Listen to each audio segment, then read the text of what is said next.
My name is Chen Jing, an ordinary high school student who just transmigrated to Planet Blue, facing the most crucial test of my life, the college entrance exam. This world boasts advanced technology, but 200 years ago, it was invaded by spiritual energy, resulting in rampant savage beasts. Humans, in turn, awakened supernatural abilities and began a century-long struggle. Lying in bed, I was brooding over my F-grade static electricity ability and the impending college entrance exam when a voice suddenly echoed in my mind. Ding, the strongest cultivation system has been successfully bound. I sat up abruptly, thinking that with this system, my life would no longer be ordinary. The system has detected that the host's current world lacks spiritual energy. Coordinates for an immortal cultivation world have been automatically selected. Please prepare for the crossing. Countdown to crossing over. 5, 4, 3. 5 seconds later, the countdown ended, yet I still lay in the familiar room. I called out to the system, but silence answered. Just as I thought the system had a bug, the prompt sounded again. Ding, welcome, host, to the profound heaven continent, where you'll officially embark on your path to immortality. Mission: host must quickly join an immortal sect and become a member of the sect. The higher the level, the greater the reward. I want to cry but have no tears. I didn't transmigrate, yet the system started issuing missions on its own. As the college entrance exam approaches, I feel irritable thinking about my predecessor, Chen Jing, a senior at Huai City No. 1 High School with only an F-grade static electricity ability, a useless power. In this world, ability users are a special class revered for defending against ferocious beasts, and the college entrance exam is the only path to enter an ability user university and obtain cultivation resources. The next day, I packed my things and arrived at the entrance of Huai City No. 1 High School. As I swiped my card to enter, the system prompt suddenly rang out. Ding, congratulations, host, for completing the mission. You have successfully joined the lower-tier immortal sect Huai High Sect and become a core disciple, exceeding the mission requirements. Congratulations, host, on obtaining a random top-tier spiritual root, 1 Marrow-Cleansing Pill, and 3 top-grade spirit stones. I was stunned. The system had mistaken the No. 1 High School of Huai City for the lower-tier immortal sect Huai High Sect, treating my senior year student card as proof of core disciple status. It was utterly absurd yet strangely logical. Suppressing my overwhelming excitement, I dashed back to my dorm, locked the bathroom door, and immediately recited the command to claim the rewards. In his consciousness, the system's face appeared, a massive blue-purple halo indicating a supreme-grade thunder spirit root, a marrow-cleansing pill, and 3 supreme-grade spirit stones. Without hesitation, I immediately swallowed the marrow-cleansing pill. The drug takes effect, tearing and shattering every muscle, meridian, and bone in his body with excruciating pain. A few minutes later, the medicinal effects faded, leaving my body coated in a layer of black, muddy filth. I had undergone a complete transformation, reborn with reforged bones. Then I fused with the supreme-grade thunder spirit root. Violet-blue electric arcs flickered and danced across the surface of my body, sending waves of soothing numbness through every limb. The thunder completely converged within my body. As I opened my eyes, a flash of violet lightning flickered deep within my pupils. Congratulations on successfully introducing Qi into your body. The system personal panel is now activated. Name, Chen Jing %% level, Qi induction %% skills, none %%. I took a shower and changed my clothes. With this supreme thunder spirit root, I'm certain my abilities are no longer comparable to those of a worthless F rank. At that moment, my good friend Zhang Yan called out to me, let's go, Jing, time for the homeroom class. As soon as he stepped out of the dormitory, the system prompt sounded again, mission issued, sect trial. The sect has arranged an inheritance disciple trial mission. Host must secure first place in the trial. Mission reward, Purple Heaven Thunder God Manual, Qi Refining Chapter, Low-Level Spell, Thunder Palm, Detection Technique, 30 pieces of low-grade spirit stones. Sect trial? True disciple trial? A smile tugged at the corners of my lips as understanding dawned. This undoubtedly referred to the impending college entrance examination. This time, the rewards include the Cultivation Manual Purple Heaven Thunder God Record, along with magical techniques and spirit stones, which are exactly what I urgently need right now. My gaze is firm and confident, the system rewards will be mine for sure. Chapter 3, Preparing for the Exam. The group entered the classroom, found their seats, and waited for the homeroom teacher to arrive. Whispers occasionally drifted through the room as classmates chatted nearby. Soon, footsteps grew louder as a middle-aged woman appeared at the doorway, her gaze sweeping across the classroom.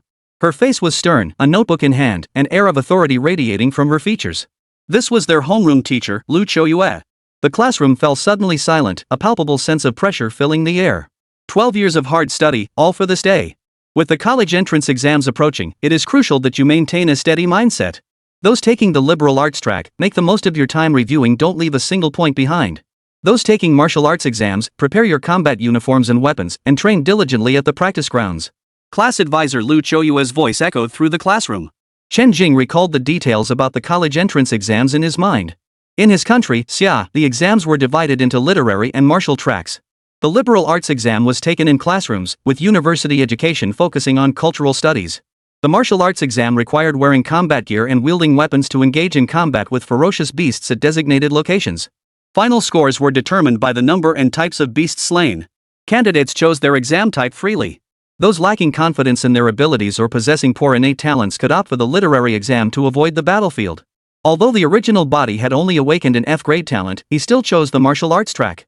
Chen Jing fully agreed with this decision. After all, taking the martial arts exam offered a fighting chance.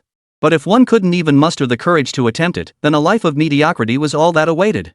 Let me reiterate one last time, the martial arts exam carries a risk of death. I strongly advise against choosing it if your awakened ability is below D grade. If anyone wishes to change their application, feel free to come see me. That's all for today. Class dismissed. Before leaving, the homeroom teacher specifically emphasized the option to change preferences, his gaze lingering briefly on Chen Jing. Chen Jing understood the implication perfectly well. In the entire Class 3 of Senior 3, he was the only one taking the martial arts college entrance exam with an ability level below D. Huai City First High School, Training Grounds. The vast training grounds were filled with students diligently working out, each striving fiercely for their future and dreams. In one corner, Chen Jing, clad in black combat gear, trained relentlessly. To claim first place, he needed to slay more ferocious beasts. 4 days had passed since training began. Throughout this period, Chen Jing showed no sign of slackening. From his initial cluelessness upon arriving in this world, he had progressed to mastering basic leg techniques, basic fist techniques, and had largely grasped basic spear techniques. Each move was steady and powerful, executed with effortless control. At this stage, the students' dedication to training depended entirely on their own initiative. June 6, clear. Early morning. The candidates' biological clocks and excited moods had them arriving at the assembly point early. Huai City had 3 high schools, with over 3,000 examinees in total, including 1,200 who had registered for the martial arts exam. The gathering point was the city gymnasium, where over 30 buses were now neatly parked outside. Arriving examinees simply boarded the bus corresponding to their school and class. Son, just do your best on the martial arts exam. The most important thing is to stay safe. Dad, I know. My dear daughter, protect yourself during the exam. Some candidates arrived at the gymnasium alone, while others came accompanied by their parents. Those with parents would receive extra reminders about safety as they were driven off. Though examiners provided protection and would intervene in emergencies, accidents could still happen. After all, no battlefield was without casualties, even fatal ones. Chen Jing also arrived at the city gymnasium, accompanied by his mother. She single-handedly supported the entire family and was always busy, rarely taking a day off. Yet on this special occasion, she couldn't bear to leave him alone and came to see him off. Having been an orphan in his past life, Chen Jing felt profoundly blessed to experience his mother's warmth in this one. Though he didn't know where the original Chen Jing had gone, he vowed to protect his mother for the rest of her life. Taking a deep breath, Chen Jing composed himself. Xiao Jing, be careful. Li Minghua urged him earnestly, like countless parents before her. Mom, don't worry. I've been training hard and will protect myself. Besides, there are safety balls. Go back now. I'm getting on the bus. Chen Jing spotted the bus for Class 3, Senior 3 of Huai City First High School among the many buses and prepared to board. Ha? Chen Jing? He actually looks pretty sharp in that uniform. Never noticed he had such presence before. Wow, so handsome. Humph, an F rank taking the martial arts exam? He's asking for trouble. Hope you don't get scared out of your wits by the ferocious beasts. Because his previous self had an introverted personality, average grades, and awakened the lowest tier ability, few people paid much attention to him. Only his roommates, having lived together for a long time, maintained decent relationships with him. Of course, Chen Jing himself possessed excellent physical attributes, standing at 188 centimeters tall with a sunny, handsome appearance. It was just that his previously evasive gaze and habit of slouching made him seem utterly ordinary. Now, having crossed over, Chen Jing, a man who fought his way up from an orphanage, possessed a golden finger and extraordinary talent. He stood tall and straight, radiating confidence. Adorned in a black combat uniform with a long rifle strapped to his back, he radiated an intense, formidable presence that drew admiring glances from many girls. As Chen Jing approached, Lu Chodua, the homeroom teacher counting heads in the passenger seat, paused in surprise. She quickly recovered, marking a check beside his name on the roster. As time passed, the examinees gradually arrived. 7:30 a.m. The homeroom teacher announced, Class 3 is all accounted for. Prepare to depart. I wish you all a safe return. With that, she stepped off the bus. Over 30 buses departed one after another for the examination site. The examination site was located in a dilapidated, ruined town outside the city, situated within an F-level danger zone. The state enforced extremely stringent security measures for the examinees. Armed soldiers and squads of psychic ability users patrolled the route back and forth to prevent any unexpected incidents. The examination site had been cleared beforehand by high-level psychics, leaving only beasts within the exam scope. Powerful individuals were stationed around the perimeter to maintain vigilance. The buses pulled into an open field where the examinees disembarked one after another. A temporary podium stood at the front of the clearing, where a stern-looking middle-aged man with an imposing presence took his place. Behind the platform lay the vast examination grounds, stretching as far as the eye could see. Amidst the ruins, the faint growls and roars of the ferocious beasts echoed faintly. Soon, all the students had entered the clearing and were arranged according to their schools and classes. Chapter 4, Entering the Exam Ground. Is that guy up there our examiner? He's so imposing. I heard only 6th tier or higher powerhouses can serve as chief examiners. Wow. I wonder what it takes to reach that level.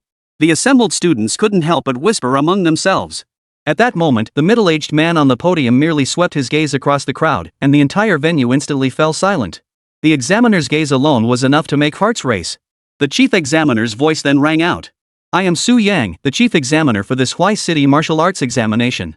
Before we begin, I will reiterate the examination rules. The examination commences at 9 a.m. and concludes at 8 p.m., with a total duration of 11 hours. The testing grounds are the ruins behind me, divided into outer, central, and core zones. The outer zone contains non-ranked ferocious beasts. The middle zone houses early-stage rank 1 ferocious beasts. The core zone is predominantly populated by mid to late-stage rank 1 ferocious beasts. Killing different types and tiers of beasts yields varying points. The stronger the beast, the higher the points awarded for its defeat. Students, please assess your capabilities and choose a suitable zone for hunting. Do not be greedy. Equipment distribution will now commence. With a wave of the chief examiner's right hand, several squads of soldiers stepped forward from the sides and began distributing items to each candidate.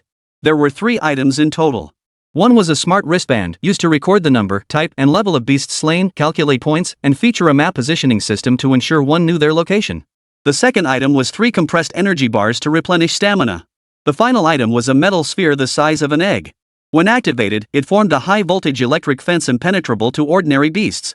Upon use, nearby rescue teams would receive an alert and come to the candidate's aid, though this also signaled the immediate end of the exam. Chen Jing slipped the smart bracelet onto his wrist, stowed the energy bars in his combat suit's pockets, and finally clipped the safety sphere to his waist. This ensured he could activate it instantly in danger to save his life. The other examinees did the same, having been briefed on these procedures during their classroom training. Yet in the heat of battle against the beasts, life and death hung by a thread. Even with the safety sphere, death remained an ever-present possibility. It was now 8:40 a.m., with 20 minutes remaining before entry. Chen Jing activated the smart bracelet on his wrist. Instantly, a blue virtual screen projected before him, displaying the text, "Candidate, please verify your identity." Chen Jing extended his right index finger and pressed it against the screen. Verifying fingerprint. Verification successful. Candidate, Chen Jing, Senior 3, Class 3, Huai City First High School. Admission ticket number XXXXXXXXXXX. The screen projection displayed Chen Jing's identity information, accompanied by 2 small boxes. First box. Name, Chen Jing. Class Huai City First High School, Senior 3-3. Score 0. The second small box displays Huai City score rankings and national rankings. Rank, name, score, school, national ranking. Below are slashes indicating sections not yet displayed. A virtual map option appears on the screen. Clicking it opens a real-time map of the exam venue. Different colors denote distinct zones. Green marks the outer perimeter, yellow indicates the central region, red signifies the core area, and the deepest crimson highlights the innermost core. The white dot representing Chen Jing himself was positioned at the map's edge. The martial arts college entrance exam does not prohibit teaming up. Points earned by a team are divided equally among members. While this approach is less efficient than solo combat, it reduces difficulty. Those confident in their abilities may enter alone. Jing, are you really going in alone? If you're willing to call me big brother, I might reluctantly take you along. Zhang Yang, feeling uneasy, approached to invite him into a team, flicking his hair dramatically as he finished speaking. Zhang Yang and Chen Jing grew up together in the same neighborhood. Both had quiet personalities until they awakened Class B abilities, which gradually warped their characters. Though his words were irritating, he knew his brother was genuinely worried. Ha! Like I need your help? Besides, I'm not the same person anymore. To ensure he secured first place, Chen Jing naturally intended to enter alone. Soon, the clock struck 9 o'clock sharp. The XXXTH Martial Arts College entrance exam of Huai City officially begins. The moment the words left his lips, over 1,200 examinees sprang into action. It started. Let's go. My goal is Yendu Martial Arts Academy. Driven by their aspirations for elite martial academies, the candidates surged into the ruined town. Caught up in the momentum, Chen Jing followed the crowd, rifle in hand, charging in after them. The open field, just moments ago teeming with candidates, quickly emptied. Activate the ruins cameras. Begin live broadcast. Each year, the martial arts college entrance exams were broadcast publicly, allowing citizens to witness the nation's future hopes. Schools would arrange for first and second year students to watch and learn, with teachers providing commentary and instruction alongside. Teens and lone wolves pressed deeper into the ruins. Chen Jing chose a direction and walked forward, rifle in hand. Before long, a ferocious beast blocked his path. This creature was larger than an ordinary Chinese native dog, its eyes glowing crimson and its teeth razor-sharp. A non-tiered ferocious beast, a mutated dog. According to the Beast Compendium, this was the lowest tier beast resulting from failed mutations, extremely common in the wild, with a bite force exceeding 1,000 kilograms. Growling. Spotting the human, the mutant dog let out a low growl and charged toward Chen Jing. Though Chen Jing had only encountered beasts during rare combat training sessions, he felt a slight tension. Gripping his spear tightly, he entered combat readiness. Soon, the mutant hound closed to within 3 meters of Chen Jing. It leapt upward, lunging at him with its gaping maw ready to bite. Seizing the moment, Chen Jing calmly thrust his spear diagonally upward. In the next instant, the black spear pierced clean through the mutated dog's throat. With a flick of his wrist, Chen Jing flung the weapon aside. Blood gushed from the gaping wound in the dog's neck. Carried by momentum, the mutated dog slid several meters before its body twitched on the ground for a moment, then finally fell still. Thump! Thump! Chen Jing struggled to steady his nerves after his first direct combat encounter, but what remained was pure exhilaration, his first kill of a ferocious beast. Many well-connected families hired professional psychic bodyguards to escort their children into the wilderness, preparing them in advance for combat with ferocious beasts. Chen Jing lacked such resources, forcing him to build his own mental fortitude beforehand. Chen Jing opened his wristband screen to view the log. Killed 1 non-ranked ferocious beast mutant dog. Points +2. First place, Zhou Yi, 6 points. Huai City Nanshan High School. Second place, Zhao Haichin, 4 points. Huai City Nanshan High School. Third place, Wang Hai, 3 points. Huai City Nanshan High School. 755th place, Chen Jing, 2 points. Huai City First High School. Nanshan High truly lived up to its reputation as Huai City's top high school, starting off this brutally competitive. Chapter 5, Slaying the Ironclad Rhinoceros. Find a few more non-ranked beasts to hone his spear technique and gain combat experience before testing his psychic attacks in the central zone. With this plan in mind, Chen Jing hoisted his spear and advanced toward the central ruins. Killed 1 unranked mutant dog. Points +2. Killed 1 unranked ferocious beast, the blade mantis. Points +2. Killed 1 unranked lightning beast, +3 points. As he slaughtered his way through, Chen Jing felt his combat experience and spear skills rapidly improving. Before he knew it, he had reached the central zone. Nearly 3 hours had passed since the exam began. Along the way, he hadn't even needed to actively seek out beasts, plenty had come to him. His current score stood at 37 points. Next, I'll find a low-tier ferocious beast to test my special ability. On the dilapidated old street, Chen Jing's gaze remained vigilant. According to the virtual map, this area was on the edge of the central zone, where higher-tier beasts were likely to appear ahead. I need to be careful. I can't afford to slip up now. The entire town lay ravaged by beast invasions and the ravages of time, reduced to utter ruin. The stone pavement beneath his feet cracked like spiderwebs, overgrown with weeds and tangled branches of unidentified plants that crisscrossed the roads and abandoned buildings. Suddenly, a roar echoed from the end of the street, followed by the appearance of a dark figure. Like a fortress, it was covered in thick armor, with 2 horns growing from its head and eyes glowing a dark red. Early stage Tier 1 ferocious beast ironclad rhinoceros. True to its name, this beast was massive, comparable to a truck, with formidable physical defenses. Chen Jing took a deep breath, a flicker of determination crossing his eyes as he locked his gaze on the ironclad rhinoceros, which was currently searching for prey. At that moment, the ironclad rhinoceros spotted Chen Jing. It let out a series of roars and charged forward. Chen Jing didn't flinch or dodge. Boom! The ironclad rhinoceros charged forward at breakneck speed, closing the 20-meter gap to Chen Jing in an instant. Chen Jing raised his right hand, channeling energy within his body. A glow rapidly spread across his palm. With a thought, a purple bolt of lightning struck down toward the ironclad rhinoceros. The moment the lightning struck the ironclad rhinoceros, it spread across its body. The beast only had time to emit a deathly, piercing scream before instantly turning to charcoal. Its momentum carried it forward another 4 or 5 meters before it finally came to a halt, crashing to the ground with a thud. Instant kill. Whoa, so this is the power of a top-tier thunder spirit root. Chen Jing's eyes lit up. Killed 1 early-stage ferocious beast, ironclad rhinoceros X1. Points +7. You big dummy, who'd fight you up close? A wise man doesn't stand under a crumbling wall. I had to strike first. He hadn't expected this thunder to be so devastating. He was barely at the foundational stage, equivalent to channeling chi into his body, yet this beast, renowned for its defense, hadn't put up even a shred of resistance. Moreover, he sensed the remaining energy in his body could unleash dozens more strikes.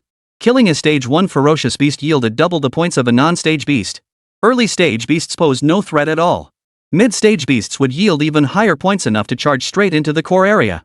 Chen Jing sheathed his spear behind him and, without pausing, charged toward the core area where the beast's roars were densest. Roar! A beast suddenly burst from the ruins. Its form resembled a wolf, yet it bore two heads. Its body was the size of a compact car, covered in dark blue fur, with a whip-like tail and a pair of amber eyes brimming with bloodlust. A first-tier ferocious beast, a two-headed wolf. Known for its speed and claws. Judging by its aura, it's nearing the peak of its early stage, about to break through to the mid-stage. Its presence is far stronger than that iron-armored rhinoceros we encountered earlier. Seems my luck's holding, encountering a beast on the verge of breakthrough right in the central zone. This wolf looks smarter than that dumb ox. At that moment, the two-headed wolf charged at Chen Jing in a hunting stance. Chen Jing clenched his hands behind his back, gathering power. With a swift swing, he channeled thunder to strike at the two-headed wolf. The thunderbolt moved with blinding speed. The two-headed wolf sensed danger and tried to dodge, but it was too late. Part of the lightning still struck its body. The severely wounded two-headed wolf grew even more enraged and lunged to tear its prey apart. Before it could react, a second bolt of thunder arrived. Boom! The beast collapsed into a lifeless corpse. Killed one tier 1 two-headed wolf. Points +9. I need to hurry, Chen Jing muttered, devouring an energy bar and glancing at his watch. Chen Jing didn't pause, relentlessly seeking out and slaying beasts along the way. He struck down the stronger ones with lightning strikes, while the weaker ones fell to his gunfire, gaining experience with each kill. His marksmanship grew increasingly fluid, reaching a point where he could fire with effortless precision. As the number of beasts slain grew, the score recorded by his smart bracelet steadily climbed. Over 4 hours had now passed since the exam began, and it was 1 p.m. Outside the exam hall, the Education Bureau director, along with principals and teachers from various schools, had finished lunch and gathered in the live streaming room. They had even set up a large virtual screen for everyone to watch together. South High remains as formidable as ever. Most of the top 10 spots are theirs. They have the city's best students and resources. How could they not be? True. If they weren't, that would be the problem. Second High School did pretty well this year too, with over a dozen students ranking in the top 50. First High isn't doing so well. Their top student only made it to 19th. Principal Zhao Feitian of Second High School wore an unstoppable grin, forming a stark contrast to the slightly awkward Principal Zhou Yuxing of First High School beside him. In previous years, First High had always dominated Second High, but today the tables seem to have turned. Looks like Nanshan High will take the top spot again this year. Principal Zhang, who among your students might take the top spot? The principal of Nanshan High remained calm and composed. The most promising candidates are Zhou Yi and Zhao Haichen, both possessing great abilities. They are the most outstanding students Nanshan High has produced in recent years. I believe both have the potential to make a mark on the national rankings. But one shouldn't be too certain. Perhaps some formidable students will emerge unexpectedly later on. The principal of Nan Middle School offered a few modest remarks. Meanwhile, the principal of another high school, merely observing the proceedings, scanned the top 50 rankings in search of his own school's students. Wang Hao, Yang Yu, Zhou Yang, all from the rocket class. Then there's Huang Jia, Zhang Yang. Ha? Who is Chen Jing? Never heard that name before. The college entrance exam scores directly determined the educational resources allocated to each school, so principals were generally familiar with their top students. He might be a hidden talent from another class. I'll ask the homeroom teachers later. The principal of First High School didn't dwell on it much. With so many students, it wasn't unusual for one or two to fly under the radar. The principal didn't know, but Lu Qiuyue, the homeroom teacher sitting behind him, was stunned. Chapter 6, Ganging Up on the Two-Headed Wolf. Wasn't Chen Jing the weakest in terms of abilities in their class? But he was only an F-grade ability user. Could he be hiding his abilities? No matter how well hidden, it was still only an F-grade ability. Or maybe it was someone else with the same name. Too bad the virtual screen only broadcasts the top 10 battles. I'd rather skip accompanying the leaders and watch it myself. The classmates who knew Chen Jing in the exam hall weren't so calm when they saw the rankings. Hey, I saw Chen Jing's name. Chen Jing, ranked 47th? Did I see that right? The screen displayed Chen Jing's score ranking. 47th place, Chen Jing, 69 points. Y City First High School. Suddenly, the screen flickered. Chen Jing's name jumped up, climbing 2 more spots. 45th place, Chen Jing, 79 points. Y City First High School. Many noticed this moment. Seeing the rankings, a thought simultaneously crossed every student's mind. Damn, are F rankers this strong these days? Could it be someone with the same name? Killed one mid-stage frenzied tiger, plus 10 points. Inside the ruined town, Chen Jing felt immensely pleased after just slaying a ferocious beast. Just moments ago, he'd tested a new combat technique. Drawing on countless novels stored in his mind, he channeled his body's energy into his spear, imbuing it with thunderous force. This drastically reduced his ability consumption, significantly boosting his close combat prowess and extending his endurance in battle. Glancing at the map, he realized he had reached the edge of the core zone. Not bad. The beasts here are indeed stronger, yielding higher scores, and they're not too difficult to take down. Chen Jing opened the leaderboard to check his ranking. Rank 45, Chen Jing, 79 points. Y City First High School. Gotta hurry up. First place is mine. With that, he accelerated toward the core zone. Ruined Town, Central Region Edge. As the iron-haired boar's throat split open under the blade, its body crashed to the ground. The blade's wielder gasped for breath, their own body covered in wounds, clear signs of a fierce battle. Opening the leaderboard. Holy crap, Jing's so fierce. I'm at least B rank, can't hold him back. Should have called him dad earlier, could have hitched a ride on his coattails. This man was Zhang Yang, cautiously advancing toward the core area. Roar. Woo woo. In the ruined town center, the roars of ferocious beasts echoed relentlessly. Compared to the central zone, the buildings here were taller and denser, with the faint outlines of one or two beasts darting through the ruins. This place had become a playground for the monsters. Yet Chen Jing could see scarcely a single intact structure within his field of vision. As the town center held the densest population, it bore the brunt of the beasts' ravages. The beasts are denser here. Fighting too loudly will attract others, perfect for grinding points. Most candidates feared making too much noise would alert the beasts and lead to being surrounded. Chen Jing, however, was well aware of his own capabilities. These beasts posed no real threat to him. Chen Jing found a collapsed high-rise building and quickly climbed to its highest point. He scanned the surroundings, observing the environment. Not far away, a square housed a significant number of beasts. 1, 2, 3, 6 beasts in total, and all of them are two-headed wolves. It's a pack. Not bad. Not too many, not too few, just right. Chen Jing's almond-shaped eyes flashed with a burning combat intent. No sign of the alpha wolf yet, but that's no problem. Kill these ones first, and the alpha will be back in time for the next round. As Chen Jing observed, the pack had spotted him. The resting two-headed wolves all rose simultaneously. A wolf with a howl, several beasts charged forward simultaneously. In a surprisingly human-like manner, they spread out, attacking from different directions at incredible speed. Right on time. In the next instant, Chen Jing swung his right hand, unleashing 4 bolts of blue lightning simultaneously toward the beasts. Through training, his accuracy had improved significantly, and he had even mastered the ability to release multiple bolts at once. The 4 two-headed wolves, caught completely off guard, collided with the descending bolts and instantly lost all signs of life. Thud. Thud. Thud. Thud. 4 consecutive thuds echoed as the beasts fell. The remaining 2 double-headed wolves froze, then let out a deafening howl. Wah! The howl echoed far and wide. The next second, it seemed to receive a response. Is that a wolf call? He muttered, unleashing 2 more bolts of lightning. The beast howling to the heavens hadn't finished summoning its kin before it too was struck dead. Meanwhile, commotion arose in the distance. The companions summoned by the beasts were racing back. They intended to tear apart this creature who dared challenge their pack. Killed 6 level 1 ferocious beasts, 2-headed wolves. Points plus 72. Spectator area. Among the teachers from Y City First High School, whispers circulated. Teacher Zhang, what's the deal with Chen Jing from your class? Never heard of him before. Someone suddenly mentioned Chen Jing, turning to ask a middle-aged man in the group. Chen Jing isn't in my class. I was wondering which class he's in. Zhang Haiyang, the homeroom teacher of the rocket class, looked genuinely curious. Not yours? Then which class has a student this formidable? You can count the top performers in the parallel classes on one hand. Before the teachers could finish their question, the battle scene on the virtual screen abruptly shifted. Y City rankings. Rank 9, Chen Jing, 151 points. Y City First High School. Switching to Chen Jing's battle scene. A tall, slender youth clad in black combat gear stood atop a collapsed structure, commanding the high ground. His handsome, sun-kissed face bore a faint smile as he gripped a black standard issue spear, its tip glinting coldly. Below the structure, 6 lifeless ferocious beasts lay scattered near and far, emanating a palpable aura of bloodlust. What's going on? He took out 6 beasts in one go. No wonder his ranking shot up so fast. This student looks familiar. Teacher Lu stared at the scene, utterly dumbfounded. Is this really my student? My student? Where am I? Who am I? What am I doing? Am I about to make it big too?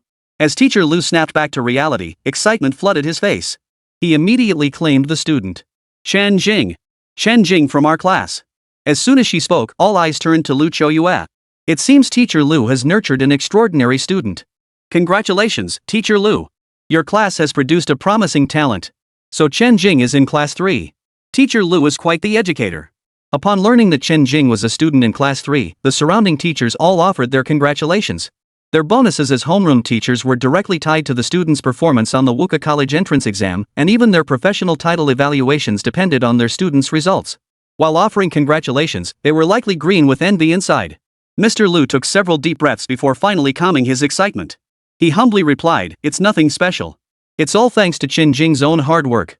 Chapter 7, Shock and Speculation. At the front of the audience, the Education Bureau officials and principals from various schools naturally noticed this scene. "Principal Zhou, it seems your school does have some outstanding students after all." The Education Bureau director nodded slightly. This Chen Jing probably wasn't exerting himself much before. "Principal Zhou, do you know what kind of special ability this student has awakened?" At this moment, Principal Yi felt a surge of relief.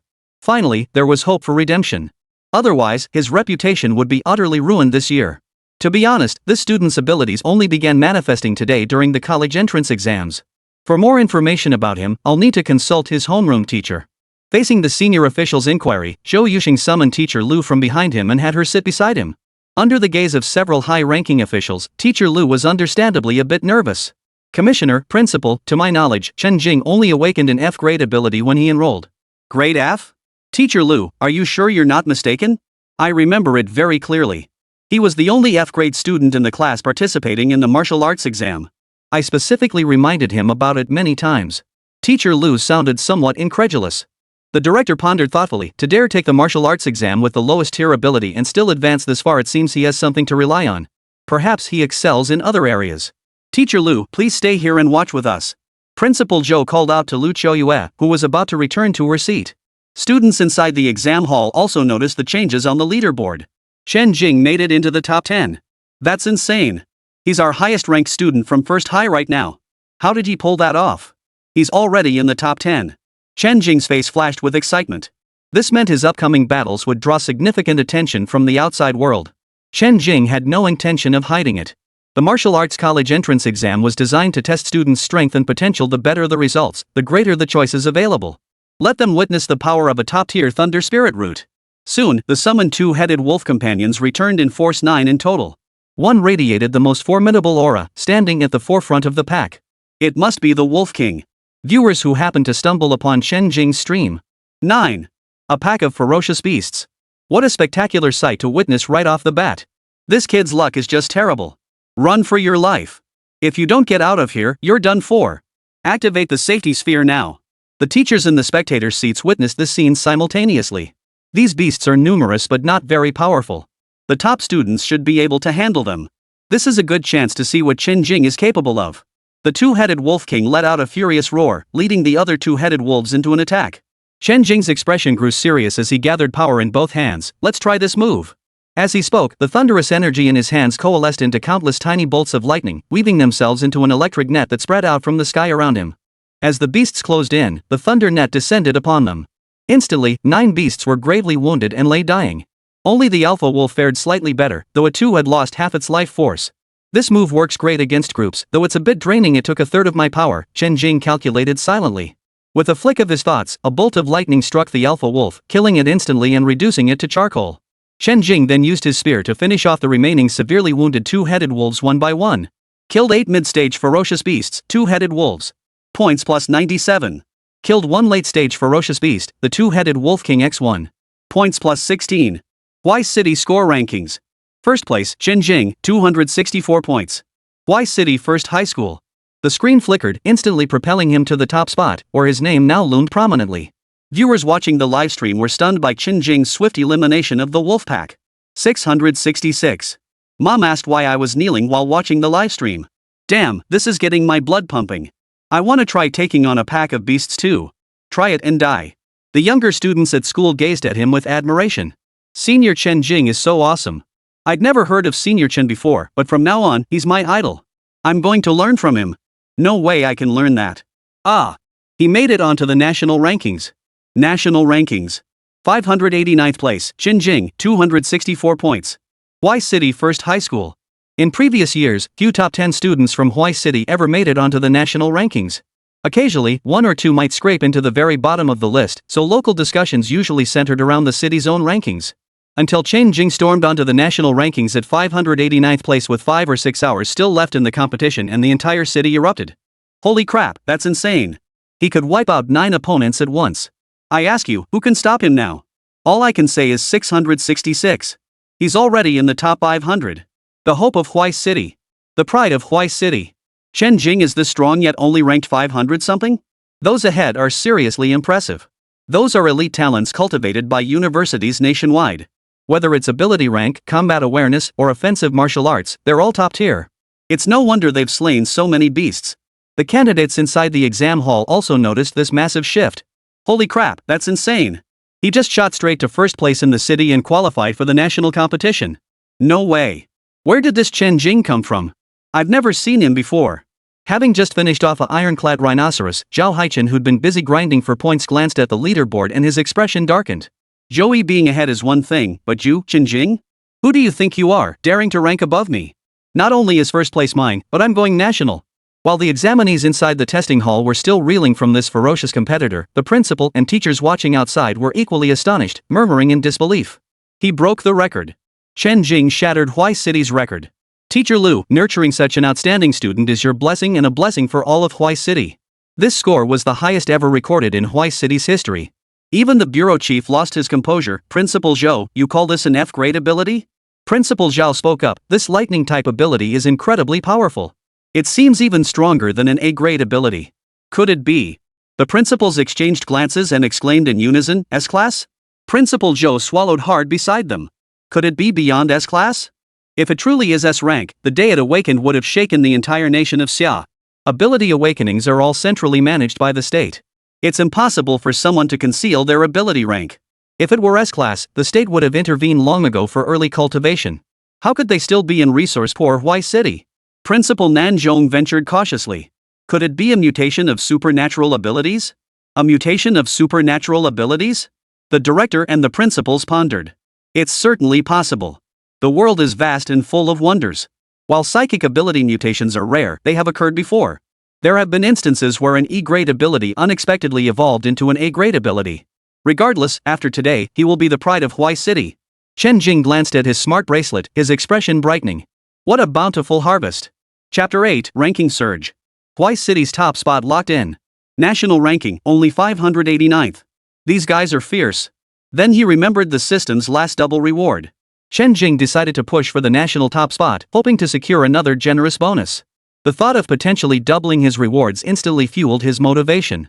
He hurried to the next location to hunt down ferocious beasts. Defeated a mid-stage first-tier ferocious beast. Points plus 13. Killed a peak mid-stage level 1 ferocious beast. Points plus 18. Kill a tier 1. Chen Jing relentlessly hunted and slaughtered beasts, dispatching most with a single strike. His moves were dazzlingly cool, exuding an air of supreme confidence. While other candidates cautiously navigated the core zone, he traversed it like strolling through his own backyard garden. Spectators were treated to a spectacular show, gasping in awe at every turn. On the national rankings, Chen Jing's position climbed at an astonishing speed. Within a district in the core zone, over a dozen ferocious beasts were locked in combat, divided into two factions, ironclad rhinos on one side and berserker tigers on the other. If their numbers were equal, the berserker tigers would overwhelm their opponents. Yet here, with 9 ironclad rhinos against only 4 frenzied tigers, the rhinos held a slight advantage. Fortunately, the gap in strength between them was not great. Though both sides had sustained injuries, no beasts had fallen yet. Just then, one of the frenzied tigers seemed to sense something. It abruptly halted its attack, retreated from the combat zone, and let out a threatening growl toward the residential complex entrance. This single growl triggered a chain reaction. All the ferocious beasts present instinctively halted their fighting, turning their bodies toward the residential complex gate in an offensive stance, as if a common enemy had emerged. A tall, slender figure appeared at the entrance. 13 in total. Excellent. Chen Jing nodded with satisfaction. This was the largest group of beasts he had encountered so far. As he spoke, his palm flickered, unleashing several bolts of lightning that struck the fastest and most aggressive tigers. Before they could react, several of the frenzied tigers were struck down, their lives extinguished. 9 ironclad rhinos remained. While formidable in defense, their speed and attack power were mediocre. Their strongest offensive tactic was the herd charge. The greater their numbers, the less likely even swift beasts would dare provoke them. 9 armored rhinos, neither too many nor too few. Chen Jing's position wasn't particularly open. By the time the beasts charged forward, only 1 rhino remained standing. The other 8 had each received 2 thunderbolts from Chen Jing, collapsing lifeless to the ground. The lone survivor finally realized this was no prey, but a demon. With its companions gone, the iron-armored rhinoceros cowered, eyes gleaming with terror, and turned to flee. It was too late. In the next instant, the youth thrust his spear, charged with thunderous energy, deep into the beast's body. The lightning surged through the shaft, ravaging the creature's insides. The iron-clad rhinoceros let out a piercing scream as its body contorted. Chen Jing amplified the thunder's power, and within moments, the last iron-clad rhinoceros breathed its last. Killed 1 mid-stage Tier 1 iron-clad rhinoceros. Points plus 16. Killed 1 mid-stage Level 1 ferocious beast iron-clad rhinoceros. Points plus 13. Killed 1 mid-stage peak ferocious beast, the frenzied tiger. Points plus 19. There's a mid-stage peak frenzied tiger just a hair's breadth from late stage. Watching his points climb steadily, Chen Jing felt blissful. Live stream room. Phew, that felt good. So satisfying. This got my blood pumping. Senior, you're amazing. As the last ferocious beast fell, the spectators erupted in enthusiastic cheers. At that moment, Chen Jing's national ranking suddenly surged, propelling him directly to 11th place. 11th place, Chen Jing, 703 points, Huai City First High School. Viewers from other regions watching the livestream, especially those tracking the top national rankings, were stunned. Holy crap, what just happened?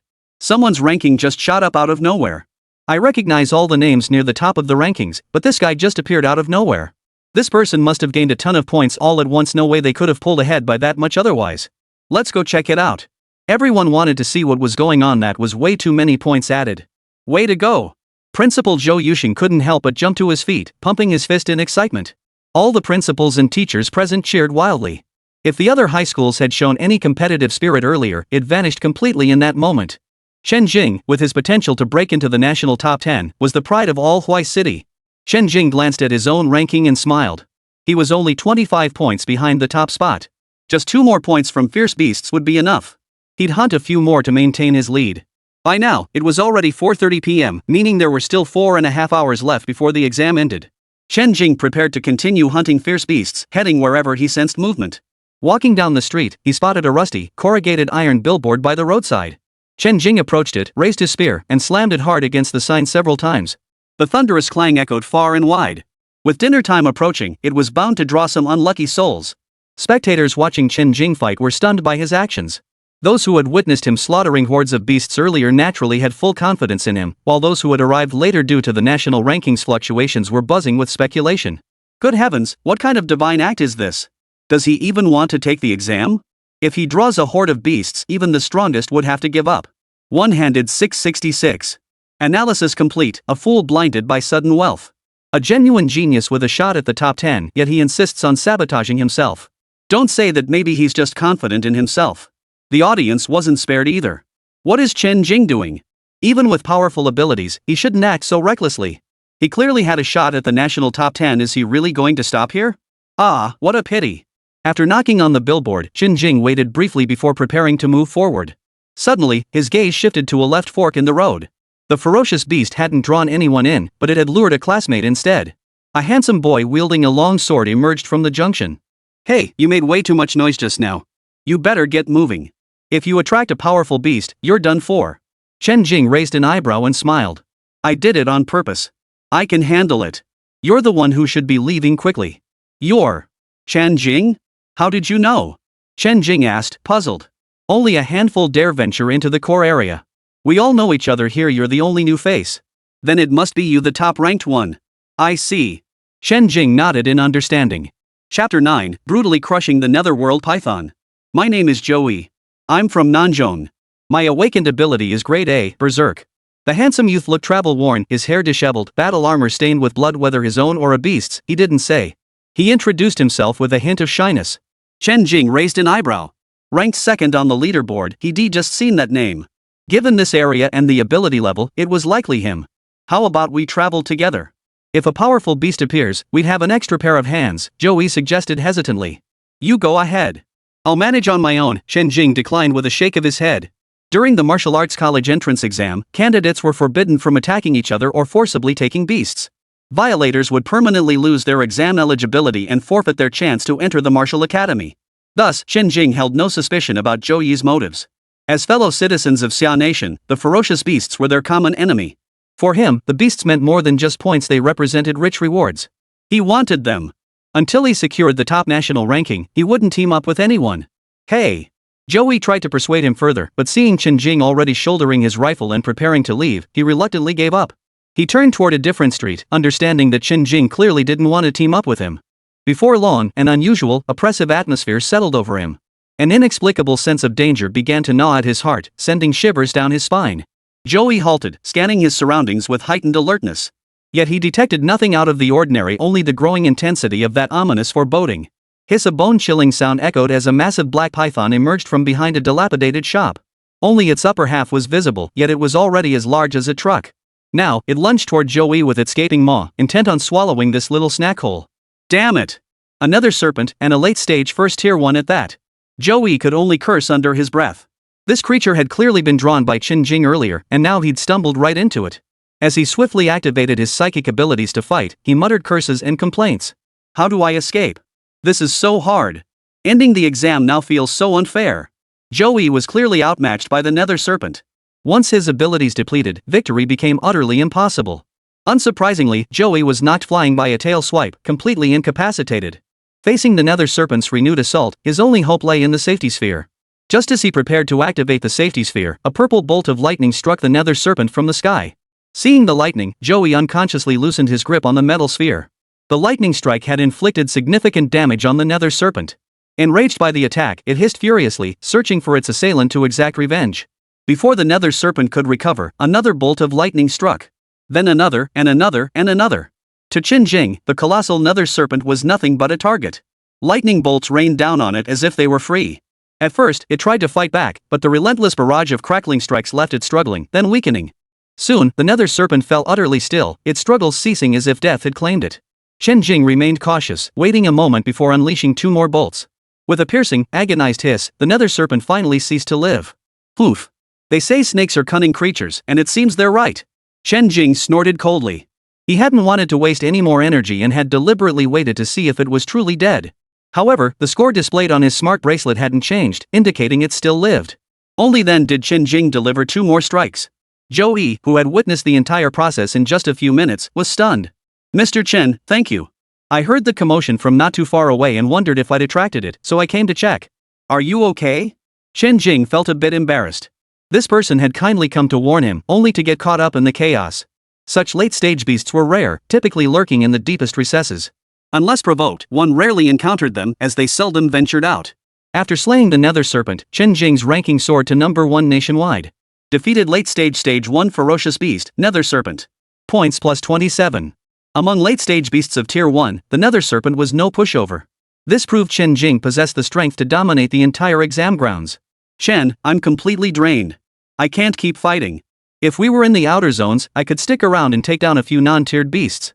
But in this core area, running into any beast would be my end. Joey shot Chen Jing a slightly resentful look. Chen Jing felt a twinge of guilt. He dragged the second-ranked student from Huai City into this mess, and now the guy seemed resigned to his fate, almost inviting further trouble. You're coming with me from now on, Chen Jing declared. Really? Awesome. Awesome. Brother Jing. Joey beamed with excitement. Finally, he had a powerful ally to latch onto. This felt amazing. Let's venture deeper. Alright. Live stream room. First place. First place. Whoa, so powerful. Not even a late-stage beast can resist. He's destined to be the top student in the college entrance exams. While the audience was stunned by Chen Jing's ranking and effortless battles, the principals and teachers in the stands were equally overjoyed. Principal Lee felt a rush of excitement coursing through his veins, unable to contain his thrill. The top scorer in the college entrance exam? It wasn't just a possibility, it was practically guaranteed. Who would have thought Huai City could produce a gem like Chen Jing? The director of the Huai City Education Bureau grinned so widely his teeth were practically falling out, slapping his thigh so hard it turned red. A prodigy from Huai City, wouldn't he protect his hometown after completing his studies? Sooner or later, we humans will eradicate every last ferocious beast. Chen Jing led Joey to slay several more beasts they encountered along the way. Weaker beasts were beaten to the brink of death by Chen Jing, leaving Joey to deliver the finishing blow. Chen Jing maintained his top spot on the national leaderboard, and with Joey in tow, they even broke into the top 900. Chen Jing glanced at the rankings. This guy Qin Junyu was relentless, constantly chasing my score. He's only one late-stage ferocious beast away. I've already pulled ahead significantly from the pack. If I take even a moment's rest, he'll definitely catch up. Joey leaned in. I know him. He's the heir to a major family in the capital, with military connections. He's a prodigy, trained since childhood. Rumor has it he awakened a rare S-class ability. He's incredibly powerful, Brother Jing. He's your competition. That powerful? Buff to the max. Too bad he didn't cheat. Victory is still mine. Chen Jing swallowed the last sentence. Modesty is a virtue. Suddenly, both men halted, staring toward a street corner. A figure sprinted toward them at several times the speed of an ordinary person, faster than most awakened individuals could match, even surpassing Chen Jing's current pace. About 20 meters behind, a lightning beast gave chase amid to late stage level 1 beast whose speed was terrifying. Chapter 10, 3 traveled together, core exam points. Zhang Yan? Chen Jing recognized the figure. Jing. Quick. Let's surround it together. Hey, you over there, give us a hand. Zhang Yang spotted Chen Jing and perked up, shouting as he ran. Chen Jing channeled several bolts of lightning and hurled them forward. To his surprise, the lightning beast, moving at high speed, managed to dodge them by controlling its body. Zhang Yang's energy was nearly depleted now, his speed noticeably slower than before. As the lightning beast closed in, Chen Jing, seeing his attacks ineffective, quickly formed another lightning net behind Zhang Yang to block the beast's assault. A harsh meow echoed as the lightning net snapped open just as the lightning beast lunged at Zhang Yang. Unable to break in time, it slammed into the net. Its fur was singed black, and though severely injured, little blood seeped from its wounds. Most had been scorched dry. The injured thunder beast slowed, hesitating a few times before attempting to flee. These humans were no match for it. Effective. Seeing the beast's attempt to flee, Chen Jing swiftly formed several more electric nets, blocking its escape route. Now truly trapped with no escape, the thunder beast was forced to endure another wave of thunderous attacks. Unable to evade, it was doomed. Huff, puff. Zhang Yang gasped for breath, having narrowly escaped death. That thing chased me for several blocks. If it weren't for my wind element speed, it would have caught me long ago. It just wouldn't let go. Finally caught up with you, Jing. You gotta protect me now. What's your name, classmate? My name is Zhang Yang. I'm Jing's roommate and brother. How did you two end up together? I saw you, Jing, become number 1 in the country. Zhang Yang snapped out of it and started chattering non-stop, bringing a lively buzz to the group. He sure can talk, Joey thought, occasionally chiming in with a few responses. Chen Jing had long grown accustomed to Zhang Yang's chatty nature and easygoing personality. Otherwise, the original Chen Jing would never have become friends with him. Yendu Examination Hall. Thud, a ferocious beast crashed to the ground, struck by a single fatal wound. A handsome young man stood expressionless, sword in hand, staring at the leaderboard. One more, just one more, always one more. I will surpass you, he declared, hoisting his sword to hunt more beasts. This man was none other than Qin Junyu, relentlessly chasing the top score. Chen Jing, accompanied by 2 young followers, hunted beasts across the grounds. While maintaining his top position, he also found time to look after his companions. Wow, that's some serious co-op play. It's really comfortable. If I'd known how to suck up back then, I wouldn't be on the brink of failure now. Like you ever had a leg to cling to back then? Hey, upstairs, no thighs here, just calves. The calves are as thick as arms, impossible to hug. Ha, look at second place, so close, yet so far. Second place is probably crying their eyes out in the bathroom. The exam had already passed its midpoint.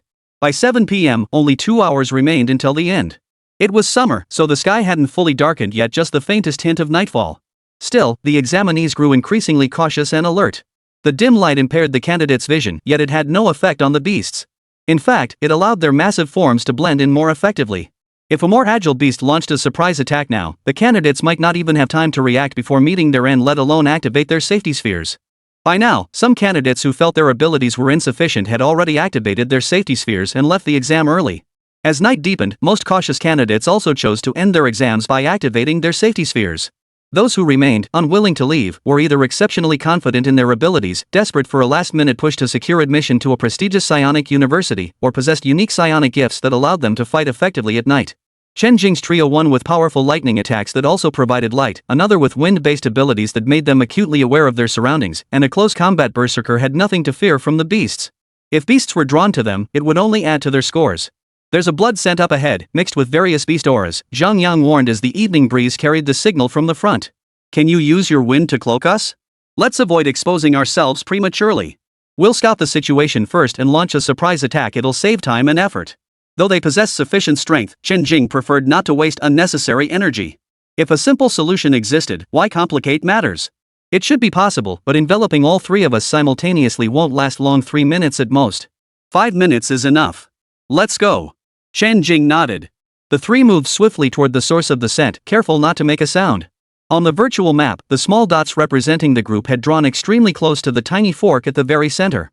Chen Jing's group had reached the vicinity and silently climbed to a vantage point.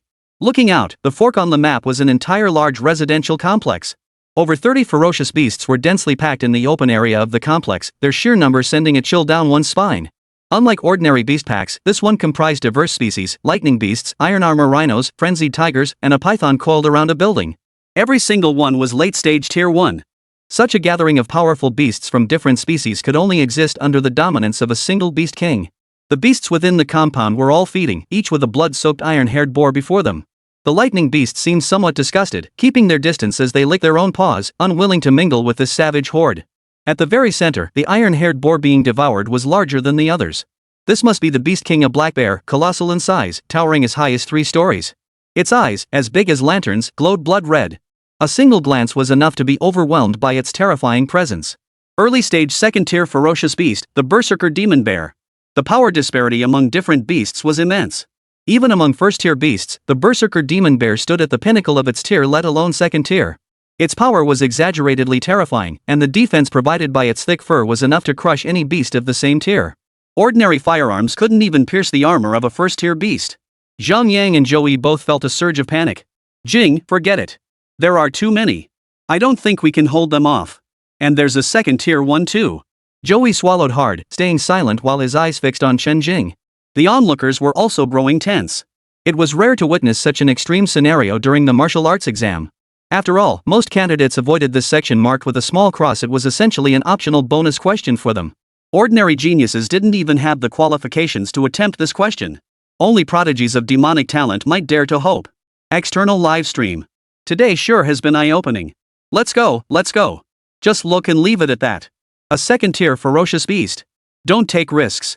With so many powerful beasts teaming up, they'll wipe us out without the berserker bear even needing to lift a paw. Chapter 11, Stirring the Beast's Nest. Don't be afraid. You've forgotten what the teacher said about this place, Chen Jing said calmly. Joey and Zhang Yang steadied their nerves. Right, the teacher had mentioned this in class. Such extremely dangerous areas were guarded by high-level examiners. As long as they activated the safety sphere, the proctor would come to rescue them. This was an exam, not a death trap for students, though risks remained. To prevent reckless candidates, anyone entering this zone and activating the safety sphere without inflicting a single wound would not only receive no points but would be docked 20 points. Thus, nearly all candidates avoided this area altogether. But slaying the beasts here yields higher scores. Get ready. The moment the beasts attack, activate the safety sphere immediately. I'm going for a big score. Chen Jing made his arrangements and began gathering his strength. The demon bear on the ground seemed to sense something, slowing its feeding until it stopped entirely. Chen Jing's expression remained unchanged as he pressed his right hand into the air. Boom! Boom! Boom! Boom! Crackle pop pop. A colossal purple thunderbolt rapidly coalesced above the frenzied demon bear's head, crashing down with a strike that channeled nearly all of Chen Jing's power. Centered on the ferocious demon bear, the thunder spread out 5 meters. All beasts within that 5-meter radius were reduced to charcoal. The demon bear was gravely wounded, yet it did not die. Roar! The berserk demon bear let out a furious roar, intent on tearing apart the creature that had wounded it. It turned its gaze toward the source of the energy fluctuation it had just detected. With another furious roar, the remaining beasts immediately charged toward Chen Jing's location. Still a bit too much for me. No wonder it's a second-tier beast, Chen Jing mused as the trio retreated while simultaneously activating their safety spheres. The exam ended. Nearby examiners, who had been observing the battle, appeared in an instant, emanating a powerful aura that intimidated the beasts. In that instant, all the beasts halted their advance, including the enraged demon bear. They could only rage helplessly, daring not to advance further. The beasts were cruel and bloodthirsty, but they weren't stupid. The proctor swiftly led Chen Jing and his companions away from the exam site. The viewers still watching the livestream were all completely stunned. Is this even a high school student? He seems more powerful than those who've trained in college. That's the gap between natural talents. What kind of lightning-based ability is that? It's so powerful. This exam was a real treat to watch. So many ferocious beasts just died, that's a ton of points. Damn, we broke the record. The teachers and principal watching outside the exam hall were stunned. Even these usually composed individuals had lost their composure countless times. Huai City had produced a top scorer in the martial arts college entrance exam. What does being top scorer mean? It means any special abilities school nationwide can pick you, and the top 5 martial arts academies will fight over you. Faced with this immense surprise, whether they lost their composure or not no longer mattered. Good. Good. Good. Well done. Class 3 homeroom teacher Chen Fan felt like he was in a dream. Just yesterday, he'd been warning Chen Jing not to take risks and to live a safe, stable life. Now, in the blink of an eye, his student had become the top scorer. Ouch. The sharp sting from pinching her own arm confirmed it was all real. Many candidates who had been eliminated early hadn't left by bus yet they too were watching this battle unfold. Holy crap, Class 3 has a beast like this. The teacher said it's a psychic transformation. Who'd have thought? Me neither. Hearing you speak is like hearing 1,000 words. The smart bracelets of the three faithfully recorded the outcome of this battle. Killed a late stage tier 1 ferocious beast. Score. Late stage tier 1 kill. At exactly 9 o'clock, the final rankings for the entire exam were locked in. Simultaneously, a warning interface popped up on every candidate's smart bracelet. Attention, the 30th Martial Arts College entrance exam in Hwai City has concluded. Beast kills will no longer be counted toward scores. Candidates are advised to return promptly. Hwai City Leaderboard. First place, Chen Jing, 999 points, Hwai City First High School. Second place, Joey, 599 points, Hwai City Nanchon High School. Third place, Zhang Yang, 423 points, Hwai City First High School. Fourth place, Zhao Haichen, 149 points, Hwai City Nanchon High School. National rankings. First place, Chen Jing, 999 points, Hwai City First High School. Second place, Xin Junyu, 899 points, Yendu Martial Arts Academy Affiliated High School. Third place, Lin Shuyue, 798 points, Yendu Martial Arts Academy Affiliated High School.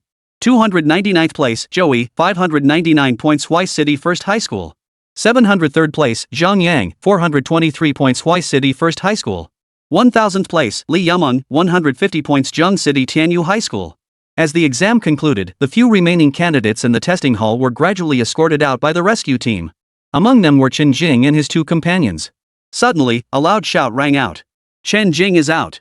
The entire venue fell silent. Everyone instinctively turned their gaze toward the exit of the examination hall. All the test takers wanted to see this powerhouse who scored a whopping 899 points. Not only did he claim the top spot nationwide, but he also brought two teammates along to crack the national rankings. Chen Jing, congratulations! You're the pride of Hwai City. Without anyone prompting them, the entire crowd erupted into thunderous applause. Hwai City, ranked near the bottom in resources among Jiangnan province's cities, hadn't seen anyone break into the national rankings for ages. It remained largely invisible during the annual college entrance exam season. Producing a top scorer this year was beyond anyone's wildest dreams. Not far behind, Zhao Haichen, who had also just exited the exam hall, watched the scene unfold, his expression darkening. It was unbearably glaring. He had already uncovered this man's background.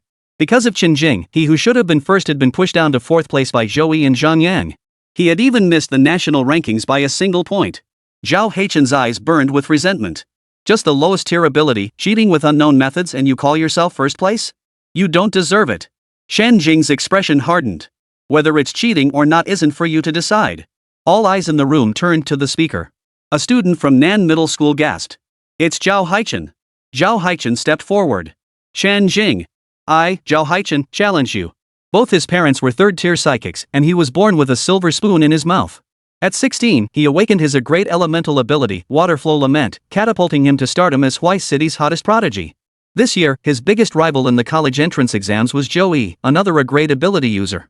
Unexpectedly, Chen Jing burst onto the scene, not only snatching the city's top scholar title but also bringing Joey and an unknown nobody named Zhang Yang along, pushing him out of the top 3. And on the national rankings, if not for Chen Jing and the two deadweights he brought along, how could he have missed the cut by a single point? He was nothing but a waste with an F-grade awakened ability. Even if his martial arts and physique were impressive, they couldn't compare to a true ability user. Sorry, I'm not interested. Chen Jing, you coward. Are you scared? Afraid you can't beat me and will lose face? Worried people will question how you got your college entrance exam scores? The students and teachers present exchanged complicated glances, staring at Zhao Haichen as if he were an idiot. Chapter 12, Showdown, Instant Kill. Could you at least watch his battle footage before speaking? Who knew the genius from Nan Middle School was so brainless? So embarrassing I don't even want to admit I go to the same school as him. Seeing the situation escalate, Zhao Haichen's homeroom teacher rushed over to intervene. Haichen, whatever the issue is, we'll discuss it back at school. Today is over. I refuse. I'll expose his true colors. Chen Jing, you dare challenge me? You idiot. Don't you see the situation? How could I have missed how foolish this kid is? He won't even listen to reason. Zhao Haichen's homeroom teacher looked utterly speechless. The entire exam was monitored, and there's live footage of the battle. It's not up to you to decide what's true. Whether my results are valid will be determined by the chief examiner and proctors. As for you, just like you said, you're not even worthy. Oomph. If you won't accept the challenge, there's always Zhang Yang. A mere great ability. I wonder how many people are dissatisfied with his current results. Zhao Haichen's words carried a clear implication. Are you threatening me? Chen Jing's gaze turned icy. That single glance sent a chill through Zhao Haichen's heart, but he pushed aside his unease and forced himself to remain composed. It's not a threat. If you beat me, I'll respect you. If you lose, all 3 of your results will be invalid. Fine, I accept. Hope you don't regret this. If you lose, I want you to apologize to us. Chen Jing said indifferently. Agreed. Chen Jing, you just expended your abilities. Should we reschedule the contest? Chen Jing's homeroom teacher was also displeased, worried his student might be at a disadvantage. No need. I recovered some on the way here. It'll be enough to deal with him. Chen Jing glanced at Zhao Haichen and said. Oomph. How arrogant. Zhao Haichen snorted coldly at Chen Jing's words. Be careful. Zhao Haichen's ability is water-based. He can draw blood from your body. Oh, I see. Chen Jing was slightly surprised. This ability was quite formidable. The students instinctively dispersed, clearing a large space for the duel. A teacher with a support-type healing ability stepped forward to oversee the situation. The proctor who had rescued Chen Jing and his 2 companions stepped forward to act as referee. Student duels were commonplace, usually held on the school's combat stage. As long as a student still had a breath left, teachers could always intervene to save them. Today was exceptional. All the leaders, the principal, and teachers were present.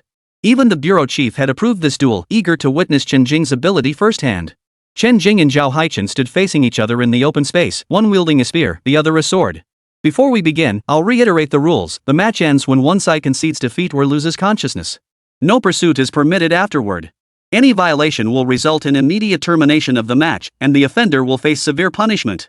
The teacher acting as referee emphasized sternly. Understood. Chen Jing and Zhao Haichen nodded simultaneously. The referee nodded and began the countdown. Get ready. 3, 2, 1, go! The moment the countdown ended, Zhao Haichen, wielding his long sword, let out a low growl, water flow slaughter. Tiny streams of water instantly covered Zhao Haichen's blade, twisting and coiling around it.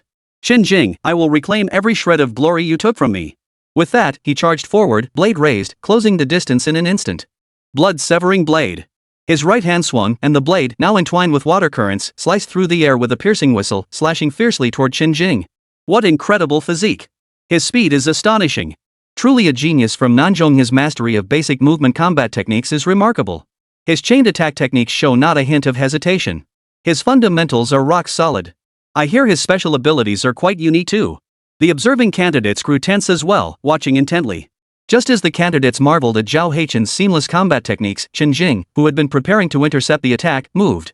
As the long sword swung toward him, he could feel an unusual sensation in the flow of blood through his body. Crackle pop. Amidst crackling sparks and arcing electricity, blue-purple lightning instantly enveloped Chen Jing's entire body. The effects of his opponent's water-type ability vanished instantly. The next instant, Chen Jing's spear surged forward. A blur flashed before the crowd's eyes, followed by a clang as the lightning-charged spear collided with the great sword. Instantly, under Chen Jing's control, the lightning surged through the blade and eroded the water current. Zhao Haichen instantly felt a numbing sensation spread through his body, causing him to lose control of his blade.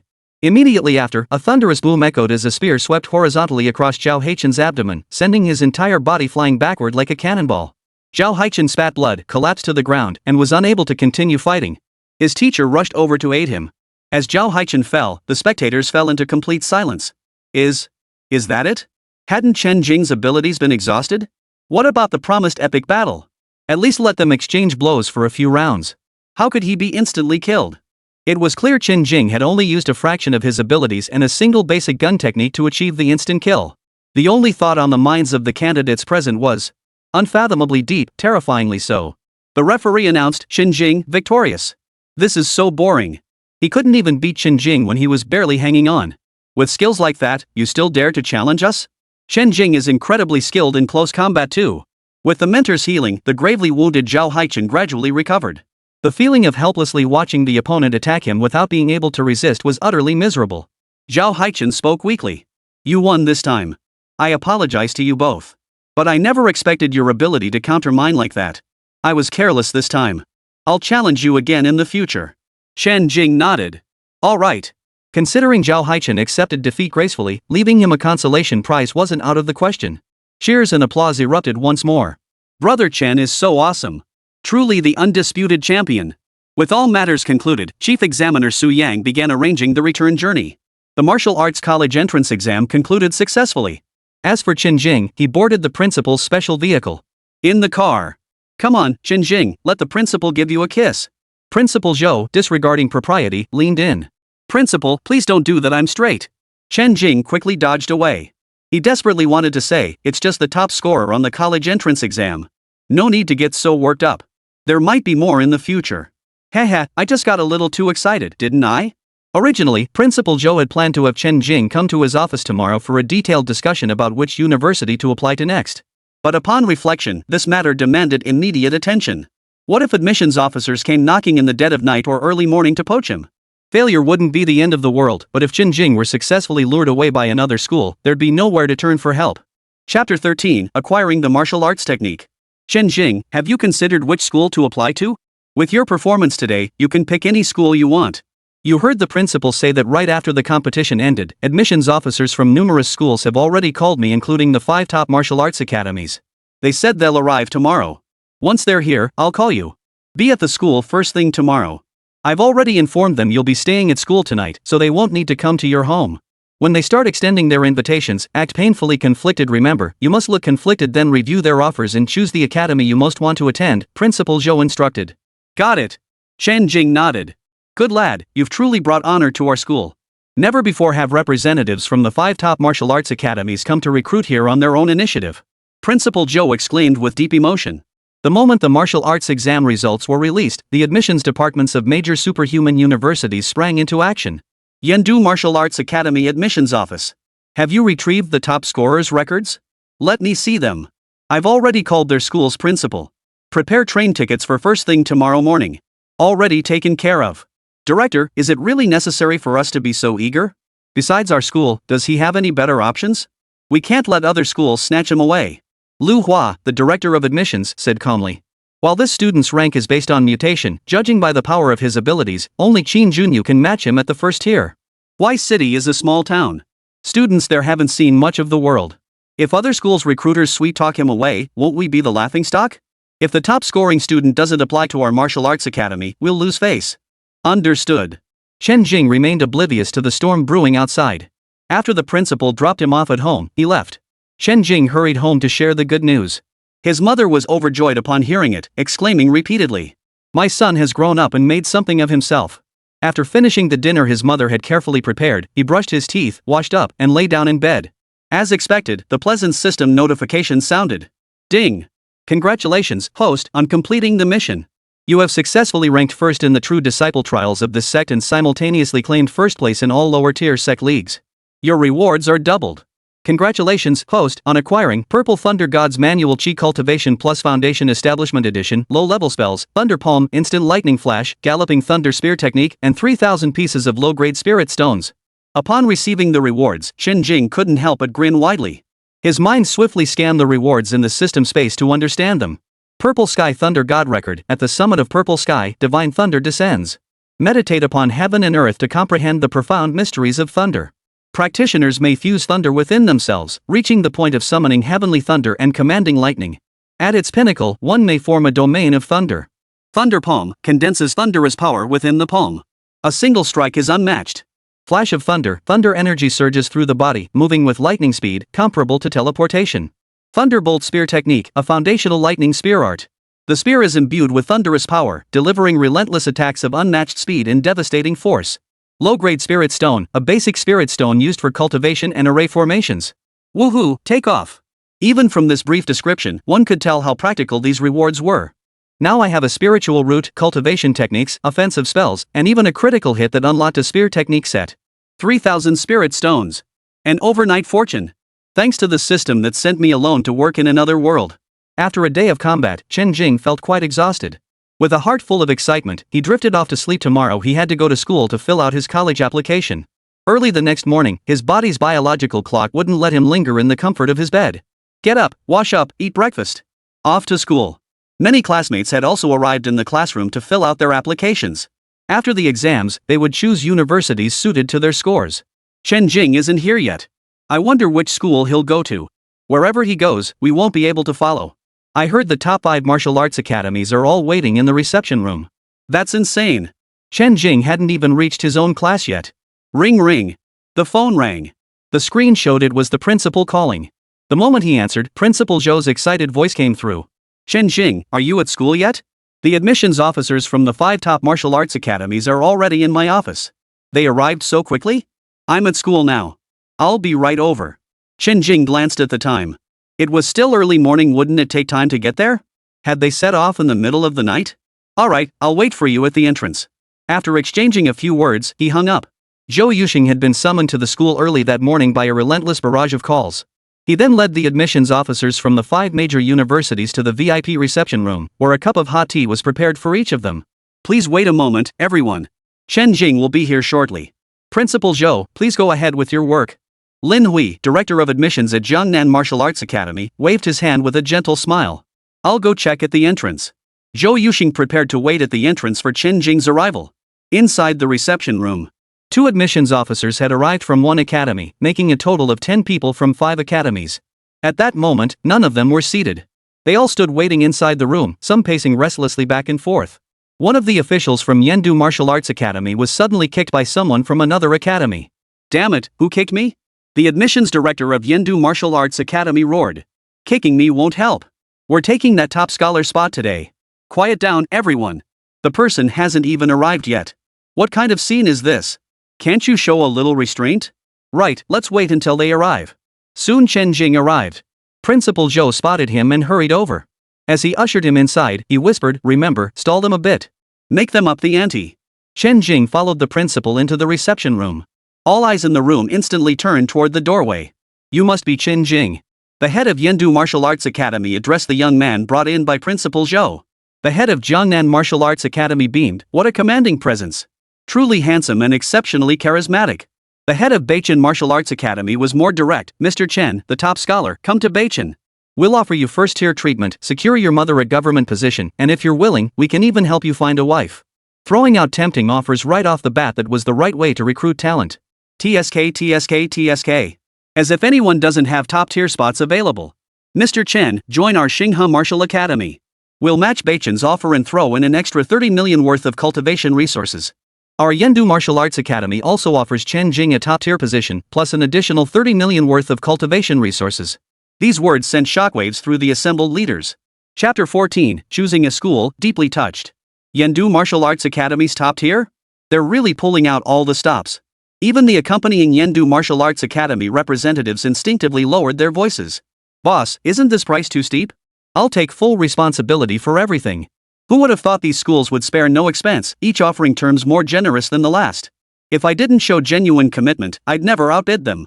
Once Yendu Martial Arts Academy's terms were revealed, the enthusiasm of the other martial arts academy leaders visibly waned. They couldn't compete. Finally, the head of Jinghu Martial Arts Academy presented their offer. Jinghu Martial Arts Academy will likewise offer first-tier treatment, arrange a leisurely position for your mother, and provide 50 million cultivation resources. Jiangnan Martial Arts Academy offered the same terms. There was little hope left anyway. As for a wife, at this level, she wouldn't lack for younger female students or even seniors to offer their care. Though all top martial academies, there were still disparities between them, with Yendu Martial Academy reigning supreme. When the benefits were comparable, Yendu Martial Academy became the top choice. Chen Jing began his performance the moment they started courting him. His eyes lit up at the first academy's offer, and he glanced at the representative from Beichen. Then, when the second academy spoke, he turned to look at the representative from Xinghe Academy, his face betraying deep conflict. When both Yendu Martial Academy and Jinghu Martial Academy presented their offers, his expression turned agonized. His gaze swept over all the representatives before finally settling back on the head of Yendu Martial Arts Academy. Principal Zhou observed the young man's performance with approval. Typically, the top tier of Yendu Martial Academy wouldn't be offered so readily. Under the gaze of the assembled teachers, Chen Jing finally declared his choice. I choose Yendu Martial Arts Academy. As expected, no one could refuse Yendu Martial Arts Academy's gracious invitation. Ha, welcome to our academy, Chen Jing. Lu Hua, the director of the admissions office at Yendu Martial Arts Academy, let out a satisfied laugh upon hearing this. He then pulled Chen Jing aside and began enthusiastically explaining the procedures. He produced the pre-prepared admission letter and handed it to Chen Jing. This is your acceptance letter. You'll need it when you report to the academy. Yendu Martial Arts Academy looks forward to your arrival. As for the others, let the principal see them off. Principal Zhou, returning after finishing his tasks, called out to Chen Jing. Come on, follow me to my office. Alright, there are no outsiders here. Please, have a seat. Yes, principal. After the college entrance exams, classes had resumed at the school. These days, there's no such thing as summer or winter break. Jing, our Huai City First High School has been blessed with an incredible opportunity this time, and it's all thanks to you. You and Zhang Yang have truly made us proud. Both of you made it onto the national rankings. The Ministry of Education has specially awarded our school for this achievement. I asked you to come here to discuss the rewards from higher-ups. This is your reward as the top scorer. Take a look. Zhou Yuxing pulled a sheet of paper from his desk drawer and handed it to Chen Jing. Chen Jing glanced at it and felt his heart skip a beat. Before taking the martial arts exam, he knew that winning the top scholar title and ranking on the national list would come with rewards. But he hadn't expected them to be this generous. 50 gene of second tier ferocious beast jerky, 5 gene of third tier ferocious beast jerky, 3 second tier yuanling pills, 1 million cash. The dried beast meat spoke for itself. Since psychics possessed spiritual energy, the flesh and blood of fierce beasts naturally contain spiritual energy as well. After special processing, the beast carcasses were transformed into jerky, preserving the energy within for long-term storage. While over half the energy would dissipate, the preservation itself was already remarkable. Higher tiers contain greater energy reserves. Regular consumption can enhance cultivation. Direct consumption is inadvisable, however. Untreated beast flesh carries a frenzied attribute that risks causing practitioners to lose control and fall into madness.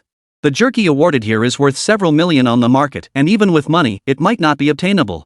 As for the yuanling pills, they are even more precious. Pill grades correspond to ability tiers, with tier 1 being the lowest and tier 10 the highest. This yuanling pill, refined from mutated spiritual herbs, is an excellent aid for enhancing supernatural abilities. Such pills are luxury items beyond the reach of ordinary people. Their exorbitant price can bankrupt many families with just a single pill. By comparison, the 1 million cash reward was merely a token addition. How about it? Pretty mind-blowing, huh? Yeah. Chen Jing nodded. After experiencing the system's rewards, these things no longer held such significance in Chen Jing's heart. Still, he knew he had to give the principal some face. When it came to evaluating Zhou Yuxing's performance as principal, Chen Jing and his fellow students were arguably the most qualified to speak. This middle-aged man was a bit stingy, a bit petty, a bit bureaucratic, and loved to brag and show off. In short, he was full of petty flaws. Still, in Chen Jing's view, Zhou Yuxing was at least a competent principal. Though stingy, he never cut corners when it came to student meals and supplies. He never touched the welfare benefits for students and faculty. He would assist students from impoverished families, ensuring they could complete their education regardless of their natural talents. Each graduating class saw dozens receive his support. Furthermore, the additional rewards the Ministry of Education has granted our school, I feel unworthy of receiving them. Therefore, I've decided to allocate a portion of these awards to you and Zhang Yang. This is the last thing Huai City First High School can do for you. Hearing the principal say this, Chen Jing felt uneasy. Principal, this doesn't seem right. These are awards given to the school by higher authorities, a token of appreciation for you and all the faculty. How can Zhang Yang and I take a portion of them? Zhou Yuxing shook his head with emotion. Without you and Zhang Yang, this reward wouldn't have come to our school in the first place. I'm not like certain teachers who shamelessly take credit for their students' achievements. I've already decided on this reward. They'll receive 50% of their original reward, with the remainder distributed as a bonus. The resources gained from this exchange will go to you and Zhang Yang. But, no buts about it. We old folks have limited natural talent. More cultivation resources won't do us much good. Better to give them to you young ones to help you progress so you can get to the battlefield sooner and slay those monstrous beasts. This outcome had little to do with them anyway. It was all down to you getting a stroke of luck, your abilities advancing. I doubt they'd have much to say about it. As for how to divide it, here's what I think. You guys got a decent haul of beast meat earlier, and once you get to university, the school will also distribute some. Let's pull all the Tier 1 and Tier 2 beast meat rewards from the school, and use it to get one Tier 2 yuanling pill each for you and Zhang Yang. What do you think? Huh? Why aren't you saying anything? Chen Jing felt a stinging sensation in his nose. He tried to speak, but his throat felt painfully constricted. Chapter 15, Farewell, Bound for Yendu. Principal Zhou sensed the awkward tension in the air. He patted Chen Jing on the shoulder. There's no need for this. I'm your principal, I understand what you're going through. I'm getting on in years, can't stand sentimental talk. If you're truly grateful, once you've made something of yourself, bring me a commemorative banner. Make sure to sign it with your own name. Then I'll hang it in my office. Whenever anyone comes by, I'll boast, this was given to me by our school's top college entrance exam scorer back in the day, now a formidable figure who commands respect far and wide. That would be so impressive. Chen Jing nodded vigorously.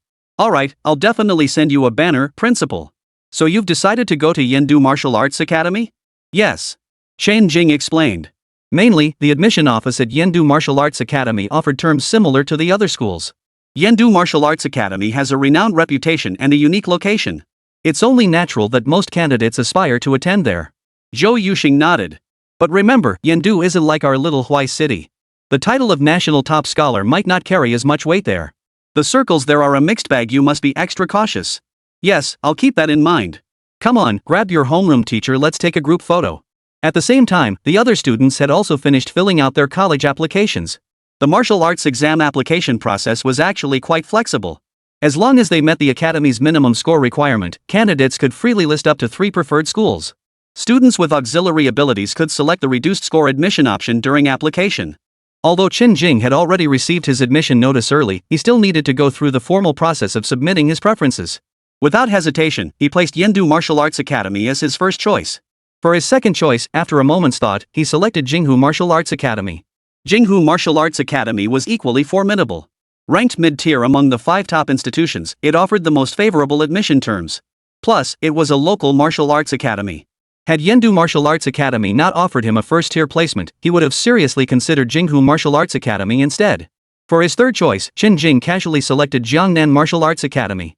The moment he submitted his choices, the heads of the 3 major martial arts academies received notifications. The Yendu Martial Arts Academy admissions office called to discuss enrollment details, stating that a single dormitory room had been prepared and was ready for him to move in. After Jinghu Martial Arts Academy called, they showered him with flattery and even upgraded the conditions offered. They inquired if further concessions could be negotiated. Finally, Jiangnan Martial Arts Academy called, going through the motions with a few perfunctory remarks. After completing the application, students were required to enroll within a week. Some eager students could even report to school the day after admission. The university provided dedicated cultivation facilities, something students from ordinary backgrounds couldn't afford at home. While public cultivation halls are available in the city, they require payment. After enrollment, students could access the library's collection of psychic ability training methods and combat techniques. Many students were eager to enroll early. Chen Jing now possessed cultivation techniques and was eager to begin formal training. June 9th, sunny. Huai City High-Speed Rail Station. The farewell between Chen Jing and Li Minghua and her son was quiet and simple. For Li Minghua, her son was now an adult and so accomplished. She had little left to worry about. After bidding farewell to his mother, Chen Jing passed through security, hoisted his luggage, and boarded the high-speed train bound for Yendu. Once aboard, he found his seat, stowed his luggage. He closed his eyes and leaned against the window for a brief rest.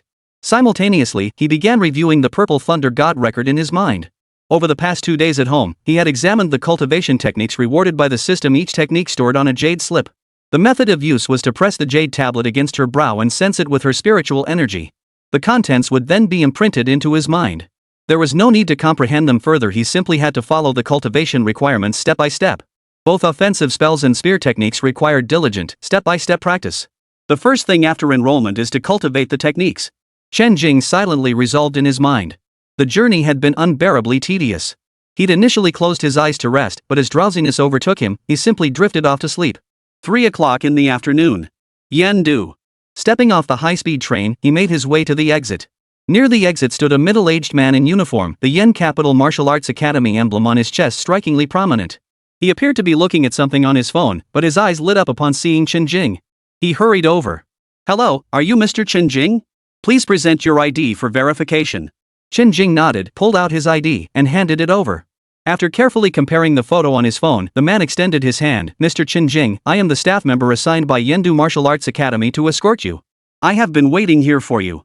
Realizing this was someone arranged by the academy, Chen Jing shook hands with Li Wei. "Hello." Li Wei cleared a path. "The Yendu Martial Arts Academy vehicle is waiting here. Please follow me." They exited the high-speed rail station. A minivan slowly pulled up to the curb. A large emblem was painted on both the hood and the doors. This emblem was instantly recognizable to nearly every resident of Yendu. It was the academy's official crest. Surrounding vehicles instinctively gave way as it approached. He got in, and the vehicle slowly drove away. Chen Jing gazed out the window, taking in the scenery of Yendu. Yendu was vast, especially after its recent expansions, making it even more expansive. Yet the sheer number of skyscrapers, streets, and residential complexes, coupled with its large population, made it extremely crowded. The contrast was stark, especially compared to the sparsely populated cities along the border. Pedestrians and vehicles on Yendu's roads resembled an ant army thick as honey, end to end. It was inevitable everyone sought refuge in the safety of the city, scrambling desperately to make their way into Yendu. Border cities are the most dangerous places, where high-level psychics fight on the front lines against ferocious beasts. Should they fail, border cities would be the first to face attack. Elsewhere, naturally, the more psychic ability users present, the safer the location. The 60-kilometer journey took Chen Jing a full 3 hours by car just to reach the gates of Yendu Martial Academy. 6:30 in the evening. Yendu Martial Arts Academy. After getting off the bus, he headed toward the new student reception area to complete enrollment procedures. Just then, a young man with the air of a privileged noble approached him. You must be Chen Jing? I heard you'd be enrolling today, so I came to see you. The top scorer in the college entrance exam, truly extraordinary. Chen Jing recognized him as well. Ranked second nationwide in the college entrance exam, top in Yendu Qin Junyu. Just luck. The top scorer nationwide, there's no such thing as luck. I lost, plain and simple. No excuses. I hope that once you've successfully enrolled, we'll have a chance to spar. Alright, I have matters to attend to. Wishing you all the best. The last remark seemed to carry an unspoken implication. Chen Jing felt a twinge of confusion but didn't dwell on it. For now, he needed to focus on completing his enrollment. Chapter 16, Receiving the Cold Shoulder. New Student Orientation Desk. Student Chen Jing, welcome to Yendu Martial Arts Academy. Due to the influx of new students, Director Lu from our admissions office is currently in a meeting. We sincerely apologize for the inconvenience. Perhaps I could escort you to the dormitory to check in first? The Yendu staff member smiled politely, his words filled with courtesy. But Chen Jing, raised in an orphanage, could sense the underlying detachment in his tone. Chen Jing raised an eyebrow, his tone level. I think it would be better to discuss this with Director Lu again. All the terms and conditions regarding enrollment were previously agreed upon with Director Lu. The staff member glanced at Chen Jing in surprise. Terms? There are terms for new students? That look made Chen Jing feel distinctly uncomfortable. As the top student nationwide, wouldn't it be natural to have some special provisions? Chen Jing replied expressionlessly. Director Lu personally negotiated these terms with our school. It's perfectly normal that you're unaware. It's still early.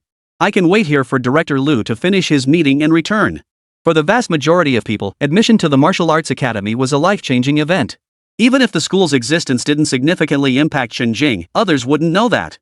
In the eyes of ordinary people, no one could sleep soundly until the matter was settled. When he first got off the bus, everything felt normal enough. But the moment he stepped into Yendu Martial Arts Academy, everything felt off.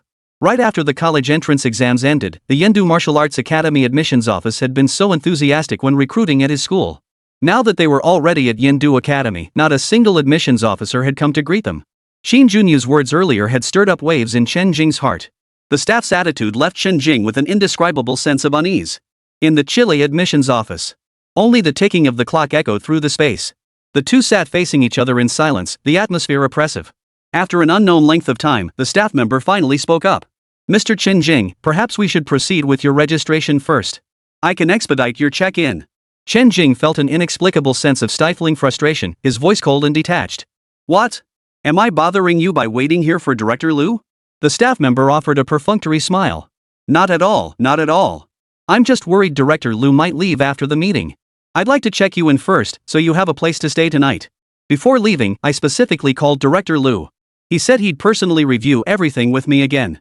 I don't think the concern you mentioned will actually happen. Though Chen Jing was displeased, he decided to wait patiently for now. Just then, there was a knock on the door. Chen Jing's eyes lit up as he jumped to his feet. Could it be Director Lu returning from his meeting? I saw the light still on and came to check what was going on. The visitor was a woman in her 30s. Chen Jing's spirits instantly sank. It wasn't Director Lu. Zhao Minhui scanned the room and snapped. What are you all still doing here so late? Can't this wait until tomorrow? Chen Jing explained again. I called Director Lu before coming. We agreed to handle the registration today.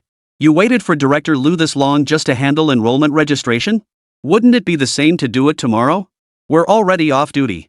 Zhao Minhui's tone brimmed with impatience. Forget it. I'll handle it for you. What's your name? Chen Jing. Chen Jing? Zhao Minhui furrowed her brow. Why did that name sound so familiar? A nearby staff member chimed in. This year's top scorer in the college entrance exam. Oh, the top scorer in the college entrance exam. No wonder he's so inconsiderate. So he thinks he's special because of his status. Zhao Minhui curled her lip, sitting down at the computer as she spoke. What's so great about being top scorer? Let me tell you, our Yendu Martial Arts Academy has no shortage of top scorers. Don't think you're anything special. Chen Jing watched this supremely arrogant woman, saying nothing nor wanting to say anything. He just wanted to get this over with and leave. Zhao Minhui continued, honestly, every year around this time, there's always a bunch of people looking for trouble. This is Yendu, after all. Chen Jing stared at her expressionless. As long as he could finish his business, he'd endure it. They'd never cross paths again anyway. A few minutes later, the printer beside the computer began its work, spitting out a fresh stack of documents. Zhao Minhui placed the documents on the desk. Here. These are your enrollment forms and terms. Make sure to sign at the end after you've reviewed them. Chen Jing took a deep breath and began reading the documents carefully. Given the attitude of people like them, he dared not be the slightest bit careless. Once he signed his name, it would be final. When he reached the section explaining the first sequence, his brow furrowed. Why does this first sequence roster list 4 people? Principal Zhou had once explained to Chen Jing that a school typically had only one first sequence. If the incoming class lacked sufficient talent, they might not even assign a first sequence slot.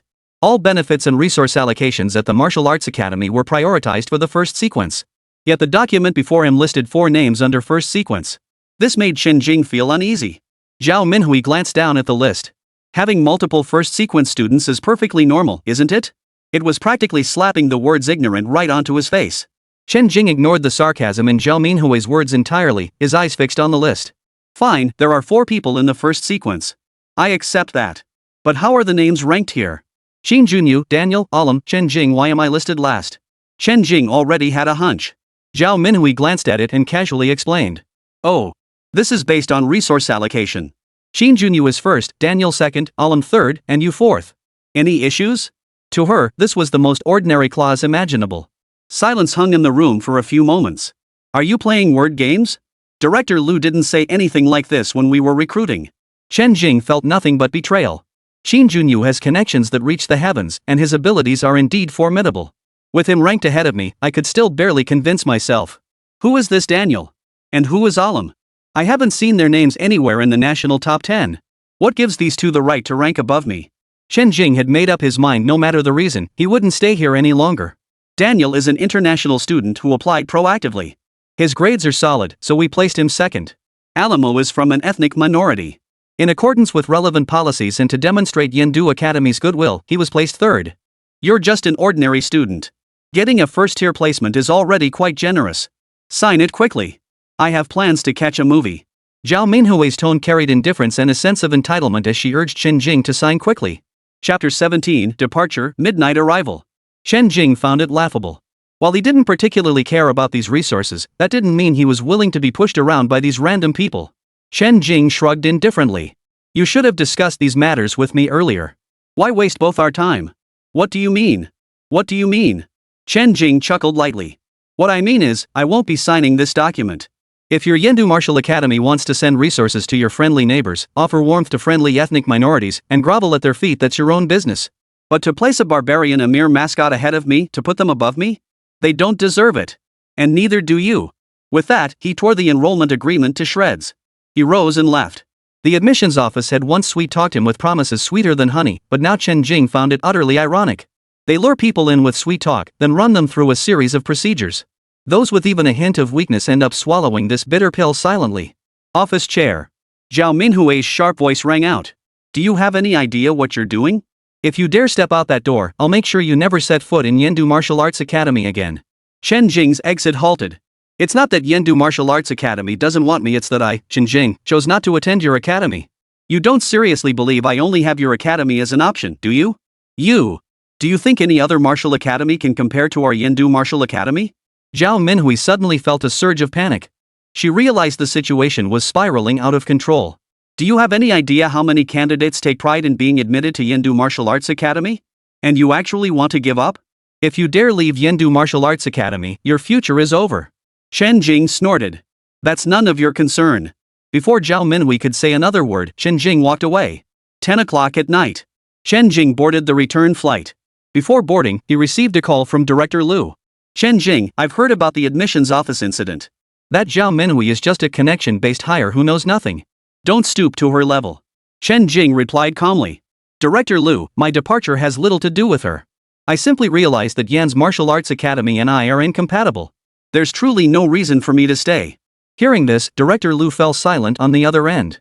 After a long pause. Are you absolutely certain you won't reconsider? Could you place my name at the very top of the first sequence? Director Lu, my request isn't unreasonable. Yendu Martial Arts Academy's strength stems solely from its unique location in Yendu, securing the finest resources and recruiting the most exceptional students. That's all I have to say. With that, he hung up the phone. 1 a.m. The plane touched down at the airport. Chen Jing pulled his luggage. He walked slowly down the passageway. Due to the late hour, the airport felt desolate and quiet. Chen Jing felt a bit down. Yendu Martial Arts Academy? What's that? Dare to play games with him, Chen Jing? He would make them regret their actions. Until he stepped out of the airport and reached the exit. A large welcome sign caught his eye, bearing his name. He looked at the people holding the sign. Among them stood none other than Lin Haiping, the admissions director from Jinghu Martial Arts Academy. You're here to pick me up? Chen Jing was surprised. When he left Yendu, he had indeed spoken with Lin Haiping over the phone, mentioning he would visit Jinghu Martial Arts Academy. But he had said he would find a place to stay for the night after landing, then head to Jinghu Martial Arts Academy at dawn the next day to discuss matters. He hadn't expected them to pick him up at the airport at 1 a.m., especially with the admissions director among them. This was a world apart from his experience at Yendu Martial Arts Academy earlier that day. Director Lin, this is. I'm truly flattered. Lin Haiping laughed heartily. Chen Jing, we're both from Jinghu. No need for formalities between us. Then he tentatively asked. Student Chen Jing, if you're not too busy, we'll head back to Jinghu Martial Arts Academy first. Your accommodations have already been arranged. As for the specifics of enrollment, we can discuss them tomorrow after you've had a good rest. How does that sound? Alright, I'll follow Director Lin's arrangements. Chen Jing nodded with a smile, feeling all his weariness melt away. This place, these people, they all gave him a profound sense of belonging. Ha ha ha, great. Let's get in the car then. Jinghu Martial Arts Academy. Admissions office. Chen Jing had already thought it through before arriving. This time, he couldn't let emotions cloud his judgment. He must strictly adhere to Principal Zhou Yuxing's advice, shop around. This trip to Yendu had been so unlucky precisely because Chen Jing had idealized the Yendu Martial Arts Academy in this world. Even with the threat of external beasts looming, they still managed to pull off these reckless maneuvers that wasted resources and squandered talent. Still, Jinghu Martial Arts Academy's atmosphere was truly exceptional. He genuinely didn't want to leave. He'd review the agreement first. Led by Lin Haiping, Chen Jing entered the admissions office. Please take a seat, Chen Jing. Chen Jing complied and sat down. Lin Haiping retrieved a stack of documents from his desk. Mr. Chen Jing, as a native of Jinghu and the top scorer in the college entrance exam, Jinghu Martial Arts Academy would very much like to retain you. However, we won't use hometown ties to morally coerce you. The terms we offer are laid out in this form. Please take a look. After reading it, we'll discuss other matters. Chen Jing accepted it with both hands. Respect is mutual. Taking the form, Chen Jing began to read it carefully. Only after reading the very last word did he finally relax. The terms offered by Jinghu Martial Arts Academy appeared comparable to those of the Imperial Capital Martial Arts Academy. Yet for identical terms, Jinghu Martial Arts Academy's specifications were markedly superior to those of Yendu Martial Arts Academy. The single dormitory provided by Yendu Martial Arts Academy was essentially a studio apartment, fitting the name single dormitory perfectly. In contrast, Jinghu Martial Arts Academy's single dormitory comprised an entire small courtyard, spanning nearly 100 square meters and featuring a two-story duplex. The courtyard also featured a 200 square meter open space, ideal for daily training. Yendu Martial Arts Academy offered 10 million yuan in scholarships annually, totaling 30 million yuan over 3 years. Jinghu Martial Arts Academy, on the other hand, offers 20 million yuan in scholarships annually, totaling 60 million yuan, 10 million yuan more than what was announced on enrollment day. But the most crucial factor was the first sequence. The first sequence column indeed bore only one name, Chen Jing. It was far more pleasing to the eye than the row of names at Yendu Martial Arts Academy. What kind of trash are those two? How dare they share the same sequence as me, let alone rank above me? Student Chen Jing, are you satisfied with these terms? If there's anything else you need, just ask. Jinghu Martial Arts Academy will do its utmost to accommodate you. Chen Jing smiled. After reviewing the benefits offered by Jinghu Martial Arts Academy, he had already made up his mind. I have no objections to Jinghu Martial Arts Academy's terms. He picked up the pen on the table and signed his name with a flourish. Lin Haiping gladly accepted the form. Student Chen Jing, welcome to Jinghu Martial Arts Academy. We will do our utmost to cultivate your talents. Within 2 or 3 minutes, Lin Haiping had entered Chen Jing's records into the computer system, completing his enrollment. Chapter 18, Enrollment at Jinghu, Top Student. Congratulations, Chen Jing. From this moment on, you are a member of Jinghu Martial Arts Academy. And you are also our academy's top senior student this term. Senior brother? Chen Jing asked, a hint of confusion in his voice. Lin Haiping explained with a smile. The top tier at Jinghu Martial Arts Academy consists of the strongest freshmen upon enrollment. That's why they're called senior brothers by their peers. They're the strongest, after all. Interesting. Chen Jing chuckled too. Come on. I'll take you to the dorms now. We can also take a look around and get familiar with the academy's environment. Chen Jing followed Lin Haiping at a leisurely pace. As they walked, Lin Haiping introduced the school's buildings and scenery. Jinghu Martial Arts Academy sat in the southeast corner of an city, nestled between mountains and water, offering a pleasant environment. Beyond the rows of teaching buildings and dormitories, there were training halls and a library. And vast expanses of martial arts training grounds. With several days remaining before the start of the semester, the campus felt somewhat empty with few students present. Good morning, Director Lin. Hello, Director. The new students greeted Lin Haiping warmly upon seeing him. After Lin Haiping led Chen Jing away, the students began to discuss among themselves. Is that guy next to Director Lin a freshman too? Director Lin personally greeted him? Aren't you guys friends? You don't even know him? He just looks familiar. Who is he? The top scorer in the college entrance exam, Chen Jing. Yeah, it's him. I've seen his videos online. A genius like that coming to Jinghu? Looks like our school's pretty impressive after all. Come on, Jinghu Martial Arts Academy is one of the top 5 elite institutions. Chen Jing is a local, so it's no surprise he stayed here. Enough. Didn't you guys see the news today? Chen Jing coming to Jinghu has a reason. What reason? Well, see for yourself. With the admissions director leading the way, the rest of the process went incredibly smoothly. Soon enough, they received their student wristwatches and school uniforms.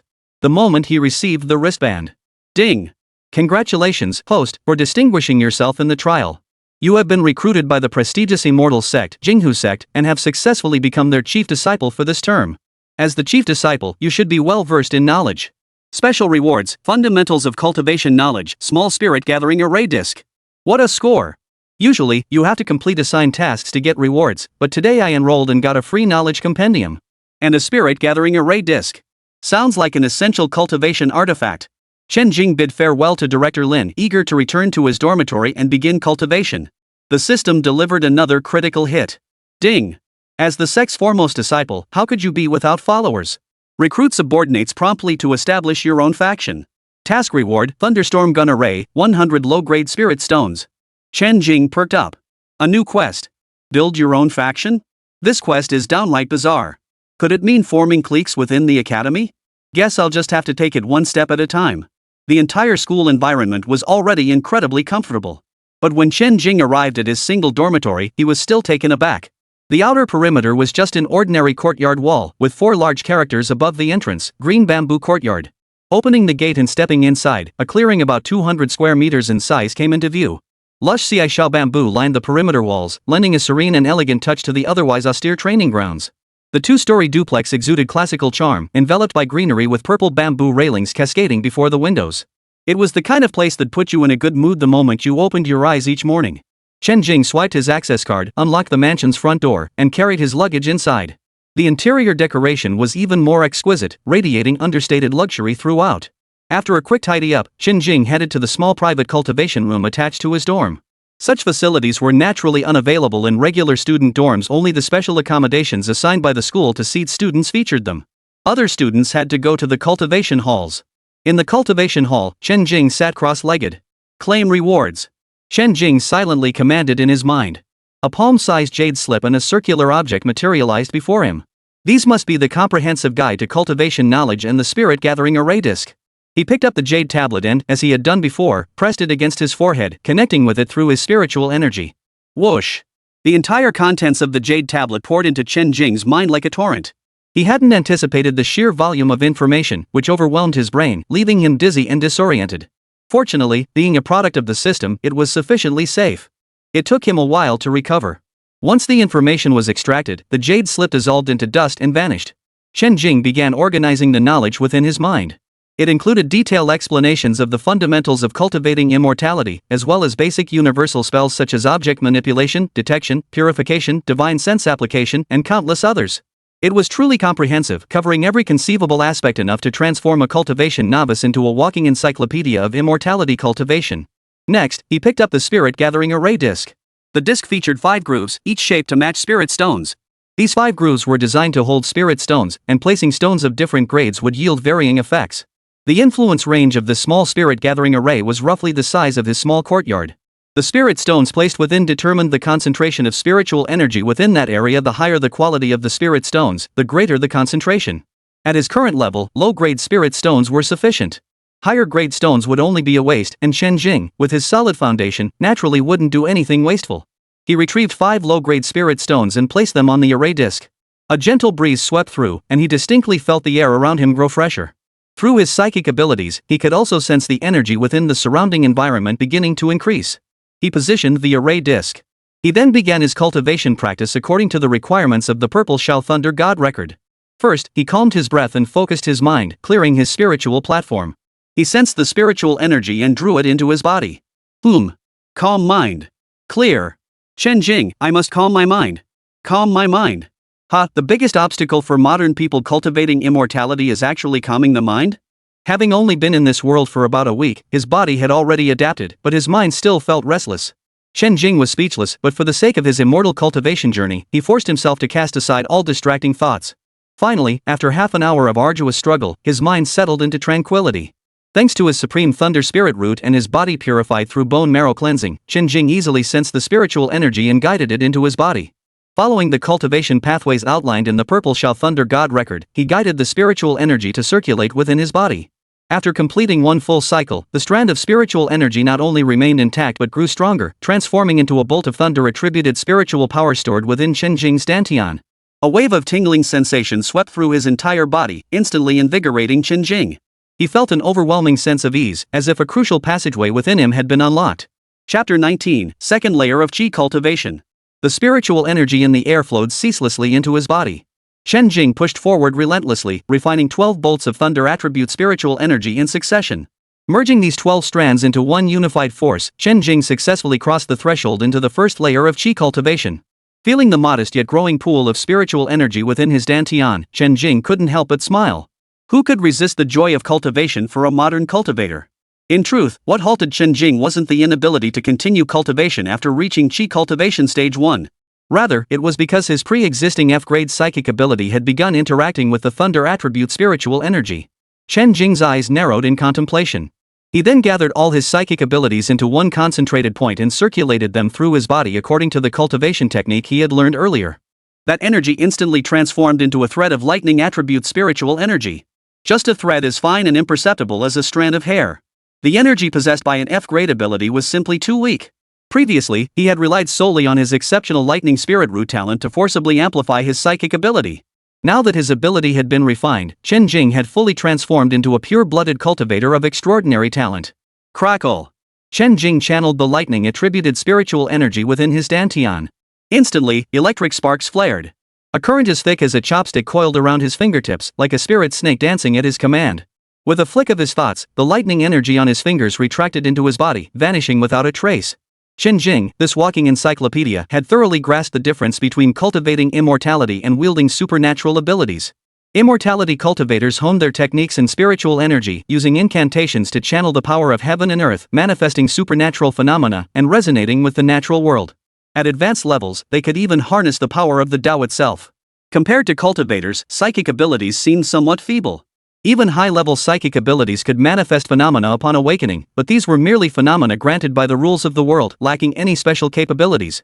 Essentially, psychic abilities represent a straightforward application of the energy absorbed within the body.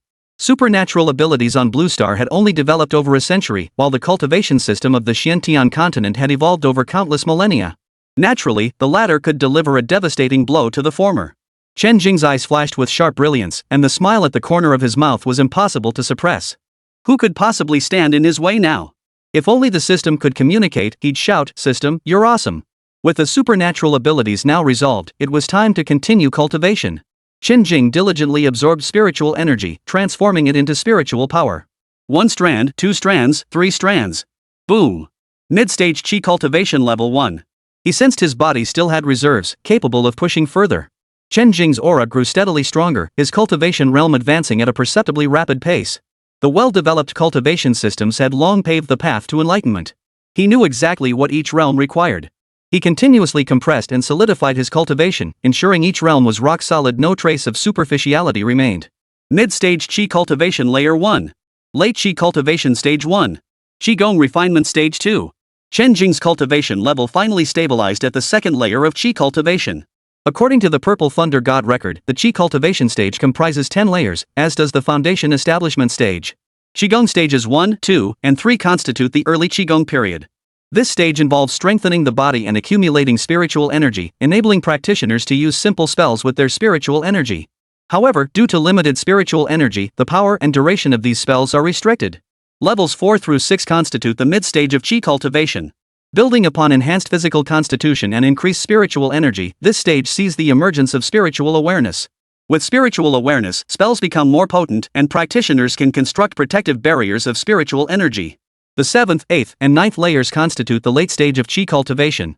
This stage marks a qualitative leap in both spiritual awareness and spiritual energy. Cultivators gain extraordinary perception, akin to sensing spring breezes before they stir, and with the aid of spiritual awareness, their attack methods become more flexible and varied, with power greatly enhanced. The 10th layer of chi cultivation represents the pinnacle of this stage. Spiritual energy becomes increasingly refined and pure, beginning to condense into a liquid-like state, while the cultivator's body undergoes a process of returning to its primordial essence. When the spiritual energy within undergoes a complete qualitative transformation, the practitioner is ready to establish their foundation. Only upon completing foundation establishment does one formally enter the gates of cultivating immortality. How would these cultivation levels translate to Blue Star's psychic ability rankings? Huff.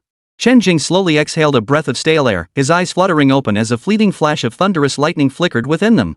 Glancing at the clock on the wall, it read 6:30. Stepping out of the cultivation chamber, he pulled out his phone. 6:30 the next morning. Good grief. No wonder they say cultivation transcends time. A brief session had consumed an entire afternoon and night, and he hadn't even noticed except for the gnawing hunger in his stomach. Foundation establishment cultivators could practice fasting techniques, but chi cultivation stage practitioners needed fasting pills which Chen Jing didn't have. He'd just have to eat like a normal person. He pulled out his phone and opened the school cafeteria's delivery app, placing an order to be delivered to the green bamboo courtyard. The school had already loaded a substantial amount onto Chen Jing's account, a small perk for elite students. Before long, breakfast arrived. After finishing breakfast, Chen Jing prepared to study and practice the thunder palm technique. Just as he was making plans, his phone suddenly rang. Chen Jing picked up the phone and saw it was Zhang Yang calling. Yangzi, what's up? Jing, did you leave Yendu Martial Arts Academy and enroll at Jinghu? Wow, you're well connected, kid. You found out that fast? Yep, we're studying at the same martial arts academy now. No, Jing, that's not what I meant. Check online. Yendu Martial Arts Academy just posted an article, go see for yourself.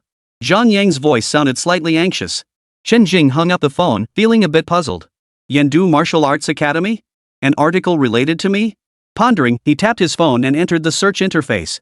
Without needing to type any keywords, a bright red entry with a flame icon appeared before his eyes. The subsequent news articles all related to the top story. Record-breaking top scholar expelled from Yendu Martial Arts Academy. Arrogance? Yendu Martial Arts Academy expels this year's top scorer. Top Gaokao student too arrogant, expelled from Yendu Martial Arts Academy and retreats to Jinghu Martial Arts Academy. Chen Jing frowned as he clicked through these headlines one by one. Chen Jing frowned as he clicked through each news article one by one. 10 minutes later. Chen Jing's face darkened like storm clouds. Yendu Martial Arts Academy. This is outrageous. Chen Jing didn't dwell too much on leaving Yendu Martial Arts Academy. It was merely switching schools. Outsiders knew nothing of his college application choices, and only a few admissions office staff were aware of the incident at Yendu Martial Arts Academy. He believed the matter was settled. But now, the official account of the Imperial Martial Arts Academy had published this article. It accused Chen Jing of arrogance, dissatisfaction with Yendu Martial Arts Academy's treatment, excessive airs, and disrespect toward elders. Therefore, after careful consideration, Yendu Martial Arts Academy had expelled him. Within minutes of its release, this post had exploded across the entire internet. The comments beneath these news articles were infuriating to read. Just as expected, some people forget their roots the moment they achieve a little success. All I can say is youthful arrogance. People like this are destined for mediocrity. He got lucky winning the top scholar title and now thinks he's something special. People like him are nowhere near as good as Qin Junyu. Chapter 20, Work-Life Balance. Compared to the authority of Yendu Martial Arts Academy, people naturally placed more trust in the Academy's statements regarding Chen Jing, this sudden college entrance exam champion who had emerged out of nowhere. At this point, even those who believed in and supported Chen Jing dared not show their faces online. Even posting a balanced comment would instantly drown in a sea of abuse, branded with labels like filial son or brainless fan. Those close to Chen Jing could only sit idly by, filled with helpless frustration. Some bloggers even dug up footage of Chen Jing's confrontation with Zhao Haichen outside the exam hall. Everyone knows Chen Jing originally possessed only the lowest tier F-grade abilities. Due to unknown reasons, his powers mutated, granting him the strength to battle a ferocious beast. No one knows what tier his abilities are at after this mutation. From the footage, we can see Chen Jing's abilities don't appear particularly formidable. This level of combat strength seems far from the top 10 nationwide. As for his high score, it was purely due to having a good teammate. Their ally's ability helped conceal their presence, catching the ferocious beast completely off guard. Overall, Chen Jing does possess the strength to rank among the nation's top 10. However, his success was accompanied by luck and fortune. That luck came to an end with the announcement from Yendu Martial Arts Academy. Consider this, the vast majority of past national champions and even top 10 finishers have chosen Yendu Martial Arts Academy. Without Yendu Martial Arts Academy's cultivation, he's doomed to fall short in the long run. After reviewing these news reports and videos, over half an hour had passed. Chen Jing was seething with anger. He immediately registered an account on his phone and completed official verification. Chen Jing recounted how the Yendu Martial Arts Academy admissions office had proactively visited his school, made generous promises, and even accompanied him to Yendu. Yet, due to the first sequence issue, the meeting with the admissions office ended in mutual disappointment. He penned a lengthy essay, detailing every minute point with crystal clarity. His conclusion: I never enrolled at Yendu Martial Arts Academy, so they have no right to expel me. Yendu Martial Arts Academy claims I displayed an arrogant attitude and disrespect toward elders, but those who actually enrolled as freshmen know full well who the arrogant one truly is. To those who claim my top national exam score was mere luck. In the Martial Academy League 2 months from now, I'll show you all whether I truly got in by luck. Chen Jing's response quickly shot to the top of the trending list. Chen Jing laid out the entire sequence of events with remarkable clarity. Meanwhile, Jinghu Martial Arts Academy issued a statement. Chen Jing is Jinghu Martial Arts Academy's most outstanding student this term. We believe his excellence will continue at Jinghu Martial Arts Academy, and he will undoubtedly shine brightly in the Martial Arts Academy League in 2 months. They further clarified to the public that Chen Jing had been directly admitted to Jinghu Martial Arts Academy and had never been expelled from Yendu Martial Arts Academy. It further noted that as Jinghu Martial Arts Academy's top-tier student, Chen Jing would receive intensive cultivation. Upon reading this, many well-known psychics began questioning the legitimacy of Yendu Martial Academy's top-tier students. Most ordinary citizens were also disgusted by Daniel and Alam, 2 members of the top tier. Qin Junyu, however, faced relatively little criticism. After all, while he had connections, his abilities were undeniably exceptional. Special treatment was justified. But what kind of nobody is Daniel? As for Alam, he wasn't even on the same level as Xiao Karami. What gives him the right to enroll in Yendu Martial Arts Academy and even outrank the top scorer of the college entrance exam? This is outrageous. No one could tolerate it. Chen Jing gained quite a few supporters, but the Yen Capital Martial Arts Academy's name carried too much authority. Bystanders online were still in a wait-and-see mode. As for all those news reports and videos, Chen Jing couldn't care less. Truth will ultimately be proven by strength. By the time he finished addressing this matter, most of the morning had already passed. After today's incident, Chen Jing had come to a profound realization. In this world where might reigns supreme, virtues like humility, caution, and gentle grace earn no respect. As the top scorer in the National College Entrance Exam, he hadn't even secured the second spot in the first tier of the Yen Capital Martial Academy. Instead, he'd been relegated to a position near the bottom, a position bordering on humiliation. Feeling the abundant spiritual energy surging within him, Chen Jing clenched his fists tightly, his gaze hardening with resolve. Yendu Martial Academy, I had no quarrel with you. But after looking down on me and humiliating me, you still chose to kick me while I was down. In the Martial Arts League tournament 2 months from now, I will personally shatter your most prized reputation. I'll make everyone shut their mouths. This was the first time Chen Jing had felt such blazing fury since his rebirth. The relentless online verbal assaults no longer concerned him. All he knew was that he would prove with his strength that Yendu Martial Arts Academy was nothing special. What he needed to do now was focus on strengthening himself. Chen Jing casually munched on some beef jerky to fill his stomach. The energy contained within the jerky was better than nothing. By circulating his cultivation technique, he managed to convert it into spiritual energy. Then he continued with the plan he hadn't finished this morning. Master the Thunder Palm. In the training grounds, Chen Jing began forming hand seals according to his memories. First, he familiarized himself with the intricate hand seals.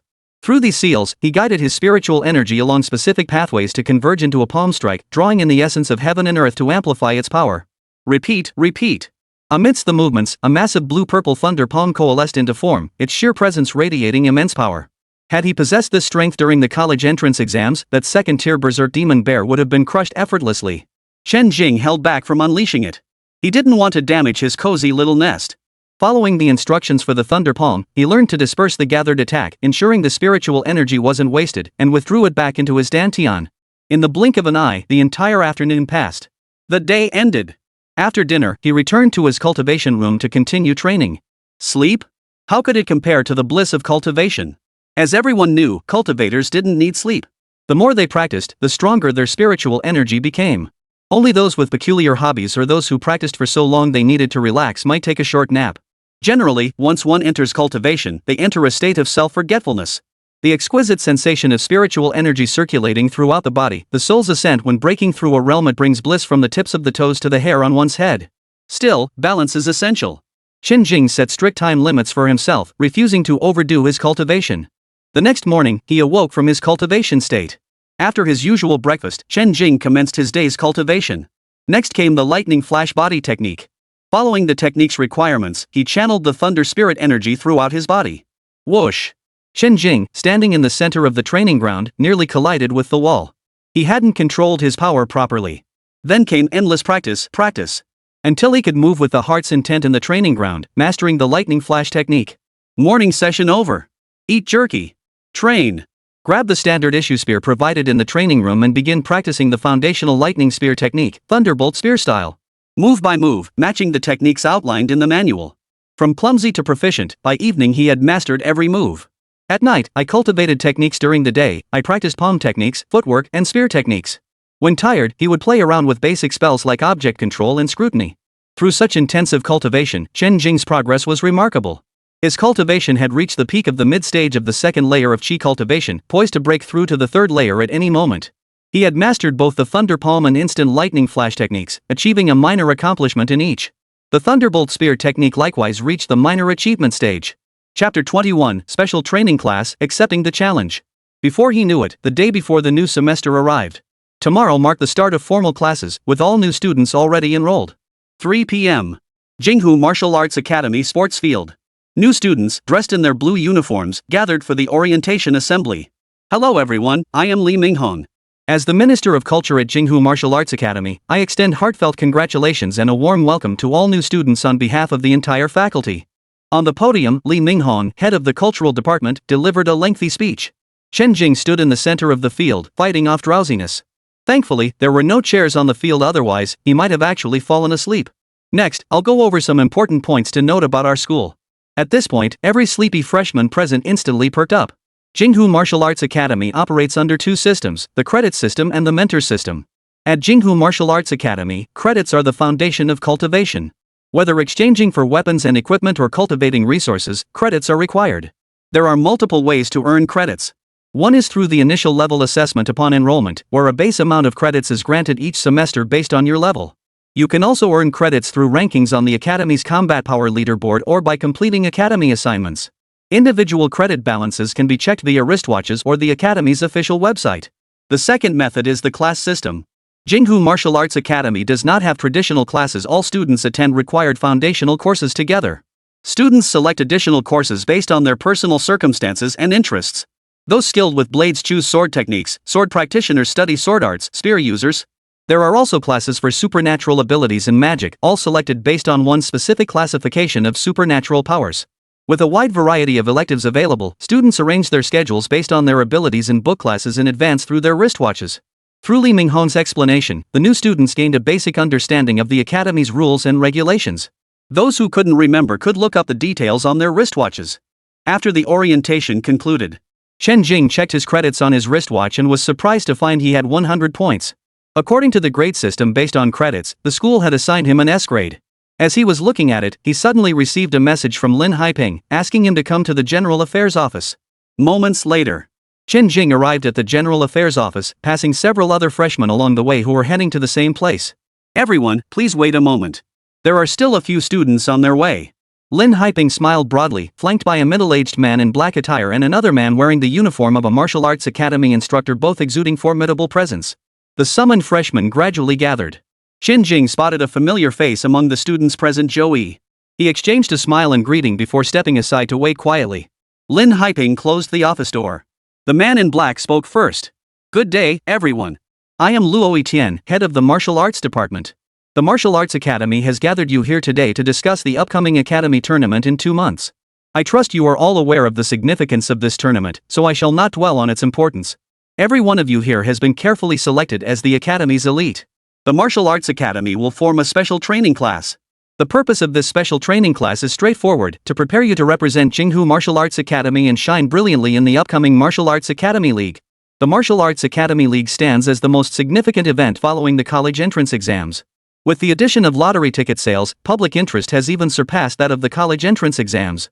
On August 25, all universities with supernatural abilities will participate in this competition, sending their most outstanding freshmen. The final results of the Martial Arts Academy League would also determine the allocation of resources to each academy for the coming year. Therefore, every academy attaches great importance to it. The instructor for the special training class is the martial arts master beside me, Master Liang Yuqi, a 5th tier enhancement type psionicist proficient in all weapons. Hello everyone, I am Liang Yuqi, a senior instructor at Jinghu Martial Arts Academy and a 5th tier enhancement type psionicist. This brief introduction left the assembled students wide-eyed. 5th tier. None of them had ever encountered a 6th tier powerhouse face to face. The academy has placed you in the special training class for a simple reason. It is to have you represent Jinghu Martial Arts Academy and achieve results in the Martial Arts Academy League. Our goal is to finish in the top 3. Moreover, we intend to challenge Yendu Martial Academy, which has dominated the top spot for years. Liang Yuqi's words stunned everyone present. Top 3? Challenge Yendu Martial Arts Academy? Every student present, including Chen Jing, felt their inner fire and passion ignite instantly. Chen Jing's personal goal was to dethrone the Yendu Martial Arts Academy. Now that the academy's objective aligned with his own, how could he not feel exhilarated? This tournament holds extraordinary significance and offers generous rewards. However, only the top 10 among you present here will represent the academy in the tournament. These words sent a chill through the special training class members, each silently steeled their resolve, their gazes hardening. Liang Yuqi took in every reaction and expression with keen observation. He was thoroughly satisfied. If they lacked the drive to fight, there would be no point in this special training class existing. I hereby declare the 80th special training class of Jinghu Martial Arts Academy officially established. From this day forward, I will be your dedicated instructor. Any questions or concerns, feel free to come to me. I will notify you in advance of any scheduled classes.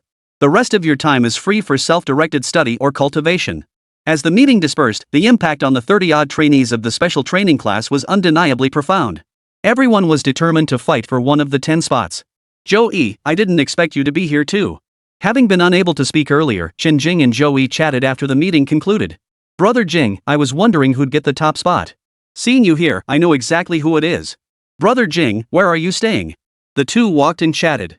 They were both from the same city, had enrolled in the same martial arts academy after the college entrance exams, and had even made it into the special training class. Chen Jing was genuinely pleased to run into a familiar face. Little did he expect someone with no sense of timing would come barging in. You're Chen Jing? This year's top college entrance exam scorer? With a sudden outburst, a group of people blocked Chen Jing and his companion's path. The leader, a tall youth in a school uniform, sported unusually long hair, a rare, deep blue hue that didn't appear dyed, giving him an air of distinguished elegance. He was accompanied by others also in school uniforms. Chen Jing froze. He had seen this youth at the special training class earlier. At the time, the youth had glanced at him several times, intentionally or not, and his unique hair had been quite striking. His companions, however, were unfamiliar. I'm Chen Jing. What's up? Need something? Chen Jing responded casually. Some nearby classmates were drawn to the commotion and began gathering around. Chapter 22, Battle against Zhong Zhengling. My name is Zhong Zhengling. I heard the Martial Academy awarded you the top rank. I hereby challenge you. The onlookers gasped in surprise. Zhong Zhengling? Ranked 8th nationally in the college entrance exams and a Grade Wind elementalist from Jinghu City. Rumor has it he was originally poised to be the Martial Academy's top recruit, but then Chen Jing, the national top scorer, showed up in Jinghu City and pushed him out of the top spot. First place arrived, and then apparently 6th place showed up too. Both got pushed way down the list. According to Martial Academy rules, Zhong Zhengling has the right to challenge Chen Jing, and Chen Jing must accept. The top-ranked disciple at Jinghu Martial Academy, akin to the chief senior disciple, serves as the academy's benchmark. According to Jinghu Martial Arts Academy's rules, only the strongest are worthy of this position. Any student who doubts this or believes in their own strength may challenge him. However, challenges are limited to once upon enrollment and once during the final assessments, each requiring a 50-credit penalty.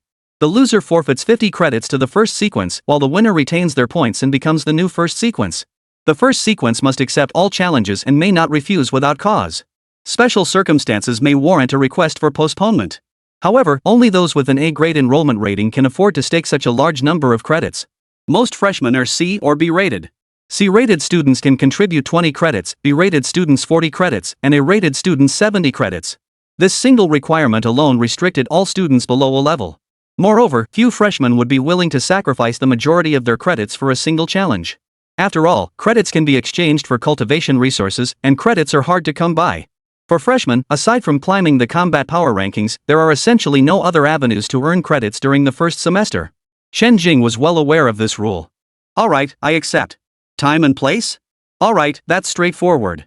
Tomorrow at noon, 12 o'clock, at the number 2 combat arena. With the time set, they parted ways. The onlookers began buzzing with speculation. Tomorrow's showdown I'm definitely going to watch. The battle for the top spot. The battle between the nation's number 1 and number 8, can't miss it. Back at the green bamboo courtyard, Chen Jing opened the Martial Arts Academy marketplace and began browsing.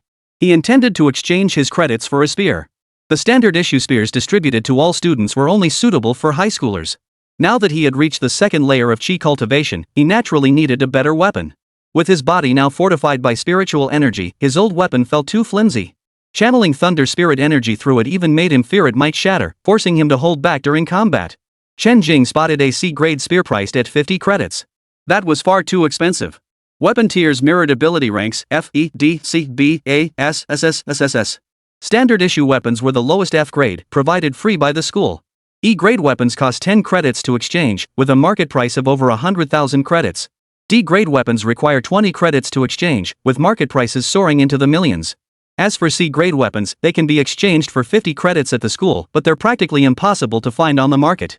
Weapons above C-grade require connections to obtain. They can be provided by official channels or the Martial Arts Academy, but money alone won't secure them. After the exchange, Chen Jing's account balance dwindled to just 50 credits. Still, the thought of receiving another 50 credits tomorrow instantly lifted his spirits. As for defeat, based solely on the aura Chen Jing sensed from Zone Zhengling, beating him would be as easy as hitting a child, utterly effortless. Before long, dinner and the exchanged weapon arrived separately.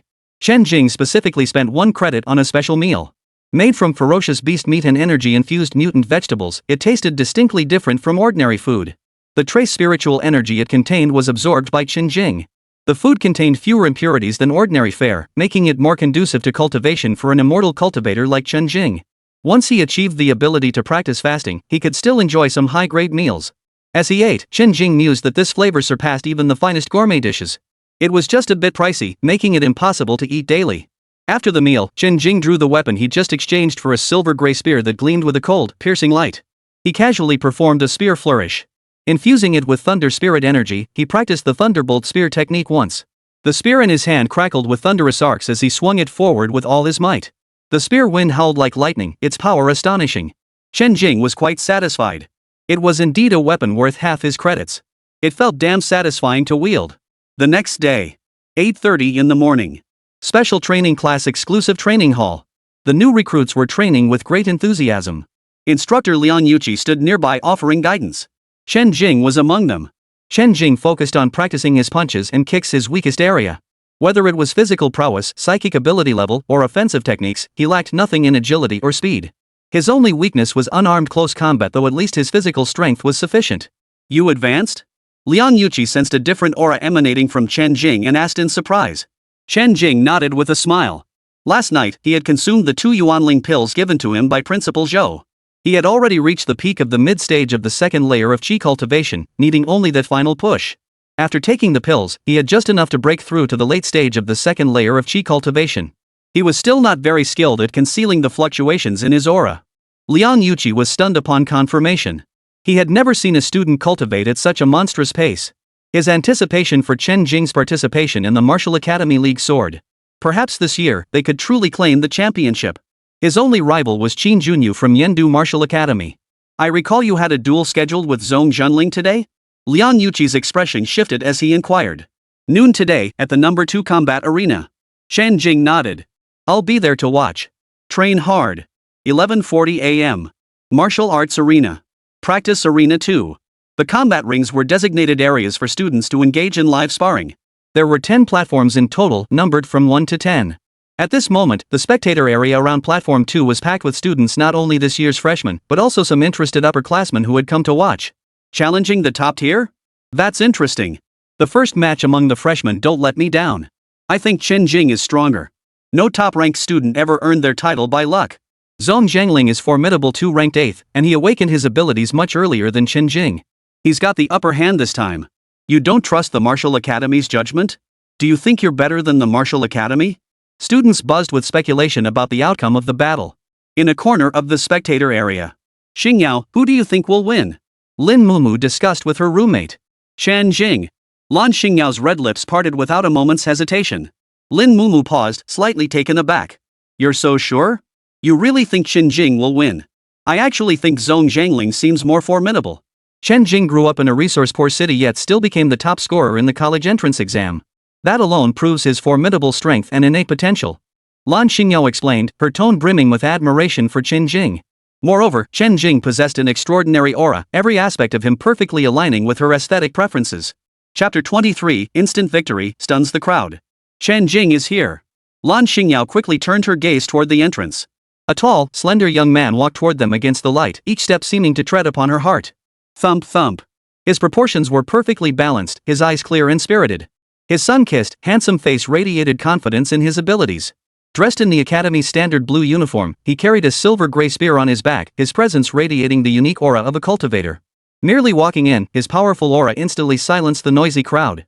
Then came even more fervent murmurs, faintly mingled with girls' shrieks. Many girls pulled out their phones to take photos. Lan Xingyao also discreetly pulled out her phone. Lin Mumu teased her with a smile beside her. Looks like our beauty Lan Xingyao is feeling a little love-struck too. Lan Xingyao flushed crimson beside her, quickly snapping a photo before stashing her phone away. But I'm more impressed by Zhong Zhangling's looks. Such a dashing gentleman. Look at yourself and you have the nerve to say that about me? As his opponent, Zhong Zhangling arrived shortly after Chen Jing. Zhong Zhangling had his fair share of supporters, their cheers echoing above the arena. All were filled with anticipation for the upcoming battle. Just like in high school, to prevent students from being critically injured or even killed in combat, 2 teachers were present for each match, one specializing in healing support and one high-tier psionic teacher serving as referee. The students' ranks weren't high, so even in fierce battles, a high-level psionicist could easily assess the combat situation. If the weaker side faced a fatal attack, the present teachers could ensure the defeated party was immediately saved, preventing death. Zhong Zhangling transferred 50 credits to the referee teacher. Wow, that was a generous move. Only freshmen ranked A or higher can afford that many credits. The freshmen in the spectator area gasped in awe. Typically, students possessed only 20 or 30 credits at most. Even ranked students wouldn't dare risk such a large sum for a challenge. With the Martial Academy League just 2 months away, no one would take that gamble. Sacrificing these credits meant forfeiting a vast amount of cultivation resources. Chen Jing and Zhong Zhangling stepped onto the arena simultaneously. The entire arena covered roughly 1 mu of land. Standing 10 meters apart, they faced each other. The rules of combat: once one side concedes defeat or loses consciousness, the other must not pursue. Violations will be severely punished. Understood? The referee emphasized this as the standard procedure for every match. Understood. Chen Jing and Zhong Zhangling nodded simultaneously. Begin the duel. No sooner had the words left his mouth than Zhong Zhangling moved, sword in hand. Swish! A blur filled their vision. Zhong Zhangling's speed left only a blur. In the blink of an eye, the blade was already before Chen Jing. A faint, bluish-green glow accompanied the phantom blade as it attacked Chen Jing. So fast. He must have trained in body movement techniques. Wind element abilities alone couldn't achieve such speed. I wonder how Chen Jing will handle such blinding speed. Chen Jing was also somewhat astonished by Zhong Zhangling's speed. It was the fastest he had ever witnessed. But Chen Jing only had time for a moment of astonishment. The spear, crackling with lightning, swung out. With a clang, it clashed against the long sword. Employing the thunderbolt spear technique, Chen Jing unleashed a flurry of strikes, clang, clang, clang, forcing Zhong Zhangling into retreat. He managed to withstand these blows purely because his speed was beyond that of ordinary men. With any other ability, he would have been defeated in a single strike. Yet even so, he could no longer withstand Chen Jing's relentless onslaught. Crack! Chen Jing swept his spear horizontally, delivering a force Zhong Zhangling could not resist. Zhong Zhangling, sword and all, flew backward like a cannonball. He tumbled several times before crashing to the ground. As Zhong Zhangling was sent flying, the spectator area fell deathly silent. From the start to the end of the battle, it seemed to last only 4 or 5 seconds. Zhong Zhangling had 1 second to attack, followed by Chen Jing's 4-second counter 1 strike per second. And that was it? The fight ended just like that? Wasn't that a bit too fast? Did we wait in the wings for over half an hour just to witness these few seconds? What happened to the evenly matched battle? What happened to the epic clash? Even if Chen Jing is stronger than Zhong Zhangling, he shouldn't be completely helpless. Spectator Lan Xingyao's eyes sparkled with stars, her cheeks flushed crimson. She was nearly moved to tears by this man's sheer handsomeness. The referee was also a bit surprised that the fight ended so quickly. I declare the winner of this match is. Before he could finish, Zhong Zhangling, lying on the ground, propped himself up with his long sword. Teacher, I haven't conceded defeat. The match isn't over yet. Zhong Zhangling coughed a few times before speaking. You're formidable. Next, I'll unleash my most powerful technique. If you can withstand it, I'll concede defeat. Agreed. Chen Jing readily agreed. The next moment, Zhong Zhangling raised his long sword. Wind elemental energy gathered around him and a powerful aura erupted from his body. Wind Shadow Sword. A strange light erupted as the wind elemental energy transformed into dozens of energy blades hurtling toward Chen Jing. It's a combat technique. Senior Zone can actually unleash a combat technique. Judging by its power, it might even be an A-rank combat technique. So powerful. I wonder if Chen Jing can withstand it. As everyone knows, at the same level, combat techniques can only be broken by other combat techniques. Chen Jing watched with some surprise. This was his first glimpse of combat techniques in this world. Whether it was movement techniques, martial arts, or even combat skills, they were all conceived and created by those geniuses. These newly created skills were documented and stored in the Martial Arts Academy's library for future generations to study. Skills below grade B are collectively referred to as martial arts. Only those above grade B may be called combat techniques. Martial arts skills have low learning requirements, but combat skills can only be learned upon meeting specific criteria. One must either possess sufficient innate talent or attain the required tier of supernatural abilities. Otherwise, a low-tier psychic attempting to unleash a high-level combat technique would likely be drained dry by the energy required. However, such attacks held no threat whatsoever in Chen Jing's eyes. Chen Jing gripped his spear, activating the lightning flash state to unleash the Thunderbolt Spear technique. As thunder spirit energy surged through him, Chen Jing transformed into a bolt of lightning. The crowd saw only a blur before their eyes. Dozens of wind elemental swords shattered as the lightning bolt sliced through them. In the blink of an eye, every sword was shattered by Chen Jing's spear, its energy dissipating into the air. When Chen Jing reappeared, he was already standing before Zhong Zhangling. His spear was pressed firmly against Zhong Zhangling's throat. How fast! Zhong Zhangling's pupils contracted. He hadn't even had time to fully register Chen Jing's movement before the man was upon him, and in the next instant, his head could be severed from his body. On a real battlefield, he would have met his end long ago. Overwhelming! Zhong Zhangling's face twisted with bitter resignation. Genius was no longer sufficient to describe his opponent. Monstrously talented was far more fitting. Watching Chen Jing move with such effortless ease, he conceded defeat wholeheartedly. I lost, Zhong Zhangling admitted, his face pale. Chen Jing withdrew the spear pressed against him. Zhong Zhangling gripped his sword hilt with both hands and bowed respectfully to Chen Jing. Thank you for showing mercy, senior brother. Chen Jing felt pleased with Zhong Zhangling's good sense. He hadn't expected these geniuses to possess such admirable character. Chapter 24, The Supernatural Squad, Lan Xingyao. Ah, you're quite skilled yourself. I doubt many freshmen could pull off that combat technique. The entire battle seemed to last a long time, but in reality, it was only a matter of seconds. The winner of this match is Chen Jing. The referee teacher declared the match over. Thanks to Chen Jing holding back, Zhong Zhangling suffered only minor injuries and didn't require treatment from the healing type instructor.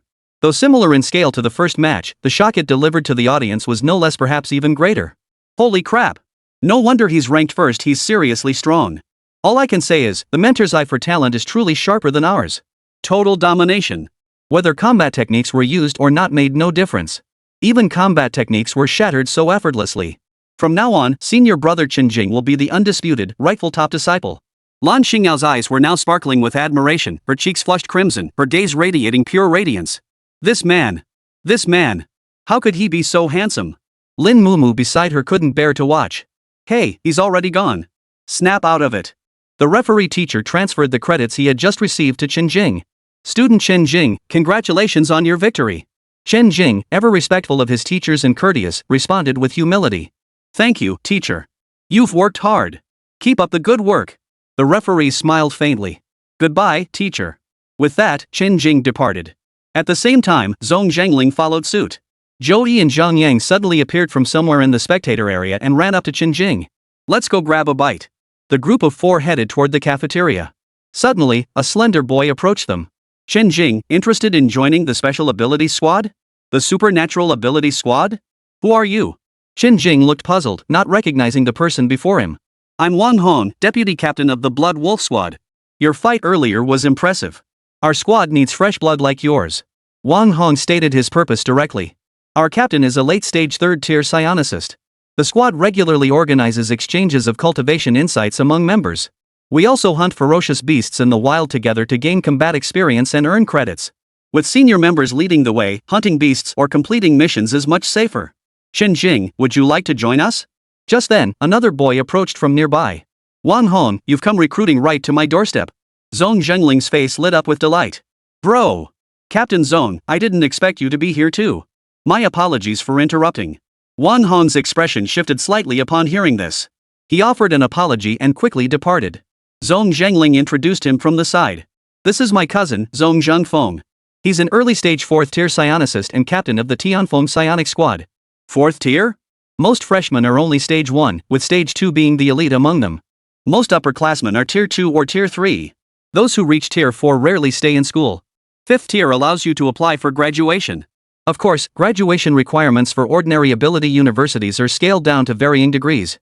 Zong Zhengfeng patted Zong Zhengling on the shoulder. Alright, I'm heading back to the dorm.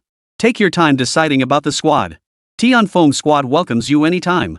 If any more clueless trash squads bother you, just drop my name. See you later, senior.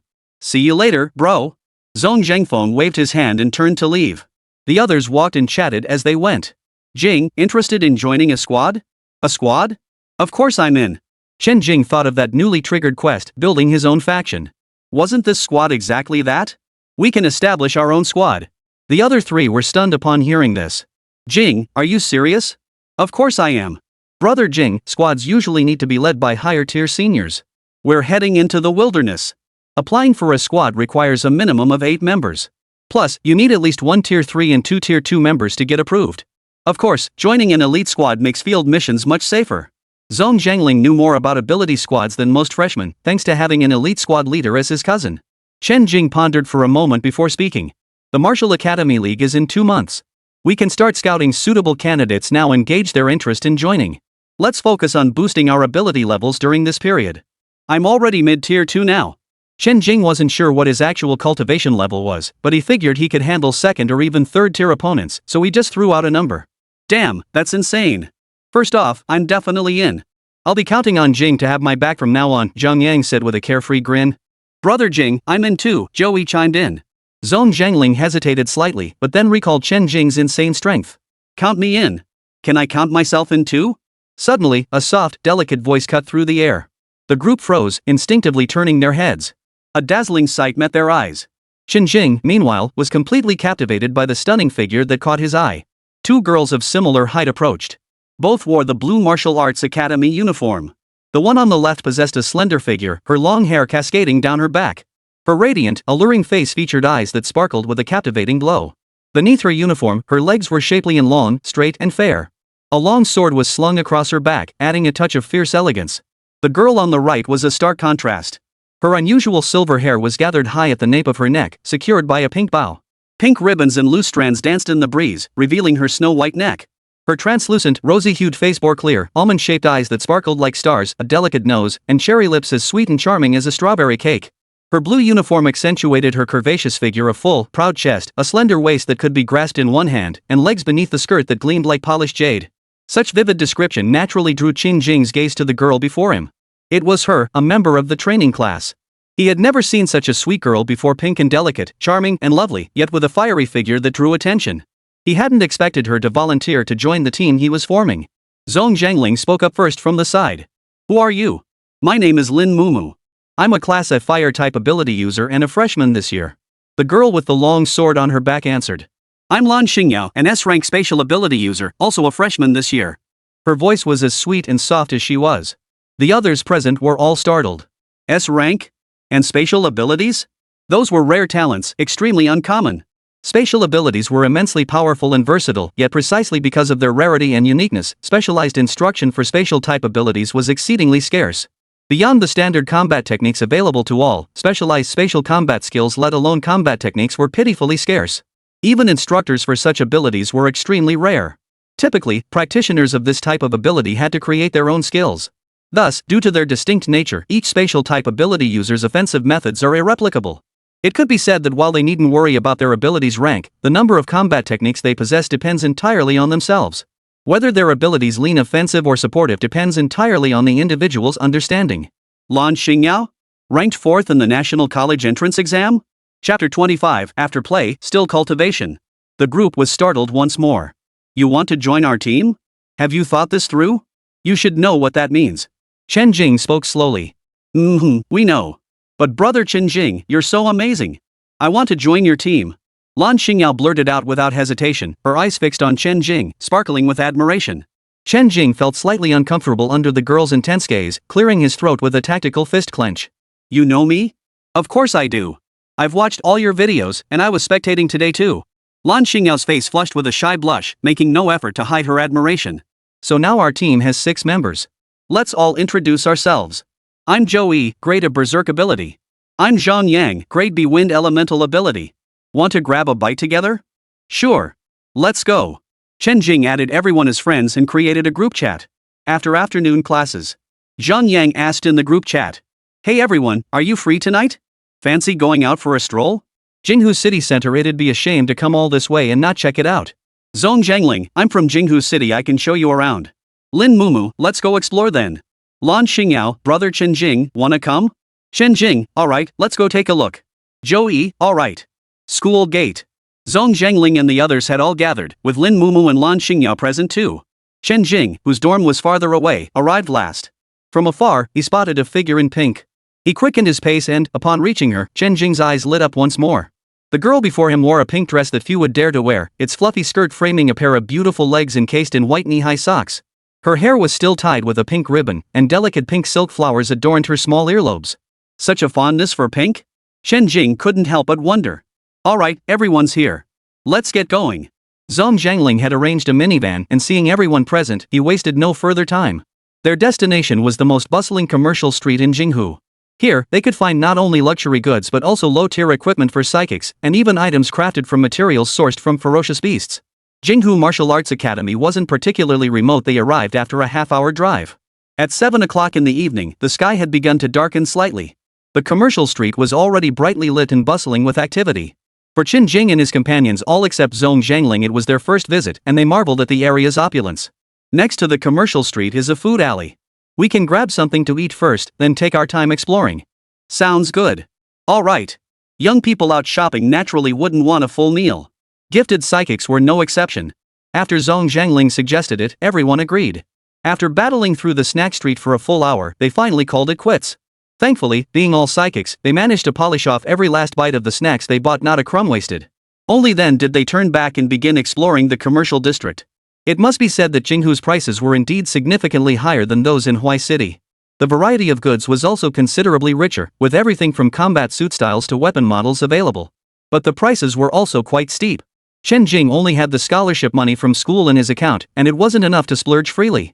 Lan Xingyao, who was with Chen Jing, waved her hand and bought every combat suit, pretty dress, or cute little trinket she fancied. She didn't even glance at the price tags, a true little rich girl. Chen Jing and his group chatted and laughed their way through the area, spending nearly 2 hours exploring before finally wrapping up. Their friendship had grown by leaps and bounds. At 10 o'clock that night, they boarded the Zhongjingling family's business van to return to campus.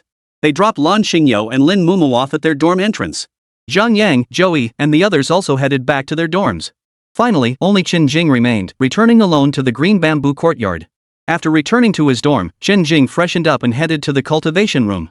Occasionally going out to relax feels pretty good. But after tonight, I'll have to train even harder. Chen Jing sat cross-legged on the ground in shorts. With a thought, the system panel appeared. Name, Chen Jing. Level, Qi Cultivation Stage 2. Skills, Instant Thunder Flash, Thunder Palm, Galloping Thunder Spear Technique, Basic Spells. Within the system space lay only one spirit gathering array disc, 3 top-grade spirit stones, and over 2,900 low-grade spirit stones. The system's functions were simple and straightforward. He retrieved the spirit gathering array disc and commenced tonight's cultivation session. Just as Chen Jing had said. Ever since that night out, he had been living the same 2.1 line life as the other members of the special training class. Dormitory classroom. Every day was either spent training or on the way to training. Just like in my past life, I fought my way up from the orphanage. Middle school, high school, then university, smoothly into graduate studies, finally landing a job at a major corporation and successfully climbing into management. The hardships endured along the way are beyond description to outsiders. One phrase sums it up: the will to rise upward must never waver. Besides attending classes at the training hall, he also found time to visit the Martial Arts Academy library, where he recorded some lightning-based movement techniques and combat skills to study. Having studied cultivation realm spells, Chen Jing mastered these combat techniques with ease. To him, they were as straightforward as 1 + 1 = 2. They weren't even worthy of appearing on his system interface. During this period, Chen Jing also exchanged some credits for several third-tier Yuanling pills to aid his cultivation. The intensive training program unfolded with great fanfare, progressing at a furious pace.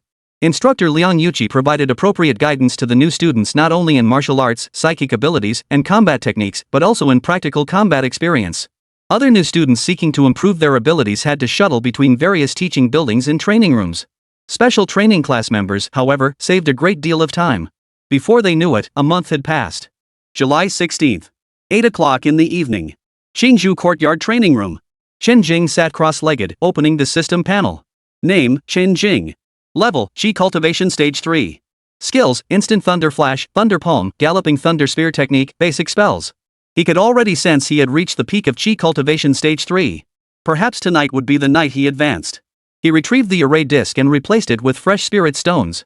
Chen Jing closed his eyes slightly, circulating his cultivation technique to refine the spiritual energy. 1 strand, 2 strands. The aura emanating from his body steadily grew. Boom! 4th layer of Qi cultivation. After successfully breaking through, he continued to refine his spiritual power and stabilize his aura. 1 night passed. He concluded his cultivation. Chen Jing could distinctly feel the abundant thunder spirit energy within his dantian. His physical strength had surged dramatically after the spiritual energy refinement, and his spiritual perception had noticeably increased. Chen Jing nodded with satisfaction, then opened the system interface once more to review. Name, Chen Jing. Level, Qi Cultivation Stage 4. Skills, Lightning Flash, Thunder Palm, Thunderbolt Spear Technique, Basic Spells. With 45 days remaining until the Martial Academy tournament, the probability of breaking through to Qi Cultivation Stage 7 was very high. Chapter 26, Frenzied Training. 7:30 a.m. After finishing his morning training, Chen Jing headed to the special training class's exclusive practice room. Under instructor Liang Yuqi's guidance, Chen Jing's boxing and kicking skills had significantly improved, and his spear techniques showed marked progress. His techniques were no longer rigid, he could now apply them with agility. Frequent sparring sessions with his instructor, conducted without using his special abilities, had dramatically increased his combat experience. If he were to incorporate his supernatural abilities, Chen Jing could now easily overpower early-stage Tier 3 opponents and even hold his own against mid-stage Tier 3 adversaries. On his way to the training room, he ran into Lan Xingyao, who was also heading there.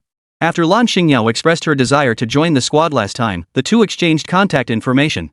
As fellow members of the special training class, they often ran into each other and attended classes together. They occasionally chatted on their mobile apps in the evenings. During training, the girl's gaze was unwavering, displaying a determination far surpassing that of ordinary people. She was the most diligent girl Chen Jing had ever seen. And no wonder to crush a field of prodigies and clinch 6th place nationally, she endured hardships only she truly knew. Yet beyond her intense focus during training, she revealed a completely different side when spending time with Chen Jing privately, a lively, cheerful girl with a sweet, girlish charm. This formed a stark contrast to her combat persona. Though sometimes her enthusiasm and directness were almost overwhelming, as was the case now. Good morning, Brother Jing. Lan Xingyao flashed a sweet smile upon seeing Chen Jing. Hearing that nickname sent a tingle through Chen Jing's heart. When they first met, she called him Brother Chen Jing, but as they grew closer, it became Jinggu. At first, Chen Jing found it very awkward and repeatedly asked her not to call him that. But the young girl insisted with righteous indignation that she didn't want to call him Brother Jing like everyone else, she had to call him Brother Jing instead. Chen Jing could only resign himself to accepting this unique nickname. Of course, if he truly wanted to refuse, it wasn't impossible. But every time he heard it, ripples stirred in his heart, sending a tingling sensation through his soul. Who could resist such a sweet, affectionate nickname from a soft, adorable girl? Chen Jing certainly couldn't. One stood tall and handsome, radiating sunshine, while the other was petite and sweet-faced. Walking together down the street, they drew frequent glances from passers-by. Upon reaching the training room, they each went their separate ways to practice. Liang Yuqi, who was instructing students, couldn't help but approach Chen Jing and asked curiously, "Chen Jing, what have you gained from this month of training at the Martial Arts Academy?" "Not much." Chen Jing shook his head and replied, "My fist and foot techniques are about the same as my classmates. My spear skills are stuck at the same bottleneck as when I spar with teachers normally. My psychic ability finally broke through last night, reaching the late 2nd stage." The warm smile on Liang Yuqi's face gradually froze. The surrounding freshmen had secretly rejoiced upon hearing Chen Jing's first statement, feeling the gap between themselves and the top-ranked students had narrowed. But upon hearing the latter part, every face darkened involuntarily. A breakthrough after finally a month? Late stage 2? Even as the top-ranked students of the Martial Arts Academy, with no shortage of cultivation resources, how many could possibly break through an entire tier within a month? They, the freshmen of the Martial Academy, had exhausted their own resources. At most, they had gained a minor realm of strength over this month. Yet Chen Jing had reached late stage 2, while they had only broken through to late stage 1. How could the difficulty between these two levels even be compared? While they were barely touching the threshold of Tier 2, he was already advancing toward Tier 3. Comparing people is infuriating. Is this even human? No, it's a demonic prodigy.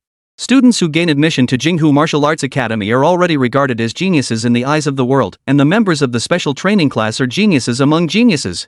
And now, even these geniuses among geniuses felt utterly crushed. Lian Yuqi regretted asking that question.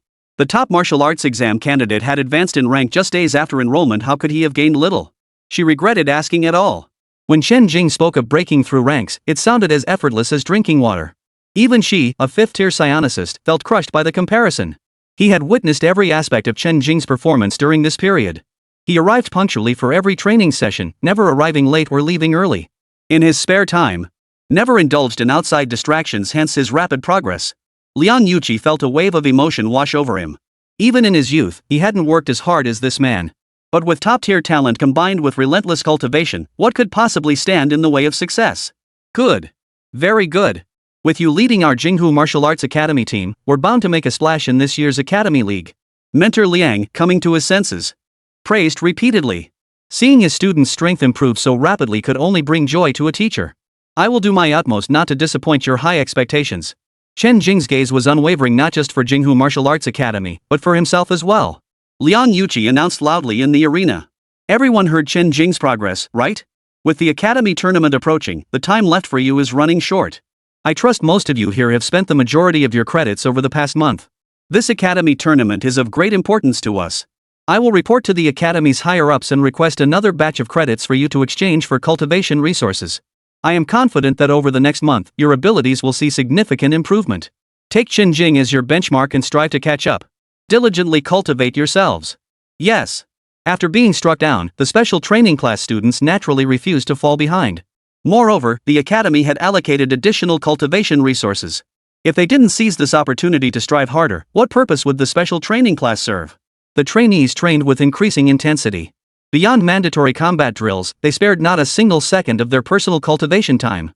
They sought guidance from Instructor Liang on every aspect of their cultivation movement techniques, martial arts, and weaponry, leaving nothing out. With only 10 spots available, no one was willing to give theirs away. Only by giving their utmost effort could they avoid leaving regrets. Green Bamboo Courtyard. Chen Jing shed his clothes and sank into the bathtub to unwind. After breaking through to the third layer of Qi cultivation, he skipped his evening practice for the first time in ages, choosing instead to prepare for a good night's sleep. After all, he was only human, and human thoughts were inevitable. Perhaps when his divine sense grew stronger and his cultivation reached greater heights, he would no longer cling to this trivial indulgence. The sun rose in the east. When Chen Jing opened his eyes again, sunlight streamed through the windowsill, bathing the room. He dressed and ordered breakfast. Today, unusually, no classes were scheduled. Chen Jing trained in the courtyard. Lightning flash, thunder palm, galloping thunder spear technique. Plus the flashy techniques he'd learned from the Martial Arts Academy library, wind thunder fist, thunder shield, thunder prison, thunder spear, and more. Using them as basic attacks wasn't bad either, consuming very little thunder energy. After a morning of practice, he returned to the living room for a brief rest. He began to tally his resources. The beast jerky's gone, the Yuanling pills are gone, and I've used up 15 spirit stones. Counting the newly awarded credits, I still have a whopping 90 credits left. I opened my wristwatch and began shopping. Some third-tier beast jerky, some Yuanling pills. Credit balance, 20 points. Better save some for unexpected needs. Chapter 27, The Selection Tournament. The supplies arrived at the bamboo courtyard shortly after. Next goal, break through to the fourth layer of Qi cultivation. Without delay, Chen Jing moved all his food into the cultivation room and formally requested leave from Instructor Liang. The first sequence truly offered unparalleled freedom. Schedule arrangements were entirely up to him, and no instructor could interfere. The spirit gathering array disc was retrieved. Cultivation. He activated the cultivation technique, Purple Sky Thunder God Record. Condensing thunder essence 1 strand, 2 strands. The aura emanating from my body steadily intensifies. Cultivation knows no time, no concern for worldly affairs. 1 day, 2 days, half a month. When bodily needs became uncontrollable, he resorted to dried meat and spiritual pills. The spirit stones in the spirit gathering array had been replaced 3 or 4 times. Time slipped by like a white horse passing through a crack. A month slipped away unnoticed. August 15th. Within the bamboo courtyard. The cultivation chamber. As the aura emanating from Chen Jing grew ever stronger. Break. Having reached the fourth layer of Qi cultivation, he proceeded to consolidate his cultivation as usual. Chen Jing summoned the system interface. Name, Chen Jing. Level, 4th layer of Qi cultivation. Skills, Instant Thunder Flash, Thunder Palm, Galloping Thunder Spear Technique, Basic Spells. Finally reached the 4th layer of Qi cultivation. It really wasn't easy. The system didn't reward me with any pills or anything. I relied entirely on spirit stones for cultivation, along with the barely adequate beast jerky and yuanling pills. Chen Jing murmured silently to himself. August 16th. Special training class exclusive training room. Joey swung his long sword in sparring practice with Zhong Zhangling. Every strike, every move, no trace of flashy technique. One could scarcely discern the blade's trajectory, only glimpses of cold steel glinting in the light. Grade A ability, Berserk. Enhances all physical capabilities, multiplying combat effectiveness several times over during ability activation. This encompasses strength, speed, defense, and physical constitution, with the magnitude and duration of enhancement increasing alongside the ability's rank. The stronger Zhou Yi's innate abilities, the greater the boost gained when activating the ability. Purebred warrior physique. Without relying on ranged attacks to kite his opponent, Zhong Zhangling could only barely hold his ground through sheer speed and conventional close-quarters combat skills. After a while, the two paused their sparring. Brother Jing hasn't shown up at the special training class for a month now. Wonder what he's been up to.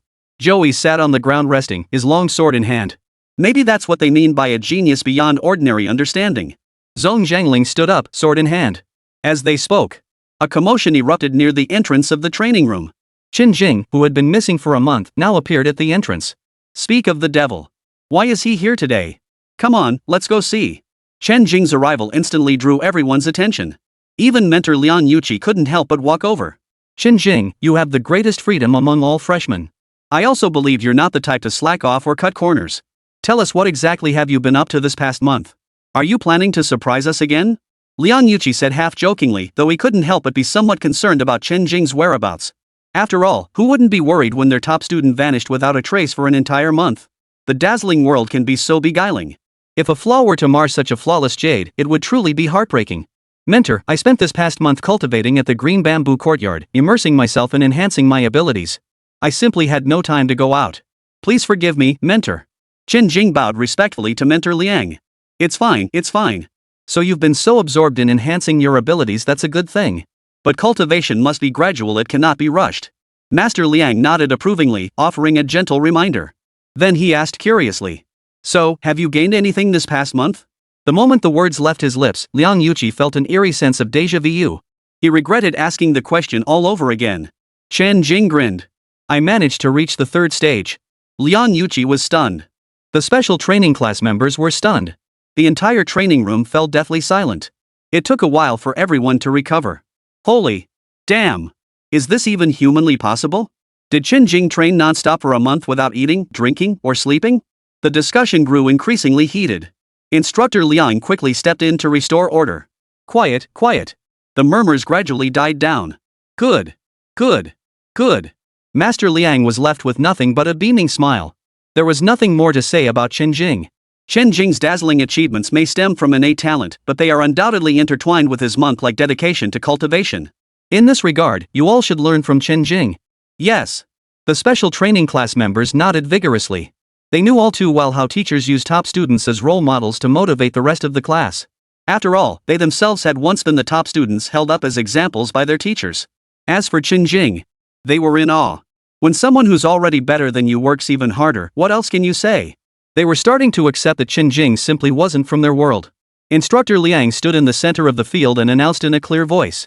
With 4 days remaining until the Martial Arts Academy tournament, the final selection matches will be held tomorrow at noon. All students, prepare yourselves. At noon, the sun beat down fiercely upon the earth.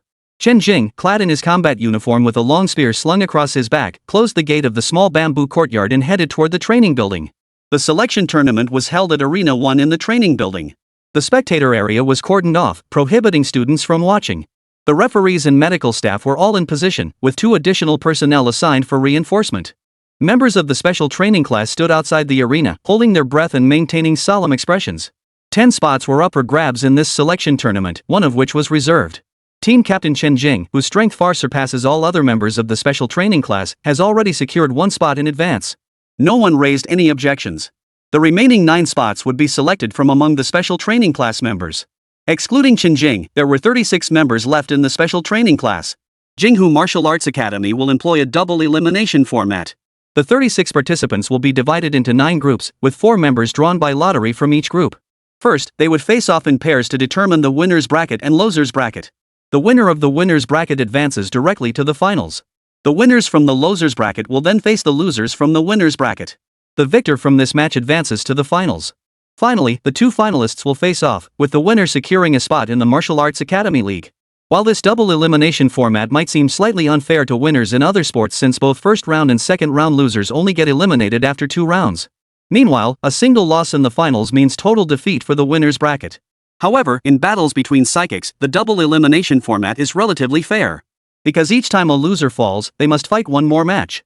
The earlier they lose, the more matches they must endure. When opponents are evenly matched, each additional battle places immense strain on both their abilities and stamina. If a well-rested winner loses to a defeated opponent who has fought consecutively, then elimination is only fair. Chapter 28: Dominance, Setting the Goal. The first arena was constructed from some unknown alloy. Despite the numerous battle scars left by the trainees, it swiftly restored itself to its original state. As injured students stepped down to receive treatment from healing-type instructors, the referee announced the start of the final round. The competition continued. Zhong Zhengling and Joey both defeated their opponents, securing their advancement. My turn. Lan Xingyao smiled faintly, drawing her sword as she stepped onto the stage under Chen Jing's watchful gaze. Her opponent was Jin Boiji, and a class enhancement type ability user. The aura of a mid-stage second-tier ability user erupted from Lan Xingyao. Another second tier. Thank goodness, just mid-stage second tier. Not as monstrously strong as Chen Jing. Spatial Fissure. Spatial Acceleration. Space Fold. On the stage, Lan Xingyao wielded her long sword, unleashing a series of mysterious spatial techniques. Her speed was blindingly fast. The sword flashed with icy light, darting closer and farther away, attacking from all directions without discernible pattern. Her strikes were sharp and powerful. Impossible to guard against. Jin Boiji could barely block the blows, let alone mount a counterattack. With a clang, the sword, imbued with spatial rifts, severed his opponent's weapon. I concede. The instant the sword's wind-carried strike closed in, Jin Boiji decisively conceded defeat. In that instant, the sword halted just as it was about to pierce Jin Boiji's body. The entire battle lasted only 1 minute. The qualifying round was over. Lan Xingyao descended from the stage, her sweet smile lighting up as she approached Chen Jing. It formed a stark contrast to the overwhelmingly dominant fight moments ago. Or rather, her coquettish, soft, and vulnerable side, the one that craved protection, was reserved solely for Chen Jing. As for everyone else? They might be smiling politely one moment, then beating you so badly your own mother wouldn't recognize you the next. You're truly formidable. Your attacks are so unpredictable, impossible to guard against, Chen Jing complimented her. Of course. I train hard every single day. Lan Xingyao proudly thrust out her ample chest. After the qualifying round concluded, Director Luo and Instructor Liang approached the group. Form ranks. The special training class members moved swiftly, forming neat rows. The victors were naturally elated, while the defeated could not hide their disappointment. Liang Yuqi naturally took time to console and guide these young prodigies through their emotions. Instructor Liang announced. The selection tournament is now concluded. The participants for the Martial Arts Academy League are hereby announced. Chen Jing, Wang Zhui, Lin Mumu, Lu Min, Joey, Zhong Zhengling, Tang Yun, Li Xiaoyu, Zhu Yuxi, Lan Xingyao. Chen Jing will serve as captain, and Lan Xingyao as vice-captain. Any objections? The crowd shook their heads in unison. These were undeniable results earned through fierce combat. There was nothing to question. Captain Chen Jing and Vice-Captain Lan Xingyao stood head and shoulders above the rest of the squad in terms of strength. Their leadership was well-deserved. The contestants whose names were just called, please follow me. Everyone else may return for now. After making the arrangements, Instructor Liang led Chen Jing and the others to the general office. Watching Chen Jing and the others walk away, the remaining trainees were filled with envy. Though they accepted the reality of not being selected, a lingering sense of reluctance remained within them. They could only channel that reluctance into diligence, throwing themselves back into their training. Strengthening their abilities remained the foremost goal for every trainee. Such setbacks were merely minor hiccups on the long road to becoming a true powerhouse. Meanwhile, Chen Jing and the others followed Instructor Liang and Director Luo into the general office. Luo Yitian scanned the group, nodding with a smile. Excellent. The contestants from Jinghu Martial Arts Academy are all outstanding. Compared to 2 months ago, you've all grown significantly. Minister Luo's expression gradually turned serious. Now, it's time to see what you've learned. For the upcoming league competition, you needn't worry about personal safety, accommodations, or logistics. Your sole focus is to perform at your best and strive to win every match. This time, Jinghu Martial Arts Academy's goal is to secure 3rd place, aim for 2nd, and aspire to 1st. Hearing Minister Luo's words, everyone felt a tightening in their hearts. Alongside the excitement surging within them came a heavy weight of pressure. As the saying goes, a tree's shadow falls as far as its name. Though these 10 students were the cream of the crop, chosen from the Academy's finest talents, they carried their own pride. Yet, when they considered the past achievements and reputations of Yendu Martial Arts Academy and Jiangnan Martial Arts Academy, the prospect of going head-to-head with them weighed heavily on their shoulders. Minister Luo, sensing their unease, shifted his gaze to Chen Jing. Chen Jing. Present. As the captain of Jinghu Martial Arts Academy's team for this competition, what are your thoughts on this objective? All eyes turned to Chen Jing. The pressure fell upon him. Chen Jing scanned the room. He spoke slowly. I think it's too conservative. The moment the words left his mouth, everyone gasped in shock. Lan Xingyao's eyes gleamed with admiration as she stared intently at Chen Jing. Chen Jing continued. In my view, we have only one goal, the Yendu Martial Academy. Why settle for third? Why fight for second? Don't you have faith in your own strength? What we must do is trample Yendu Martial Arts Academy underfoot and claim the championship. As his words fell, the room grew so quiet you could hear a pin drop. Minister Luo raised an eyebrow. Oh? So confident? Chen Jing's gaze was unwavering. I've trained relentlessly for over 2 months, waiting for this very day. Yendu Martial Academy is nothing but a big name, what's there to fear? In past years, they relied on their reputation to recruit the best students, leaving other martial academies no match. But this year, Jinghu Martial Arts Academy is no slouch either. Lan Xingyo has already reached mid-tier second stage ability, while Zhong Zhangling and Li Xiaoyu are early second stage. Tang Yun and Zhou Yi are even closer to breaking through to second stage. And I have the confidence to defeat any opponent at my level. As he spoke, the aura of a third-tier psionicist erupted from Chen Jing's body. Though they had known Chen Jing had reached tier 3, witnessing this aura unleashed before them still sent shockwaves through the crowd. What an intense aura! Is this the oppressive presence of a third-tier powerhouse? Such a high tier, combined with Chen Jing's terrifying abilities and formidable marksmanship. Zhong Zhangling and the others were utterly stunned by the sheer magnitude of it. Such formidable comprehensive strength would allow him to dominate among third-tier practitioners. Aside from Chen Jing, they had yet to encounter a second peer of his caliber. Then Chen Jing reigned in his aura. This year, our competitors are far stronger than any previous year. Therefore, we have only one objective, to claim the championship. Chen Jing's formidable confidence infected every single person. Win the championship. Win the championship. Since the Martial Arts Academy League began, aside from its early era of fierce competition among numerous schools, only Jiangnan Martial Arts Academy and Yendu Martial Arts Academy have dominated the annual championships in later years. In recent years, Yendu Martial Arts Academy had achieved an impressive 9 consecutive championships, standing on the brink of securing a 10th title this year. Its prestige had reached an unparalleled peak. Chen Jing's words truly ignited the fighting spirit within the competing teams. The mere possibility of ending Yendu Martial Academy's reign was enough to set their blood boiling. Chapter 29, Journey to Yendu. And their prospects weren't exactly slim. Minister Luo sensed the atmosphere in the room and nodded with satisfaction. Good. Very good. He had deliberately singled out Chen Jing earlier precisely to stir up the crowd, and Chen Jing had exceeded his expectations. Regarding this year's Martial Arts Academy League rewards, I'll explain them to everyone. First, the team competition rewards. First place, each member receives 1 set of Grade A cultivation resources and 500 credits. Second place, each member receives 1 set of B-grade cultivation resources and 300 credits. Third place, each member receives 1 set of C-grade cultivation resources and 200 credits. These are the rewards for the top 3 teams. I won't elaborate on the other placements. Next, the individual competition rewards. First place, a spatial ring with a 20 cubic meter capacity, 1 set of S-grade cultivation resources, and 1,000 credits. Second place, 1 set of A-grade combat armor, 1 set of A-grade cultivation resources, and 800 credits. Third place, a set of B-grade combat armor, 1 portion of B-grade cultivation resources, and 500 credits. I'll send the reward list for other placements later. You can view it on your wristwatches. Upon hearing the rewards, the squad members instantly grew excited. A spatial ring? And S-grade cultivation resources. And a huge amount of credits. Just securing a few placements will net us a huge influx of credits. It was obvious to anyone with eyes that this year's rewards were far more generous than previous years. Even the first place prize was several tiers above second and third. Minister Luo smiled faintly. Yendu Martial Arts Academy has spared no expense for this year's 10th consecutive championship, privately boosting the reward pool to demonstrate their determination to dominate this league. Chen Jing raised an eyebrow, brimming with confidence.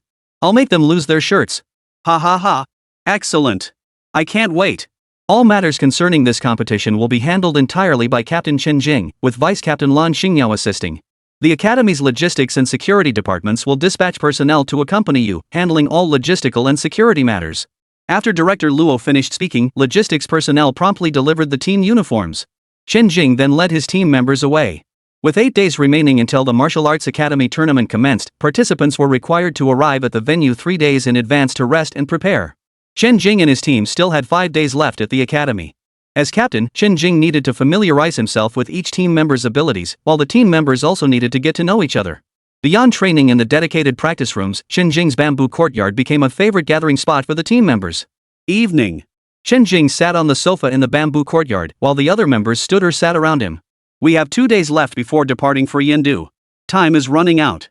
As your captain, I want to understand your current situations. This will help me make better arrangements for the 2 team events. The group exchanged glances before nodding in agreement. Lan Xingyao stepped forward and began her report. I possess an S-rank spatial ability, late 2nd tier. I specialize in swordsmanship and wield over a dozen spatial skills, none of which are ranked. Immediately after, Zhong Zhangling began his report. I'm an A-rank wind-type ability user, peak early stage tier 2, proficient in swordsmanship, possessing 1 A-rank movement technique, 2 A-rank combat skills, and 4 B-rank combat skills. Li Xiaoyu, I am an A-rank light-type ability user, early 2nd tier, proficient with the halberd. Tang Yun, I am an A-rank mental ability user. Zhou Yi, grade A enhancement, berserk. Wang Zhui, grade A enhancement, superhuman strength. Lin Mumu, grade A fire type, late stage 1. Lu Min, grade A curse type, late stage 1. Zhu Yushi, grade A wood type, late 1st tier. After everyone introduced themselves, Chen Jing had a clear understanding of each person's abilities. He promptly paid out of his own pocket for a table of special spirit meals. Everyone feasted to their heart's content and departed satisfied. Chen Jing didn't just rely on verbal understanding, he also sparred with everyone in the training room. Given Chen Jing's current strength, even when opponents attacked with full force, defeating them was as easy as eating and drinking. Morning. A bus bearing the Jinghu Martial Arts Academy emblem pulled up at the South Campus entrance. Chen Jing pinned the captain's badge to his chest and led the other 9 team members onto the bus one by one. The interior of the bus had been modified, fully equipped with beds, seats, and everything else needed. Even a long journey wouldn't cause discomfort. The team members found their spots, some reclining, others sitting, each feeling perfectly at ease. As the vehicle started moving, they embarked on their journey to the Martial Arts Academy League. Inside the bus, Chen Jing pulled out the roster and began taking attendance with a show of authority. Deputy Captain Lan Xingyao. Present. Team member Zhong Zhangling. Present. Team member Li Xiaoyu. Present. Only after all names had been called did Chen Jing close the roster, mimicking the manner of a martial academy instructor as he gave a slight nod. The scene had the team members stifling their laughter. At that moment, Zhong Zhangling raised his hand. Reporting to the captain. Go ahead. There are only 10 people present, including you, Captain. You need to count us all out loud? I seriously doubt your memory. I suggest we find a new captain. The team members joined in the clamor. Change the captain. Change the captain. Big guts. The entire carriage was filled with laughter and cheer. All along the way, they chatted about everything under the sun, thoroughly enjoying themselves. It wasn't until noon, when the support vehicle brought lunch, that they finally paused. After lunch, everyone stretched their legs briefly before returning to the vehicles. The rest of the journey was naturally spent not on leisure, but on each individual beginning their cultivation of supernatural abilities. Supernatural cultivation required no specific location, only complete focus. Everyone present understood this, and soon the entire carriage fell silent except for the sound of breathing. Chen Jing secretly placed the spirit gathering array disc beneath his blanket, hoping to make their cultivation smoother. The distance between Jinghu Martial Arts Academy and Yendu Martial Arts Academy was considerable, taking a full day and night to reach. By then, it was nearing noon. Chen Jing pulled back the curtain, letting the blinding sunlight flood in. Just then, a hand rested on Chen Jing's shoulder. Another person had taken the seat beside him. Chen Jing turned his head and met Lan Xingyao's eyes, brimming with affection. Her sweet, delicate voice came through. We've known about your situation with Yendu Martial Academy for quite some time. This Martial Academy tournament, I'll help you. Together, we'll wipe them out completely. Chen Jing remained silent, his eyes fixed intently on her. Then he smiled softly, tilted his head, and leaned against Lan Xingyao's slender shoulder. All right then. Thank you, Captain Yao Yao, for being willing to help me get even. You. Lan Xingyao was caught off guard by Chen Jing's reaction, her face flushing crimson. You're our captain. Your matters are our matters. Yendu Martial Arts Academy has gone too far. With the tournament starting soon, they're digging up 2-month-old issues to stir up trouble. We can't just swallow this. This tournament isn't just about bringing glory to Jinghu Martial Arts Academy, it's about helping our captain get proper revenge. Don't you agree? Lan Xingyao looked at the team members, drawn in by Chen Jing's sudden outburst. Chapter 30, Training Ground, Challenge Match. Ah, yes. That's our captain, after all. The team members snapped back to reality, their eyes twinkling with teasing as they shifted the conversation to banter among themselves. Speaking of which, it really gets my goat those Yendu Martial Arts Academy fanatics online, always picking on anyone they can find. They even trash talk us competitors, making us all seem worthless. As if only Yendu Martial Arts Academy students are geniuses and we're all trash. That kind of attitude? Not only does our captain refuse to swallow it, but neither do I. What about you guys? We can't swallow it either. I can't swallow it. Take down the Yen Capital Martial Academy. Ding! As the chief senior brother of Jinghu sect, lead your junior brothers and sisters to achieve outstanding results in the upcoming sect competition. Shine brightly and proclaim the sect's glory. Mission reward: Thunder Dragon roars to heaven, 100 mid-grade spirit stones. Chen Jing froze for a moment. Another quest? The system was chiming in to add its own flavor to the Martial Academy tournament. But after so many task rewards, he'd never once seen any pill-related items. Chen Jing shook his head. Overthinking it wouldn't help. Meanwhile, Yendu Martial Arts Academy training grounds. The martial arts department head surveyed the 10 participating freshmen before him, his expression stern. The Martial Academy League is about to commence. You are all prodigies selected from the very best of the best. This year is unique. Our Yendu Martial Arts Academy has claimed the championship for 9 consecutive tournaments. This year marks the final step toward a 10th consecutive title. Every other martial academy has their sights set on dethroning us. Are you afraid? The 10 contestants shouted in unison, "We are not afraid. This year's championship must remain at Yendu Martial Arts Academy." Yes. On the training grounds. Chen Jing carefully wiped his long sword with a velvet cloth. Unlike the standard academy swords, this blade was a deep golden color throughout. Crafted from special materials with exquisite workmanship, it was wider and heavier than ordinary swords. It had been specially commissioned for him by his father. A contestant from Yendu Martial Arts Academy approached. Captain Chen, the other ability universities have all arrived, and the 4 major martial academies are all present. Oh? Is Chen Jing here too? Chen Jing spoke slowly, his hands moving steadily. Yes, I spotted Jinghu Martial Arts Academy's vehicle. Chen Jing is leading Jinghu Martial Arts Academy this time, with Lan Xingyao as deputy captain. Just looking at the captain and deputy captain, even Jiangnan Martial Arts Academy can't compare. As for the rest of the team, aside from Zhong Zhangling who's decent, the others are pretty weak, nothing to write home about. This wasn't just the opinion of this particular competitor, the rest of the team shared the same view. Apart from these 3 who deserved their respect, the other competitors were dismissed. Even someone like Li Xiaoyu was seen as nothing special in their eyes. As for the rest, those ranked beyond the top 50 in the martial arts exam, were they even worth considering? Chen Jing rose, sword in hand, and said calmly, "The Martial Academy League is crucial for us. Don't take it lightly." Though he spoke these words, everyone could see it was merely lip service. Zhao Wenlin chimed in with a playful grin. "Captain Chen, your strength has long surpassed the rest of us freshmen. Back during the martial arts exam, Chen Jing only beat you by sheer luck. He capitalized on favorable timing and terrain to rack up points. Even a second-tier ferocious beast could barely scratch him. Captain Chen, you fought your way through the outer perimeter, holding off the siege and slaying foes one by one. How could Chen Jing possibly compare to you? If you set your expectations too high, you're bound to be disappointed." Zhao Wenlin spoke these words from the heart. Chen Jing smiled enigmatically. "I trust Chen Jing won't disappoint me." The participants from Yendu Martial Arts Academy all dismissed the notion. In their eyes, the individual competition champion was already a foregone conclusion. Coincidentally, the participants from Jinghu Martial Arts Academy shared the same sentiment. Martial Arts Academy League Registration Desk. Beyond the staff maintaining order on site, reporters from major state-run media outlets lined both side aisles, while numerous enthusiastic fans waved flags in the outer perimeter. With the league held in Yendu, the host academy naturally drew the largest fan base. After completing registration, Chen Jing led his team to the venue that had been assigned to them earlier. The venue wasn't large, appearing to be only about 500 square meters. This was unavoidable, as every inch of land in central Yendu was extremely valuable. Apart from the few top martial arts academies, the venues for ordinary ability universities were even smaller. Only one day remained before the Martial Arts Academy League commenced. This is the venue for the other martial arts academies? It's really small. At the entrance, a young man slung a long sword over his back, leaning lazily against a pillar. His tone dripped with disdain. A young man in a white shirt beside him immediately snapped back. "Lin Ji, why are you so sharp-tongued? You're representing Yendu Martial Arts Academy, now watch your words." Lin Ji glanced at the white-shirted youth but said nothing. Clearly, he didn't take it to heart. The trio prepared to enter the venue. Halt! 2 security guards in black uniforms blocked the main entrance. The participating students inside the venue had all been issued access cards, allowing them to enter and exit through the side doors without needing to use the main entrance. All entrance and exits required identity verification. No one could be let in arbitrarily. The young man in the white shirt stepped forward and declared in a clear voice. I am Shangguan Feng, deputy captain of the Yendu Martial Arts Academy team.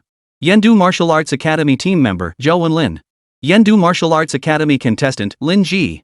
After speaking, the three produced their personal identification documents. After careful verification, the guards relaxed. Watching the trio stride confidently toward the training building of another martial arts academy, the two guards exchanged glances. A sudden unease gripped them, and they promptly reported the matter to the management department of the Martial Arts Academy League. Training hall building. First floor. Knock knock knock. The door to the first venue on the left was knocked upon. The door swung open. Shangguan Feng stood with his arms crossed, asking, "Excuse me, on which floors are the training rooms for Jiangnan Martial Arts Academy, Jinghu Martial Arts Academy, Xinghao Martial Arts Academy, and Beichen Martial Arts Academy? Who are you? Why are you asking about this? We're contestants from Yendu Martial Arts Academy." Lin Ji answered concisely, his tone brimming with pride and confidence. Yang Mingli roughly understood their purpose. There are directional signs in the hallway. Please proceed.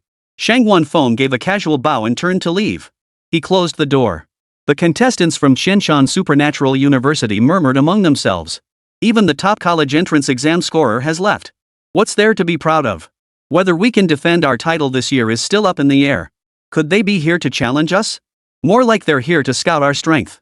Should we go check out the commotion? Captain Yang Mingli spoke up. Let's go. We should see what these prodigies from the 5 top martial arts academies are really made of.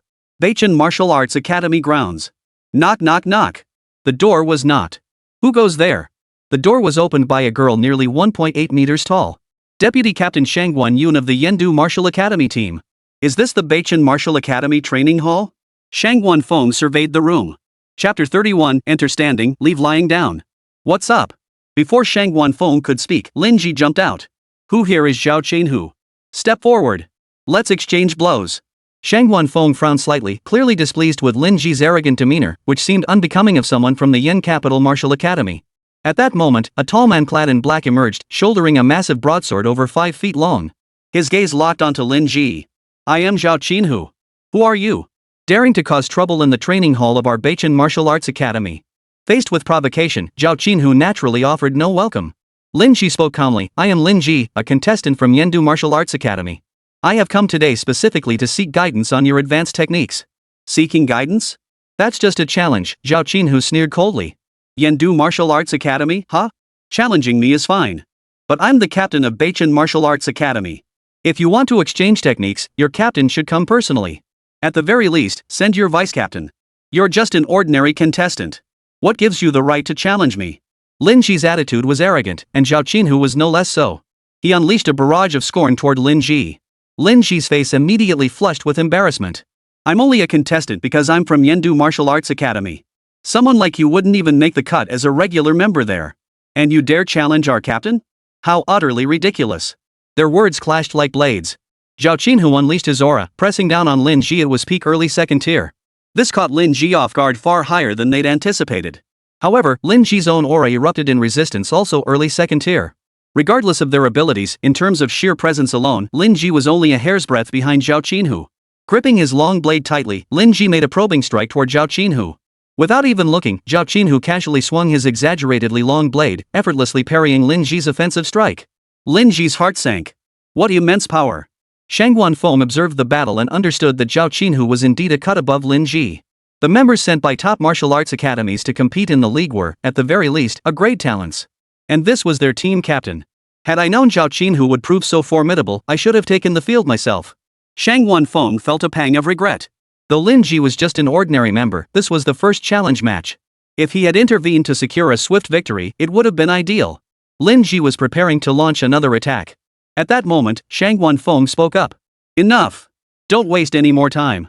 Large-scale private fights were forbidden before the league. If the battle in the training hall remained quiet and victory was secured discreetly, no one would intervene. But if they couldn't win decisively and cause too much commotion, they'd face reprimands. Alright, this round goes to Captain Zhao. Shangguan Feng bowed his hands in a gesture of respect, said no more, and turned to leave. The remaining spectators fell into a heavy silence. The contestants from Beichen Martial Arts Academy felt a mix of emotions. The spectators from Qianshan Supernatural University who had followed along were equally moved. They all knew of Yendu Martial Arts Academy's formidable strength, but never imagined that even an ordinary member could hold their own against the captains of other martial arts academies. How terrifying, then, must their vice-captains or even their captains be? Let's go. We'll follow and see.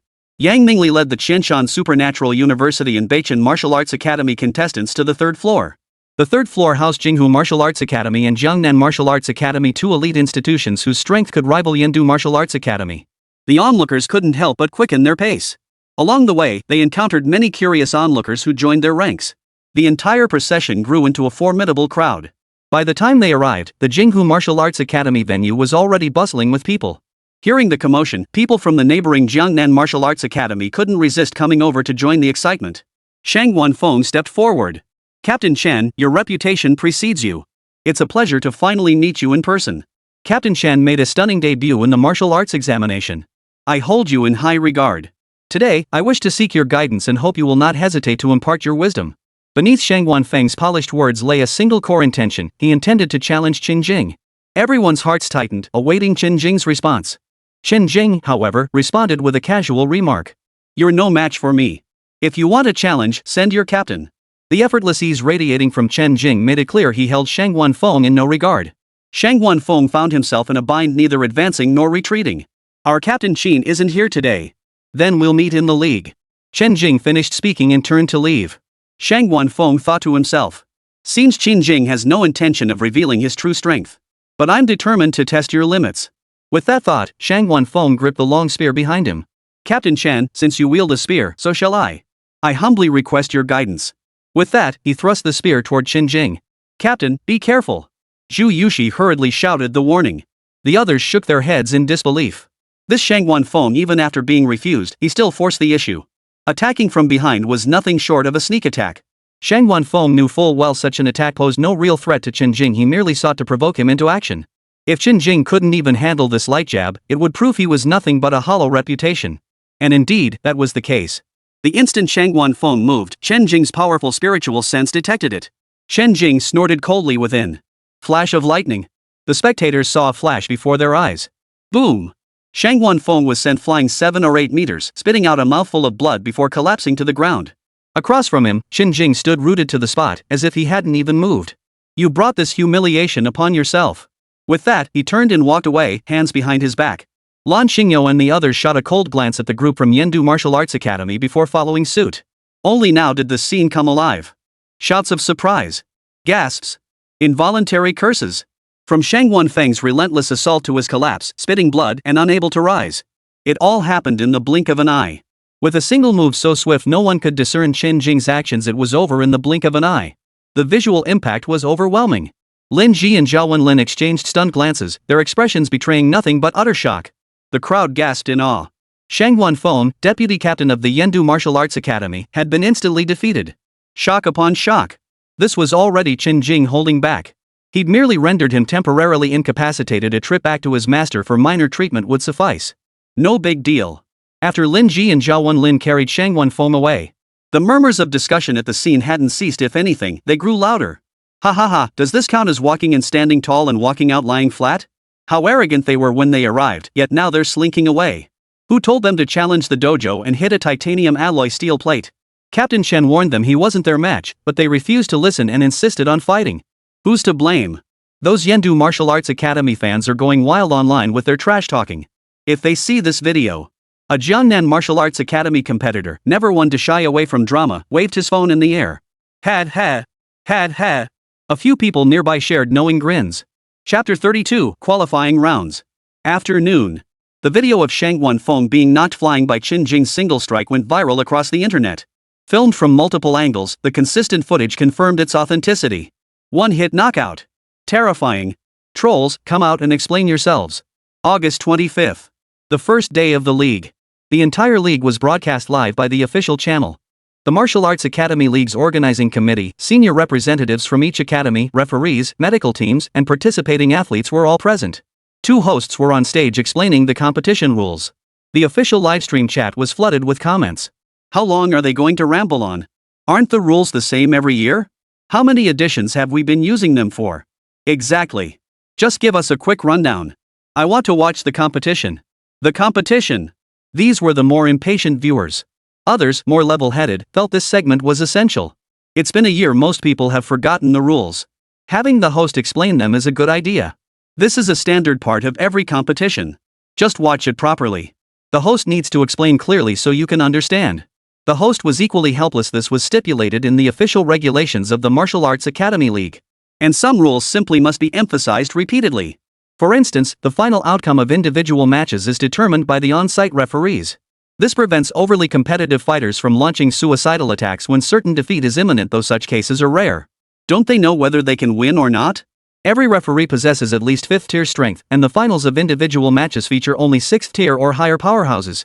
With these students competing under the watchful eyes of the crowd and masters from various martial arts academies, safety and fairness are assured. The preliminary rounds of the individual competition have commenced. The 10 captains and vice-captains from the 5 top martial arts academies advance directly to the finals. The remaining 160 contestants, excluding the 10 captains, were divided into 40 groups of 4 via random draw. Following a double elimination format, the top 50 competitors would be determined. After advancing to the top 50, the 50 contestants will be divided into 5 groups of 10. They will battle sequentially, with the top 4 winners in each group advancing to the top 20.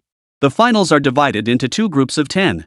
They compete in sequence, with the top 4 based on wins advancing to the top 20. With the top 2 advancing to the top 3. In case of a tie in wins, the final standings will be determined by head-to-head results. This format appears to demand an enormous number of matches, severely taxing participants' abilities and stamina. However, it is unrealistic to give one's all in every match, so participants may strategically forfeit certain bouts. When facing opponents they cannot defeat, they may choose to forfeit directly.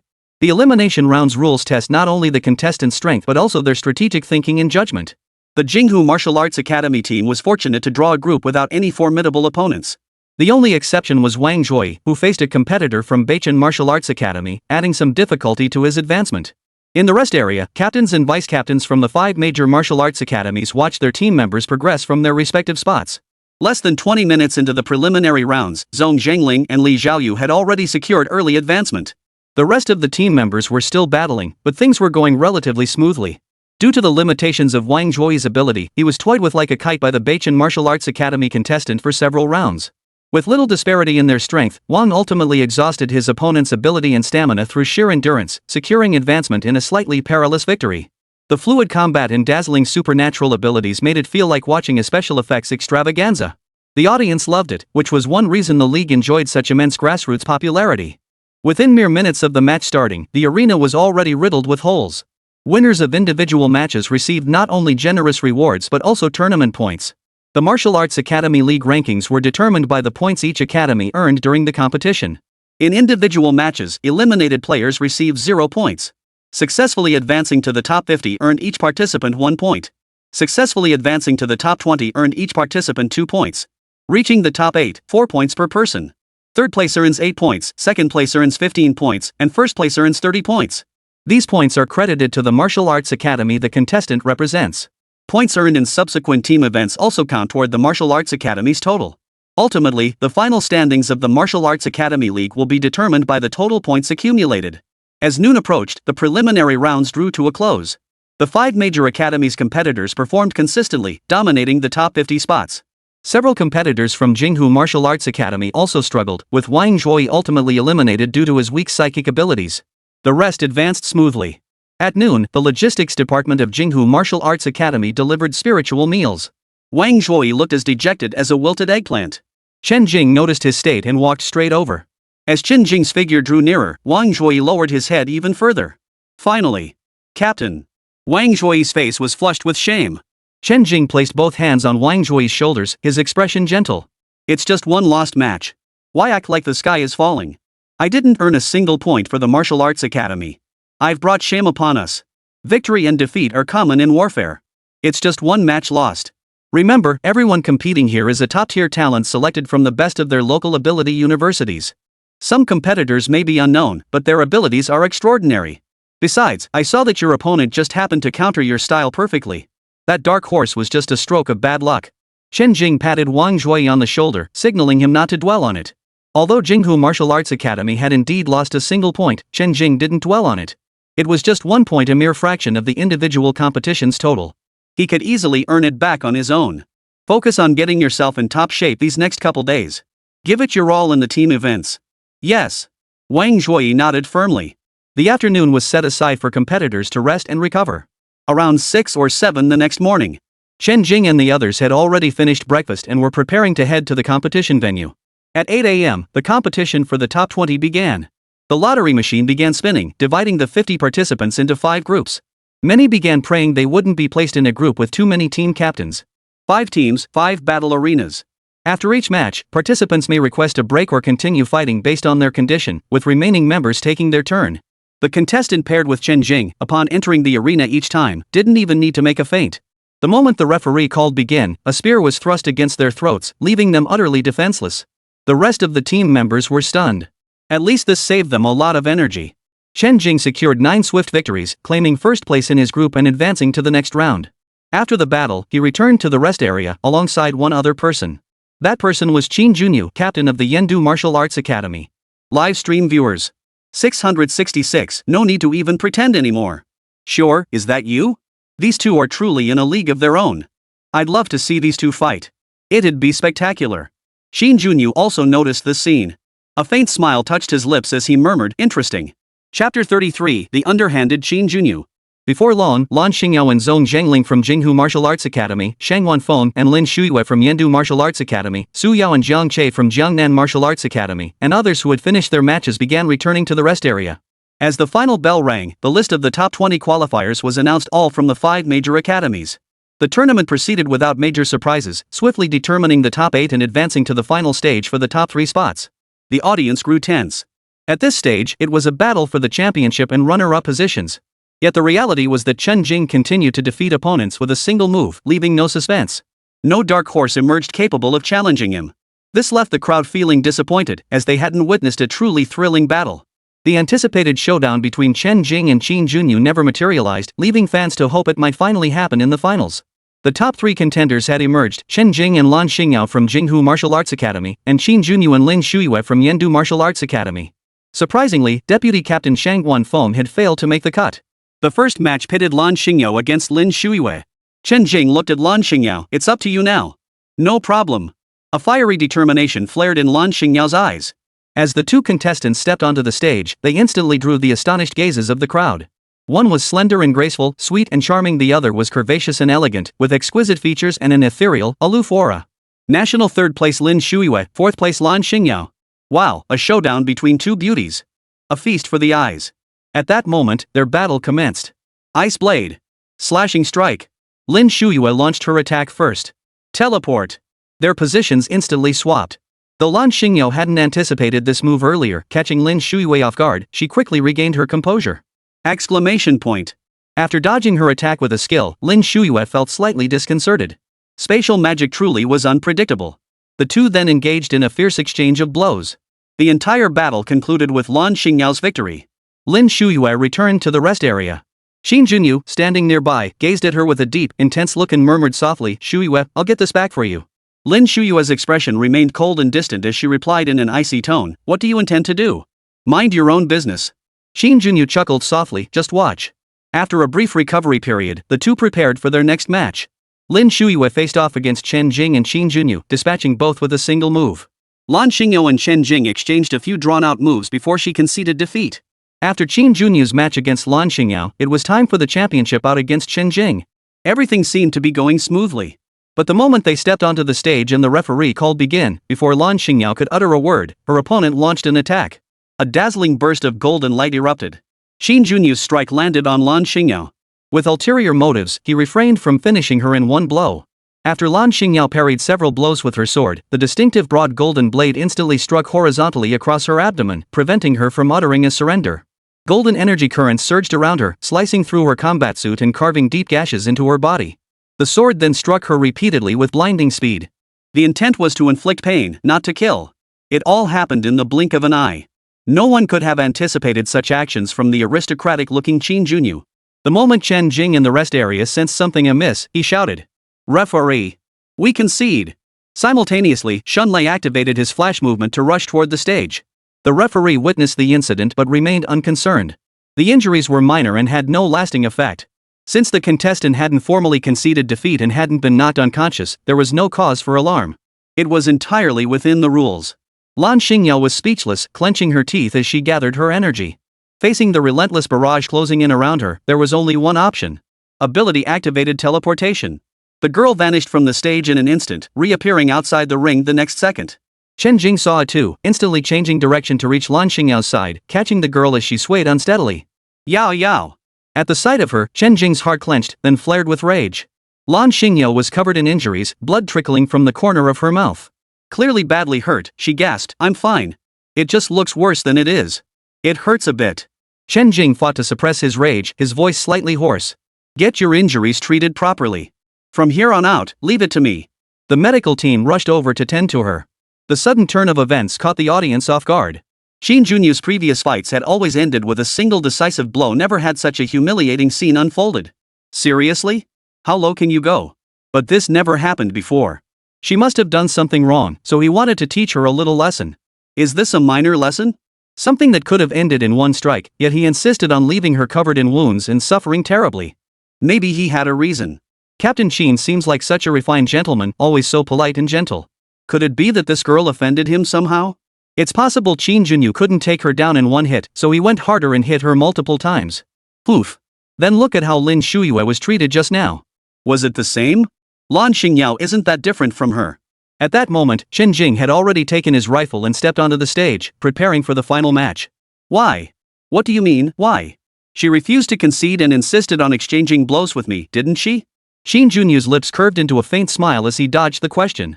Oomph. Chen Jing laughed bitterly in anger, saying no more. Both sides, prepare. 3, 2, 1, begin. Golden Radiance Armor. Golden Sword Technique. Xin Junyu unleashed his S-Class Gold Element ability, unleashing the full might of his early third-tier aura. He knew Chen Jing's speed well, there was no way he'd let him seize the initiative and suppress him. Such an astonishing display instantly sent the crowd into a frenzy. Early third tier. Holy crap, I'm seeing a prodigy. Is this even a realm a freshman can reach? The heir of a great clan, a peerless prodigy, truly extraordinary.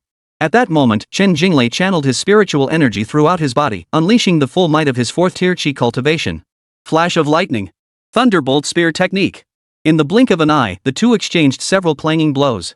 Xin Junyu's heart was filled with shock. He had assumed that with the spiritual medicine his father had given him, enabling him to smoothly break through to the early third stage, dealing with Chen Jing would be a piece of cake. Yet the reality was that Chen Jing's momentum surged relentlessly, his spear strikes swift and fierce. It felt almost unstoppable. What realm was he even at? Chen Jing's spear, coiled with ferocious thunder, crashed down from above. Xin Junyu's heart trembled as he channeled all his supernatural energy into his long sword. A thunderous metallic clang echoed as the collision of energies sent shockwaves rippling outward.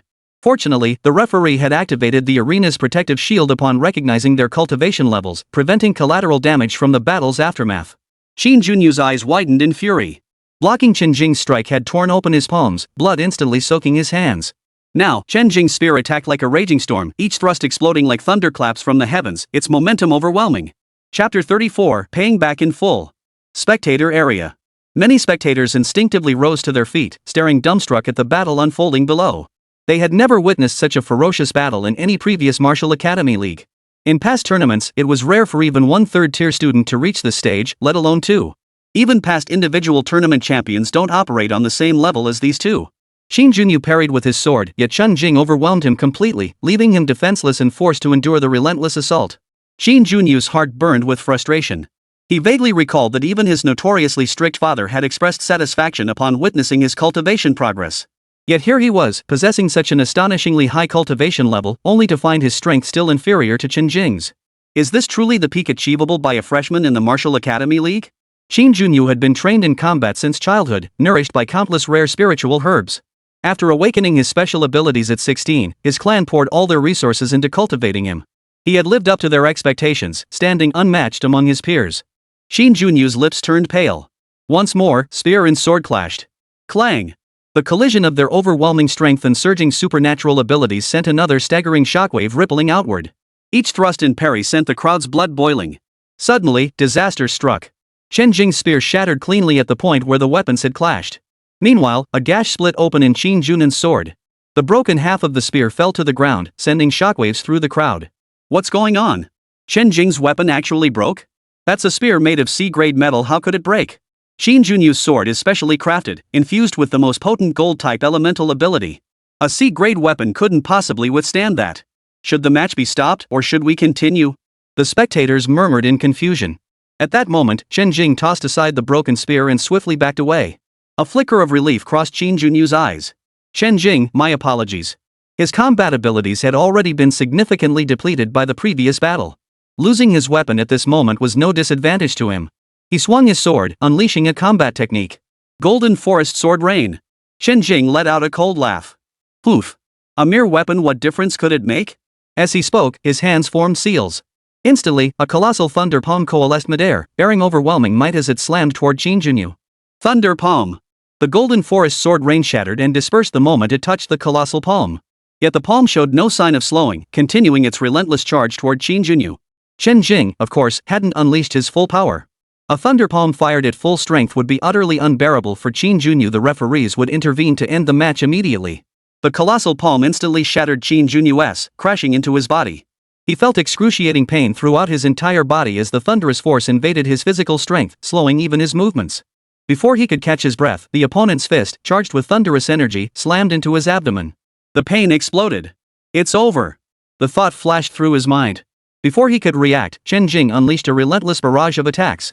Combining fists and kicks, Qin Junyu, now drained of his abilities, became nothing more than a human punching bag, enduring Chen Jing's vengeance without even the strength to utter a surrender. After the final punch sent Qin Junyu flying, Chen Jing stopped and stood his ground. Qin Junyu lay collapsed on the ground, blood spilling from his mouth as he passed out. The medical team rushed to carry him away, only to discover his entire body was broken, not a single bone intact, a pitiful sight. The referee, his expression complex, declared Chen Jing the winner. Just as he had done in the previous match, he had no choice but to rule this way. It was terrifying. Everyone had expected this fight to last 10 minutes, maybe even half an hour. Instead, it ended in just 2 minutes, one of which was spent beating the man senseless. Those present could see clearly, had Chen Jing fought at full strength, the match would likely have ended within a few moves. Why prolong it so?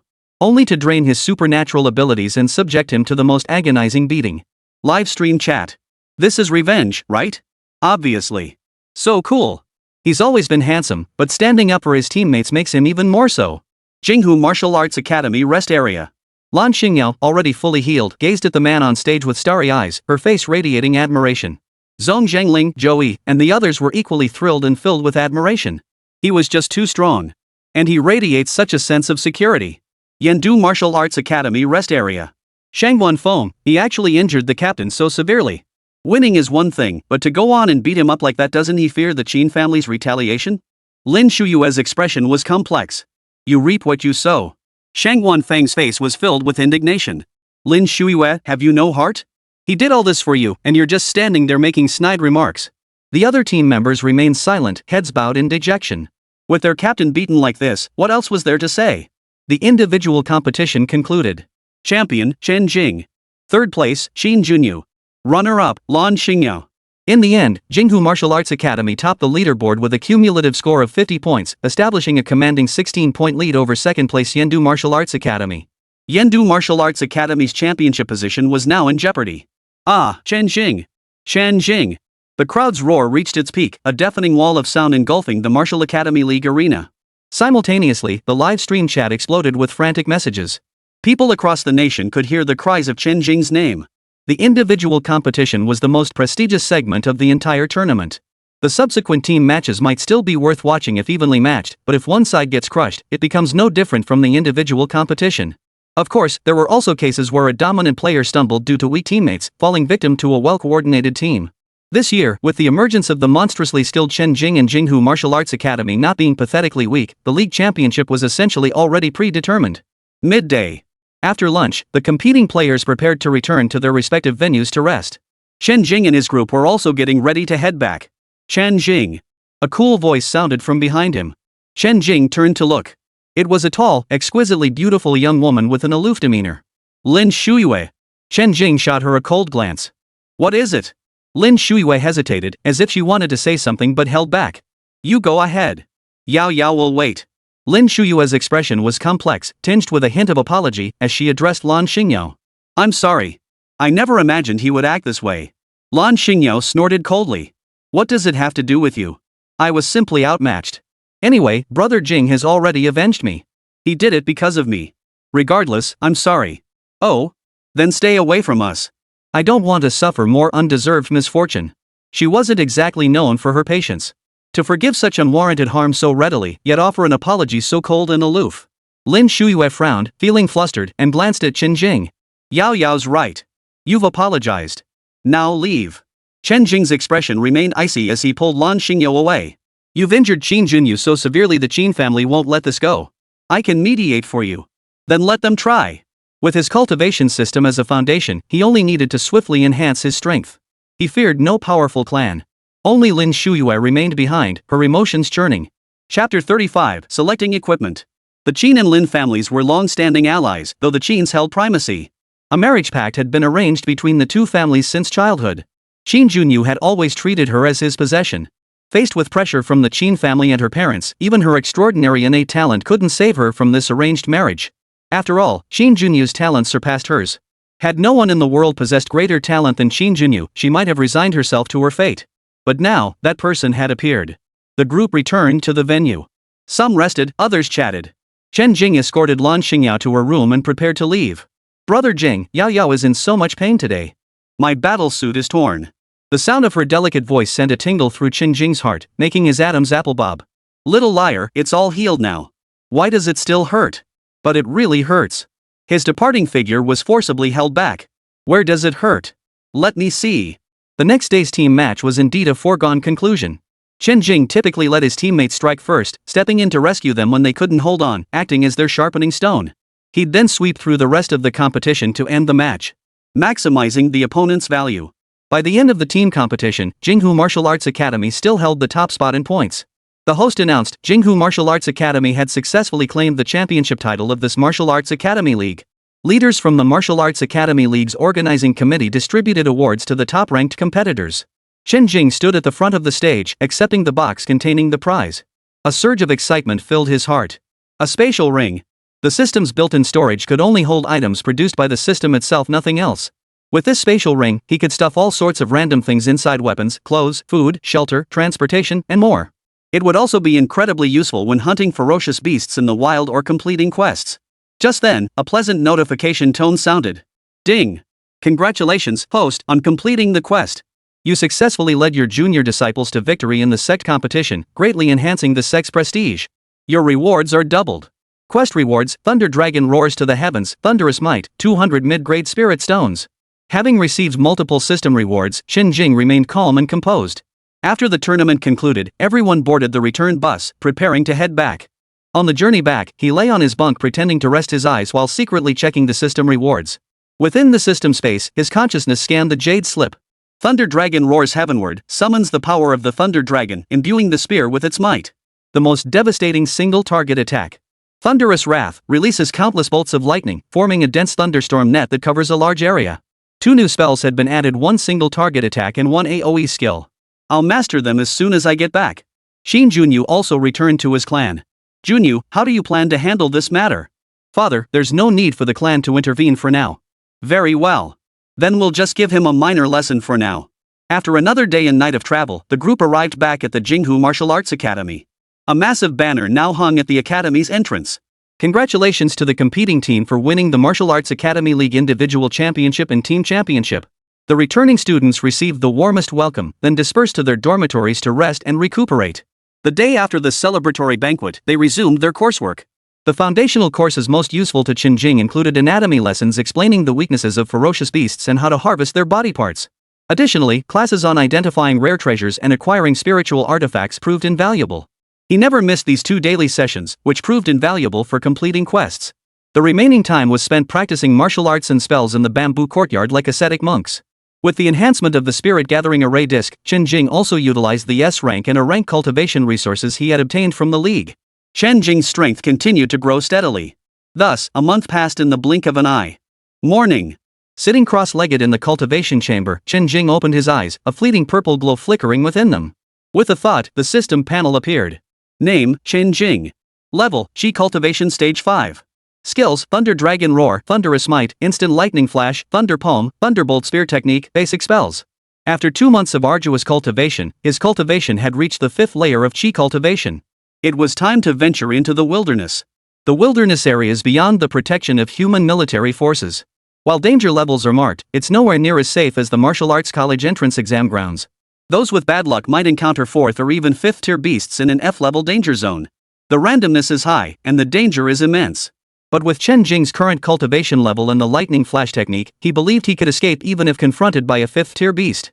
We cultivators naturally prioritize caution. Now seemed like a suitable time to complete the system quest involving his subordinate. It would also provide valuable combat experience, aiding his breakthrough.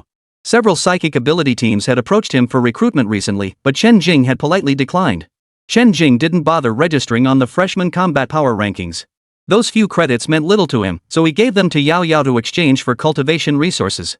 He also had a substantial sum of 1,500 credits. He planned to exchange it for weapons and combat gear. After his last weapon broke, he realized he needed stronger equipment. For now, he was still using standard issue gear for training. With money in hand, he naturally wanted upgrades. Before heading into the wilderness, he needed to prepare everything. The wristwatch displayed uniformly manufactured weapons. Those seeking more comfortable and suitable options could personally select them at the Jinghu Martial Arts Academy's assembly department. Chen Jing mentioned in the chat group that he'd be registering for the psionic squad that afternoon, so he headed to the equipment department to select some suitable weapons. The equipment department building was exquisitely decorated, its main entrance adorned with the calligraphic characters, Jinghu Equipment Department. Several staff members in uniform stood by the side entrance, ready to deliver weapons and gear purchased by trainees via their wristwatches. "Hello, student. What equipment might you be interested in purchasing today?" As soon as I walked in, a staff member came over to greet me. "I'd like to see the long-barreled firearms." "Certainly, please follow me." Guided by the staff member, Chen Jing arrived at the floor where long firearms were stored. The elevator doors slowly opened, revealing an exhibition hall. Transparent glass display cases held rifles of various styles. "Hello, I'm Young Ping, the floor manager. What kind of long gun are you interested in, student?" As soon as he entered the hall, a middle-aged man approached to ask, while the staff member who had guided him stepped aside. "Any grade A or higher?" Chen Jing reasoned that with his skill level, exchanging for a better weapon would spare him the hassle of frequent replacements. Grade A weapons are available, though quantities are limited. The administrator's eyes lit up. Students earned credits with great difficulty. Beyond weapons and combat suits, most credits were spent on cultivation resources. Only those with surplus credits invested in weapons, settling for adequate quality rather than pursuing higher grades. After all, grade B weapons sufficed for most students' cultivation levels. "Follow me, Chen." The attendant led Chen Jing to the display area for a grade spears. Weapons above a grade weren't standard issue spears, they were all specially crafted by blacksmiths. "This is it. This entire row features custom grade A spears. See if any catch your eye." Chapter 36, Preparing for the Supply Base. The manager pointed to the glass display cases upon arrival. Chen Jing scanned them all and selected 2 spears that caught his eye. One spear gleamed in a mysterious dark gold, adorned with auspicious cloud patterns, while the other radiated an imposing black gold aura. He had the attendant retrieve them and headed toward the dedicated testing room with the rifles in hand. He practiced the thunderbolt spear technique with each spear. They felt good in his hands and handled smoothly. Upon exiting, Chen Jing asked the attendant, "What are the prices for these 2 spears?" "The dark gold one is 560 credits, and the black gold one is 520 credits. Discounts are available based on your enrollment rating." "Discounts? What kind of discount?" Chen Jing paused slightly before asking. "B rank gets 5% off, A rank gets 20% off, and S rank gets 40% off. 60% off?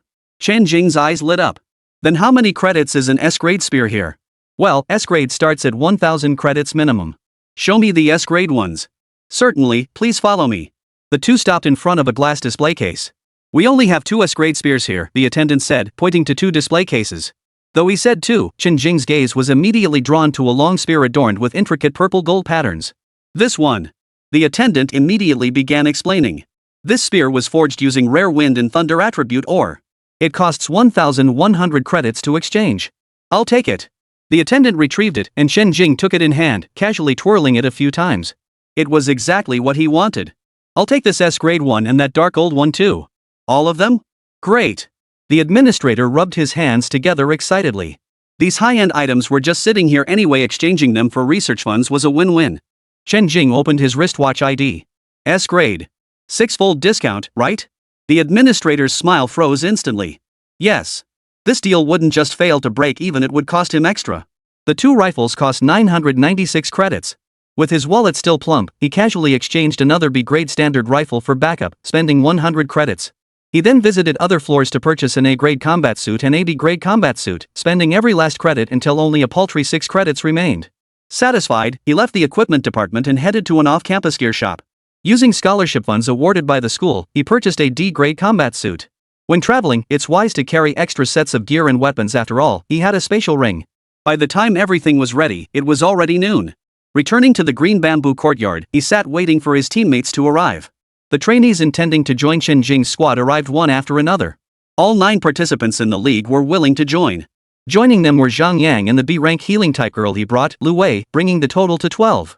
Once everyone was present, Chen Jing activated his wristwatch to begin filling out registration details. The team name, Spark Squad, had been decided earlier. Names, student ID numbers, and ability levels were all entered. Now that the numbers were sufficient and the ranks qualified, each member received a notification on their wristwatch. Clicking to confirm, the team's registration was successfully completed. From now on, recruiting new members would only require an invitation from the captain or vice-captain. Chen Jing was the undisputed captain. When it came to appointing a deputy captain, he sought everyone's opinion. Lan Xingyao couldn't be bothered with such trivialities, and in the end, Zhong Zhangling was unanimously chosen as the deputy captain. After the Spark Supernatural team was established. Ding! Congratulations, host, on completing the mission. You have successfully established your own faction and recruited subordinates. Mission reward, Thunderstorm Gun Array, 100 low-grade spirit stones. Chen Jing activated the mission system on his wristwatch. A virtual panel appeared mid-air. Mission 1, defend the southern coastal border against the beast tide. Requires level 4 or above.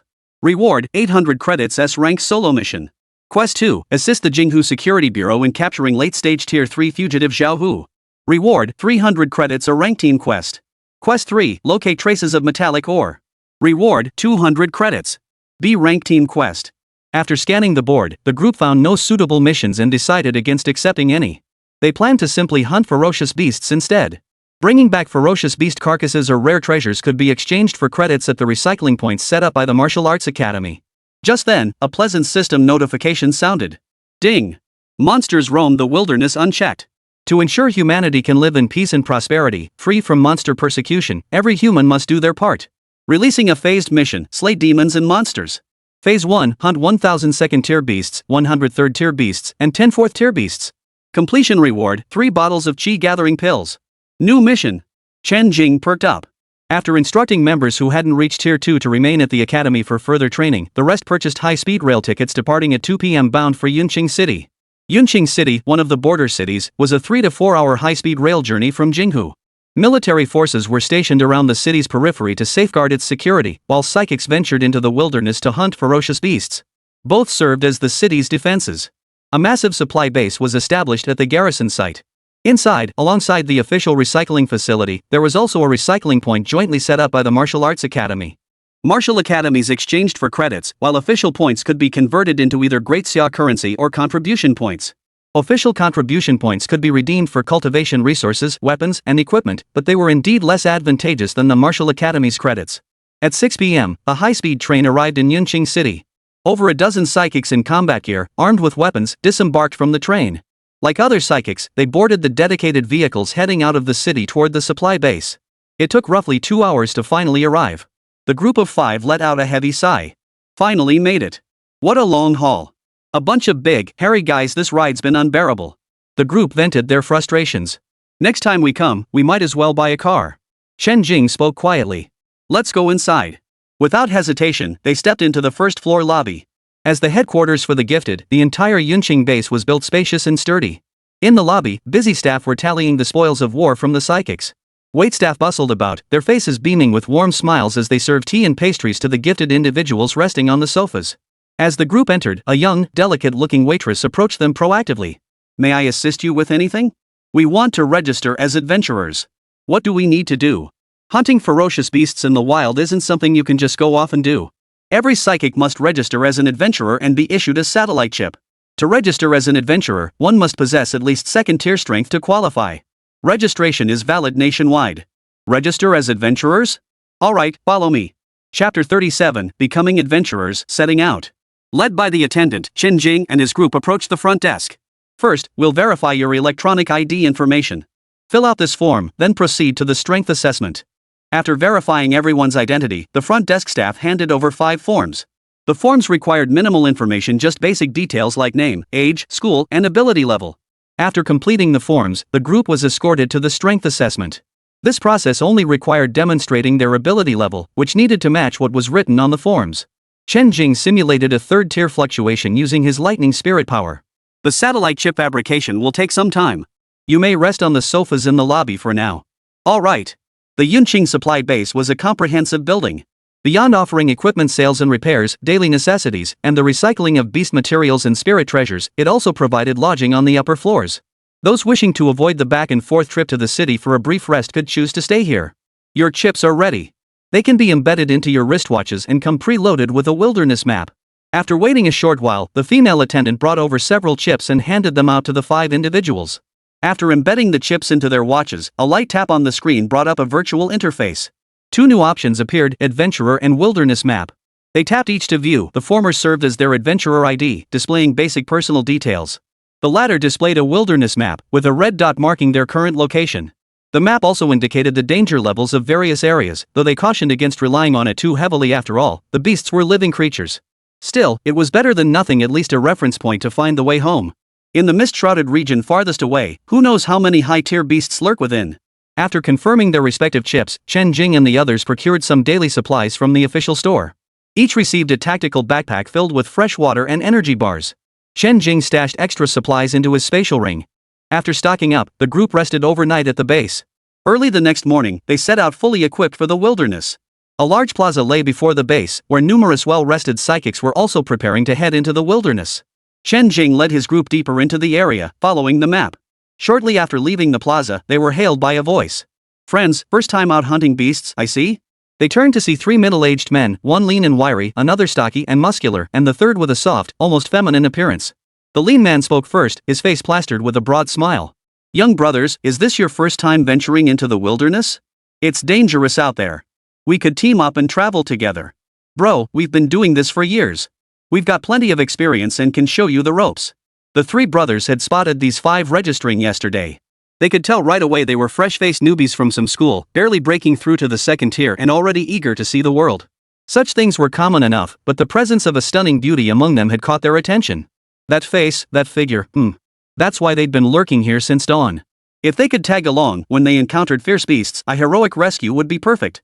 They'd have no trouble taking them down. And if the little beauty didn't play along? There were plenty of ways to deal with her out here in the wilderness. Not necessary. Chen Jing's expression turned icy cold. Not only had his powerful spiritual sense already detected the malice radiating from these men. Even just the look in their eyes betrayed their ill intent. Lan Xingyao ducked behind Chen Jing. Those guys' stares were truly disgusting. The burly man chimed in from the side. "Young man, you'll be safer with us. If you're unwilling, why not ask your classmates if they're willing?" As he spoke, he displayed the mid-3rd tier aura of his group. "Young lady, open your eyes wide. Following us is far better than tagging along with this pretty boy. Look at him. Shut up." Before the others could finish their sentences, Chen Jing's deep voice cut them off. Before the trio could react, a tremendous force slammed into their abdomens, accompanied by a numbing sensation spreading through their bodies. The trio was instantly hurled backward by the immense force of the attack. Thud. Thud. Thud. Flying over 10 meters away, they lay unconscious, their fate unknown. Chen Jing swiftly approached where they lay, delivering finishing blows to each. He stabbed a few holes to let the blood drain. This area was already within the danger zone. He trusted the ferocious beasts would dispose of them.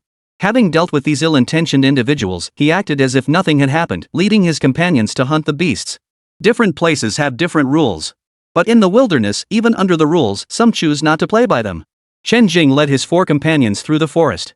The wilderness contained both dense primeval forests and green ruins composed of steel, concrete, and bizarre plants. These 2 domains, ruined cities and mountain forests, comprised the wilderness. The most perilous zone lay above the oceans. The coastal southern border was the most perilous stretch, teeming with countless high-tier ferocious beasts and even demonic creatures. Roar! Woo-woo! The forest echoed incessantly with the roars and howls of ferocious beasts. Some were near, others far. The distant ones boomed with overwhelming power, while the closer ones drew the group closer. Occasionally, 1 or 2 unlucky low-tier beasts fell to the group. These worthless creatures yielded only their more valuable materials. Chen Jing opened the map and selected the ruins of a town in Shuiyun County. This location, chosen by the squad members, was home to mostly 2nd-tier beasts, with a few 1st-tier beasts and the occasional stray 3rd-tier beast passing through, perfect for their hunting and combat training. Not far from there lay a mountainous forest teeming with 4th-tier beasts perfect for him. He led the squad members forward. Shuiyun County. We've arrived. Much like the ruins of the exam site, the once glittering skyscrapers now lay utterly dilapidated. Corroded vehicle frames littered the ground everywhere. Unremarkable skeletons of beasts and humans lay scattered about. Terrifying roars echoed in waves, surpassing even the chaos at the exam site. Chen Jing scouted from a vantage point. His spiritual sense detected no overwhelmingly fierce auras, easing his mind. After briefing the others, he headed toward his destination. Lan Xingyao had also broken through to the late second stage over the past 2 months, and with her leading the way, there shouldn't be much trouble. Lan Xingyao, Zhong Zhengling, Li Xiaoyu, and Tang Yin hunted within the town. Chen Jing completed his system quest in the neighboring mountain range. Second and third tier beasts weren't particularly high level, but the required quantity was substantial. He also needed 10 fourth tier beasts. Chen Jing silently calculated in his mind. The higher the beast's tier, the greater its intelligence. Fourth tier beasts possessed intellect comparable to an 8 or 9-year-old child. They typically defended their territories, warning other beasts of the same tier not to trespass, while ensuring a sufficient supply of lower tier beasts remained as food sources. This mountain range was the most suitable hunting ground for Chen Jing. Chapter 38, Bountiful Harvest, Tracking. Chen Jing listened to the ferocious roars of the beasts, his eyes blazing with fierce combat intent. The purple gold spear was already gripped firmly in his hands. Like a specter, he launched into a frenzied slaughter. The progress of the system quest rapidly increased. 1 month later. At the entrance to the wilderness zone not far ahead of the Yunqing base, as usual, a large number of psychics came and went. Some psychics, richly rewarded, wore smiles on their faces. Others, missing limbs or carrying severely injured teammates, bore the heavy weight of loss, their faces etched with sorrow. Others returned only as unrecognizable corpses, carried back by their comrades. The official Psionicist squad stationed here had long grown accustomed to such sights, even exchanging greetings with familiar faces. A massive black tactical backpack drifted in from the distance. The beasts were simply too massive for Chen Jing to transport even with his spatial ring, so he brought back only the most valuable parts. Even so, it filled the entire ring space. Not only that, but the excess beast materials filled the entire backpack. The nearby psychics were stunned. No way, bro, you didn't actually carry the whole beast back, did you? Don't be ridiculous. Look at that powerful aura, it's not some newbie. So that huge bundle is all beast materials? Selling all that stuff would make us a fortune, right? The nearby psychics all eyed the young man with envy. A lone wolf, with such a rich haul, just imagine how powerful he must be. Judging by his youthful appearance, he could easily be some prodigy from a top university. Under the gaze of countless astonished eyes, Chen Jing shouldered the large bundle and entered the base's main hall. He located the Jinghu Martial Arts Academy's collection point on the 6th floor. A few scattered individuals were still waiting in line, and Chen Jing joined them. It didn't take long before it was his turn. Sir, please place the materials you wish to sell in the inspection area. I'll calculate their value. Chen Jing glanced at the metal bin, measuring 2 meters long and 1 meter wide, and replied. This is too small. I have more in my spatial ring. The staff member paused, then quickly responded. Understood. Please hold on a moment. The staff member quickly dialed a number to report the situation. Sir, someone will escort you to a private recycling room shortly. MHM. Shortly after, 4 or 5 staff members emerged from the back of the hall. The middle-aged man leading them greeted Chen Jing warmly. Hello, hello. I'm Li Hui, the manager of the Jinghu Recycling Center. Please follow me over here, young man. My name is Chen Jing. Chen Jing followed Li Hui into a spacious room large enough to accommodate the materials from his ring. Mr. Chen, just take out the beast materials and place them on the table. Chen Jing nodded and emptied the contents of his backpack onto the floor. Then, with a sweeping gesture, clatter, clatter, clatter. A massive pile of ferocious beast materials spilled out all at once, spreading across the floor. This. Chen, you're truly a prodigy. To have hunted down so many ferocious beasts. Several staff members were utterly stunned, and the expression on the lead supervisor's face was no less astonished. 2nd tier rhino horn, 3rd tier tiger tendons, and even 4th tier earth dragon scales. Quickly take inventory. Don't miss a single piece of material. The supervisor directed 4 staff members to begin the inventory. Leave this to them for now. Let's go over there and rest for a bit. Chen Jing nodded and followed the supervisor into a small transparent cubicle within the room, sitting patiently to wait.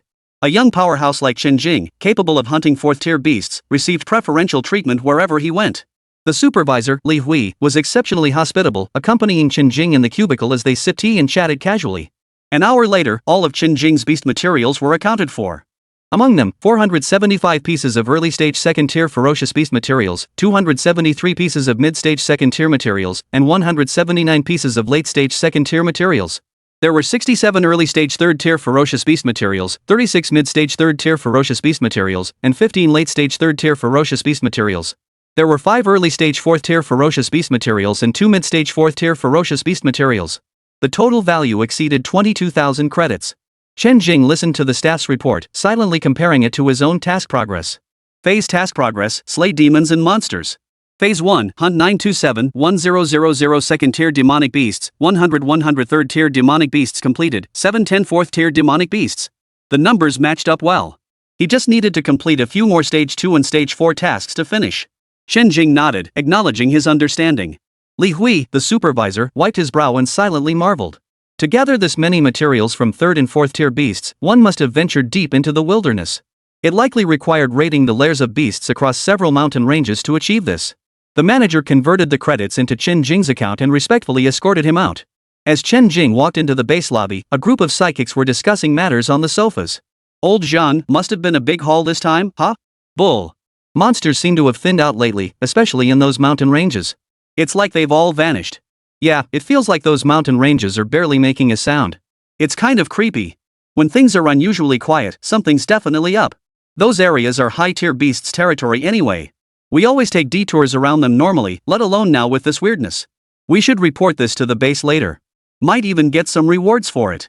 Chen Jing heard these murmurs and twisted his lips. The mission demands were simply too overwhelming. He hadn't wanted this either. Lan Xingyou also possessed a spatial ring, measuring 30 square meters larger than Chen Jing's. It was more than sufficient for holding the 4 of their loot. Once the ring was full, each person could still carry a few extra items. Once their water and energy bars were depleted, they headed back with their haul to exchange it for credits at the collection point. It wasn't too far away anyway. The credits were split evenly among the 4, though Chen Jing's share wasn't divided.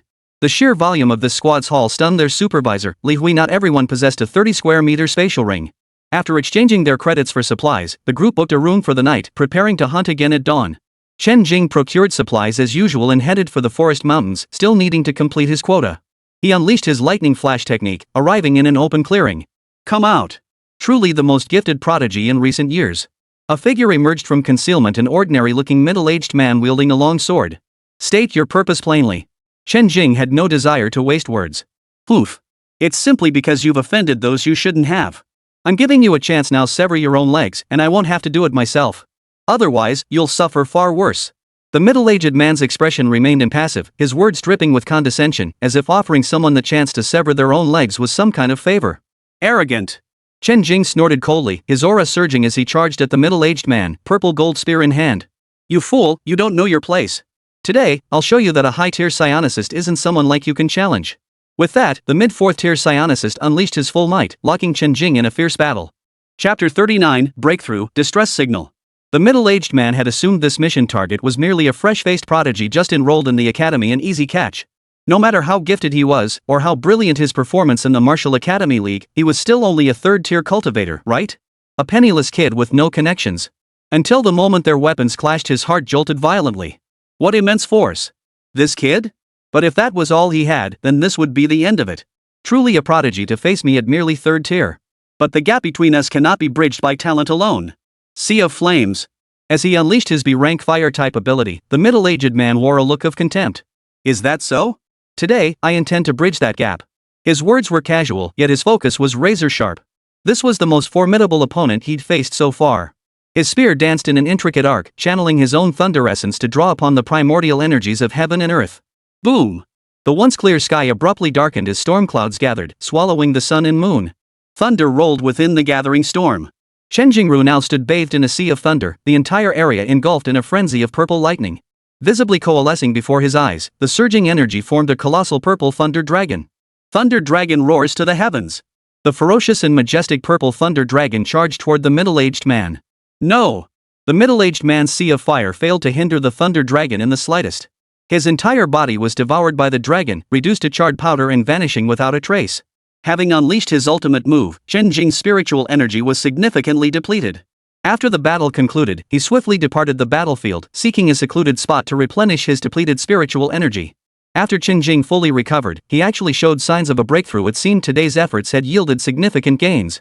Of course, this was also due to the relentless battles he had endured over the past month. As the Cultivation Encyclopedia explains, while Supreme Thunder Spirit roots face no bottlenecks within the transformation of spirit stage, pure cultivation alone cannot match the speed of breakthroughs achieved through combat training. This was one reason Chen Jing had been so determined to venture into the wilderness. Riding that momentum, Chen Jing pushed his cultivation hard, determined to seize the opportunity for a breakthrough. Thunder essence gradually surged within him. The spiritual energy, existing as a vaporous liquid within his body, circulated according to his cultivation technique. It compressed and solidified, purifying his physical form. Pop. Breakthrough successful. Even after succeeding, Chen Jing did not stop, continuing to consolidate and solidify his breakthrough. After a long while, Chen Jing slowly opened his eyes. 2 days had already passed. Summoning the system interface, Chen Jing silently called out in his mind. Name, Chen Jing. Level, Qi Cultivation Stage 6. Skills, Thunderstorm Gun Array, Thunder Dragon Roars Heavenward, Thunderous Might, Instant Lightning Flash, Thunder Palm, Galloping Thunder Spear Technique, Basic Spells. Just as Chen Jing achieved his breakthrough, a 4-member psychic squad traversed the decaying ruins of the city, weapons slung across their backs, devoid of the tension typical among other psychic teams. Captain, what's going on with Yunshui County? We've been wandering around for ages and haven't encountered a single ferocious beast. 2 months ago when we came, there were plenty of them. One of the team members couldn't help but complain. They had set out early that morning to hunt beasts in Yunshui County, but upon arrival, something felt off. It was far too quiet. After wandering around for most of the day, it was already afternoon, and they still hadn't encountered a single beast. You ask me? Who am I supposed to ask? The squad leader, a burly bald man, was clearly in a foul mood. Anyone who'd risked their life all day without any results would be irritable. There should be at least several hundred ferocious beasts in Yunshui County. We haven't been here for just over a month, so how could they have vanished completely? Even if they're migrating, they couldn't have vanished this completely. Another team member frowned. Keep searching. It'll be dark soon. If we find nothing, we'll find a place to spend the night and try another location tomorrow. As the leader, the bald captain made the arrangements in a low voice. This was a familiar spot for their squad. They knew the terrain and beast distribution well. Changing locations would mean spending considerable time getting reacquainted. If there truly were no beasts, then they'd have no choice but to move elsewhere. Meanwhile, Zhong Zhengling's 4-person squad. We've cleared most of this area. Let's find a place to rest tonight and contact the boss tomorrow. As deputy leader, Zhong Zhengling handled squad arrangements in Chen Jing's absence. With few beasts remaining in Yunshui County, if any, just a handful. In the wilderness zone, encountering other psychic ability users wasn't uncommon, but finding the same resting spot for the night was highly improbable. Zhong Zhengling's 4-person squad unexpectedly crossed paths with the bald, burly man's squad. Both groups had their eyes on the same building, hoping to secure a decent room. When they met, both sides instinctively heightened their vigilance. Upon selecting their rooms, they discovered they wouldn't be on the same floor, which brought a slight sense of relief to everyone. Though there was no direct conflict of interest between the two groups, the saying held true: never harbor malicious intent, but always be wary of others. Each group ate energy bars and rested in their designated areas, arranging for members to take turns keeping watch. As dawn broke, both squads awoke, preparing to pack up and move to a new location. Rumble. Suddenly sensing an unusual vibration, they glanced out the window to see a tiger-like beast, its fiery red fur as tall as 3 stories, charging toward them. A 5th-tier crimson flame tiger. Several members gasped in shock. Though the beast moved with astonishing speed, it seemed oblivious to their presence, charging forward relentlessly. In the blink of an eye, it had streaked past their building. Didn't it see us? Relief washed over them, but no. To beasts, the flesh of psychics was a delicacy. It was impossible they hadn't noticed them, especially a 5th-tier beast. Lan Xingyao pondered thoughtfully. It looks like it's fleeing for its life. What could possibly make a 5th-tier beast flee in this area? In the span of those few seconds of contemplation, a rustling sound echoed through the air. A dark, swarming mass of beasts surged forth like a torrent from the direction the crimson flame tiger had come. These beasts resembled ants in appearance, with a power level around Tier 1 and a size comparable to a cardboard box. Their sheer density formed a teeming tide. Their expressions darkened instantly, and a single word echoed in their minds. Ant tide. Gold-devouring ants were extremely weak beasts, generally around the 1st tier in power and not particularly formidable in combat. Even ordinary people could kill them. But that was only when encountered alone. Gold-devouring ants existed primarily in colonies, appearing in massive numbers whenever they emerged. Even a 6th-tier powerhouse, if accidentally surrounded and unable to escape, would face certain death, a sight that struck terror into the hearts of all who heard of it. A single thought raced through everyone's minds: run. Buzz. Buzz. Just then, Chen Jing's wristwatch suddenly vibrated. He instinctively opened the map. Besides the white dot representing himself, dozens of red dots appeared, all simultaneously sending out signals. Distress signals? This location, the Yunshui County area? Chapter 40, Ant-Tide, Triggered Mission. Ding. A large number of comrades are currently suffering from the beast tide. Please rescue your fellow comrades defending against the demon beasts in this moment of peril. Mission issued, hold the line. Rescue the large group of humans facing imminent death as quickly as possible, return to your camp's location, and join your comrades in repelling the beast tide. Success will yield rewards. Mission Reward, Foundation Pill. Chen Jing snapped to attention and instantly activated Lightning Flash to rush over. Beyond its map and adventurer credentials, this satellite chip possessed another vital function, sending distress signals. Once activated, the sender's location would be exposed, alerting all psychics within a 5-kilometer radius. However, whether to rescue or not was left to the psychic's discretion. Typically, those who received the signal would first investigate the vicinity before deciding. Chen Jing raced toward the signal location, already grasping the situation from the mission details alone. A black torrent of ants flowed ceaselessly, while ahead, various ferocious beasts and psychics raced frantically. Weakened beasts and psychics lagging behind were periodically swallowed by the tide. In this moment, the normally mortal enemies beasts and psychics strangely developed an uncanny harmony and understanding. Run! Run for your lives! Rustle, rustle, rustle. The bone-chilling rustling sound echoed like a death knell, growing more terrifying with every passing moment. Though the gold-devouring ants craved metal, their true delight was flesh and blood. Those with special abilities occasionally mustered their powers to boost their speed, preventing themselves from falling behind. But once their stamina depleted, their escape slowed, while the metal-devouring ants' pace never faltered. The bald, burly man and his companions had long since discarded backpacks and other burdens, sprinting forward one after another. They weren't alone. Every escaping psychic had discarded anything that might slow them down, yet they still clutched their weapons. For not only did the ant tide surge behind them, but swarms of gold-devouring ants also charged from the flanks. Distracted by scattered gold-eating ants, the swarm behind them steadily closed in, gradually narrowing the gap. 20 meters. 15 meters. 10 meters. Whoosh. Huff. Damn it. When the hell is the army coming? I can't run anymore. Before long, Chen Jing's spiritual sense detected a massive horde of ferocious beasts and psychic warriors fleeing frantically ahead, with a swarm of gold-devouring ants hot on their heels. Chen Jing's expression darkened. Lightning flashed, and in the blink of an eye, he closed in on the fleeing crowd. Lan Xingyao and the others spotted Chen Jing and shouted anxiously, "Boss, run!" They couldn't tell if Chen Jing had heard them or not, but they saw him come to a halt. Facing the swarm of ants, Chen Jing formed seals with both hands. Thunderous might! Chen Jing hadn't expected this skill to find its use so soon. His spiritual power and perception had just surged after breaking through to the 5th layer of Qi cultivation. Within his field of vision, a dense web of lightning bolts spread out toward the ant swarm. Chen Jing calibrated the thunder net's destructive power to eliminate the gold-devouring ants, yet its reach expanded far beyond what the naked eye could perceive. 10 meters, 100 meters. Wherever the thunder net reached, the gold-devouring ants were reduced to charcoal. With a single strike, it had secured nearly a kilometer of survival distance for the psychic warriors. All the psychics were stunned, their escape even slowing down. Holy! A powerhouse! We're saved! Their voices brimmed with the joy of narrowly escaping disaster. Brother Jing! Lan Xingyao flew into Chen Jing's arms. Boss! We need to get out of here fast. Who knows how many more gold-devouring ants are behind us? Go! Everyone sprinted toward the base at top speed. Along the way, Chen Jing inevitably unleashed several more thunderous might spells, giving the fleeing psychics immense hope. The consecutive spellcasts took a heavy toll on Chen Jing. His face was now slightly pale, his cultivation at the 6th layer of Qi refining was still too low. Fortunately, the base was not far away. The moment the ant swarm was detected, the military forces stationed at Yunqing base sprang into action. Squad after squad of fully armed soldiers, rifles in hand, deployed their defenses. The team of psychics stood ready for battle, assisting the soldiers and prepared to intervene at any moment. After this ant swarm outbreak, the number of ferocious beasts in this area will likely plummet. Most of the psychics who ventured deep into the wilderness exploration zone probably won't make it back. Look! Over 100 psychics are fleeing back over there. And beasts too. Quick, we can't let them break through. The fleeing beasts were surrounded and eliminated by a group of psychics. The 100 or so returning psychics collapsed onto the ground, gasping for breath. After catching their breath, they approached Chen Jing, filled with relief at having survived, to thank him for saving their lives. Thank you, sir, for saving our lives. We have no way to repay you. All the psychics in the square now looked at Chen Jing with respect.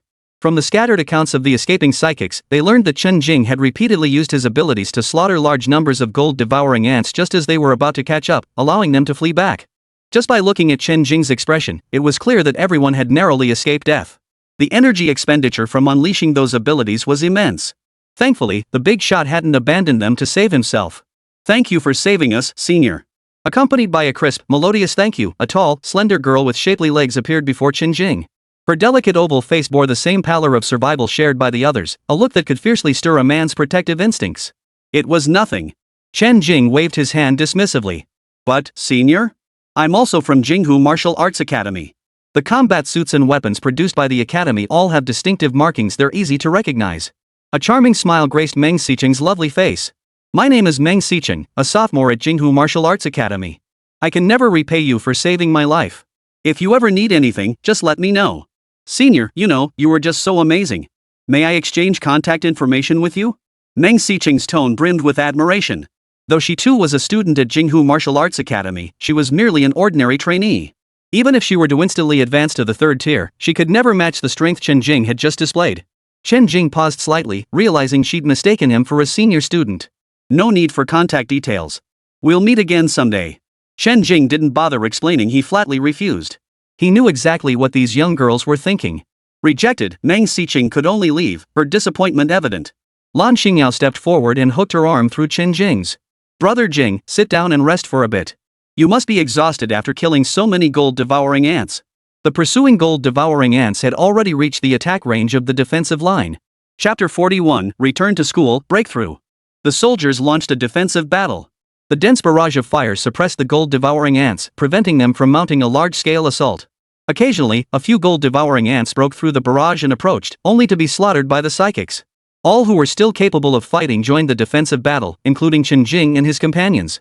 Chen Jing stood out as the most dazzling among the psychics, each attack wiping out large numbers of gold-devouring ants and significantly easing the pressure on the defensive line.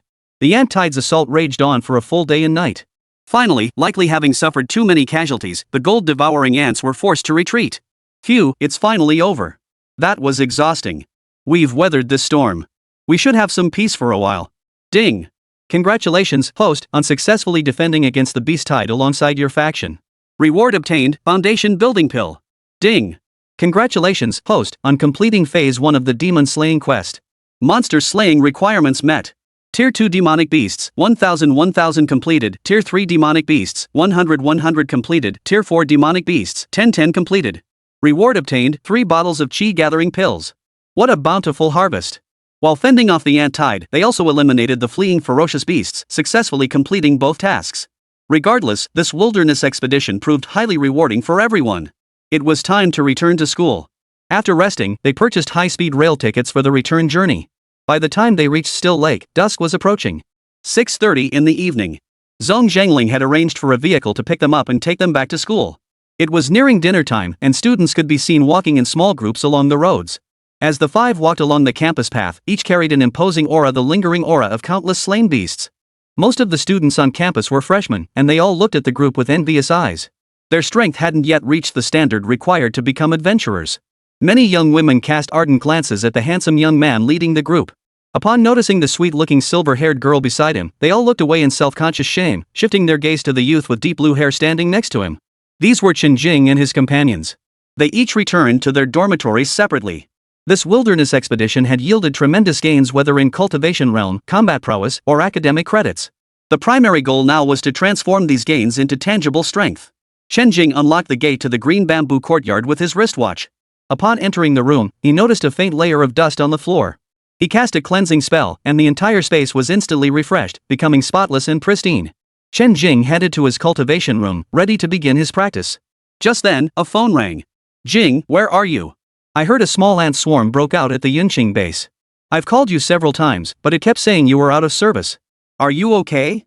Zhang Yang's urgent voice came through the phone. I'm back at the school now. There was indeed an ant swarm outbreak over there, but the military and a squad of psychics were stationed there and have already taken care of it. Zhang Yang breathed a sigh of relief. That's good. Get some rest today. We'll throw you a welcome back party tomorrow. All right. Chen Jing nodded. Rest was out of the question. Failing to eliminate even a minor ant swarm left him with a heavy sense of crisis. He feared that one day, when the beast tide assaulted the city, he wouldn't be able to protect himself, let alone his loved ones and friends. And then there was that mid-4th tier psychic, someone he absolutely couldn't afford to offend. The only name that came to mind was the Qin family. Chen Jing entered the cultivation room, retrieved the array disc, and replaced it with a new low-grade spirit stone. He retrieved his mission rewards, Chi Gathering Pills and Foundation Establishment Pills. 4 jade bottles, radiant with flowing light, appeared before Chen Jing. The 3 larger bottles contained Chi Gathering Pills, each holding 10 pills. The smaller jade bottles contained Foundation Establishment Pills. Qi gathering pills, low-grade elixirs that enhance a cultivator's ability to gather spiritual energy, boosting cultivation efficiency. They contain potent spiritual energy and are most suitable for those in the Qi cultivation stage. Foundation building pill, a crucial pill for breaking through bottlenecks and establishing a foundation. Consumption greatly increases the success rate of foundation establishment. After reviewing the rewards, Chen Jing carefully stored the foundation establishment pills away. These were crucial for his breakthrough and could not be lost. He then took out the remaining Qi gathering pills and consumed them. Chen Jing swallowed the pills, sat cross-legged, and closed his eyes to cultivate. At the same time, in a study, a dignified middle-aged man sat at the desk, flanked by a man of similar age who stood before it, seemingly a subordinate. Chen Jing has returned to the academy.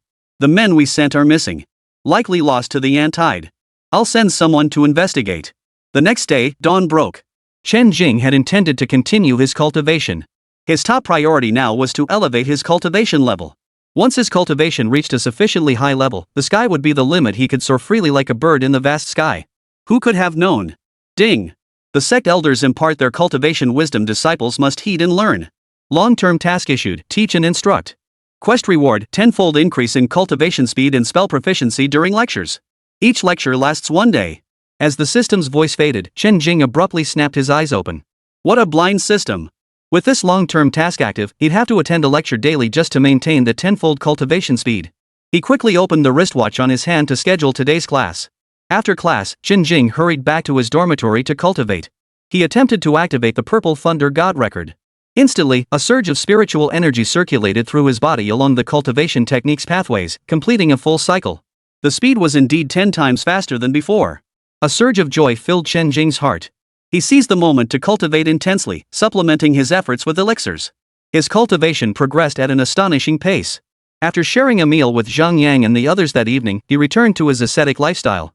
Apart from one class each day, all his remaining time was devoted to cultivation. With this 10-fold acceleration, Chen Jing's strength grew by leaps and bounds. His mastery of various spells became several times more refined than before. 3 months later. One evening. Green bamboo courtyard. As Chen Jing breathed in and out, vast amounts of spiritual energy swirled around him like a vortex. His physique grew stronger under the refining power of the spiritual energy, while his spiritual awareness gradually deepened with each moment of cultivation. Within his dantian, a profound transformation was taking place. The spiritual energy, once in a gaseous liquid state, now thickened to an extreme viscosity, as if on the verge of solidifying into liquid. Time passed slowly. As Chen Jing cultivated, his aura neared its peak. It was time. Chen Jing retrieved the reward from his previous mission, the foundation building pill. Closing his eyes, he swallowed it. Instantly, a massive surge of spiritual energy erupted, prompting Chen Jing to immediately activate his cultivation technique. His entire body, including his spiritual awareness, was immersed in the cleansing surge of spiritual energy, gradually undergoing a profound transformation. The sky above the small bamboo courtyard suddenly darkened. Black clouds churned, lightning flashing within them. An inexplicable pressure permeated the air around the small courtyard. Break! The purple spiritual energy within Chen Jing's body completely liquefied, causing his entire physique, meridians, bones, and even flesh to undergo a profound transformation. Boom! A terrifying aura erupted. Many students asleep were pressed down, unable to breathe or wake up, as if experiencing sleep paralysis. Teachers on campus also sensed this immense aura, filled with shock and uncertainty, unsure of what was happening. The deputy dean of the martial arts academy, however, looked thoughtful. Wasn't that the direction of Chen Jing's residence? Chapter 42, Foundation Establishment, Sky Writing. Foundation Establishment complete. Chen Jing withdrew the aura he had been projecting back into his body, opened his eyes, and silently recited to himself. System panel. Name, Chen Jing. Level, Foundation Establishment Stage 1. Skills, Thunderstorm Spear Array, Thunder Dragon Roars Heavenward, Thunderous Might, Instant Lightning Flash, Thunder Palm, Galloping Thunder Spear Technique, Basic Spells. 10-fold cultivation speed combined with cultivation is truly powerful. Already blessed with top-tier talent, this 10-fold boost plus the potion's enhancement allowed him to reach Foundation Establishment in just 3 months, a feat that would normally take at least 3 years. Chen Jing shook his head, a hint of regret lingering. Someone's coming? Who's coming to see me at 4 in the morning?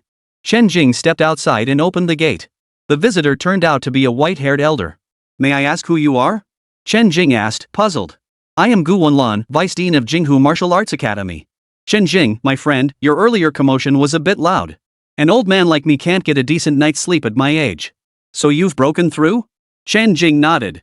Dean Wang, my apologies for disturbing everyone's rest. Not at all, not at all. This is a good thing. I just sensed an unusually powerful aura and came to take a look. The old man grinned widely, his eyes brimming with admiration and praise. What tier have you reached? 4th tier, Chen Jing replied calmly. What? 4th tier. Chen Jing repeated. The old man paced back and forth, utterly astonished. This. You've only been enrolled for 1 semester, right? Reached 4th tier so quickly? How could I possibly believe that kind of power could come from someone at the 4th tier? If everyone says it's 4th tier, what else can I do? Fine. If he says 4th tier, then 4th tier it is. Chen Jing sighed helplessly.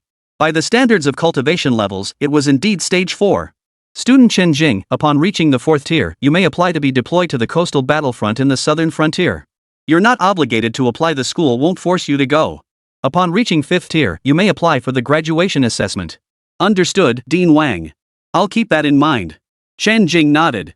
At your current 4th tier cultivation level, you've already surpassed many students who haven't graduated yet. There are some things I can tell you now. Wang Wenlan said with a serious expression. Dean, let's talk inside. Chen Jing stepped aside to let Wang Wenlan enter. All right. Wang Wenlan nodded and stepped into the bamboo courtyard. Living room. Ever since spiritual energy swept across the globe a century ago, giving rise to the current beasts and psychics, humanity's defenses against the beasts' assaults may not hold out much longer. Beyond these two factions, there exists a group of extremists who believe the beasts will bring about the end of the world. They argue that psychics alone are insufficient to combat the beasts, and that sooner or later, the beasts will breach humanity's defenses. These individuals seek to fuse human and beast bloodlines, creating a new race they call the Celestial Clan. They named their organization the Heavens Will Cult. Bloodline fusion? Celestial human race? Heavens Will Cult? Chen Jing murmured. It involves injecting the essence blood or demon cores of beasts into the bodies of human prodigies, fusing the two to create mutated beings. Every year, prodigies vanish worldwide, abducted for these inhumane experiments. Those who survive become their controlled tools. How brutal! Therefore, you must be even more cautious from now on. With your talent, you're an easy target for them to set their sights on. Dean Wan cautioned with grave expression. I'll grant you access to the Academy's missions concerning these individuals. You'll be able to view them. Alright, I'll be extra vigilant. Chen Jing nodded. If they dared to come after him, he would teach them a lesson they wouldn't forget. Ding! Peril lurks beyond the sect's gates. Dark cultivators lie in wait, biding their time. As cultivators, it is our duty to vanquish demons and eliminate evil.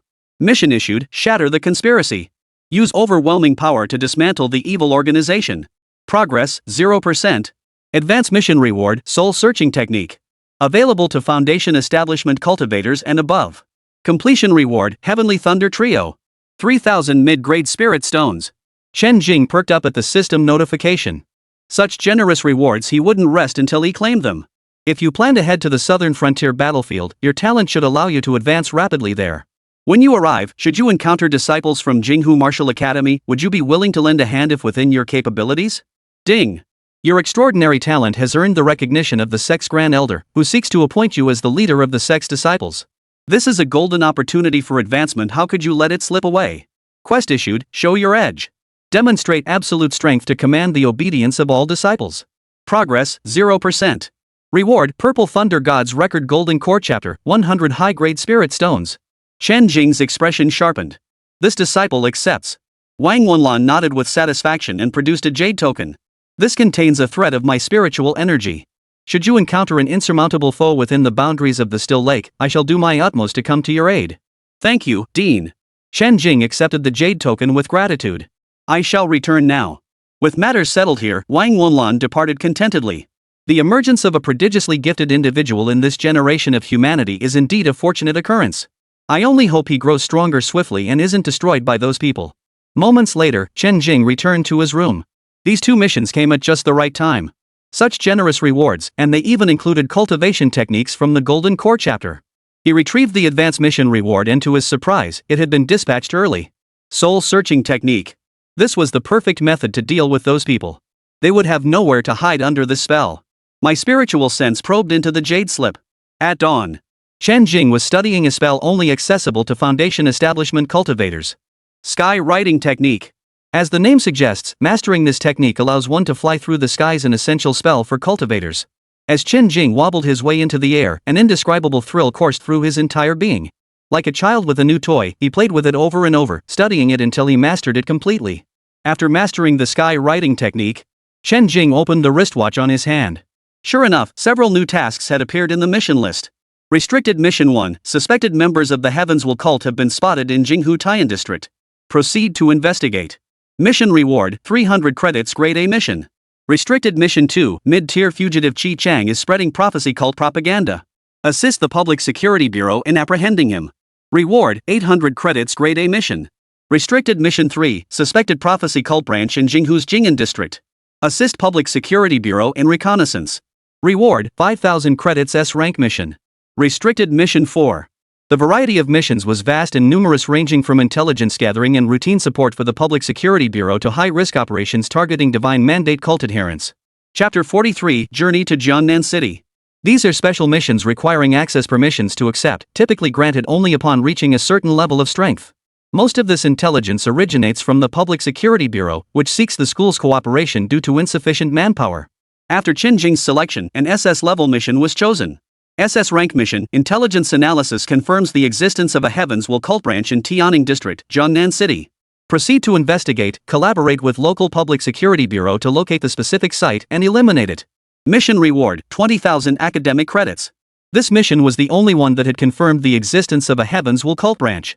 Its location happened to be along the route to the southern border. Eliminating this branch and then performing a soul search on their leader would surely yield significant rewards.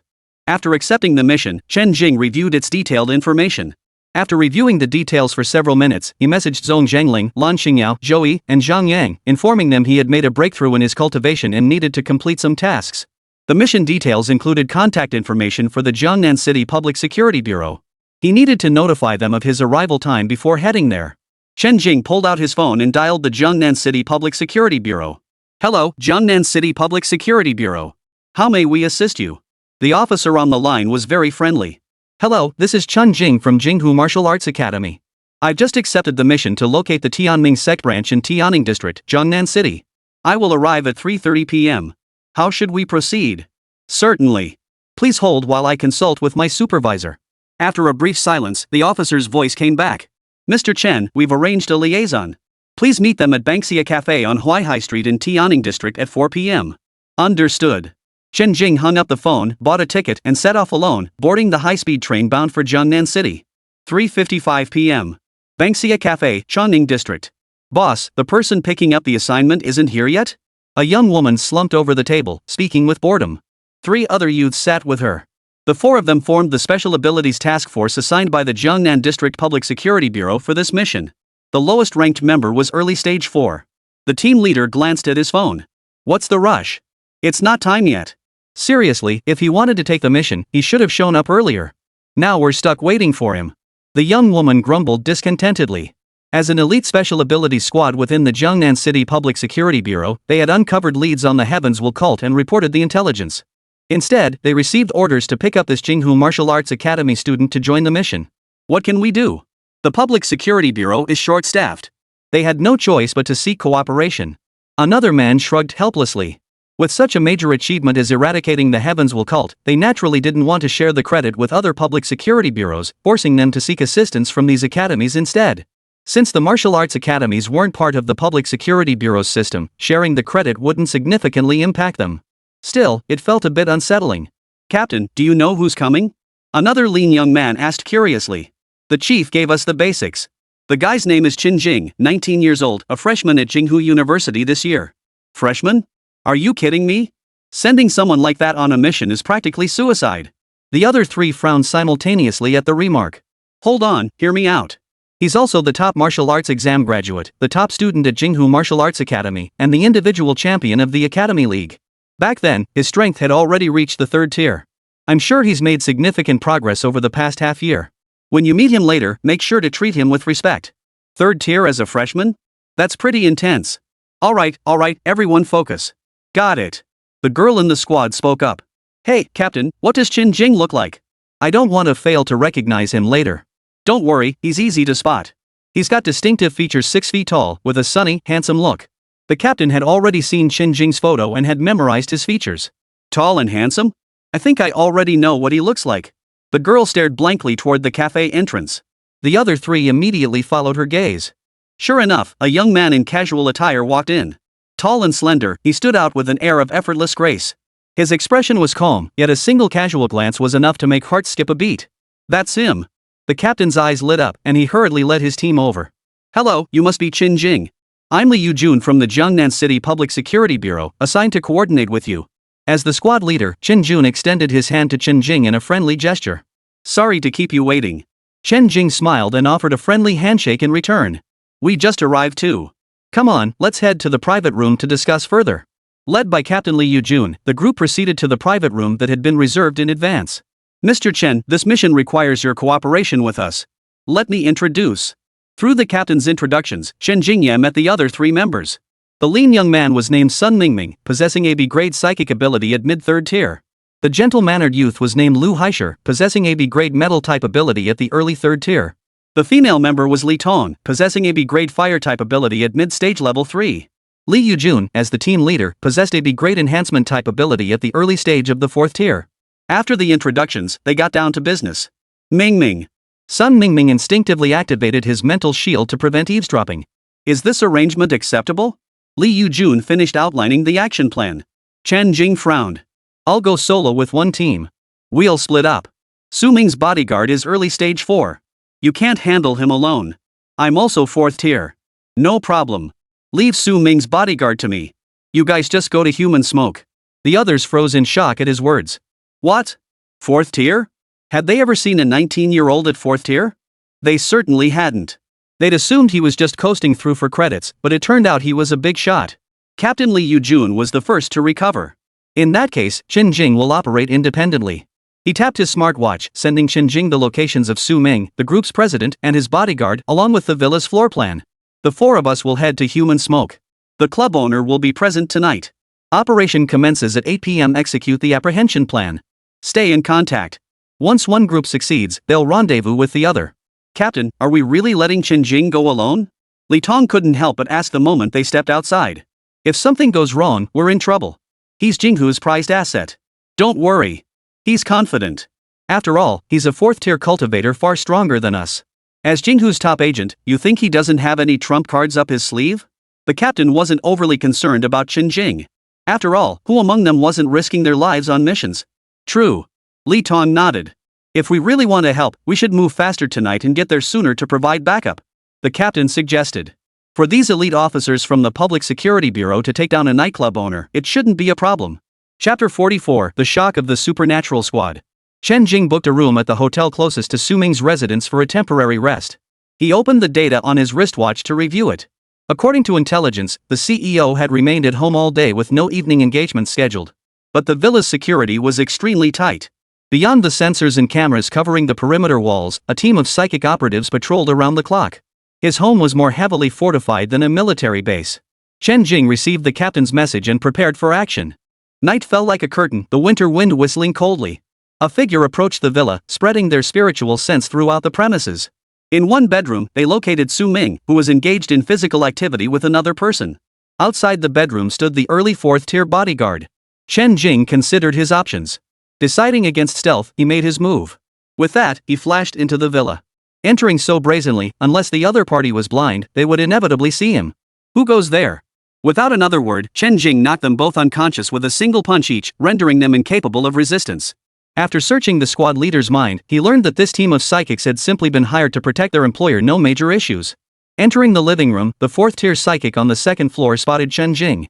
Whoosh, he leapt straight down from the 2nd floor, seemingly unconcerned about breaking his ancient bones.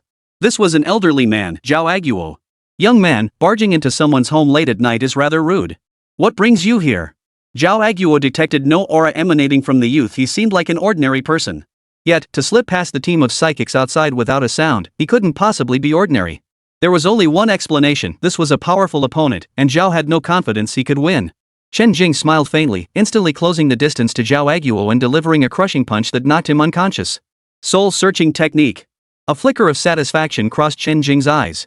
This was someone sent by the heavens will sect to protect Su Ming, but he was too low level to know anything. Su Ming, however, must be of some use. He stormed into the bedroom, kicking the door open. Inside, 2 people were in a panic, one cursing furiously, the other shrieking incessantly. The scene was rather painful to watch. Chen Jing delivered a kick to each of them, finally restoring silence. Soul-searching technique. Meanwhile, at the Human Smoke and Fire Club. Li Yujun and his 3 companions blended in as revelers, drawing little suspicion the crowd here was already a motley crew. Their objective was to locate the club's owner and apprehend him for interrogation. The club owner was a mid-tier second-stage psychic, surrounded by several second-stage minions information they'd gathered beforehand. This gave Li Yujun's group confidence in their operation. Yet they remained constantly vigilant, determined not to stumble in the gutter. By the time they pinpointed the whereabouts of the club owner, Zhang Guoqing, Chen Jing's side had already wrapped up their task. Only after Chen Jing extracted Su Ming's soul did he learn the truth. Su Ming was merely a cash cow providing resources and funding for them. He didn't know much, but it was certain that the Human Smoke and Fire Club served as a crucial stronghold for the Heavens Will cult in Changning district.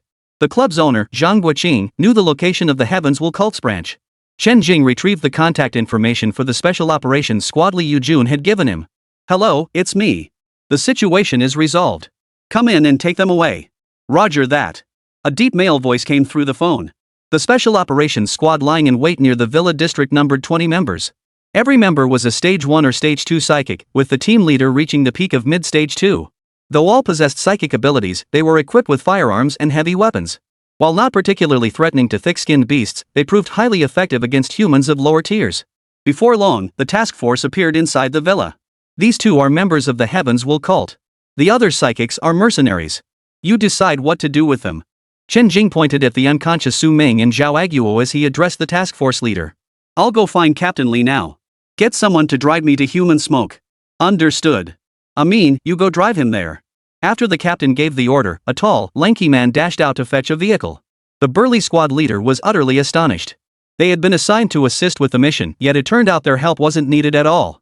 Chen Jing had handled it all by himself. Now they only needed to wrap things up.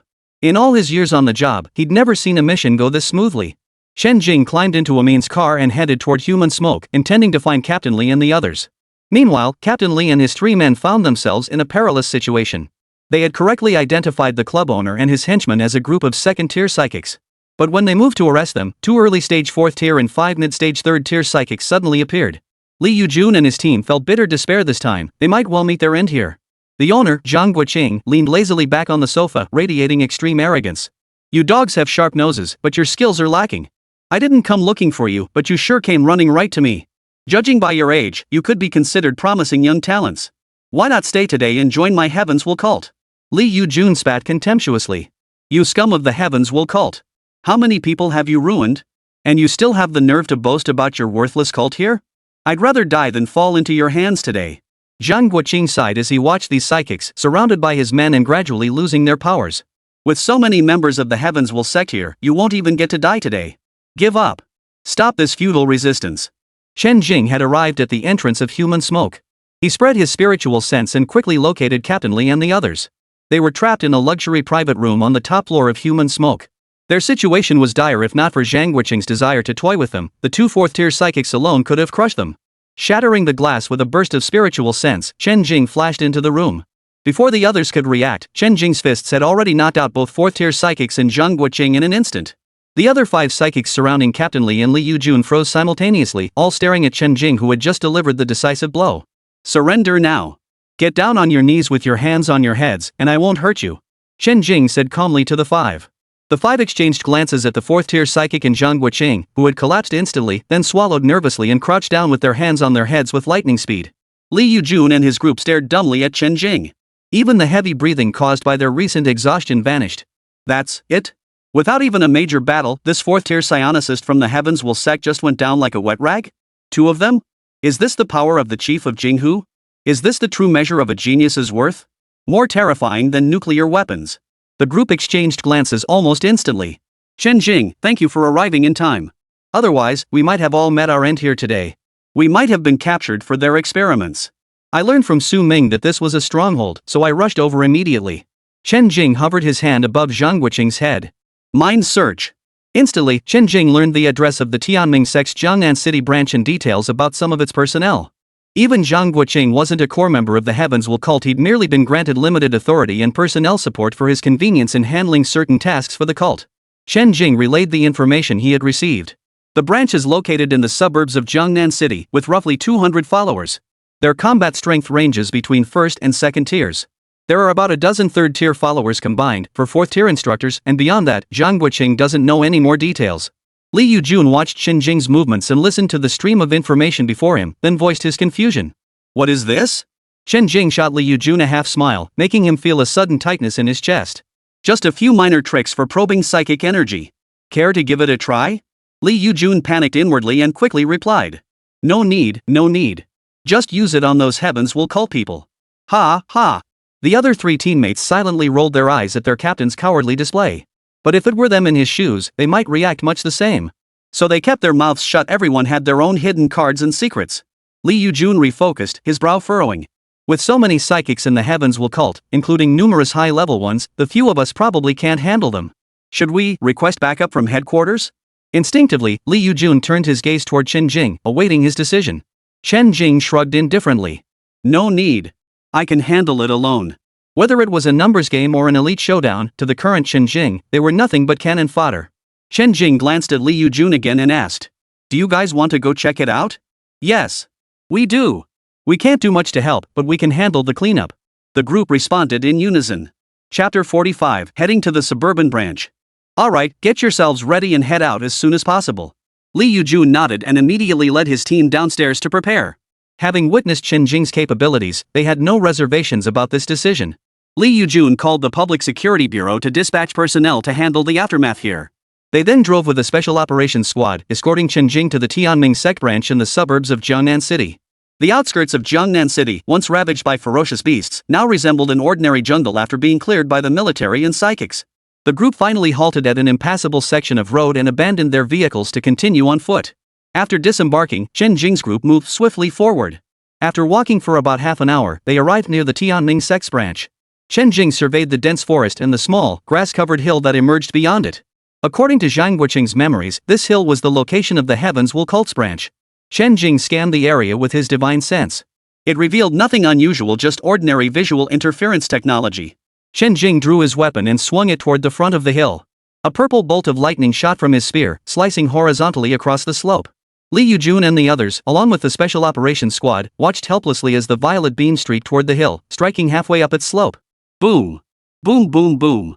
A deafening collision echoed through the air. Under the stunned gazes of the crowd, the small mountain peak was cleaved clean in two.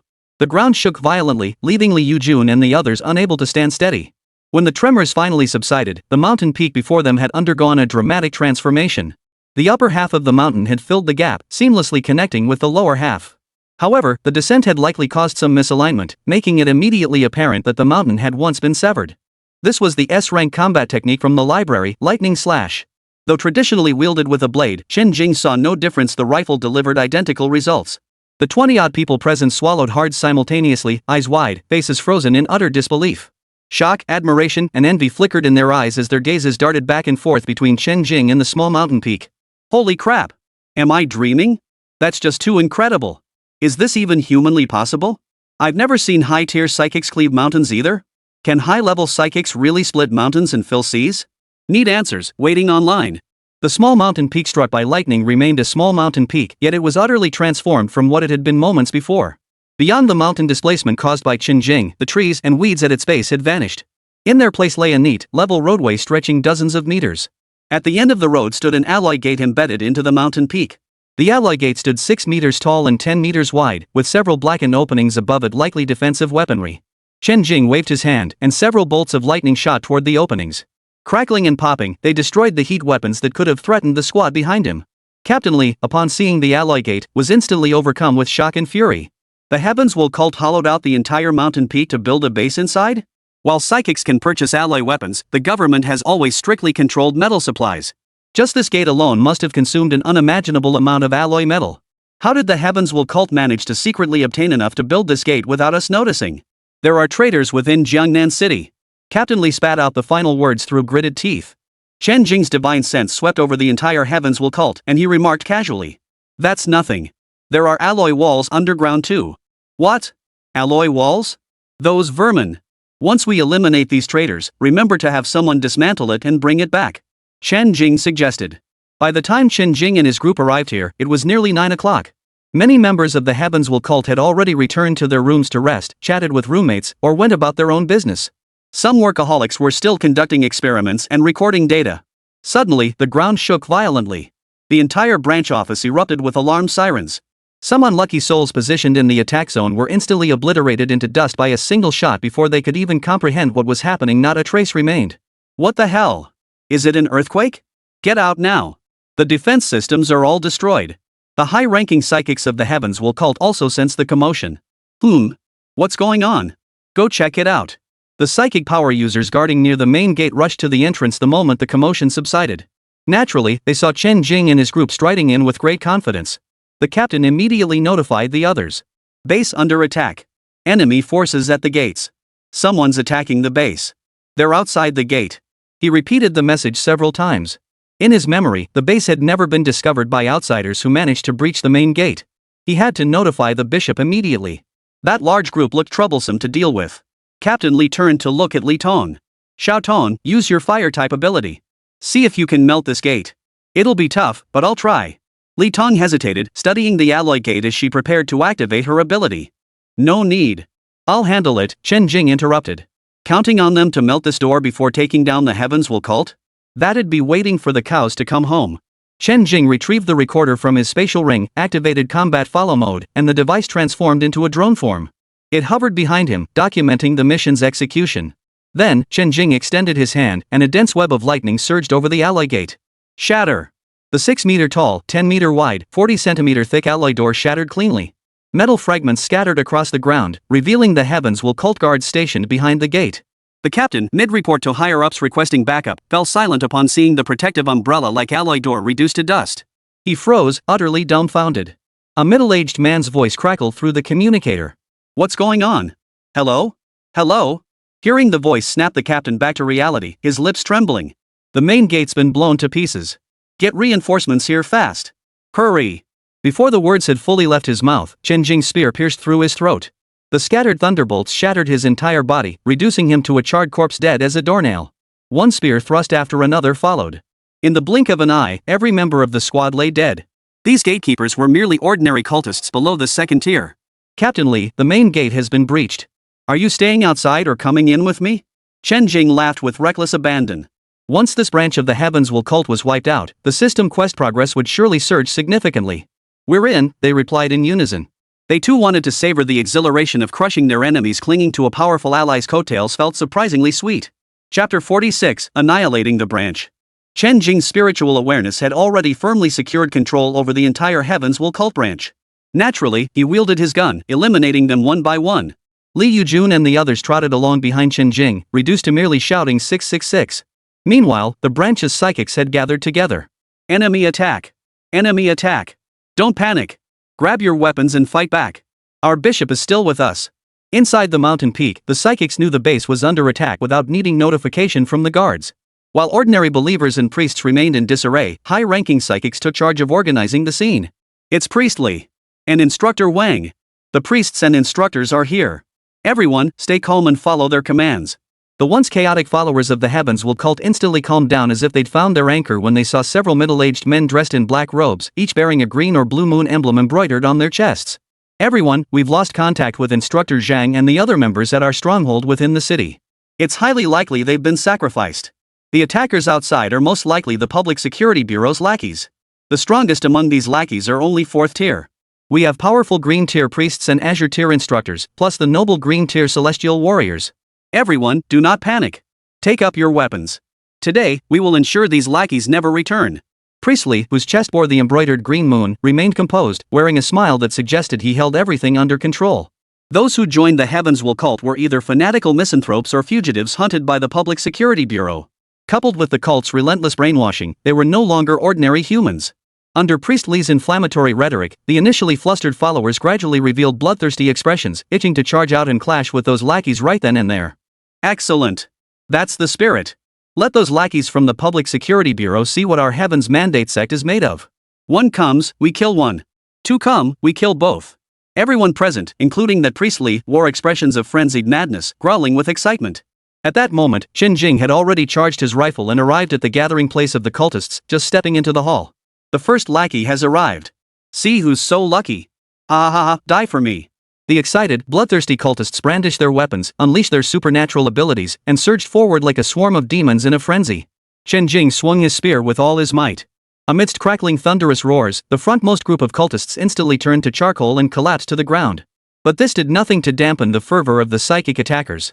They believed that no matter how formidable this man was, no matter how powerful his abilities, he would soon be overwhelmed by their coordinated assault. Captain Li and the others following behind watched the overwhelming numbers closing in on Chen Jing with growing tension. After all, no matter how formidable he was still just one man. His supernatural abilities would inevitably be exhausted. Overestimating your abilities. At that moment, Chen Jing let out a cold snort, raising his gun in his right hand while casting a spell with his left. A dense swarm of thunderbolts instantly enveloped the surrounding psychics. The once bloodthirsty and frenzied followers of the Heavens Will cult instantly turned to ash, leaving only scattered debris behind. Only Priestly, lingering at the edge, narrowly escaped. Pastor Li watched Chen Jing effortlessly crush the entire crowd, terror rising in his eyes. His legs buckled, and he instantly collapsed to his knees. Even he couldn't possibly slaughter so many psychics. I surrender. Don't kill me. Very well. Now, contact your celestial clan warrior and have him come here. I'll contact him, right now. As he spoke, he used his communicator to alert the celestial clan warrior stationed underground, informing him that the base was under attack by formidable foes. I've made contact. He'll be here soon. After completing the call, Priestly immediately informed Chen Jing, pleading for his life. Chen Jing thrust a spear into the bishop's body, crippling his supernatural abilities. Why? Without a single wasted word, soul search. Chen Jing sifted through the bishop's mind for useful information. As for the useless bishop Li, he could retire after accomplishing his task. A bolt of thunder reduced him to ashes. For a heretical cult like the Heaven's Mandate sect, the best approach was to uproot it completely, especially when dealing with mid-level core members. This Priestly held the second highest position within this branch of the Heavens Will cult. As for the highest ranking figure, it was the so-called green-tier celestial warrior contacted by the bishop just now. The Heavens Will cult scorned the human hierarchy's so-called S, A, B tiers in the 1st to 9th realm classifications. They had named a new realm division for their creations, the celestial race. Within the Heavens Will cult, the hierarchy was as follows: levels 1-3, cultists level 4, instructor level 5, priest level 6, bishop level 7, archbishop level 8, cardinal level 9, pope. Their status is symbolized by the differently colored moon patterns embroidered on the chest of their robes, with each hue representing a distinct rank. From lowest to highest: gray, white, yellow, cyan, green, blue, purple, orange, and red. The celestial clan's cultivation tiers are also color-coded. The lowest tier is azure, ascending to green, and ultimately red. Beyond red lies another tier, though Priestly remained uncertain whether it truly existed or what color it might be. This branch was guarded by a green-tier celestial being, though he had never witnessed him in action. The Guardian resided at the deepest level of the underground base, where numerous failed experimental subjects were also imprisoned. Judging by the occasional aura this priest sensed, he, an ordinary 5th-tier psionicist, was no match for it. Having just reported the intrusion of a formidable foe, the celestial being who received the alert would surely arrive soon. Die. Ahead, Chen Jing stood poised with his spear. Another flash of lightning erupted, and a Heavens Will cultist fell beneath Chen Jing's spear. There are far too many cannon fodder. Chen Jing shook his head. Captain Li, have you recorded all the corpse information? All recorded.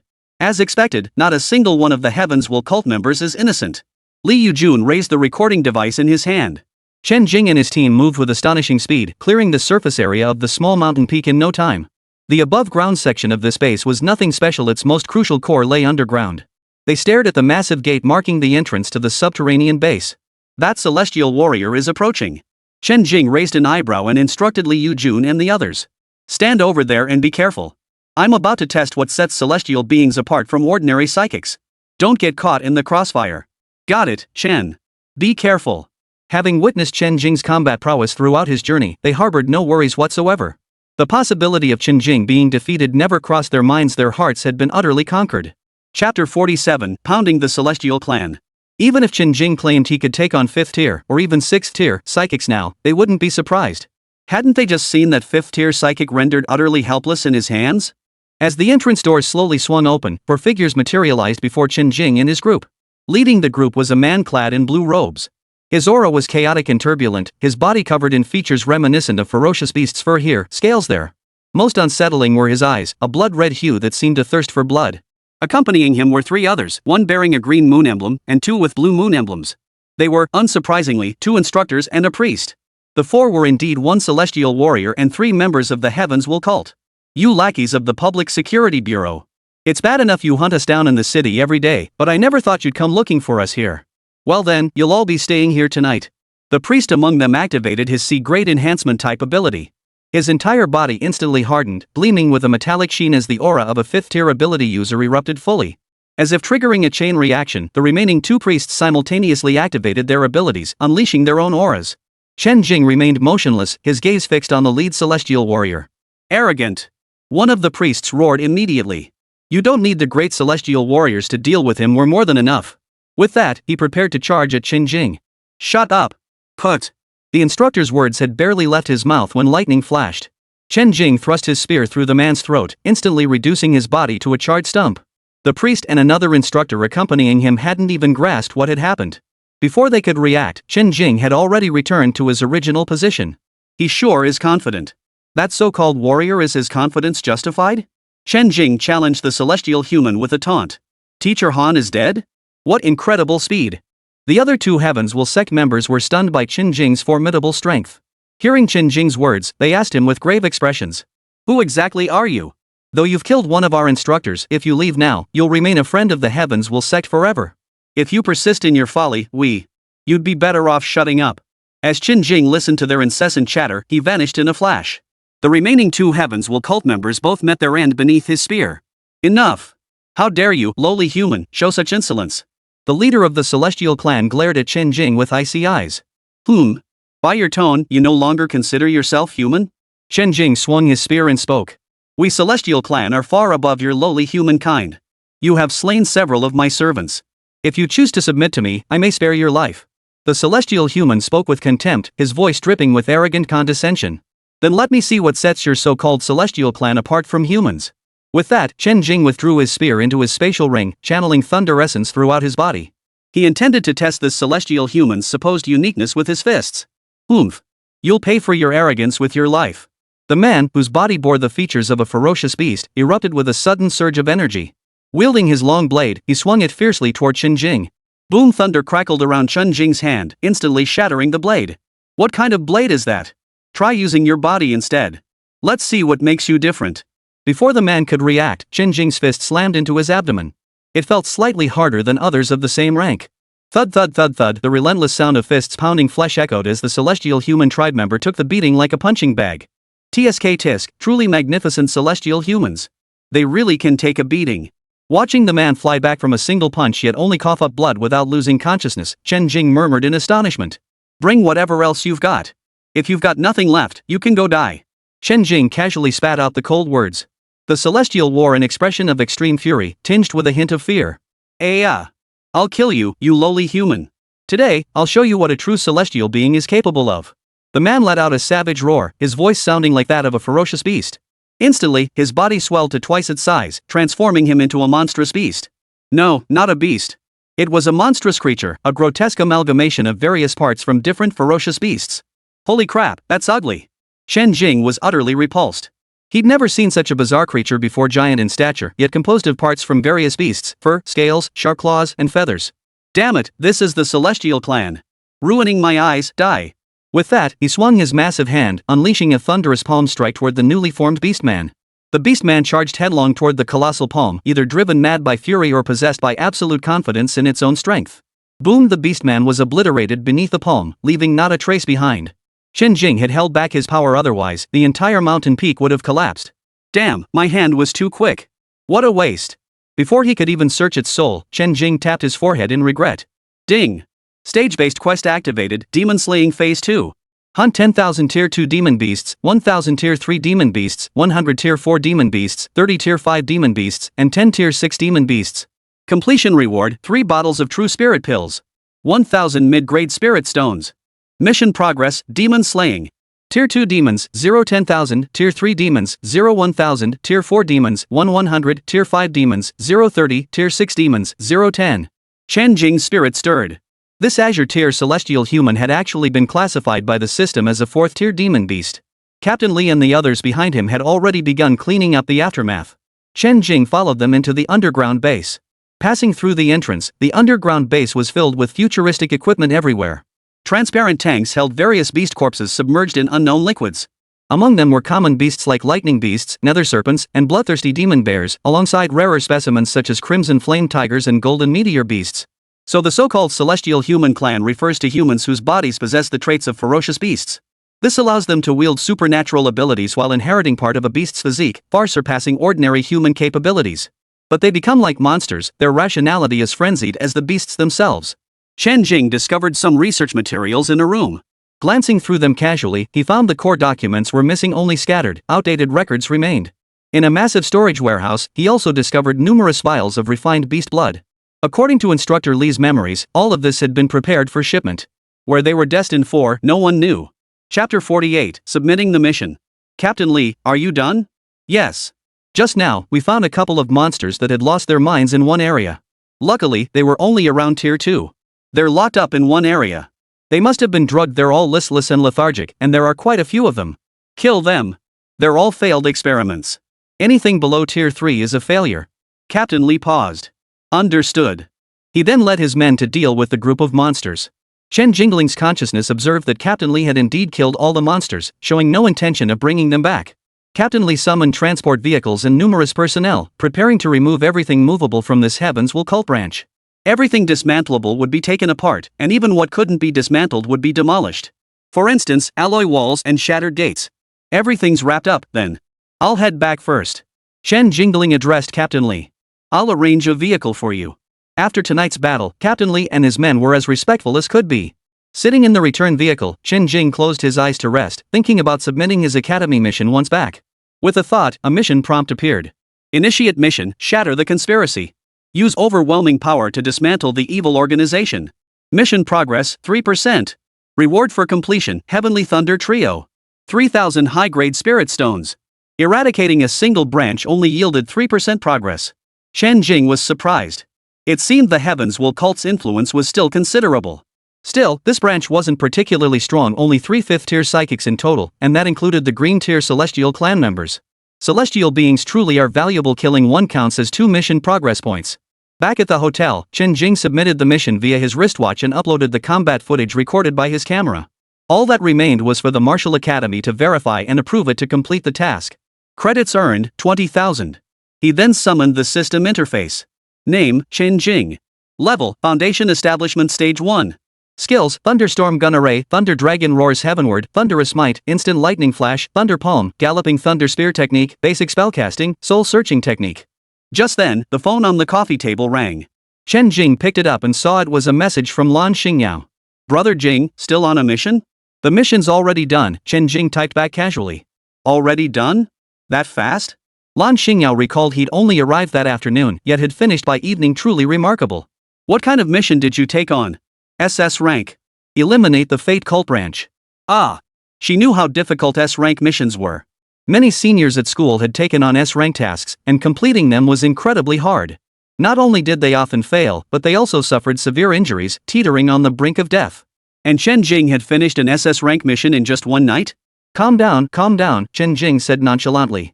The mission was pretty straightforward. Brother Jing. Speak properly. I want to latch onto your coattails. Then a video call request came through. In the video, Lan Xingyao sat on a large bed wearing a pink pajama set. Her silvery hair fell loosely behind her, as if she'd just stepped out of the shower, her cheeks still flushed with a post-bath glow. Chen Jing's eyes lit up instantly. He'd never seen her in pajamas before. Since he couldn't cultivate anyway, Chen Jing, exhausted from a day of running errands, started chatting idly with Lan Xingyao. As for washing up? A simple cleansing spell took care of it. Early the next morning, Chen Jing had originally planned to head straight to the Linhai base after completing his mission.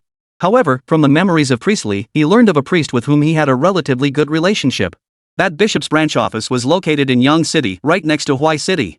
After Lan Xingyao reminded him, Chen Jing recalled that the winter break and New Year celebrations were just around the corner. Since his cultivation, Chen Jing had long been impervious to the extremes of heat and cold. Now, having reached the foundation establishment stage, his physical body had completely transcended the mundane, granting him a lifespan of 300 years. Immersed in cultivation day after day, he had completely forgotten about the existence of the new year. Though many people struggle to make ends meet, they still make sure to celebrate the most important day of the year. Summer vacation lasts a whole week, while winter break stretches to 10 days. Many people use this time to spend quality moments with their families, as they spend most of the year working hard away from home.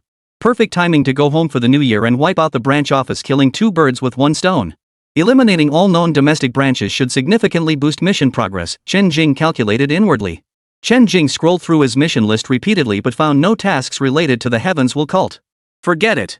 Credits don't mean much to me anymore. I'll just wipe out the branch directly, then notify the Public Security Bureau to clean up the mess. Once I've finished sweeping through the domestic branches, I'll head to the southern border. Having made up his mind, Chen Jing used his phone to purchase a high-speed rail ticket to Yang City. Meanwhile, Jinghu Martial Arts Academy's official website was in an uproar. Overnight, the Academy's honor rankings had undergone a seismic shift. The honor rankings track the mission completion status of all enrolled students at Jinghu Martial Arts Academy. First place, Chen Jing. Record, SS rank mission, completed in 12 hours 15 minutes. Second place, Lan Jian. Achievement, S rank mission, completed in 80 hours and 38 minutes. Third place, Lin Song. Achievement, a rank mission, completed in 65 hours 25 minutes. Fourth place, Li Tai. Achievement, a rank mission, completed in 67 hours 23 minutes. Fifth place, Zhang Lin. Chen Jing's name, along with his achievements, shone golden and hung prominently at the top. Everyone else's rankings dropped down one position accordingly. Holy crap! I've never seen an SS rank mission in my life. Wow, an SS rank? Is this even a mission a student could complete? That's not the point, look at the completion time. 12 hours. I can't even take it that fast. That's insane. I heard this Chen Jing is still a freshman. Could be someone with the same name. Either way, he's got the prize. True, that guy's a beast. Only the top 30 on the honor roll receive rewards. Reward-based rankings truly motivate trainees to complete their tasks. Lin Hai Base. Inside a room. A tall, slender young man sat on the sofa submitting his completed mission. The youth possessed handsome features, short hair, and an aura that faintly radiated a chill. While waiting for his submission to be reviewed, he browsed today's leaderboard. His eyes immediately locked onto the top-ranked achievement and couldn't tear away. I thought completing an S-rank mission in 60 hours would be enough to secure first place, but there's an SS-rank powerhouse who finished it in just 12 hours. His pupils contracted. Based on his experience, completing a mission of this caliber in such a short time meant the person had to be at least 5th tier. Who in their right mind would be a 5th tier powerhouse and still not have graduated? Chapter 49, The Conspiracy of the Heavens Will Cult. Chen Jing? I've heard his name for ages. Never imagined he'd reached this level already. He's matched our level in just one semester, even surpassed it. As one of the 5 premier martial academies, Jinghu Martial Arts Academy saw many gifted freshmen emerge each year. Before this, he'd only heard rumors about Chen Jing and hadn't paid much attention. Yet in just half a year, he'd already reached the same level as them, the graduating seniors. The young man muttered under his breath, his eyes filled with astonishment and admiration for the formidable talent. He should be coming over here soon, then. We should be able to treat him to a meal then, right? The moment the young man's mission review passed, the glory rankings immediately shifted. First place, Chen Jing. Record, SS rank mission, completed in 12 hours 15 minutes. Second place, Su Han. Record, S rank mission, completed in 57 hours 28 minutes. Third place, Lan Jian. Achievement, S rank mission, completed in 80 hours 38 minutes. Fourth place, Lin Song. Look, someone's climbing the rankings again, it's the second place holder. Su Han. He's a senior with ice elemental abilities. Don't let his cold name and cold ability fool you, he's actually a really nice guy. He always helps out when underclassmen get bullied. At that moment, Lan Xingyao sat with eyes closed in the cultivation chamber, breathing in a steady, rhythmic pattern as spiritual energy swirled around her. Judging by her aura, she had already reached the 3rd tier. After a short while, Lan Xingyao concluded her practice, murmuring to herself. Once I master spatial teleportation, I can go find him. At 4 in the afternoon, Chen Jing arrived safely in Yang City. The Yang City branch of the Heavenswell sect was also located in the suburbs, though its exact location remained unknown. Upon arriving in Yang City, Chen Jing prepared to search the outskirts for the branch's location. Since he didn't know the address, he would search inch by inch. Whoosh! Chen Jing's figure streaked through the air at breakneck speed, his spiritual sense sweeping across the hills and fields. Moments later, a figure hovered above an abandoned factory. Chen Jing, who had located the branch's whereabouts. The branch headquarters was situated beneath this very factory. Chen Jing sensed that the base below was even larger than the one in Jiangnan City. There weren't many low-level cultists, only about 100, and there were only a dozen or so 4th-tier instructors. However, there were 5 5th-tier priests, and astonishingly, 1 6th-tier bishop. Even the celestial warriors numbered 4. This is a big fish after all. Chen Jing felt a surge of excitement as he approached the base's entrance. The illusions set up by the Heavenswell cult's branch were useless against Chen Jing. Crackle pop. Chen Jing unleashed a wave of lightning with a wave of his hand, obliterating the gate as if it were a mere alloy door, reducing it to fragments along with the defensive weapons. Instantly, the base's alarms blared throughout the entire Heavenswell cult branch. In the base's main hall, a massive banner bearing a crimson moon hung directly overhead. Below it stood 4 figures radiating an aura of terror. A group of heavens will cult followers, led by their high priest, formed a circle around them, praying devoutly. The mandate descends, the heavenly being saves the world. After a long moment, the prayers concluded, and the bishop at the forefront of the crowd spoke slowly. Fellow believers, yesterday we received news that one of our prophecy cult branches was raided by the Public Security Bureau and a student from Jinghu Martial Arts Academy, suffering heavy losses. But we are not to be trifled with. Those who seek to purge the heavens will cult must be prepared to bear the full force of our wrath. This bishop was not permanently stationed at this branch but oversaw the entire Jinghu region. He had rushed here upon receiving the news. Chen Jing, Su Han, Lan Jian, and others from Jinghu Martial Academy, these lowly humans have stained their hands with the blood of our comrades. Especially Chen Jing, he dared to ally with the Public Security Bureau and advance directly upon our heavens mandate sect branch. We must exact vengeance. Fury churned in the archbishop's eyes. Revenge! Revenge! The followers of the heavens will cult, stirred by the bishop's impassioned speech, roared their fury in unison. Chen Jing is now our primary target. Once he's dealt with, headquarters will send forces to handle the rest. I've thoroughly investigated Chen Jing's background. He was a complete nobody when he awoke at 16. He stunned everyone by becoming the top scorer in the martial arts exam. It's suspected his abilities have mutated to either a rank or S rank. His elemental ability is lightning. Within 2 months of enrollment, his strength reached Tier 3. The latest intelligence from yesterday indicates his strength has now broken through to Tier 5. As the words fell, a stir rippled through the crowd. Though they adhered to the Heavens Mandate cult and revered the Celestial clan, witnessing such extraordinary talent and astonishingly rapid advancement still left them deeply astonished. Silence. The venue instantly fell silent. I have been dispatched here by headquarters to resolve this matter. Chen Jing was born in Huai City. Currently, he lives with his mother, who raised him alone. The two depend on each other for survival and share a deep bond. We abducted Chen Jing's mother to use as bait, then set a trap to lure him into our clutches. A cruel smile spread across the bishop's face. 4 green tier celestial warriors, along with myself as the bishop and 5 priests, will be present simultaneously. No matter how gifted or talented Chen Jing may be, with only 5th tier strength, he won't stand a chance. Once he falls into our hands, he might even become another exceptionally gifted celestial clan warrior for our heavens will cult. Ha ha ha ha. As the bishop spoke, a maniacal grin spread across his face. The mandate of heaven endures forever. The mandate of heaven endures forever. Upon hearing the bishop's plan, the followers of the Heavens Mandate cult were filled with such fervor that they could scarcely wait to carry it out. The 4 celestial beings stood there haughtily, like gods themselves, each wearing expressions of disdain, bloodlust, and cold indifference, saying nothing. It took a long while for the scene to settle. Chen Jing's mother is protected by a 4th-tier psionicist assigned by Jinghu Martial Academy.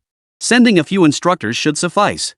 Instructor Zhang, Instructor Li, and Priest Wang, I appreciate you making the trip. I've sent the address and details to you. Yes, sir. Just as the 3 instructors accepted their orders and the others prepared to disperse, the entire base was suddenly engulfed by a shrill, piercing alarm. Enemy attack! Enemy attack! All present disciples seized their weapons, ready to meet the enemy at any moment. Among them stood a 6th-tier bishop and 4 enigmatic, powerfully auras-bearing green-tier celestial humanoids. The heavens will cultists were brimming with confidence, showing no panic whatsoever. Their fighting spirit was astonishing. With such a formidable lineup, anyone foolish enough to trespass into their heavens will cult branch would never return. At that moment, a voice echoed throughout the entire base, piercing every ear. All the heavens will cult followers gathered in the hall heard it clearly.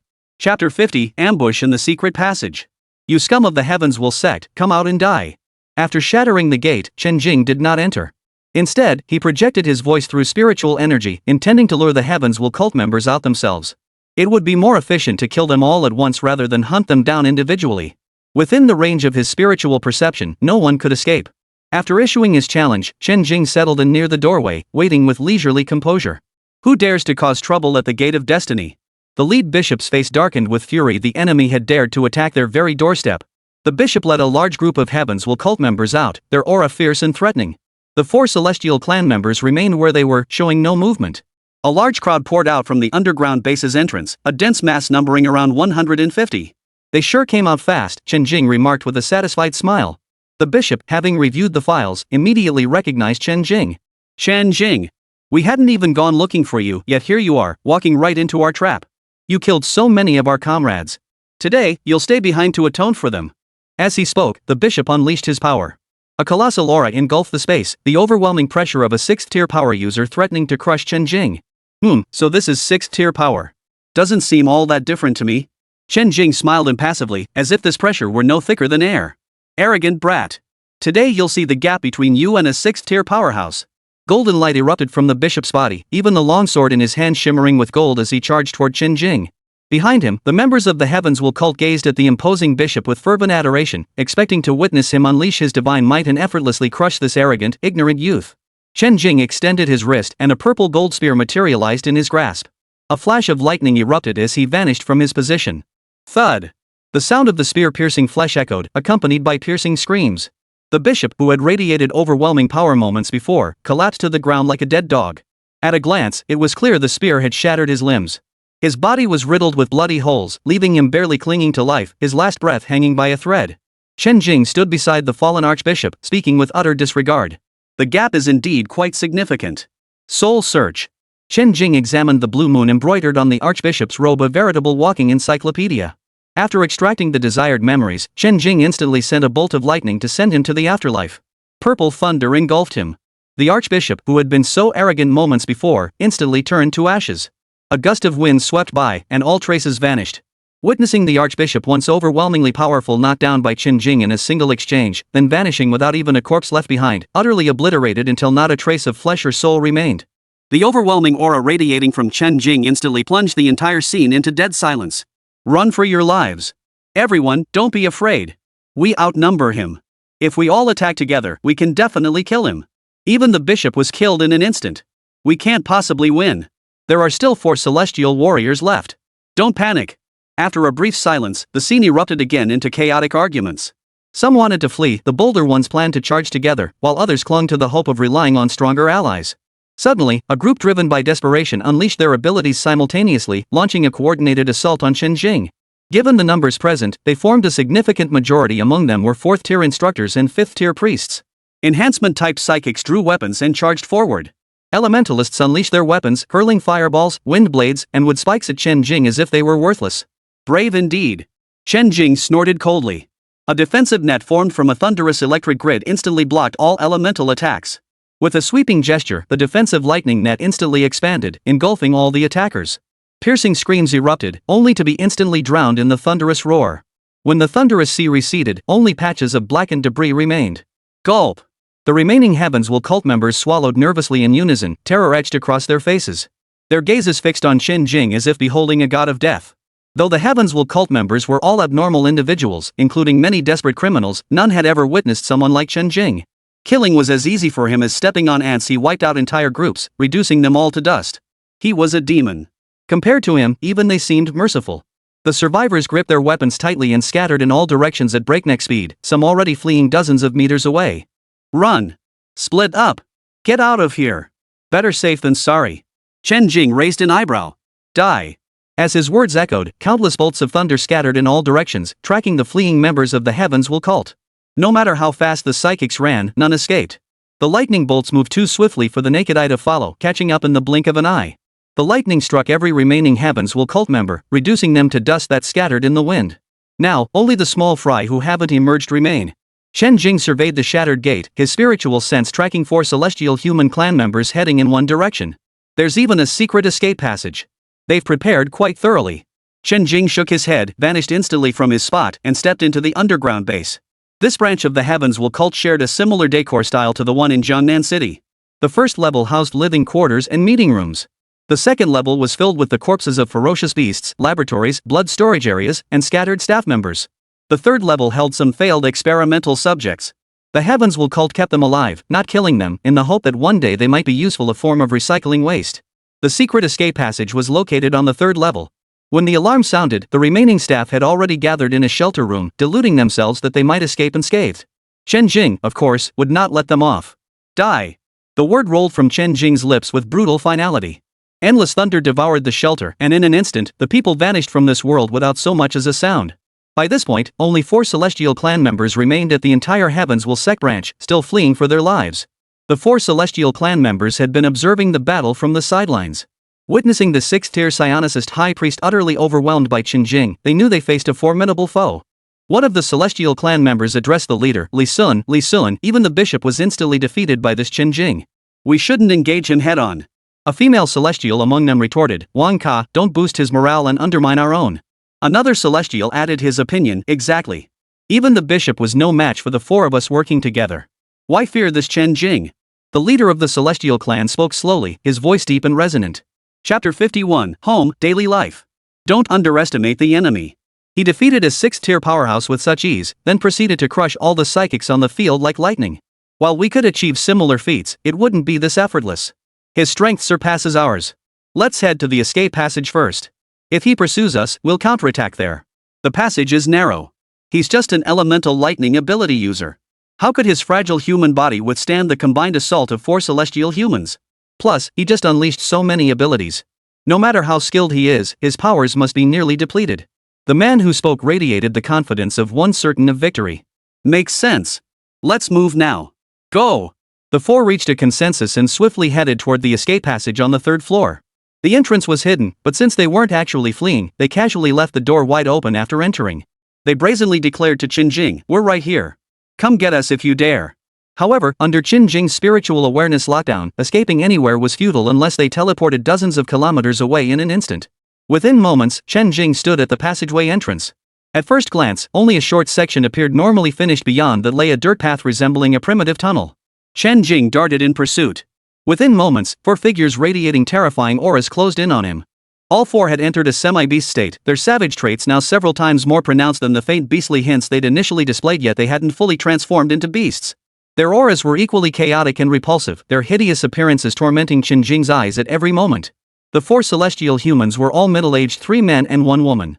One man's aura was noticeably stronger than the others, though all wore green robes, indicating they were not yet blue tier.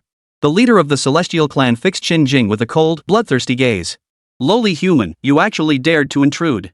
I wonder if you're blindly overconfident or utterly foolish." As the words fell, all 4 simultaneously raised their sharp greatswords and swung them toward Chen Jing. All 4 celestial humans were enhancement-type psychics. Combined with physiques fortified by beast blood, their assault was razor-sharp, carrying an unstoppable, crushing pressure.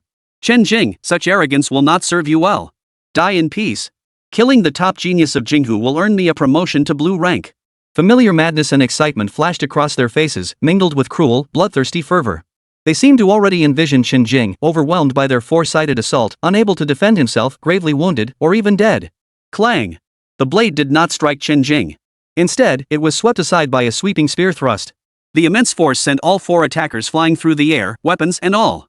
Immediately, Chen Jing thrust his spear forward once more. Infused with thunder spirit energy, the entire spear was now covered in purple lightning. Thud! In the blink of an eye, Chen Jing delivered 3 consecutive thrusts in rapid succession. The 3 celestial clan members didn't even have time to react before they were pierced through. The furious purple thunder instantly reduced them to charcoal. Only the last celestial human, whose aura was the strongest, remained. Chen Jing gave him no chance to fully transform into a beastman, striking him unconscious with a single blow. Thud! He fell to the ground. From the moment the 4 attacked at Chen Jing's counterstrike that ended them, it seemed slow, yet it all unfolded within a single second. After knocking out the leader, Chen Jing immediately cast soul searching, then obliterated him with a bolt of lightning. The Yang City branch of the Heavens Mandate sect annihilated. System task notification activated. Ongoing mission, shatter the conspiracy. Use overwhelming power to dismantle the evil organization. Mission progress, 8%. Mission progress, slay demons and monsters. Tier 2 demonic beasts 0-10,000, Tier 3 demonic beasts 0-1,000, Tier 4 demonic beasts 1-100, Tier 5 demonic beasts 430, Tier 6 demonic beasts 0-10. A 5% increase, not bad. Chen Jing felt reasonably satisfied. The greatest gain from this operation was undoubtedly the memories contributed by the Celestial clan and the Archbishop. Indeed, those in higher positions possess the most valuable information. Chen Jing recorded the entire underground base on video and sent it to the Yang City Public Security Bureau. Before the bureau's personnel could arrive to clean up the mess, he departed first. Once word spread, the higher-ups of the Heavens will sect would surely send more people knocking on his door. For the time being, he would stay home and keep his mother company. Under his protection, no one could harm her. His mother had lived in this city for decades and naturally didn't want to leave. After the winter break, he would swiftly wipe out the Heavens will cult's influence, ensuring nothing could threaten her. At 7 o'clock in the evening, Chen Jing pressed the doorbell at his residence. The chime sounded, and his mother's voice came from inside. "Who is it?" "Just a moment." A faint rustling followed, then footsteps approached the door. Click. The door swung open, and his mother peered outside. "Mom. I'm home, hee. Chen Jing said cheerfully to his mother. "Xiao Jing? Why are you back at this hour? Come inside quickly." She pulled Chen Jing inside and shut the door. "You stubborn child. You didn't even call ahead to say you were coming back. Have you eaten?" I only stir-fried one dish, didn't have time to make anything fancy. Her mother's chatter flowed incessantly as Chen Jing flopped onto the sofa, responding leisurely. I was on a mission in the next city over. Since I have a few days off coming up, I figured I'd swing by on my way back. Didn't feel like making another trip. Come rest up. You'll be busy again after the new year. Alright. Get some good rest. I'll take a few days off too. I'll buy some groceries and cook you something delicious. Time flew by as mother and son chatted idly. After assessing Chen Jing's abilities, the vice principal issued a notice exempting him from the final exams. Given Chen Jing's cultivation level and his track record of completing missions, it was simply unnecessary to waste time on first-year final assessments. Now at Jinghu Martial Arts Academy, Chen Jing only needed to apply for the graduation assessment when he was ready to graduate. But Chen Jing certainly didn't want to. He was still waiting to finish 2 more missions before returning to school to enjoy the accelerated cultivation speed for free. At 9:30 p.m., after washing up, Chen Jing returned to his room to rest. Lying in bed, Chen Jing sorted through the useful information he had gathered. According to the Archbishop's memories, the entire Great Xia Kingdom had 5 archbishops, each overseeing one of 5 major regions. Within each region, there were 2 to 3 branches of the Heavens Will sect. Each bishop only knew which branches fell under their jurisdiction, remaining unaware of those in other regions. Within the Jinghu region overseen by this particular bishop, there were 2 branches of the Heavens Will cult, one in the suburbs of Jinghu City, and the other in this very city of Yang. No one could have imagined that hidden within the outskirts of this remote, low-key small city lay a massive branch of the Heavens Will cult. The high-level psychics lurking within were more than capable of obliterating this overlooked little city. But bad luck struck Chen Jing Shun, returning from elsewhere, happened to wipe them out along with the bishop and his entourage who had just arrived. Truly, misfortune had struck. Chapter 52, Class Reunion. After that, Chen Jing stayed home to celebrate the new year with his mother. Several uneventful days passed, and once the holiday break ended, his mother prepared to return to work. Although Chen Jing's current circumstances allowed her to retire comfortably, she still craved something to occupy her time. She simply couldn't stand idleness. However, her attitude toward work had completely changed. Now, free from the pressures of survival, she worked merely to fill her days with purpose. During this time, he received a call from his close friend, Zhang Yang. Hello? Yangzi? Chen Jing answered. Jing, the class monitor is organizing a reunion for our class. Are you going? Chen Jing thought for a moment. He was idle anyway. Are you going? I'll be there too. It'll be a good chance to catch up with my roommates. Alright, let's go together. Alright, it's set for tomorrow night. I'll come over to your place beforehand. Alright. The next afternoon, 5:30 p.m. Huayang Restaurant, Huai City. With half an hour to spare before the 6 p.m. class reunion, the private room was already filling up with attendees, most of whom had arrived early. As the organizer, class monitor Huang Wenxuan was among the first to arrive. Huang Wenxuan, coming from a family with some wealth, possessed handsome looks, and had awakened a decent psychic ability. He had always been a leader in the class, admired by many boys and girls. While his grades weren't high enough to get him into the top 5 universities, they were more than sufficient for admission to the local premier university for gifted individuals. After a semester of training, he had officially become a true psionicist, radiating confidence and carrying himself with an air of distinction. Organizing this gathering was naturally an opportunity to show off and strengthen ties with the more capable students in his class. Especially one person he never expected, a prodigy like Chen Jing, to return for winter break, let alone agree to attend the gathering. Ever since Chen Jing had enrolled at Jinghu Martial Arts Academy, it had become clear that he and the rest of the class belonged to 2 entirely different worlds. This wasn't just Huang Wenxuan's perception, everyone present shared this view. Most of the female classmates who had arrived were clearly dressed to impress, each radiating youthful beauty, making the entire private room exceptionally pleasing to the eye. One girl stood out exceptionally tall and slender, with stunning beauty. She wore a white knit cardigan over a black mini skirt, her long, straight legs encased in nude stockings. Her slightly casual outfit, combined with her stunning beauty, drew everyone's attention even as she sat quietly. A group of guys gathered together, chatting about everything under the sun. Holy crap! How come I never noticed Yu Yinyin was this gorgeous before? Back in class, the girls all looked like tomboyish chicks. Now they've all transformed. That's what they mean by a girl changes a lot as she grows up. They're all beauties now. How come I felt like I was blind before and couldn't see them? The school beauty's always been different, she's always been this gorgeous. Faced with the stark contrast in beauty between his female classmates now and their high school selves, a difference on an entirely different level, the male student beside him couldn't help but gasp in astonishment, his eyes dazzled. Of course, Lu Shiyu, the undisputed campus beauty, was in a league of her own. She had always outshone everyone else, captivating countless male classmates with every smile and glance. However, precisely because her beauty was so overwhelming, her talent was mediocre, just an ordinary D-grade ability. This forced her to navigate the attention of high-level ability users who fancied her. High school was manageable, where peers interacted on relatively equal footing, but university brought constant advances from upperclassmen and gifted students. She reasoned that with her beauty and figure, why couldn't she find a powerful man to rely on? She had enrolled in a second-rate university for gifted individuals, where the people she encountered fell far short of her expectations. Speaking of which, Chen Jing should be arriving soon, right? Not yet, but he should be here soon. Lu Yiming, one of Chen Jing's roommates, chimed in. Zhang Yang said he left with him. That guy got into Jinghu Martial Arts Academy and didn't even throw a celebration banquet. He just stayed home for a day and then took off. We'll make him drink his fill when he gets here. Another roommate, Xia Binbin, chimed in. Chen Jing's an ability user now. You're just a regular guy, how could you possibly keep up with him? A psionic? That fast? He was still just an awakened during the college entrance exams. Wow, did you not have internet at home? He was the individual champion in the Martial Arts Academy tournament at the end of August. How could a non-supernatural being beat all the national prodigies to become number one? You guys should have seen that fight. You need at least second-tier power to pull off moves like that. Chen Jing, National College Entrance Exam Champion. A legendary figure at Huai City's top high school. At today's class reunion dinner, the conversation naturally revolved around him. He awakened the lowest-tier talent, remained obscure for 2 years, then erupted during the college entrance exam to claim first place. He's an idol among ordinary students. Who among those with mediocre talents doesn't yearn to defy fate like Chen Jing? His abilities even underwent a transformation, propelling him to soaring heights. This is the dream of every talent-deprived soul.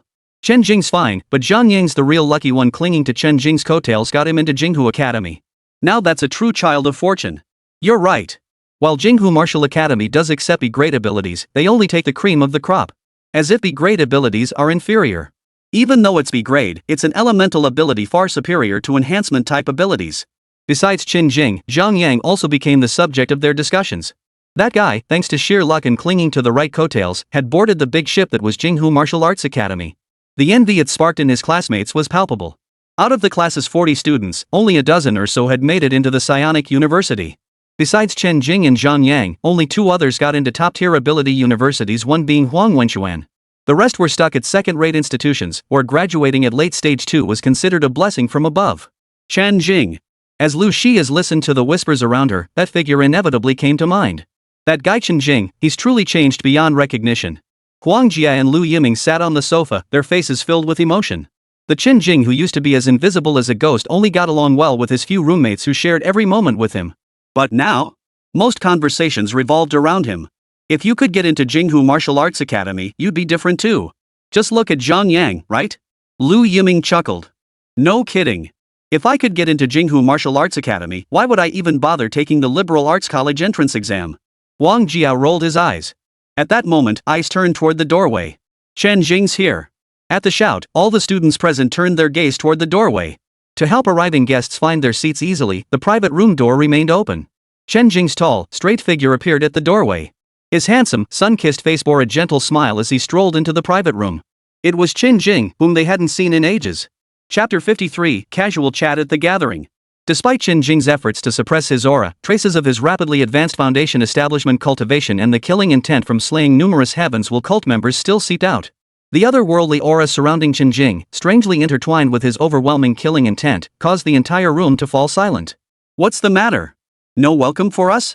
Zhang Yang broke the silence first, prompting the others to snap out of their daze. Welcome, welcome. Of course we welcome you. Chen Jing is now the top student in our class. That's not a bad way to put it, right? Class monitor Huang Wenxuan stepped forward, greeting them with a smile and teasing Chen Jing before turning to ask the others. Absolutely. Absolutely. The others responded in unison. They had simply been momentarily overwhelmed by Chen Jing's aura.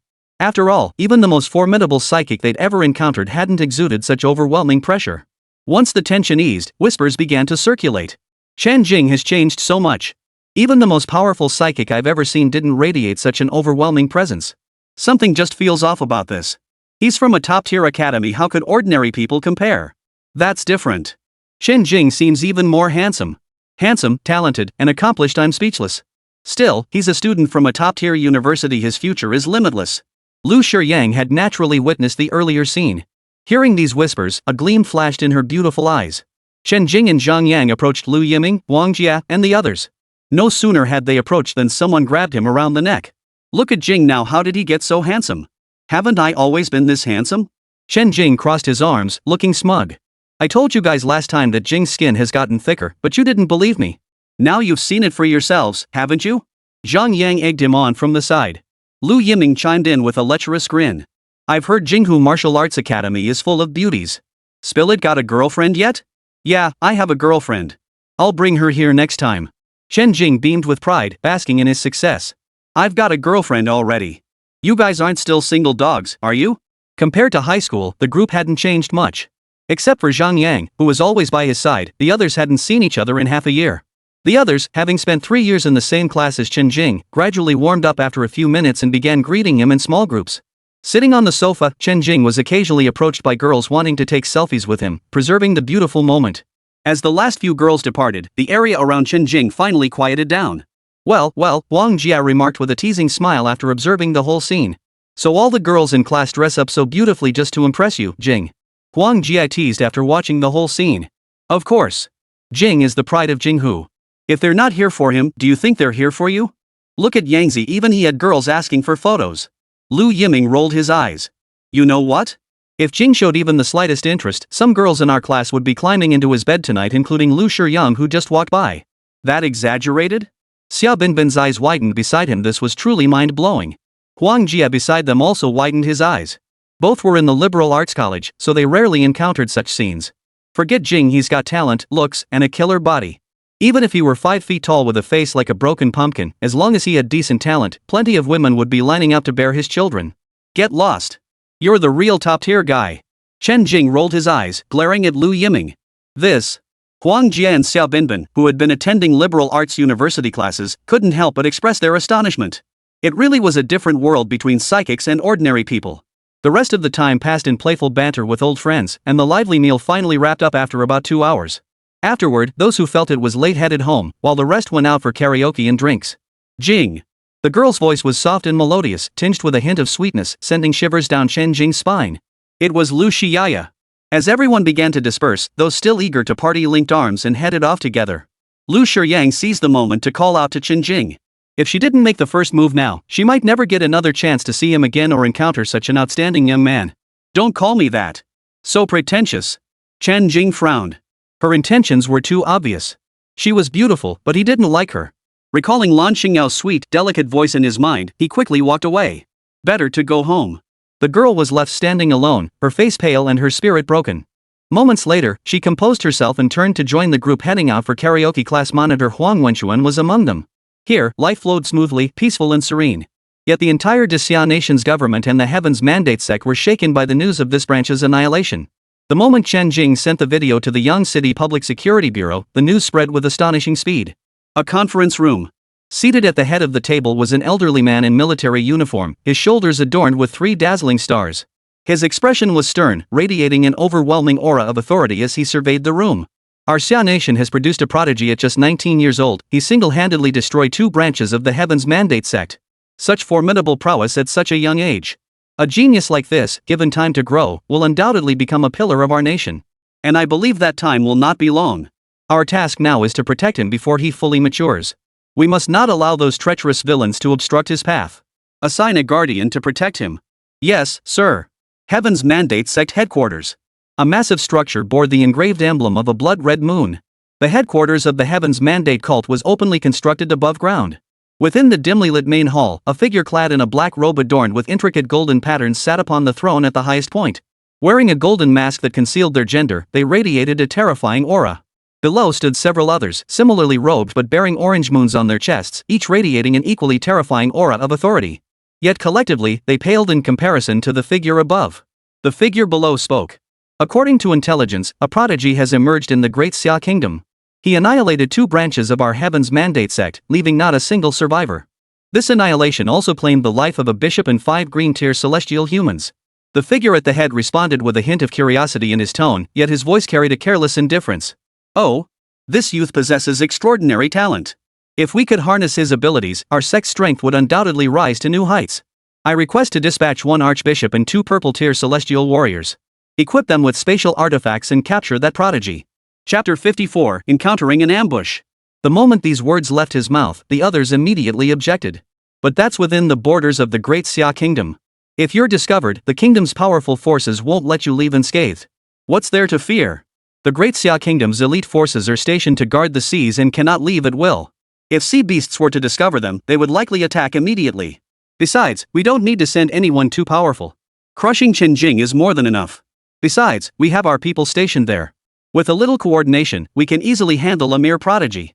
We humbly request His Holiness's approval for this operation.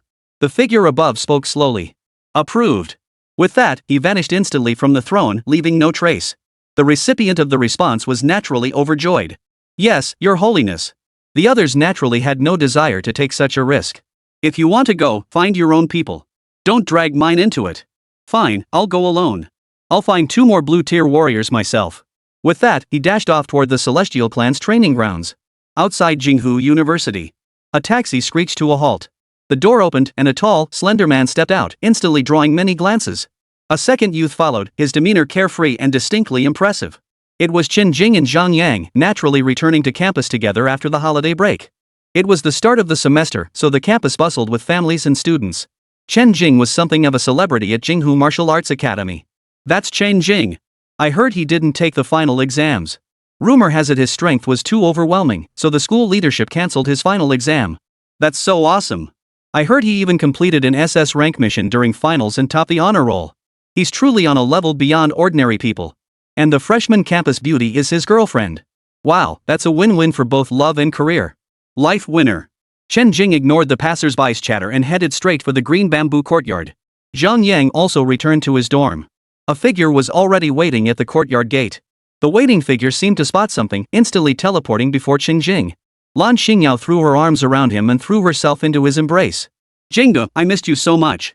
Her sweet, coquettish voice melted Chen Jing's heart. Nothing sounded better than Yao Yao's playful whispers. Chen Jing pulled her close, his voice husky and alluring. I missed you too. He led Lan Xingyao into the bamboo courtyard. On the sofa, Chen Jing told Lan Xingyao about the Heavens Will cult.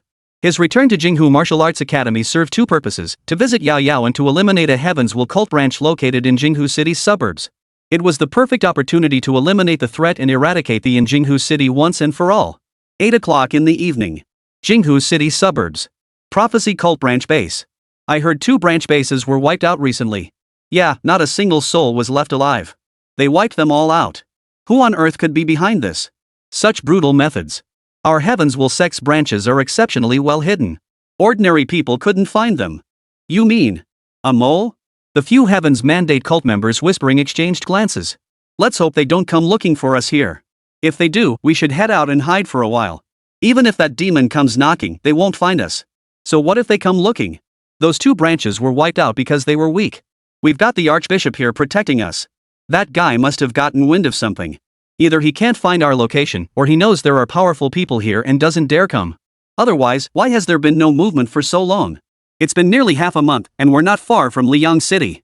That makes sense. While these believers discussed nervously, Chen Jing had already set off for the outskirts of Jinghu City. Guided by the bishop's memories, Chen Jing headed straight for the Heavens Will cult's branch. This branch was even more remote and hidden than the previous 2. Without the memories, Chen Jing would likely have had to comb through the entire city of Jinghu to locate it. Though technically in the outskirts of Jinghu City, it was actually on the very edge, bordering other cities. Surrounded by mountains and abandoned tunnels, it was truly desolate and uninhabited. Like the previous bases, the compound's entrance was concealed between hills. To the naked eye, it appeared as nothing more than barren, desolate hills scattered with sparse weeds that offered no incentive for a second glance. Chen Jing, who had just arrived, hovered in midair. With a sweeping gesture of his large hand, the massive alloy metal gate met the same fate, shattering into fragments. Die! Immediately, thunderous lightning surged through the entrance, spreading instantly under Chen Jing's control. What's happening? What's going on? Are we under attack here too? The alarm signaling a breach in defenses sounded, sending the Heavens Will cult members into panic. Those who had been discussing moments ago seemed to grasp the situation instantly, their thoughts immediately turning to escape. But before they could take 2 steps, a burst of electric light erupted. Crackling thunder sparks instantly filled the entire space. The members had no time to think before being engulfed in a sea of thunder. They were obliterated into ash, the luckier ones managing a half scream to prove what had just happened. The terrifying thunder spread rapidly, covering the entire Heavens Will cult branch with countless purple lightning bolts. The spreading thunder rampaged, destroying everything in its path. Moments later, Chen Jing withdrew his spiritual energy, and the purple lightning dissipated, leaving only the wreckage of the base behind. Under Chen Jing's spiritual awareness monitoring, the base's members, daily necessities, experimental equipment, beast corpses and blood, along with several celestial clan members, were all obliterated beneath the thunderous sea. Only the alloy walls embedded in the mountain remained, twisted and shattered. As usual, he recorded a video and sent it to the Public Security Bureau, leaving them to clean up the aftermath. The only valuable thing left at this base now was the scrap metal for recycling. As Chen Jing made his way back to Jinghu City. Chen Jing's gaze sharpened slightly, halting his flight midair as he suspended himself in the air. No wonder you wiped out 3 branches of our Heavens Will sect. You detected this space the moment you entered it. An elder with terrifying aura appeared, clad in black robes and bearing a purple moon emblem on his chest. He held a segment of white bone in his hand. Beside him stood 2 figures clad in blue robes, their auras vast and chaotic. The Grand Archbishop of the Heavens Will sect and blue-tier celestial human warriors. Chen Jing identified the trio with certainty. Their insignia were too distinctive. Impressive knowledge, but you know far too much. Which traitor spilled the beans? The old man's face darkened. How could this youth know the mandate of Heaven Sect's power hierarchy so well? Without a powerful background, where could he have learned this? Old man, you talk too much. Chapter 55. The heavens are about to shift. What a sharp-tongued brat. The moment I arrived in this city, I learned you headed for the outskirts. I deliberately set an ambush along your return route. Today, I will capture you and bring you back to the Heavens Will sect. With that, he unleashed his supernatural ability. Fiery prison. Scarlet flames surged wildly toward Chen Jing from all around the Archbishop. Threads of scorching flames warped the very fabric of space, closing in to engulf Chen Jing. Arrogant brat, suffer this. Ha ha ha ha. Watching his flames about to engulf Chen Jing, the old man let out a maniacal laugh. But as he laughed, his voice grew weaker and weaker. No, something was wrong. In the Archbishop's eyes, the scorching flames that had been rapidly engulfing Chen Jing suddenly slowed as if sinking into quicksand upon nearing him. Finally, they halted their advance just half a meter from him. A sudden chill gripped the air. A single snowflake materialized out of thin air, drifting onto the flames. Instantly, frost spread rapidly outward from the snowflake's center, freezing the entire blaze solid in the blink of an eye. Crack! The flame, frozen into a crimson ice, crashed to the ground, shattering into countless shards. Both flame and ice crystals vanished simultaneously in the wind. Who dares to ruin my plans? The Archbishop spoke, his face dark with anger. An elderly man with snow-white hair and beard materialized behind Chen Jing. His immense aura startled the cardinal. He was a mid-stage 7th rank powerhouse, while the Archbishop himself was only at the early stage of 7th rank. If he had been alone, he would have had no choice but to flee for his life. But he had brought 2 blue-tier celestial warriors with him. Dare to insult the pride of the Xia Kingdom? Do you think our great Xia Kingdom is without defenders? The white-haired elder spoke as he approached, then addressed Chen Jing once beside him. You go first. I'll hold them off. I've already called for reinforcements. Who are you? Chen Jing had sensed someone observing him from afar as he left the suburbs, but he hadn't detected any hostility. He had intended to flush them out later for questioning, but never anticipated the Heaven's Mandate sect had ambushed him here. His spiritual sense merely detected an anomaly in this space, prompting him to investigate. Only then did he realize it was the Heavens Will cult's doing. They had blocked his spiritual perception. Once he entered, he recognized the 3 men. Before they could exchange more than a few words, the Archbishop launched an attack at Chen Jing. Before he could retaliate, the person who had been following him struck first. Perhaps they assumed Chen Jing was no match for that 7th-tier elder, especially with 2 blue-tier celestial humans lurking nearby, eyes fixed on him. I'm the one sent by the commander to protect you, the white-haired elder replied. Leave now. Don't waste time. There are 3 of them. I doubt I can hold them off for long. The Heavens Will sect elder gave a grim smile. You think you can leave? I doubt it. I admit, I'm no match for you. But I didn't come alone. Fortunately, I had the foresight to request bringing 2 distinguished elders with me. The elder addressed the 2 figures clad in blue robes with respectful deference. Lord Bai, Lord Yu, please step forward. Slay the enemy and capture that youth. From the moment they appeared, the 2 celestial beings had not uttered a single word, their faces bearing identical expressions of arrogance and bloodlust. It seemed as though no one present was worthy of their attention, not even that mid-7th tier powerhouse. In their minds, only their fellow celestial beings of higher standing and their creator, the Father God, the Pope of the Heavens Will sect, were worthy of their regard. As for the rest, they were merely servants fulfilling tasks assigned by the Father God, mere tools in his service. Hearing the Archbishop's plea now, they naturally moved. Lowly human, we grant you this chance. Surrender now and join our Heavens Will cult. Become one of us. If we strike you ourselves, you will either die or be injured. Injury can be remedied, but if we fail to control our blows and you perish, there will be no remedy. Seeing this, the white-haired elder urged Chen Jing anxiously. Chen Jing, leave now. Thank you for your concern, but I have my own judgment. They are no match for me. Rest assured. Chen Jing responded with reckless abandon to the white-haired elder. Gazing at the celestial clan across from him, the spatial ring on his finger glowed. A purple gold spear gripped in his hand, blue-purple thunder swirled around his body. Stubborn to the end. With your potential, if you joined our heavens will sect and became part of our celestial clan, you could absolutely reach our level and become our comrade. But now, let fate decide your life or death. Ha ha ha ha. The two celestial humans revealed cruel grins. Enough noise. Chen Jing shouted, thrusting his spear forward as he charged toward the two celestial humans. The white-haired elder felt dizzy upon seeing Chen Jing actually attempt to fight them, especially after declaring they were no match for him. Why wouldn't this Chen Jing heed their warnings? Facing two blue-tier celestial beings, even he himself wasn't confident of victory. Instead of fleeing the battlefield to seek reinforcements, he'd rashly charged forward to fight them. Wasn't that sheer arrogance, courting death? Though his talent was undeniably exceptional, could the future of our great Xia kingdom truly depend on someone like this? The white-haired elder inwardly grumbled, but his duty was to protect Chen Jing and prevent his demise. Seeing Chen Jing prepare to charge forward, he too moved to assist, intending to seize an opportunity to forcibly carry Chen Jing away. The archbishop, seeing the white-haired elder's intent, immediately blocked his path. You're mine to deal with. Though my strength falls short of yours, I can delay you momentarily. Once my celestial clan master has dealt with Chen Jing, I shall turn my attention to you. If I were you, I'd seize this moment to flee. You might just save your own skin. As they spoke, the two elders clashed fiercely. The collision of ice and flame clearly showed the fire side was inferior to the ice, yet it successfully held back the white-haired elder's advance. The white-haired elder's heart burned with urgency, praying only that Chen Jing could hold out a little longer. Meanwhile, on Chen Jing's side, the two celestial clan members underestimated Chen Jing, not even activating their half-beast forms as they charged at him, swinging their great swords to strike. Boom! A terrifying surge of energy erupted as the battle blade whirled with a razor-sharp gale, seemingly capable of slicing through the very air. Instant lightning flash activated, unleashing extreme speed. The celestial clan's great sword swung into empty air. Chen Jing's thunder-clad spear slammed viciously into the abdomens of both celestial clan warriors. Thud! Thud! Both celestial clan warriors were violently sent flying, tumbling several times before coming to a halt. When they rose again, both were a sorry sight covered in dust and scrapes, with scorched patches where lightning had spread across their skin. You're asking for death. Roar!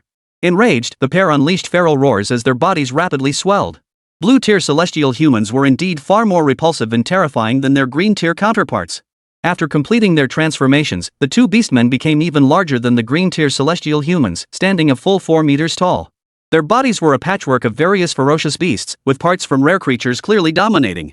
Monsters composed of countless ferocious beasts, using human bodies as their vessels. The two celestial humans roared in unison and charged toward Chen Jing. Chapter 56, Crushing, Shocking. Chen Jing's spear whirled through the air. Boom! The once cloudless, deep blue sky rapidly gathered dark clouds, obscuring the sun and moon. The already gloomy heavens grew even more oppressive and menacing. Crackle! Boom! Countless bolts of lightning rolled within the storm clouds, their deafening roar echoing without cease. Residents near the suburbs of Jinghu City. Ha! Is it going to rain? The weather forecast didn't mention this. Oh no, I haven't brought in the quilts I left out to dry. Hello? Hello? The signal's bad here. The white-haired elder and the archbishop, who had been locked in combat, simultaneously halted their movements and turned their heads toward Chen Jing's location. At that moment, Chen Jing resembled a thunder god bathed in a pool of lightning, surrounded by jubilant, dancing purple thunderbolts. The increasingly dense lightning coalesced in an instant into a raging thunder dragon. The thunder dragon roared toward the heavens. Go! The colossal purple thunder dragon surged toward one of the beastmen. The moment it collided with the beastman. Boom! A deafening explosion erupted, accompanied by a roar filled with fury and resentment. The thunder dragon instantly devoured the beastman. A blue-tier celestial human was thus annihilated, reduced to ashes. The thunder dragon, having destroyed the beastman, did not dissipate. It struck toward the sky. Crack! As if something unseen shattered within the void, Chen Jing finally dispersed the thunder dragon. The dark clouds in the sky gradually dispersed. At that moment, another beastman charged toward him. Chen Jing swung his spear, instantly piercing the beastman with multiple holes. Amplifying the destructive force of the thunder spirit energy, lightning raged freely, severely wounding this blue-tier beastman. It crashed to the ground with a thud, sending dust and dirt flying in all directions. Chen Jing flew over and performed a soul search. He then unleashed thunderbolts, obliterating this blue-tier celestial human into charcoal. In the span of 2 breaths, both celestial humans were slain. The open suburban area. A deathly silence descended. Both the white-haired elder and the archbishop wore expressions of utter shock. They knew Chen Jing was formidable, otherwise he wouldn't have single-handedly wiped out 3 branches of the Heavens Will sect. But they never imagined he would be this powerful. The records only listed him as a 5th-tier psionicist. Was this it? He just wiped them out? The white-haired elder swallowed hard, his mind buzzing. Moments ago, he'd been agonizing over how to escape with Chen Jing. Even 2 blue-tier celestial humans, who had posed a life-threatening danger to both him and Chen Jing, had been so easily subdued? Instantly. He hadn't been boasting, nor had he acted impulsively. He truly possessed that level of power. Was this what a true genius looked like? At such a young age, his power already far surpassed his own. These were 2 blue-tier celestial humans. Defeating even one would require giving one's all, let alone 2, and he did it effortlessly. With such power, why would he need my protection? After the initial shock, the archbishop across the battlefield had only one thought. Run. If even those 2 elders were wiped out so effortlessly, what chance did he stand? He couldn't even defeat this white-haired old man. Regret now gnawed at his heart. Why had he volunteered for this task? With this kid's power, only someone above a cardinal archbishop could possibly suppress him. But beings of that caliber would never casually set foot within Xia Nation's borders. These thoughts raced through the archbishop's mind as he fled at top speed. Gazing at the white beast bone in his hand, now cracked in several places, a pang of regret flashed through the archbishop's mind. A treasure of the church, half destroyed like this. Thankfully, it still worked. His escape depended on it. Chen Jing watched the archbishop flee at breakneck speed, his gaze sharpening. You provoked me and think you can just run? In the blink of an eye, he vanished from his spot, reappearing instantly before the archbishop to block his path.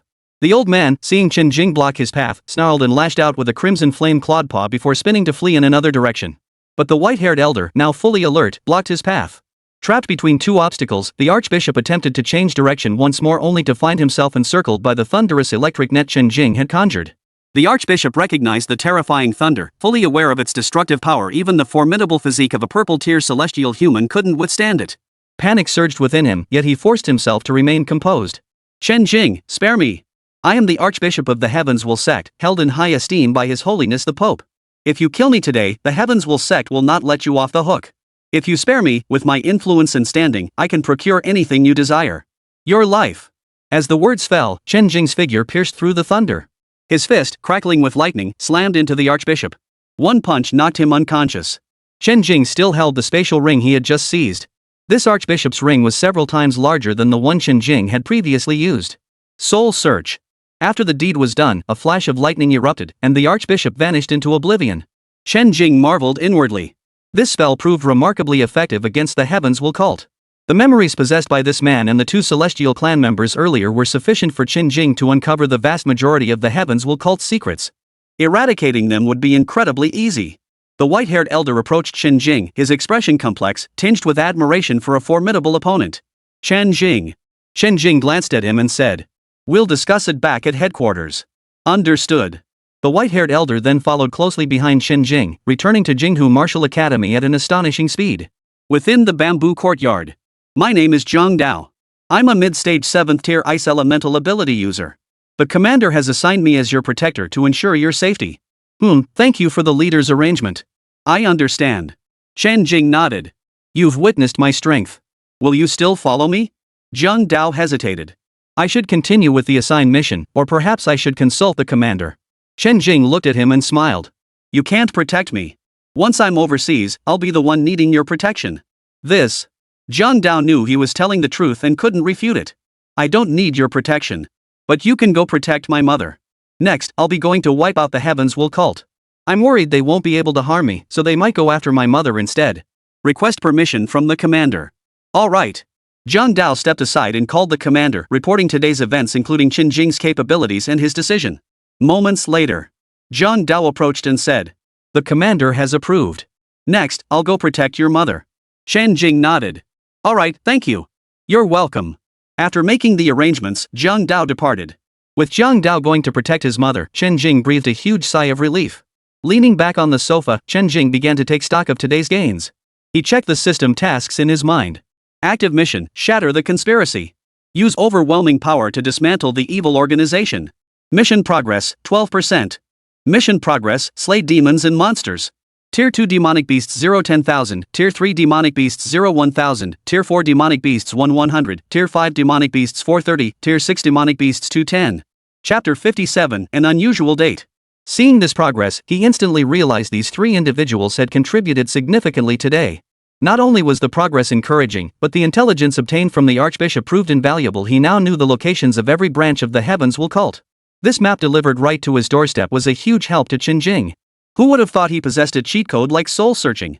Many still believed it was due to other spies within the Heavens Will cult. Beyond branch addresses, however, the archbishops had no oversight over prophecy cult members infiltrating official institutions. Thus, they remained unaware of who truly belonged to the cult. There was one rather interesting detail in this man's memories. Chen Jing planned to check it out when he eventually traveled to the southern border. Chen Jing extended his right hand, and a white animal bone materialized in his palm, the very same one the archbishop had held. A spatial artifact? Chen Jing tossed the bone in his hand. Today's ambush had been aided by such a spatial artifact. By infusing it with a certain amount of yuan energy, one could seal off an entire area. It could block a certain level of aura and energy fluctuations, but once energy exceeded a specific threshold, the seal would fail. The Heavens Will cult had long used such treasures to plunder geniuses from the Xia kingdom, always succeeding without fail.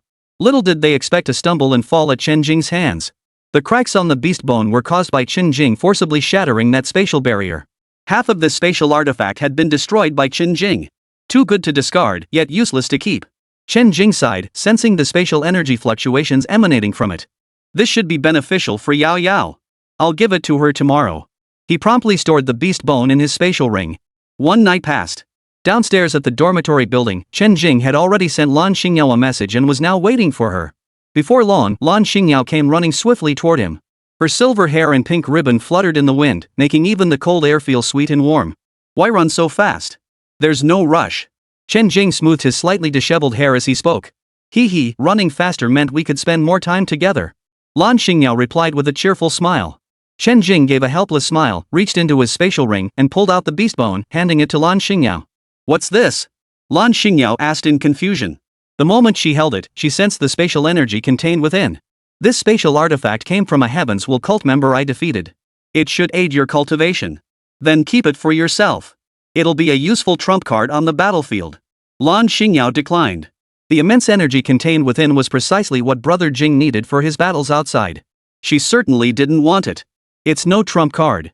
I killed its owner. This little bone is useless to me. Keeping it would just gather dust. It'll serve you far better in your hands. Alright, take it then. Hurry up and cultivate. I'm waiting for you to come find me. Fine then. Lan Xingyao stowed the beast bone into her spatial ring, then wrapped her arm around Chen Jing. While we still have time, let's play a little longer. Don't you have class? Nope, no classes today. Headquarters of the Heavens Will cult. The residence of a red-robed archbishop. 3 figures were engaged in discussion inside. How long have your people been in the Great Xia Kingdom? Why haven't we heard anything? Not sure. He might be proceeding cautiously, so progress seems slower. He's carrying the artifact bestowed upon us by His Holiness the Pope. There's no need to worry excessively. The real fear is that even if he dies there, it's a minor matter, but we can't afford to lose the spatial artifact. In the past, we only dared to seal off areas with artifacts when those gifted scholars went out to train, relying on overwhelming power to subdue and bring them back. But no one dared to venture deep into the heart of Xia Kingdom to snatch people. He is, after all, our Archbishop of the Heavenly Mandate sect. We should keep an eye on him. Alright, I'll reach out to our contacts over there and see if they have any news. High-speed rail station. Chen Jing and Lan Xingyao were saying goodbye. Jinggu, take care. Lan Xingyao spoke to Chen Jing with lingering reluctance. Chen Jing looked at her with some reluctance too, but it was just a branch of the Heavens Will sect. Taking one more person along probably wouldn't make much difference. So he asked, would you like to come? Lan Xingyao's eyes lit up at the question, her gaze filled with hope as she looked at Chen Jing. Can I? Can I come along? Won't I slow you down? She fired off 3 excited questions in a row. Chen Jing replied casually. Of course it's fine. I'm confident. How about I take you on a nationwide tour this time? Yes. If it's possible, I definitely want to go. Lan Xingyao hurriedly started buying tickets. A nationwide tour with Brother Jing? What an incredibly joyful prospect. As for whether Chen Jing could handle it, her spatial abilities weren't exactly weak. She trusted Brother Jing's abilities. If he said it was no problem, she was definitely in. The two happily bought tickets bound for Beichen City. Both branches of Jinghu had been wiped out. Now it was time to move on to other regions. Their first stop would be Beichen. According to her memory, Beichen had 2 branches, one near the northern border in Jiang City and another in the suburbs of Beichen City.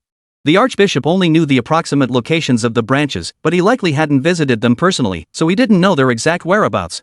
However, Chen Jing possessed spiritual perception. A brief scan of that small area was all it took to pinpoint their locations. By the time Chen Jing and his companion reached Jiang City, it was already 4 in the afternoon. The timing was perfect, however, as Chen Jing had calculated it precisely. After leaving the city limits, Chen Jing suddenly swept Lan Xingyao into his arms and soared upward at incredible speed. The sudden ascent elicited gasps from Lan Xingyao. She hadn't expected Chen Jing, a lightning-type psionic, to possess flight abilities. After a moment, she grew accustomed to being carried through the air by Chen Jing. Her excited little face flushed crimson. The joy of soaring through the sky, who could understand it? And flying with the one you love? No girl could resist that. As Chen Jing flew, he scanned the surroundings and quickly located the branch base. This branch hadn't built an underground base, they'd simply hollowed out a mountain peak as a cover. The base wasn't large, and there weren't any formidable figures inside. The total number of Heaven's Will cult members was no more than 100 below Tier 3, with 5 Tier 4 members, 1 Tier 5 member, and 2 Celestial Clan guards stationed there. Chen Jing hovered in the distance, holding Lan Xingyao in his arms. Are we there yet? Lan Xingyao looked around curiously. Look over there. There are 4 mountain peaks. The third one is the Heaven's Will cult's branch base. Chen Jing pointed with his right hand. What's your plan? Chen Jing's lips curved into a smile, radiating an air of dominance. Watch closely. Chapter 58. Come, let me help you choose. Chen Jing suddenly began casting a spell with one hand, forming strange gestures. Rumble. Amidst the clear blue sky, thunderous roars erupted abruptly. In the next instant, the clouds were violently shaken, dark masses rapidly coalescing. A colossal palm print materialized, composed entirely of thunder and lightning. 5 fingers stood as tall as pillars supporting the heavens, the palm vast and boundless, its surface covered in intricate patterns. From above, it descended in a crushing stance. The overwhelming pressure of thunderous might swept over them, enveloping the mountain peak of the heavens mandate sect beneath its palm. Everyone within the base felt it, a deadly pressure drawing ever closer, suffocating them like the overwhelming might of heaven itself. What is it? This feels awful. I feel like I'm about to die. I want to escape this place. It's too late. Members of the Heaven's Will cult could only utter their dying words. The next second. Boom. As the thunderous palm descended, a deafening roar echoed, sending countless fragments of rock and earth flying in all directions. The entire mountain peak was flattened, leaving only a colossal palm print in its wake. Lan Xingyao, who witnessed the entire scene, stared in utter disbelief, her jaw hanging open in shock. After a long moment, her face flushed with excitement, her eyes sparkling as she looked at Chen Jing.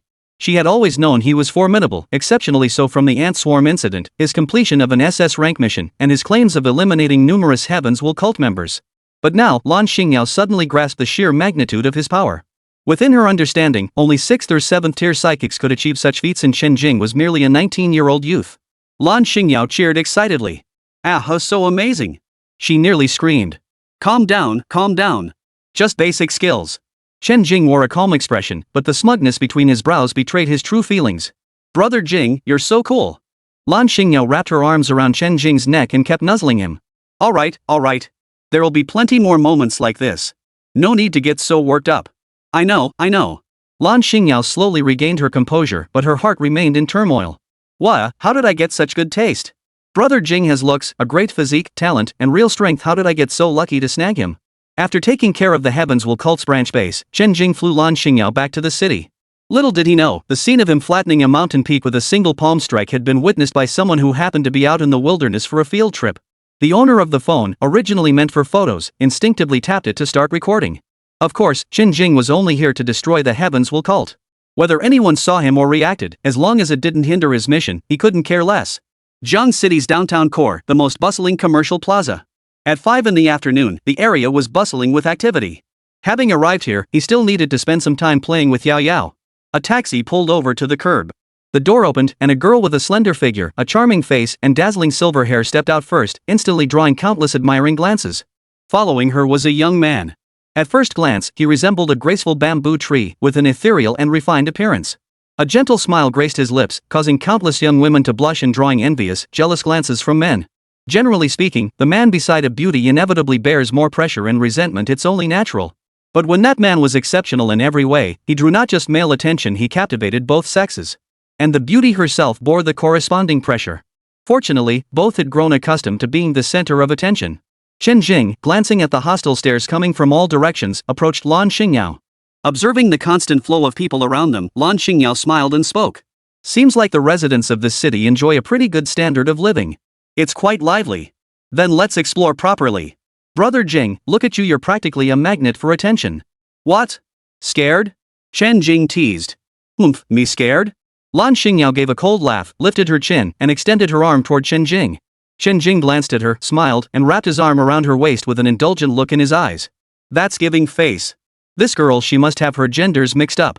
Amidst the sea of envious gazes, though it was unclear exactly who they were directed at, the pair walked with an air that could outshine any beauty at a high-end gala. Perhaps that was always the case. Because of their striking looks, they attracted even more attention. Some became so engrossed in the sight that they only snapped back to reality after bumping into something. Passing couples inevitably got into arguments. What are you staring at? Your eyes are practically popping out of your head. He's got a girlfriend. Can't a person appreciate beauty? So what if I look? If my eyes pop out, I'll dig yours out and keep staring. And you've got the nerve to call me out? You were staring too. Such exchanges echoed incessantly. Honestly, it's been ages since I last went shopping alone. Just relax today. I'm here with you. Yao Yao won't mind me stealing your spotlight, will she? Lan Xingyao had long since grown numb to Chen Jing's occasional bursts of nonsensical chatter, having gone from initial shock to numb acceptance. Not only will she not blame you, she'll thank you. With you drawing all the attention up front, the pressure on me eases up a lot. All those stares were making me uncomfortable. Fine, I'll reluctantly play the shield for once. Reluctantly? Lan Xingyao retorted, her tone laced with threat. Willingly. Come on, to show my gratitude, I'll pick out a few outfits for you. Look how worn out your clothes are. Lan Xingyao waved her hand grandly, her radiant face practically screaming, I'm loaded. How can I possibly accept that? Chen Jing politely declined, then turned and pointed toward a nearby clothing store that looked quite upscale. Let's go to that one. It looks pretty good. Lan Xingyao rolled her eyes, grabbed Chen Jing's arm, and pulled him toward the store. The shop was well located, its decor clearly thoughtfully designed. Inside, the clothing styles were exquisite, with both quality and designs being top-notch. The shelves were fully stocked with sizes, and everything was clearly marked with prices. Lan Xingyao dismissed the sales assistant who approached to ask questions. She enthusiastically picked out several outfits for Chen Jing, pairing them together and having him try each one on. The results were very satisfying. Each outfit made Lan Xingyao's eyes light up. This one works casual and sunny. Get it? This one's great too. That reserved vibe. Come on, give me a cool expression. Get this one too. Black looks great too. Even without a smile, he's a cool, handsome guy. Before long, 7 or 8 outfits had been selected, and Lan Xingyao showed no signs of stopping. Chen Jing quickly stepped in. Enough. Enough. That's too many. The women's clothes here look pretty good too, go pick some out for yourself. No problem, sis has money. We still have to go to the next place. And there are plenty more cities to visit. Alright then. Lan Xingyao reluctantly ended their shopping spree at Miracle Nikki. Come on. Let me help you pick out some dresses. Chapter 59, A Week of Fun. Chen Jing breathed a sigh of relief and quickly led her to another section. Upon reaching the women's clothing section, Lan Xingyao couldn't shake an uneasy feeling as she watched Chen Jing's eyes light up with excitement while selecting outfits. Here. This pleated skirt is perfect. Pair it with white stockings and it'll absolutely showcase your flawless legs. And this white lace dress, it's a bit sexy, a bit revealing, but paired with white stockings, it could be a whole new style. Wow. You absolutely must take this one too. The low neckline is fine and highlights your assets. Pair it with white stockings and you'll knock me dead. And this one. Wrap them all up. Lan Xingyao stared at the racy outfits, one more revealing than the last, and instinctively took a step back, her face flushing crimson. No. I don't think these are suitable for me. Her protest was faint. Why does everything have to be paired with white stockings? Chen Jing whispered softly in her ear. Whether they suit you or not, won't you know once you try them on at home? Don't worry, I wouldn't dream of making you try them on out here. White stockings are definitely the best fit for you. Trust me. If you prefer black ones, you can try those too. And if nothing works, flesh-colored stockings are the absolute last resort. Lan Xingyao finally fled in defeat, swiftly packing all the clothes Chen Jing had selected and stowing them into her spatial ring. Together, they'd bought over 20 outfits, spending more than 500,000 yuan. The prices were outrageous, averaging over 20,000 yuan per outfit. Being kept by a rich woman feels amazing. Chen Jing sighed. For Lan Xingyao, it was no big deal. At checkout, she handed over a card without batting an eye. They shopped for 2 hours straight. Along the way, Lan Xingyao stopped at a store and bought dozens of different styles of stockings in one go, practically collecting every design available. They grabbed dinner at the nearby food street. They checked into the finest hotel in Jiang City, wrapping up the day. Upon returning to their room, the first thing they did was try on the new clothes purchased that day. She let Chen Jing feast his eyes. After all, the cold, brutal task of eradicating the heavens will cult needed someone like Yao Yao to lighten the mood. Balancing work and leisure proved to be a wise decision. Meanwhile, the internet was already buzzing. It all started with a somewhat blurry video. In the footage, a towering man cradled a young girl in his arms. With a single wave of his hand, he caused the heavens to darken and the earth to tremble. Out of thin air, he coalesced a colossal thunderous palm print. As it descended, it flattened an entire mountain peak. Due to the distance, the footage was somewhat blurry, obscuring the protagonist's face. Even so, the sheer spectacle ignited a firestorm of debate, with the comments section erupting in chaos. Tell me this is technology, not real. This is real. Definitely a high-level psychic. We've seen psychic battles before, nothing like this. What we've seen is in high tier. You'd have to go to the southern battlefront to witness high-tier psychics fighting. Who'd be crazy enough to film that? If they had the ability to film it, why would they do something so foolish? They'd be better off killing a few more beasts. Makes sense. But who is this guy? He looks seriously powerful. Not just formidable, he's beyond formidable. As a 4th-tier psionicist myself, I couldn't pull that off. Not only could I not, but I'm light years away. Hey, big shot upstairs, capture a 4th-tier psionicist alive. Doesn't that mean it takes a 7th or 8th tier to pull off? No clue, but it's definitely not low tier. Holding a beauty in his arms while controlling the heavens with a wave of his hand? That's insane. Just watching the video makes me weak in the knees. How did the uploader even film this? Don't you think that beauty is the luckiest one? To make her smile, he obliterates a mountain with a flick of his wrist. How do you know she's beautiful? Do powerful men ever have ugly women? Enough already, my mom just asked why I'm kneeling on the floor. Just tell her you're paying homage to the Thunder Emperor. The Thunder Emperor. What a great title. I hereby declare that from now on, the Thunder Emperor is my idol. Hail the Thunder Emperor's ascension. Hail the Thunder Emperor's ascension. Early the next morning, Chen Jing purchased a bus ticket to Liang City. By noon, he arrived in Liang City. Half an hour later, the Liang City branch base was obliterated. On the 3rd day, Yuan City, Xinghe Province, the Heaven's Mandate cult's branch base was destroyed. On the 4th day, An City, Xinghe Province, Tianming sect branch base, destroyed. Day 5, Haishir City, Jiangnan Province. Chen Jing and Lan Xingyao covered 1 city per day, which was already considered fast. But no matter how thoroughly Chen Jing wiped out each branch base, word still spread. Within 4 days, even the slowest to catch on had heard the news. Someone was purging the Heavens Will cult. 2 branches had been wiped out before the new year, but at that time, members of other branches either didn't know about it or felt it was too distant to concern them. But now, within mere days, branches across 3 major regions, Jinghu Province, Beichun Province, and Xinghe Province, had been utterly wiped out.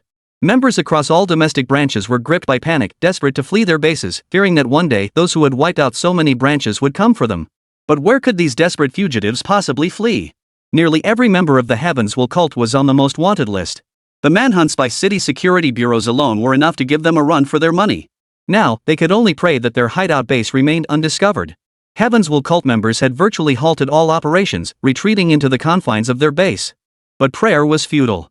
The High City branch base was destroyed. Day 6, Yendu Tsong City branch destroyed. Day 7, Yendu Huayuan City branch destroyed. By this point, every known domestic branch of the Heavens Will cult had been eradicated. The speed of the operation was jaw-dropping. Chen Jing had only targeted the sect's distribution bases and eliminated members within them. Those skilled enough to escape or scattered members outside the bases remained elusive. Finding them all would be like searching for a needle in a haystack. As for officials who had defected to the Heaven's Mandate cult, only capturing high-ranking members like archbishops or above would yield any information. Those were concerns for later. For now, Chen Jing was focused on the encouraging task progress. Task in progress: crush the conspiracy. Use overwhelming power to dismantle the evil organization. Task progress, 30%. Mission progress, slay demons and monsters. Tier 2 demons, 30-10,000, Tier 3 demons, 14-1,000, Tier 4 demons, 6-100, Tier 5 demons, 530, Tier 6 demons, 210. Clearing all domestic branch bases had only reached 30%. Then there was the Archbishop's entourage, who traveled 1,000 miles to deliver themselves to their doom. At least the mindless Celestial clan contributed some kills. The key to completing the mission lies in the Heavens Will sect headquarters, and Chen Jing isn't entirely confident about that. That Heavens Will Pope might be a 9th tier powerhouse, or even a 10th tier one. If he truly was 10th tier, Chen Jing's foundation establishment Cultivation would stand no chance against him. Even if he faced him, victory wasn't guaranteed. For now, advancing his cultivation remained paramount. Yao Yao, you've been playing for a week now. The prophecy sect branches are all wiped out. It's time for you to return to school. Chapter 60, The Yendu Auction. Alright. Lan Xingyao felt a pang of disappointment, but she understood. He'd spent an entire week guiding her through this adventure. Knowing he had important matters ahead, it wouldn't be right for her to tag along any longer. Her strength hadn't reached that level yet. Tagging along would only slow him down. Ring ring. A ringtone sounded Lan Xingyao's phone. Hello, Dad. Oh, okay, got it. All right. What's wrong? Chen Jing stepped forward to ask. My dad found out I'm in Yuan City, which is close to Yendu City, and wants me to go there. There's an auction in Yendu City. He was planning to go himself, but now that he knows I'm nearby and he's busy, he called me to go instead. Among the items up for auction is an SS-grade longsword. He plans to bid on it for me. An auction? When? It starts tomorrow morning at 9. Then we can head over this afternoon, find a place to stay, and attend tomorrow. All right. Chen Jing had never witnessed an auction in this world firsthand. From what he remembered, not just anyone could attend, you needed to buy a ticket to get in. The price of a single ticket alone was enough to bankrupt many who couldn't afford it. Ding! A message notification sounded. It was a message from Zhong Zhangling. Sis Lon, are you going to the auction? I'm going to. Want to go together? I am. My dad just called. I'm in Yuanzhou City now and should reach Yendu tonight. What? You're in Yu City? Where did you disappear to? I haven't seen you all week. Then I might arrive 2 or 3 hours after you tonight. Then I'll come find you first thing tomorrow morning. All right. Chen Jing watched the two chatting from the side. Zhong Zhangling is coming too? Looks like both of you come from wealthy families. We both use swords. SS-grade longswords are quite appealing to us. At school, customizing SS-grade weapons requires spending credits prices we simply can't afford. Now that we can buy them outright, of course we both want to try them out. 8 o'clock in the morning. Zhong Zhangling was already waiting in the hotel lobby. After getting the address yesterday, he'd checked into the same hotel. Chen Jing and Lan Xingyao arrived at Zhong Zhangling's side, chatting and laughing. Ha! Zhong Zhangling looked at Chen Jing and Lan Xingyao, his expression filled with surprise. Boss, what are you doing here? Yeah, I happen to have business here these past few days. Zhong Zhangling didn't press further, and the three headed to the auction house together. The auction was held in an auction hall within a commercial building. The security guards at the entrance were all 4th-tier psychics. After Zhong Zhangling and Lan Xingyao presented their tickets, they were granted access. Chen Jing and the others made their way toward the auction venue. The Yendu auction only happens once a year, always after the Spring Festival. Typically, around 700 or 800 people attend each time. Zhong Zhangling explained as they walked. Chen Jing was taken aback by this. Only once a year, and with so few people? Such a large-scale auction couldn't even draw 1,000 people? That's quite a lot. Those with liquid assets below 100 million aren't even eligible to purchase tickets. How many such individuals are there nationwide? Zhong Zhangling explained. I see. Having over 100 million in liquid assets merely grants ticket eligibility. To actually win an item? The astronomical sums involved are beyond imagination. No wonder high-grade pills, weapons, and battle armor were nowhere to be found on the market. Only low-grade items were available. Such items were simply beyond the reach of ordinary people. Just then, a group approached from behind Chen Jing and his companions, laughing and chatting loudly as if no one else existed. Sis Fei is amazing. She got us into the auction without paying for tickets. Yeah, I heard that no matter how wealthy the tycoon or how powerful the psionicist, they all need to shell out 10 million to buy a ticket just to get in. Ha! Those who paid must feel like total suckers. Their voices weren't exactly quiet, anyone nearby could hear them, and they showed no restraint whatsoever. This drew Chen Jing and the others' attention, and they instinctively looked toward the group of young people chatting and laughing. Surrounded by several young men and women, a strikingly beautiful young woman with an arrogant demeanor stood out prominently. Hearing these remarks, not only did Chen Jing, Lan, and the others frown slightly, but others nearby who overheard the comments also stiffened, their expressions tinged with displeasure. Who among those attending this auction wasn't powerful, influential, or immensely wealthy? After shelling out 10 million for a ticket to be mocked as a sucker? Who would find that pleasant? These jerks. Among another group of 4 seated near Chen Jinglan, one who was clearly the host's companion darkened his expression and explained to his friends. The 4 were all young men, each exuding an air of distinction, clearly students from some top-tier university. Besides purchasing tickets for entry, this auction also allocated special slots for insiders who don't need tickets, they just need to verify their qualifications. Insiders? Are insiders this arrogant? The auction is jointly organized by the government and the 4 most prominent families of extraordinary ability practitioners in Yendu. So which family is this person from? Chen Jing and his 2 friends, engrossed in the gossip, caught the man's attention. He looked at the group, who appeared to be around their age, and smiled at Chen Jing as he greeted them. Which school are you guys from? All 4 of us are students at Jiangnan Martial Arts Academy. Chen Jing replied. We're all from Jinghu Martial Arts Academy. The young man who had asked the question nodded. My name's Xia Yuan. I saw you listening intently earlier. Want to get acquainted? Chen Jing readily agreed. This guy seemed genuinely friendly, no wonder he'd been so eager to greet his classmates earlier. Both groups moved closer. After introductions, Zhong Zhangling asked Xia Yuan curiously. You still haven't mentioned which school you're from. Xia Siyuan lowered his voice slightly. She's Yi Fei from the Yi family, the youngest daughter of the Yi family head. Among the 4 top families in Yendu, Qin, Yi, Lin, and Xin, the Yi family ranks second. After the Qin family, the Yi family wields the greatest influence.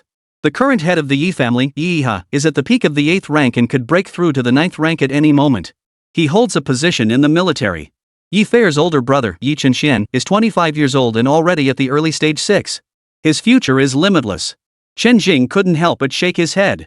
With capable figures in both the older and younger generations, no wonder Yi Fei acts so arrogantly. And most crucially, her grandfather, he's the pillar defending Xia Nation's southern border, a 9th-tier powerhouse. Though advanced in years, the mere presence of a 9th-tier psionicist keeps those high-tier demonic beasts from daring to attack lightly. Whoa, no wonder. 3 generations of the family, each a top-tier figure among their peers. The group instantly understood. Typically, if a prominent family secured such a position, they'd quietly amass wealth, never allowing their young to squander it on frivolous pursuits. But for a thriving clan like the Yi family, having a spoiled heiress like Yi Fei was perfectly normal, nothing to be surprised about. After finishing his explanation, Xia Siyuan led the group into the auction venue. Chapter 61, Fierce Bidding. The auction venue resembled a stadium in layout, with a circular center surrounded by tiered seating. The central circular area served as a flat, spacious auction platform. Come on, let's sit together. Each seat has a number. Just verify your information. There's also an electronic screen on the right armrest.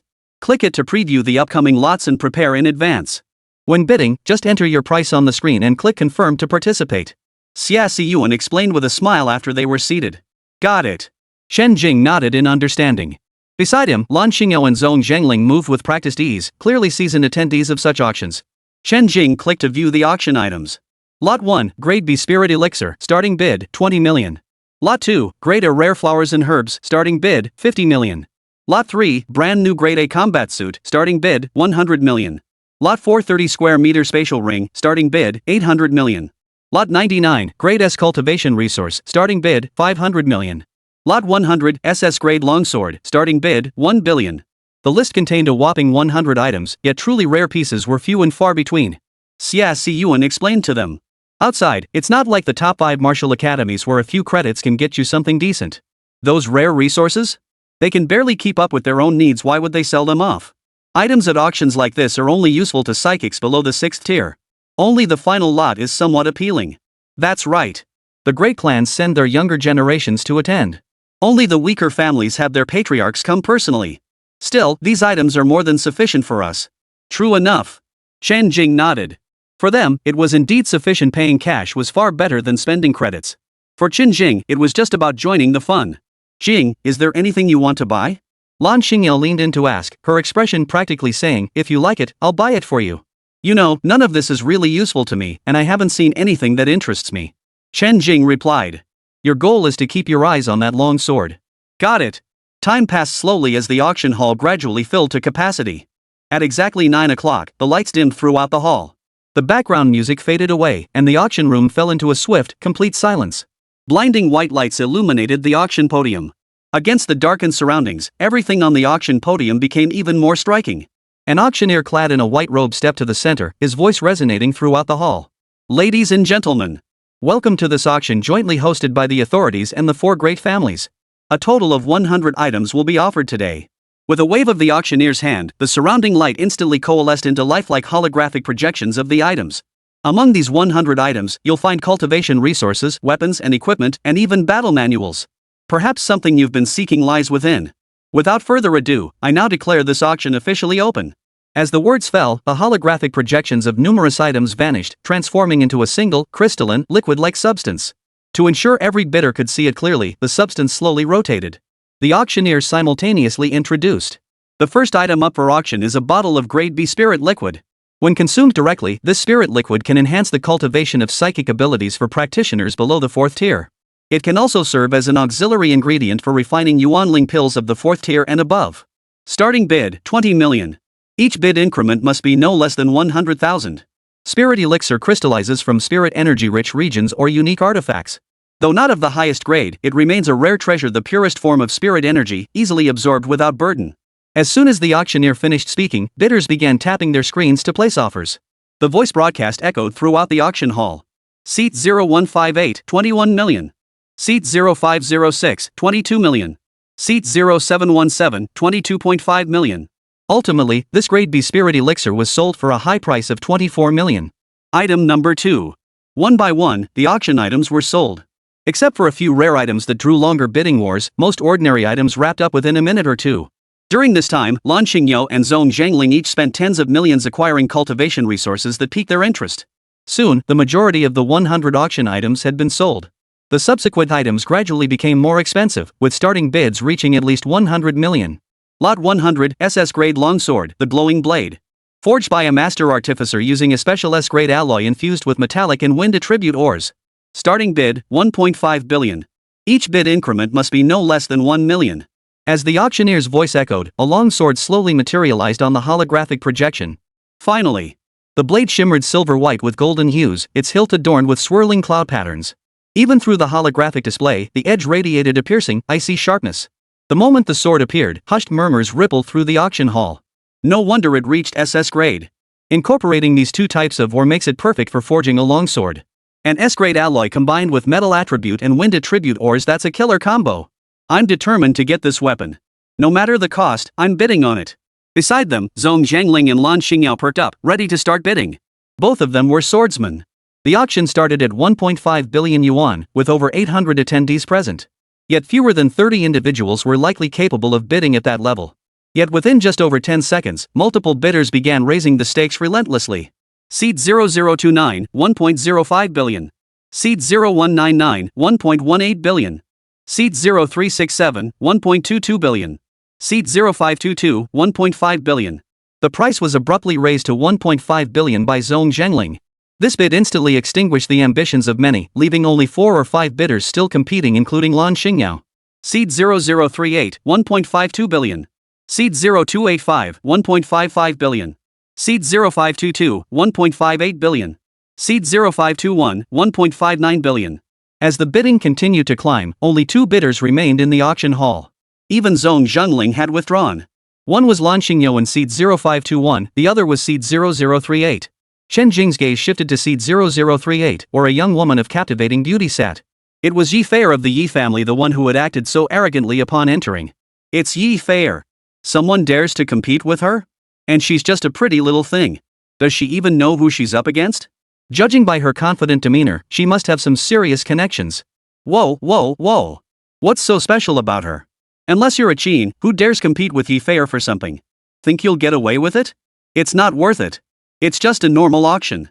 The highest bidder wins. If you don't get it, you can always settle the score privately later.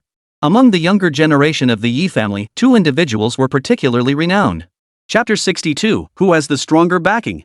One is Yi Chenxian, renowned for his exceptional talent and formidable strength. The other is Yi Fei, famed for her alluring beauty coupled with a venomous heart and an arrogant, tyrannical disposition. For instance, she kept male lovers, casually harmed those more attractive than herself, and tossed those who offended her into packs of ferocious beasts for her amusement. Her crimes were too numerous to list. Any ordinary person would have been arrested by the Public Security Bureau long ago. Yet she had a genius older brother, a father on the verge of a breakthrough, and a grandfather who was a pillar of the nation. Consequently, she escaped punishment after every transgression, growing increasingly brazen. Most people kept their distance from her, careful not to provoke her. No one wanted to incur the wrath of a powerful family like the Yes without cause. Now, seeing someone actually dare to compete with her, surprise flashed across her face as she looked towards seat 0521. A flash of jealousy flickered in her eyes upon recognizing Lan Xingyou. Seed 0038, 1.61 billion. Seed 0521, 1.62 billion. After another round of bidding, Yi Fei's expression darkened slightly as her delicate voice rang out. My friend across the room, I happen to be in need of a suitable long sword. If you would be so kind as to yield it to me, you would gain not only my friendship, but that of the entire Yi family. Yi Fei's voice was melodious, her words polite, yet her tone carried an air of superiority and an unyielding demand. Any lesser family seeking to curry favor with the Yi clan would naturally withdraw from the competition upon hearing such words. The auctioneer on the podium frowned at the remark and issued a warning. Bidders are prohibited from speaking individually during the auction. Any further violation of the rules will result in the revocation of bidding privileges. Understood. A smug look spread across Yi Fei's face. That single sentence was all she needed. She didn't recognize any major family members in attendance at this auction. In other words, no one present dared to cross the Yi family. Seed 0038, 1.63 billion. Yi Fei placed another bid, prompting laughter from the friends who had just been flattering her. That girl is lucky to have Sister Fair's friendship. Sis Fair is truly impressive, she can pull out 1.63 billion in one go. Sis Fair is already late third tier, right? She definitely needs a reliable weapon. This SS-grade longsword is just perfect. Everyone thought the matter was settled. 1.63 billion, going once. 1.63 billion, going once. 1.63 billion, going twice. Any further bids?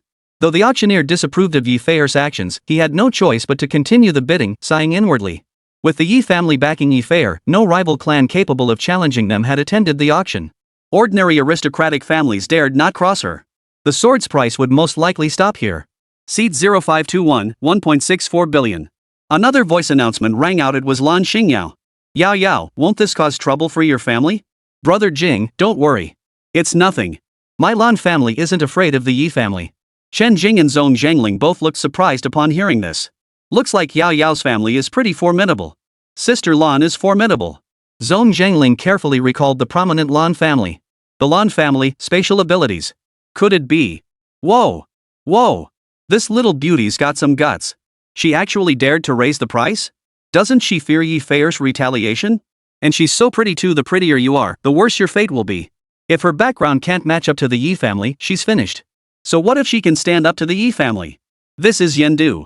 I've never seen her among the local aristocratic families here. She must be from out of town. Far from the emperor's reach.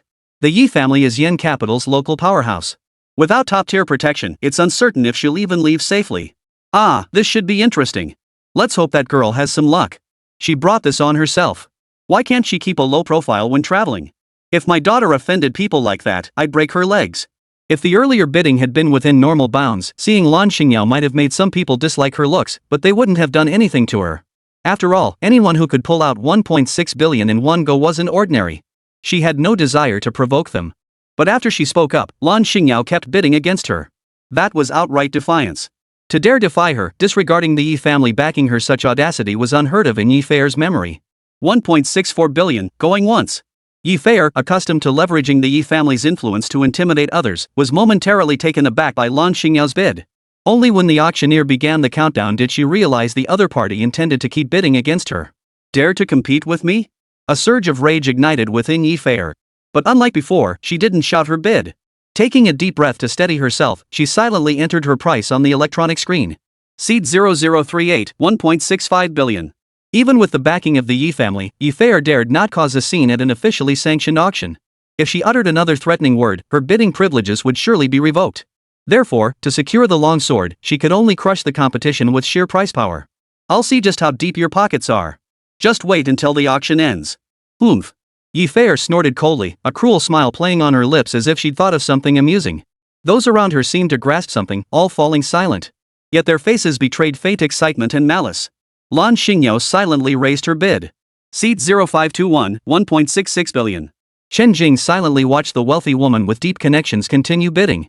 Those around them couldn't help but flinch at the bid, their eyes involuntarily turning toward Lan Xingyao.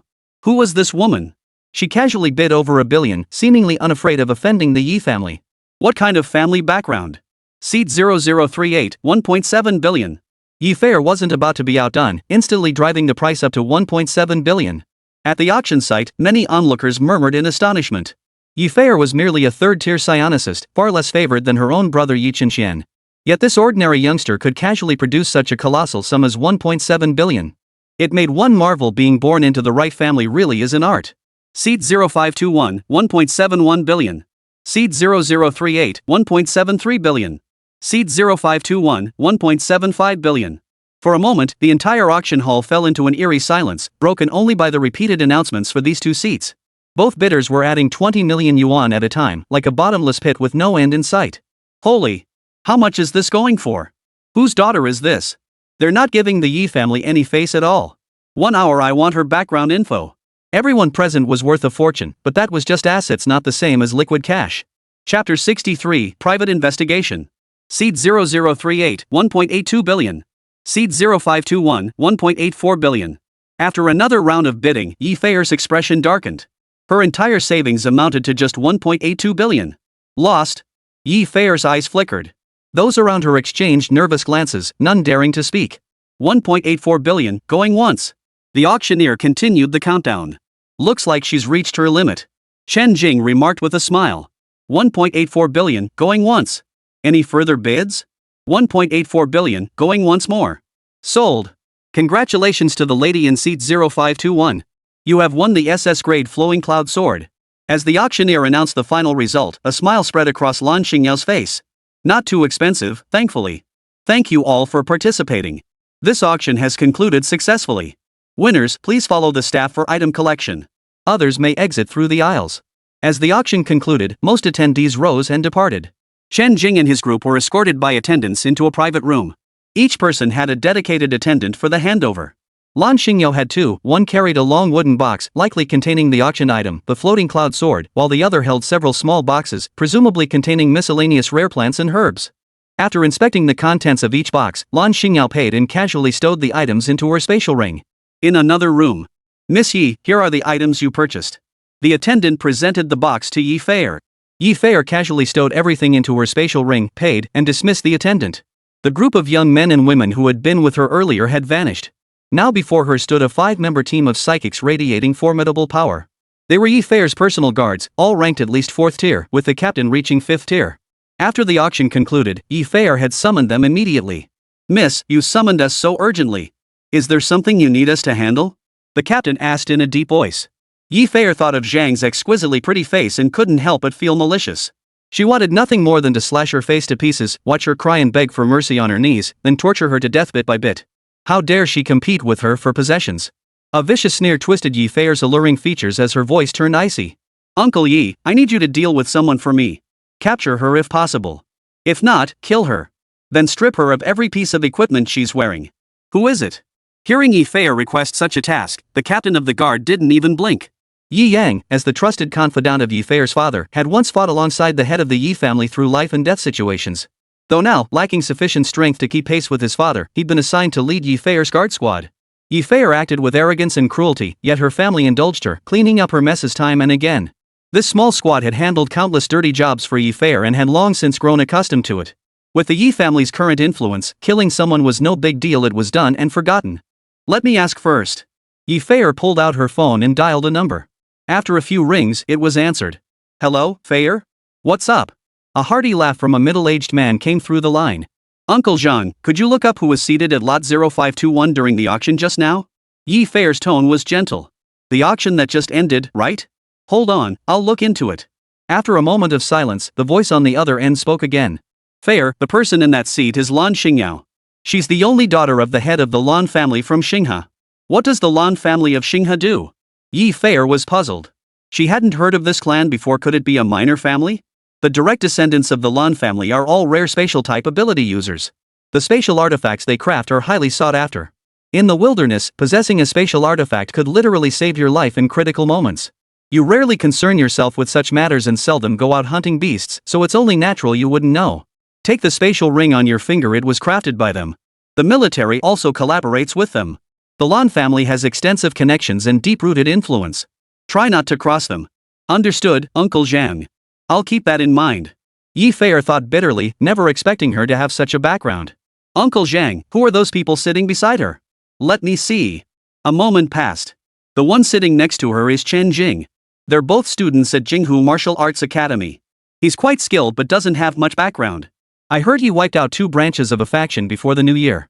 Another is Zhong Zhangling, the second son of the Zhong family head in Jinghu. He possesses an ancestral wind-type ability. Got it. Thanks, Uncle Zhang. Yi Feier thanked him sweetly before hanging up.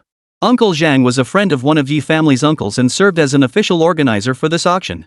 Gathering some information was the simplest thing in the world for him. The sole daughter of a spatial ability family? Unless we clean it up thoroughly so no one can find evidence, this is going to be a major headache. Yi Yang frowned and said. Having spent time alongside the family head, he knew a little about this clan, though not much. Can we capture her? That's even less likely. If we can't finish her off in one strike, any spatial ability, or a life-saving spatial artifact bestowed by an elder, they could escape, and that would be difficult to handle afterward. Yi Feier was unwilling to accept this, pondering for a moment. Since she couldn't touch that little openly, she'd have to do it secretly. Chen Jing, they seemed quite intimate in their actions, like a couple. Assign someone to watch Lan Xingyao and Chen Jing. The moment they head out to hunt beasts in the wild, find an opportunity to ambush and kill them. Students from Jinghu Martial Arts Academy heading out for wilderness combat are a dime a dozen. It's perfectly normal for one or two to get killed by ferocious beasts by accident. By the time their families and friends notice something's wrong, it'll be too late. Given how savage those beasts are, there won't even be bodies left, all evidence will vanish. Understood. This was the easiest task imaginable. Every member of their group was at least 4th tier, with an average age over 30 and extensive combat experience. Taking on 2 students who hadn't even graduated yet? Even if they were geniuses from Jinghu Martial Arts Academy, so what? It posed no challenge whatsoever. Uncle Yi, once you're in position, call me when it's time to move. I'll go with you. Yi Feier's eyes flickered with anticipation. She couldn't wait to see if Lan Xingyao would regret crossing her when they were about to meet their end. Alright, no problem. Yi Yang nodded. Their squad comprised 4 4th tier psychics, 1 early 4th tier, 2 mid 4th tier, and 1 late 4th tier, plus himself at early 5th tier.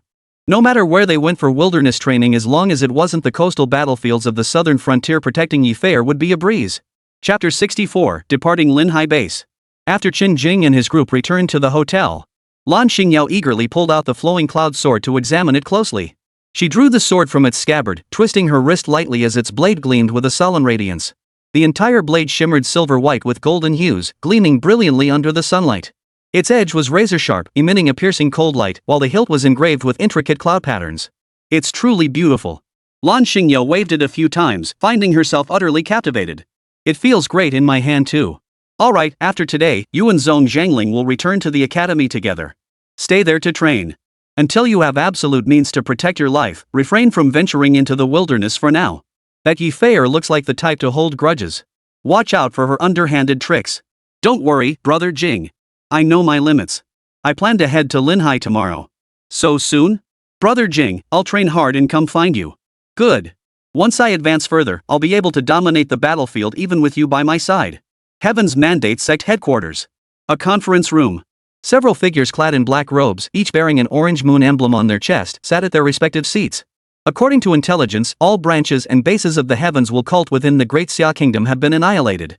One of the red-robed archbishops delivered the news with a heavy tone. Thud. One figure, unable to contain his rage, slammed his palm onto the table.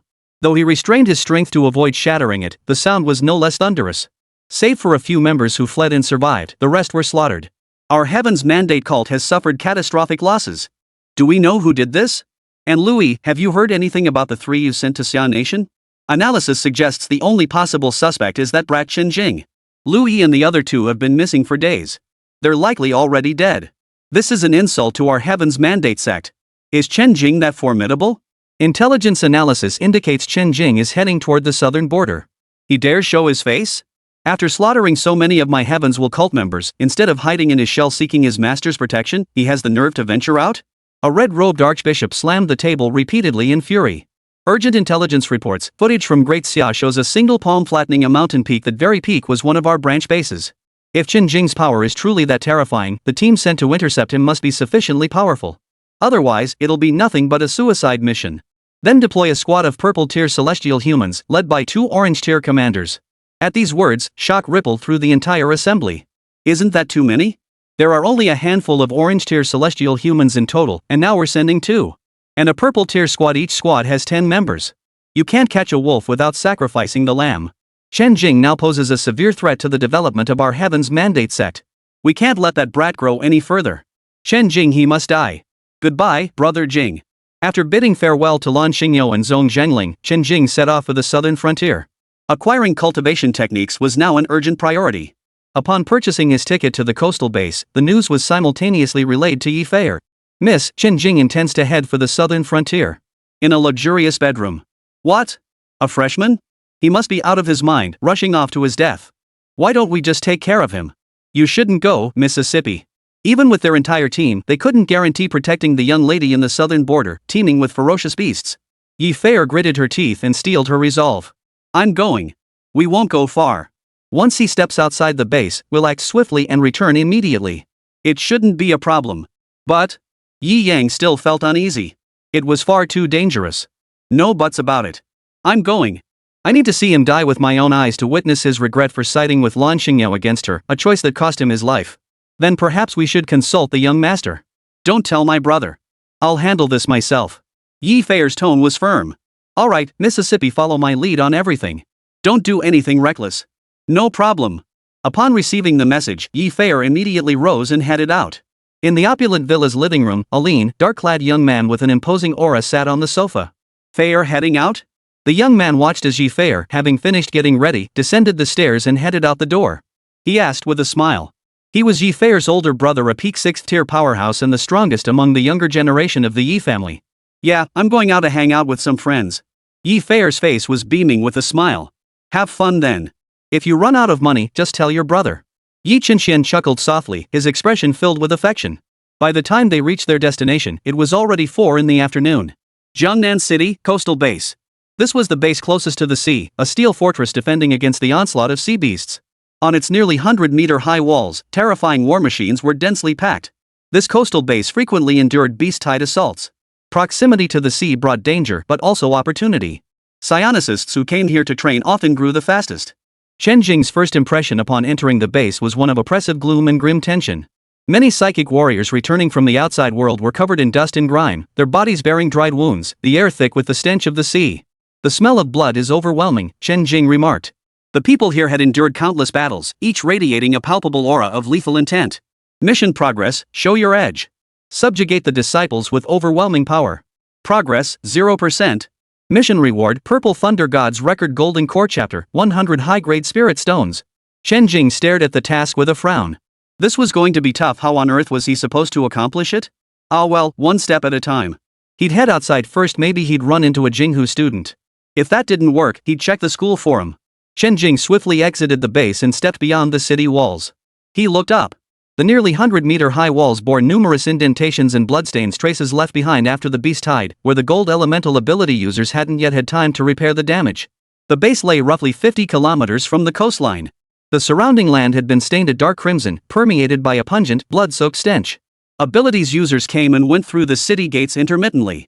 Chen Jing also headed toward the coast, deliberately choosing the less crowded front section for certain purposes, moving at a steady, unhurried pace. Suddenly, Chen Jing halted in an open area and turned. You've been following me long enough. Come out. Chapter 65, The Foolish Yi Fei. Whoosh. Whoosh. 5 figures clad in black combat gear burst from the mangled jungle, materializing not far behind Chen Jing. The man in the lead chuckled aloud. He, truly worthy of being the prodigy of Jinghu Martial Academy. Your perception is remarkably keen. You've been following me the entire way. What do you want? Chen Jing asked directly. Chen Jing didn't habitually scan his surroundings for presence, but persistent shadowing demanded suspicion. Only 2 factions had grievances with him, the Qin family and the Heavens Will sect. Of course, when his spiritual sense detected one of the figures, Chen Jing formed a new suspicion. We're not here to cause trouble. We simply wish to have a proper conversation with you to propose a deal. Accompanied by a soft giggle, a woman clad in red combat gear stepped forward. Yi Fei, I don't think we have anything to talk about, much less any deal to make. Chen Jing replied in a deep voice. Of course we do. Go tell Lan Xingyao that I'll trade your life for a sword. Oh? Trading my life for the floating cloud sword? That's quite the bargain you're offering. Chen Jing raised an eyebrow. This woman was utterly arrogant and overbearing. Yi Fei stepped closer, scrutinizing Chen Jing intently. Now that I'm getting a good look at your face, I'm starting to feel a bit reluctant to let it go. How about this, cooperate with me to get the sword back, then become my vassal, enter my harem, and I'll spare your life. I'll even let you join the Yi family. What do you say?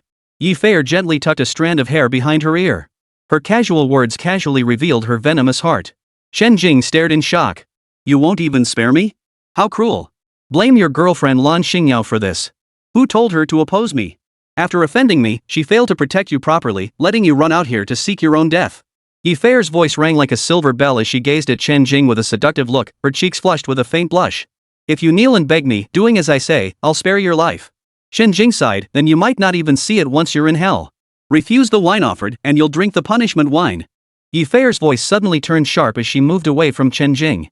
Simultaneously, the 5 members of the psionic squad activated their abilities, unleashing a powerful aura as they closed in on Chen Jing. 3 4th-tier enhancement-type psychics, 1 4th-tier fire-type psychic, and 1 5th-tier metal-type psychic. They were meant to defend against ferocious beasts and fight off foreign tribes on the battlefield, yet now they had become tools of destruction in the hands of spoiled brats. You think a few 4th and 5th-tier psychics can kill me? I'll give you that chance. Facing the onslaught, Chen Jing showed no intention of dodging. Gripping his spear, lightning flickered around it. Die. Crackle. The spear seemed to transform into fierce thunderbolts, striking each of the 5 attackers. Ah! accompanied by piercing screams that were cut short before they could even finish. The squad of psychic warriors who had just moments ago charged forward to kill were instantly reduced to charred fragments.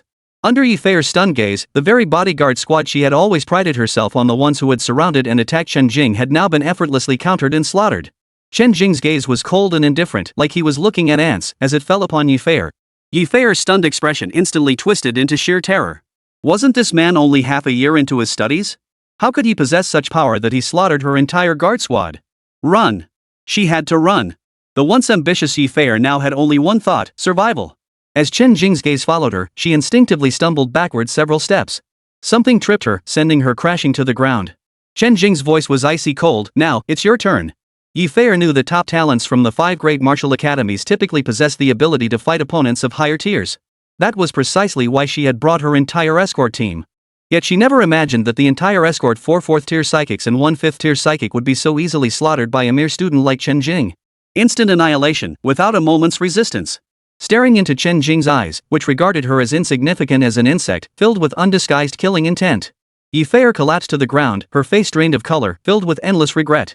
No, don't kill me. Yifei struggled backward while crying and begging for mercy, her earlier arrogance and haughty demeanor completely gone. I know I was wrong. Please, spare me. You can't kill me. My father and brother always spoiled me the most.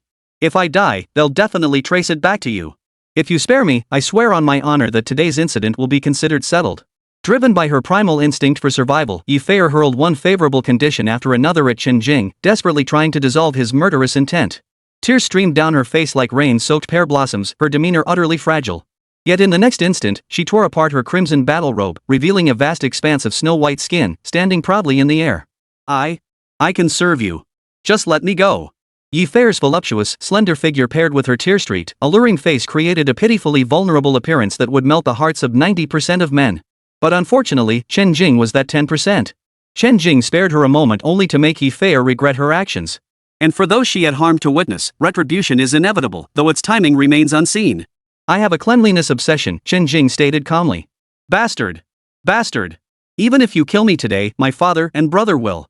Hearing this, Yifei finally lost her composure. She hurled insults wildly, her hand already behind her back on the spatial ring, pulling out a jade token. A spoiled and vicious person, how long could she pretend to be weak? Swish! Chen Jing's spear swept out horizontally. The spear tip sliced through Yifei's neck, severing her head from her body. The result was even more gruesome than the other charred corpses. She was now 2 separate pieces of charcoal. Under Chen Jing's spiritual perception, how could he have missed the new object in Yifei's hand? Object manipulation technique. The jade token and spatial ring both drifted toward Chen Jing. A sweep of his spiritual sense revealed the ring's contents to be nothing but junk to him. After casually unleashing a thunderous blast to destroy them, Chen Jing shifted his gaze. The jade token, however, emitted spatial energy fluctuations. Chen Jing couldn't identify its purpose, so he tucked it away, intending to have Yao Yao examine it later. Beep beep. Beep beep. The moment Yifei met her end, a shrill alarm pierced the air. Inside the private cultivation chamber of the luxurious villa, Yi Chenxian sat cross-legged. Hearing the alarm, his brow furrowed. Yi Chenxian snapped his eyes open and tapped his smart bracelet. A virtual screen instantly appeared, displaying text in blinding red. The alarms sounded simultaneously. Life signs detected in user of bracelet 004 have ceased. Detected loss of vital signs in user of wristband 004. Yi Chenxian's vision was flooded with red text as the alarm echoed in his ears. It's fair. Chapter 66, Yi Chenxian of the Yi family. Yi Chenxian's eyes instantly darkened with rage, and a powerful aura erupted from his body. Who dared to kill Fair? Lock onto Fair's location immediately. I need to know where she was attacked. Yi Chenxian issued the command to his smart bracelet. The last location transmitted by bracelet 004 was at the outskirts of the Linhai base. The smart bracelet responded audibly as a virtual map materialized before Yi Chenxian's eyes. A blinking light marked her location on the map not far from the outskirts of Linhai base. Outside Linhai base? Why would Fair go to such a dangerous place? Yi Chenxian's eyes turned bloodshot. Contact Fair's security team immediately. Where are they? How could they let Fair go out on such a dangerous mission? The smart bracelet beeped again with a notification. All 5 members of the escort team have lost vital signs. The smart bracelet cannot connect. The instant the voice sounded, 5 additional points of light appeared around the original one on the map. Yi Yang and the others are dead? Yi Chenxian's pupils contracted sharply. An entire escort team had been wiped out without even triggering a warning signal. Keep in mind that's a squad of 4 4th tier and 1 5th tier psychics. Even when facing a late-stage 5th-tier opponent, they can hold their own for a while. Unless they were facing a 6th-tier powerhouse or higher. Call ye high, Yi Chen said in a low voice. The communication connected. Young master, what are your orders? A deep, middle-aged male voice answered. Have any 5th-tier or higher beasts appeared outside the base today? Yi Chen asked, clinging to hope. None, young master. Those few words dashed Yi Chen's hopes. All right. I'll send you a location shortly. Take your men there and secure the perimeter. Don't let anyone approach until I arrive. Yes, sir. Yi Chen's brows furrowed tightly, his heart filled with rage and grief. He could never have imagined his little sister had truly been murdered. Who was bold enough to defy the Yi family and strike such a vicious blow against a young girl like Fair? If a ferocious beast had claimed her life, there would be nowhere to seek justice for the injustice. Killing more beasts would be the only way to avenge Fair. But if this was a human act, then the Yi family would certainly seek justice for his little sister and avenge her. Yi Chen's voice was laced with ferocity. Locate Fair's spatial ring and pinpoint the location of the disguised object within it. Whoever dared harm Fair will regret the day they were born. As the beloved daughter of the Yi family's main branch, Yi Fair wore not only a basic smart bracelet for tracking. Her spatial ring also contained a tracking chip, and certain specially crafted medicines or weapons inside held tracking chips as well. Should anyone covet and remove them, the Yi family could pinpoint their location and track down the perpetrator. The cold voice of the smart bracelet delivered the final blow to Yi Chen. All tracking devices are offline, suspected damage. Yi Chen gritted his teeth in fury. They destroyed the spatial ring outright? Not even a single item left behind? Without these tracking devices, how could he possibly find the murderer of his little sister amidst the vast expanse of the southern frontier battlefield? The thought of his beloved sister being harmed to the point of losing her life made Yi Chen's pain so intense he could barely breathe. Even if they're only suspects, the Yi family won't let a single one slip away. At that moment, a middle-aged man hurried to the door of the cultivation room and knocked. Enter. Yi Chen ordered him straight in. The man pushed open the door, his voice urgent. Young master, something has happened to the young lady. Recognizing the visitor, Yi Chen took a deep breath, suppressing his grief, his voice steady. Uncle Li, I'm aware. Fair's spatial ring and all its contents have been destroyed. There's no way to locate her. Fair's unexplained appearance outside the Linhai base is the biggest mystery itself. She rarely ventures into such dangerous places. Yi Chen pondered for a moment before quietly instructing. Uncle Li, investigate what Fair was doing recently and who she had conflicts with. Look for clues. Also, find out why she went to the Linhai base. I'll head to the location where she died first. Young master, should we bring more men? Yi Li was concerned the mission might not go smoothly. I've already dispatched Yi Hai to stand guard there. Yi Chen declined the suggestion, knowing there were capable individuals at Linhai as well. No high-tier beasts were active around the Linhai base perimeter today. Furthermore, Fair's spatial ring and all its contents had been destroyed. There was only one conclusion: this was indeed the work of humans. The question was whether Fair had inadvertently made enemies, or if another clan was seizing the opportunity to cause trouble, aiming to disrupt Father's advancement. Seal the news of Fair's incident. Do not let it spread. Additionally, Father is at a critical juncture in his breakthrough. He must not be informed for now. I will investigate the entire matter first. Understood. Yi Li recognized the gravity of the situation. Nodding, he departed to handle the matter. As the Yi family's chief steward, Yi Li worked with exceptional efficiency. Within moments, he gathered all the information and returned to the cultivation chamber. He was currently reporting to Yi Chen. 1 month ago, the young lady dealt with a young lady from a minor family surnamed He. 20 days ago, the young lady had a conflict with Zhang Mingyu of the Zhang family. 18 days ago, the young lady led her guard squad to the Yuanlin base to hunt ferocious beasts and enjoy some leisure time. Every single event concerning Yi Fair over the past month, no matter how minor, had been meticulously catalogued. Yesterday, she unsuccessfully bid against Lan Xingyao of the Lan family for the SS-grade flowing cloud sword at the auction. She called the auction house manager to inquire about the backgrounds of 2 individuals. One was Lan Xingyao, and the other was Chen Jing, both students of Jinghu Martial Arts Academy. Yi Chen's eyes narrowed. His instincts told him something was off. Why would she look up their backgrounds? Where did these 2 go? Lan Xingyao boarded the school bus early this morning. Chen Jing headed to the Linhai base. Yi Chen's gut told him the one who went to Linhai base was the problem. Chen Jing? I want his full dossier. Hold on.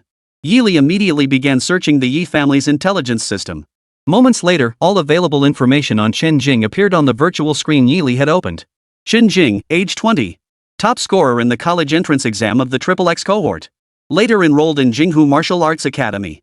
Awakened with only an F-grade ability. Underwent an ability mutation. Elemental lightning ability suspected to be S-grade, unconfirmed. During last year's academy tournament, he demonstrated third-tier combat prowess.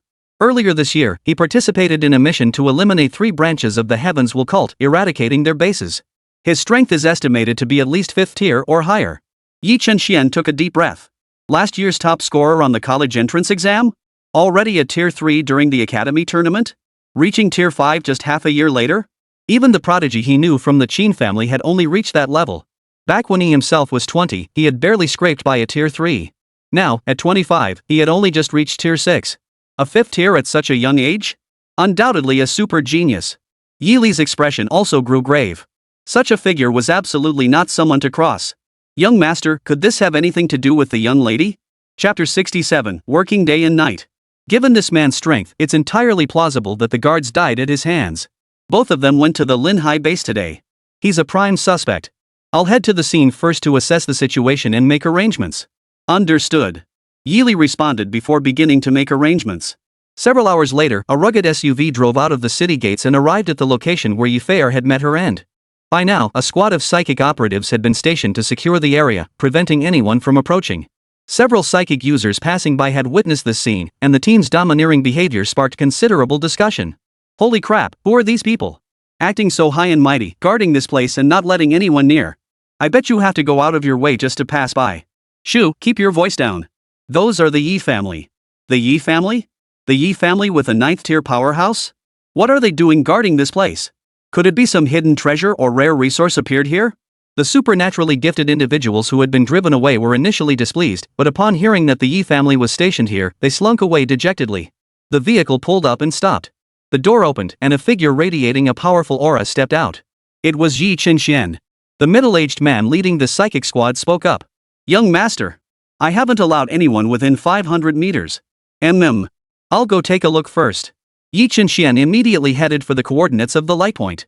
At the target location, 6 charred, human-shaped lumps lay scattered haphazardly, along with one corpse whose head had been severed from its body. Yi Chenxian stared at the corpses, his eyes suddenly reddening. 5 men and 1 woman. It was his little sister's body. The bodyguards were all intact, yet Fei had been brutally dismembered, not even leaving behind a whole corpse. Yi Chenxian's bloodshot eyes brimmed with grief. He closed them, and a single clear tear slid down his cheek. He opened his eyes again, staring at his little sister, now reduced to charcoal. His voice was heavy, thick with murderous intent and rage. Thunder-type ability. It really was him. Not only did he kill my little sister, but he also reduced her to this state. What a heartless monster. Chen Jing, I'll make you pay with your blood. Fei, rest assured. I'll avenge you. Yi Chenxian murmured softly as he cradled Yi Fei's lifeless body. She was his only sister. No matter who dared harm Fei, he would spare no effort to avenge her. What did it matter if Chen Jing was a super genius? After eliminating Yi Fei and her group, Chen Jing strode toward the shore with utter audacity. Occasionally, he spotted psychic warriors hunting the ferocious beasts that had washed ashore. He knew that once the Yi family received news of Yi Fei's death, they would soon trace it back to him. No amount of cleanup would be enough. After all, Yi Fei had sent people to follow Chen Jing in plain sight, without any concealment. Even without concrete evidence, a family capable of raising someone like Yi Fei was hardly known for reason. Upon reaching the shoreline, he saw level 1, level 2, and level 3 beasts appearing one after another. And within Chen Jing's perception, numerous 4th-tier beasts prowled nearby, with even the faint aura of a 5th-tier beast surfacing. And this was merely near the coastline. Chen Jing could already envision the scene, those enormous, savage beasts, riding towering waves, charging toward human cities. Under the onslaught of the beast tide, humanity struggled to resist. Night was approaching, and the sky had grown dark early. Chen Jing casually found a coconut grove near the shore. Other psychics either hunted the beasts that had washed ashore or risked everything to sail out to sea. Chen Jing, however, had no such need. Among his basic spells, the water evasion spell was exceptionally suited for the current situation. Combined with his air control spell, it was more than enough to slay beasts 7 times over. Moreover, his spatial ring held several small boats for temporary shelter. Though combat in water might feel unfamiliar and hinder his performance, the sheer volume of targets compelled Chen Jing to take this step. Chen Jing's resolve hardened. Gripping his purple gold spear, he charged into the sea without hesitation. A peculiar fluctuation emanated from his body, enveloping him entirely in a luminous membrane. Beneath the surging waves, various ferocious beasts lurked in the water, waiting for the moment to strike under their leader's command. Chen Jing's unrestrained intrusion was like a bucket of boiling water, scalding the beasts into an instant frenzy. Even the commands of higher-ranked beasts proved useless. In the next instant, the vast multitude of beasts in the sea locked onto Chen Jing, surging toward him like a flood. Chen Jing thrust his spear forward, commencing a merciless slaughter. Within a mere hour, the small stretch of sea where Chen Jing stood was littered with charred, blackened corpses. Due to the lightning spirit energy, not even a trace of blood remained. Watching beasts dozens of meters long turn to charcoal and sink to the ocean floor, Chen Jing marveled inwardly at how much larger sea beasts truly were compared to their land-dwelling counterparts. Chen Jing had conserved his spiritual energy as much as possible, but simultaneously using the water evasion technique and the sky riding technique, coupled with a full hour of non-stop beast slaying, had taken its toll. Chen Jing was utterly exhausted now, drained to the bone. Fortunately, clearing this area of beasts before fleeing had earned him a brief respite. The charred corpses of the beasts lay scattered across the ocean floor, left untouched. Chen Jing had no intention whatsoever of collecting them. Had any other psychic ability user witnessed this scene, they would surely have gasped in heart-wrenching horror while slapping their thighs in frustration. What a waste of resources! What a waste of resources! Chen Jing surfaced quietly, retrieved the small boat, sat cross-legged upon it, and focused his mind. Name, Chen Jing. Level, Foundation Establishment Stage 1. Skills, Thunderstorm Spear Array, Thunder Dragon Roars Heavenward, Thunderous Might, Instant Lightning Flash, Thunder Palm, Galloping Thunder Spear Technique, Basic Spellcasting, Soul Searching Technique. Phase 2 Quest Progress, Slay Demons and Monsters. Tier 2 Demonic Beasts, 335 10,000 Tier 3 Demonic Beasts, 59 1000 Tier 4 Demonic Beasts, 11 100 Tier 5 Demonic Beasts, 630 Tier 6 Demonic Beasts, 210. Chen Jing stared at that string of zeros, speechless. After clearing all the ferocious beasts in this small stretch of sea, he hadn't even reached 4 digits. After a moment of disbelief, he closed his eyes to meditate, letting the small boat drift aimlessly across the sea. Night had deepened. At a certain moment, Chen Jing opened his eyes. By now, Chen Jing had fully recovered, and his strength had even grown stronger. By now, the small boat had drifted to an unknown destination. Chen Jing opened the map, and the white light dot representing his location appeared on the screen. His current location was now over 100 kilometers away from the Linhai base. He had left the small stretch of sea where he had been earlier. Under Chen Jing's spiritual perception, scattered ferocious beasts were now beginning to roam the depths below. Due to the considerable distance and the barrier of seawater, Chen Jing hadn't even needed to use his breath-concealing technique, yet no ferocious beasts had come looking for him. Just then, a terrifying aura surged through Chen Jing's senses, rapidly approaching his location in the sea. Chapter 68 Island, New Quest Unlocked. A 6th-tier ferocious beast, Chen Jing murmured to himself. In Chen Jing's perception, as the terrifying aura appeared, shadowy figures began to emerge one after another from the vast ocean behind him. Within those shadowy masses of seawater lurked fierce beasts, each radiating formidable energy. Not a single one was below 3rd tier. 4th tier beasts were numerous, while 5th tier beasts were also present in significant numbers. Soon, the horde of beasts arrived near Chen Jing's location. Come on then. With that declaration, Chen Jing plunged his spear into the sea, launching a fresh wave of slaughter. Within the sea, Chen Jing confronted the leading 6th tier beast head-on. Kill! A colossal sea turtle beast, nearly 100 meters in diameter, charged toward Chen Jing. To the beast's eyes, Chen Jing instantly blurred into a streak of light, charging toward it with a dense web of lightning. In that instant, Chen Jing appeared beside the sea turtle's head. With a sharp thud, the sharp spear tip pierced through the giant turtle's skin, sinking deep inside. Thunder surged along the spear, relentlessly shattering the beast's skull. The 6th-tier monster perished instantly. The sea beast's body was enormous. Through repeated battles, Chen Jing had learned to target only the beast's vital points, a strategy that saved considerable effort. With the colossal turtle beast lifeless, Chen Jing yanked his spear back.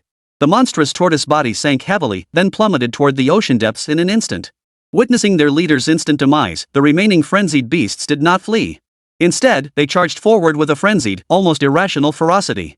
One after another, 2nd tier, 3rd tier, even 4th tier and 5th tier beasts swam toward Chen Jing with reckless abandon. After slaying the giant turtle, Chen Jing met the oncoming horde with a fierce gleam in his eyes before charging forward. Half a day later, the horde of beasts led by that 6th-tier beast had been slaughtered to the last. Returning to the surface, Chen Jing's expression was grim. Even if they were mere ants, their sheer numbers were overwhelming. As a mere Foundation Establishment Stage 1 cultivator, dealing with them was no easy task. With a flick of his thoughts. Phase 2 Task Progress, Slay Demons and Monsters. Tier 2 Demons, 635 10,000 Tier 3 Demons, 124 1000 Tier 4 Demons, 23 100 Tier 5 Demons, 930 Tier 6 Demons, 310. At this moment, Chen Jing felt not a shred of gratitude toward the system that had sent him to work in this foreign realm. It was clear the system had turned him into a laboring ox or horse. After another round of meditation to recover, Chen Jing immediately launched into the next wave of slaughter. Half a month later, as the final ferocious beast fell from Chen Jing's grasp into the ocean depths, the mission progress bar finally reached its maximum. Chen Jing surfaced, collapsed into his small boat, and exhaled a long breath. A faint thought stirred in his mind. Phase 2 task progress, slay demons and monsters. Tier 2 demons 10,000 completed, Tier 3 demons 1,000 completed, Tier 4 demons 100 completed, Tier 5 demons 30 completed, Tier 6 demons 10 completed. Ding! Congratulations, host, on completing the second stage task of demon slaying. Quest rewards, 3 bottles of true spirit pills. 1,000 mid-grade spirit stones. Chen Jing checked the rewards in his system storage and found exactly 1,000 mid-grade spirit stones and 3 jade bottles. Chen Jing felt a flicker of satisfaction. After half a month of relentless effort, he had finally completed the task. He was practically sick of slaying beasts. Even his cultivation realm had broken through under this prolonged, high-intensity combat, reaching the second layer of foundation establishment. Chen Jing glanced at his personal system interface. Name, Chen Jing. Level, Foundation Establishment Stage 2. Skills, Thunderstorm Spear Array, Thunder Dragon Roars Heavenward, Thunderous Might, Instant Lightning Flash, Thunder Palm, Galloping Thunder Spear Technique, Basic Spellcasting, Soul Searching Technique. Keep pushing forward. The small boat drifted aimlessly, its destination unknown. Chen Jing opened the virtual map. A green light flashed, indicating they were over 1,000 kilometers from the Linhai base. The signal was intermittent and unstable. During all his days adrift at sea, Chen Jing hadn't encountered a single soul. Then again, who else would dare venture this deep into the ocean besides Chen Jing? After all, combat at sea severely limited the abilities of psychics, and the sea teemed with ferocious beasts far more powerful than their land-based counterparts. Ordinary psychics wouldn't risk venturing out to sea to court death. The ferocious beasts in the nearby waters alone were enough to keep them busy, not to mention the frequent beast waves assaulting the base. However, over the past fortnight, the frequency of these beast waves had noticeably decreased. Even the quantity and quality of the beasts seemed somewhat diminished compared to usual. This was most likely due to Chen Jing having eliminated a significant portion of the ferocious beasts in the waters near the coastal base over the past fortnight. Chen Jing hadn't returned to the base and remained unaware of this development, though the psychics at Linhai base felt a sense of relief when confronting the beasts. Closing the map, Chen Jing scanned the distant horizon. A faint, shadowy outline resembled a mountain. This was the only mountain Chen Jing could see in the vast ocean. Barring any surprises, it should be an island. Chen Jing instantly grew excited, steering the small boat toward that direction. As the island drew nearer, he could vaguely make out trees and rocks on its surface. Compared to ordinary trees, the vegetation on this island appeared several times taller, and many other creatures were significantly larger in size. Chen Jing sensed powerful auras emanating from the island through his spiritual perception, some even surpassing his own strength. The island undoubtedly harbored formidable beasts. Should he go ashore? Or not? Chen Jing hesitated briefly, but the urge to set foot on the island quickly overpowered his doubts. What real safety existed? Having chosen this path, running away at the first sign of danger was no better than going home early to wash up and sleep. Just then, a system notification sounded. Ding! Congratulations, host, on encountering a secret realm. Please explore it. Rewards will be determined by your progress.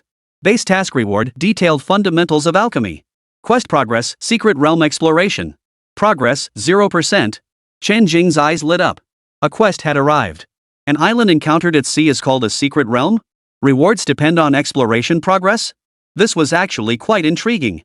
By now, the small boat had reached the edge of the island. Yellow sand lined the island's edge, with trees visible only further inland. Chen Jing activated his breath concealment technique.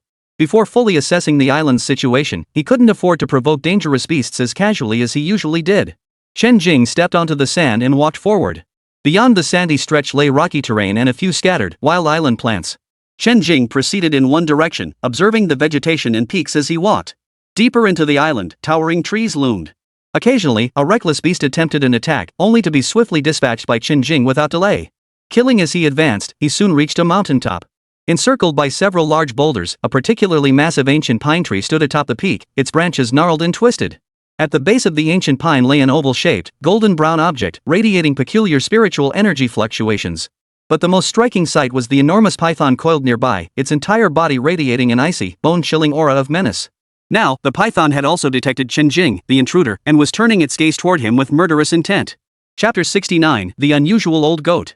It was a python covered in black scales, its body nearly as thick as the ancient tree itself, its long tail coiling and writhing. It raised its oval-shaped head, flicking its crimson tongue, and glared fiercely at Chen Jing. Judging by its aura, it had already reached the late 6th stage. This sight reminded Chen Jing of a beast from the bestial compendium, the black-scaled python. While not an uncommon species, one reaching the late 6th stage was exceedingly rare. Dealing with it at Chen Jing's current strength wouldn't be easy. Hiss hiss. The black-scaled python hissed at Chen Jing several times before launching itself into the air, charging toward him. This tasty morsel before it, whose aura was far weaker than its own, dared to trespass into its territory. A meal delivered right to its doorstep. Why pass up such a feast? The moment the black-scaled python moved, Chen Jing gripped his spear and launched a lightning-fast strike at the serpent. Yet the thunder-infused spear failed to pierce the black-scaled python's armor. Chen Jing's expression shifted slightly. Was this serpent's defense truly this formidable? No, he thought, thrusting the spear several more times into the black-scaled python's body. Without exception, none of the strikes penetrated. But Chen Jing soon realized the issue. It wasn't that the scales were truly that hard, but rather that the python's skin was coated with a slippery substance. When the spear made contact, it deflected the tip with effortless ease, sliding it aside. I see. Chen Jing thrust his spear forward with a sharp jolt. Thunder Dragon roars to the heavens. The Thunder Dragon collided with the python, its lightning instantly engulfing the black-scaled serpent. Hiss! Hiss! Hiss! The black-scaled python screamed piercingly, its body twisting into coils as it rolled on the ground, its tail slapping the earth with a loud crack. Yet this was the black-scaled python's territory. No reckless beasts dared approach. Thunder raged across the black-scaled python's body, severely wounding it but not yet killing it. Its body was a pitiful sight, covered in charred wounds. Even if it survived, it was half dead. After the thunder's destruction, its charred skin no longer possessed its former slickness. Chen Jing thrust his spear forward once more, this time piercing the black-scaled python's body without resistance. Thud! The sound of the spearhead-piercing flesh echoed as the thunder surged through its body, tearing apart the serpent's entire frame. The black-scaled python screamed in agony, its body thrashing wildly. Gradually, its movements grew weaker and weaker until it finally fell utterly still. A ding sounded in his mind as a mission prompt appeared. Chen Jing glanced at the mission progress that reactivated after slaying the black-scaled serpent. Ding! Phase-based quest now activated. Demon Slaying and Monster Extermination, Stage 3. Hunt, 50,000 second-tier demon beasts, 30,000 third-tier demon beasts, 10,000 fourth-tier demon beasts, 1,000 fifth-tier demon beasts, 100 sixth-tier demon beasts, 37th-tier demon beasts. Completion reward, 5 bottles of True Spirit Pills, 2 bottles of Spirit Fusion Pills. 3-stage quest progress, Demon Slaying. Tier 2 demons, 0 50,000, Tier 3 demons, 0 30,000, Tier 4 demons, 0 10,000, Tier 5 demons, 0 1,000, Tier 6 demons, 1 100, Tier 7 demons, 0 30. Chen Jing stared at the staggering numbers, his vision going dark. Even oxen and horses aren't worked this hard. While the rewards were tempting, completing this would require non-stop killing for months. But then he thought, breaking through the foundation establishment stage often takes years, even decades. With these pills and spirit stones to aid him, what were a few months? Chen Jing turned his gaze to the golden-brown object at the base of the ancient pine tree.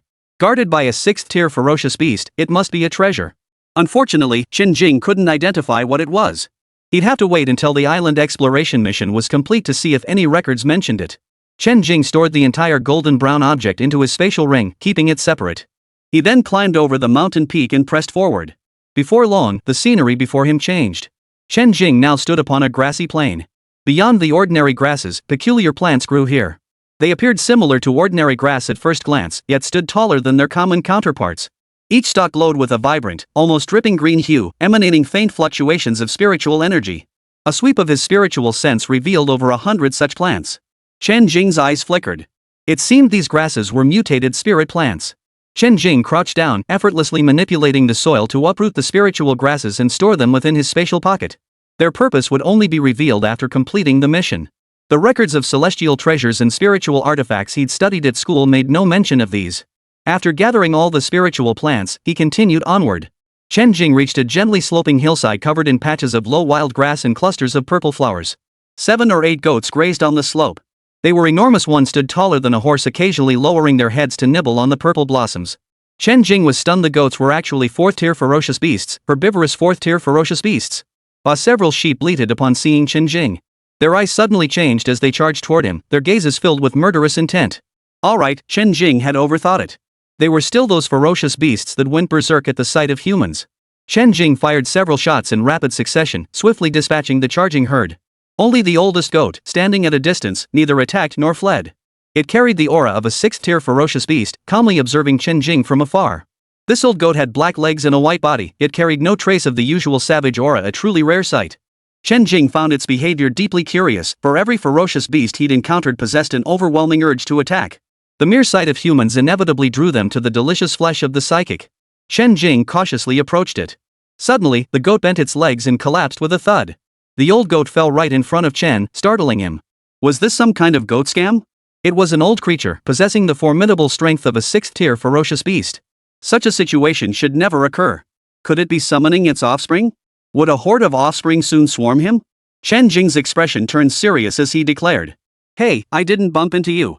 After speaking, Chen Jing paused, then muttered to himself with a wry smile. What am I thinking? A ferocious beast that understands human speech? No matter what it looks like, it's still best to kill it. Frowning, Chen Jing fixed his gaze on the old goat.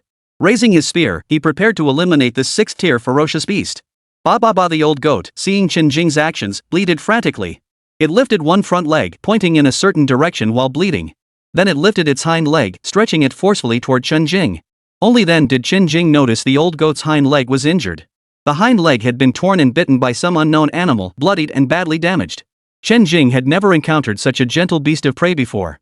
Watching the old goat desperately gesturing, he couldn't help but feel curious. You want me to go somewhere? Chen Jing asked.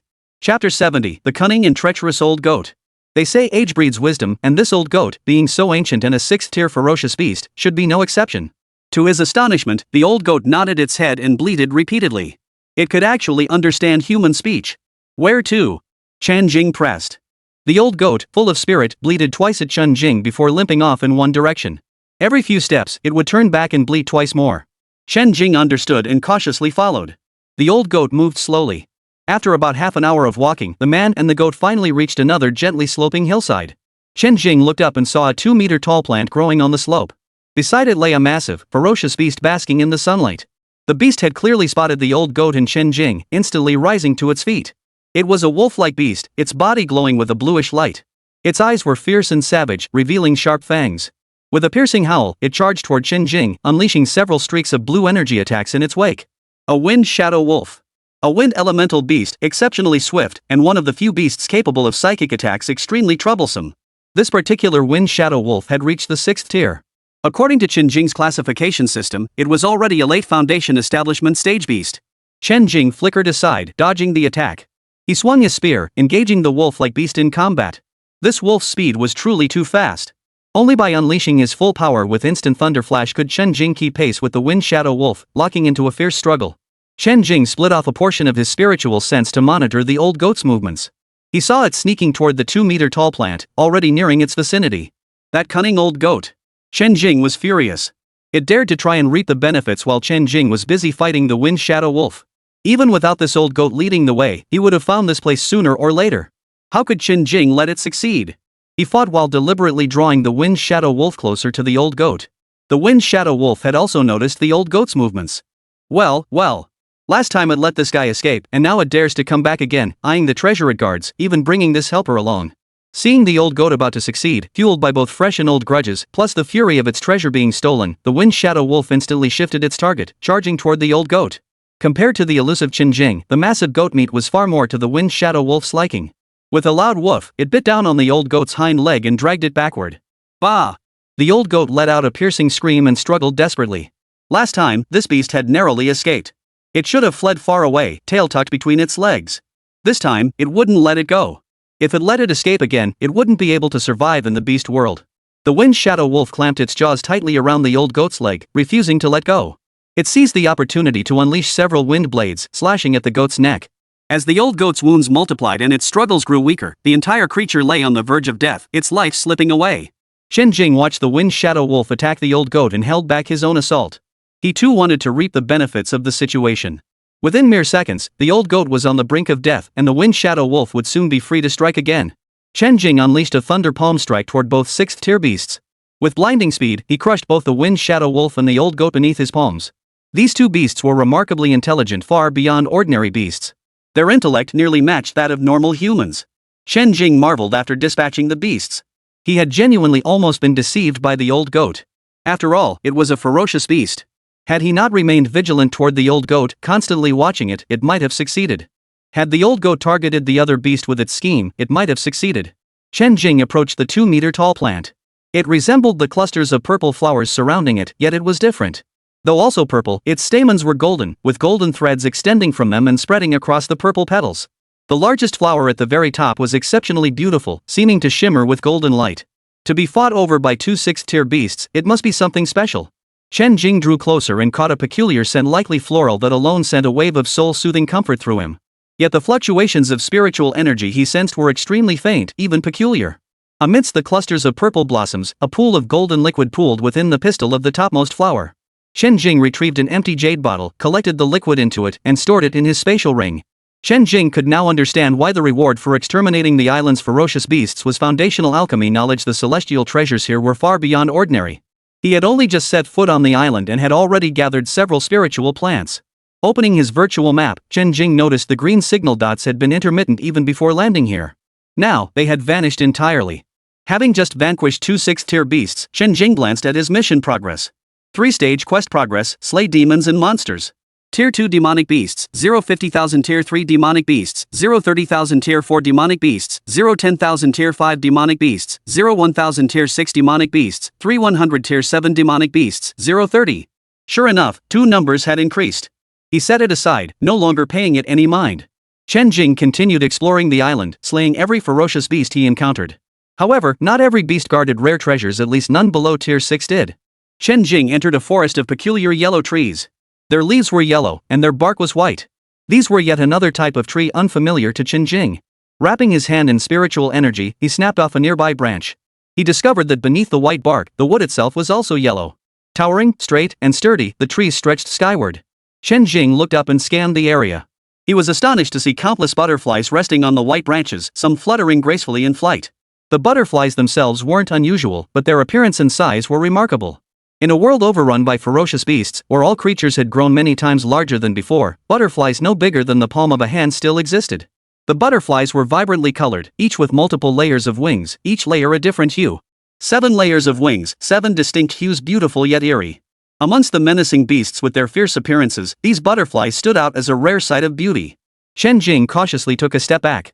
This was a beast never recorded in the bestiary. Most ferocious beasts relied on their formidable physical strength to fight, while a few possessed supernatural abilities.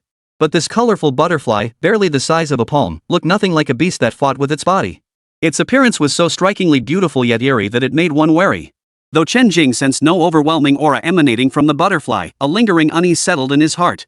At that moment, numerous multicolored butterflies perched on branches fluttered their wings and took flight. Chapter 71, Conditions Outside. Chen Jing had encountered several bizarre phenomena on this island, all phenomena beyond his comprehension. This island truly gave Chen Jing the feeling of being in a hidden realm. Yet it still fell short of a true hidden realm, merely bearing a resemblance. When he saw the multitude of multicolored butterflies resting on the yellow trees all take flight, this breathtaking spectacle only heightened Chen Jing's wariness. He turned to leave the area immediately. Yet as the butterflies danced gracefully, a mist had quietly begun to fill the forest. Chen Jing's mind began to grow sluggish. After traveling so long, he desperately wanted to sleep. So sleepy. Chen Jing struggled to keep his eyes open, but they felt heavy and uncontrollably pulled shut. He silently cursed his misfortune, but in the end, his eyes closed. March 11th, 8 a.m. At the gates of Linhai Base City, fully armed psychics came and went intermittently. Unlike before, a squad of psychics now stood near the entrance, scrutinizing every psychic entering or leaving the base. Damn it, why are these guys always hanging around here? Who the hell are they? Acting so brazenly. Who else could it be? The Yi family from Yendu. They've been stationed here for over half a month now. Are they stationing people at the base gate to monitor comings and goings? Looking for someone? No clue. Looks like they're searching for someone. Wonder who crossed the Yi family. They've been stationed here for over half a month and still haven't given up. TSK. Anyone being hunted down like this by the Yi family is in for a world of trouble. No one would willingly endure such surveillance, but with the Yi family involved, people could only hurry away, afraid to provoke them. Deep down, they couldn't help but wonder who could possibly provoke the mighty Yi family into such an all-out mobilization. Inside a villa at the Linhai base. In the living room, Yi Qinxian sat on the sofa, his eyes bloodshot. Beside him stood a middle-aged man, Yi Hai, the very one who had led the psychic squad that day. Young master, it's been over half a month since Chen Jing left the base, and he hasn't returned. It's rare for a psionicist to stay out this long. Lin Hai paused before continuing. Perhaps he realized he'd caused trouble and fled because he had no other choice. Or he might have already perished out there. Yi Qinxian snorted coldly, his voice thick with gloom. Poof. My vengeance remains unfulfilled. How could he meet his end so easily? I had people check a few days ago, his life signals are still active. How long can he hide? Once his supplies run out, he'll have to come back sooner or later. Not only must we keep tabs on him, but also on anyone familiar with Chen Jing. He might be hiding out there, having supplies delivered to him. Continue surveillance. Report any movement to me immediately. Yes, young master. Lin Hai acknowledged. Near the Linhai base. 12 psychics strolled casually along the road. Cloaked in hooded robes and masked, they exuded an air of mystery. They moved with stealth, avoiding human contact whenever possible. Captain, according to the intel we've received, Chen Jing has been out for over half a month now. We've been lurking around here for days and haven't encountered him. Where do you think he went? The leader of the group spoke in a hoarse voice. We've got intel from inside sources Chen Jing's signal was last detected over the sea. Someone nearby chimed in. Signals get the most interference over the open sea. Without precise coordinates, we'll never find him out there in the vast ocean. If we can't find him at sea, we'll just have to stake out the base. He'll have to come back sooner or later. If he's unlucky, he might just die out there. We'll still have completed our mission, no need to make him one of us. The murmurs within the group carried an air of arrogant disdain. Jinghu Martial Arts Academy. In the dormitory, Lan Xingyao was on the phone with her father. My dear daughter, those madmen from the Yi family have sent people to watch you. So they're watching me. Last time at the auction, I fought Yi Feier over a sword. They couldn't handle me, so they went out of town to attack my friend instead. My friend accidentally killed them all, including the Yi family's young miss. He's still out training now. Don't bother trying to get rid of them. I won't be going out much anyway. If I need anything, I'll let you know. The Yi family's legitimate daughter was killed? No wonder they're making such a fuss. Your friend really is formidable. Lan Mingyu was stunned by the news, exclaiming repeatedly. Hee, I'll bring him back to meet you next time. Lan Xingyao's face flushed with a playful smile. Alright. But why bring him back to meet me? Lan Mingyu agreed readily, then grew curious as he thought it over. You'll find out when the time comes. Father and daughter chatted about recent events, the atmosphere warm and cozy. Qin family villa. Study. The head of the Qin family sat at his desk.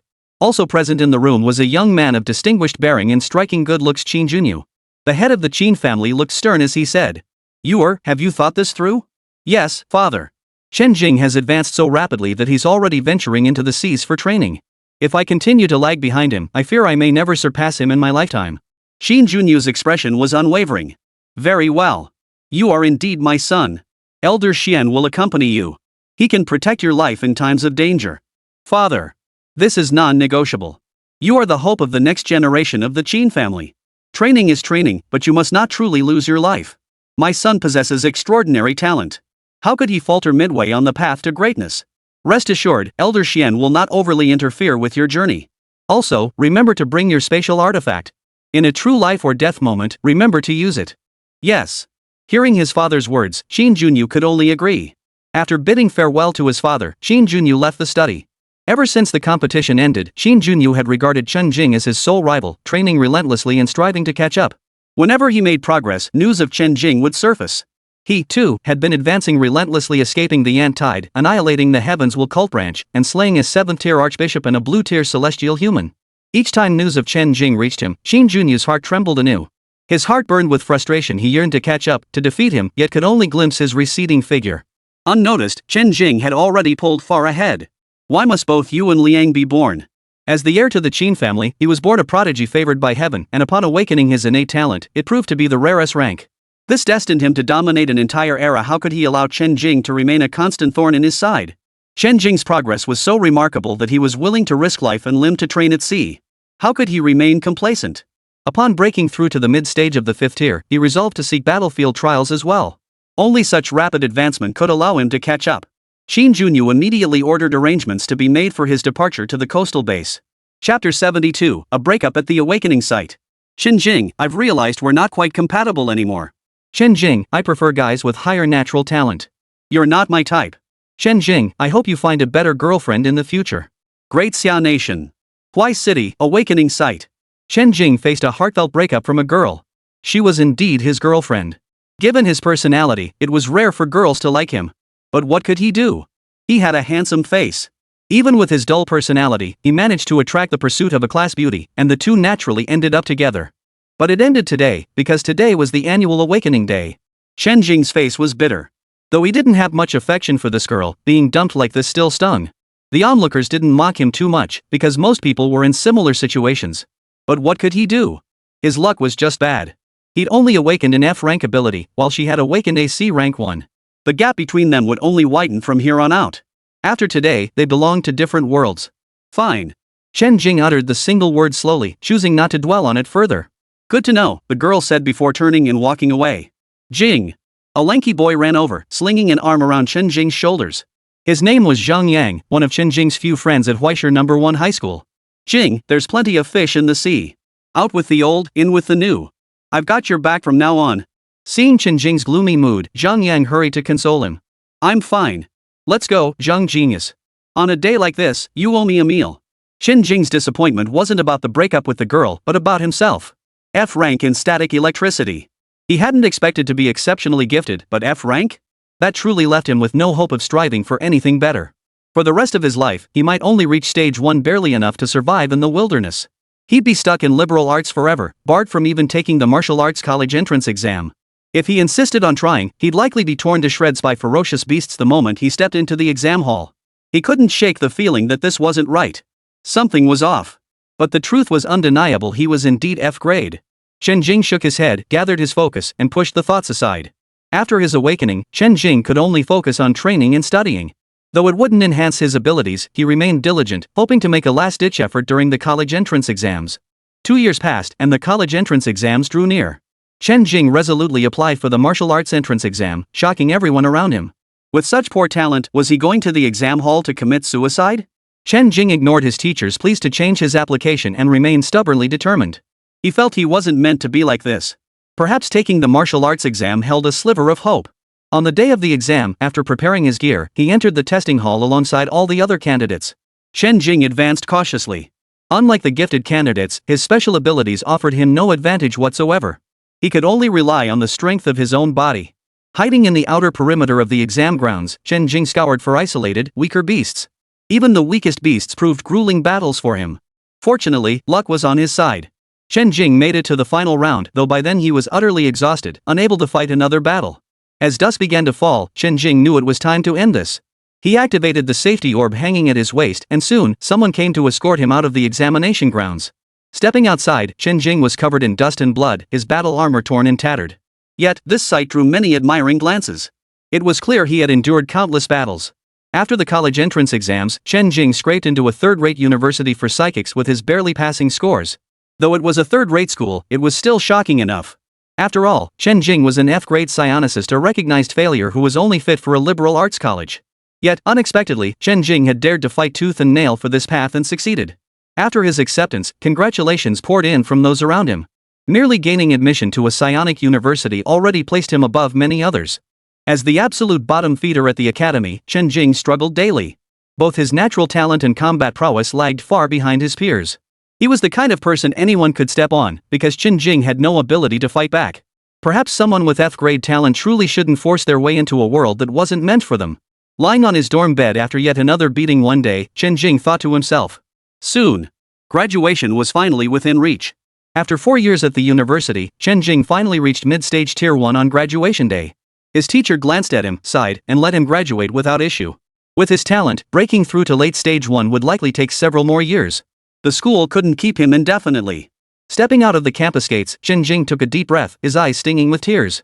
Reaching the second tier and registering as an adventurer would likely take many more years. He'd find a job first and take it slow. No matter how mediocre he was still a psionicist after all. Compared to those who gave up entirely after discovering their talents, his starting point was already far higher. 18 years later, Chen Jing was 40, a middle-aged man. For 18 years, every penny of his wages, after covering basic living expenses, had been poured into cultivation resources. He never married, never had children, staking everything on breaking through. One day, Chen Jing finally reached the second tier.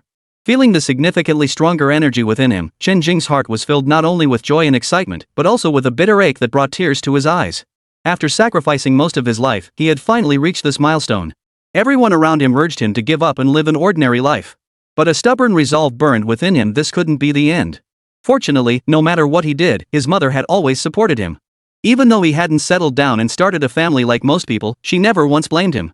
After breaking through to the second stage, Chen Jing worked an extra month, collected a substantial paycheck, and headed for Yunqing City. After arriving in Yunqing City by high-speed rail, Chen Jing took another ride to the Yunqing base in the suburbs. Beyond the base's perimeter lay prime hunting grounds for psychics seeking cultivation resources. Finally here. Chen Jing gazed at the supply base's entrance hall and slowly exhaled a breath of stale air. Without hesitation, he stepped into the hall. Inside, bustling staff members moved about while waitstaff shuttled back and forth. Numerous psychic users rested on sofas. As soon as Chen Jing entered, a waiter approached him proactively. "May I assist you with anything?" Chapter 73, The Impoverished Psionicist. A fleeting, familiar image flashed through Chen Jing's mind as if this had happened before. But this was his first time here. Could he have dreamed about it? I'd like to register as an adventurer. What steps do I need to take? Chen Jing composed himself and addressed the attendant. Hunting ferocious beasts in the wild required psychics to reach the second tier of power. Only after registering as an adventurer could one venture forth. This was precisely why Chen Jing had strived for decades, finally arriving here in middle age. Certainly, please follow me. Guided by the attendant, Chen Jing proceeded to the front desk to register as an adventurer and undergo a strength verification. He then found an empty sofa and sat down to wait. Shortly after, the attendant approached Chen Jing with an item, respectfully handing him a smart bracelet and a life chip. Chen Jing slipped the smart guardian onto his wrist and inserted the chip for verification. A light tap on the screen revealed his adventurer ID, displaying basic information like name and level. Opening the map icon revealed a projection of the wilderness zone map, where a green dot representing Chen Jing flickered on the terrain. Thank you. After confirming the items were correct, Chen Jing politely thanked him and prepared to leave. Just then, a lean, middle-aged man approached him, his voice hushed. Brother, need some potions? Chen Jing halted his departure. The man grinned broadly and said, First time in the wilderness, huh? You can't go in without potions. I've got some right here, low-tier antidotes, hemostatic potions, you name it. Price is negotiable. What are your potions priced at? Chen Jing, intrigued, inquired. Seeing an opening, the lean man eagerly pitched his wares. First-tier antidotes are 30,000 each, and first-tier healing potions are 20,000 each. Second-tier potions are pricier, 60,000 and 40,000 respectively. Hearing the prices and observing the man's shifty demeanor, Chen Jing immediately recognized him as a counterfeit potion peddler. He'd seen complaints online from other ability users who'd been duped. Not exactly counterfeit, but genuine potions diluted with dyes and water, severely reducing their effectiveness though still somewhat usable. One vial was diluted into 3, 4, or even 5 vials and sold at prices lower than the official ones. These dealers specifically targeted newcomers registering as adventurers for the first time, who were unfamiliar with the trade. Others specifically sought out particularly impoverished psychics, selling them diluted versions of the potions, and there were still buyers. For other psychics, these diluted potions might prove fatal in the wild due to their poor efficacy. But for Chen Jing, they were treasures that could save his life in critical moments. Chen Jing had poured every penny he'd saved over the years into his cultivation. All he had left now was his last month's salary. He couldn't afford the official potions, so he had to settle for diluted ones. Otherwise, he'd have to venture into the wilderness completely penniless. I'll take 1 first-tier antidote and 1 first-tier healing potion. The lean man knew immediately he'd found the right person. Breaking through to tier 2 only in middle age meant his talent was undoubtedly lacking. His gear was clearly outdated, radiating an aura that screamed, I'm broke. Yet he still yearned to venture into the wilderness to prove himself exactly the kind of customer interested in his wares. The lean man thought to himself as he retrieved the potions Chen Jing requested. That'll be 50,000 daxia coins total. After receiving the potions, Chen Jing transferred the wages he'd just received to the lean man. Pleasure doing business. Come find me if you need anything else. Having completed a deal and earned a profit, the lean man was in high spirits. His balance was now depleted, barely enough to purchase another tactical backpack and some survival supplies. Early the next morning, Chen Jing emerged from the base fully equipped. At the wilderness zone entrance, he scanned his adventurer's credential and successfully entered the wild. Alone, he couldn't find a squad to join. Others looked down on him, unwilling to carry such dead weight. Breaking through to early stage 2 in his 40s, coupled with his F-grade ability talent, meant he was destined to be the weakest link in any squad. Chen Jing's destination was the ruined town at the very edge of the wilderness zone. The beasts in the ruined town were weaker than those prowling the mountain forests. Moreover, he could only hunt isolated, low-tier beasts at first. After some careful selection, this little town looks promising. While the beasts are slightly more numerous, most are only stage 1 perfect for my first venture out. Chen Jing carefully studied the map as he cautiously made his way toward Pingan Town. He carefully bypassed areas not marked on the map where higher-tier beasts might lurk. It took him nearly 2 hours to finally reach Pingan Town. Finally made it. The town, once adorned with bright, beautiful buildings, now lay utterly ruined. Only faint traces of its former outline remained visible. Weeds grew wild everywhere, and skeletal remains littered the ground. Roar! Woo woo! The roars of ferocious beasts echoed through the town, rising and falling in waves, some near, some far. Everything felt so eerily familiar. Chen Jing shook off the daze, then hoisted his spear and began searching for his first prey. Strangely enough, whenever Chen Jing fought with his spear, he could effortlessly unleash unexpected moves that proved surprisingly effective. Chen Jing suspected he possessed some innate combat talent, especially when wielding the spear. Though his innate talent was limited, it still proved useful as his rank increased. For instance, he could channel a faint electric current through the spear to boost its attack power. When striking a ferocious beast, this could slightly paralyze its limbs, slowing its movements, a significant advantage in combat for Chen Jing. Chen Jing always sought out solitary beasts or small packs without any second-tier beasts. He had to avoid making too much noise during combat. If beasts within the surrounding area heard the commotion and swarmed him, even if they were only first-tier beasts, Chen Jing couldn't handle them. He might not even be able to escape. Alone with his spear, Chen Jing moved through Ping'an town. Half a month later, when Chen Jing's survival supplies were completely depleted, his tactical backpack was stuffed full of beast materials. Most were from first-tier beasts, with a few from second-tier beasts. Knowing when to quit while ahead, he had gained a substantial haul while keeping himself safely alive. Indeed, lower-tier beasts posed no real threat. Though their materials fetched lower prices, they offered unparalleled safety. Selling this haul would net him a substantial sum to upgrade his gear. With a few more trips like this, cultivation resources would no longer be a concern. Chen Jing's heart burned with excitement as he shouldered his haul and set off on the return journey. Compared to his clean and tidy appearance when he first entered the wilderness, Chen Jing now looked distinctly disheveled. His battle armor was visibly torn in multiple places, stained with dark red bloodstains that clearly marked his involvement in numerous fights. Even his combat boots bore traces of unknown grime. Warm sunlight bathed the land beneath a cloudless sky. Like countless other psychics, Chen Jing returned, weary and dust-covered. Chapter 74, Warning, Distress Signal. Chen Jing blended seamlessly among the passing psychics, utterly inconspicuous. He appeared middle-aged, barely reaching the minimum strength of an adventurer at the early second tier. His equipment was tattered and outdated, and he was alone, unable to even find teammates. These traits all pointed to one thing: this man was a 000 lacking talent, strength, and resources. A lone wolf who managed to return safely. The loot in his tactical backpack was likely nothing but low-grade materials from Tier 1 and Tier 2 beasts. Indeed, when a pile of Tier 1 beast materials, mixed with a few scattered Tier 2 items, clattered into the basket beside the counter, the staff behind the counter resignedly began counting them. Such scenes played out several times a day. While the quantities looked substantial, the actual value was meager. Only the lowest tier psychics were willing to earn such hard-earned money. Small rewards, yet no less dangerous than other ventures. Other psychics waiting in line occasionally shot him looks of either disdain or contempt. After selling the beast materials, Chen Jing wasted no time. He booked a room, took a proper rest, and stocked up on supplies and gear. Early the next morning, he set off into the wilderness. Chen Jing's cultivation journey unfolded like that of countless others, ordinary yet thrilling. His cautious nature and lack of greed actually made him safer than most other psychics. Yet precisely because of this, despite spending nearly all his resources on cultivation over the past year, his progress remained modest. He progressed from the initial instability of early stage 2 to a solid foundation in that stage, his power growing increasingly robust. He even harbored hopes of soon breaking through to mid-stage 2. During this period, Chen Jing also fulfilled his wish of joining a special abilities squad. The members were all at similar levels to Chen Jing, hovering between early and mid-stage Tier 2, with only the squad leader reaching late-stage Tier 2. With the squad, their beast hunting did improve somewhat. At the very least, they no longer had to fixate solely on first-tier beasts. They gained the courage to seek out second-tier beasts. A 5-member team of psychic warriors traversed the ruined city streets. They were no different from other psychic squads, each wielding weapons with solemn expressions. They moved with stealth, their movements barely perceptible, fearful that any loud noise might attract the attention of hordes of beasts. Roar! Suddenly, a mid-tier second-stage berserker tiger burst from a nearby abandoned residential complex, appearing within the squad's line of sight. It's a berserk tiger. The squad members kept their eyes fixed on the raging tiger while scanning their surroundings for any other ferocious beasts. This was the first ferocious beast they'd encountered since entering the town. Its level was neither too high nor too low, just right. After scanning the vicinity and confirming it was the only beast present, they considered it a stroke of luck. The team leader's face lit up with delight. He waved his hand decisively. Chen Jing and Li Feng, stand guard. The rest of you, follow me, take it down. The team members were exceptionally eager for their first kill of the day, especially the middle-aged man wielding a broadsword. Upon hearing the captain's command, 2 members charged forward in a few strides, positioning themselves not far from the enraged tiger.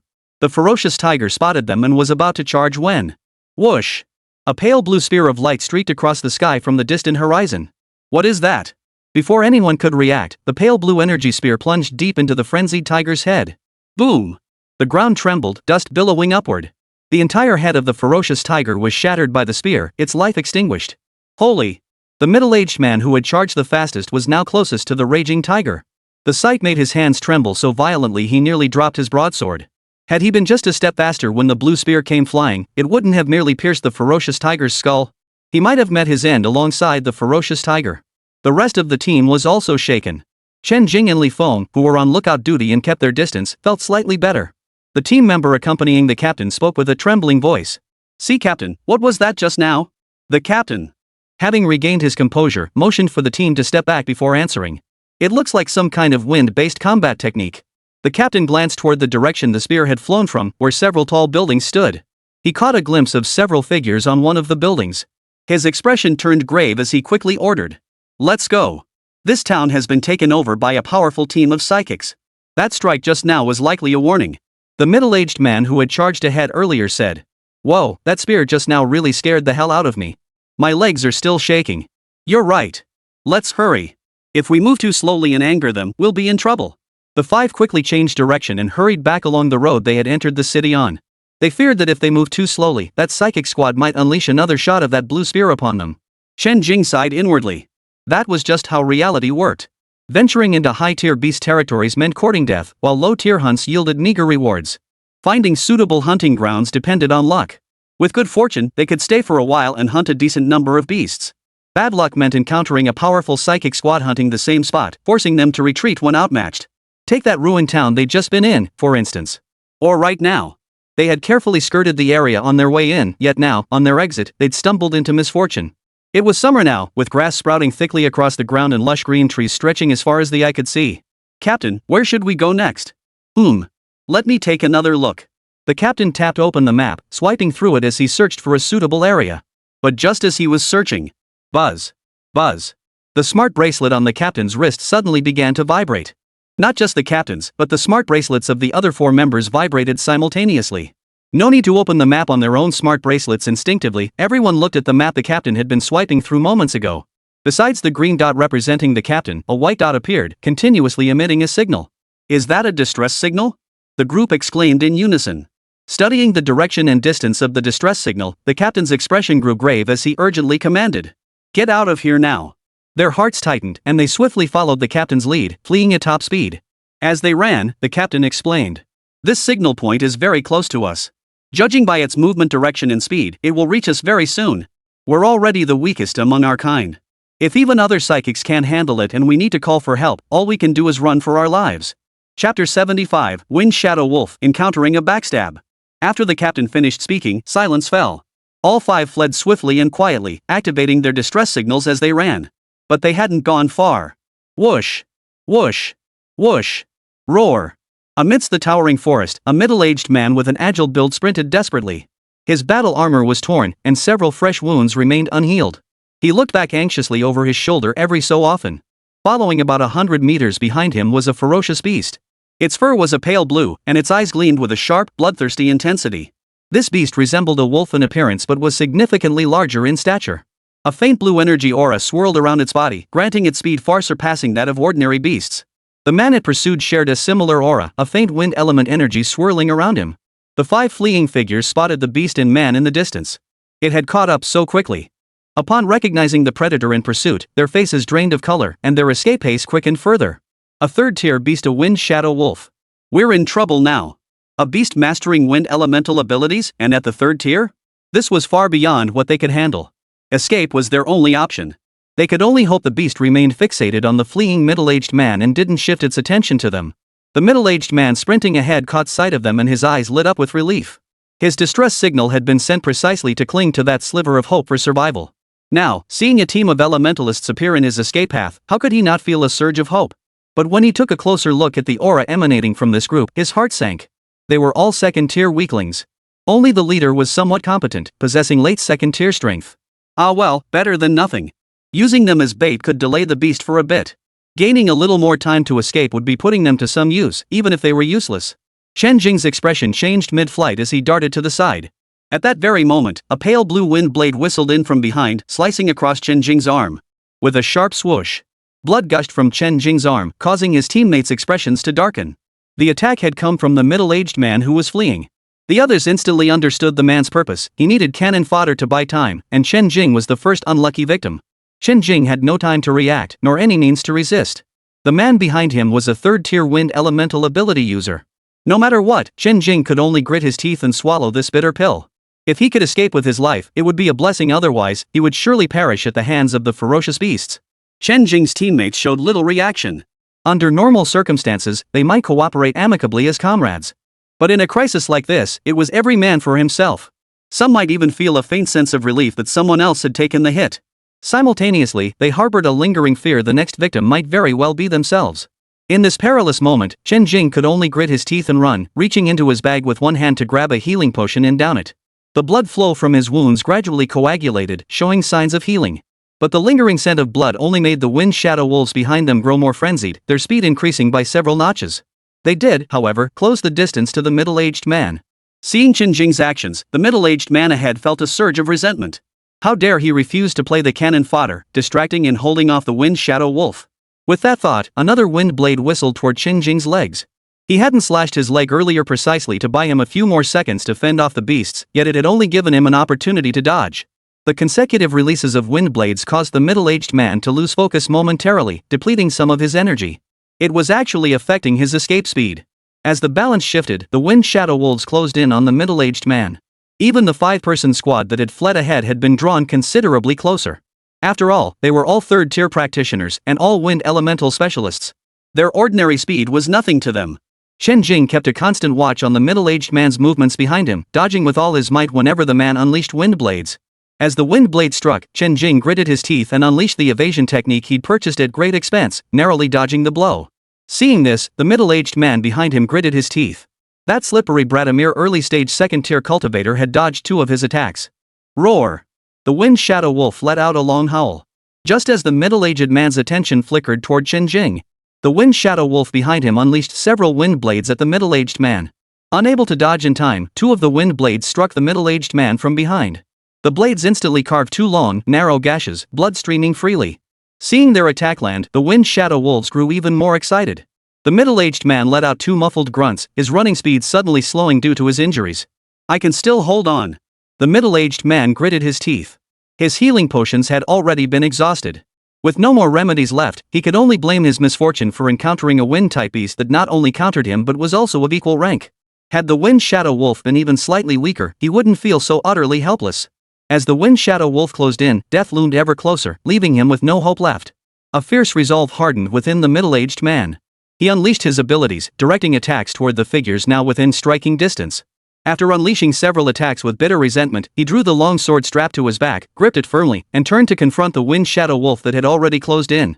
But how could a man already half-crippled stand against the wind shadow wolf? After barely holding out for a dozen blows, the middle-aged man was torn apart. Whoosh! Whoosh! Whoosh! Several dense wind blades fired by the middle-aged man flew toward the figures ahead.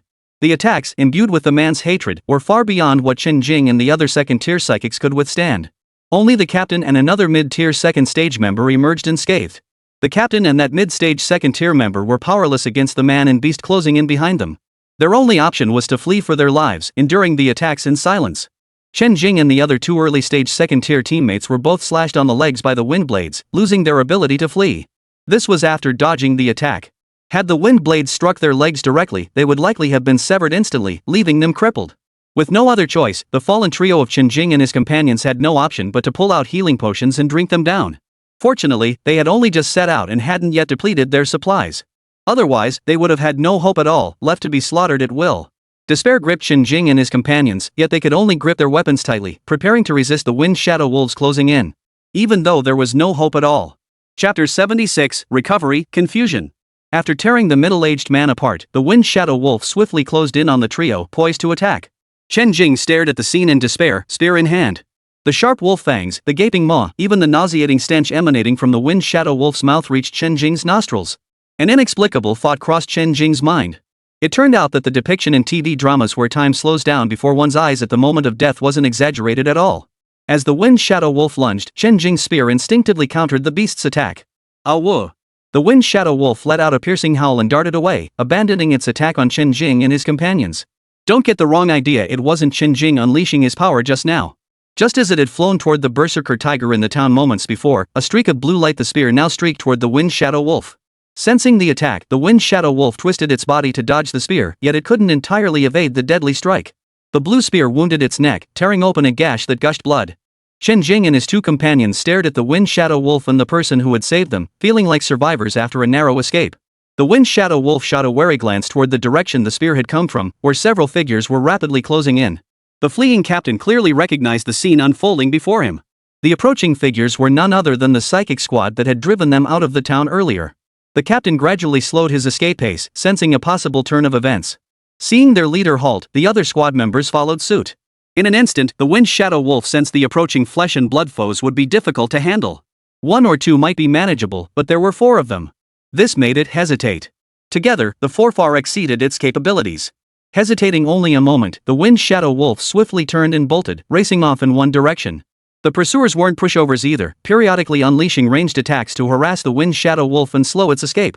The group steadily closed the distance, likely to catch up with the ferocious beast before long. As they approached Chen Jing's group, the leader cast a cold glance at the 3 before ignoring them entirely, leading his team to pursue the Wind Shadow Wolf. Seeing the Wind Shadow Wolf abandon its attack and flee, followed closely by the ability squad whose figures gradually faded into the distance, Chen Jing and his companions watched helplessly. Watching the wolf and its pursuers vanish from sight, the 3 left behind exhaled in relief. Their legs gave way, and they collapsed to the ground. After being wounded by the wind blades earlier, they had only managed to hold on by downing healing potions. Facing the formidable Wind Shadow Wolf, their hearts had been in their throats. To be rescued from the brink of death at the critical moment was nothing short of sheer luck. Once the captain confirmed the danger had passed, he returned to their side. Having narrowly escaped death, the group couldn't help but feel overwhelmed with emotion. Puff, puff. One panted heavily.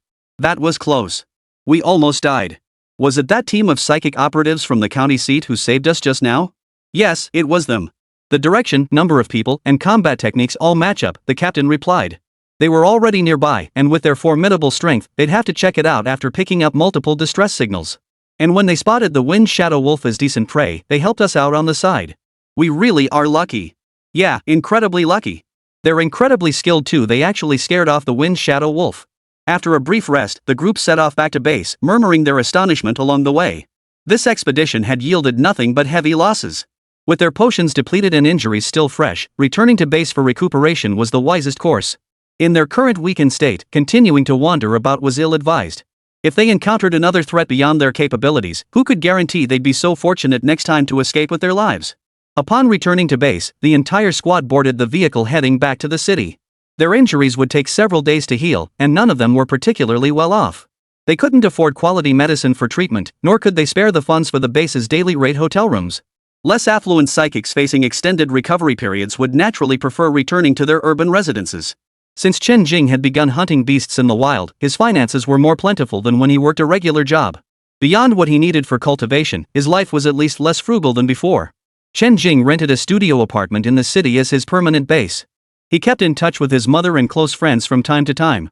The rest of his time was entirely devoted to hunting ferocious beasts, cultivating his supernatural abilities, and training his body and martial arts.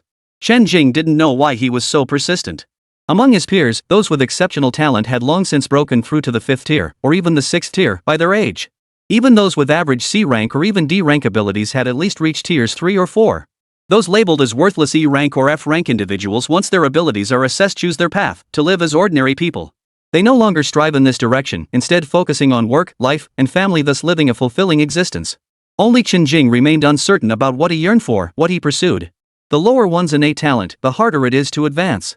At over 40 years old, he was still only in the early stages of Tier 2, and that was only possible by pouring every ounce of effort into it. At this level, working as a support staff member for psychics in the city could land him a minor managerial position, ensuring a stable life. Yet he insisted on venturing out into the world, living a life of constant peril, clinging to some distant hope for the future. From the start of his cultivation to where he stood now, decades had passed. Not a single moment had Chen Jing ceased striving toward that goal. Why couldn't he give up like his classmates? Why did he insist on defying fate? In his dwelling, aside from cultivation, Chen Jing spent his time lost in thought. That day of extreme peril had indeed delivered a crushing blow to Chen Jing, a realm and power he could never hope to attain in his lifetime. Should he continue? In the blink of an eye, a week passed as they recuperated. Several teammates' injuries had mostly healed, and they could have returned to the wilderness to hunt beasts immediately. But the team unanimously agreed that the recent ordeal had been too harrowing. They wanted to rest a couple more days, relax properly, and calm their nerves. They argued that after risking their lives for money, they deserved a few extra days to enjoy themselves and live it up. Chen Jing agreed they had a point. After working hard for half their lives and experiencing such a heart-pounding ordeal, they deserved a few days of rest and relaxation. Days passed. Chen Jing strolled leisurely through the streets in casual clothes, watching the crowds pass by, feeling content. Suddenly, a shrill alarm pierced the city sky. Chapter 77, S-Class and Tide. Simultaneously, a single image appeared on the city center's giant screen and on everyone's smart wristbands. As if the world had frozen, every passerby stopped what they were doing. No movement, no speech, each person waited expectantly, hoping the figure on the screen wouldn't utter words of despair. Attention! Attention! This is the Qingyun City Public Security Bureau issuing an emergency notice. Our city is under attack by an S-class ant swarm and has entered a state of readiness. All citizens are urged to proceed immediately to the North City Gate for an orderly evacuation. Evacuation routes have been established. The nation has dispatched high-level psionicists to provide support. Citizens are advised to remain calm. Attention! Attention! This is the Qingyun City Public Security Bureau issuing an urgent announcement. Our city is under attack by an S-level ant swarm. We are entering a state of combat readiness. All citizens are requested to proceed to the North City Gate immediately for an orderly evacuation. Evacuation routes have been established. The state has dispatched high-level psychics to provide support. Citizens are urged to remain calm. Repeated broadcasts jolted the crowd on the street awake, shattering the city's tranquility. Everyone scrambled desperately, using every means possible to reach the North City Gate. Those with vehicles hurriedly drove off, evacuating their families and friends at top speed. Those without vehicles sought rides from acquaintances or, if lucky, squeezed onto public transport to catch the last departing bus. Others, with no other options, resorted to electric scooters and bicycles, anything faster than walking. The luckiest were those living near the North Gate. They were the first to flee the city. At least they wouldn't be the first to be swallowed by the tide of gold-devouring ants. If they could preserve their lives before the powerful forces arrived, there was still hope to reach other cities and continue living. Time ticked away as people queued for evacuation. Though several waves had already departed, the waiting crowd stretched densely for blocks, its end invisible. Fortunately, the authorities had arranged two escape methods. One involved parking vehicles, leaving doors unlocked with keys inside, and joining the official evacuation lines. The other was to drive away independently from the side. Some chose this route, reasoning that the sooner they left, the safer they'd be. Besides, joining the official queue offered no guarantee of a spot. If everyone relied on the authorities for transportation, there simply weren't enough vehicles to go around. Car horns blared, people shouted curses, and the sounds of unruly fights echoed over the city. As the entire city descended into a tense atmosphere of panic. The emergency command center received news from the frontline base: the defenses had been breached. As expected, those defending the supply base had been completely swallowed by the ant tide. The leaders dared not let this news leak out, lest it cause even greater panic. Even if it were revealed, it would be of no use and would only make the evacuation more difficult. Given the ants' advance speed, they could reach the city from the supply base in half an hour at most. Within that time frame, only a portion of the population could be evacuated. As for the rest, it was a matter of fate.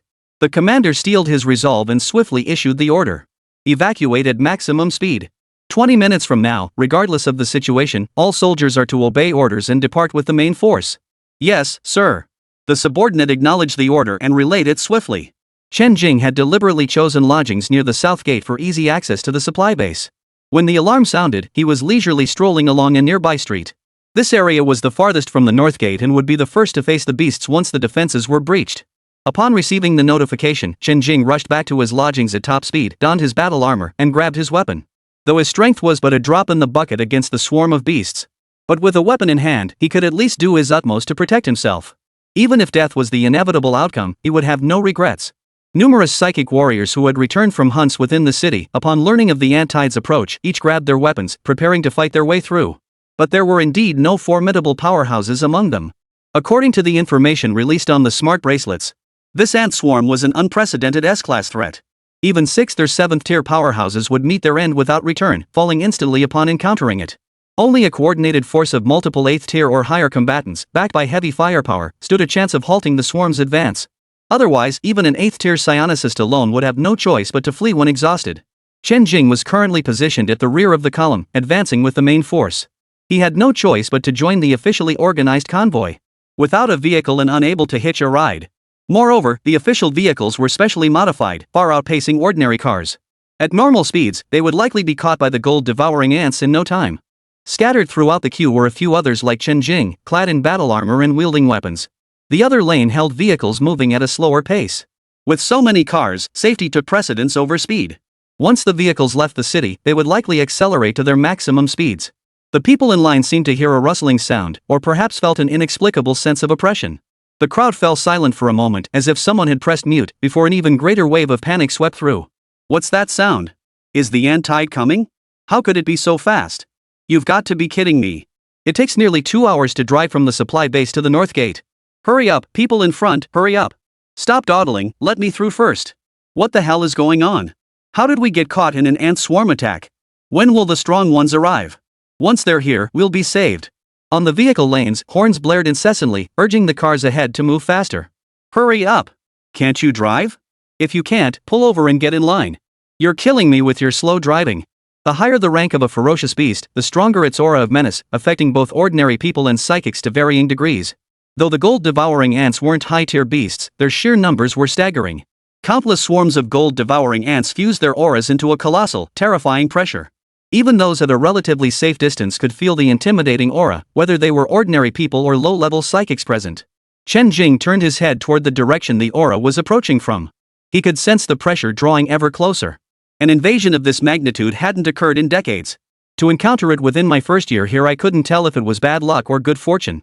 The base's defenses still couldn't hold. Chen Jing murmured to himself. Chapter 78, The Mass Exodus. Not only Chen Jing, but all the psychics sensed the approaching pressure.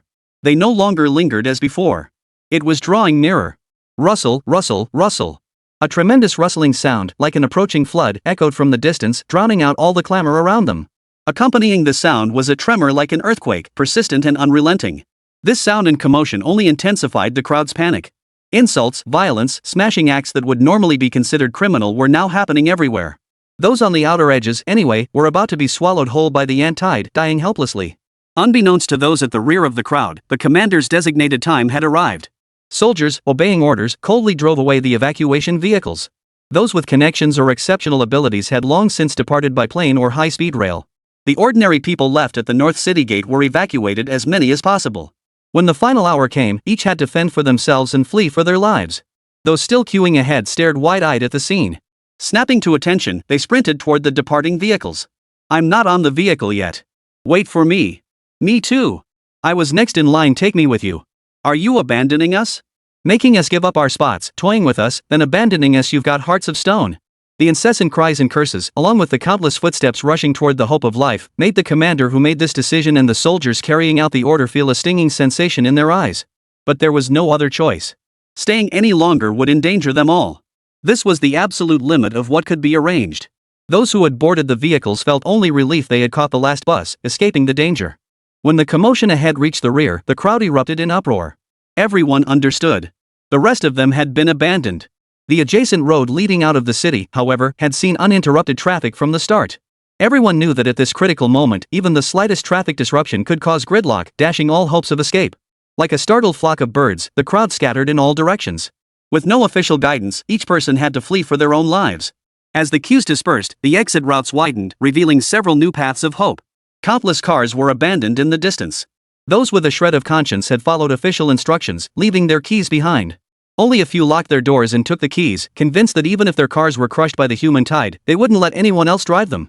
Once the authorities withdrew, all hope rested on these vehicles. Even if they feared they couldn't outrun the beasts, at least there was a glimmer of hope, better than staying put and waiting. It wasn't death they feared, but the helplessness of waiting for death to come. Even the dilapidated bicycles casually discarded by the roadside were now fiercely contested treasures. An ant swarm was different from a beast swarm. With the latter, if escape seemed impossible, one might still cling to life longer with clever evasion. With divine favor, one might even escape alive. But an ant tide? It leaves no trace of life behind. Not a shred of hope survives. Any sign of life is drowned in the torrent. Chen Jing surveyed the scene around him, his heart racing with panic and anxiety. He was no different from any ordinary person now utterly hopeless. The battle-armored psychics did not gather together. They knew that in this situation, staying together or acting alone made no difference whatsoever. Many had found vehicles and driven out of Yunqing City. Chen Jing was no exception. He too successfully found a drivable vehicle. His status as a superhuman, evident in his distinct equipment unlike ordinary people's, deterred others from competing for it. Just as Chen Jing prepared to drive away, he suddenly spotted a small figure huddled beside a tree on the street, frozen in place. Adults searching for vehicles surrounded the area. It was a child, alone without adults. He didn't know if the child had gotten separated or been abandoned. With his superhuman vision far surpassing that of ordinary people, Chen Jing saw the child's face covered in tears, their entire body trembling. Under normal circumstances, a kind soul might have called the police or offered comfort. But in this critical moment, no one had eyes for a pitiful, burdensome child. Many people passing by, searching for their vehicles, noticed the child crouched there, yet not a single one showed the slightest concern. But this was not wrong. The impending terror of the ant swarm had already drained everyone of courage in time.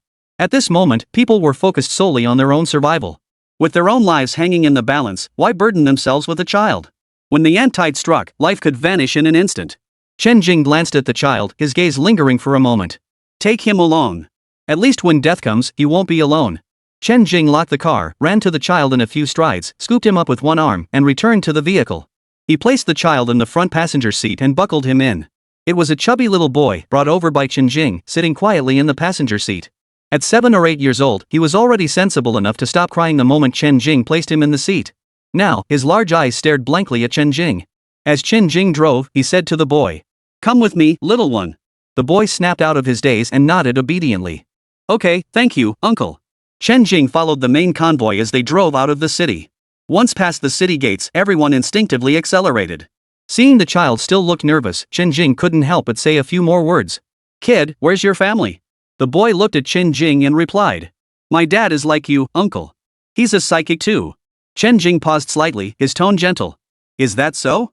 "Yeah, my dad wears the same uniform as your uncle and even carries the same weapon. But my dad went to the base and I haven't seen him come back yet.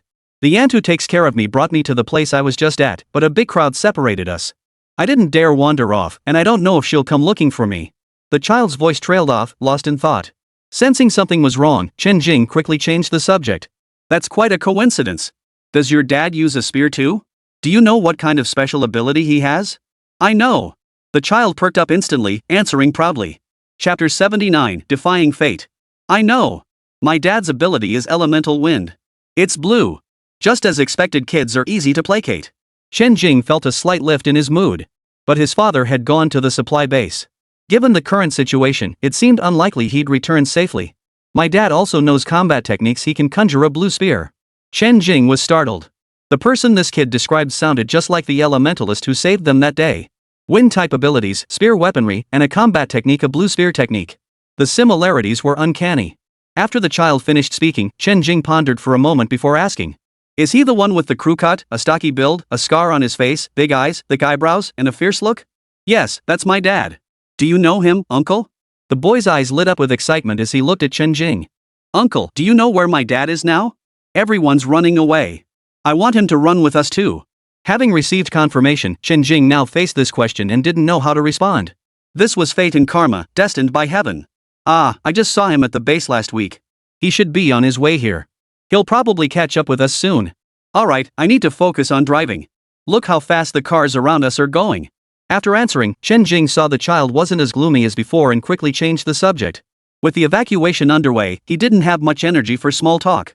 "Okay, uncle, you focus on driving." The child nodded solemnly, his expression earnest. Chen Jing's words seemed to have struck a chord.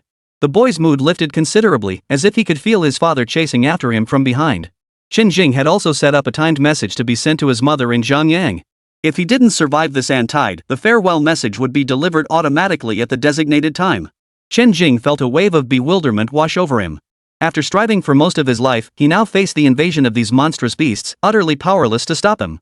Like any ordinary person, he could only flee for his life. Driving down the highway, Chen Jing could still feel the overwhelming pressure of the approaching swarm of ants behind him. It wasn't just Chen Jing who could feel it, other drivers could sense it too. The bone-chilling rustling and the growing tremors felt like a death knell. The closer the sound came, the more terrifying it became.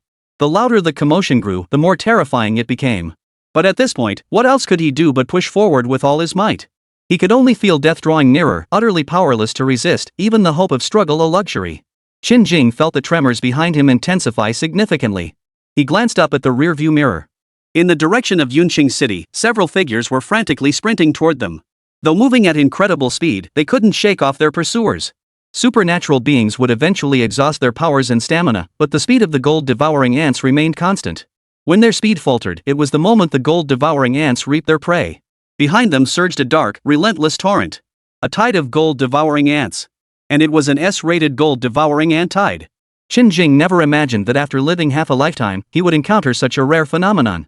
The distance was too great. Even as a second-tier psionicist, Chen Jing couldn't make out the full appearance of the gold-devouring ants. The pitch-black tide of gold-devouring ants stretched endlessly before him. As Chen Jing gazed upon this scene, fragments of images flashed through his mind. The scenes depicted a similar gold-devouring ant tide, though seemingly dwarfed by the one before him. Chen Jing furrowed his brow. Why were these strangely familiar images appearing again? Could it be that he hadn't drunk enough mangpo soup in his previous life? The swarm of gold-devouring ants before Chen Jing had completely engulfed the entire city of Yunqing. Those who had fled too slowly were likely already swallowed whole. Not only those still trapped within the city, but even vehicles already on the highway were being swallowed by the swarm at regular intervals. Despite drivers desperately accelerating their vehicles to the absolute limit, the distance between them and the swarm steadily closed. Those who fled late were overtaken by the swarm, while those who fled early eventually ran out of fuel and were caught. It seemed no matter how desperately they struggled, death was inevitable. No, there was still hope. If they could hold out until the high-level psychics dispatched by the state arrived and repelled the ant tide, there was a chance to survive. Now they could only pray for reinforcements to arrive swiftly. They were truly on the verge of collapse. The few people still fleeing ahead of the swarm drew closer, and Chen Jing could now make out who they were. There were 4 figures in total. He didn't recognize the other 3, but one of them was unmistakably the psionicist who had saved Chen Jing's life. The father of the little boy, that wind-type psionicist. They had discarded every weapon, shield, and anything else weighing them down that might slow their escape. Each of them was running purely on instinct. I can't run anymore. Me neither. The 4 could only exchange glances. They had all escaped from the base area, relying solely on their psychic abilities and being slightly stronger than ordinary psychics. Their keen observation of the situation had also played a role. The moment the base's defenses crumbled under the relentless ant tide, the cautious quartet had immediately fled in panic. By now, they were nearing their limits, their legs growing numb. After all, they had run all the way from the supply base to this location, traversing an entire city along the way. Chen Jing recognized the group but showed no reaction. No matter how skilled they were, after running such a long distance, their speed was clearly slower than before. It was only a matter of time before the ant tide caught up with them. Chen Jing had no intention of telling the child that his father was behind them. If the boy witnessed his father being swallowed by the ant tide with his own eyes, who knew how heartbroken he would be? Better not to suffer such grief before dying. Within moments, the 4 survivors who had narrowly escaped death at the supply base ultimately perished at the hands of the gold-devouring ant swarm. That they had managed to survive an extra half hour was already remarkable. The oppressive pressure of the ant tide grew ever more intense, and the footsteps of death drew ever nearer. It wouldn't be long before Chen Jing too would be beyond salvation. Chen Jing didn't know what he was still fighting for. It all seemed pointless. The swarm would catch up to him in moments. He felt he wouldn't live to see reinforcements arrive, yet he refused to give up. What if luck struck again, like last time, and he was rescued at the very last second? Chen Jing's heart trembled. When had his thoughts changed like this? Hadn't his initial motivation for cultivation been the fear that one day, ferocious beasts would invade the city, leaving him powerless to resist? Protecting family, protecting friends, striving to grow stronger, hadn't that been his very purpose? When had he begun to pin his hopes on others? Was this still the Chen Jing who had strived his entire life, refusing to give up even with the most mediocre talent? Chapter 80, Breaking Free from the Dream. When I signed up for the martial arts exam with an F-grade talent, hadn't I already made my choice? When I spent half my life striving just for a chance to enter the wilderness, hadn't I long since cast life and death aside? Why, after just 1 year, when true fear gripped my heart, did I lose the courage to fight back? Death was inevitable. Rather than letting the swarm of ants devour him so easily, why not fight back with every ounce of strength? Why waste a lifetime of arduous training? Chen Jing's eyes flashed with a sudden brilliance, his gaze unwavering and fearless. Gone were the self-doubt and timidity that had followed reality's relentless blows. His face bore no trace of fear or confusion. His goals were his destiny. He would be the master of his own fate. Even if it meant certain death, he would die without regret. It was only a pity for this child. To let him die peacefully and without fear was a fitting repayment for his father saving him once. Kid, close your eyes and get some sleep. Uncle has some business to attend to. Okay. I'll close my eyes and sleep. I'll be good. As if sensing something, the child nodded obediently and closed his eyes. The gold-devouring ants were already within sight, mere moments away from reaching them. Chen Jing pulled the car over to the side of the road and calmly stepped out, rifle in hand. This action caught the attention of other fleeing survivors. Any movement nearby now prompted swift judgment whether it posed a threat or offered an advantage. What's he doing? Does he want to die? He knows he's going to die, so he wants to go out with dignity. Wants to live up to his status as a psionicist by taking a few with him. With a fool like that around, we might buy ourselves a few extra seconds. Feels like he's driving. Let's move. Chen Jing aimed his gun at the approaching tide of ants, his face expressionless, eyes burning with fierce resolve and fearless determination. His life flashed rapidly before his eyes, finally settling on the scene before him. Heaven was unjust, bestowing upon him the lowest of talents, yet granting him a soul of the highest caliber. Deep within his soul, Chen Jing knew this couldn't be right. Resentment filled his soul. His entire life had been confined to this tiny world, trapped forever beneath the suppression of his innate limitations. Closer now, the gold-devouring ants had reached Chen Jing. In the next second, they would consume him entirely. Chen Jing summoned every ounce of his power, channeling his unique ability into his spear as he charged at the gold-devouring ants. He couldn't kill many, but a few to accompany him in death would suffice. What was there to fear in death? One after another, first-tier gold-devouring ants fell to Chen Jing's blows. Yet against the teeming tide of billions, it was but a drop evaporating in the ocean. Chen Jing's body was now covered in wounds. The proverb "many ants can kill an elephant" was being played out before his eyes, and Chen Jing was no elephant. Exhaustion and death, this was Chen Jing's current reality. His arms were numb and weak, his body covered in wounds and blood. He couldn't even muster the strength for one final strike. The overwhelming tide of gold-devouring ants surged toward Chen Jing, engulfing him. The surging tide of ants showed no sign of halting for Chen Jing, marching relentlessly forward. Chen Jing lay on the ground, struggling feebly as the gold-devouring ants tore into him. What else could he do? Now, it was solely Chen Jing's tenacious will to survive that kept him going. Whether from extreme agony or a final flashback, familiar scenes flooded Chen Jing's mind. The black torrent formed by the ant tide flowed ceaselessly. Ahead, various ferocious beasts and psychic warriors raced forward. A figure stood ahead, hands forming seals. Countless fine bolts of lightning spread across the sky, engulfing the ant colony. Wherever the thunder struck, the ants were reduced to ashes. Chen Jing was stunned by the scene. Who was he? Brother Jing. A woman clad in pink battle armor threw herself toward the figure. Chen Jing instantly snapped his nearly closed eyes open, his aura erupting violently. Thunderous might. A thunderous electric net erupted from the depths of his mind, tearing through the very fabric of space. The pursuing tide of gold-devouring ants, the fleeing vehicles and crowds, the drifting clouds in the sky, every blade of grass and tree all seemed frozen in time as if a pause button had been pressed. Then they were torn apart by a dense purple thunderstorm, shattering like a smooth mirror into fragments. At the same moment, within the yellow forest, a dense swarm of multicolored butterflies enveloped an oval-shaped object lying horizontally on the ground. Suddenly, a colossal aura erupted, scattering the surrounding butterflies. It was a man, Chen Jing, enveloped in a dense web of lightning. Many butterflies, unable to dodge in time, were charred to cinders by the scattered lightning. The rest fled in panic, yet none managed to escape the confines of the yellow forest. A pleasant system notification sounded in Chen Jing's mind. Ding! Venturing through the immortal realm is fraught with peril, and secret realms are especially deadly. The 3,000 worlds nurture wondrous artifacts. Congratulations, host, on encountering and escaping danger. Ding! Congratulations on autonomously breaking free from the soul butterfly's dream realm. Rewards obtained, guide to marvelous creatures. Soul butterfly information. Only then did Chen Jing slowly come to his senses, his heart still pounding with lingering fear. So these multicolored butterflies were called soul butterflies? Had he been living a half-life in a dream all this time? Chen Jing glanced at the time displayed on his smart bracelet. It had only been about half an hour since he stepped into this forest.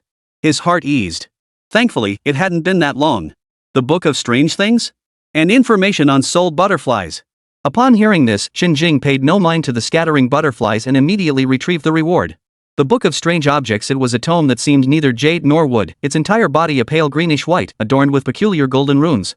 To Chen Jing, it resembled the celestial scriptures he had imagined. There was also a jade slip recording information about the soul butterflies. As his thoughts swept over the scroll and jade slip, Chen Jing instantly grasped the purpose of this book. It was no ordinary book for recording knowledge or information, but rather a spatial treasure designed to contain the marvels of heaven and earth. Only after refining it with one's soul through incantations and hand seals could its specific uses be revealed. The jade slip also detailed the origins of the multicolored butterfly. These multicolored butterflies were called soul butterflies, feeding on various divine souls and dwelling only on yellow soul wood. The birthplace of the soul butterfly followed no discernible pattern, encountering one depended entirely on luck. Wherever the soul butterfly appears, yellow soul would sprout spontaneously to provide it with a resting place. As the soul butterfly's constant companion, the yellow soul wood possesses a calming effect on the mind. It can be crafted into wooden boxes to store ordinary spiritual medicines, preserving their potency. The soul butterfly itself possesses no offensive capabilities. However, anyone who sees it is unknowingly drawn into a dreamscape, plunging into deep slumber. Within these dreams, the soul butterflies probe the deepest vulnerabilities and fears buried within the dreamer's soul. The soul butterfly amplifies these fears, weaving a dreamscape that beguiles the soul into experiencing them. Ultimately, the soul shatters under the weight of its own nightmares. As the soul shatters with death, the soul butterfly consumes every fragment. The soul butterfly's power grows with its numbers and size. Based on the information, Chen Jing roughly sensed the soul butterflies with his divine consciousness and breathed a sigh of relief. He had literally narrowly escaped death. Chapter 81, The Manual of Marvelous Objects, the Compendium of Spiritual Treasures. The soul butterflies were still in their nascent stage, relatively weak and not yet fully grown.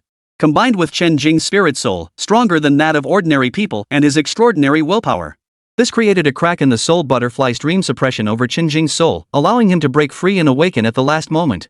Truth be told, Chen Jing was fortunate. These soul butterflies had yet to devour any other souls, so the dreams they wove could only be based on Chen Jing's own memories. Had these soul butterflies devoured numerous souls, their dream weaving would have become utterly flawless. Had these not been newly born, pure soul butterflies, Chen Jing would likely have perished within the dreamscape, never to awaken. Chen Jing sucked in a sharp breath, suddenly realizing how arrogant he had become. Ever since acquiring the system, he'd reminded himself daily to act cautiously. Yet deep down, his reverence for this world had dwindled. He had begun to think of himself as an immortal cultivator. After gaining so much knowledge, he had grown somewhat dismissive of the people and things in this world. Little did he expect to nearly stumble badly over this soul butterfly. Thankfully, he'd take this incident as a wake-up call. This encounter with the soul butterfly, along with the decades of life experienced in his dream, had profoundly strengthened and matured Chen Jing's psyche. They pulled him down from the clouds and grounded him. Chen Jing suddenly recalled the system prompt, break free on your own. He couldn't help but wonder, even if he hadn't broken through his dream, recalling the memories blocked by the soul butterfly probably wouldn't have cost him his life. Perhaps at the last moment, the system would have intervened to save his life, though it might have come at a cost. If the crisis caused by the soul butterfly had sent Chen Jing tumbling from the sky to the ground, then this prompt from the system was like granting Chen Jing, now on the ground, a pair of wings. He couldn't fly, but he wouldn't fear the fall either. The danger inherent in the soul butterfly was terrifying, but the benefits it held were even more formidable. When the soul butterfly was forged by spiritual energy into fire, it left behind a tiny drop of multicolored liquid. When a large number of soul butterflies were forged in this manner, they formed a divine soul treasure, the colorful soul marrow. The colorful soul essence, a rare treasure of heaven and earth that nurtures divine souls, is exceedingly rare in this world, something one can only hope to encounter. It wasn't even recorded in the foundational knowledge of the cultivation world. Had the system not rewarded him with an information jade slip, Chen Jing would never have known what those multicolored butterflies were, let alone that they needed to be forged into liquid. Who could have imagined such a thing? Chen Jing exhaled, crossed his legs, and took out the mystic artifact manual, preparing to begin the refinement ritual. Typically, refining required finding a safe, quiet location to ensure success.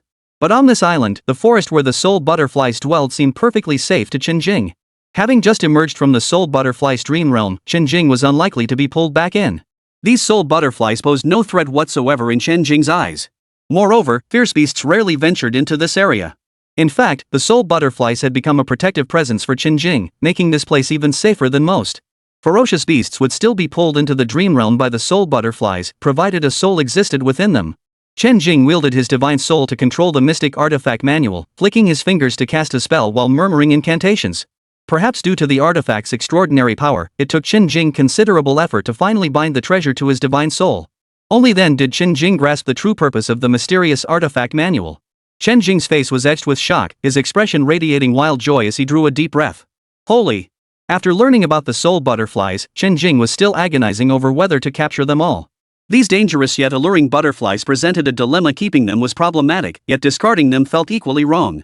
It was like a dream come true. The Book of Wonders arrived just in time. Each page of the Book of Wonders formed a separate space. Though they were spaces, they couldn't hold objects. Only strange phenomena from the heavens and earth could be stored within. Anything at all living, dead, or utterly bizarre.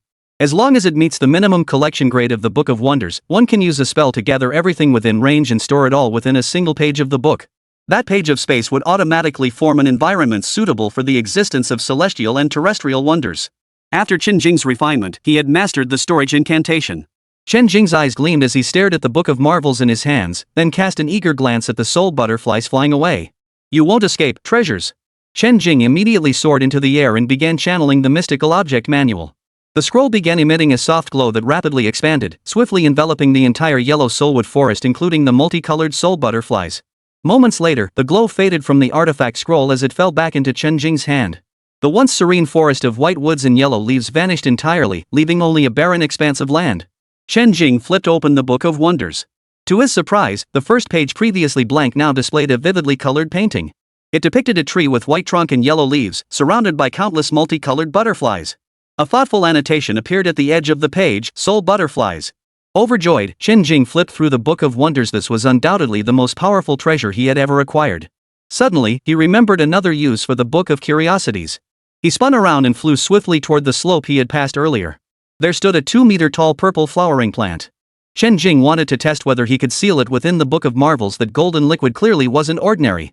Arriving before the purple plant, Chen Jing performed the same incantation as before. Unfortunately, the Book of Marvels flickered with a few faint glows before going completely still. Chen Jing sighed inwardly. There couldn't possibly be that many heavenly treasures scattered across the island. Finding even one was already a stroke of incredible luck. This purple flower clearly wasn't one. Chen Jing stowed the Book of Marvels back into his dantian and prepared to continue exploring the island. Before setting off, he glanced at his progress.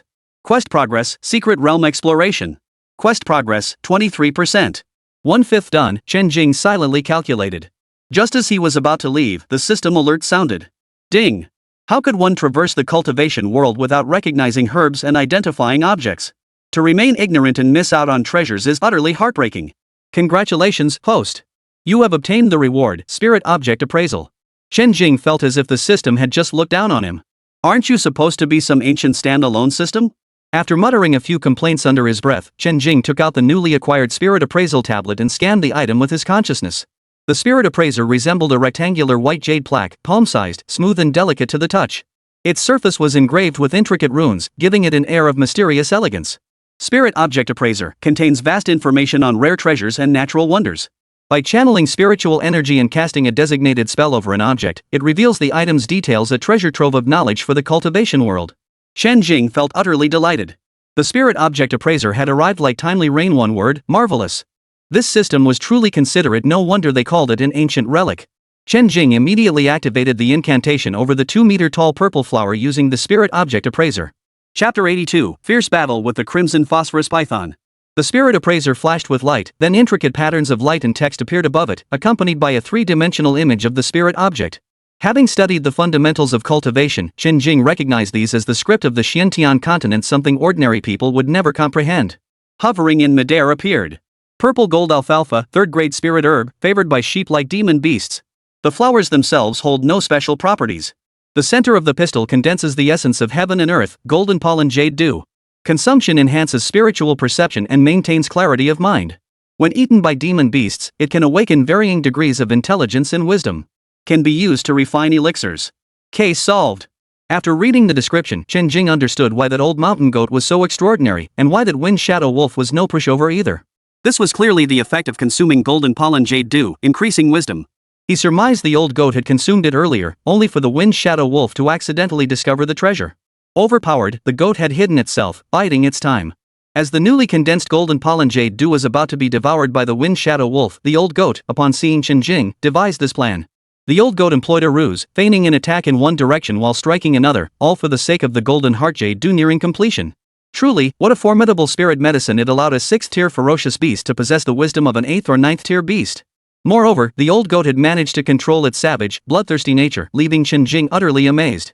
Since the curiosity tactic couldn't absorb this purple gold alfalfa, and the Spirit Object Appraiser indicated it had no special use itself, Chen Jing decided not to touch the purple flower stalk. The most precious golden nectar had already been stored in a jade bottle, leaving nothing else of value. Chen Jing retrieved the spiritual herbs and the brownish gold object stored in his spatial ring, examining each one for identification. Crimson Gold Poria, Grade 2 Spirit Herb. Golden brown, oval-shaped. Mutated from ordinary poria, it is one of the primary ingredients for refining the rejuvenation pill. Spirit Gathering Herb, 1st-grade spiritual herb, primary ingredient for refining chi-gathering pills. Finally, something familiar. Wasn't that the chi-gathering pill from the first stage quest reward? So it was made using this spirit-gathering grass. Chen Jing understood. Once he obtained the comprehensive guide to alchemy fundamentals, he should grasp this knowledge. He pondered briefly, summoned the Book of Wonders, and manipulated the space where the soul butterfly resided to pull out a piece of yellow soul wood. The straight, sturdy trunk lay sprawled on the ground. Chen Jing retracted the Manual of Curiosities and set to work. Chen Jing used his spiritual energy as a blade, carving the yellow soul wood into boxes of varying sizes and crafting several wooden lids. The appearance was extremely crude. With limited time and knowledge, he could only make do for now. He planned to craft more refined boxes for storing spiritual herbs once he returned. He placed the spirit-gathering grass and crimson gold poria separately into the wooden boxes for safekeeping. Chen Jing returned once more to the forest that had turned into a wasteland. His heart was filled with mixed emotions. Danger and opportunity truly coexisted here. The ancients had not deceived him. Crossing the barren land, he pressed onward, casually dispatching several low-tier beasts that had the misfortune to cross his path. Eventually, a small stone mountain blocked his way. Finding no viable path, he flew straight up. At the summit was a small, open platform with a tree leaning precariously over the edge. Looking around, he could take in the entire surrounding landscape. Chen Jing climbed over the side of the stone hill and walked to the edge of the cliff, looking down. On the smooth, featureless cliff face, clusters of lush vegetation sprouted from crevices. Some plants bore clusters of blue blossoms. The petals were a deep, mysterious blue, layered upon each other, and they shimmered with a faint silver glow, radiating an aura of quiet elegance and tranquility. Sensing no dangerous beasts on the cliff face, Chen Jing flew toward the blue flowers. He took out his spirit object appraiser to examine them. Blue spirit flower, grade 2 spirit herb. Wherever it grows, poisonous creatures are sure to be found. The blue blossoms are the primary ingredient for refining antidote pills. Upon reading this description, Chen Jing gathered all the blue blossoms and stored them in a wooden box. He then proceeded to the base of this rocky mountain. At the base lay a small, irregularly shaped circular pool. The water was crystal clear, dotted with pebbles of varying sizes. A massive crimson shadow slithered along the edge of the pool. A snake. A massive crimson python. It radiated a terrifying aura. Its head was enormous, and its body was nearly as thick as a giant tree trunk. Unlike ordinary pythons, its scales were a vivid crimson, densely packed and dazzlingly bright under the sunlight. The moment Chen Jing saw this color, he knew the venomous creature was this crimson serpent. Even its eyes were red. Red phosphorus python. Violent temperament, ferocious attacks, venomous. 6th tier. Venomous. This was a venomous beast Chen Jing rarely encountered. Almost the moment Chen Jing descended, the red phosphorus vermilion python launched a violent charge at him. Despite its massive frame, the red phosphorus red python moved with astonishing speed. It streaked past like a rainbow's shadow, venomous yet undeniably beautiful. Chen Jing flickered, dodging the red phosphorus python's attack mid-air. Seeing Chen Jing evade, the red phosphorus python instantly arched its body, its long serpentine form rising to nearly half the height of the rocky mountain. Chen Jing's expression hardened as he thrust his spear toward the red phosphorus python with lightning speed. The red phosphorus python, still mid-air from its rise, had no time to dodge. With a sharp thud, the spear, infused with thunder spirit energy, pierced deep into its belly. This python seemed to have no brain at all. Hiss! Hiss! The red phosphorus python let out a piercing scream. Wounded by the spear, it began thrashing violently. Chen Jing withdrew his spear. Hiss! Hiss! The red phosphorus python screeched even more fiercely, its eyes glowing a deeper crimson than before, clearly enraged. With a swift movement, the red phosphorus python broke free from the spear. Instead of fleeing, it charged at Chen Jing with even greater ferocity. Chen Jing was stunned and quickly dodged. The path the red phosphorus python took was left in utter chaos. Trees and plants nearby were snapped clean off by its tail, sending pebbles and dirt flying into the air. This was far too ferocious. Seeing Chen Jing evade attack after attack, the serpent's fury boiled over. With a long hiss, it instantly spewed a jet of venom, shooting toward Chen Jing. Chen Jing dodged at lightning speed, simultaneously casting a thunder spirit force shield around himself. The stream of venom landed on broken branches and splattered onto the ground. Sizzle, sizzle, sizzle. The branches, grass, and even the soil were corroded by the venom, emitting a foul stench and discoloration, accompanied by faint crackling sounds of decay. Chen Jing stared at the corroded land, gasping in astonishment. This is way too toxic. This is real poison. After witnessing the venom of the red phosphorus python, Chen Jing could no longer keep it. Chen Jing dodged the red phosphorus python's frontal attack, swinging his weapon at lightning speed from an awkward angle. As the red phosphorus python lunged at him once more, the spear in his hand plunged deep into its abdomen. Chapter 83, Encountering the Purple Thunder Eagle. Unlike the slippery black-scaled python before, the spearhead was exceptionally sharp. Combined with the lightning spirit energy, it effortlessly sliced open the red phosphorus python's abdomen. The lightning spirit power swiftly charred the python's flesh and blood, preventing any blood from spurting out. Hiss! Hiss! Hiss! The red phosphorus python screeched, its blood-red eyes finally showing fear for the first time. Without pause, Chen Jing pressed his advantage, unleashing a flurry of consecutive strikes. The red phosphorus python screeched in terror, struggling desperately to escape, but all was futile. Ultimately, it met its end at Chen Jing's hands. After the battle ended, Chen Jing surveyed the surrounding chaos. He had never encountered a more violent and ferocious beast than this red-scaled python. After thoroughly searching the area, leaving no stone unturned, Chen Jing departed and pressed forward. Beyond the rocky outcrop lay a vast open field, dotted with sparse trees ahead. Chen Jing saw no beasts, but he dared not lower his guard. This island truly felt like a dungeon, with one boss after another. The soul butterflies earlier had already left a deep impression on him. Fully armed, he traversed the seemingly ordinary forest without incident. He breathed a sigh of relief. Once bitten by a snake, one fears even a rope for 10 years. Shortly after leaving the woods, he encountered a valley. Chen Jing suppressed his aura and probed the area. Suddenly, his eyes lit up. The valley was lush with green grass, vibrant flowers in full bloom, low shrubs, and towering trees as seen straight out of a utopian paradise. Chen Jing gazed at the valley with shining eyes, filled with all manner of strange flowers and rare plants he had never seen before. Though he couldn't identify them yet, their extraordinary nature was evident even from afar. What was more unsettling, however, were the various ferocious beasts either leisurely strolling or resting within the valley. Each emanated a powerful aura that made one want to retreat. Chen Jing's heart grew heavy. Each of these beasts radiated immense power, at least early 6th tier, with a significant number reaching mid and late 6th tier. He even sensed an even more formidable presence lurking deep within the valley. Were it not for his breath-concealing technique, any ordinary person would have been spotted by the beasts and swarmed long ago. These beasts were numerous and formidable. Chen Jing calculated in his mind. He can only mark this location for now, explore the surrounding areas first, and return to deal with this place later. Chen Jing departed the valley unobtrusively, heading toward other directions. The front side of the island had already been explored. With this valley eliminated, only 3 remaining directions were left to cover. Chen Jing headed left first, scanning the surroundings for beasts with his spiritual sense as he walked. As for medicinal herbs, he had to narrow his search radius and examine each plant carefully to ensure none slipped through the cracks. After wandering for only a short while, Chen Jing spotted a small herd of wild boar-like beasts, roughly 3rd or 4th tier in strength. He dispatched them with ease. Near the beast stood a spirit fruit tree laden with green and red fruits. Its spiritual energy fluctuations were faint, but the spirit object appraiser revealed. Red fruit tree, grade 1 spirit fruit.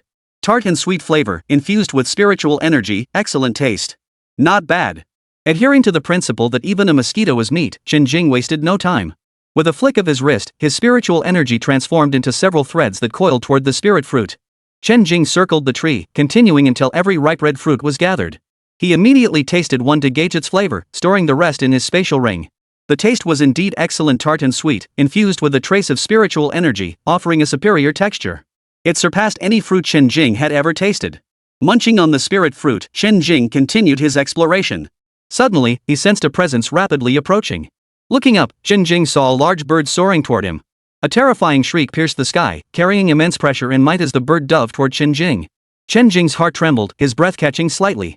This was the first time Chen Jing had been suppressed by the aura of a ferocious beast. This creature was no ordinary predator. The terrifying screech echoed again. Chen Jing recognized it, the cry of an eagle. The beast attacked with lightning speed, its sharp talons poised to tear through the heavens. Chen Jing instantly activated his lightning flash technique, combining it with his aerial maneuvering skills to evade the eagle-like beast's deadly strike. Its attack unsuccessful, the beast soared back into the sky, flapping its wings as it hovered overhead, observing Chen Jing and preparing its next assault. Chen Jing, spear in hand, stared at the beast with grave expression. This was likely the most formidable foe he had ever faced. It was a 7th-tier beast. Its purple-black feathers gleamed like blades, reflecting a metallic sheen. With a wingspan exceeding 100 meters, it loomed like a dark cloud obscuring the sky. Purple Thunder Eagle.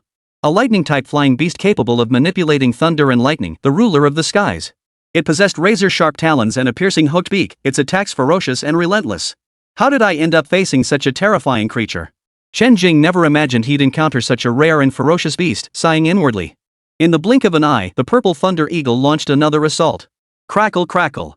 As Chen Jing dodged at his absolute fastest, the Purple Thunder Eagle's talons sliced through the air where he had been standing, shredding a patch of trees into splinters. The lightning that had always been Chen Jing's unstoppable weapon against foes now became the very tool his enemy used against him. The Purple Thunder Eagle's body crackled with leaping lightning arcs. Under the assault of its golden-scaled talons, the shredded trees glowed charred black in varying degrees. It was clear they had been ravaged by lightning. The Purple Thunder Eagle in the sky seemed to have locked onto Chen Jing. Wherever he went, those sharp talons followed close behind. The slightest delay would force him to endure that sky-tearing claw strike. The Purple Thunder Eagle shadowed him relentlessly, leaving Chen Jing with no escape, no way to evade. The relentless pursuit ignited a surge of rage within Chen Jing, making him itch to hurl a string of curses. The Purple Lightning Eagle excelled in aerial combat, and with its level advantage over him, he was bound to be at a disadvantage in the sky. Yet landing on the ground meant the Purple Thunder Eagle would hold the high ground advantage, still putting him at a disadvantage. Choosing the lesser of two evils, Chen Jing opted to descend to the ground. Seeing its prey halt its escape, the Purple Lightning Eagle immediately dove toward Chen Jing. Chen Jing quickly cast a spiritual energy shield around himself, then gripped his spear, channeling spiritual energy into it. The spear instantly flashed with lightning, its power surging dramatically. He then launched his attack at the oncoming Purple Thunder Eagle, thrusting his spear forward. The spear collided with the eagle's talons. Chen Jing's expression changed as he felt immense force strike his weapon, sending a sharp, numbing pain through his palm. Seeing its attack repelled, the purple thunder eagle soared higher, flapped its wings, and dove down once more. Dominating the airspace, its attacks from above carried extraordinary force, making Chen Jing's defense slightly difficult. His only trump cards were those few spells. Chapter 84, Fierce Battle Against a 7th-tier Fiend. The purple thunder eagle maneuvered with agile precision as Chen Jing whirled his spear in pursuit. After several unsuccessful dive attacks, the purple thunder eagle suddenly soared upward, flying high into the sky. As the purple thunder eagle circled back into the sky, Chen Jing fixed his gaze upon the beast above. Spear in his right hand, incantation in his left, Chen Jing transformed the sky above him. Beneath the clear sky, dark clouds gathered, and thunder rumbled abruptly. In the next instant, a colossal purple palm, its surface crackling with lightning arcs, emerged from the storm clouds. The colossal thunder palm, carrying an unmatched might, slammed toward the purple thunder eagle. As the energies of heaven and earth surged abnormally and the dark clouds gathered, the purple thunder eagle launched a stunning counterattack. With a mighty flap of its wings, countless bolts of lightning gathered before the purple thunder eagle, causing the sky itself to change color. As the thunderous palm attacked, the purple thunder eagle completed its charge. A massive blue eagle claw materialized, tearing toward the palm. Boom! A deafening clash of energies erupted, terrifying shockwaves sweeping outward from the point of impact. At the center, dazzling blue and purple lightning flares erupted, blindingly brilliant. Moments later, the light faded. Chen Jing's pupils contracted. This was the first time the thunder palm had failed. His level was still too low. Immediately following the thunder palm strike, which had yielded no results, Chen Jing swung his spear once more, darkening the sky again. This time, Chen Jing's might surged even more violently. All his thunder essence power erupted, swiftly coalescing into a thunder dragon beneath the spear. Seeing this, the purple thunder eagle in the sky flapped its wings urgently, letting out a piercing cry. Crackle, crackle. A fierce blue thunderbolt erupted suddenly, transforming the entire purple thunder eagle's body into a blue ball of lightning. As the eruption persisted, the blue lightning's brilliance intensified, its inherent power growing ever more terrifying. By the end, the blue lightning had deepened to a violet hue, its energy now truly terrifying. While unleashing the thunder dragon roar, Chen Jing kept a close watch on the purple thunder eagle's movements. He knew deep down that the purple lightning sphere was likely the purple thunder eagle's most powerful strike. The most potent psychic attack, combined with the beast's formidable physical prowess, merged into one. This move would decide the outcome of the battle, and Chen Jing's thunder dragon roar to the heavens was equally decisive. This was the most potent single-target attack in Chen Jing's arsenal. If it failed to deliver, he'd have no choice but to pop a pill and make a run for it. As these thoughts raced through his mind, the purple thunder eagle in the sky had already transformed into a blue-purple thunderball, its power fully charged. Another piercing eagle cry echoed as the purple lightning eagle's sphere hurtled toward Chen Jing's position. As the thunderball descended, Chen Jing's movements grew steadier. The thunder dragon before him represented his current peak combat power. Go! Chen Jing thrust his spear forward, and the colossal dragon formed from purple thunder surged toward the thunderball. The collision between the blue-purple lightning orb and the purple lightning dragon erupted with unmatched ferocity, the energy shockwave rippling through the surrounding space. Clouds in the sky scattered, while plants and trees on the ground were torn apart by the aftershock. The ferocious beasts near Chen Jing had long since fled, terrified by the overwhelming might of the battle. All new two formidable beings were locked in combat here. Not a single beast remained to watch, each desperate to stay far away, fearful of being caught in the crossfire. A piercing eagle's cry echoed repeatedly from the point of impact. The shattered thunder energy in midair slowly dissipated, leaving only a severely wounded purple thunder eagle. Its feathers were torn apart, its appearance pitiful.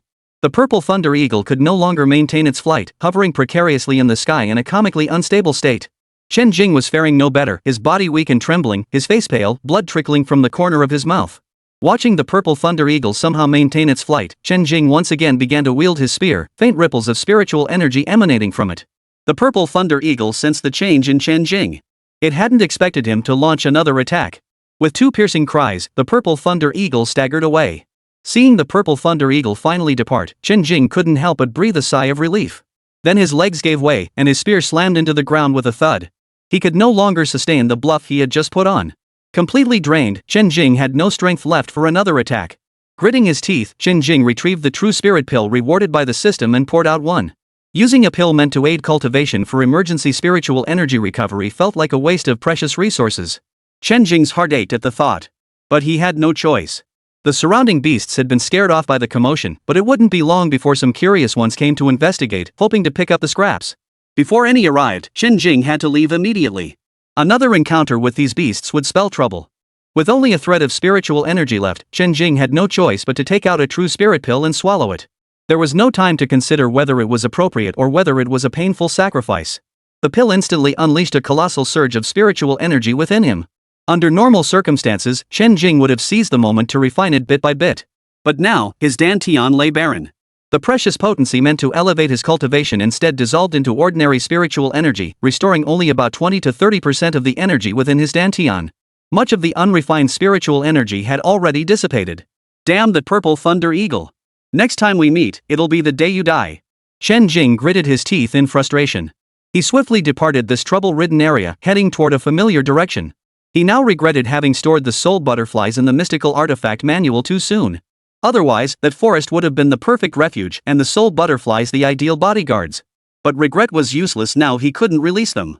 The yellow soul wood had already taken root in the automatically generated soil within his spatial pocket. Even if he pulled them out now, he couldn't replant them back in that barren land. For Chen Jing, the safest place now was likely that stone mountain. While picking the blue spirit flowers, Chen Jing had noticed a small, recessed stone cave halfway up the mountain. The cave measured roughly 2 meters square, perfectly sized for Chen Jing to recover inside. Blocking the entrance with a boulder would significantly boost its security. Furthermore, the aura of the 6th-tier red phosphorus vermilion python still lingered in the area, deterring any dangerous beasts from straying in for the time being. For now, it was the best place to go. Chen Jing found a suitable stone outside and carried it toward the small cave. Chen Jing was now extremely weakened. The prolonged projection of his spiritual sense had already exhausted his mind. Then a 7th-tier purple thunder eagle burst out, truly a stroke of bad luck. He had intended to avoid the formidable beasts in the valley's center and start with weaker ones, only to have a 7th-tier beast appear out of nowhere. After blocking the cave entrance with the stone, Chen Jing began meditating to regulate his breath. After an unknown period, Chen Jing opened his eyes. A burst of spiritual light flashed within them, radiating vitality. Chen Jing reached into his spatial ring and retrieved an object. Chapter 85, The Giant Ape and the Spirit Fruit Forest. It was the true spirit pill he had been forced to consume earlier. Having recovered from the battle, Chen Jing's strength had improved somewhat. Now, he prepared to press onward, using the true spirit pill earned through arduous quests to further enhance himself. He sensed that his breakthrough was drawing near. Chen Jing had rarely experienced such a battle. Most encounters had been one-sided victories. Today's fight with the purple thunder eagle had been immensely beneficial. It had also revealed the true power of a 7th-tier ferocious beast. Now, he must prepare thoroughly to face the other 7th-tier beasts on the island. That purple thunder eagle, whether in terms of species or innate abilities, was truly a standout among the ferocious beasts. He surmised that even the most formidable beasts of the same tier wouldn't surpass the purple thunder eagle by much, and most likely fell short of its prowess. When Chen Jing emerged from his breakthrough once more, he was now but a single step away from achieving it. He had spent his first night on the island. The next morning, Chen Jing stepped out of the stone cave, feeling more energized than ever before. He flew toward the location of yesterday's battle. The scene remained a chaotic mess, clearly having suffered significant destruction. Amidst the chaos, traces of other beasts lingered. Evidently, after the fighting ceased, these creatures had come to investigate before departing empty-handed. Fortunately, Chen Jing had departed in time. Had he lingered, he would have met an unfortunate end. The surrounding environment had been ravaged, reduced to a desolate wasteland. No scenery, no vegetation, even the beasts had no food left. Staying here would only lead to starvation. As for rare flowers, exotic materials, or natural treasures, not a single trace remained. Even if any had existed, they were likely destroyed. Under Chen Jing's spiritual sense scan, this land held no value whatsoever. It was time to move on.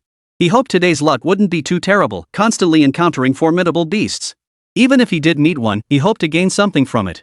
It couldn't be like yesterday's purple thunder eagle, a grueling battle yielding nothing but the loss of a pill. Chen Jing walked across the lush grasslands. This island truly gathered all kinds of different landscapes and environments. Each spot offered a unique scene. Amidst the dense jungle filled with insect chirps, 8 or 9 ape-like beasts moved through the undergrowth. Chen Jing observed them from a distance, holding his breath. This was a pack of giant strength apes. True to their name, these beasts possessed immense strength. They moved on all fours, scanning their surroundings with hungry eyes as they walked. Clearly, they were searching for food. Among the 8 or 9 beasts, the leader possessed peak 5th tier strength, while the rest were mostly 4th or 5th tier. On this island, neither particularly high nor low in rank, they could hold their own against other high-tier beasts somewhat due to their sheer numbers. Suddenly, with a whizzing sound, a purple-gold spear, crackling with blue-purple lightning, shot out from the jungle. Thud! Crackle pop! The spear moved with blinding speed, striking the leader's massive skull in an instant. Blue-purple thunder erupted violently, instantly shattering the leader's skull into fragments. Life drained from its body as it crashed to the ground. Roar! Roar! The remaining giant apes instantly fell into chaos at the sight, bellowing in terror or defiance. One or two particularly bloodthirsty ones, seeing their master clutching a spear attempting piece of delicious flesh, were lured forward and lunged at Chen Jing. "You little fish are pretty feisty," Chen Jing shook his head. Then, with a flash in his eyes and lightning flickering, he charged into the horde of giant apes, spear in hand. The purple gold spear, infused with thunder spirit energy, decapitated each giant ape one by one with precise strikes. With Chen Jing's current strength, dealing with ordinary low-tier beasts was effortless. The basic thunderbolt spear technique alone sufficed. Within mere moments, with minimal disturbance, the entire troop of giant strength apes lay slaughtered beneath Chen Jing's violet gold spear. Chen Jing stood tall on the grassland, spear in hand, surrounded by the corpses of the giant ape beasts. After slaying the ferocious beast, Chen Jing began to search the surroundings, making sure not to overlook any rare treasures. As for the giant ape's corpse, it held absolutely no value whatsoever. The previous beasts, the python, the old goat, and the wind shadow wolf, at least had usable parts. Snake skin and gallbladder, goat horns and meat, wolf pelt and fangs, these held some worth. The giant strength ape, however, was the vermin of the beast world. Not a single part of it held any worth, not even its most ordinary flesh and blood. To make matters worse, it was a social predator, notorious among teams of psychic warriors as the most dreaded beast to encounter.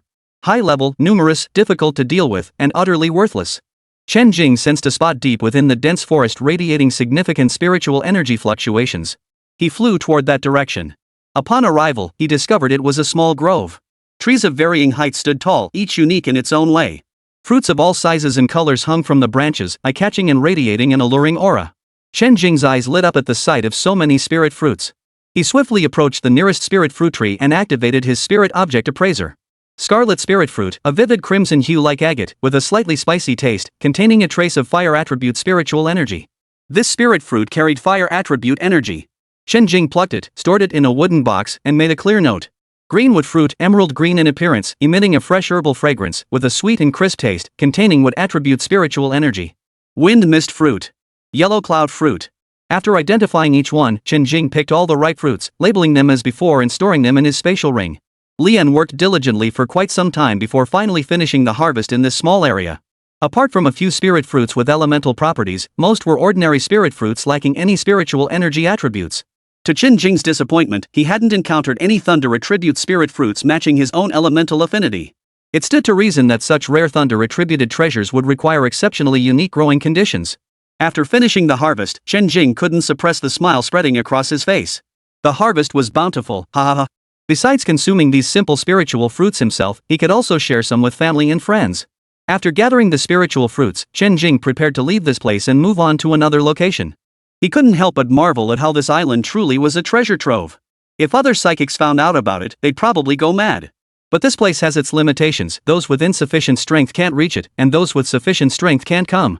Compounded by the ever-shifting mists shrouding the island and the complete absence of signals, reaching this place required both considerable strength and sheer luck. Even if one somehow managed to set foot here, they'd likely be scared off by the high-tier ferocious beasts. Only the prodigies from the top-tier factions would have the qualifications to explore it. Chen Jing could only sigh repeatedly at this. It was all a matter of fate. He immediately turned his attention to exploring other areas. As he passed by a cave, he halted in his tracks. Chapter 86, A Wealth of Heavenly Treasures. Chen Jing's spiritual sense detected a powerful beast aura within the cave, not much weaker than that of the purple thunder eagle. He stood at a distance, observing the cave without deliberately concealing his presence. Within moments, the beast lurking within burst forth. Bathed in sunlight, the beast's full form was revealed before Chen Jing's eyes. Resembling a giant pangolin, it stood as tall as 3 or 4 stories, radiating an intense aura of savagery. A peak 6th-tier ferocious beast, the earth-digging dragon. Chen Jing's expression hardened. The moment he saw this beast, information about the earth-digging dragon flashed through his mind. Any ferocious beast with dragon in its name was invariably vicious and extremely troublesome. The earth-digging dragon, a dual-element beast of earth and strength, possessed exceptionally high defense and extraordinary offensive power. This particular earth-digging dragon had reached the peak of the 6th tier. The moment the earth-digging dragon burst from its lair, Chen Jing launched his assault. Surrounded by terrifying lightning, he unleashed his most powerful attack. His cold voice rang out, "Thunder Dragon roars to the heavens." This attack differed from previous ones. Instead of dancing through the air, the purple thunder dragon coiled around the purple gold spear. Gripping the spear, Chen Jing thrust it forward with blinding speed and precision, driving it deep into the burrowing dragon's massive eyeball. It sank a full meter deep. Roar! The burrowing dragon let out a wretched, agonized roar, flailing its forelimbs in a desperate attempt to shake off the enemy inflicting such devastating damage. Yet in the next instant, the spell embedded within the eyeball detonated with unmatched power. Boom! Centered on the mole dragon's eyeball, the condensed lightning spell instantly ravaged the beast's body. Most devastatingly, the entire head of the mole dragon exploded.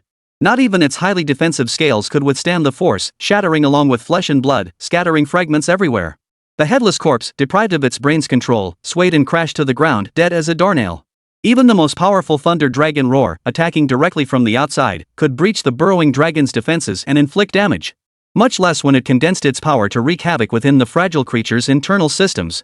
This was Chen Jing's battle plan to secure victory with minimal cost. One of the Earth Dragon's weaknesses was its eyeball, yet few psychics could actually target it. Moreover, the Earth Dragon possessed formidable self-defense capabilities. Its inherent high defense was further augmented by Earth Elemental abilities. But Chen Jing possessed lightning flash and sky riding techniques, which allowed him to strike unexpectedly and succeed before the burrowing dragon could react. Ultimate speed and mobility were paramount. The key to utterly annihilating the burrowing dragon lay in unleashing high-intensity spell attacks that detonated within its body. After the Earth Dragon's demise, Chen Jing collected the most valuable materials from the beast's carcass before turning his attention to its lair. The lairs of powerful beasts often held rare treasures, and a creature as formidable as the burrowing dragon was no exception. Its nest might well contain valuable items. Though the burrowing dragon had been slain and his spiritual sense detected no other threats, caution was never wasted. With his purple gold spear in hand and a protective aura of spiritual energy quietly enveloping him, Chen Jing stepped into the cave. As he delved deeper into the cavern, the light grew increasingly dim. Fortunately, Chen Jing remained unaffected, seeing as clearly as if it were broad daylight. The quiet cavern echoed only with the faint sound of footsteps. After passing through an area thick with the stench of ferocious beasts, Chen Jing suddenly caught a whiff of a sweet fragrance. Is this the scent of rare treasures? Chen Jing's eyes lit up.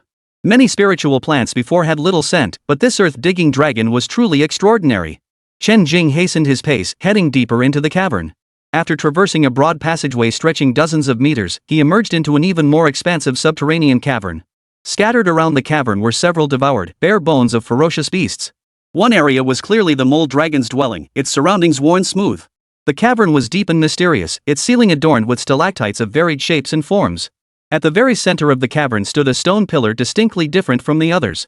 The entire pillar was smooth and inverted, its color a jade-like white. Beneath the pillar was a shallow basin holding a pool of milky white, slightly translucent liquid.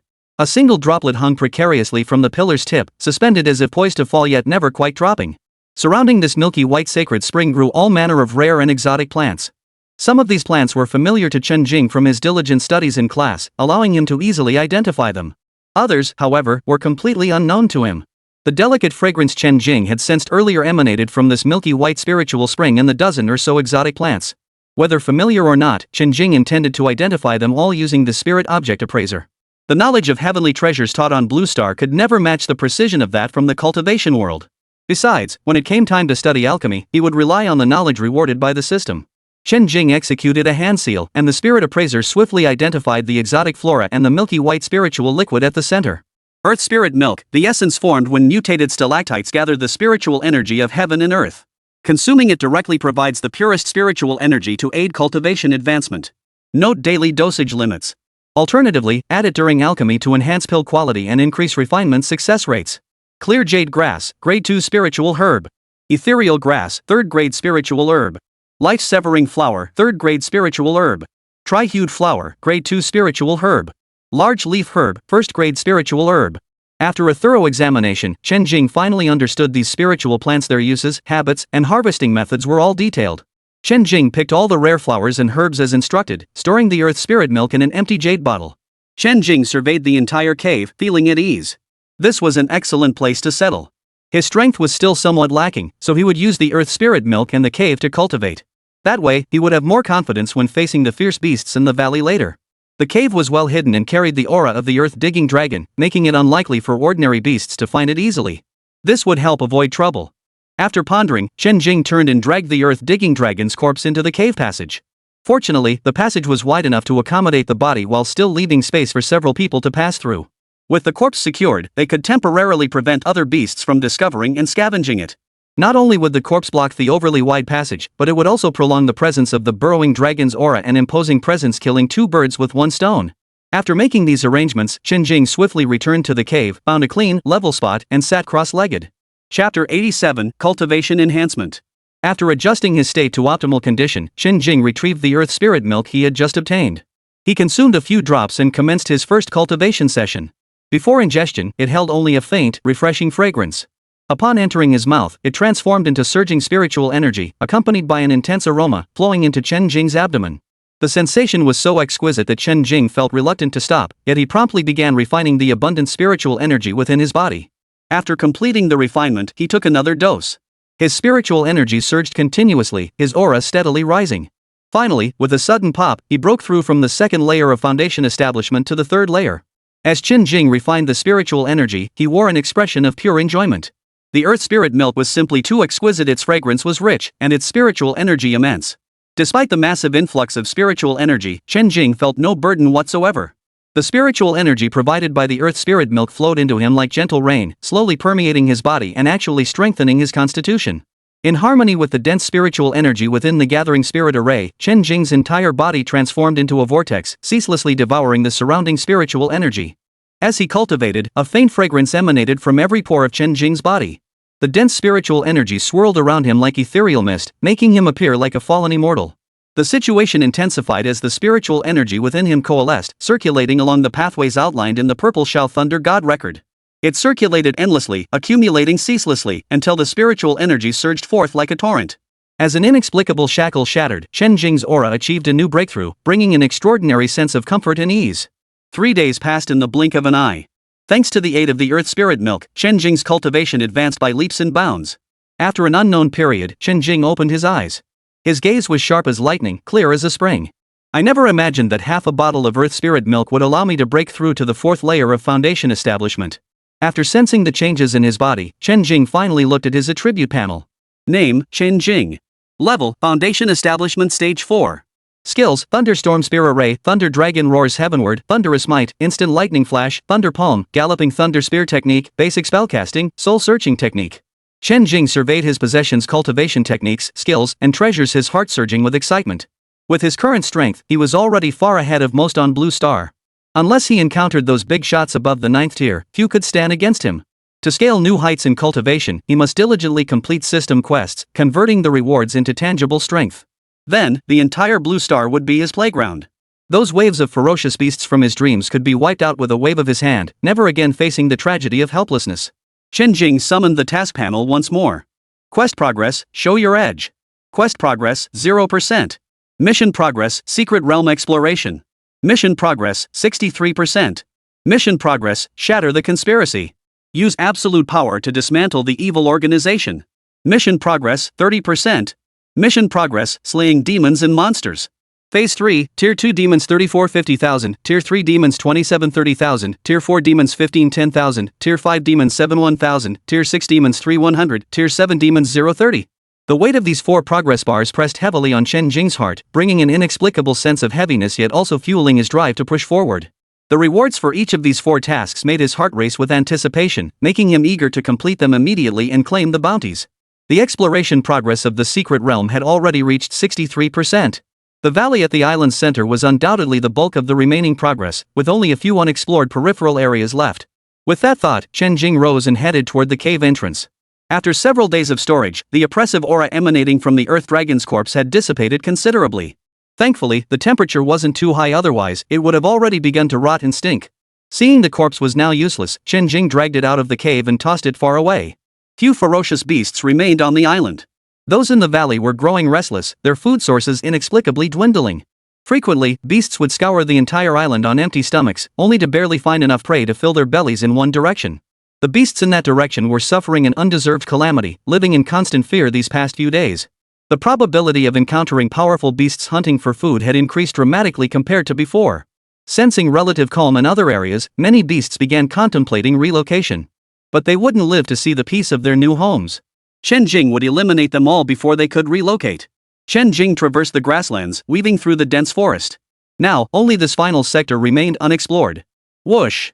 A white figure darted toward Chen Jing. With a swift sidestep, he evaded it effortlessly. As if, with his current strength after advancing, if a mere 6th-tier ferocious beast could touch him, he might as well give up on life. Chen Jing focused his gaze. The white figure was a small white beast, about the size of a puppy, with short limbs and snow-white fur. It actually looked quite cute. Were it not for its pair of crimson eyes, one might easily mistake it for a harmless little pet. In reality, its powerful beast aura was enough to make ordinary psychics tremble in fear. Lightning Weasel, temperamental, blazingly fast, and diminutive in size. Its ultimate survival tactic, Weasel Chi. This was a 6th-tier lightning weasel, one of the rare species where higher tiers corresponded to smaller bodies. Extreme speed defined the lightning weasel, especially at 6th tier. Coupled with its diminutive size, Chen Jing would struggle to even touch it. Seeing its first attack fail, the lightning weasel flickered, emitted several shrill squeaks, and charged toward Chen Jing like lightning once more. Swish, swish, swish, white blurs flickered through the air. The lightning weasel's repeated attacks all failed, each effort easily dodged by Chen Jing. Its speed is truly astonishing, dozens of times faster than an ordinary 6th-tier beast. Although the lightning weasel's speed did catch Chen Jing off guard, with his spiritual awareness assisting him, the creature had no chance of touching him. Its speed hadn't surpassed Chen Jing's reaction time. Before each attack landed, Chen Jing could already dodge in advance. Chen Jing wielded his spear in counterattack, but several thrusts all missed their mark. The lightning weasel's speed was truly extraordinary. Chen Jing's thunderbolt spear technique prided itself on speed, and even when paired with the instant lightning flash, it couldn't even graze the creature's body. Each time, it narrowly evaded. Relying on its speed and seeing it couldn't wound Chen Jing, the lightning weasel showed no intention of leaving. Instead, it doggedly pursued Chen Jing relentlessly. After a prolonged struggle, Chen Jing grew furious. "You really think I can't handle you?" Holding his spear in one hand while grappling with the lightning weasel, Chen Jing cast a spell with his other. Thunderous Might. A dense web of thunderbolts instantly spread out, forming a thunderous net. The crackling sound startled the lightning weasel into trying to flee, but it was too late. The thunderous grid spread out in the blink of an eye. Unlike typical single-layer wide area attacks, this thunderous might net was denser, layered upon itself across the ground and sky. It resembled a world woven from thunderous electricity, the air thick with flashing bolts, leaving the lightning weasel nowhere to land. Chapter 88, Stinking to High Heaven. The lightning weasel darted left and right, but danger lurked everywhere in the form of lightning bolts, severely restricting its movement. One careless moment, and it was struck by the dense lightning, squealing in pain. Panicked and enraged, the lightning weasel let out a shrill cry. Its tail whipped up, and a puff of white mist shot toward Chen Jing. Chen Jing's expression darkened as he leapt backward, narrowly evading the attack. Amidst the overwhelming lightning, the lightning weasel gradually lost its vitality. Its physique wasn't exceptionally robust, it couldn't withstand the onslaught even without Chen Jing's direct intervention. Seeing the lightning weasel dead and the white mist dissipate, Chen Jing stepped forward.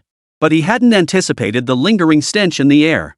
It made his legs go weak, and he nearly vomited on the spot. He fought to suppress it, yet a trace of white foam still clung to the corners of his mouth.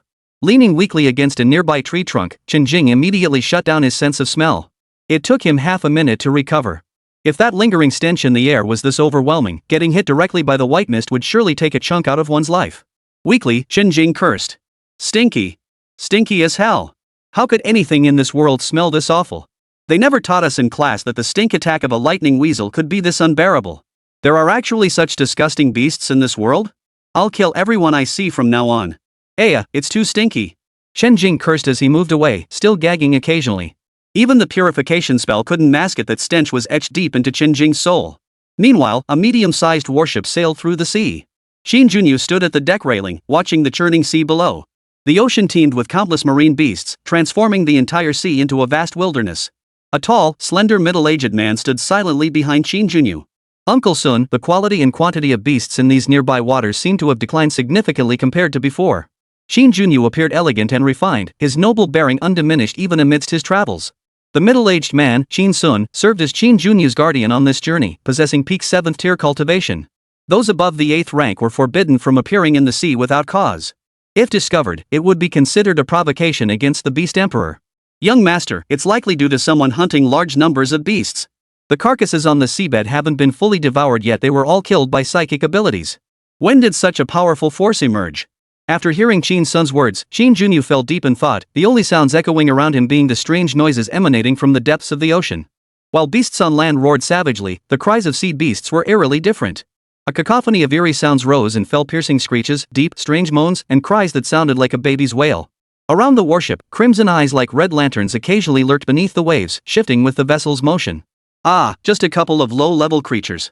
Xin Junyu found it rather dull. As a peak 5th-tier psionicist, his aura alone was enough to intimidate those beasts. Unless they were of equal or higher rank, most beasts wouldn't attack him, they simply weren't ready to give up yet. Chen Jing had already cleared this vast stretch of sea of all high-tier beasts, and with no scent of blood lingering, no other advanced beasts dared appear for now. Xin Junyu couldn't help but feel disappointed. Since setting sail, he'd barely had a chance to fight, which made the whole adventure feel less thrilling. Splash! The warship plowed through the boundless sea. Chen Jing paid no heed to the beast's lurking glances. If any were worthy of his attention, he would have launched an attack long ago. Growing restless from the weight, Chen Jing turned and reclined on a deck chair. After all this time, not a single sea beast had dared to attack the warship. Though marine beasts lived in the water, they could easily leap tens of meters into the air and survive for over half an hour out of water. Who would have thought these beasts were so timid? Even though he was a 5th-tier psionicist, they had been gathering and following him underwater all this time, and their numbers were considerable by now. Chen Jing leaned back helplessly in the deck chair, gazing into the distance and taking in the scenery. Just as he marveled at their hesitation to attack, a sudden, urgent chorus of cries erupted from ahead. Immediately, a massive shadow erupted from the depths, streaking toward the warship in a surprise assault. What is this? Chen Jing squinted and realized the shadow was actually a school of fish. Each fish measured several meters in length, with mouths so sharp and elongated they took up half their bodies. Bathed in sunlight, they gleamed with a metallic sheen. Flying swordfish. Chen Jing finally felt his spirits lift, his fighting spirit surging as he gripped the unique long sword in reverse. Judging by their size, they should only be 3rd or 4th tier. Chen Jing flickered forward, instantly reaching the very front of the deck. A faint golden glow flickered across his body as he poised himself for action. These were the most formidable beasts he'd encountered since setting sail. If it lacks in rank, it makes up for it in numbers. Finally, he could show off his skills. He'd been cooped up on the ship for so long he was practically molding. Flying swordfish were a common species of marine predator. They always appeared in groups of at least several hundred, but their attack method was simple. They relied solely on their sharp fish mouths to launch themselves like javelins. Even with such a simple attack pattern, many psychic warriors paled at the sight of them. There's no helping it, the sheer numbers of flying swordfish swarms are overwhelming. Their metal hard beaks combined with blazing impact speeds make them impossible for most psychics of equal rank to block. Forcing a direct hit would only leave one riddled with holes. Come on then. I was getting bored. You lot are worthy enough to serve as my sword's first test. Chen Jing stood at the very front of the deck, sword in hand. Merely unleashing his aura sent a powerful wave of pressure sweeping out. A peak 5th-tier psionicist was already considered formidable, capable of standing alone in battle, and Chen Jing was remarkably young. Had anyone else been present, he would have commanded their full attention. Whoosh! Whoosh! Whoosh! A swarm of flying swordfish closed in like a torrential downpour of blades, their dense shadows nearly obscuring the sunlight entirely. Golden light erupted from the imposing Chen Jing, and the dark gold long sword in his hand also burst into golden radiance as its master wielded it. A vast expanse of golden energy coalesced before him, conjuring countless golden swords from thin air, at least 100 of them. Then, Chen Jing swung his sword with all his might. Golden forest sword rain. Blinding golden light erupted as all the golden swords slammed into the flying swordfish swarm. The flying swordfish swarm collided with the torrent of golden blades, every last one of them obliterated by the onslaught. Chapter 89, Aerial Combat Techniques. Splash. It seemed as though a rain of blood fell from the sky, mingling with the corpses of the flying swordfish as they plummeted into the sea. This instantly sparked a frenzy of fighting and scrambling among the gathered beasts that had followed. Though these wandering beasts were never short of food, nothing compared to the thrill of fresh, warm flesh. What a feast! Chen Jing gazed expectantly toward the horizon. The flying swordfish swarm had appeared numerous, but numbered only about 100. The smallest flying swordfish schools numbered at least several hundred, proving that more must follow. Sure enough, in no time, another shadow appeared in the distance, heading toward the warship. Another wave of flying swordfish. Whoosh! Whoosh! Whoosh! One after another, flying swordfish leapt from the water, darting toward Chen Jing on the warship like javelins. Chen Jing's expression remained utterly unchanged, his eyes instead brimming with arrogance, as if he held the flying swordfish swarm in utter contempt. In truth, he had every reason to feel that way. In every aspect, Chen Jing was a well-rounded warrior with no weaknesses, possessing weapons and advanced combat techniques beyond the reach of ordinary psychics. Take the Golden Forest Sword Rain, just now an S-rank gold element area of effect combat technique, an advanced skill unique to the Chen family. Take this moment, for instance. Golden Radiance Wings. As Chen Jing activated his ability, a dazzling golden light erupted. A pair of radiant, gilded wings coalesced behind him. An S-rank rare flight combat technique. It allows gold elemental users to fight freely in the sky, fly at high speeds, and even boost the attack power and speed of their gold elemental abilities. This was also a high-level combat technique unique to the Chen family, one that only direct descendants could cultivate. It was one of the Chen family's trump cards. Apart from wind elemental users who possess slightly more flight-type combat techniques, it was extremely difficult for practitioners of other elements to fly. Even powerhouses above the 9th rank could only hover briefly. True freedom of flight remained elusive. The creator of this gold element flight combat technique was a genius, granting air superiority to non-wind elemental practitioners. Because it shattered people's preconceived notions, mastering this combat technique proved exceptionally difficult.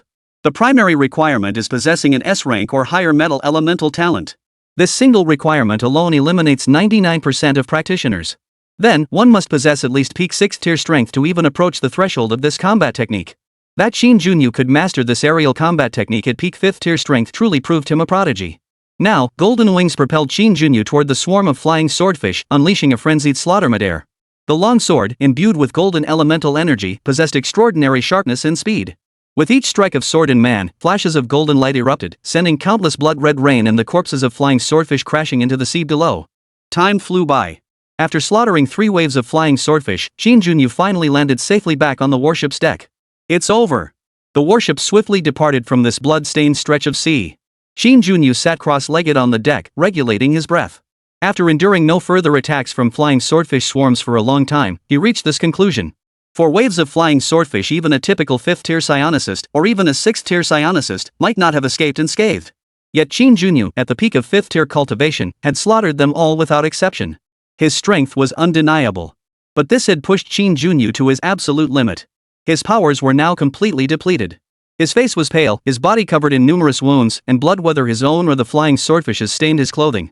If endless waves of flying swordfish continued to attack, his only option would be to flee. The warship's speed was remarkable, a world apart from Chen Jing's drifting boat. After an unknown period, Chen Jing, standing on the deck, spotted the outline of an island emerging from the sea mist. Ha! Chen Jing activated his smart bracelet. The internal family map displayed no information about this island. Moreover, the signal representing Chen Jing had vanished from the map. Interesting. This peculiarity piqued Chen Jing's curiosity, prompting him to steer the warship gradually toward the island's edge. As they drew nearer, Chen Jing grew increasingly cautious and turned to ask Chen Sun behind him. Master Sun, what is the strongest beast you sense on this island?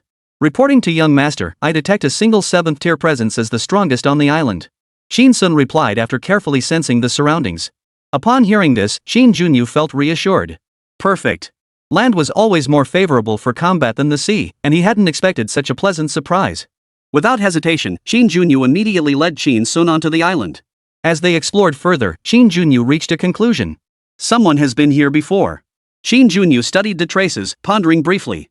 Judging by these traces, whoever was here left several days ago. However, the core area likely remains untouched, or perhaps someone ventured there but failed.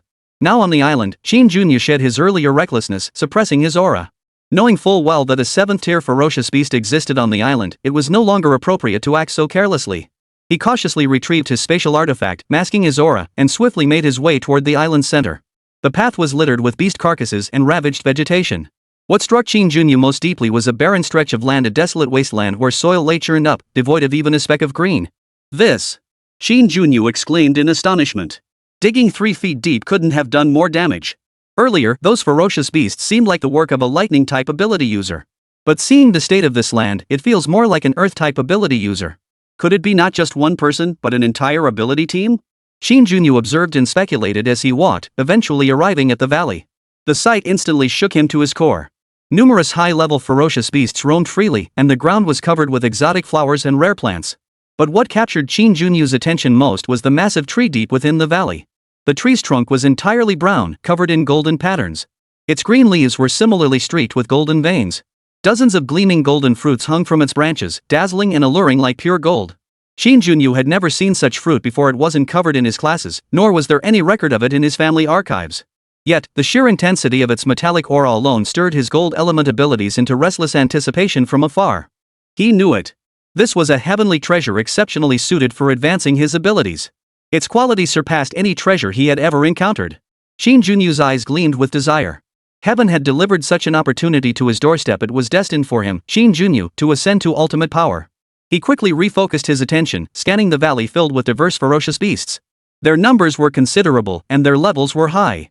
It seemed he would have to find a way to deal with them one by one. Before dealing with this place, he must eliminate all unstable factors on the island. Chen Jing's gaze sharpened as he swiftly flew toward other parts of the island. Chapter 90, Chen Jing's Plan. After leaving the valley, Chen Jing swiftly swept through other areas. He had intended to clear all the ferocious beasts around the valley, but after wandering for half a day, he hadn't encountered a single one. What remained for Chen Jing was an island littered with the corpses of slain beasts and vegetation bearing the marks of thorough plundering. The barren island hardened Chen Jing's gaze. He couldn't fathom how rich the harvest must have been for whoever had arrived before him.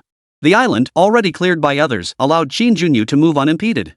Compared to Chen Jing's earlier efforts of hunting beasts and gathering spirit herbs, his progress was immeasurably faster. The more he surveyed the environment, the more resentful Chen Jing felt. He had come to regard the island as his personal property, and the greater the gains of those who had come before him, the deeper his dissatisfaction grew. Boom! With the final 6th tier ferocious beast, the black feather bird, crashing to the ground, Chen Jing's mission progress surged once more. Quest progress, Secret Realm Exploration. Quest progress, 73%. Quest progress, Demon Slaying. Phase 3, Tier 2 Demons 39,50,000, Tier 3 Demons 32,30,000, Tier 4 Demons 19,10,000, Tier 5 Demons 11,1,000, Tier 6 Demons 5,100, Tier 7 Demons 0,30. By now, the entire island held no treasures or fierce beasts beyond the central valley. Every blade of grass and tree had been thoroughly plundered by Chen Jing, and not a single small creature escaped his grasp. After double-checking for any remaining targets, Chen Jing prepared to head for the valley at the island's center, his ultimate objective at this stage. The mere thought of the valley's heavenly treasures filled Chen Jing with fervent longing. Even if all the treasures on the entire island were combined, they likely wouldn't match what lay within that valley. Chen Jing's expression shifted as he sensed 2 auras rapidly approaching. More psychic users have arrived on the island? He was well aware of the current state of the island. These 2 had obscure auras, clearly aided by artifacts. But those tools were merely ordinary items, nothing that could deceive Chen Jing's current spiritual perception. One at peak 7th tier, one at peak 5th tier. One of them feels strangely familiar.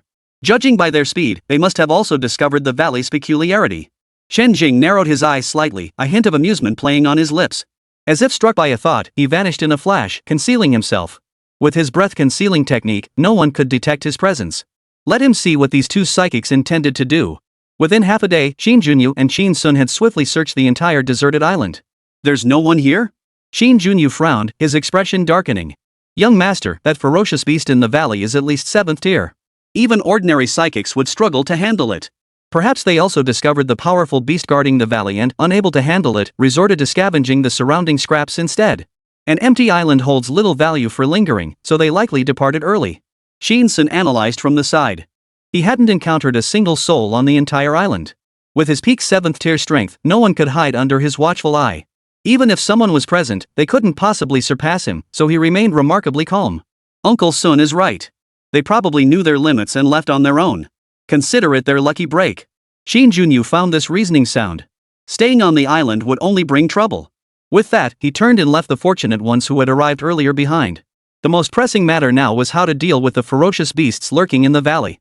Chen Jing and Chen Sun once again approached the valley's vicinity, taking cover in a concealed spot. Chen Jing, concealed in the shadows, saw that the one who had arrived on the island was Chen Jing, accompanied by an older middle-aged man. The aura of a peak 5th tier cultivator, no wonder it felt familiar earlier. The middle-aged man radiated peak 7th tier energy. Judging by his respectful demeanor, he was likely Chen Jing's bodyguard. Great clans truly are extraordinary. A 7th tier peak powerhouse, each one a formidable figure commanding their own territory, yet here he is, content to serve as someone's bodyguard. Chen Jing couldn't help but marvel. After all, back when he displayed his talent, the military had only assigned him a mid-tier 7th rank protector.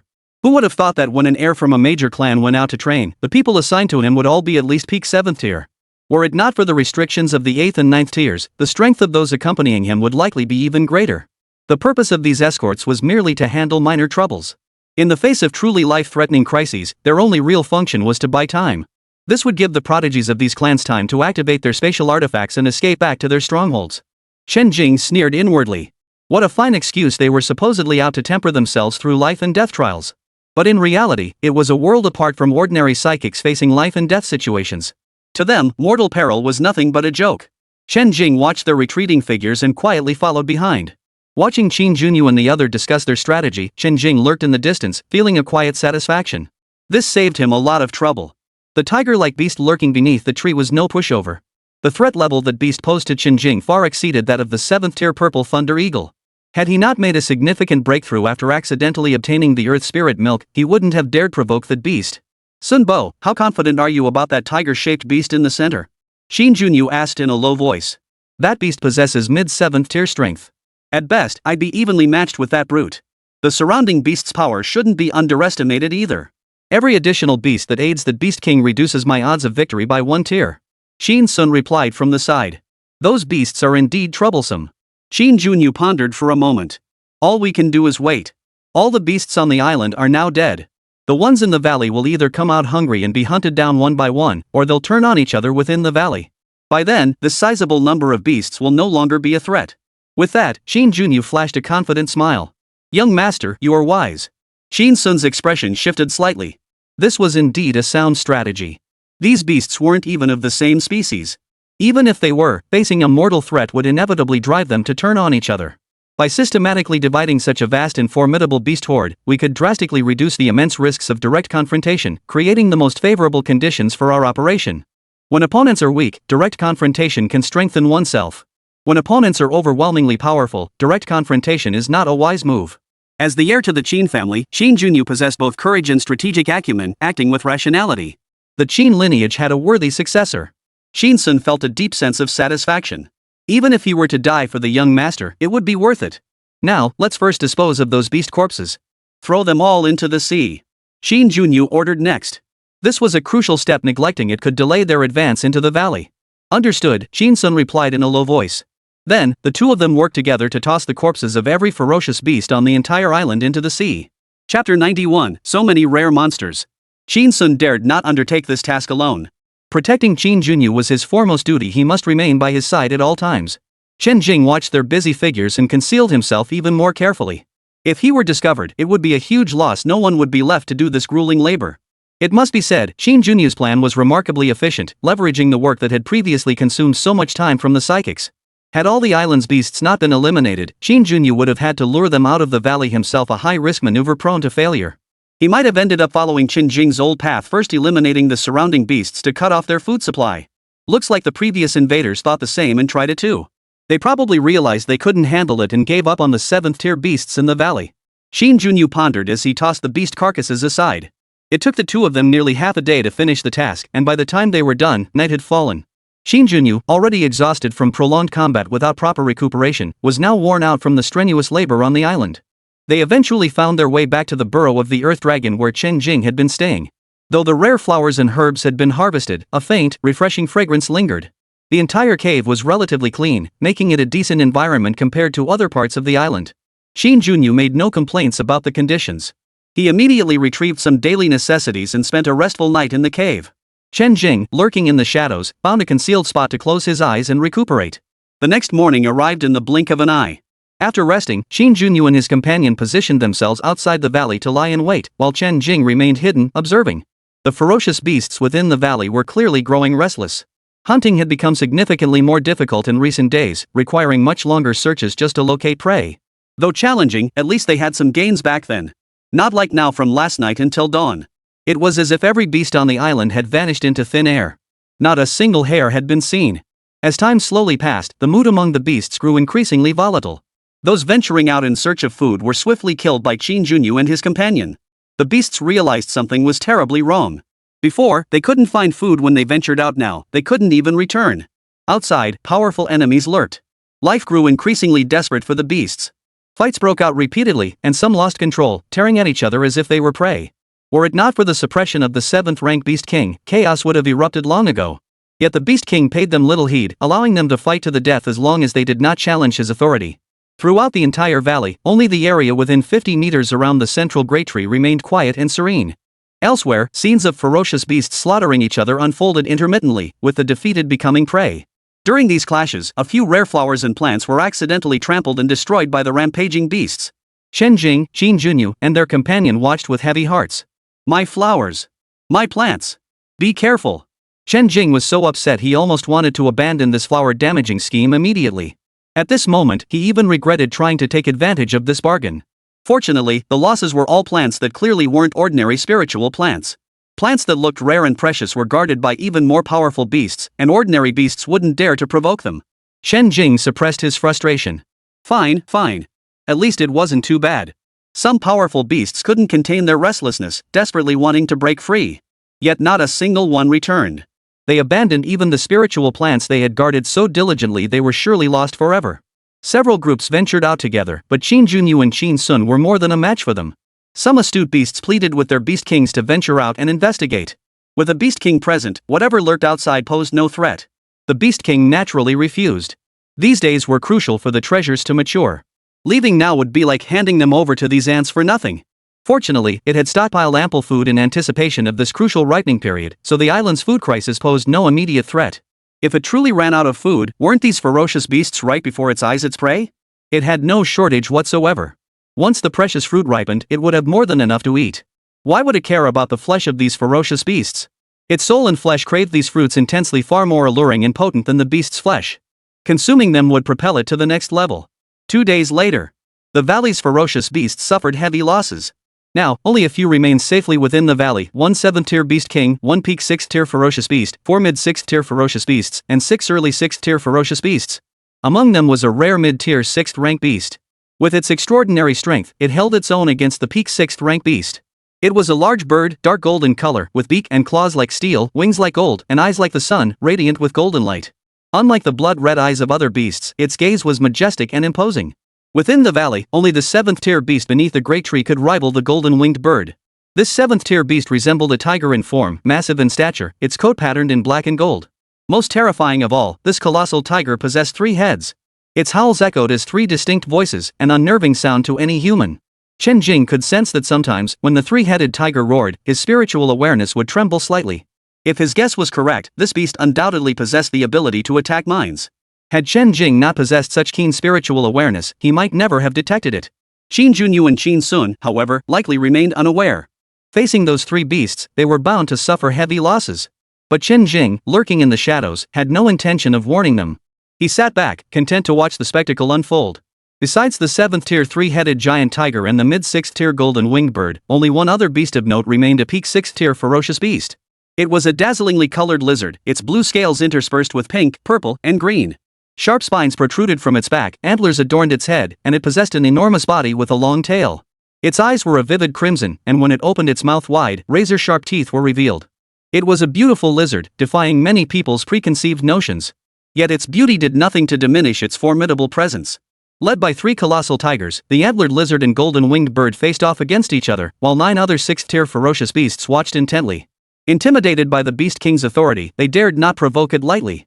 Besides, they too guarded precious treasures of their own. It wasn't worth risking death to seize them. Apart from those 3 beasts whose overwhelming strength was immediately apparent, the others lacked their composure. Restlessness could erupt at any moment. Just as Qin Junyu believed the plan would proceed smoothly and the number of beasts in the valley would decrease further, an unexpected turn of events occurred. Chapter 92: The Golden Spirit Fruit Ripens. In the senses of Chen Jing and the others, all the energy in the heavens and earth surged toward the great tree at the valley's center. The dozen or so fruits hanging from the tree glowed with an increasingly dazzling golden light, as if all the golden radiance in the heavens and earth had converged upon those tiny orbs. The fruits radiated an overwhelming aura of spiritual energy and an unparalleled sharpness. Moments later, all the strange phenomena vanished, leaving only the 12 spirit fruits hanging quietly on the branches, as if the earlier scene had never occurred.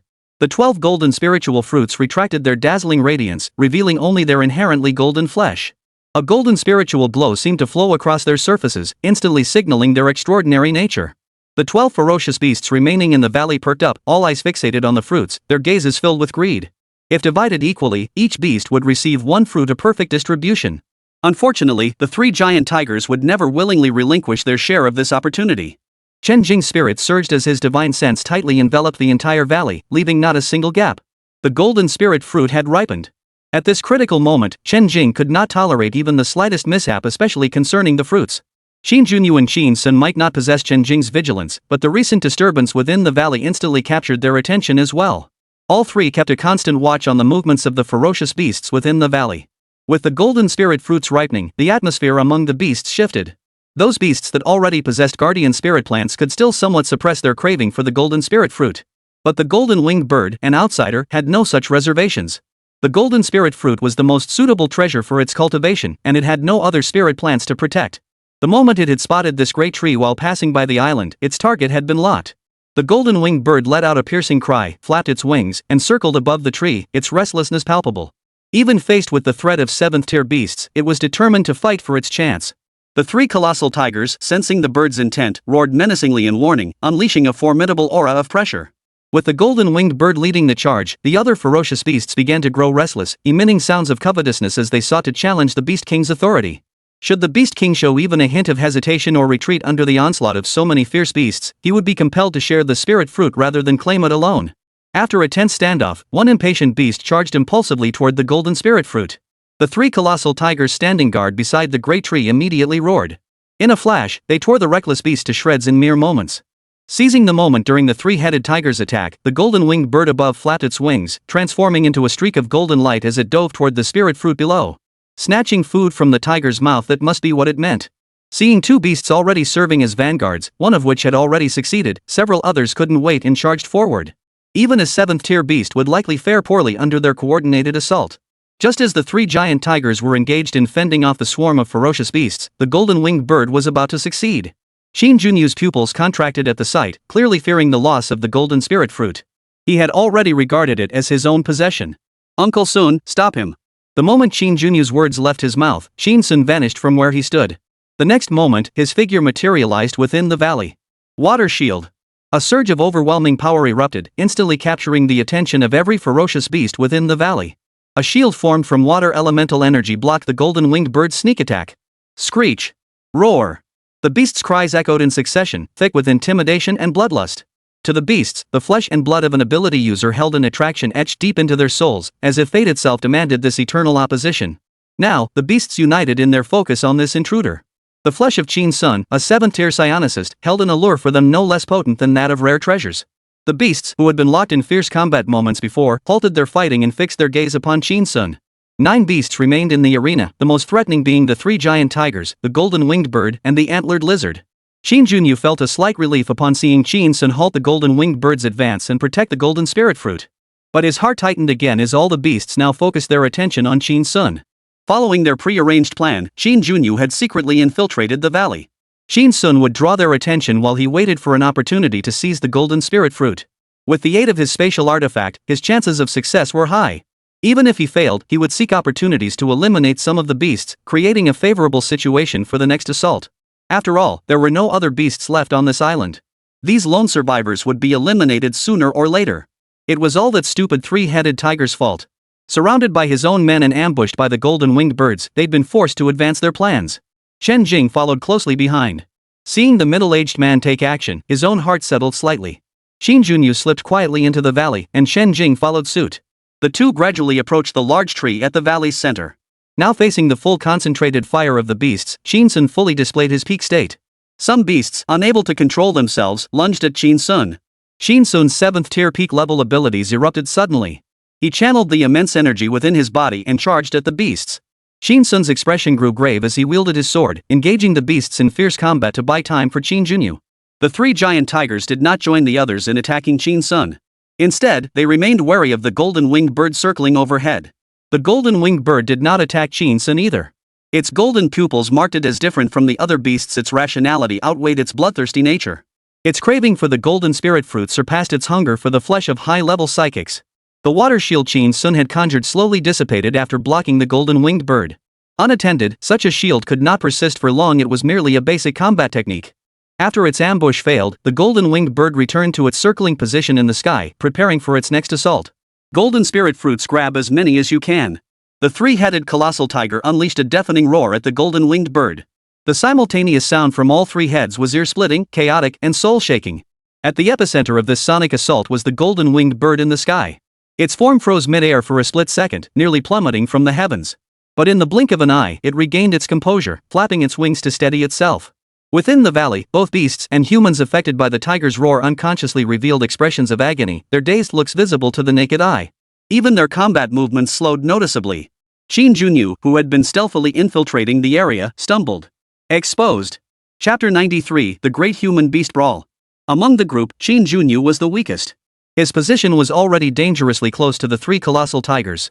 Now, caught in the shockwave of their roar, he was instantly exposed. The 3 giant tigers instantly fixed their gaze on Chen Jing, their overwhelming pressure bearing down on him. Chen Jing, already on guard and possessing psychic senses far stronger than ordinary psychics, remained completely unaffected by the 3 tigers' mental assault. Chen Jing, his position now exposed, instantly sensed danger. His pupils contracted rapidly as an ominous foreboding rose within him. Time froze for a few seconds before another beast, having regained its senses, charged toward them. Chen Jing instantly unleashed his psychic power as he regained his composure, fending off the ferocious beast's fierce assault. When their young master revealed himself, Chen Sun's heart tightened. His tactics against the beasts grew more aggressive, shifting from delaying tactics to direct confrontation, resulting in greater energy expenditure than before. In the ensuing battle, he inadvertently killed several ordinary 6th-tier beasts, drastically reducing their combat strength. One of the three giant tigers roared again, unleashing several golden energy attacks toward Chen Jing and the golden-winged bird. The dense metallic energy emitted a piercing aura that even a prodigy like Chen Jing found unsettling. Truly befitting the power of a 7th-tier beast's attack even at its most basic level, it far surpassed that of ordinary beasts or energy users. Whoosh! The golden-winged bird bore the brunt of the attack. In the eyes of the three-headed giant tiger, the golden-winged bird posed a far greater threat than Chen Jing. 2/3 of their attacks were directed at the golden-winged bird. Boom! Whoosh, whoosh, whoosh! Golden light surged, engulfing the golden-winged bird. As the golden light dispersed, Chen Jing looked up at the sky. The golden-winged bird still shone brilliantly, its aura imposing and formidable. Its massive golden wings enveloped its body, feathers shimmering with golden light as it hovered midair, unscathed by the three colossal tigers' assault. Meanwhile, facing the remaining third of the assault, Chen Jing swiftly shifted his stance under the pursuit of golden light blades darting, rolling, and raising his sword to block. He narrowly evaded the three colossal tigers' targeted assaults. Compared to the flawless golden-winged bird soaring overhead, Chen Jing looked rather bedraggled, his battle armor torn, his body covered in dust and bearing the scars of attacks. This outcome was within Chen Jing's expectations. A seasoned combat veteran, he was no mere pretender. Attacks he could dodge with skill, he avoided expending his special abilities to block head-on in this perilous environment. Every ounce of energy conserved meant an extra layer of protection for his safety. Three colossal tigers clashed with the golden-winged bird, one seeking to seize its prey, another determined to protect it. One soared in the sky, the other prowled the ground. They exchanged blows repeatedly, locked in a stalemate. After evading the three-headed tiger's assault, Chen Jing seized the moment when most of its attention was focused on the golden-winged bird. He retreated at top speed toward Chen Jing. By this point, Chen Jing had already slain numerous ferocious beasts. Though formidable, 6th-tier beasts were no match for a peak 7th-tier powerhouse. Chen Jing, now fighting with ruthless intensity, instantly overwhelmed several 6th-tier beasts, each strike deadly. Seeing the young master's silhouette detected by the three giant tigers before they launched their attack, he knew the plan had failed. He never expected those three beasts to possess dual psychic and metallic elemental abilities. As the young master approached their position, they instantly grasped his intent. He intended to seize this opportunity to eliminate more beasts, lightening the burden for the next assault. With the three giant tigers and the golden-winged birds locked in a stalemate, this was their chance. As Chen Jing closed in swiftly, he channeled his entire power to forge a golden spear. The spear, radiating an endless chill, thrust directly toward one of the massive mid-stage 6th-rank beasts.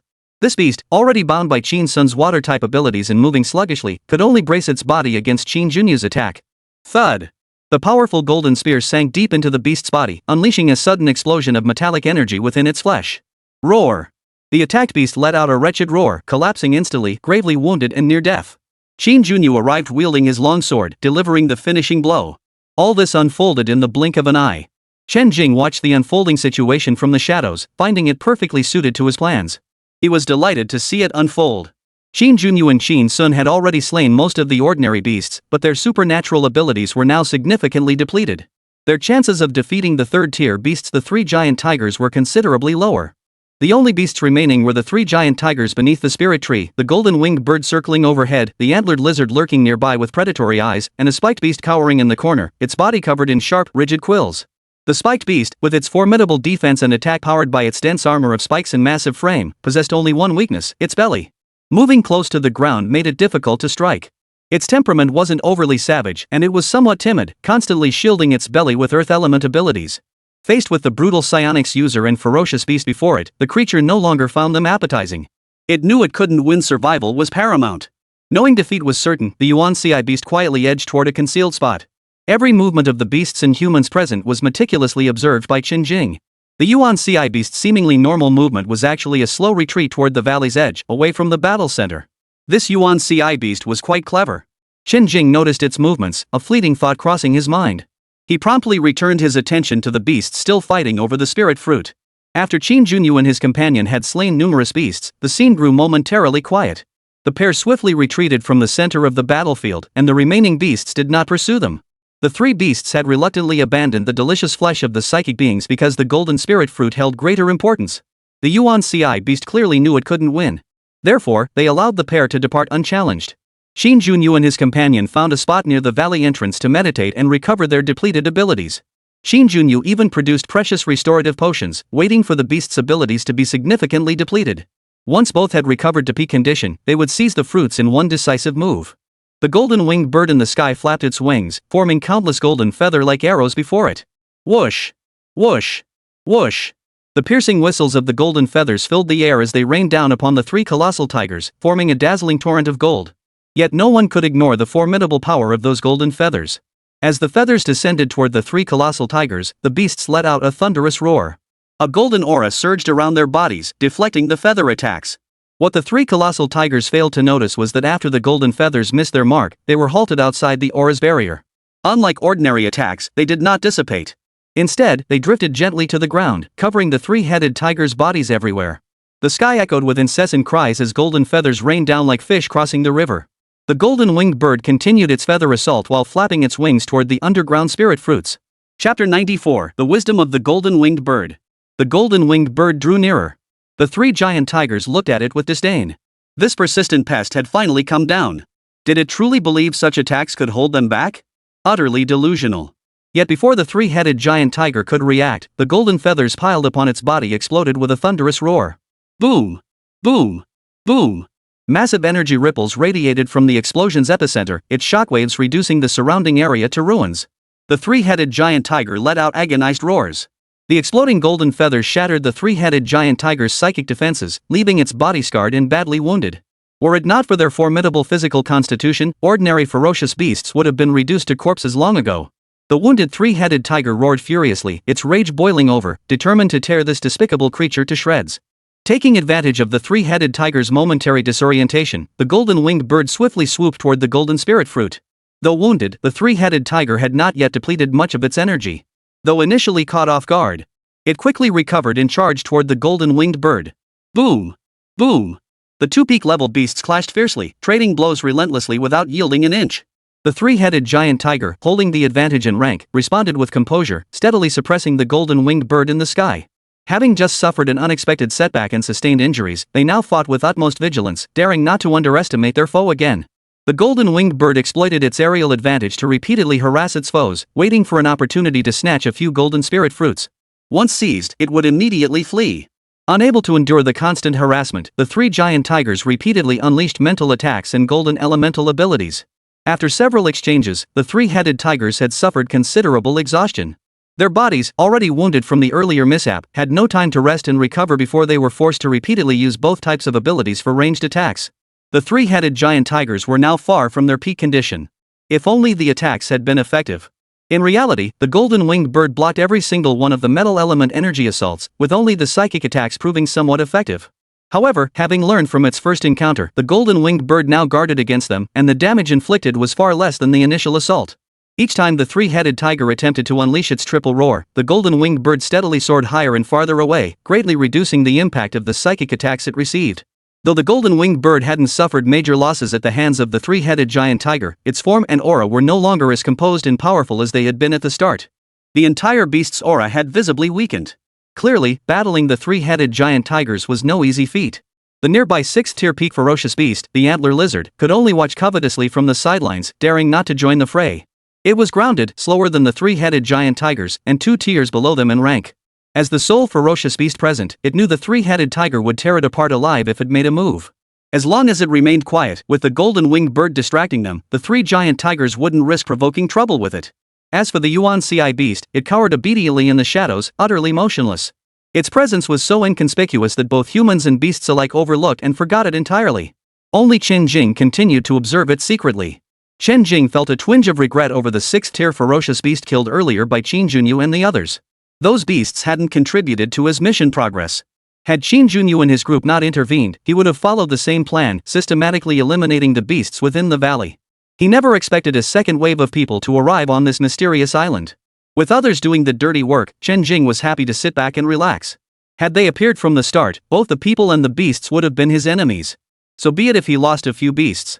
6th-tier beasts were plentiful in the vast sea. As long as he was the one to take down that 7th-tier beast, it would suffice. Chen Jing consoled himself internally, biding his time and refraining from acting, determined to be the final beneficiary, the bird that reaps the rewards. Qin Junyu and Qin Sun, both recovered, pressed forward once more toward the valley's center. The three giant tigers were utterly bewildered. The pair had just fled after exhausting themselves. How could they return so swiftly, recovered so quickly? It could only be said that you knew nothing about the power of technology. The two men's return shifted the dynamics of the situation once more. The golden-winged bird remained single-minded, its eyes fixed solely on the golden spirit fruit. The three colossal tigers kept a wary eye on everyone present and the ferocious beasts, the pressure immense. The antlered lizard lingered at a distance, torn between its wariness of the three-headed giant tiger and its craving for the flesh of the psychic beings. However, the previous battle had taught it that these two were no easy foes to deal with. One misstep could cost it its life. It seemed that meddling in this situation was no longer wise. This was no longer a situation it could join. Perhaps when they were both weakened, it could come to pick up the scraps. Water chain. Golden spear. Water spikes. Water domain. Chen Jing and Chen Sun coordinated their attacks, catching the three colossal tigers completely off guard with their most formidable assault. Chen Sun, spear in hand, led the charge against the three colossal beasts. No matter how formidable Chen Jing was, the primary force this time remained the 7th-tier Chen Sun. The moment Chen Jing's golden spear combat technique made contact with the three-headed giant tiger's body, it shattered into pieces. The three-headed giant tigers possessed metallic-type abilities. How could they possibly be harmed by a mere gold element combat technique? The user of this technique was merely a 5th-tier ability user. No matter how extraordinary he was still 2 major realms below. The attacked three-headed giant tiger roared, conjuring a translucent golden light shield just as the attack struck. Boom! The attack was completely blocked by the three-headed giant tiger's ability. Skills like water chain and water spikes proved utterly ineffective against the three-headed colossus. Only a vast expanse of water enveloped the entire body of the three-headed giant tiger, revealing a golden light shield within the water that continued to protect it. Chen Sun manipulated the water domain to keep pressuring the three-headed tiger, attempting to shatter its protective barrier. Both sides strained their supernatural powers. Suddenly, the three-headed giant tiger surged forward. Propelled by both its massive body and its power, it forcibly broke free from the water's constraints under the watchful eyes of the crowd and the beasts. Pow! Crack! Breaking through the water's constraints came at a price. The immense pressure shattered the golden shield enveloping the three-headed tiger. The water elemental abilities struck the beasts directly, leaving them covered in blood and clearly badly injured. Combined with the wounds inflicted earlier by the golden-winged bird, the three-headed colossus no longer radiated its former formidable presence. Screech! The golden-winged bird let out a piercing cry and charged at the three-headed tiger once more. With the tiger fallen from its platform, the nearby antlered lizard seemed to stir with its own ambitions. Chen Sun launched another attack at the three-headed giant tiger. His supernatural abilities erupted once more, unleashing a massive water-like chain that shot through the air under his control. It coiled around the massive bodies of the three colossal tigers, seeking to strangle them. Just as the golden-winged bird was about to strike the three-headed tigers, it made a move that astonished both humans and beasts alike. Under its own control, the golden-winged bird abruptly halted its charge toward the three-headed tiger. With a sharp turn, it soared toward the golden spirit fruit. Chapter 95, Chen Jing's Reluctance. This left Chen Sun and Chen Jing utterly horrified. The golden-winged bird's speed was too swift, so fast that no one could react in time. Chen Sun was fully occupied controlling the chains against the three-headed giant tigers. Even with his swift reflexes, Chen Jing couldn't stop the golden-winged bird in time. His prowess still fell short of the other fierce beasts. The antlered lizard and the spiked beast were beyond comparison. The golden-winged bird was undoubtedly the swiftest beast present. The only one capable of suppressing it, the three-headed giant tiger, was now entangled in Chen Sun's chains, unable to break free in the short term. Just as the golden-winged bird was about to strike, at the critical moment, Chen Sun seemed to sense something, his pupils contracting sharply. Crackle! A flash of lightning erupted. A towering figure materialized directly in front of the golden-winged bird's flight path. Gripping a purple gold spear, its tip crackling with lightning, he thrust it through the bird's body with overwhelming force. The thunderous force unleashed a wave of destruction, instantly extinguishing the golden-winged bird's life. The golden-winged bird was swift, but Chen Jing, having broken through his limits, was even faster. His focus was already fixed on every detail of the scene. The moment he noticed the bird's change, Chen Jing reacted instantly. He couldn't let a mere 6th-tier beast reap the rewards. The golden-winged bird was in full flight, confident in its aerial superiority and its unmatched speed. It had made no preparations for defense. Yet it never imagined being pierced by Chen Jing's shot, losing its life so easily. And so, the golden-winged bird was vanquished. Chen Sun watched Chen Jing emerge with great commotion, then witnessed the golden-winged bird vanquished in a single strike. Shock filled his eyes. What incredible speed! What a devastating strike! Chen Sun looked at Chen Jing, his pupils contracting once more. He was as young as their own young master. Whose prodigious young talent was this? Chen Jing, standing nearby, recognized the figure and blurted out in shock. Chen Jing! Young master, is that Chen Jing? Chen Sun had naturally heard of Chen Jing, the one who had defeated their young master. He had simply thought they were both too weak at present to warrant his attention. He never imagined Chen Jing would leave such a profound impression. Was he the one who had arrived on the island before them? Had he been secretly hiding, trying to be the fisherman? That the young man could resist such a great temptation, remaining unmoved, only revealing himself when forced into this predicament? He had always believed the young master to be both courageous and resourceful, surpassing others in cunning. Little did they know that Chen Jing was even more cunning and calculating, as steady as an old dog. His strength was clearly superior to our young master's at a glance. No more second thoughts. No matter how formidable he was, he remained a competitor, an enemy. Besides Chen Jing, only 2 humans and 2 beasts remained present. The Yuan Ci beast, far from the battlefield and already near the valley entrance, didn't count. If you know what's good for you, leave immediately. Otherwise. Chen Jing spoke slowly, his words unfinished, yet the threat in his tone was palpable to all. Xin Sun turned his gaze toward Chen Jing. Chen Jing, you're being far too arrogant. Chen Jing and I have been fighting hard for half a day, nearly finishing the job, and now you come to reap the rewards? You even dare to threaten us? A dark gleam flashed in Chen Jing's eyes as discontent colored his tone. You two are no match for me. If you know what's good for you, get out. Chen Jing's tone was flat, as if telling them to leave was the most natural thing in the world. Given their existing grudge with the Qin family, Chen Jing was already showing mercy by not killing them outright. Considering the effort they'd put in over the past few days, there was no need to turn this grudge into a deadly feud. Chen Jing snorted coldly, his long sword pointing at Chen Jing. You don't have the right to tell us to leave. Fine. This final battle in the valley began with that single word spoken by Chen Jing. Thunderous spiritual energy surged around Chen Jing as he performed an intricate hand gesture. The sky abruptly darkened. Within the clouds, crashing thunder echoed, accompanied by an overwhelming, terrifying pressure. It was heart-stopping, causing inexplicable dread. Xin Sun and the 3 colossal tigers, locked in fierce combat moments before, both halted their movements. A potent fluctuation emanated from Chen Jing's body, rippling outward. 1 blade. 2 blades. 3 blades. In an instant, the attack brewing within the dark clouds took shape. They were spears forged from purple lightning. Suspended high in the air, they radiated an oppressive force that robbed one of the will to resist, poised to strike the enemies below at any moment. Xin Sun and the 3 colossal tigers halted their battle, gazing upward at the looming assault. Both channeled their full power to mount a defense. In this moment, Chen Jing's dominance was peerless. Wielding a purple gold spear, thunder swirled around him, the pressure he released nearly crushing any will to resist within Chen Jing and Xin Sun. Chen Jing gritted his teeth, his pupils sharpening as his supernatural abilities erupted, forging golden battle armor around his form. A sword gripped tightly in his palm, his body radiated a surging battle intent. This was his second confrontation with Chen Jing since the Martial Academy tournament. He could not lose. Xin Sun watched Chen Jing unleash his attack, stunned. Too powerful. Is this still the psionicist I know? Young master, we must leave immediately. There's truly no hope. Chen Jing refused to accept it. After all his hard work laying the groundwork for someone else, his opponent was still Chen Jing. His primary goal was to flee before the battle even began. How could he possibly accept that? Why had Chen Jing grown so powerful? Why must both Yu and Liang exist?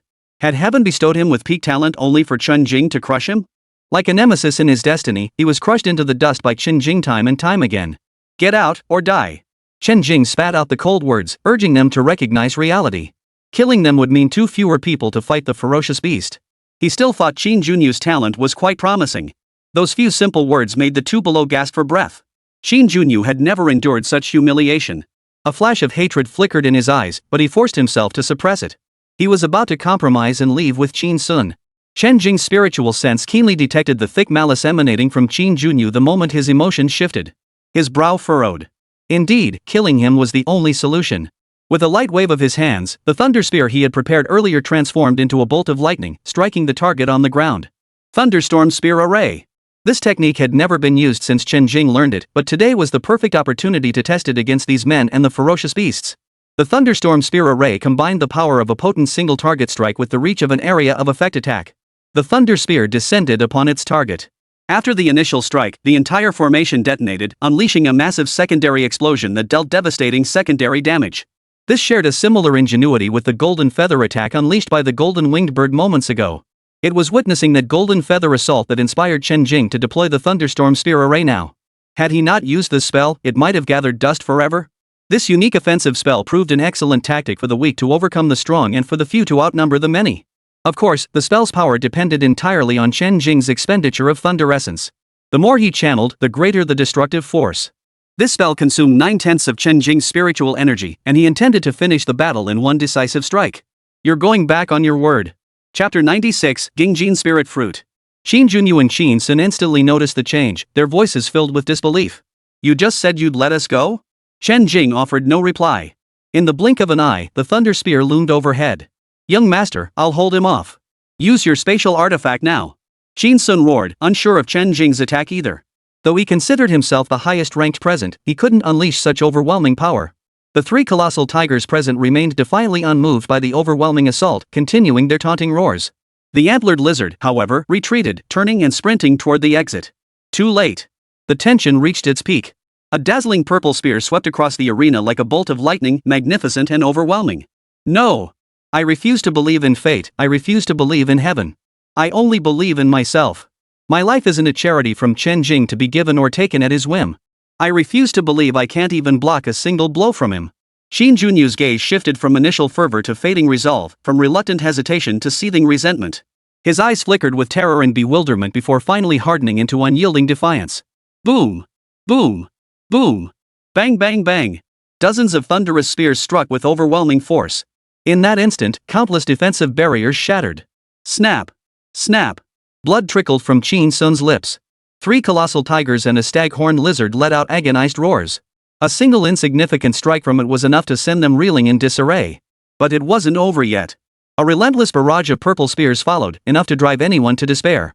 One spear after another descended, releasing unparalleled purple light and sending mushroom clouds skyward. Their speed and power were so overwhelming that Qin Junyu didn't even have a chance to pull out his spatial teleportation item. Qin Sun tried to shield Qin Junyu from the assault, buying him time, but it was futile. He simply couldn't withstand the onslaught. A single strike had already pushed him to his absolute limit, leaving him gravely wounded.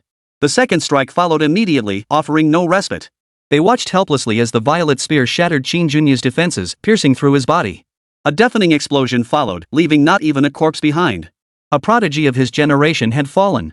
If blame must be placed, it lay solely with his own narrow-mindedness. Had he not unleashed that final burst of malice, perhaps Qin Junyu might have been spared. No! Qin Sun's eyes bulged with fury, his voice filled with terror. How could it end like this? There was no time left for reflection or sorrow. In the next instant, several more spears pierced his body. Qin Sun followed Qin Junyu into oblivion.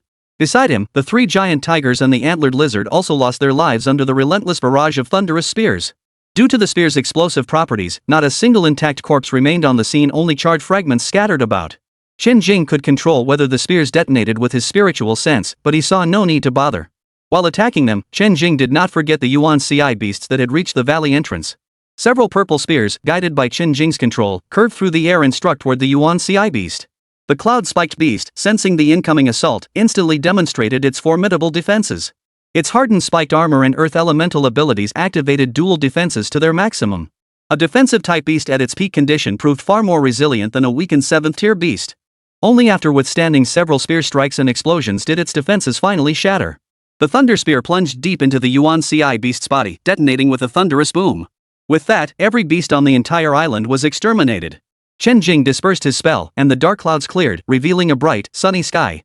A gentle breeze swept across the land, whispering tales of the fierce battle that had just unfolded. Chen Jing's expression was somewhat weary.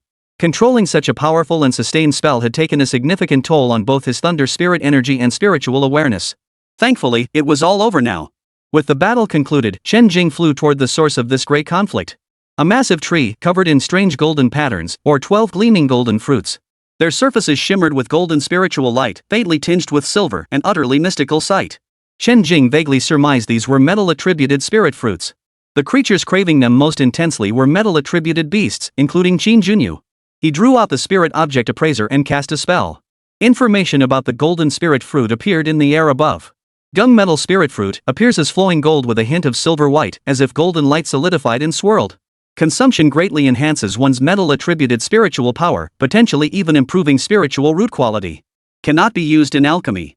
Takes 200 years to mature. The main tree withers after harvest. After receiving the information, Chen Jing thought to himself. No wonder those metal-attributed beasts were acting like madmen, charging forward relentlessly, as if they didn't care about their lives. Qin Junyu was also drawn in. As the young master of a great clan, he had seen and used countless rare treasures since childhood. How could he be so utterly captivated by this spirit fruit? Enhancing spiritual root quality, just those few words could make the spirit fruit skyrocket in value, becoming a rarity unseen in the world. Chen Jing solemnly retrieved a box and carefully placed the 12 Gangjin spirit fruits inside. The instant the final fruit was plucked, the great tree withered as if drained of life from its leaves to its branches, then its roots. It then dissolved into golden spiritual light, dispersing into the vastness of heaven and earth. Chen Jing then gathered every exotic flower and rare herb preserved within the valley. Ding! Congratulations, host, on completing the quest, Explore the Secret Realm. Quest progress, 100%. Quest rewards, Comprehensive Guide to Alchemy Fundamentals. Spirit Fire Cauldron. 5 Essential Alchemy Formulas. Chen Jing's eyes lit up. A 100% exploration rate yielded such rich rewards. Exactly what someone of his age desperately needed. Upon receiving the reward, Chen Jing immediately found a clean spot in the valley and prepared to begin his studies. He retrieved the rewards, 2 jade tablets and a basic alchemy cauldron. Spirit Fire Cauldron, infuse spiritual energy into the base of the cauldron and it will convert the energy into spirit fire for alchemy. A 4th grade cauldron, a basic model of neither high nor low grade. Comprehensive Guide to Alchemy Fundamentals, covers alchemy techniques, incantations, precautions, herb extraction, preservation, and more. A comprehensive introductory manual. 5 fundamental pill formulas, rejuvenation pill, antidote pill, chi gathering pill, body tempering pill, mind focusing pill. This reward was nothing short of a game changer, poised to transform Chen Jing from a novice alchemist into a skilled practitioner. Chen Jing read through both jade slips, committing every detail to memory. Then, when he tentatively sought out the simplest formula to practice with, he suddenly realized not a single complete set of alchemy ingredients could be assembled from all the treasures within his spatial ring. Ah well, nothing is impossible in this world as long as you're willing to give up. He'd have to wait until he gathered all the required herbs before attempting any practical work. Chen Jing stowed away his alchemy furnace and began circulating his cultivation techniques, settling into meditation to regulate his breath. His mind grew empty and still, free of all distractions. Chapter 97, The Marvels of Colorful Soul Essence. Chen Jing focused solely on circulating his cultivation technique. Spiritual energy flowed through his meridians. 1 cycle, 2 cycles. After fully recovering, it surged forward once more. The earth spirit milk joined the fray, contributing to Chen Jing's progress. A colossal surge of spiritual energy poured into his body. This energy was no stranger to him, he had consumed it many times before. Practice makes perfect. Chen Jing naturally guided the spiritual energy to circulate throughout his body, gathering in his dantian. Time passed, its duration unknown. The thick aura within Chen Jing's body steadily accumulated, nearing the brink of breakthrough. Breaking through now would be as simple as a thought, yet he silently continued to accumulate, solidifying his foundation within. Having only recently advanced to the 4th layer of foundation establishment a few days prior, attempting another breakthrough now would be premature. It was wiser to let his cultivation settle for a few more days before attempting to break through again. Chen Jing's cultivation level was being steadily consolidated, determined to polish away any lingering instability brought on by consuming the rare treasures. As the final thread of spiritual energy merged into his dantian, his closed eyes abruptly snapped open. His eyes shone brightly, radiating vitality, and an aura that commanded respect emanated from his entire being. The sky was just beginning to lighten, another dawn had arrived. His cultivation pause was over. Now that he possessed the spirit fire cauldron, he could attempt to refine some of the colorful soul essence. Chen Jing's heart swelled with anticipation as he immediately retrieved the spirit fire cauldron and the book of marvelous objects. Under Chen Jing's control, he extracted 1/3 of the soul butterflies from the first illuminated page of the book of marvelous objects. Wrapped in spiritual energy, he tossed them all into the alchemy furnace. As he channeled spiritual energy into it, the spirit fire ignited, its size controlled by the amount of energy input. Within the furnace, the spirit fire enveloped the soul butterflies. Instantly stripped of life, they melted under the refining flames into droplets of shimmering, iridescent liquid. Countless droplets coalesced into a small mass. The colorful soul essence was successfully refined. Chen Jing guided the colorful soul marrow out of the furnace, where it hovered before him. He casually stowed away the spirit fire cauldron. His eyes gleamed as he stared at the cluster of colorful liquid before him, hesitating. Should he swallow it all in one gulp? After a moment's thought, he retrieved an empty jade bottle and stored it inside. It would be safer to consume it in batches, just like the earth spirit milk. He drew out a few drops of the soul essence, setting the remainder aside for easy access. The moment the soul essence touched his tongue, an extraordinary flavor surged through him, causing his entire soul to tremble. But unlike ordinary spiritual energy, it didn't flow through his limbs and bones. Instead, it transformed into an intangible fragrance that seeped into his soul. Chen Jing felt his entire spirit soar, clearly sensing his soul rapidly ascending under the influence of that fragrance.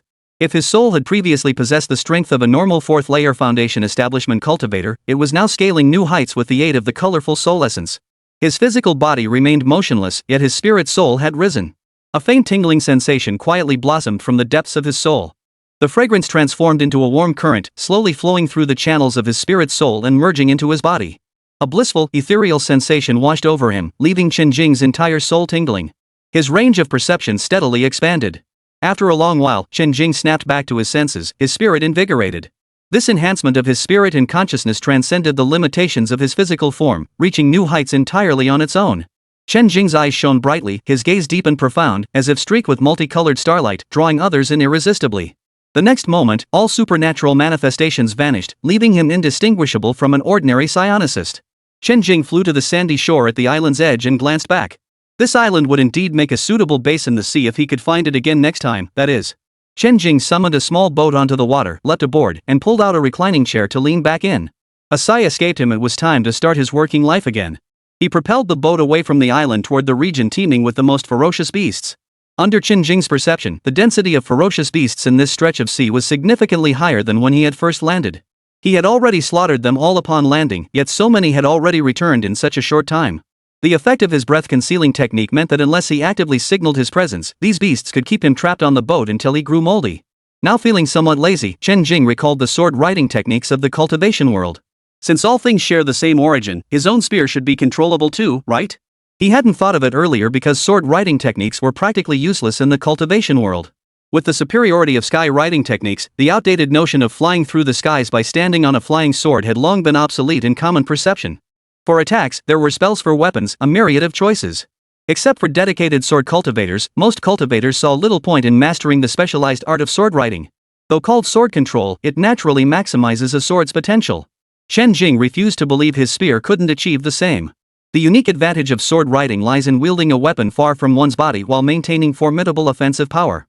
He lay back in his chair, basking in the sunlight, while his spear roamed freely through the sea, slaying countless ferocious beasts. What a delightful sight that must have been! Bathed in the sun's radiance, Chen Jing sat impassively on the ship, manipulating his spear with effortless control. The sea stretched vast and boundless, its origins unknown. Gentle breezes rippled across the surface, stirring his robes and hair, calming his entire being. A surge of spiritual energy pulsed around him. With spear in hand, he could take a life from 1,000 miles away. His pupils blazed with boundless spiritual light. Suddenly, he pressed two fingers together like a blade and swung them wildly. Within his field of vision, the purple gold spear danced through the sky like an agile fish, soaring skyward one moment and plunging into the sea the next. Imbued with abundant thunderous spiritual energy, the spear cut through the air with unstoppable momentum, its overwhelming force threatening to obliterate everything in its path. Though clearly a spear, under Chen Jing's command, it transformed into an unparalleled divine sword of unmatched sharpness. Clang! Accompanied by a resonant clang, a purple gold spear shadow flashed with unparalleled thunderous light. Its piercing aura alone felt capable of tearing flesh apart upon approach. Not bad. Excellent. Chen Jing was utterly satisfied, a smile lighting up his face as his spirit soared. Who didn't harbor dreams of becoming a sword immortal? Why had his weapon been a spear from the start? Why had the system rewarded him with spear techniques instead of sword techniques? While cultivators in the immortal realm looked down upon sword-riding techniques, Chen Jing held no such disdain. To him, it was actually a rather decent path. With his soul essence enhanced, his spiritual perception grew ever stronger. Exercising the simple art of sword riding became effortless, consuming far less energy than it would for cultivators of the same level. Mastering sword riding expanded his combat options. The spells Chen Jing currently possessed were limited to a handful of techniques. This new long-range offensive capability was a welcome addition. With his heightened spiritual perception, he could even engage in protracted battles. Crack! The spear pierced the tranquil sea surface, plunging deep into the ocean floor, signaling the commencement of slaughter. At the same time, seated at his study desk, the head of the Qin family spoke slowly. Your signal has been lost for 5 days now. Chapter 98, The Wenzhou Worship. Elder Qin's signal has also been lost for 5 days. Headmaster, there's no need for excessive worry. The young master possesses peerless talent and formidable strength, accompanied by Elder Qin. They've likely reached a place without signal coverage. The young master carries spatial artifacts. Even if outmatched, he can always escape. The fear is he won't even get the chance to use it, the Qin family head sighed. Master, those possessing such power are few. None would dare act rashly. Besides, those of such caliber are well aware of our young master. Who would risk provoking the Qin family for no reason? The Qin family head showed no reaction to these reassuring words. Keep a close watch, the patriarch instructed after a moment's thought. Record any other psychic signals detected in the large area where your signal disappeared. Yes. At the entrance to the base city. Amidst the constant flow of psychics entering and exiting, some familiar faces remain stationed at the entrance, still agents dispatched by the Yi family. The Yi family sure has some tenacity. It's been over a month now, and they're still stationing people here. This must be a blood feud, to be this relentless. Wonder what this brave soul did to deserve this? I'd love to know who this big shot is. The Yi family maintained their stakeout for over a month, and the incident remained a topic of conversation among passers-by. After all, every psychic entering or leaving had to endure the gaze of these watchers. Outside the base. This Chen Jing must be a rat, he's so damn good at hiding. We've been staking out for so long and haven't gotten a single lead. What can we do? He's the one who won't come back. We can't exactly go searching for him in the middle of the ocean, that'd be even more inappropriate. Can we get his signal location again? No use. The signal vanished ages ago. I've already sent word to have people watch Chen Jing's location. The moment he shows up, we'll rush over immediately. Fine. I'll see how he escapes after making us rough it out here for so long. Once we catch him, we'll make him suffer. Amidst the chorus of complaints, their frustration boiled over at Chen Jing's prolonged absence, which had severely disrupted their mission. Just as they were discussing this, the leader's expression suddenly froze. He activated his communicator to check the latest message. After reading it, his expression visibly relaxed. Gone was the earlier impatience, replaced by a hint of excitement. He addressed his companions. Breaking news, the 5 great martial academies are coordinating a joint operation. They're taking their 4th-year graduates out to sea for training. At least 4 7th-tier psychics will be on board. Ha ha ha, that's practically serving us on a platter. We may have missed the big fish, Chen Jing, but catching a bunch of small fry isn't bad either. Since they're coming anyway, it'll be a good chance for these pampered brats to see the real world. Cruel smiles spread across the conversing figures' faces, mingled with haughty disdain. Let's go. Prepare everything. We'll strike once they're far from the base. The 5 great martial academies' organized trip was scheduled for April 20th. Students participating in this operation must have reached at least mid-4th tier cultivation level, a requirement that eliminated many. Volunteering ordinary psychics needed to reach at least mid-stage 5th tier to board the ship, and spots were limited. For the warship's voyage, the most critical resources were fresh water and food. Ordinary psychics could only sustain their lives and stamina through sustenance. The goal was to ensure tangible gains and progress during this voyage. Those aboard were either students from major martial academies or individuals who had paid hefty sums for passage. 7th-tier psychics stationed on the warship provided protection and escort. Of course, they avoid venturing too deep, striving to steer clear of ferocious beasts beyond their capabilities. Among the 5 top-tier academies, only their 4th-year graduates qualify for the maritime battlefield. Ordinary ability users from universities fall far short of the requirements. All the graduating students were eager to participate in this voyage. The prospect of earning credits and resources, coupled with the protection of high-level psychics, made it a risk-free opportunity to make a fortune. The day of departure arrived swiftly. Outside the coastal base, smaller vessels could depart from any port, but the colossal warships had only one designated harbor for entry and exit. At 7:47 a.m., the sky was clear and the weather pleasant. At the Donglin dockport, several large warships were moored. On one of these vessels, the characters Wenzhou were written in elegant, flowing ancient script along its side. The warship Wenzhou. Approximately 150 meters long, 40 meters wide, and 7 or 8 stories tall. Its towering superstructure housed dozens of laser guns and 3 massive laser cannons. On the land beside the warship, several long queues formed, waiting to board. Every single person in these orderly lines was a powerful psionic. Midway through one queue, a youth clad in black combat attire and wearing a smart bracelet on his left wrist scanned his surroundings.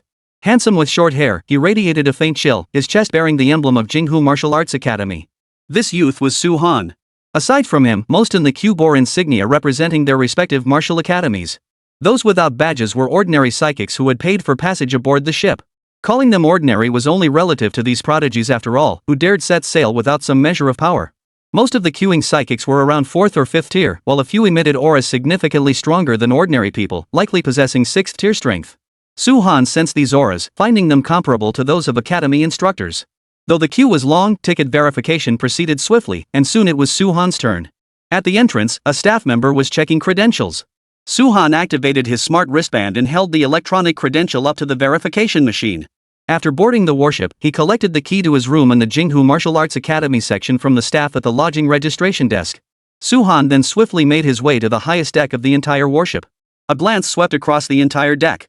Apart from the standard weaponry in the turrets, the warship resembled an ordinary passenger vessel in every other aspect. Tables, chairs, and even excessive sun umbrellas were present. One might mistake it for a vacation spot. At the very least, the sight was refreshing. Besides Su Han, a considerable number of psychic ability users stood on the deck. While ordinary psychics mingled freely, students from the Martial Arts Academy gathered in small groups. Some, even more relaxed, had already settled into deck chairs. Su Han found a deck chair with a sunshade and stretched out comfortably. He opened his wristband and sent greetings to his classmates, asking if they had boarded the ship yet and if they had time to meet him on deck. Look, another Jinghu Martial Arts Academy student has boarded. Not bad early 5th tier. Wonder if they'll still have the courage to fight when they encounter terrifying sea beasts later. Chapter 99, Deep into the Sea. Meanwhile, upon seeing the Jinghu Martial Academy adepts step onto the deck, the Yendu Martial Academy members immediately turned to discuss among themselves. Ever since Jinghu Martial Academy ended their 10-year winning streak, the Yendu Martial Academy members had harbored a particular dislike for Jinghu. Before, it was, everyone here is trash except for our alma mater. Now, everyone here is still trash, but Jinghu Martial Arts Academy happened to emerge, making them a prime target for their hostility. They just got lucky winning 1 year. The graduates present here had crushed them in the Martial Academy leagues years ago. When Yen Capital lost its top spot, they'd just blame it on last year's freshmen being useless. Who knows? Maybe they've never even been to the southern frontier, just circling around the wilderness zones on the mainland.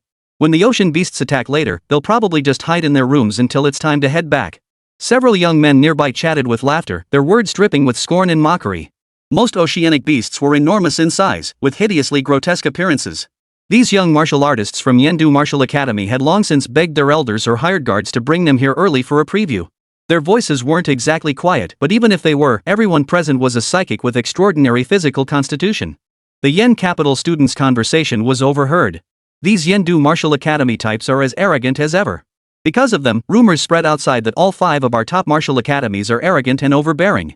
It's clearly Yendu Martial Academy's own fault for speaking without restraint and acting tyrannically, yet it's dragging the other 4 major academies down with them. If you ask me, someone needs to come along and thoroughly crush their arrogant attitude. But who has the ability? Those around their age are weaker than them, and those with comparable strength are mostly older. Even those older than them can't match their power. Why hasn't our generation produced a single Chen Jing? Su Han, lying on the recliner, heard every word of this conversation clearly. He was one of the stronger ones in his class. I wonder how strong those guys talking are, whether they're even worth his time. He might not be able to take on the top tier, but surely he could handle these second-rate guys? Besides, even if they were top tier, he might still be able to put up a fight. Woo! Woo! Time quickly reached 8:30. Accompanied by a deep, low horn blast, the warship Wenzhou departed punctually. Su-Han rose from his deck chair and leaned against the railing, watching the distant waves surge. "Good morning, everyone." A deep voice echoed across the deck as a burly middle-aged man appeared, accompanied by over a dozen psychic warriors. The leader continued. "I am Mo Chen, captain of the Wenzhou's escort squad. During this voyage, all personal gains are yours to keep. Materials obtained from slaying beasts will be recorded and safeguarded by the Wenzhou's crew. No one is permitted to seize another's prey. Should we encounter a pack of beasts, all psychics aboard shall contribute their efforts. Rewards will be distributed according to contribution, with neither the guard nor the elder guardians participating in the distribution. All combat encounters will be recorded by loggers and transmitted for storage at regular intervals. I have already distributed the Wenzhou's voyage regulations to every crew member. You may review them at your convenience." With that, Mo Chen turned and led his group away. Captain of the Guard. The Wenzhou was equipped with a 30-member escort team, each member at least a 6th-tier psychic, with the captain being a peak 6th-tier powerhouse. Above them on the warship were 5 7th-tier guardian elders. These personnel were drawn from various martial academies and official institutions, collectively assembled for this purpose. The nation spared no effort in supporting the growth of its cadets. The Wenzhou swiftly departed Donglin Dock, entering the open sea and racing forward. The coastal base had endured numerous sea beast-tide assaults. Any psionicist who had spent extended time there had witnessed the ocean's ferocious beasts. Despite prior mental preparation, many psychics still found themselves trembling at the sheer terror of the scene. The ocean was filled with the eerie cries of all manner of strange beasts. Even more terrifying, pairs of blood-red beast eyes lurked beneath the waves around the Wenzhou, shifting with the ship's motion. More crimson eyes gathered in from all directions. Those suspended mid-air could discern countless shadowy figures lurking beneath the warship. As far as the eye could see, the entire sea was densely packed with monstrous beasts. In the vast ocean, with no escape above or below, the psychological pressure of being surrounded by so many beasts was unimaginable. Even if one did nothing but observe this voyage as a spectator, such an experience offered a unique and a tremendous test of mental fortitude. This was nothing like the beasts storming the base. And this was during a period when the beasts were visibly sparse. Chen Jing had previously slain a considerable number of these oceanic beasts. The ones present now were either newly hatched offspring or strays drifting in from other regions. Where beasts are densely packed, competition is fierce. Many prefer to roam in search of more favorable habitats. Ugh. I feel a bit seasick. Let's head back and rest for a bit. Funny, me too. Count me in. Many psychics on deck were still adjusting to their new abilities. Witnessing this scene made them feel a palpable threat to their lives, prompting them to seek a moment's respite. Currently, these ferocious beasts, intimidated by the presence of the 5 7th-tier powerhouses aboard the Wonzhou, had been trailing without attacking. Once more formidable beasts joined their ranks, led by their leader, they would inevitably launch an assault on the warship. That would mark the true beginning of the battle and the very purpose of this trial. Yet Su Han, standing by the railing, showed no sign of movement. Instead, his eyes flickered with excitement and anticipation. Previously, he had only circled the edges of the sea in a small warship. This was his first time venturing deep into the waters. His special abilities proved exceptionally potent in water.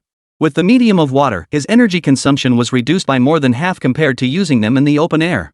Thus, by reaching mid-4th tier, he dared to venture alone into the shallow sea regions. When applied to himself, his ability could also mask his fleshly aura over a wide area, preventing swarms of ferocious beasts from attacking. Leveraging this advantage, he had advanced from mid-4th tier to early 5th tier in just one short year. This was his first time venturing deep with the main fleet, and his heart naturally surged with excitement. The Wonzhou warship plowed through the boundless sea. Around it, countless crimson eyes still followed, staring intently through the water. Their numbers were greater than when they first entered the sea, and their levels were higher. Then, everyone's electronic wristbands received a message from the escort captain. Chapter 100, The Low-Key Su Han. In 10 minutes, we will temporarily reduce the 7th tier pressure. Prepare for combat. The message made every psionic aboard the ship understand the moment of battle had arrived. Every single psychic on the warship emerged, each fully prepared to witness this historic moment. Some gripped their blades tightly, ready to unleash their powers at a moment's notice. Others scanned the horizon with piercing gazes, carefully selecting their optimal positions. Su Han's figure flickered, instantly appearing at the very front of the deck.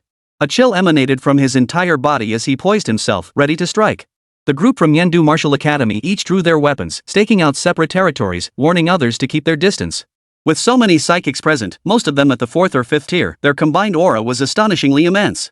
The leader of the Yendu Martial Academy erupted with a thunderous burst of energy, unleashing a powerful wave of oppressive force.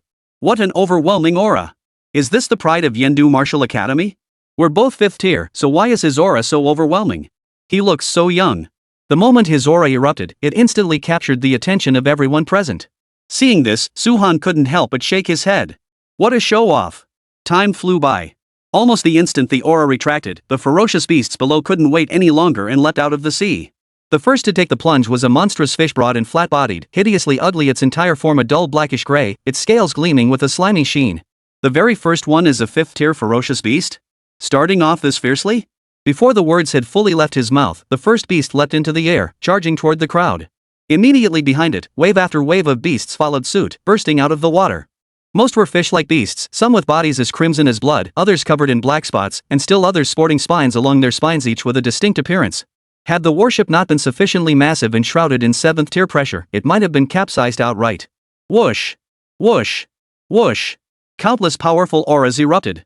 The most striking figure was a student from the Beichen Martial Academy. With a thunderous boom, crimson flames erupted from his position. Mountain-splitting blazing inferno. A grade A fire elemental ability.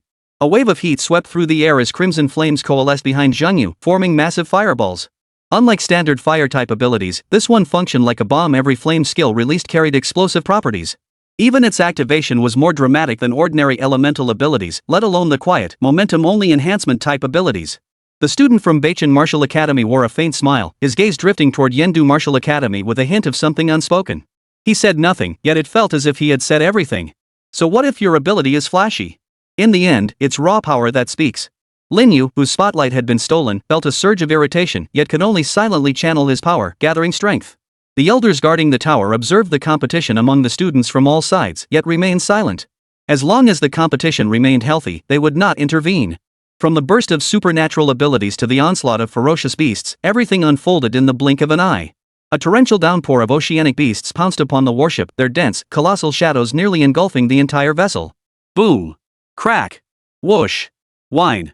The clang of weapons clashing, the agonized screams of wounded beasts, and the splash of corpses hitting the water echoed relentlessly around the warship. As the corpses of slain beasts sank into the sea, the pungent stench of blood drew the remaining beasts into a new wave of savage combat. Compared to the long-range attacks of natural-type abilities, the explosive fireballs of Zhengyu and the sweeping blows of Lin Yu's long swords suffered from an inherent disadvantage in attack range. They could only strike once the beasts drew closer. But as a member of the Yen Capital Martial Academy, even if he couldn't match a nature-type ability user in combat, he couldn't lose in spirit. Compared to the flashier ability users, Su Han's performance was unusually low-key. His movements were quiet, yet he felled no fewer beasts than the others. As Su-Han channeled his ability, a chill quietly spread from his body. Icicles suddenly shot out from the sea, violently piercing through the beast's defenses and embedding themselves deep within their bodies. It seemed far easier to forge ice spears mid-air than to harness the seawater. One by one, the beasts fell, and Su-Han cleared a small area entirely of them, drawing the attention of many onlookers. However, such a slaughter came at a cost. His supernatural abilities were nearly depleted, and his physical stamina was significantly drained. Afterward, Su-Han retired to the ship's cabin to rest. The entire battle was recorded not only by official channels but also by individual participants. The fallen beasts were left to sink to the ocean floor. After the battle concluded, specialized psychics would collect the carcasses, which would be distributed according to the combat records upon their return. Special suppressant agents were also dispersed into the seawater to prevent the overwhelming scent of blood from attracting endless waves of beasts. The battle would only conclude once every beast in this stretch of sea had been cleared. After resting, Su-Han stepped onto the deck. By then, the battle had concluded, and crew members were cleaning up. Su-Han's appearance instantly drew the attention of those resting nearby. Who'd have thought someone from Jinghu Martial Arts Academy, looking so quiet and unassuming, would be so powerful? He was the standout performer throughout the entire battle. That's just them being low-key. Unlike some academies that look down their noses at others. Other Jinghu Martial Arts Academy students came over to greet him, but they didn't form a tight-knit group, always sticking together. Students from Jinghu Martial Arts Academy were known for their solidarity, always helping each other within their capabilities when encountering difficulties outside. Every student sent out for training received their mentor's instructions. Forming small teams wasn't mandatory. Though Su-Han had a good nature, he was accustomed to going it alone and had no desire to join a team. Given the circumstances aboard the warship, there was no real need for one anyway. Su-Han paid no heed to the murmurs around him. He found a comfortable spot and settled in to rest and watch the sea. Neither the Yin Capital Martial Academy nor the Beichen Martial Academy students appeared on deck clearly. They were all resting in their quarters. Time passed unnoticed until the crew collected the final beast materials, and the Wonzhou set sail once more. Over the next few days at sea, the Wonzhou endured several more waves of ferocious beast attacks. The psychic warriors aboard the warship were thoroughly exhausted by these days of intense combat, without exception. Conversely, the gains were immense both in the vast quantities of ferocious beast materials and in the advancement of their own combat prowess. 5 days later, the Wonzhou had traversed several sea regions, its psychics slaying countless ferocious beasts and reaping immense rewards. Most of the psychics were now resting on the deck, gazing into the distance and occasionally chatting idly. One psionicist happened to glance up in a certain direction and exclaimed in surprise, "Look! What is that?" Hearing this, everyone looked up, searching for the source. A vast shadow surged from the distant depths, breaking through the water's surface and charging toward the warship. Chapter 101, The Flying Sea Swallow Ray School. The vision of every psychic was beyond question. The vast shadow that appeared before them was a school of fish.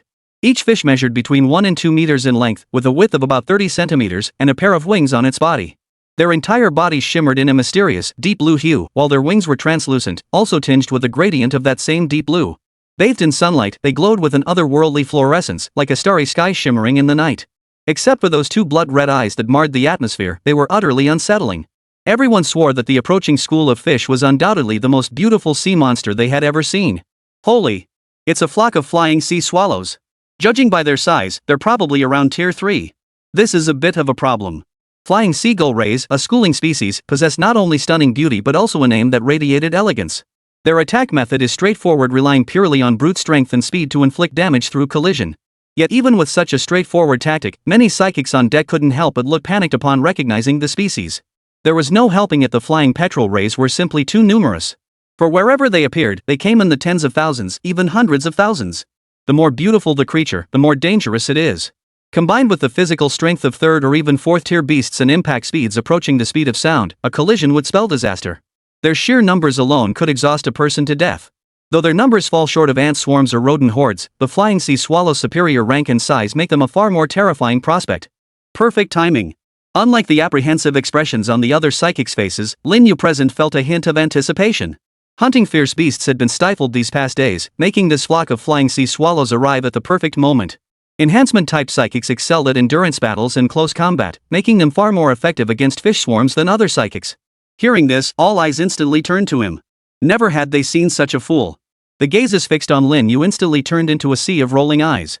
The flying sea swallow manta ray's speed was astonishing. In the blink of an eye, it had already flown close.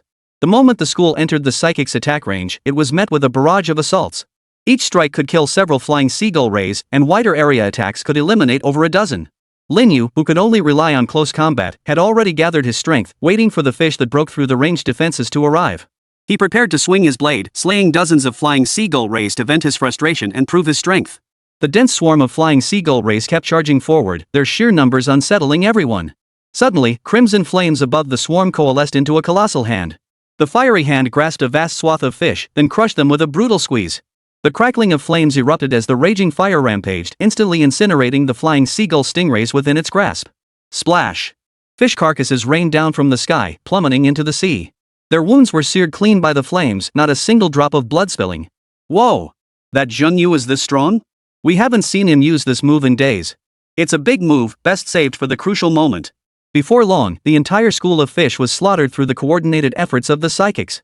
But the now calm sea failed to ease their nerves. All gazed solemnly toward the horizon. Because that wave of fish had merely been an appetizer. The real challenge lay ahead.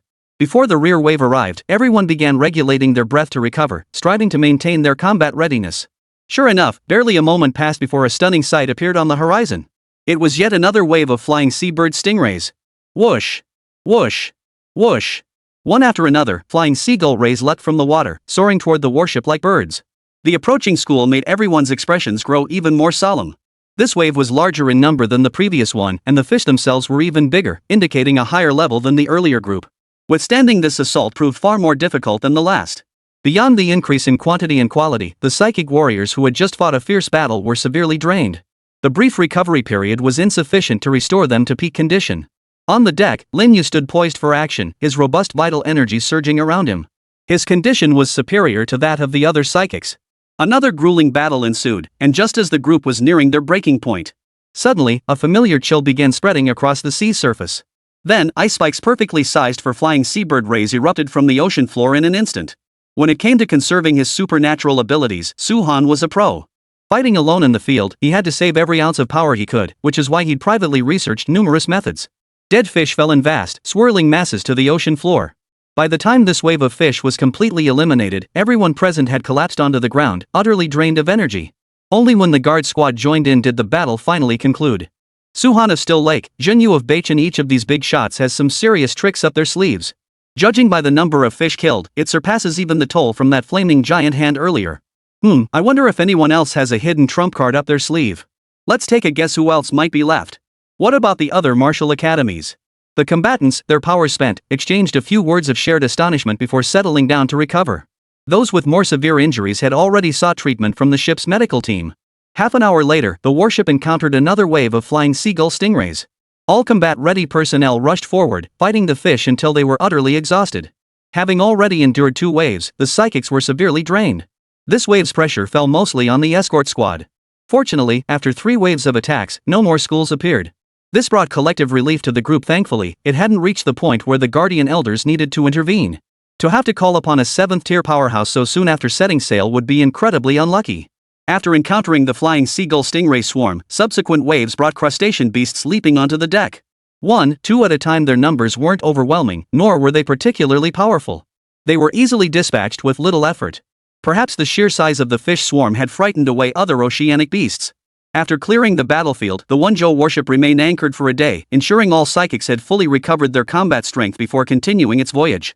The Wenzhou warship was swift, reaching new waters within mere hours. The crew resumed their repetitive battles until the very last moment. Just when everyone assumed this day would be another uneventful one, an unexpected turn of events unfolded. Thus, life is full of surprises. Chapter 102, Encountering the 7th-tier monstrous beast. The sea shed its usual tranquility, roaring with towering waves.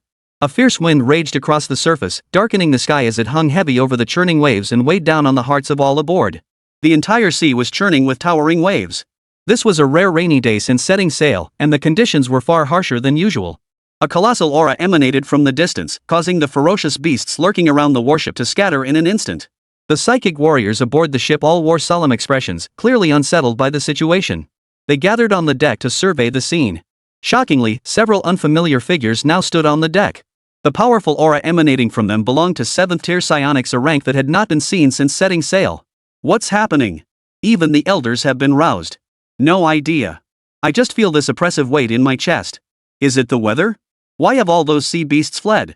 This feels eerily off. I sense an utterly terrifying presence in the distance. It sends shivers down my spine. Several 7th tier psychics glanced toward the source of the oppressive aura they sensed, their expressions heavy, a flicker of worry in their eyes. Beasts above 7th rank are approaching, and not just one. We haven't ventured far into the ocean. How did we get so unlucky as to encounter 7th tier beasts? A whole pack of them, no less. There seems to be a reason. My wind ability senses the scent of blood. The distant aura drew nearer, now palpable to nearly everyone. Then, it wasn't just a feeling they could vaguely make out its form. Every psychic's heart tightened. The first thing to appear before them were the tentacles of an octopus, surfacing intermittently from the depths. Each tentacle was covered in suction cups that opened and closed in a spine-chilling rhythm. Like giant pythons, the tentacles thrashed wildly through the water, occasionally coiling around and strangling the ferocious beasts closing in from behind. Using the flexibility and immense strength of their tentacles, the octopuses wrestled with the pursuing beasts, binding them tightly and attempting to crush them into fragments. The beasts attacked by the tentacles were colossal tiger whales. The killer whales resembled black warships charging through the ocean. Despite their immense size, they moved with surprising agility. Their dorsal fins sliced through the water like blades cutting through flesh. At times, they would burst through the surface, accelerating their pursuit. Their bodies churned up massive waves that crashed into the air, making the already turbulent sea even more violent. Some orcas wounded by the deep-sea demon octopus managed to break free with their companions' help, while others met their end, strangled to death by the tentacles. To the psychic's eyes, the octopus tentacles were thick and repulsive, a sickening blackish-red color, coiling around the tiger whales. Judging by its features, the enormous black-red octopus was undoubtedly the deep-sea demon octopus, a fearsome beast renowned throughout the oceans. The psychics held their breath, continuing to watch the battle unfold. Hadn't even a 7th tier psychic been deployed to hold the line? The deep-sea demon octopus contracted its tentacles, attempting to strangle the tiger king whale while simultaneously dragging its massive body through the water at an alarming speed. The severely wounded tiger whale bled profusely. Wherever the battle raged, the sea turned a deep crimson, mingling with the tiger whale's agonized cries and the enraged roars of its fellow tiger whales. The thick scent of blood did not draw other oceanic beasts. In this clash between the tiger whale pod and the deep-sea demon octopus, the ordinary beasts had sensed the powerful aura of these outsiders early on. Knowing they were not to be trifled with, they had kept their distance. This explained why the ocean beasts had fled so swiftly moments ago. Judging by the battle dynamics, the tiger king whales were executing a meticulously planned coordinated assault, while the deep-sea demon octopus employed guerrilla tactics. The deep-sea demon octopus was at a disadvantage. Once surrounded, the sheer numbers of the tiger king whales would wear it down until it was exhausted. During its frantic escape, the deep-sea demon octopus had accidentally detected the anomaly here, the aura of a 7th tier psionicist. Realizing defeat was inevitable and that it would eventually be worn down by the tiger whale horde, it decided to take a gamble. By drawing in a new adversary, it could provoke a massive melee. It thus changed course, heading toward the warship asking boat. In truth, this move by the deep-sea demon octopus not only failed to shake off the tiger whale's pursuit but also risked costing it its own life. The 5 7th tier psychics aboard the warship were now intently focused on the battlefield between the deep-sea demon and the tiger king whales. A late-stage 7th tier deep-sea demon octopus. A mid-stage 7th tier tiger king whale, plus an early-stage 7th tier 1. The rest are all 6th tier. To witness a battle between 7th tier beasts with our own eyes, who'd have thought we'd stumble upon such a rare spectacle? This wasn't random. The deep-sea demon octopus is in such a predicament that it drew the tiger king whales here. A mere handful of 7th tier beasts dare scheme against us? Let them pay with their lives. The deep-sea demon chapter miscalculated. How could it know our numbers of powerful fighters far exceed theirs combined? But let's proceed with caution. The 7-tier psychics swiftly divided their tasks. The deep-sea demon octopus and the tiger king whale moved swiftly. They absolutely couldn't be allowed to get too close to the warship. The commotion of battling 7th-tier beasts was considerable. It must not affect the warship. The late-stage deep-sea demon octopus was exceptionally powerful, requiring 2 7th-tier psychics to handle it together. The other 2 7th-tier tiger king whales were assigned 1 per handler. Only 1 7th-tier psionicist remained to protect the warship and its crew. The remaining 6th-tier tiger king whales were left to the psychics aboard the warship. With the psychics vastly outnumbering the 6th-tier tiger king whales and the strength gap between them being minimal, dealing with them posed no significant challenge. The 5 7th-tier powerhouses were outstanding graduates from the 5 major martial academies, invited by their schools to serve as elders after graduation. They were Gu Zhe from Yendu Martial Academy, specializing in wind element abilities. Wen Jian from Jiangnan Martial Academy, with water-type abilities. Zhang Zhenghe from Jinghu Martial Academy, with metal-type abilities. Li Yunkai from the Galaxy Martial Academy, with psychic abilities. The remaining 7th-tier powerhouse was Xiangyan from Beichen Martial Academy, possessing enhancement-type abilities. His presence was thus most crucial. The battle at sea raged on, the combatants closing from a distance until they were locked in close combat. Guzhe and Li Yunkai teamed up against the deep-sea demon Zhang, combining wind and psychic abilities, while Wen Jian and Zhang Jinghe each took on one of the two Tiger King whales. Thud! Their tentative strike was easily parried by the ferocious beast. The dissipating shockwaves crashed onto the sea surface, churning up waves that sent spray flying across the battlefield. The expressions on their faces remained utterly unchanged. If such a light strike could yield results, it wouldn't be a 7th-tier ferocious beast. Boom! Zhang Jinghe swung his sword down.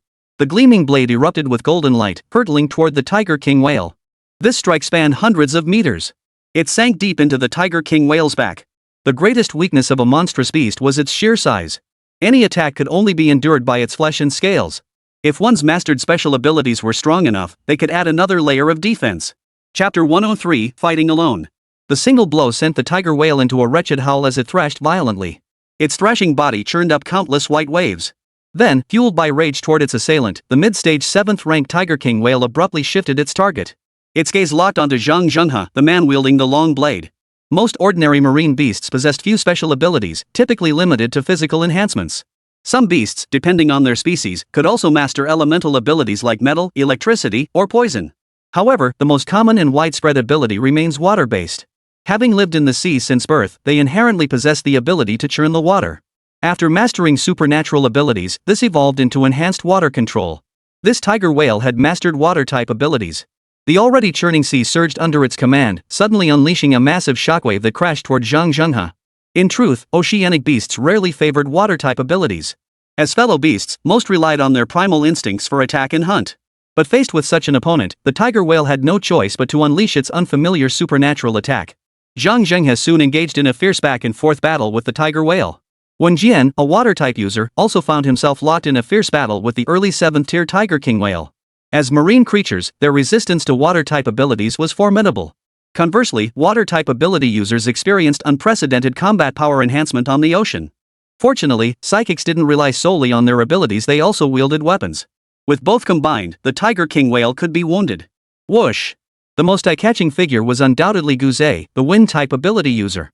As his abilities activated, a pair of azure glowing wings materialized behind him. With a flap of his wings, Guzhe soared skyward. His opponent was the deep-sea demon octopus, a dangerously formidable foe. Even while Guzhe soared through the air, the monstrous tentacles could reach up from the ocean depths. One careless move could result in being flung away by the tentacles or dragged into the depths, left at the mercy of the deep-sea demon octopus. Li Yunkai stood by, using his psychic powers to either disrupt or control the deep-sea demon octopus, aiding Guzhe in his attacks. After several intense exchanges with the deep-sea demon octopus, Guzhe rapidly ascended. A brilliant blue radiance shimmered across his body, converging into dazzling streaks of light that gathered upon the long sword in his grasp. Suddenly, it erupted with a blinding brilliance. "Hold it off for me!" Guzhe shouted at Li Yunkai. In truth, given both their combat experience, Li Yunkai was already prepared regardless of whether those words were spoken. Silver light flashed in Li Yunkai's eyes. In that instant, the deep-sea demon octopus's movements faltered. Guzhe seized this moment. A green shadow shot through the air like a brilliant rainbow, piercing toward the deep-sea demon octopus. The rainbow pierced clean through the deep-sea demon's body, causing it to writhe violently as its tentacles flailed wildly. The battle raged on. Chaos erupted on all fronts, plunging the world into darkness. No one could have imagined that someone was actually watching this battle unfold. The battle raged on for nearly half a day. By afternoon, the group had joined forces to slay every single 6th-tier Tiger King whale. Zhang Jinghe's battle with the mid-7th-tier Tiger King whale had also concluded.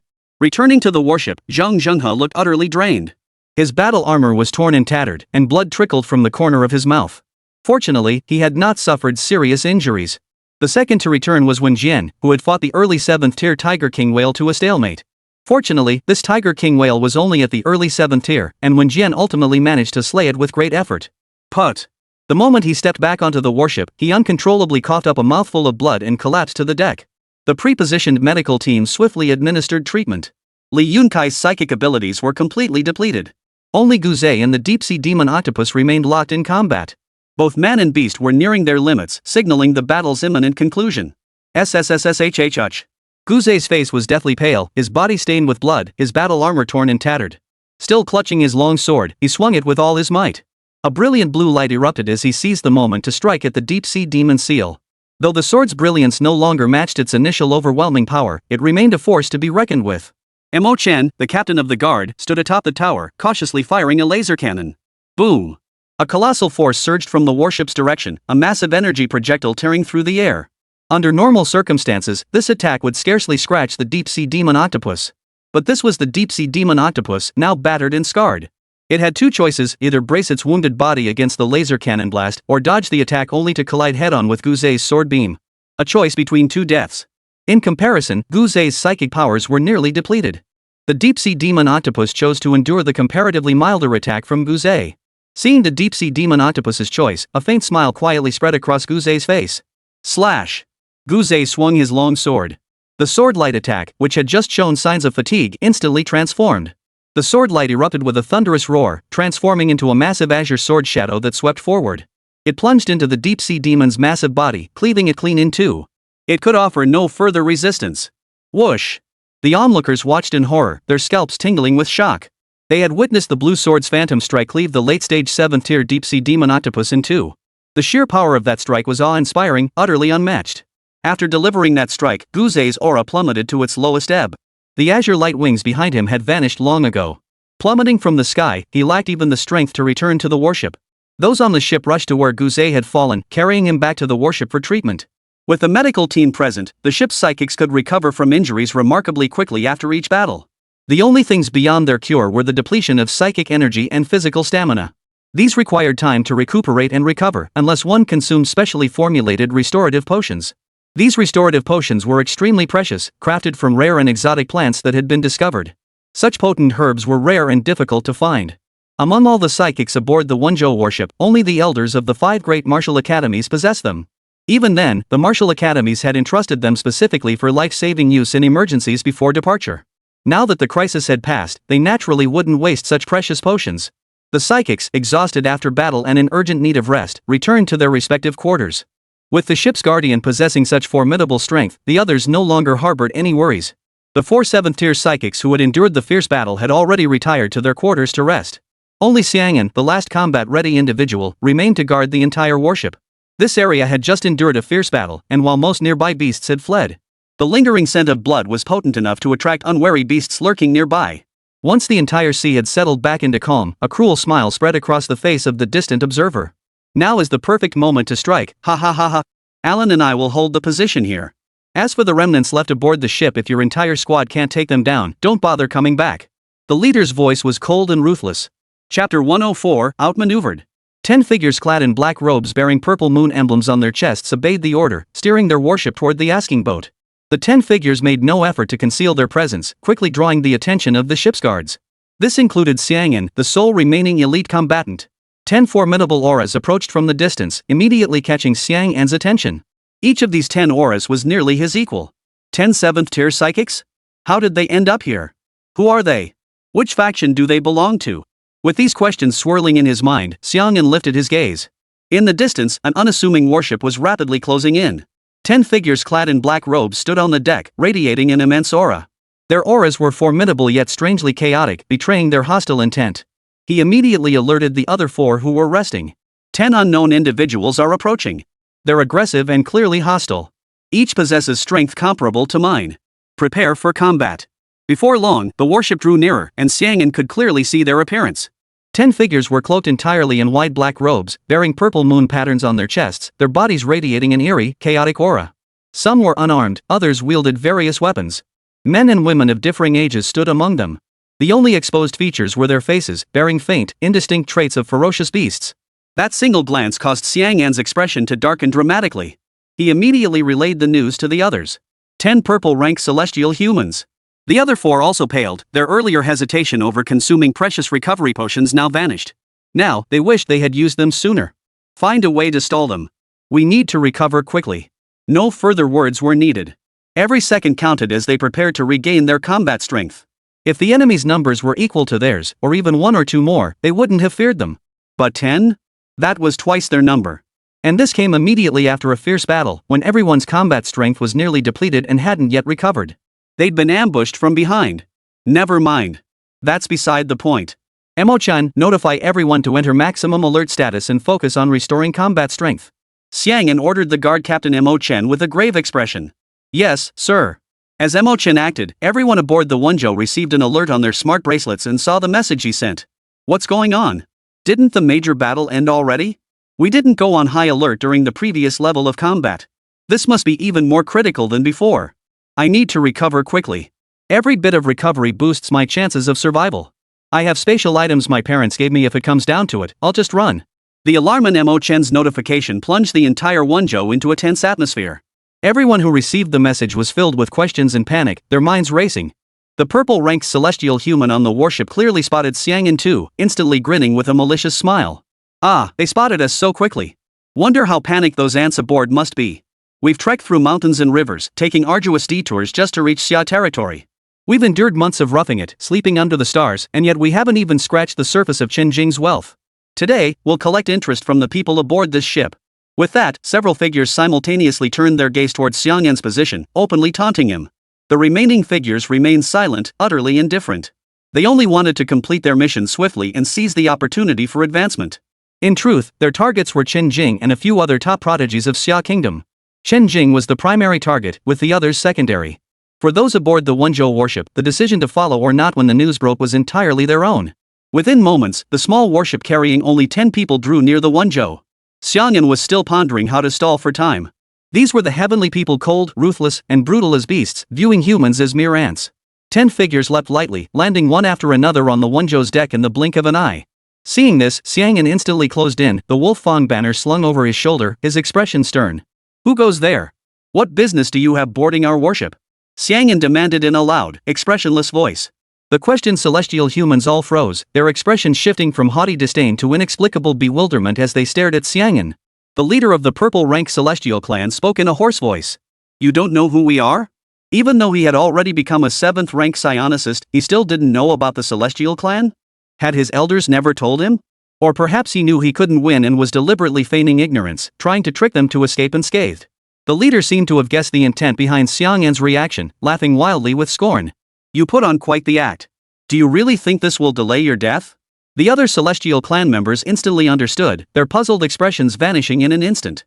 Xiangyan's expression hardened. What do you mean? First you show up on our ship out of nowhere, then you start spouting all this nonsense about fighting and killing. Let me tell you, I'm not the only 7th-tier psionicist on this ship. Don't think we're easy to push around.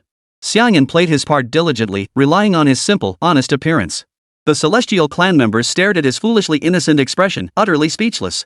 As if we didn't know you only came now that your combat strength is severely weakened. The leader continued. Think we don't know? Our leader has been watching you all along. That battle just now left your comrades completely incapacitated. Now, how many of you can still activate your abilities? Probably not many. You're the only one left at the 7th tier, while we have 10. Surrender peacefully, and we might go easy on you. You want me to surrender? Only if you can beat me. Xiangyan continued to shout recklessly. Hearing this, the celestial human couldn't contain his savagery, his voice growing louder. I've already defeated you, why would I need you to surrender? Are you trying to trick us? Looks like you just want to die faster. As he spoke, the leader's aura erupted, unleashing a barrage of over a dozen pitch-black blades. Boom! Boom! Boom! In the blink of an eye, Xiangyan swung the wolf tooth club slung over his shoulder with blinding speed. With a flick of his wrist, he sliced through each incoming blade, shattering them one by one. While fending off the assault, Xiangyan bellowed back. Don't you believe we have plenty more 7th-tier psychics? I'll call them right now. Tell them someone's provoking trouble on deck. Get them out here so you can see for yourselves we're not to be messed with. Xiangyan bellowed while tapping his communicator, ready to call for backup. These guys are so dumb. They know I'm playing dumb but still don't make a move, just stuck there explaining things. I'm such a genius. Chapter 105, Stalling for Time. Seeing Xiangyan's actions, those celestial warriors who knows what they were thinking actually stopped attacking and waited for him to call his reinforcements. Xiangyan's notification had indeed reached its target. In fact, the entire scene had long been secretly recorded and transmitted in real time to Guzhe and the others, including Mo Chen. Li Yunkai was the first to reach the deck. His exhaustion was relatively lighter than the others, allowing him to recover slightly faster. He had only just absorbed the potion's effects, his abilities hadn't fully recovered to peak strength yet, as the time had been too short.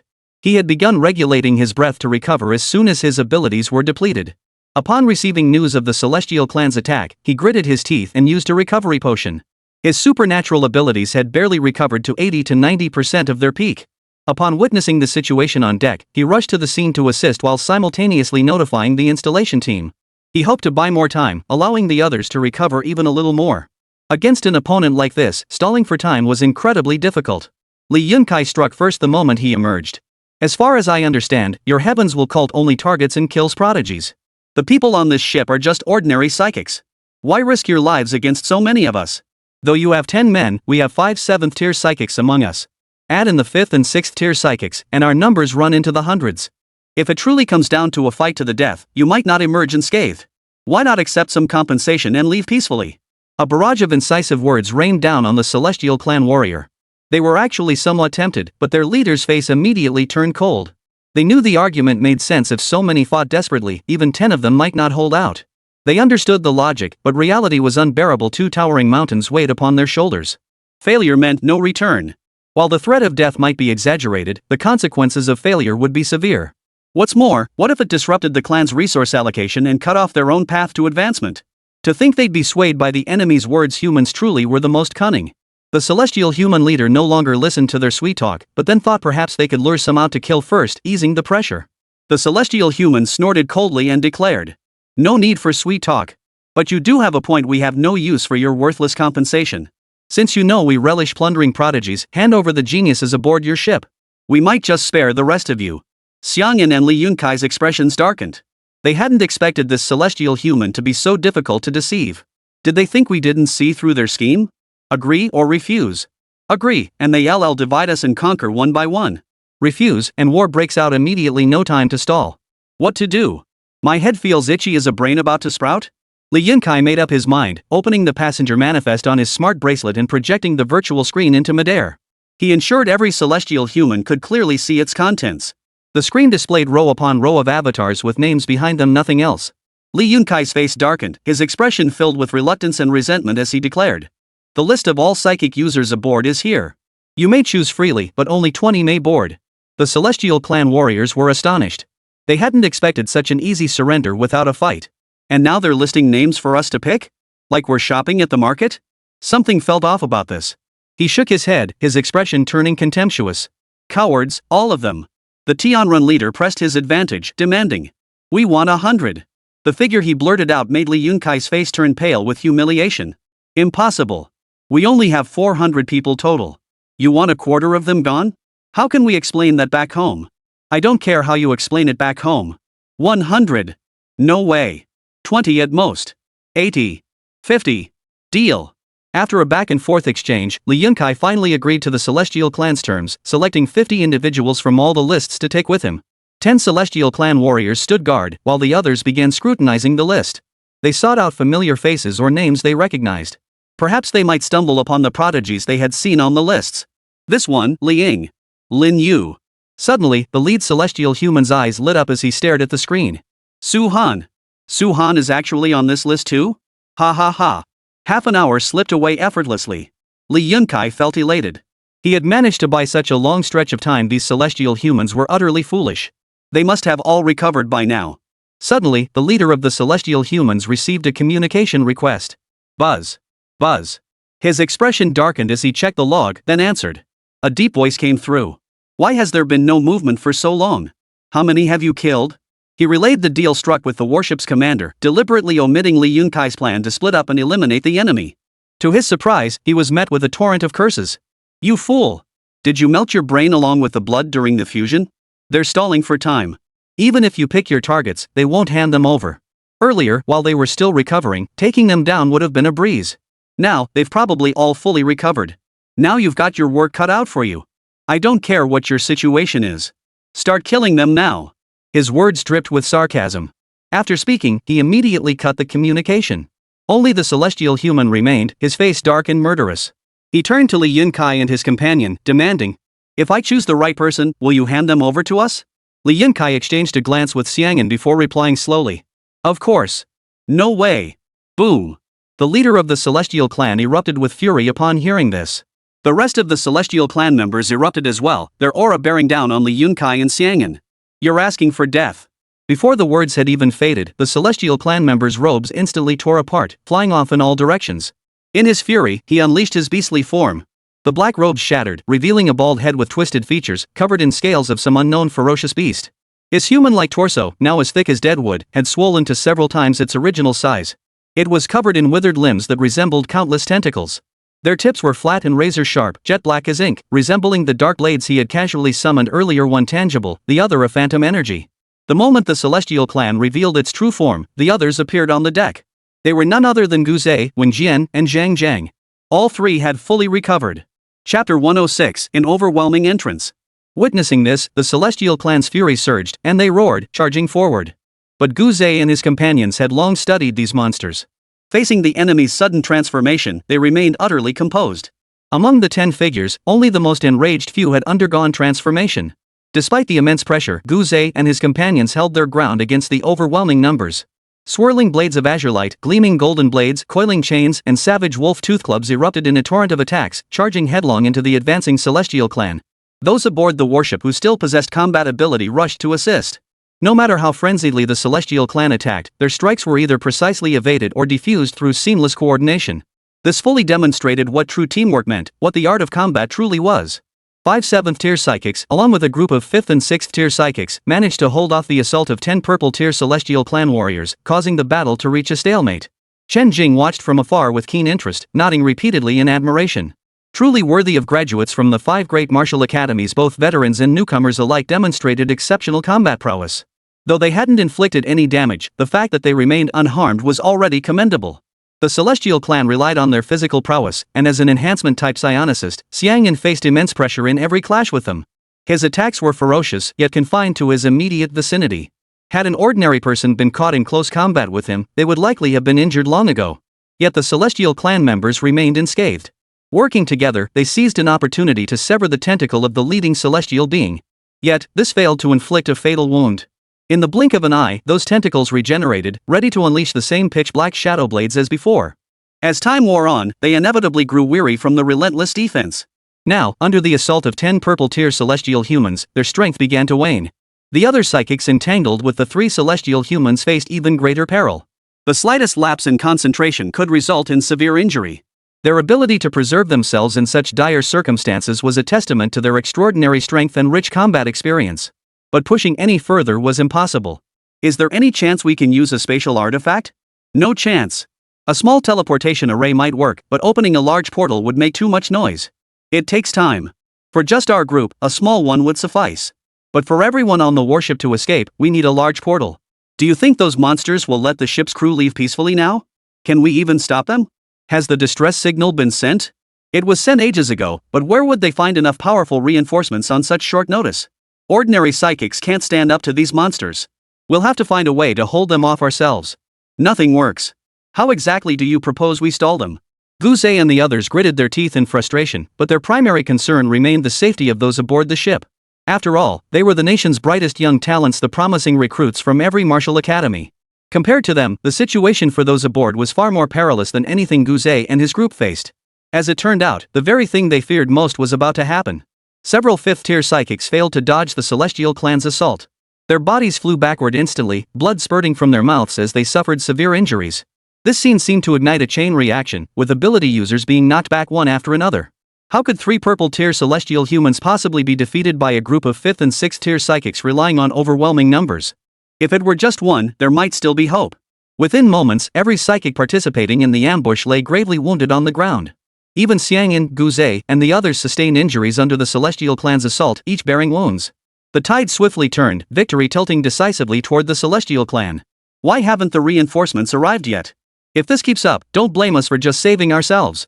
Who could have imagined 10 purple-tier Celestial clan members would launch a coordinated assault? Such a massive force, do they just throw it around casually? Even all of us aboard this warship combined wouldn't be enough. The words hung heavy in the air as bitter smiles tugged at their lips. Watching the other 3 celestial immortals approach their already gravely wounded comrades, poised to deliver the final blow. Death loomed before them, yet they were powerless to resist. A hint of regret flickered in Guzhe and the others' eyes. No! The psychics targeted by the enemy were horrified beyond words, yet utterly helpless. The Celestial clan warrior's blade was about to strike one of the psychics. Yet at this critical moment, a blinding bolt of lightning shot across the sky, striking the celestial being in an instant. Purple gold light intertwined, weaving across the celestial's body like embroidery, piercing through his flesh as if it were cloth. This unfortunate celestial became the first casualty aboard the warship. Only after slaying one celestial did the lightning-wielding weapon's speed finally slow. The purple gold light turned out to be a purple gold spear, crackling with lightning and radiating a chilling glare. All present froze in shock at the sight of this spear. The psychic who had narrowly escaped death wore a dazed expression, which soon gave way to relief at surviving the ordeal. The others who had shared the same peril breathed sighs of relief as well. They then turned to the purple gold spear, their faces filled with gratitude. It was the person behind this spear who had saved them. Beside them, Gu Zhe, Xiang'an, and the others felt their hearts ease. They knew help had arrived. The remaining 9 celestial clan members were startled. Others were nearby. They had effortlessly eliminated one of their own without even registering it. A formidable foe. The celestial clan members, now transformed into monstrous forms, cared not for the presence of superior foes above them. Having revealed their true forms, only one thought remained in their minds: to kill those before them.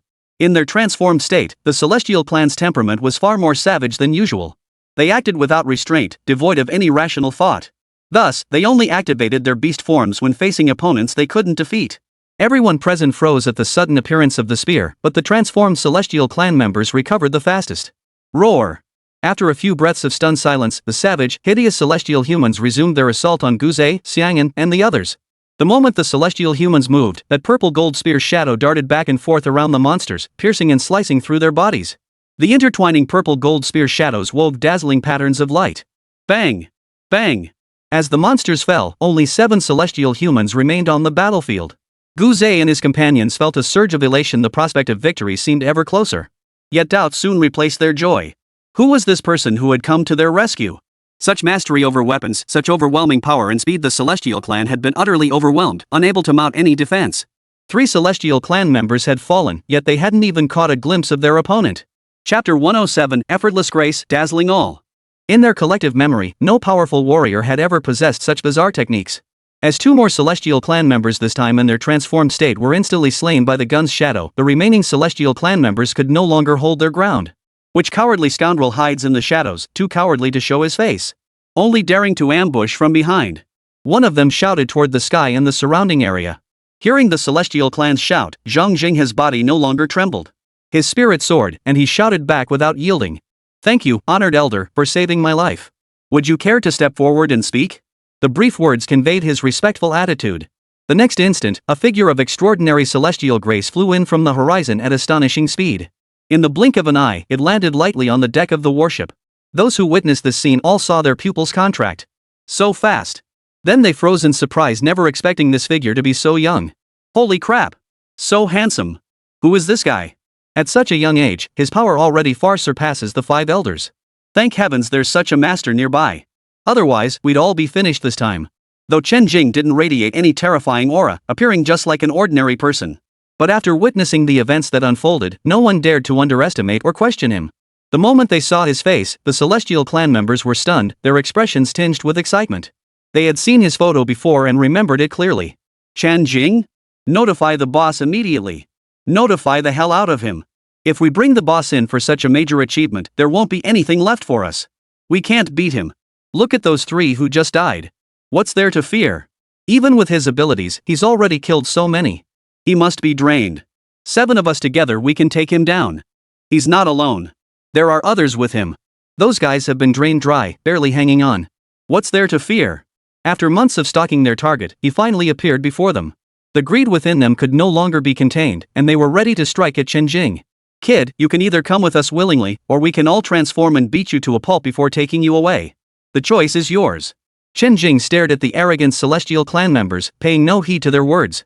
Since the bluff had begun, he might as well see it through. He hadn't forgotten his mission. "You!" As soon as Chen Jing spoke, he snapped his sword finger. The violet gold spear, which had been motionless beside him, instantly shifted direction, locking onto the remaining 7 celestial clan members. With a slight flick of his sword finger, spear shadows shot forth like lightning. Piercing through the celestial clan members' bodies, they spun mid-air to strike again, swift as the speed of light. The cycle repeated endlessly, weaving a breathtaking tapestry of light and shadow in the blink of an eye. The spear shadows were too swift, too fierce, moving with the speed of light, utterly unstoppable. The celestial clan members had no means to counter them. Even transforming couldn't block the assault. They could only be continuously pierced, sliced, and shattered. The crowd watched in awe. All eyes fixed on Chen Jing's towering figure at the forefront, radiating a luminous aura that made him appear like a celestial being. Until he swept his massive hand, 7 celestial clan warriors were instantly slain, dismembered and shattered, their remains scattered across the ground. Every move was executed with effortless grace and artistry. Everyone behind him stared dumbstruck at the scene, taking a long moment to recover. What power! Terrifying beyond measure. This is what I pursued my entire life. I must seek him as my master. I want to call him father. I'll bear his children. It'd be even cooler with a sword. Stab him. A torrent of shocked, admiring, and unrestrained remarks poured forth. Zhang Zhenghe, Guze, and the others approached Chen Jing, bowing respectfully before him and expressing their gratitude repeatedly. Finally, Zhang Zhenghe spoke up again. Those celestial clan members just mentioned your name, Chen Jing? Yes. Chen Jing acknowledged with a faint smile. Is this the Chen Jing I know? If you're referring to Jinghu Martial Academy, then yes, it is. You're Chen Jing from Jinghu Martial Academy? Zhang Jinghe's expression froze momentarily, his face flushing with shock before the exclamation burst from his lips. Chen Jing was pleased with Zhang Jinghe's cooperation. The more publicity he got, the faster his mission would be accomplished. Clearly, their conversation hadn't been kept private. Zhang Jinghe's outburst had been heard loud and clear by everyone present. He's Chen Jing? Who is Chen Jing? The top genius at Jinghu Martial Arts Academy. He's still a student? He just enrolled a year ago. Is he even human? Since they were all peers, Chen Jing didn't carry an intimidating aura, so many prodigies from various martial academies approached to express their gratitude. Especially the students from Jinghu Martial Arts Academy, they were exceptionally enthusiastic. Chen Jing. Thank you for stepping in and saving all our lives. Handsome Chen Jing. Thanks to you. Otherwise, we'd have been in serious trouble. Chen Jing was still feeling somewhat drained. Just moments ago, he had consecutively wielded his sword techniques to slay 10 purple-tier celestial humans, which had taken a significant toll on his spiritual energy. Clearly, his current cultivation level wasn't high enough yet, and his endurance was lacking. But he forced himself to ignore the discomfort, maintaining a carefree expression as he responded with a smile. No need for thanks, everyone. As a citizen of Xia Kingdom, I couldn't stand by and do nothing when I had the ability. Today, I happened to be present. There was no reason not to intervene. Moreover, when I left Jinghu, my master specifically instructed me that if I encountered difficulties outside, as members of Jinghu Martial Academy, we must all help one another. That last sentence was the key point. Chen Jing had deliberately said it for the ears of the Jinghu Martial Arts Academy members. Hearing this, the crowd's admiration and gratitude deepened, their enthusiasm growing even more fervent. Handsome, immensely powerful, easygoing, and possessing the noble character of being willing to help others. This was truly someone worthy of their admiration. Compared to Chen Jing, those who thought a little strength made them hot stuff were truly lacking. No matter how powerful they were, could they instantly kill 10 purple-tier celestial humans? Even an 8th-tier psychic might not be able to pull that off. There's a saying that rings true. When your strength is only marginally greater than others, they might harbor jealousy. But when your power far surpasses theirs to a degree they might never reach in a lifetime, all that remains around you is respect, admiration, and envy. Not to mention Chen Jing had saved them from imminent peril. Chen Jing had completely won their hearts. The wounded had just received rough treatment and could barely walk. Covered in blood and scars, they hobbled around Chen Jing, radiating warmth. Chen Jing found it all a bit overwhelming. After accepting their goodwill, he urged them to return for treatment and rest. After instructing Zhang Zhenghe to arrange lodging for him, Chen Jing retired to his assigned quarters. Chapter 108, The Orange Rank Celestial Clan. Back in his room, Chen Jing casually sat on the sofa and checked his tasks. Active mission, show your edge. Subjugate the disciples with overwhelming power. Progress, 20%. Chen Jing pondered how to advance the remaining progress. Today had been fortunate he'd coincidentally encountered their predicament, propelling his task progress directly to 20%. Then a notification popped up on his phone. He picked it up to find a friend request. The profile picture showed a snowflake drifting through a clear blue sky. The request note read, Su Han. The name and profile picture matched quite well. Chen Jing instantly recalled that tall, slender, and handsome young man. He clicked accept and began chatting with Su Han. Among the many expressions of gratitude, Su Han's was the most sincere. When he asked for Chen Jing's contact information, Chen Jing gave it to him after some thought. Su Han had quite a reputation on the Jinghu official website and possessed considerable skill. Even after their brief encounter outside, Chen Jing had a favorable impression of him. With him leading the way at the Linhai base, Chen Jing believed he could connect with more Jinghu students, which would be advantageous for completing the mission. Chen Jing then crossed his legs to recover the spiritual energy and divine sense he had just expended. Time slipped away in an instant. Meanwhile, the two waiting in the distance for so long without any news felt a surge of unease. What's going on? It's been so long and it's still not over? Let's try contacting them again. After exchanging these words, one of them immediately activated their smart bracelet, preparing to contact the others who had gone ahead. Buzz buzz. Buzz buzz. After switching through several contacts and receiving no answers, the two exchanged glances. Something was wrong. Let's go check it out. Without another word, they maneuvered their warship toward the Wenzhou. They didn't radiate a powerful aura, instead, they tried their best to keep it in check. Chen Jing was focused on restoring his divine consciousness, but the presence of the two orange-tier celestial humans was like the sun on a cloudy day, impossible to ignore. Only after the two drew extremely close to the Wenzhou did Gu Zhe and his men notice their arrival. They had assumed that with the 10 purple-tier celestial humans dealt with, the matter would be settled. But before they could catch their breath, two more individuals, enemies or allies, they couldn't tell, appeared. Judging by the faintly discordant aura emanating from them, they were likely enemies. Gu Zhe, Xiang'an, and the others instinctively gathered on the deck. They stared at the figures in the distance. The fact that they hadn't been spotted until they were this close spoke volumes about their formidable strength. The moment their gazes locked onto the figures, their expressions shifted dramatically, their pupils contracting sharply. The orange moon emblem on their black robes revealed their identity. Orange-tier celestial human clan. That was equivalent to an 8th-tier psychic. How dare they? If the oceanic beasts were to discover them, who would bear the wrath of the Beast Emperor? It could shatter the fragile peace forged through the combined efforts of all the powerful beings. Rumors circulated last year that the Beast Emperor had likely broken through. If true, humanity's situation would become even more perilous. At this thought, Gu Zhe and the others' eyes blazed with fury, their gazes fixed on the two orange-tier celestial humans as if fire might erupt from their eyes. Gu Zhe roared. How dare you show yourselves? What if the ocean beasts discover us? Are you trying to provoke a war between humans and the beasts? Even if you don't consider yourselves human, the beasts won't regard you as kin either. They'll still hunt and devour you when they encounter you. Gu Zhe's words had no effect on the two celestial clan members. Instead, they looked down on Gu Zhe and his companions with arrogant disdain, viewing them as mere ants. What consequences would it bring? Do you think we don't know? At their level, why would they care about the attitudes of humans or beasts? As long as they grow strong enough, given their numbers and progress, the annihilation of the beasts is only a matter of time. As for mere humans?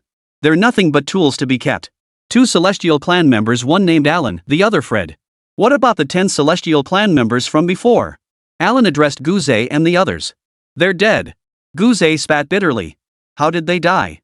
Alan frowned. We killed them, of course. They tried to ambush us right after our last battle. Naturally, we tore them to pieces and threw them into the sea. Although they knew Chen Jing was powerful enough to effortlessly slay 10 purple-tier celestial humans. But now facing 2 orange-tier celestial clan members, they dared not reveal Chen Jing's existence lightly. The value Chen Jing demonstrated alone far exceeded the combined worth of everyone aboard their entire warship. You don't have the strength for that, Alan naturally didn't believe them. Gu Zhe pressed on, hoping to scare them off. We sent out a distress signal the moment we discovered them. This ship carries geniuses from our 5 great martial academies, the future pillars of the nation. The higher-ups naturally place great importance on them. Upon receiving the distress call, they immediately dispatched reinforcements via spatial artifacts. You are, after all, orange-tier celestial humans. We have no desire to ignite a battle involving those above the 8th tier. Depart of your own accord. Otherwise, we'll summon more powerful reinforcements and you won't be able to leave. Ha ha ha ha. To everyone's surprise, after hearing Gu Zhe's words, Alan burst into maniacal laughter, and Fred beside him joined in. Who'd believe that? We scouted this ship before arriving, not a single trace of an 8th tier or higher cultivator. Even if there is, let him show himself. Maybe the two of us could have a little spar with him. Alan's tone dripped with contempt. Forget it. Looks like you won't learn until you see the coffin. Since our clan died at your hands, I'll make sure every soul aboard this ship joins them. It made it seem as though the hundreds aboard were worthless objects. Alan's expression turned icy as he darted forward like lightning, his right hand shooting out. Gu Zhe and the others hadn't even registered what was happening. A wet thud echoed as a monstrous, jet-black beast claw was pierced by a purple-gold spear. Fine sparks of electricity danced along the spear's shaft, charring the edges of the beast's claw pitch black. It was Chen Jing who had blocked Alan's sudden attack. It proved that an 8th-tier cultivator could handle a 7th-tier opponent with ease. You! Alan let out a piercing scream, his agony mingled with shock and fury. The moment he realized what had happened, he instantly unleashed his full beast form. To have his hand injured so easily revealed just how formidable his opponent truly was. Roar! The formidable aura of an orange-tier celestial human erupted. Fred's expression shifted slightly below. He hadn't anticipated events unfolding so rapidly. He had intended to take them down with minimal disturbance, yet here was Alan, driven to this desperate state in an instant. The moment he saw his opponent's face, it was none other than Chen Jing, the very man they'd been desperately lying in wait for. Chapter 109, Fierce Battle with the Celestial Clan. Fred instantly materialized on the deck, a primal, bloodthirsty aura erupting from his body. The combined, overwhelming aura of 2 orange-tier celestial humans engulfed the space. Caught completely off guard, the gathered psychics inside the warship stumbled backward, their legs giving way as if they were about to collapse to their knees. Whoa! What terrifying power! Is this the power of an 8th-tier psionicist? What do we do now? Can the elders handle them? You should be asking if Chen Jing can handle it. Those hiding within the warship now held a glimmer of hope in their eyes. Zhang Jinghe reacted the moment Chen Jing appeared and asked, "Chen Jing, can you handle this? If we can't win, we'll use the spatial artifact to escape. We absolutely won't let you lose your life here." Chen Jing raised an eyebrow upon hearing this. "No problem. Rest assured." Hearing Chen Jing's assurance, Zhang Jinghe and the others felt a little calmer. Watching Chen Jing's figure holding the spear, they were filled with emotion. They really were getting old. After decades of cultivation, how could they be utterly crushed by a young upstart? "Haha, Alan, calm down. Look clearly at who injured you." At Fred's words, Alan's rage cooled slightly before erupting into a frenzied roar. Fred gave a cruel, cold laugh before producing a pristine white beast bone. The raw, frenzied energy of an orange-tier celestial being surged into the bone. Spatial lockdown. The white bone, saturated with energy, suddenly burst into light. Immediately, peculiar spatial ripples swept out from the bone, enveloping dozens of miles around. In the next instant, the entire covered area became isolated within another space. Chen Jing could sense that this spatial lockdown was far beyond anything experienced before. Once sealed, any commotion from combat within remained undetectable outside unless it breached a certain threshold. "Chen Jing, surrender now. This space cannot be breached by anyone below a 9th-tier powerhouse. Even if you possess spatial artifacts, they're useless here." Fred's words brimmed with smugness, bloodlust, and absolute certainty of victory. Guze, Zhang Zheng, and the others watched as Fred retrieved the pristine beast bone and activated it. The entire world was enveloped in strange spatial fluctuations, causing their expressions to change abruptly. A spatial sealing artifact. High grade. The spatial barrier is like a fortress. Only a higher grade spatial artifact could break it. After carefully assessing the situation, Guze reached his conclusion. "Does that mean our teleportation array won't work? What do we do now?" "Trust Chen Jing. He said he could handle it, otherwise, we would have used it long ago. What we need to do is protect the other psychics aboard the ship." "Alright, trust him." Chen Jing faced the imposing presence of 2 orange-tier psychics without flinching. "You're looking for me?" Fred's expression twisted into a maniacal grin at Chen Jing's puzzled look. "To bring you back for the bounty." Then his body twisted as if mutating. He transformed into a hideous, monstrous form. 2 antler-like protrusions sprouted from his head, while his body resembled a tiger or leopard. Its body was covered in either scales, feathers, or even bare, flesh-exposed skin, a sight that made one's stomach churn. Alan's transformed monster wasn't much better, neither fully human nor beast. Clang! Clang! Clang! Clang! Put! As night fell, the bright moonlight spread like a gauze over the land, casting a pure, luminous glow. On such a serene and beautiful night, 1 man and 2 monsters were locked in relentless combat. 2 hideous monsters, each over 10 meters tall, relentlessly attacked Chen Jing. Chen Jing wielded his spear in defense, coolly dodging and countering, weaving and twisting as he launched his own strikes. Sometimes he unleashed the thunderbolt spear, infused with frenzied spiritual energy. Other times, he released his spear from its grip in the gaps, sending it flying to strike at angles. Observing the scene, it was astonishing that Chen Jing, fighting 2 against 1, had managed to hold his own. The onlookers were gripped with excitement, their fists clenched as they became utterly absorbed in the fierce battle. Watching through screens inside the warship couldn't compare to the thrill of witnessing it live. Some daredevils quietly slipped to the rear deck to sneak a peek. Had they not feared disturbing Chen Jing, they might have shouted encouragement. In truth, Chen Jing sensed that these 2 orange-tier celestial humans possessed bodies far harder than those of purple-tier celestial humans. The sword control technique that had sliced through the purple-tier celestial human now only inflicted damage upon the orange-tier opponents. Their monstrous constitutions were incredibly resilient. Ordinary injuries didn't affect their combat prowess at all, leaving their speed and strength completely unimpeded. Fortunately, these celestial beings possessed only basic enhancement-type abilities and held no other means to threaten Chen Jing.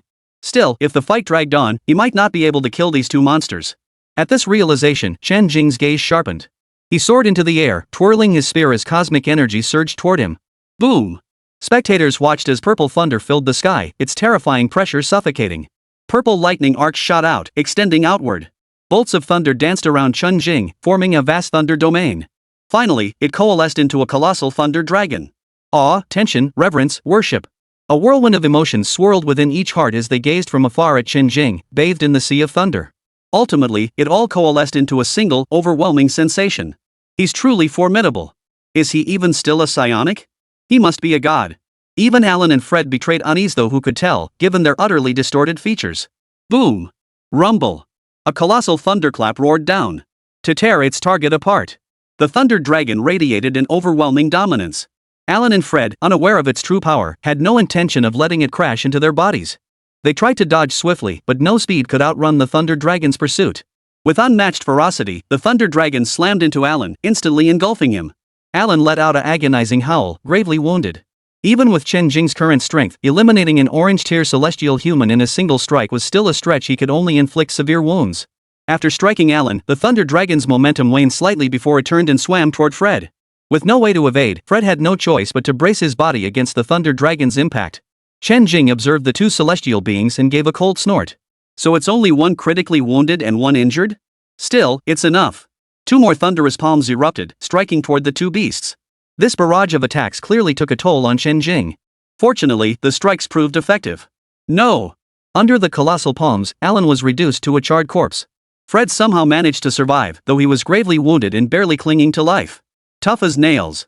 With victory within reach, Chen Jing showed no mercy. Though 9/10 of his thunder spirit power had been depleted, it remained sufficient for the finishing blow. A flash of lightning erupted as Chen Jing, spear in hand, lunged toward Fred. Thud! With a swing of his spear, it pierced Fred's body, unleashing a torrent of thunder. Chapter 110, Ruins of the Land of Cherry Blossoms. Chen Jing left Fred clinging to life by a thread before casting Soul Search upon him.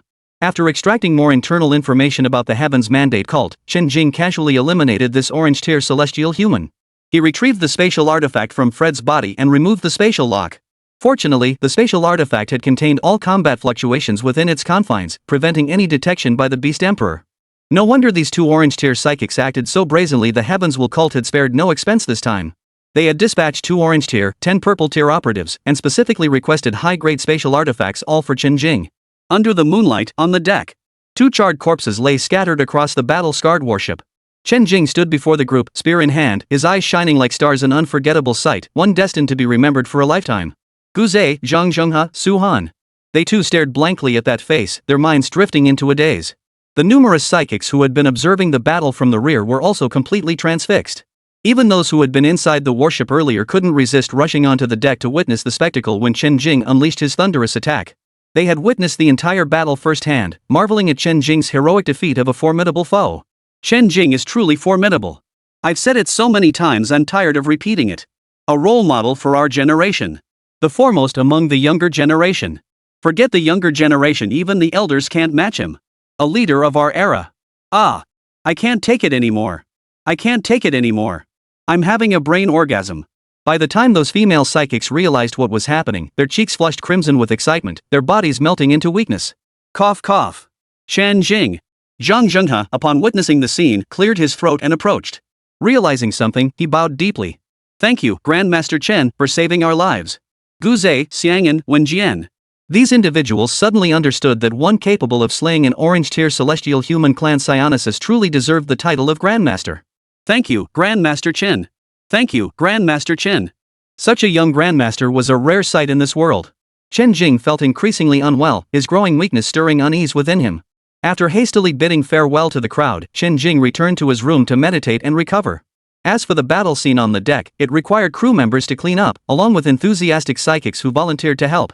Inside his room, Chen Jing sat cross-legged. Before fully recovering, he took a few seconds to review his mission. Mission in progress: shatter the conspiracy. Use your absolute power to dismantle the evil organization. Mission progress 33%. Mission in progress: show your edge. Subjugate all disciples with your absolute power. Progress 20%. Ongoing mission: slay demons and monsters.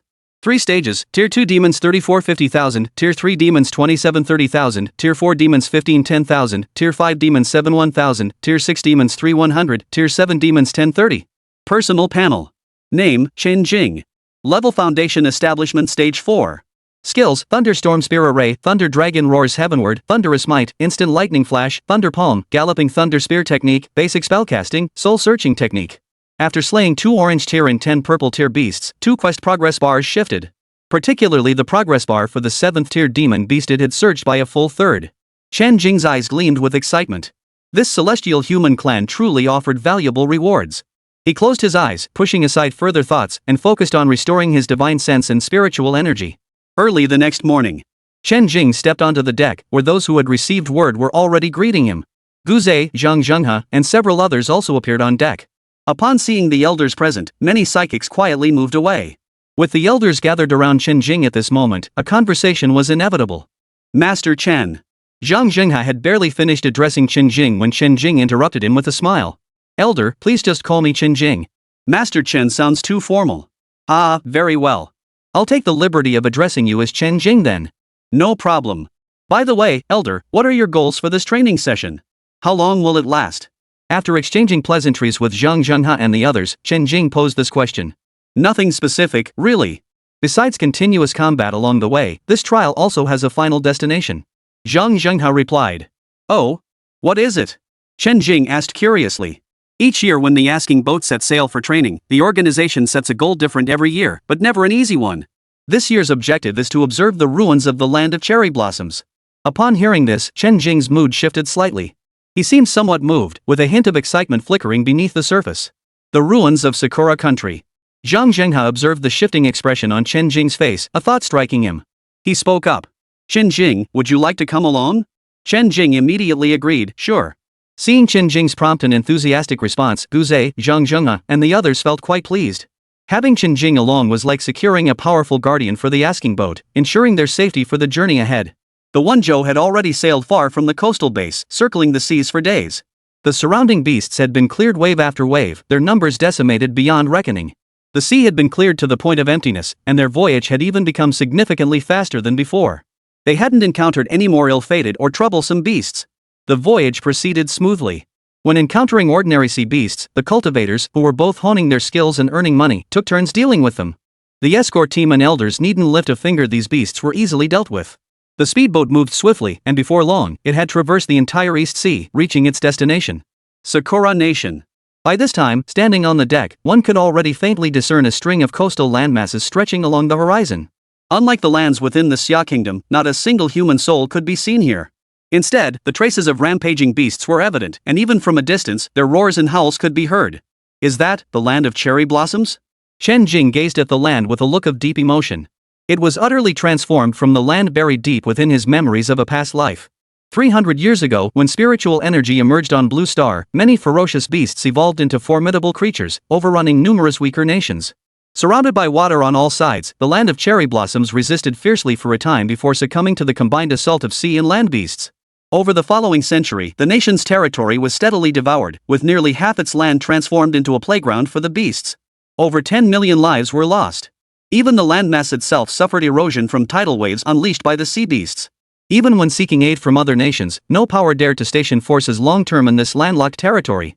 Lower-level operatives proved ineffective, while dispatching higher-level psychics only provoked the beast emperors' more frenzied attacks, inevitably leading to their demise in the sea, a futile loss of lives. They sought only to make the sea a paradise for beasts, a forbidden zone for humanity. Chapter 111, The Beast Core of an 8th-tier ferocious beast. By now, this land could only be described as ruins.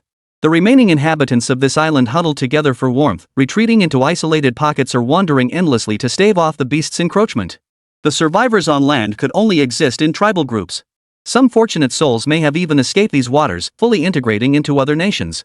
Had it not been caught between two forces, Sakura Nation might not have fallen to such depths. Chen Jing reflected silently.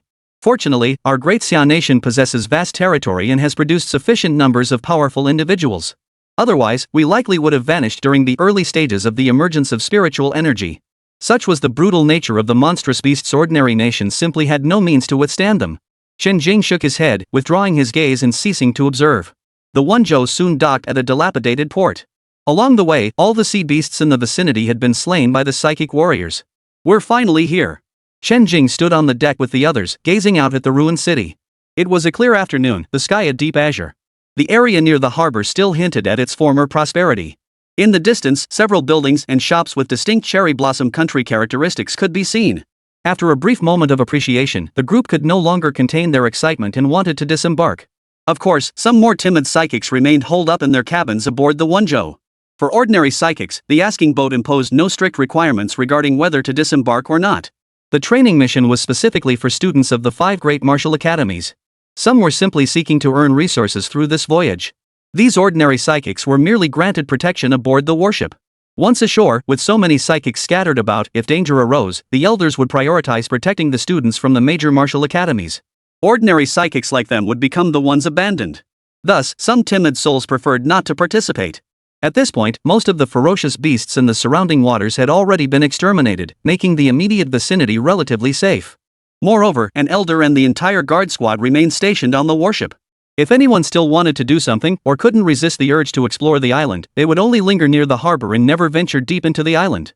The surrounding beasts provided ample hunting opportunities. Next, I wish everyone a pleasant stay in the land of cherry blossoms. Receiving this heartfelt blessing, the numerous psychics disembarked one after another, beginning their journey through the ruins. Chen Jing slowly stepped onto the former territory of Sakura Nation, casually admiring the weathered city architecture. He wandered aimlessly down the streets, gazing around without any particular destination. Occasionally, he encountered vicious beasts strange and ferocious in appearance, yet lacking in strength, which he swiftly dispatched with his spear. Chen Jing chose not to journey with the other psychics. Constantly relying on him for survival would not benefit their growth. After bidding them farewell, Chen Jing set out alone, heading deep into the land of cherry blossoms. The moment his feet touched this land, a new mission unexpectedly activated in his mind. Ding! Congratulations, host, on encountering a sect's ruins. Obtain a demon core within the ruins. Reward, soul butterfly food. Chen Jing's eyes lit up at the reward. Having fully experienced the benefits of the colorful soul essence, this reward was actually food for the soul butterfly. Ever since the soul butterfly was sealed within the Book of Curiosities, it had remained completely still. Chen Jing couldn't help but worry whether it might starve to death. Even if it didn't starve to death, without sustenance, would the soul butterfly cease to produce new life? Would the remaining ones gradually diminish with use? But knowing the soul butterflies fed on souls, Chen Jing was helpless. He couldn't very well release them to kill people and consume their souls, could he? He wasn't that twisted. Still, feeding the soul butterfly to those who deserve to die wasn't entirely out of the question. Take the Heavens Will cult, for instance. The Celestial clan, however, was out of the question. Their souls were too chaotic and impure. He feared the soul butterflies might suffer ill effects from consuming such souls. This mission reward of soul butterfly sustenance truly solved his immediate crisis. Demon Core. It seems this island harbors an 8th tier ferocious beast. Beasts above the 8th rank begin to condense beast cores within their bodies. Compared to the flesh and blood of ferocious beasts, beast cores held far greater value for psychic users. They contained extremely pure elemental energies. Devoid of the chaotic elemental energy found in flesh, they were exceptionally suitable for cultivators to enhance their abilities with minimal side effects. They were rare and precious treasures. On Blue Star, they're called beast cores, but the system quest naturally renamed them demon cores. Chen Jing furrowed his brow. What was going on with the authorities and the martial academies? The ruins in Sakura Nation housed at least 8th tier ferocious beasts. Were they summoning geniuses from major martial academies to their deaths?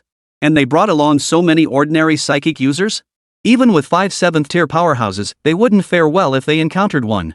Had Chen Jing not been accompanying them this time, a real encounter with an 8th tier beast would likely have resulted in heavy casualties, perhaps even total annihilation. Chen Jing's previously carefree journey across this land now had an added objective: to seek out the 8th tier ferocious beast. He had expanded the range of his spiritual sense, yet he still couldn't detect the presence of a powerful aura anywhere. This only deepened his curiosity. Typically, an 8th tier beast couldn't hide from him. He had no choice but to abandon the quick search method, opting instead for a slow, methodical exploration. He might as well treat it like a vacation. By now, Chen Jing had been wandering this land for several hours. Night had fallen. Along his journey, Chen Jing had passed through 2 ruined cities. The number of beasts he'd slain must have significantly advanced his mission progress. The beasts he'd encountered so far were mostly 2nd and 3rd tier, with occasional 4th and 5th tier ones appearing. He hadn't come across any 6th tier beasts yet. The strength level was roughly equivalent to that of a medium-sized wilderness zone in Xia Nation. But he hadn't encountered any 8th tier beasts yet. Not even 7th tier ones. Chen Jing grew increasingly perplexed. How could a city be so easily overrun by beasts in a region lacking even 7th tier creatures? With tens of millions of people, even if the territory was small, it shouldn't have been that weak. Though puzzled and curious, Chen Jing remained vigilant. He casually glanced at his mental interface. Quest progress: slay demons and monsters. Phase 3, Tier 2 demons 145 50,000, Tier 3 demons 286 30,000, Tier 4 demons 47 10,000, Tier 5 demons 19 1,000, Tier 6 demons 3 100, Tier 7 demons 10 30. This was now the 3rd city he had entered. Night had fallen, and Chen Jing sought a suitable place to rest. As for going without sleep or rest, that was impossible. Suddenly, a building in the distance caught his attention. Chapter 112, Tianyu Society Base. It was a towering skyscraper over 30 stories high, shaped like a massive cylinder. The entire exterior wall was carved with enormous patterns, depicting what appeared to be the guardian deity of the land of cherry blossoms. Though somewhat weathered and decayed, its former beauty was still faintly discernible. Illuminated by lights, it radiated a dazzling brilliance. Looking out, a cluster of activity radiated outward from the building's center. This was the first gathering place Chen Jing had encountered since arriving ashore. Chen Jing quickly approached the entrance of the settlement. The guards relax, allowing anyone who wasn't a ferocious beast to come and go freely. Chen Jing slipped inside effortlessly, strolling casually through the streets as he surveyed his surroundings. He spotted numerous distinctive features of Sakura Nation. The sheer scale of the buildings alone hinted at the city's former prosperity. None of the structures he'd passed earlier had been this iconic or monumental. The streets were lined with shops, eateries, lodgings, and weaponry stores. All the necessary amenities were present. Numerous young, charming girls stood by the shops. This made Chen Jing inwardly marvel. Even in such dire straits, they hadn't forgotten to develop the entertainment industry. Though compact, it was fully equipped, a miniature base in every sense. To Chen Jing's surprise, he even spotted squads of psychic ability users patrolling the base. No wonder there were hardly any ferocious beasts in the vicinity. It seemed the area had been deliberately cleared. Otherwise, with too many beasts around, no one could live here in peace. Chen Jing located what was clearly the best hotel in the base and intended to check in first. "Good day, sir. May I assist you with accommodations?" Chen Jing had been wearing his battle armor the entire way. As soon as he entered the hotel lobby, a staff member greeted him with a respectful 90-degree bow. Led by the attendant, Chen Jing proceeded to the front desk to book a room. Every staff member here was exceptionally courteous. When Chen Jing inquired about payment methods, the front desk informed him that the base no longer accepted traditional currency or foreign currencies. Payment options were limited to either contribution points issued by the base or equivalent items like beast blood, flesh, or materials. Chen Jing inwardly marveled, feeling as if he had stepped into a post-apocalyptic world.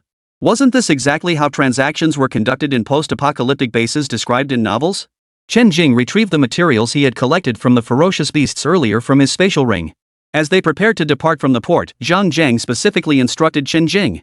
If they encountered a settlement of the Cherry Blossom Nation, the materials and flesh from the beasts could be used as currency. To ensure a smoother journey, it would be wise to prepare some in advance. Heeding the advice, Chen Jing deliberately lightened his attacks while slaying beasts along the way, carefully collecting valuable parts from their bodies. They ranged from 3rd to 5th tier. Since his spatial ring was spacious, he casually piled them in a corner, intending to discard them upon departure. Hearing the front desk attendant's words, he casually pulled out a 3rd-tier shadow wolf pelt and handed it over. "This is a 3rd-tier shadow wolf pelt. How long do you plan to stay, sir? With the value of this pelt alone, you could stay for 2 months. The staff member stared at the pelt in astonishment before turning to Chen Jing with even greater deference and humility, his eyes brimming with awe for a powerful figure. "Then register me for 2 months. Chen Jing replied indifferently. "Certainly, sir." With the staff handling the paperwork, Chen Jing successfully secured accommodation for 2 months. After briefly inspecting the room and confirming everything was in order, he descended the stairs. This was Chen Jing's first time in such a place. It would be a shame not to explore the surroundings and experience the exotic atmosphere and unique living environment. "Good day, sir. Please take your time, sir."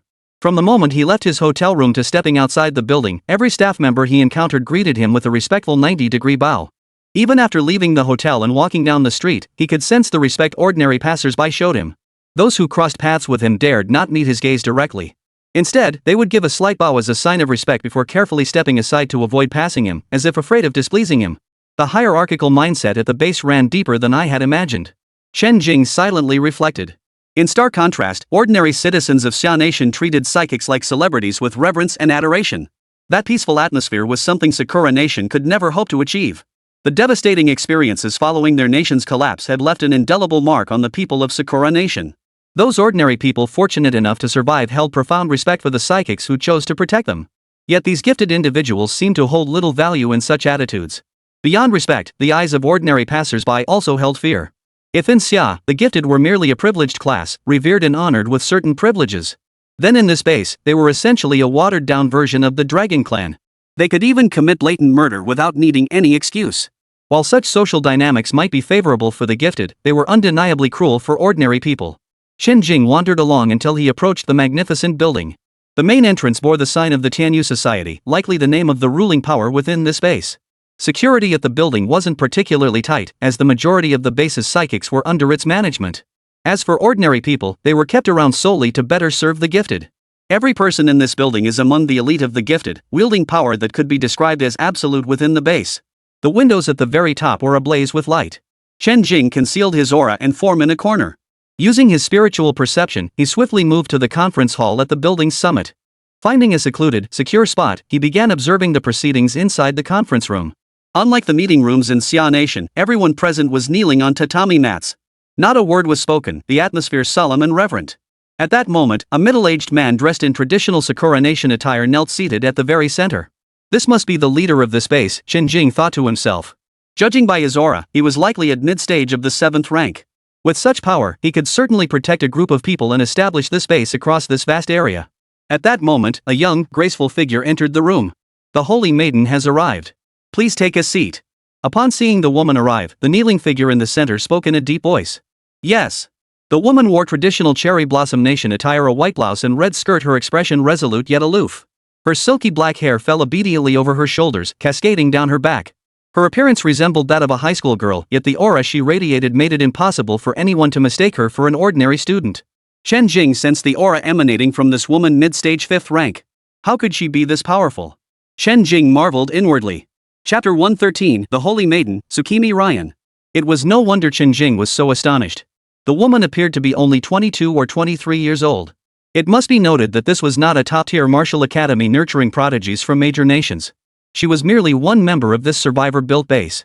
To reach mid-5th tier strength at such a young age in Chen Jing's memory, only the supreme prodigy Chen Jing surpassed her. Yet the gap in resources and environment between them was as vast as the heavens and earth. It was only natural that Chen Jing held a slight edge over her. Graduates from major martial academies, though roughly the same age as this woman, fell short in strength. Only the absolute elite could match her. The Holy Maiden of the Celestial Guardian Society. Such extraordinary talent in this small survivor base, calling her a Holy Maiden was no exaggeration. Chen Jing silently nodded in agreement as he continued watching. Upon hearing the society leader's instructions, the Holy Maiden responded immediately. She turned, removed her shoes, revealing her small feet encased in white stockings. She knelt down in the first seat reserved beside the leader. Her slender waist stood perfectly straight, radiating an aura of solitary, icy composure. News has just arrived that more students from Xia Nation have come to our Sakura Nation for training. Upon seeing the saintess take her seat, the head of the Tenyu Society continued. As the president's words fell, the entire conference hall erupted in an uproar among the gathered psychics. This is outrageous. Every few years, students from Xia Nation come here. Do they think our Sakura Nation is their students' backyard? Each time they come, our entire Sakura Nation suffers immense losses of fierce beast resources and rare treasures. In the past, when they could have helped us fight the beasts, they didn't come. Now that we've recovered and no longer struggle to survive in the cracks, they send students to compete with us for beast resources. What bastards! Now that they've come, should we teach them a lesson and keep them here? But that would provoke the Great Xia Kingdom. Better not to do that. We simply cannot bear the consequences of provoking the Great Xia Kingdom. Then just let them come and go as they please? What can we do? Even just this large group of students is more than we can handle. The Great Xia Empire has too many powerful warriors. We can't possibly resist them. Even if we wanted to do something, we'd fear retaliation. What's there to fear? It's not just our base facing them. We can unite with other bases. Quiet. Saintess Tsukimi Ryan frowned slightly at the noisy scene. As a holder of S-class abilities, her power was formidable. Her words carried the weight of an imperial decree within the Tenyu Society. Even the president would heed her counsel, granting her immense influence within the Tenyu Society. Despite being only at mid-stage level 5, the moment her clear voice rang out, the entire conference hall fell silent. We cannot afford to offend the Great Xia Kingdom, nor can we withstand their wrath. Even their ordinary students are difficult for us to handle. Our survival is no longer a struggle. Why stir up more trouble? They're here for training just a few short days. We should simply wait quietly for their departure. Besides, they've helped us eliminate numerous powerful beasts, easing our burden. Beasts reproduce quickly anyway. It won't take long for their numbers to recover. We won't lose much. Don't you agree? Yukini Ryan's lengthy analysis fell upon the assembled crowd. Her words stirred unease among those present. True, their training had actually eased their burden. Why stir up trouble when they could just send them off quietly and peacefully? They no longer possessed the confidence they once did. This land, if offered elsewhere, wouldn't even attract a second glance. Dangerous and barren, its greatest value lay in the ferocious beasts and perhaps some rare natural treasures. Everyone seemed inclined to play it safe, but Tosa Takako, the club president, had other ideas. While we can't afford to offend the Great Xia Kingdom, isn't it perfectly normal for their students to encounter accidents during their training? We've kept our heads down and never caused them trouble. As long as their losses stay within reasonable limits, no one will come after us. Don't you feel the slightest bit of resentment at being treated like their personal backyard? As for their strength? If we can't defeat them, we still have the ferocious beasts. When it comes to the environment of Sakura Nation, who knows it better than us? Tosa Ryuko smiled as he spoke, swiftly winning over the others to his side with just a few words. Everyone, don't worry too much. We'll just test the waters a bit. Keep it discreet, and it'll be fine. As the strongest fighter in the entire base and the head of the Tenyu Society, his decisions were rarely challenged. That he was still smiling as he analyzed the situation for everyone, making them willingly work for him, was quite a show of respect. The difference between working with dedication and resorting to coercion through force was vast. Sure enough, the moment Tosa Ryuko finished speaking, the psychics present immediately perked up with excitement. Sounds great. We can protect ourselves and vent our frustrations a little. How dare they treat our Sakura Nation like some backyard playground for students coming and going as they please. They've humiliated us so much it's only fair to make them pay interest. Our president is truly bold and wise. The saint is still too kind and weak. Listening to the surrounding murmurs, a faint gleam flickered in Tsukimi Ryan's beautiful eyes. These fools were short-sighted and self-serving, thinking only of venting their anger by harming the geniuses of the Great Xia Kingdom and inflicting losses upon it. Tosa Takako's few casual remarks had stirred their hearts, leaving them utterly oblivious to the consequences. For the various bases of Sakura Nation at present, the arrival of those Great Xia students for training posed no real threat. Should anything happen to those Xia geniuses, regardless of whether we were involved, we wouldn't fare well. Besides, since they're students, they must have teachers accompanying them. If even a hint of this were exposed, or if the Great Xia Kingdom traced it back to us, how could they possibly let us off? Though Yuzuriha Ryan harbored 1,000 emotions within, her fair, oval face betrayed no hint of turmoil. Only a faint trace of concern flickered across her features, easing the others' minds. The saintess still had us and the base in her heart. Though she was kind and compassionate, her heart was wholly devoted to the base. Seeing she couldn't stop it, Tsukimi Ryan could only resolve to plan carefully for the future. She nodded slightly. President, I understand. Good to know. A faint smile touched Tosa Takako's face. Everyone should still be careful and proceed with caution. Yukimi Ryan turned to address the others. The saintess speaks wisely. Thank you for your concern, Holy Maiden. We will be careful. When the plan is finalized and tasks are assigned, the Holy Maiden must lead by example. As Tosa Takako spoke to those present, a cruel smile played on her lips. Chapter 114, Yamazaki Corporation, Sato Akira. Tosa Takako then turned to Tsukimi Ryan, her lips curving into a smile. Oto, Sato Akira, the son of the Yamazaki Shrine's head priest, will be visiting our Tenmiko Shrine tomorrow. Akira is only 5 years older than you, yet he's already a mid-stage 6th rank powerhouse. Once he arrives, you two can exchange insights. A heavy weight settled in Tsukimi Ryan's heart. Even with her S-rank ability, she couldn't escape this fate. This was both her fortune and her misfortune. Fortunately, if she could grow strong enough, changing the current situation of Tenmiko Shrine or even the entire Sakura Nation wasn't impossible. The misfortune was that she was a woman. Until she fully matured, no matter how exceptional her talent, she would remain vulnerable to exploitation and covetous eyes. For gifted women, the simplest way to deal with them was through arranged marriages. They wanted her to grow strong, yet feared she might become too formidable to control. Society President Tosa Takako sought to control her before she could fully mature. As early as a year or two ago, Tosa Takako and some of his supporters had already conceived this plan. She had evaded them all before, but this time, they had placed someone directly beside her, someone who would be with her day in and day out. After successfully arranging marriages with other bases, even more people would be placed above her.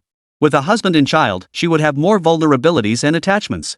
Moreover, the high-level psychics from both bases would simultaneously keep her in check. He had no reason to doubt that Tsukimi Ryan would not obediently submit to his control, becoming a tool firmly in his grasp. Had the S-class ability holder been a man, or perhaps a relative or child of Tosa Ryuko, the outcome might have been different. Tsukimi Ryan murmured her agreement before taking her leave, and the entire meeting dispersed. Chen Jing, who had observed the entire proceedings, also quickly departed. Back in his hotel room, Chen Jing couldn't help but sigh. What a grand spectacle. He never imagined these Sakura people harbored such malicious intentions. Chen Jing activated the communication function on his smart bracelet and contacted Su Han, Zhang Zheng, and the Elder.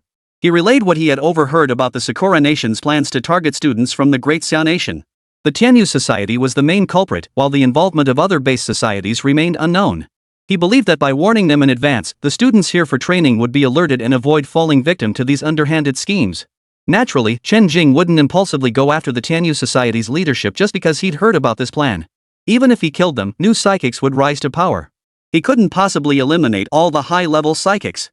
Ordinary people would then be left to die, and the base would soon fall to the beasts. Chen Jing wouldn't do something like that. Besides, he wasn't their babysitter or bodyguard. Training meant facing all kinds of challenges. Warning them in advance about someone plotting behind the scenes was already the best he could do. The next morning. Last night, Tosa Takako mentioned that Sato Akira, the son of Yamazaki Shrine's president, would be visiting Tenmanga Shrine today.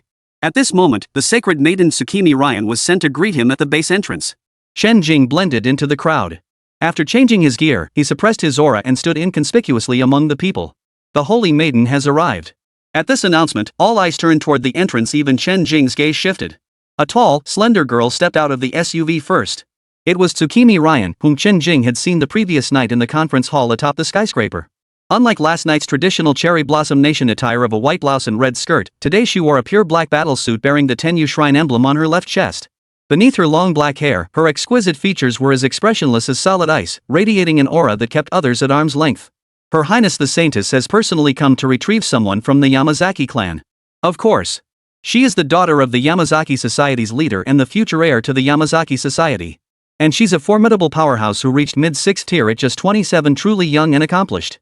Why all this praise for the Yamazaki Society? Our Tenyu Society is no less impressive. Yamazaki Sha has an heir, Tenmo Sha has a holy maiden. The holy maiden reached mid-5th tier at just 22. That talent is terrifyingly high. Isn't she stronger than Sato Akira? True. Sato Marrow may have a high rank, but he's already 27, a full 5 years older than the holy maiden. If the holy maiden continues to grow, she'll surpass Sato Marrow sooner or later. Who knows? Our Tengo Society might even produce a super-powered warrior. Time passed amidst the murmurs of the crowd. Shortly after Chen Jing arrived at the scene, over a dozen SUVs approached from the distance. The Yamazaki Society emblem was prominently displayed on the sides of these vehicles. So many vehicles, it seems Yamazaki Sha has sent quite a contingent this time. Exactly. The president's son sure knows how to make an entrance. They're here to build ties with the Tianyu Society. Who knows? Maybe they'll become family in the future. Oh? Tell me more. The present psychics were naturally familiar with the base of Yamazaki Corporation, an entity even larger than the Tianyu Society. As the discussion among the psychics continued, a distant SUV pulled up to the base entrance and came to a stop. A lean, not too old young man stepped out of the first SUV. His features were unremarkable, yet his eyes burned with arrogance. Following him out was a middle-aged man. The moment the middle-aged man stepped out and swept his gaze across the crowd, the psychics present immediately felt an overwhelming sense of pressure. It's a 7th-tier psychic from the Yamazaki Society. What's he doing here? Worry about what? He's clearly just Sato Akira's bodyguard. The psychics were taken aback. When had such a formidable powerhouse ever appeared during ordinary interactions between base societies? Chen Jing pondered silently, showing no outward reaction. This was likely a joint operation by the two bases targeting the students of the Great Xian Nation. The Yamazaki Society had actually dispatched a 7th-tier psychic, alongside Sato Akira, a mid-6th-tier psychic, and several others. Their combined strength was formidable. Chen Jing didn't know how many other base societies existed in this land of cherry blossoms. If there were more than just these two, there might be additional 7th-tier psychics involved. The student's days ahead would likely be difficult. The middle-aged man merely glanced at them before withdrawing his gaze, making no further move. It seemed merely a warning shot fired at the Tenyu Society, a display of their own strength. Miss Tsukimi, it's been a while. Sato Akira strode elegantly toward Tsukimi Ryan, greeting her with a smile. Hello, welcome. Tsukimi Ryan remained expressionless, her voice cold and devoid of warmth, daring not to show the slightest hint of enthusiasm. Yet this did little to conceal the lustful glint in his eyes, a repulsive desire openly directed at her. The saying goes, a virtuous lady is a gentleman's ideal match. In his eyes, Tsukimi Ryan was the woman most deserving of him in beauty, background, and talent. With the two bases seeking a strategic marriage alliance, Sato Akira was naturally overjoyed. He had long coveted the sacred maiden of the Amatsukami Shrine. Now that he could cultivate their relationship early, he naturally wanted to present himself in the best light. Chapter 115, Return or Advance. Yukimi Ryan naturally found this situation deeply distasteful, but out of courtesy, she had to receive him politely. After finishing her words, Tsukimi Ryan led Sato Akira into the base. The group drove into the Tenmusha building, apparently to discuss something. After spending a moment observing the meeting between the geniuses from both bases, Chen Jing exited the Tenmusha base. His primary objective remained the search for an 8th-tier monstrous beast. Chen Jing swiftly traversed the ruins and forests. He casually tapped his smart bracelet, which contained the simplified map of Sakura Nation sent to him by Zhang Zheng. A white light dot representing Chen Jing's location was currently positioned on the map. Every location he had visited was marked with a pin, ensuring nothing was overlooked. A faint smile touched Chen Jing's lips as his spatial ring flickered, and he gripped the purple gold spear in his hand. Wrapped in faint purple lightning, he charged toward the detected ferocious beast. To the people of Sakura Nation, this place was a paradise for beasts. To Chen Jing, it was an excellent spot for grinding quests. Regardless of the beast's tears, Chen Jing accepted every encounter without hesitation. He was eager to see if, after covering every inch of this land, he could uncover the hidden 8th-tier beast lurking here. In the dimly lit, dense jungle, Su Han walked cautiously through the muddy terrain, a long sword in hand. Accompanying him were a dozen or so other psychic warriors in similar states. After disembarking, the psychic warriors had formed their own squads, with 3 squads comprised of students from Jinghu Martial Arts Academy.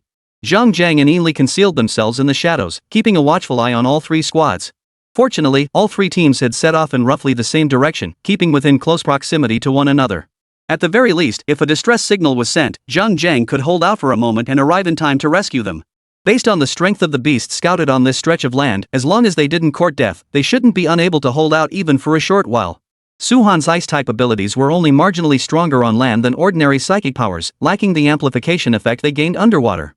Even so, among the group of 4th-year students who hadn't yet graduated, his 5th-tier power was considered top tier. The rest of the students were still hovering around Tier 4, while Tier 5 qualified them to apply for graduation assessments. Su Han had already reached the graduation standard. Even so, it was clear the group was in rough shape. Hair was tousled, battle armor torn in multiple places, and blood both enemy and their own stained their bodies.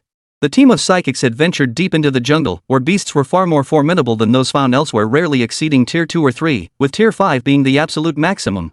The beasts here were clearly far stronger, with 3rd and 4th tier beasts commonplace, 5th tier beasts a regular occurrence, and even 6th tier beasts occasionally appearing. A squad of 10 or so working together could handle a single 6th tier beast without too much trouble.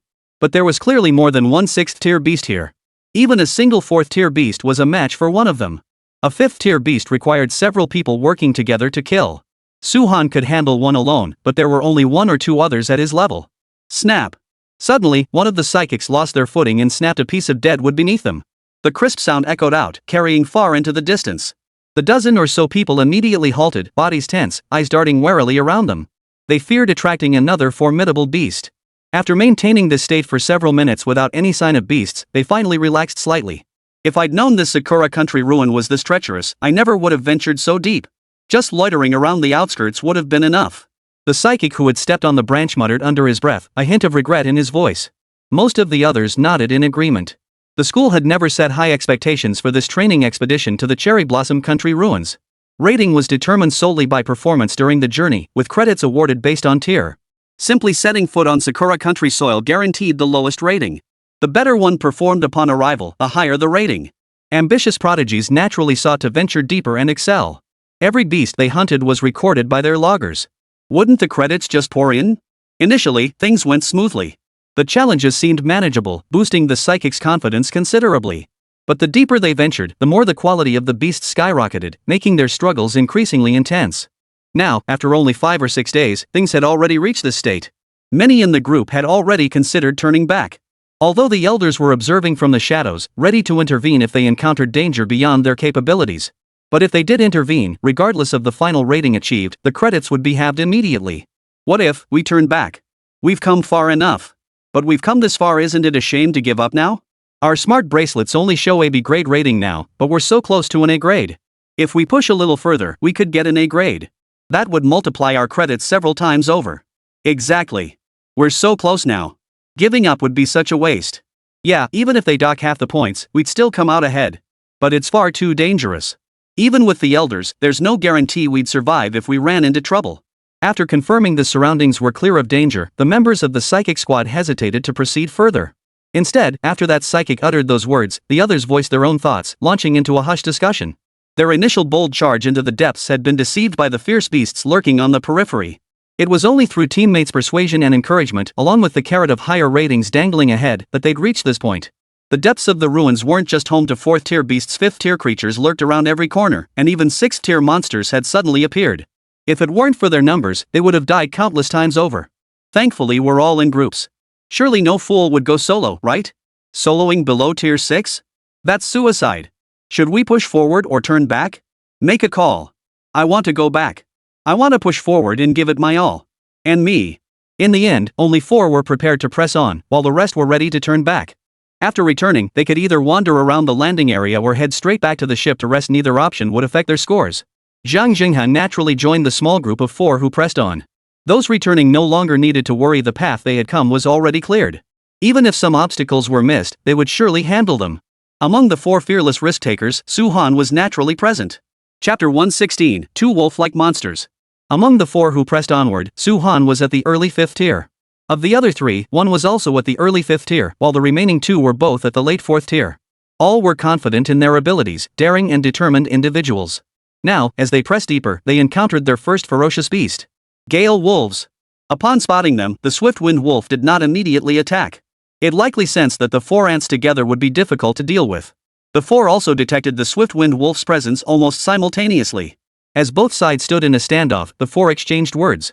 The gale force swirling around this swift-winged wolf is formidable, its aura terrifying. It gives us a sense of danger. It's likely already broken through the early 5th tier and entered the mid-5th tier. A beast of this tier suits us perfectly strong enough without being overwhelming. Same as always, one person stands guard while the other two when I go in. Su-han, as the strongest member of the team, assumed command of the squad. The formation shifted rapidly, and the swift-winged wolf reacted instantly. Roar! Several faint blue wind blades whistled out from around the swift-winged wolf. The trio, prepared, sidestepped the attack. The blades sliced through the air where they had stood moments before. The mist blades sliced through the air, severing nearby trees before gradually dissipating. Boom! Boom! Boom! The severed trees toppled one after another. Seeing its attack ineffective, the swift-winged wolf roared once more, opening its gaping maw. Its eyes gleamed with a hunger for the fresh flesh of the psychic, charging straight towards Su-han, whom it perceived as the greatest threat. Two more pale blue wind blades, nearly identical to the previous ones, shot out from his body. Quite greedy, trying to take on three of us. The three naturally feared not the wind shadow wolf's attack and charged straight ahead. Frost mist. Ice spikes. A faint chill emanated from Su-han as his ability activated. His sword and the ice spikes coalescing before him simultaneously lunged toward the swift-winged wolf. Simultaneously, a faint white mist visibly bitterly cold spread across the entire area, enveloping the swift-winged wolf's form. Under the influence of the frigid mist, the wind wolf's speed visibly slowed. Attacks from the other two psychics followed swiftly. Normally, facing attacks from three sides, the swift-winged wolf could evade at least two, or even dodge all of them entirely. But with its movements slowed and restricted by the icy mist, it failed to dodge a single strike, taking the full brunt of every attack. Among beasts, the swift-winged wolf's defense was not particularly formidable. Its fame lay in its speed and attack. Thus, after absorbing every blow head-on, roar! It was wounded. Seeing the attacks take effect, the group couldn't help but cheer. Brother Han's ice-based restriction combat skill is really effective. Yeah, when a beast's defenses aren't strong enough, it's like a sitting duck. Our chances of victory are looking good. The surprise lasted only a moment. The battle wasn't over yet, and no one dared let their guard down. After being wounded, the swift-winged wolf seemed both enraged and hesitant. But before it could make another move, something nearby was rapidly closing in. Whoosh! Whoosh! Whoosh! All four humans and the beast were drawn to the sound, diverting their attention. Through the dense forest, a lithe figure of a woman fled. Behind her, a colossal creature seemed to be in hot pursuit. Trees around them crashed to the ground as the colossal creature charged through. Roar! Another deep roar echoed through the air. Suddenly, the crowd caught sight of the source of the sound, a gray giant wolf, larger than a tank. Its enormous eyes were fixed intently on the prey before it. The expressions on everyone's faces changed instantly. Jungle gray wolf. Giant wolves were renowned for their strength and ferocity. Though lacking elemental-based ranged attacks, it was a formidable close combat weapon in its own right. Its fur provided far superior defense compared to other wolf-type beasts. The two 5th-tier ability users were still manageable, though their expressions darkened considerably. But the two 4th-tier ability users instantly turned deathly pale. They hadn't expected such an inauspicious start to their first battle. Moments ago, they'd been exhilarated by their impending victory over the mid-tier 5th-rank swift-winged wolf. Now, a forest gray wolf had appeared, drastically diminishing their chances of survival. The jungle gray wolf itself wasn't terrifying, it was almost too ordinary. But the one before them had clearly reached the late 5th-tier level. With two of the four possessing enhancement-type abilities, how could mere 4th and 5th-tier powerhouses possibly stand a chance against this jungle gray wolf? Wouldn't that be a complete rout? Only Su-han had any hope of escaping successfully. Some were already bitterly regretting not leaving with the others earlier. Is this where we meet our end? What's there to fear? At worst, we'll fight to the death. Quick, activate the distress signal. The elders will come to rescue us when they see it. If they had encountered these two ferocious beasts earlier, when there were more of them, it wouldn't have been so terrifying. But now there were only 4, no, 5. The woman who had been chased earlier had joined our group of 4. She appeared to be around 27 or 28, with a lovely face and graceful figure, though she looked disheveled and pitifully vulnerable. Honorable sirs, thank you for saving me. My name is Kobayashi Natsumi. Kobayashi Natsumi addressed the 4 with a voice that was both charming and respectful. She even bowed deeply at a 90-degree angle to express her gratitude in such a critical moment. Upon hearing this, Su-han furrowed his brow. A Sakura Nation citizen? Earlier, Elder Zhang Zhenghai had sent a message warning them to be wary of local Sakura people secretly plotting behind the scenes. That jungle grey wolf chasing a Sakura person to them at such a critical moment was clearly suspicious. But the situation at hand left no room for hesitation.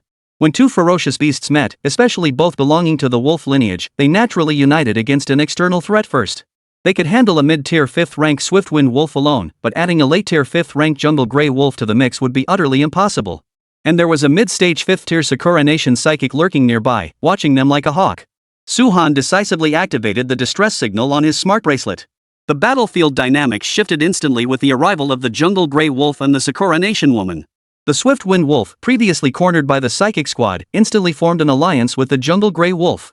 Now that the jungle grey wolf had joined the fray, the delicious flesh and blood of the psychic had been divided into 5 smaller portions. It knew facing 5 opponents simultaneously would be no easy feat. The two wolf-like beasts exchanged a glance, instantly understanding their task. Simultaneously, they charged toward the 5 individuals present. Regardless of the actual situation, in the eyes of the two beasts, the 5 people before them were clearly a united front. The 5 humans decisively activated their abilities to counter the beast's assault. Only the attacks from the woman named Kobayashi Natsumi, the one from the land of cherry blossoms, felt notably weaker, as if watered down. Her form even retreated slightly as the 4 engaged the two beasts. Kobayashi Natsumi turned and sprinted away from the battlefield at top speed. Chapter 117, The Team in a Desperate Situation. The 4 humans and 2 wolves noticed her movement, but none had the strength left to stop her. The two beasts were far more preoccupied with the 4 delicious targets before them. One had escaped they could chase later. The 4 were fully occupied by the two beasts, leaving them no time to spare. Damn it, she really did outsmart us. Even if we knew, what could we do? With that brief window and the beasts lurking nearby, we couldn't take her down quickly enough with our current strength. Are these people from the Sakura Nation ruins this arrogant? Don't they fear retribution from the Great Xia Nation? It's our own fault for venturing too deep. If we die by the beast's claws, it'll just be an accident, a normal mishap during our training journey. Can we even escape now? Brother Han, slow down the beasts to buy us time. Do we stand a chance? We can't pin all our hopes on the elders. You're right. What if all 3 ability squads face this situation, or the elders get held up? What then? Sakura Nation wouldn't do something so blatant. Sending someone to tie up the elders would be an open provocation. They wouldn't do that. The most likely scenario is that all 3 squads face crises simultaneously. In the end, it all depends on which side the elders choose. A heavy silence hung over the group as the 4 fought off the 2 ferocious beasts while searching for an opening to break free from the battlefield. Su-Han's restriction-type combat skills proved most effective. While the other 3 psychics fought back as they retreated, Su-Han focused his abilities on slowing the 2 beasts, ensuring his allies' attacks landed effectively. However, the damage inflicted was far from satisfactory, amounting to only minor wounds. Especially the late-stage 5th-tier jungle grey wolf, with its thick, tough hide. Only attacks from a 5th-tier psionicist could barely pierce its defenses. Even Su-Han, navigating the dense forest, held only a slight advantage over them. Were it not for the unique properties of ice-type abilities, the 2 beasts would have torn them apart long ago. Thus, most of their attacks were directed at the Windwolf, at least capable of inflicting damage. With 1 less beast, their chances of survival increased significantly. Do any of you have any explosive yuan pills? Su-Han took a moment to ask the other 3. Of course I have one. I'm a senior now, living away from home, who doesn't keep a Bao yuan pill tucked away for emergencies? But is it really that time yet? The exploding yuan pill is our last hope. Once the potion wears off and you haven't escaped or no one comes to rescue you, that's truly the end of the road. The explosive yuan pill, a potent elixir refined from rare and exotic botanicals. It's a desperate measure for psychic users, granting a several-fold boost in power upon consumption. However, its effects are short-lived and carry severe side effects. After the potion wears off, the user is bedridden for at least 1 to 2 months. Despite the severe side effects, it serves as a crucial last resort in life-threatening situations. Thus, students from all martial academies would accumulate credits alongside exchanging cultivation resources, saving up to purchase a violent yuan pill for survival. As a 4th-year graduate of the academy, I naturally had one saved up. Under no circumstances would I use it unless absolutely necessary. As time passed, all 4 of them sustained significant injuries. Fortunately, they had taken healing potions, preventing their wounds from becoming too severe to continue fighting. Of the 2 wolf-type beasts, the Wind Wolf lay gravely wounded, having retreated to the sidelines, unable to fight on. Yet it lingered, unwilling to depart. What if there was still a chance to pick up the scraps? The jungle grey wolf now posed the greatest threat to the 4 of them. Though covered in wounds large and small, it showed little sign of diminished combat effectiveness. This stood in stark contrast to the battered and weakened state of the 4 humans. Clearly, their strategy of fighting while retreating had failed, merely buying them time. By now, all of them had exhausted their supernatural abilities and were visibly spent. Why hasn't the elder arrived yet? Could he really be held up by something? Or perhaps he went to rescue another team. Maybe the other teams have more people and are worth saving more. Their voices grew quieter and quieter, their confidence fading. Compared to their own team of just 4 5th tier and 2 4th tier. If another team with greater talent and strength encountered danger, prioritizing their rescue was indeed the right thing to do. It was the elder's duty. Everyone understood this rationally, yet emotionally, they felt a deep sense of reluctance. Brother Han, you go ahead without us. Honestly, with your abilities and strength, you could have escaped danger long ago on your own. But you got stuck with us deadweights. Don't be ridiculous. Without you guys, how could I have handled 2 mid to late stage 5th tier beasts? Speed isn't exactly my strong suit. Without you all fighting alongside me, I wouldn't have escaped either. Their supernatural powers were nearly depleted. Desperation gripped them. If they lingered any longer, exhausting their abilities would spell their doom. They had no choice but to fight to the death. Looks like today's my last day. But even in death, I won't let you off easy. Right. At that moment, a 4th tier explosive yuan pill appeared in each of their hands. On the other side, just as Su Han and his group had suspected, another special abilities squad had run into trouble, encountering a ferocious beast far beyond their capabilities. Zhang Zhenghe, having received the distress signal, immediately rushed to the scene. This squad numbered around 17 or 18 members, including several 5th tier operatives. They hadn't ventured too deep into the Sakura country jungle ruins, yet inexplicably encountered a 7th tier ferocious beast. Even with their numerical advantage, the highest ranked members only being 5th tier, they were no match for a 7th tier beast. Unable to even breach its defenses, how could they inflict any damage? In a single clash, 2 4th tier psychics were gravely wounded. The squad leader knew his limits. The moment he spotted the beast, he activated the distress signal and ordered the rest of the team to do the same. With so many signals sounding simultaneously, Zhang Zhenghe rushed over without delay. Fortunately, the distance wasn't great. With the speed of a 7th tier psionicist, he arrived in moments. By the time he arrived, only 4 or 5 psychics were seriously injured, and the situation wasn't critical. Zhang Zhenghe immediately launched an attack on the 7th tier ferocious beast. The other psychics administered healing potions to the critically injured, prioritizing saving their lives. He didn't dwell on the question of why a 7th tier beast would appear here. It simply didn't make sense. But the distribution of beasts was inherently random. They roamed freely and weren't confined to fixed locations. At this point, Zhang Zhenghe hadn't yet connected the dots to the shadowy forces lurking beneath Sakura Nation, assuming this was merely an accident. Yet, even as he battled the beast, his smart bracelet suddenly received 4 more distress signals. Zhang Zhenghe's expression darkened upon seeing them. Chapter 118, The Spear Falling from the Sky. He was currently tied up by a 7th tier beast. There was no way he could rush over immediately. Should he send the newly rescued psychic squad to assist? No, they weren't fast enough. By the time they arrived, it would be too late. Fortunately, there's always a way out. Zhang Zhenghe immediately thought of Chen Jing. He only hoped Chen Jing was nearby and would come to assist if he saw the situation. As fellow Jinghu Martial Arts Academy members, Chen Jing should be willing to lend a hand. Zhang Zhenghe immediately sent a message to Chen Jing amidst the battle, explaining the urgency of the situation. Fortunately, Chen Jing wasn't too far from the location. Chen Jing immediately agreed to come to their aid, and a weight lifted from Zhang Zhenghe's heart. He just hoped they could hold out a little longer until Chen Jing arrived. Then he could focus entirely on the ferocious beast before him. He seemed to have forgotten something he hadn't done. After receiving Zhang Zhenghe's request, Chen Jing immediately rushed toward the signal's location. Zhang Zhenghe had provided him with a rough map of the Sakura country ruins. Now that Chen Jing had joined the group, he could naturally see the location of the distress signal. Realizing the urgency, Chen Jing activated his instant thunder flash. A flash of lightning erupted, and he vanished from sight. Unexpectedly, on his way to the destination, he encountered a Sakura Nation woman running at full speed. Chen Jing's eyes narrowed. This person looked suspicious. She appeared not far from the destination, and she was Sakura Nation. Alone deep in the jungle, no teammates in sight, covered in wounds and looking disheveled, yet her combat effectiveness remained completely unaffected.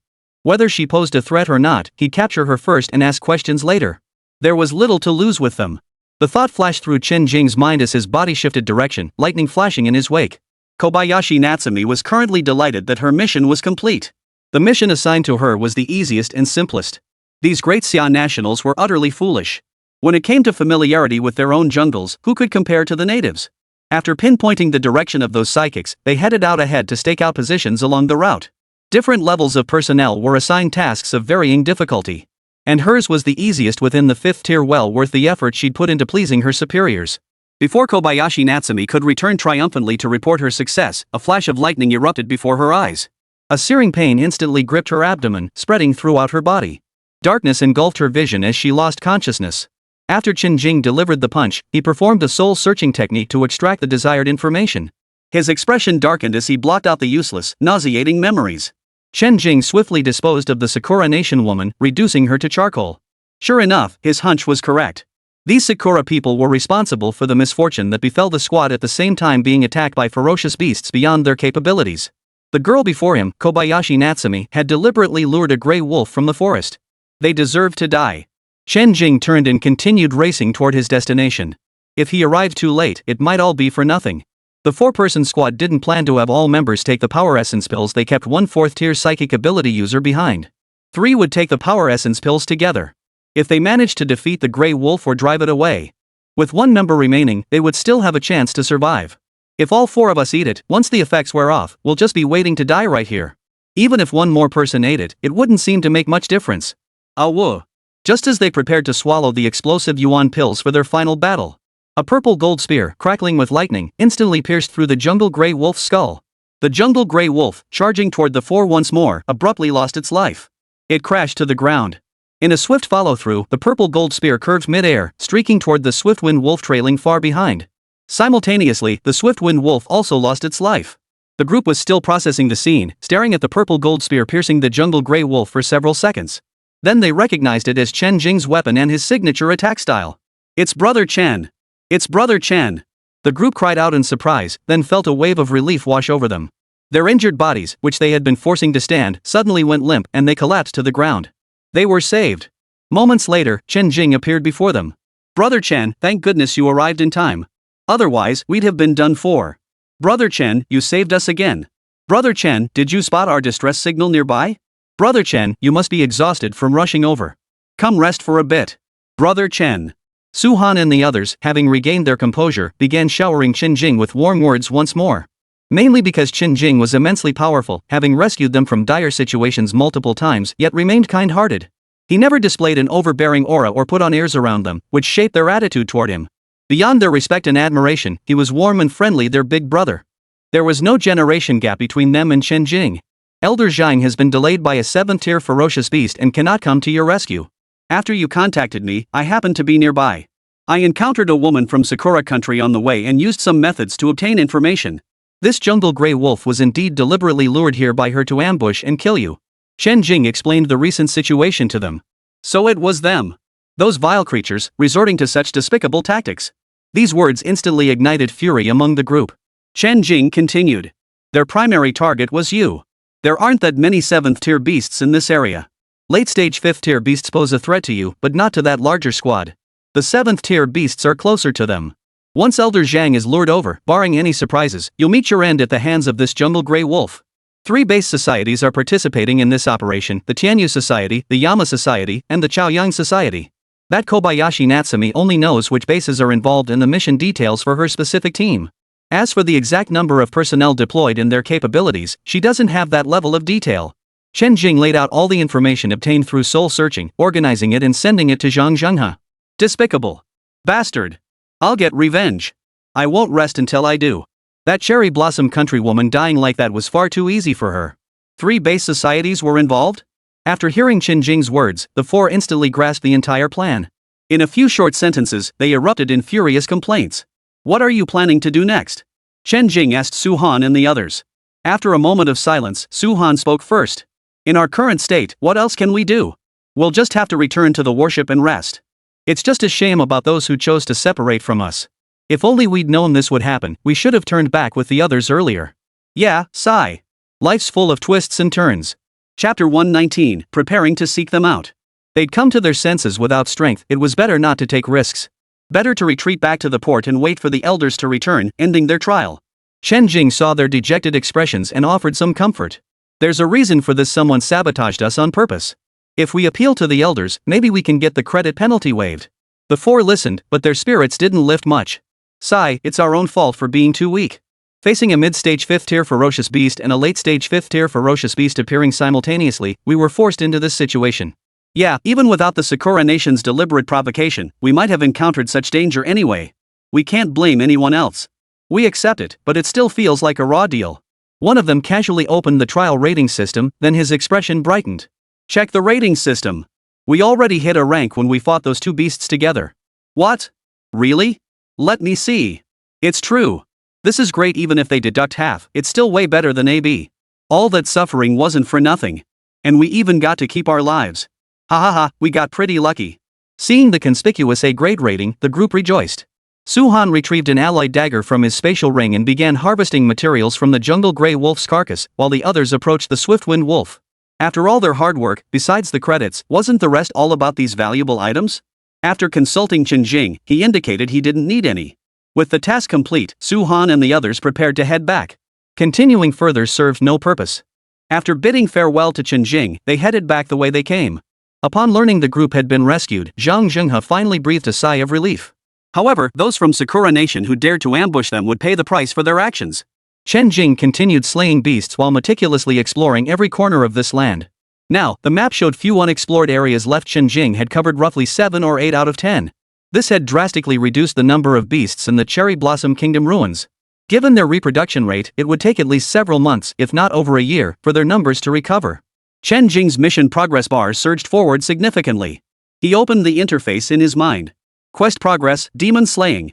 3 stages, Tier 2 demons 18,984 50,000, Tier 3 demons 10,098 30,000, Tier 4 demons 3,273 10,000, Tier 5 demons 339 1,000, Tier 6 demons 26 100, Tier 7 demons 1330. Seeing the string of numbers behind the quest, Chen Jing felt quite relieved. What a relief! Thankfully, they'd found such a great spot to freely grind monsters, though the higher tier beasts were a bit scarce. Then again, if there were too many 6th or 7th tier beasts, the base society folks would have been overwhelmed long ago. They wouldn't have had a chance to thrive like this. Chen Jing planned to explore the remaining unvisited areas. Barring any surprises, the 8th tier beasts should be lurking there. While Chen Jing trudged about grinding monsters, the students from various martial academies had long finished their trials. The reason was simple: this trial had been disrupted. Historically, survival rates had consistently hovered around 98 to 99%. But unexpectedly, the people of Sakura Nation, who had enjoyed peace for only a few years, resorted to underhanded tactics. Now, students from every martial academy had suffered casualties to varying degrees, resulting in the lowest survival rate in recorded history. 88%. Due to Chen Jing's influence, only the students from Jinghu Martial Academy showed slightly better results among the martial academies. This glaring statistic filled the elders with intense fury and deep regret. They should have been more cautious when receiving the intelligence. They shouldn't have allowed them to split into 3 separate squads. They could have even kept them closer together. Yet, according to protocol, past expedition teams had always consisted of several more members than just 3. Any fewer, and the mission would have been utterly pointless as a training exercise. It was precisely their inflexibility that led to the students' senseless deaths. What was most despicable were those vicious Sakura Nation people. The ferocious beasts were supposed to be everyone's common enemy. They had barely caught their breath from the beast suppression when they turned their blades on their own kind. According to Chen Jing's intelligence, the bases involved in the operation are Yamazaki, Tengo, and Koyo. By now, the majority of students had completed their trials and returned to the port. The 4 elders gathered to discuss how to proceed. Zhang Zhenghe was the first to reveal the factions implicated in the frame-up. Then we'll strike at the gates of these 3 factions. Guzei's face was twisted with fury, his expression resolute and unyielding. The combined number of 7th-tier psychics across the 3 base societies isn't any smaller than ours. We need to deliberate this matter carefully. When Jian was equally furious, yet his anger hadn't clouded his judgment. He analyzed the situation rationally. The 4 of us together will kick down their doors one by one. Li Yunkai proposed. According to records, the nearby Tianyu Society has only 1 7th-tier psionicist, and they're relatively weak. The Yamazaki Society is somewhat stronger, likely possessing 2 7th-tier psychics. As for the Chaoyang Society, their strength is comparable to the other 2. The power gap between each faction isn't significant, otherwise, they would have expanded and absorbed the other bases long ago. Makes sense. Let's do it. But the records you mentioned are 2 years old. How reliable are they? Who knows how much stronger they've become in the past 2 years? Otherwise, how could they dare to ambush us so brazenly? Even if they've added 1 or 2 new 7th-tier psychics in the past 2 years, the 4 of us together shouldn't be afraid we can't handle them, right? We're going in so openly. If they unite, relying on just the 4 of us might be risky. Poof. Even if they unite, they can only force us back. They wouldn't dare. They were the ones who attacked us first. Our counterattack is perfectly justified. Surely they understand that logic. That's why they resort to dirty tricks. They fear fully provoking us and the wrath of the great Xia Empire. All these underhanded schemes are just to lure the beasts into the fray. That's what caused the casualties among our people. It's nothing but a fig leaf to cover their despicable, shameless actions. If all 4 of us 7th tier psionics fall here, none of them will be able to bear the consequences. Then should we call upon Chen Jing for backup? Alright, I'll ask him. After intense analysis and debate, the elders finally resolved justice must be served. The elite students from various martial academies had suffered heavy losses under their leadership. They had no idea how they would explain this back home. Therefore, before departing, they must exact some retribution first, only then could they return with any semblance of dignity. Ironically, Beichin Martial Academy suffered the least casualties. Xiang'an had remained on the warship, specifically instructing them to coordinate their actions whenever possible. Chapter 120, Volcanic Eruption and the 8th tier Ferocious Beast. Heeding the elders' advice, they split into only 2 teams, operating in close proximity to each other. It could be said that if one side sent a message, the other could arrive in moments. With no elders accompanying them, the squadron leader Mo Chen was assigned to escort the teams. With so many psychic warriors gathered, even 7th tier beasts would hesitate to provoke them. Although they did encounter an unnatural beast attack, fewer lives were lost compared to other martial academies. The most fortunate were the ordinary psychics, who carried neither missions nor training evaluations. Wandering near the port, they avoided any special treatment. Under clear skies, Chen Jing had now approached a volcano. Upon careful sensing, he detected the aura of an 8th tier ferocious beast within the volcano. The aura was faint, as if dormant, further obscured by the erupting flames within the volcano. It wasn't until he was right in front of it that Chen Jing finally detected it. Chen Jing had just received a message from Zhang Zhenghe inquiring about their planned revenge operation. He fell into deep thought. Gazing at the volcano before him, ready to erupt at any moment, and sensing the presence of the 8th tier ferocious beast within, a thought flashed through Chen Jing's mind. Why go through all that trouble? Here was a ready-made tool for revenge right before his eyes. Without hesitation, Chen Jing sent a message to Zhang Zhenghe. I'm currently beneath an active volcano. Inside, there's the aura of an 8th tier ferocious beast. Taking revenge would be simple. They love luring beasts, don't they? Let's turn their own tactics against them. I'll handle bringing the 8th tier beast to roam around these 3 bases a few times. If we want to go all out, I'll just trigger the volcano to erupt. What do you think?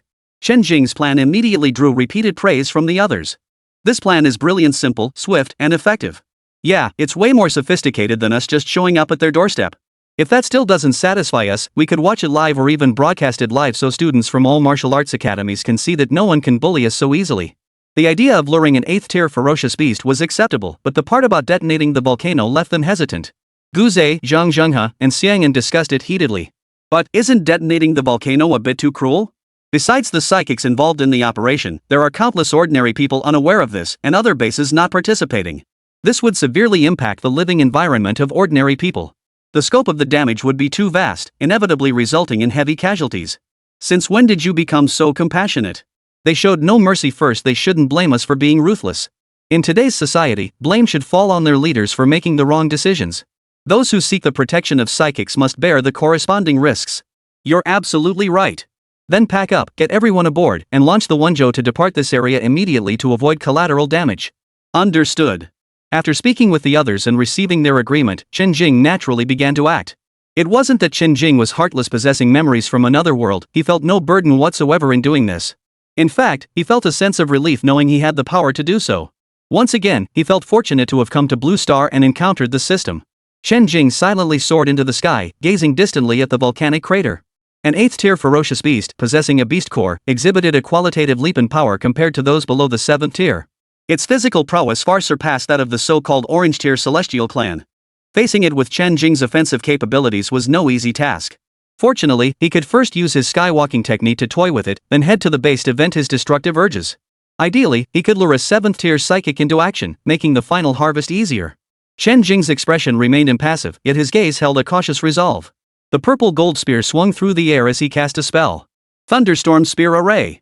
He aimed to trigger a volcanic eruption, inflicting minor wounds on the 8th tier beast to incite its fury and drive it relentlessly after him. This technique proved most effective. Sufficient damage output coupled with secondary explosive force. He only needed to control the number of thunder spears to precisely trigger the volcanic eruption. Unlike the full power spell cast earlier, the magical ability manifesting before his eyes was noticeably smaller. The sky darkened, thick clouds gathered, and purple lightning flickered. One by one, purple thunder spears coalesced into shape in the air. Under Chen Jing's mental control, only a handful of spears hovered beneath the dark clouds. With a light flick of his right hand, the purple thunder spears moved as he willed them. 5 spears shot consecutively into the crater. Boom! Boom! Boom! With 5 explosions ringing out, the volcano's violent fury erupted suddenly. Roar! A furious roar echoed across the entire volcanic realm. A fierce, predatory aura swept out. A colossal beastly figure shot out from the crater at breakneck speed. The first 8th tier ferocious beast Chen Jing had ever seen a monstrous, bizarrely shaped serpent, part snake, part dragon. The flame demon serpent. It dwelled only in regions abundant with fire energy, possessing a savage and ferocious nature. Its numbers were scarce on Blue Star. Naturally endowed with fire elemental abilities, its combat prowess was staggering. The moment this ferocious serpent burst from the crater, it locked onto the culprit who had disturbed its slumber and inflicted its wounds. The 5 spears that had just shot toward it pierced its scales, and the explosive energy ravaged its flesh. It had not felt such agony in ages. Flames erupted from the fire demon serpent's eyes as fury surged forth. Rising to its full height, it roared at Chen Jing. Chen Jing stood high enough that the serpent could only coil atop the volcano's peak to barely match his height. Yet the distance remained too great, leaving it only with impotent rage. After its frenzied roar, the flame demon serpent prepared to unleash its supernatural abilities. Chen Jing controlled his spear, relentlessly attacking the fire demon snake with a clear air of provocation. Then, just as the serpent was about to unleash its fury, Chen Jing spun and dove toward the ground. As Chen Jing neared the ground, the fire serpent swiftly glided toward the earth once more. Chen Jing watched the serpent's movements and knew it had taken the bait. He turned and flew away at a steady pace, neither too fast nor too slow, letting the fire demon snake chase after him. It all happened in the blink of an eye, leaving behind an active volcano that had endured 5 energy explosions. Deep within the earth, the long-dormant volcano lay like a giant beast held captive. Earlier, the flame demon serpent had absorbed fire attribute energy during its cultivation, barely suppressing the volcano from erupting. Now, with the flame demon serpent gone, its immense, volatile energy ignited once more. It was as if the seal binding the colossal beast had been shattered, and the moment of its release was imminent. The earth began to tremble violently, as if swept by a fierce storm, causing rocks to shake. The crater rumbled like distant thunder. Finally, as if its power had reached its peak, the magma surged forth like a raging crimson torrent, breaking free from its bonds and erupting violently. It traced a dazzling arc through the sky before scattering like flowers from a celestial maiden, igniting everything around it. Chapter 121, a single page in the clan genealogy. A colossal cloud of volcanic ash blanketed the sky, suffocating the air. Sunlight was ruthlessly blocked, plunging the world into sudden gloom. The air thickened with the acrid stench of sulfur, while waves of heat rolled in, growing ever closer. Centered on the volcano, it spread outward at breakneck speed. The roaring heat, the deafening explosions, the earth tremors and mountain shakes all displayed nature's boundless fury. Yet all this was left behind by Chen Jing and the flame demon serpent as they embarked on a thrilling chase. The flame demon serpent was utterly captivated by Chen Jing, following him with unwavering focus. No obstacle or peril could halt its advance. As an 8th tier ferocious beast, it truly had no rivals on Sakura Island at present, free to roam unchecked. It was simply unfortunate to have caught Chen Jing's attention. The seemingly endless distance they had traveled vanished quickly under Chen Jing's swift flight, and before long, they reached the first base at sunrise. First stop, we're here. Come on, keep up. The flame demon serpent pursued relentlessly behind Chen Jing. Chen Jing glanced at the sunrise base looming ahead, then turned to look at the raging flame demon snake behind him, a faint smile playing on his lips. At that moment, numerous psychics were coming and going within the base, while others relaxed after their travels. A team of psychics, roughly 10 members strong, was preparing for today's outing. Why does it suddenly feel a bit cold? Now that you mention it, it does feel that way. Like an extremely powerful and volatile aura? Team leader Yamamoto Rokuko took a moment to sense the atmosphere, her expression immediately darkening. This is bad. A high-level dangerous beast is approaching the base. What? Before anyone could react, the base sounded its highest level alert. The wailing sirens plunged the entire base into chaos. Ordinary people scrambled desperately for shelter, while psychics could only grab weapons to defend against the beast. Just then, a deafening beastly roar echoed from beyond the base perimeter. The colossal creature's movement produced deafening noise, and its speed far surpassed that of ordinary beasts, causing every face in the base to turn pale. The overwhelming pressure they felt was unlike anything they had ever experienced. Someone noticed something was terribly wrong, their voice trembling. What level of ferocious beast is this? Why would such a formidable beast appear near the Chaoyang base? Sir. Captain, this is beyond our capabilities. Shouldn't we retreat first? We'll return once headquarters handles it. Yamamoto Rako frowned at the words, about to turn and reprimand them, when she saw the expressions on her team members' faces change dramatically. Run! The scene instantly devolved into chaos as everyone scattered like birds and beasts, leaving him alone, frozen in place. Before he could react, a massive shadow swept toward him, carrying a gale-force wind. Excruciating pain instantly spread throughout Yamamoto Rokuko's body. He only had time to glimpse his mangled form before death claimed him. In his final moments, shock filled his eyes. He couldn't comprehend what had happened. As the captain spoke, the team members who saw the shadow approaching instantly reacted to dodge. but no speed could match that of the flame demon serpent. One by one, they met their end beneath its massive form. Only a breath later than their captain. Witnessing the annihilation of the psychic squad from afar, the onlookers' eyes held nothing but terror alongside their shock. The flaming demon serpent, of course, was the one rampaging into the base. With its speed, it reached its target in an instant. Seeing its target rush into the base, where many others like it still remained, the flame demon serpent naturally assumed they were all part of the same group, though its ultimate target was only Chen Jing. Yet in its pursuit, its massive body itself became a machine of destruction. Every movement, every strike unleashed immense destruction. In its fury, it unleashed blazing elemental attacks. Chen Jing evaded every strike, leaving the attacks to rain down on buildings and crowds. The most powerful member of the Chaoyang Society was merely a 7th-tier ability user, and even they felt powerless against the flaming demon serpent's onslaught. They even contemplated fleeing, yet escape was impossible. Whenever they attempted to flee, Chen Jing would guide the flame demon serpent to intercept them. Upon reaching this base, Chen Jing ceased flying far away, allowing the flaming demon serpent's attacks to find their mark. Unlike before, when it had merely pursued them relentlessly. Those who saw Chen Jing couldn't comprehend why he would deliberately lead such a terrifying creature into the base to slaughter and destroy it, when he clearly treated it like a dog on a leash. Those who never saw Chen Jing remained baffled even in death. For so many peaceful years, all the ferocious beasts in the vicinity had been exterminated and cleared away by the powerful 7th-rank psionicist, the leader of the Chaoyang Society. Why would such a formidable beast suddenly appear? A wave of despair washed over the entire base. When Chen Jing had lingered long enough and the flame demon serpent had rampaged sufficiently, he turned and led the flame demon serpent toward its next target. Yamazaki Society. Whoosh! Whoosh! Whoosh! In a swift motion, the violet gold spear shot forward like a celestial blade from beyond the heavens.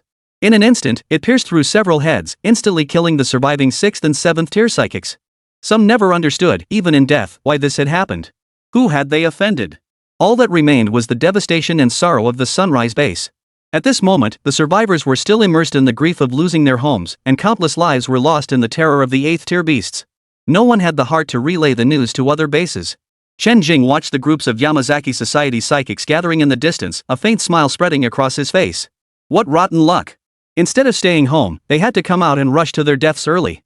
A flash of lightning erupted, and the flame demon serpent following behind immediately charged forward. The fire demon serpent's loyalty was no surprise. Chen Jing was the only one who had ever truly harmed it. If the serpent showed the slightest disobedience during their journey, Chen Jing would jab it with his spear again. The serpent would instantly regain its drive, and after repeated provocation, Chen Jing had already locked the fire demon snake's hatred onto him. Hiss! Look! What's that over there? There's someone up ahead. Ah, run! Ability users traveling outdoors were highly vigilant, alert to even the slightest disturbance in the distance. Chen Jing and the flame demon serpent's sudden appearance instantly caught their attention. A single glance upward revealed the flame demon serpent, a monstrous beast that was clearly no ordinary creature. No match for it. Run! This area wasn't too far from the Yamazaki Society base. The psychics hunting beasts around here weren't particularly high level, usually only around tiers 3 or 4. Higher level practitioners ventured farther afield. Their reaction time upon seeing the flame demon serpent was far slower than that of the psychics from the Chaoyang base earlier. They left only a final word before vanishing from the world. Chapter 122, Sato-ken's Regret. Among the 3 bases, Yamazaki Corporation held the strongest overall capabilities. Its advantageous location attracted a large number of psychics. To combat the ferocious beasts outside the base, they mostly operated in teams. After encountering the first psychic squad, they subsequently encountered several other small groups of psychic teams. Upon spotting Chen Jing and the flame demon serpent, these psychics were swiftly annihilated by the serpent before they could react. A massive crimson-black streak of light swept through the area, sending the small cherry blossoms flying backward before they could react. They became corpses, all life extinguished, dead beyond death. Of course, 1 or 2 exceptionally skilled survivors managed to cling to life. Chen Jing paid them no mind. Surviving was merely a stroke of luck. They'd have plenty more suffering to endure later. The base of the Yamazaki Society was now within reach. A smirk touched Chen Jing's lips. Charge! At Chen Jing's command, the flame demon serpent charged into the base alongside him. The crimson-black streak of light that was the flame demon serpent swept through, instantly reducing entire sections of buildings to rubble. Countless little sakuras were instantly crushed into pulp or hurled away, torn to shreds. Spotting yet another feast of flesh and blood, the flame demon serpent knew Chen Jing would linger here. It immediately unleashed its ultimate technique, opening a slaughterhouse. A thunderous roar echoed through the air. Fire rain! Boom! Boom! Boom! Vast, violent flames instantly formed countless fiery stars in the sky. Each blazing orb resembled a burning meteor, trailing scorching tails as they mercilessly crashed down upon the entire base. In the sky and on the ground, the raging flames engulfed the world in crimson, instantly claiming countless lives. The surrounding temperature surged instantly, as if trapped within a colossal furnace, making breathing difficult. Those not struck directly by the falling fire stars were obliterated by the shockwaves. A sea of fire engulfed the entire base, completely consumed by flames. Only the occasional patches of exposed ground hinted at the desperate resistance of the psychics. Tisk, TSK, TSK. They've unleashed their ultimate move. Witnessing an 8th tier beast unleash its ultimate attack for the first time, Chen Jing was eager to see its full power. These attacks had no effect whatsoever on Chen Jing. His body, forged through repeated ascensions, had become incredibly resilient, far surpassing that of ordinary humans. As the rain of flames fell densely, Chen Jing moved nimbly through the inferno. This enraged the flame demon serpent, driving its attacks into a frenzied frenzy. The barrage of psychic attacks continued, its body relentlessly pursuing. Yet every single attack landed on the buildings and the little cherry blossoms. The Yamazaki Society base was a scene of utter devastation. Even 6th tier psychics and even 7th tier psychics were caught in the crossfire. The situation at Yamazaki Corporation was several times more devastating than at Chaoyan Corporation. Countless ordinary people suffered undeserved calamity from this rain of fire, meeting their end instantly. The sudden assault by this terrifying beast filled Yamazaki Corporation personnel with utter terror, yet none could have imagined the origin of this attack. It originated from within their own ranks. Brother Chen. It's Brother Chen. I saw it. Ah, so cool. He's avenging us. Awesome. Well done. Walking an 8th tier beast like a dog, is that his true strength? So strong, so strong. I'm drooling. Suddenly feel bad for the little Sakuras having an opponent like Brother Chen. What should we do? What, feeling sorry for them? How about I toss you back into the jungle to be swarmed by beasts? Just kidding, just kidding. If I had Brother Chen's strength, I'd guarantee I'd be even more ruthless than him. Snap out of it. If I didn't have diabetes, I'd be all over you. That's going too far. This is Brother Chen's exhibition match, show some class. These were the spectators watching the livestream aboard the warship. After Chen Jing coordinated with Zhang Zhenghe, he had Guze, the fastest among them, rush ahead. Along the way, they set up several combat recorders. Unfortunately, some spots were missed. The farthest location, Chaoyan Society, didn't get a recorder. Numerous recorders were placed around the Tianyu Society and Yamazaki Society bases. The eager crowd immediately witnessed the live broadcast of the flame demon serpent ravaging the Yamazaki Society base. The elders, playing it safe, couldn't place all the pressure on Chen Jing alone.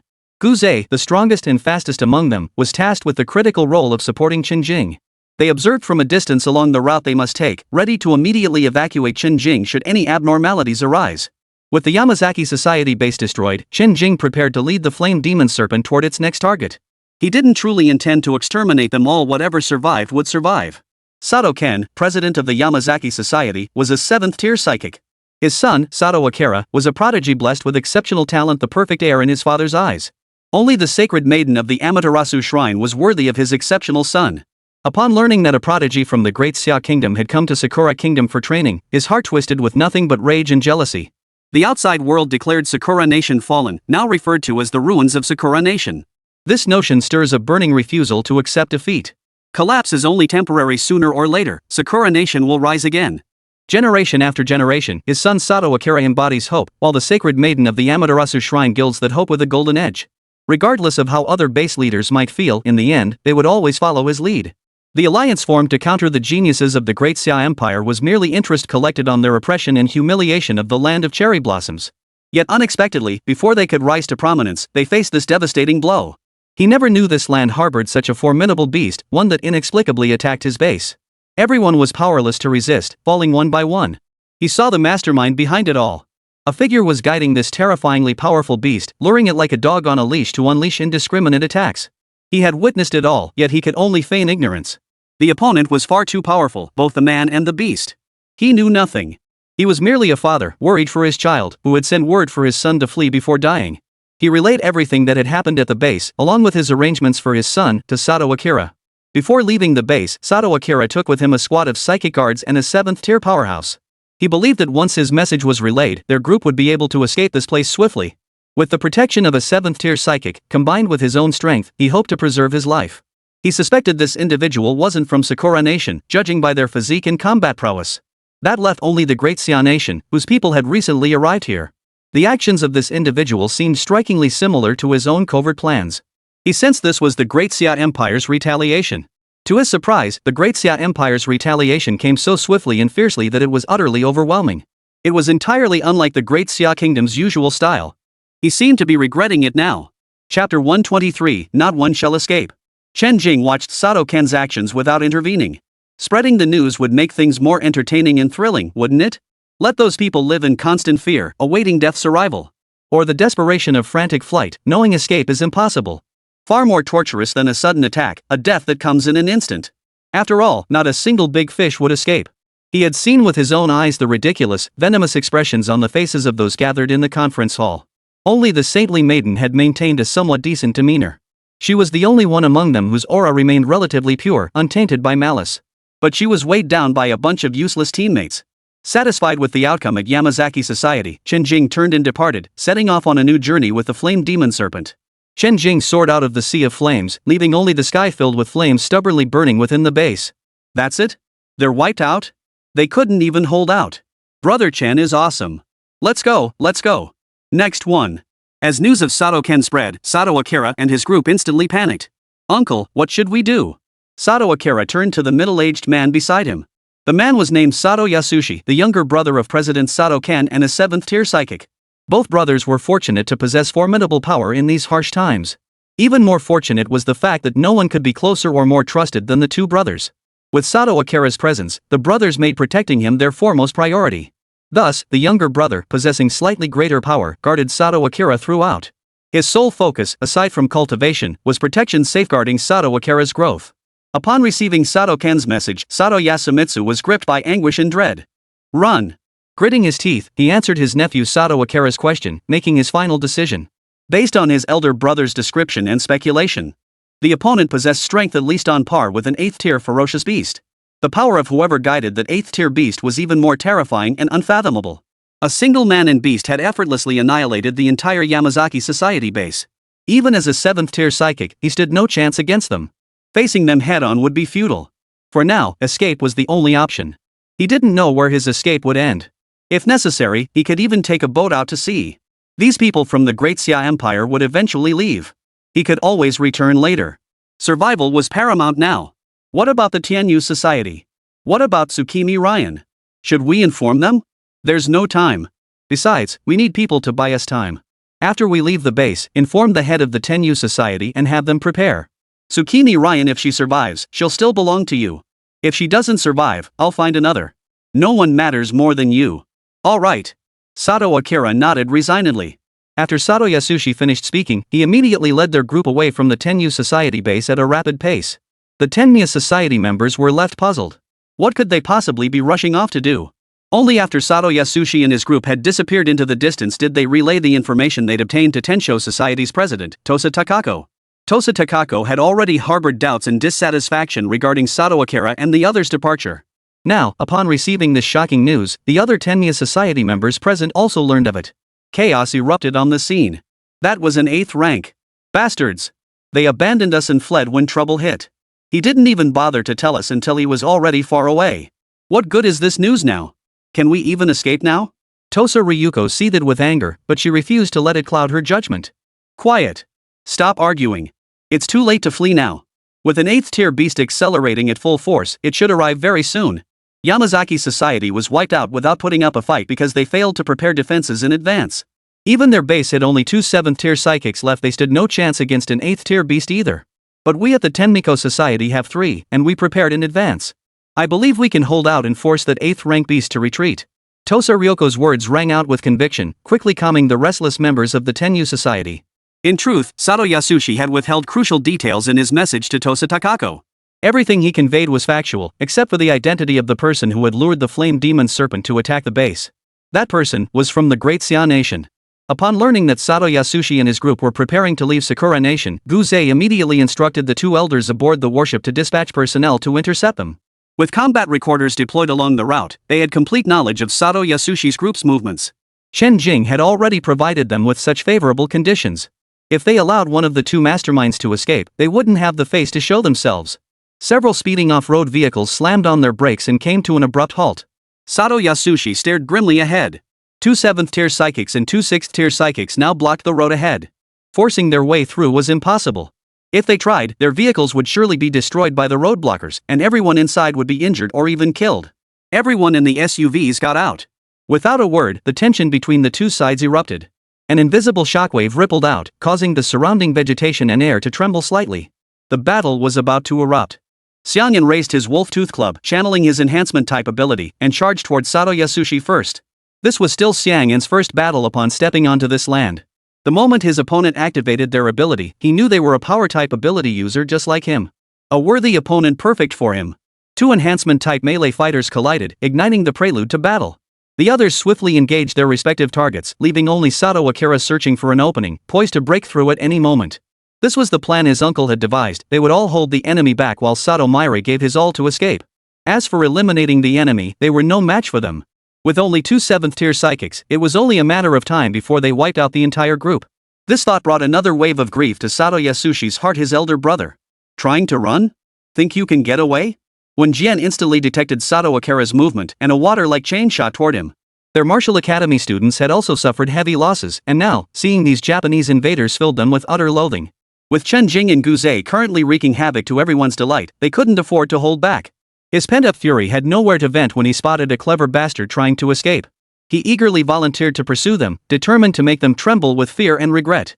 Not a single one would escape. Chapter 124, The Fall of the Tenyu Shrine Base. Upon learning of the 8th-tier monstrous beast's invasion, Tosa Ryuko began fortifying the base. A tense atmosphere permeated the entire Tenmusha base. With the president's rallying cry, everyone knew a grueling battle lay ahead. Should the beasts breach their defenses, their home would cease to exist. Now, all they could do was unite and fight with everything they had to survive. From a distance, Chen Jing could see the various defensive lines established by the Tenyu base. Conversely, all the psychics at the Tenyu base also spotted Chen Jing and the flame demon serpent following behind him. The beasts are coming. Look! What is that? There seems to be a person in front of the beast? Who is that? The beast is targeting him. That person lured the beast over. What the hell is going on? Why would he do that? Shock, confusion, bewilderment, resentment. A flood of emotions surged through their hearts. In the blink of an eye, the ferocious beast and that man were mere inches apart. Led by Tosa Ryuko, the base's elite stood outside the facility. Everyone's here. Chen Jing smiled lightly as he surveyed the crowd poised for battle before the base. Everyone from that night's conference hall was present. Oh, the sacred maiden of the Tenyu Shrine, Tsukimi Ryan, was absent. Who knew where she'd gone? She was fortunate. Considering her earlier well-intentioned advice, sparing her life was no great sacrifice. A black-red beast, part serpent, part dragon, covered in metallic sheen scales. Its eyes burned with savage, merciless fury as its massive, serpentine form coiled and twisted. A single glance was enough for its terrifying presence to nearly terrify the numerous psychics in the base. It's an 8th-tier beast. It really is an 8th-tier beast. Panic instantly gripped everyone, forcing them to shift their gaze toward Tosa Ryuko and the other powerful members of the Tenyu Society. They were their only hope for survival. The Tenshisha psychic, bearing everyone's hopes, felt immense pressure. Inside, he could only offer a bitter smile, filled with panic. An 8th-tier ferocious beast? They had never encountered one before. And then there was the man standing before them. Before seeing Chen Jing, they had foolishly imagined joining forces to slay the 8th-tier beast, protect the Tenyu Society base, and even bring glory to the organization. But after witnessing the true terror of the flame demon serpent, especially the unexpected presence of Chen Jing, no one clung to that notion anymore. It extinguished the faint glimmer of hope in their hearts in an instant. Kill an 8th-tier monstrous beast? What a joke! Its sheer colossal size alone, coupled with the flames that erupted from its body at random intervals, made it clear this was no beast they could hope to handle. Kill it with their lives? That'd be downright heroic. Not to mention, a single 8th-tier beast was already beyond belief. Then there was that mysterious figure ahead, clearly harboring ill intent. The greatest threat, however, was the seemingly ordinary psychic up ahead, the one who toyed with the 8th-tier beast as if it were a dog on a leash. Terrifying indeed. How could such a formidable figure emerge from Sakura country? Why has no one ever heard of them before? Unless he's only just arrived recently. A citizen of the Great Xia Empire. Absolutely godlike. Even more outrageous than an 8th-tier ferocious beast. Tosa Ryuko and the others had already taken in Chen Jing's entire appearance at a glance. Too young. Younger than their own holy maiden, looking barely 20. Yet his power far surpassed everyone present. Even if all the psychics combined their powers, they might not match his strength. At this moment, no one was foolish enough to refuse to believe it. The 8th-tier ferocious beast before them was the ultimate proof.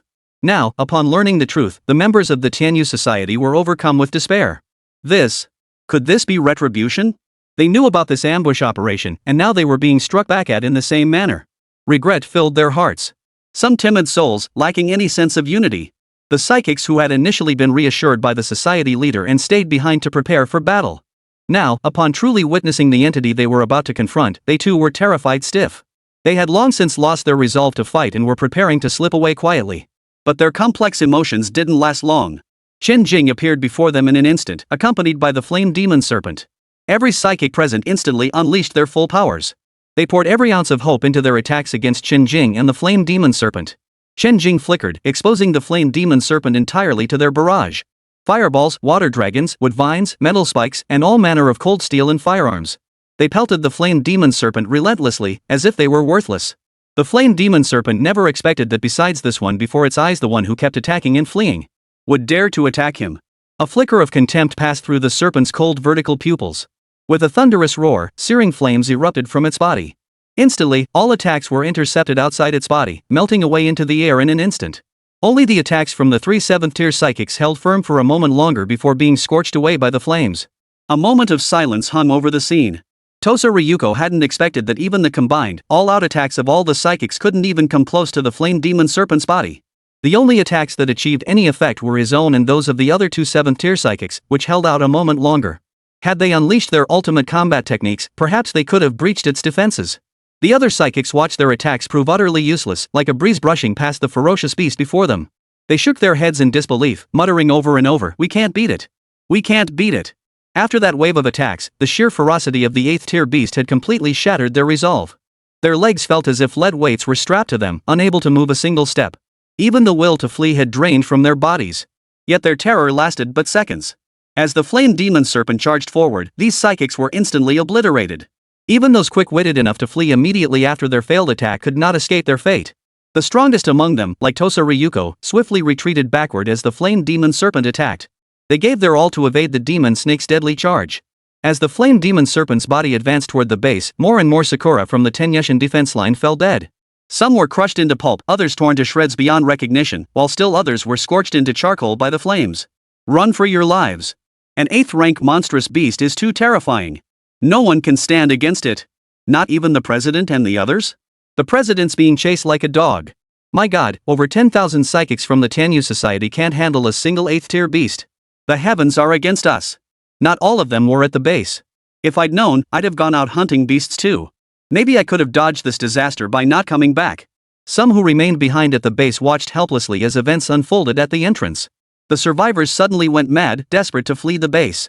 Too bad. There's no escape. Seems like whether someone tipped us off or not, the outcome's pretty much the same. Chapter 125, The Flame Demon Serpent Meets Its Match. Chen Jing watched the fleeing crowd with a hint of boredom. Those with foresight had already slipped toward another exit. Not only did Chen Jing's spiritual perception cover the entire area, but no movement could escape his notice. Even if Chen Jing chose to ignore them, those who fled far enough would be intercepted by Guzei lying in wait. Damn it! A bunch of useless fools. So many of you, and all you can do is run. Tosa Ryuko cursed furiously, his imposing demeanor crumbling. Yet as he raged, it never occurred to him that he himself was fleeing at that very moment. However, if every psychic in the base were willing to fight to the death, defeating an 8th-tier beast might not be hopeless. But most had been terrified into submission from the start, their fighting spirit shattered. What could they possibly use to confront the flaming demon serpent head-on? Even if they were truly fearless and united, Chen Jing wouldn't stand idly by. As Tosa Ryuko and the others were forced to flee in all directions by the flame demon serpent, they kept searching for an opportunity to speak with Chen Jing. They were willing to pay any price to persuade Chen Jing to stop. They begged him to calm his anger and spare them. They promised to procure anything he desired, even offering the Holy Maiden herself. Their Holy Maiden possessed unparalleled beauty, figure, temperament, and innate talents. No man could resist her allure. Alas, they couldn't even utter a word to Chen Jing, let alone offer the Holy Maiden. Chen Jing wasn't blind to their intentions, he simply refused to listen to their incessant chatter. He repeatedly interrupted them with the flaming demon serpent just as they were about to speak, leaving them speechless. Next, the entire Tianyu Society base suffered the same fate as the previous 2 bases. Ruined walls, raging infernos, utter devastation everywhere lay architectural ruins and corpses. In that moment, the surviving Tosa Takako was filled with profound regret. Why had they provoked the people of the Great Xia Kingdom? Wasn't it better to just live peacefully? Regret came too late. Though the flame demon serpent targeted Chen Jing, it didn't stop it from hunting down more delicious flesh. This prey, barely stronger than ordinary ants, was jumping around here, obstructing its vision. Unable to reach Chen Jing for now, couldn't it vent its frustration on this worthless creature first? You're all in this together anyway. Once I've claimed that most despicable prey, I'll savor you all slowly. The flame demon serpent paused for an instant before gathering searing flames within its maw. Tosa Ryuko tried to dodge, but his speed was utterly insignificant to the flame demon serpent. Boom! Tidal wave of flames.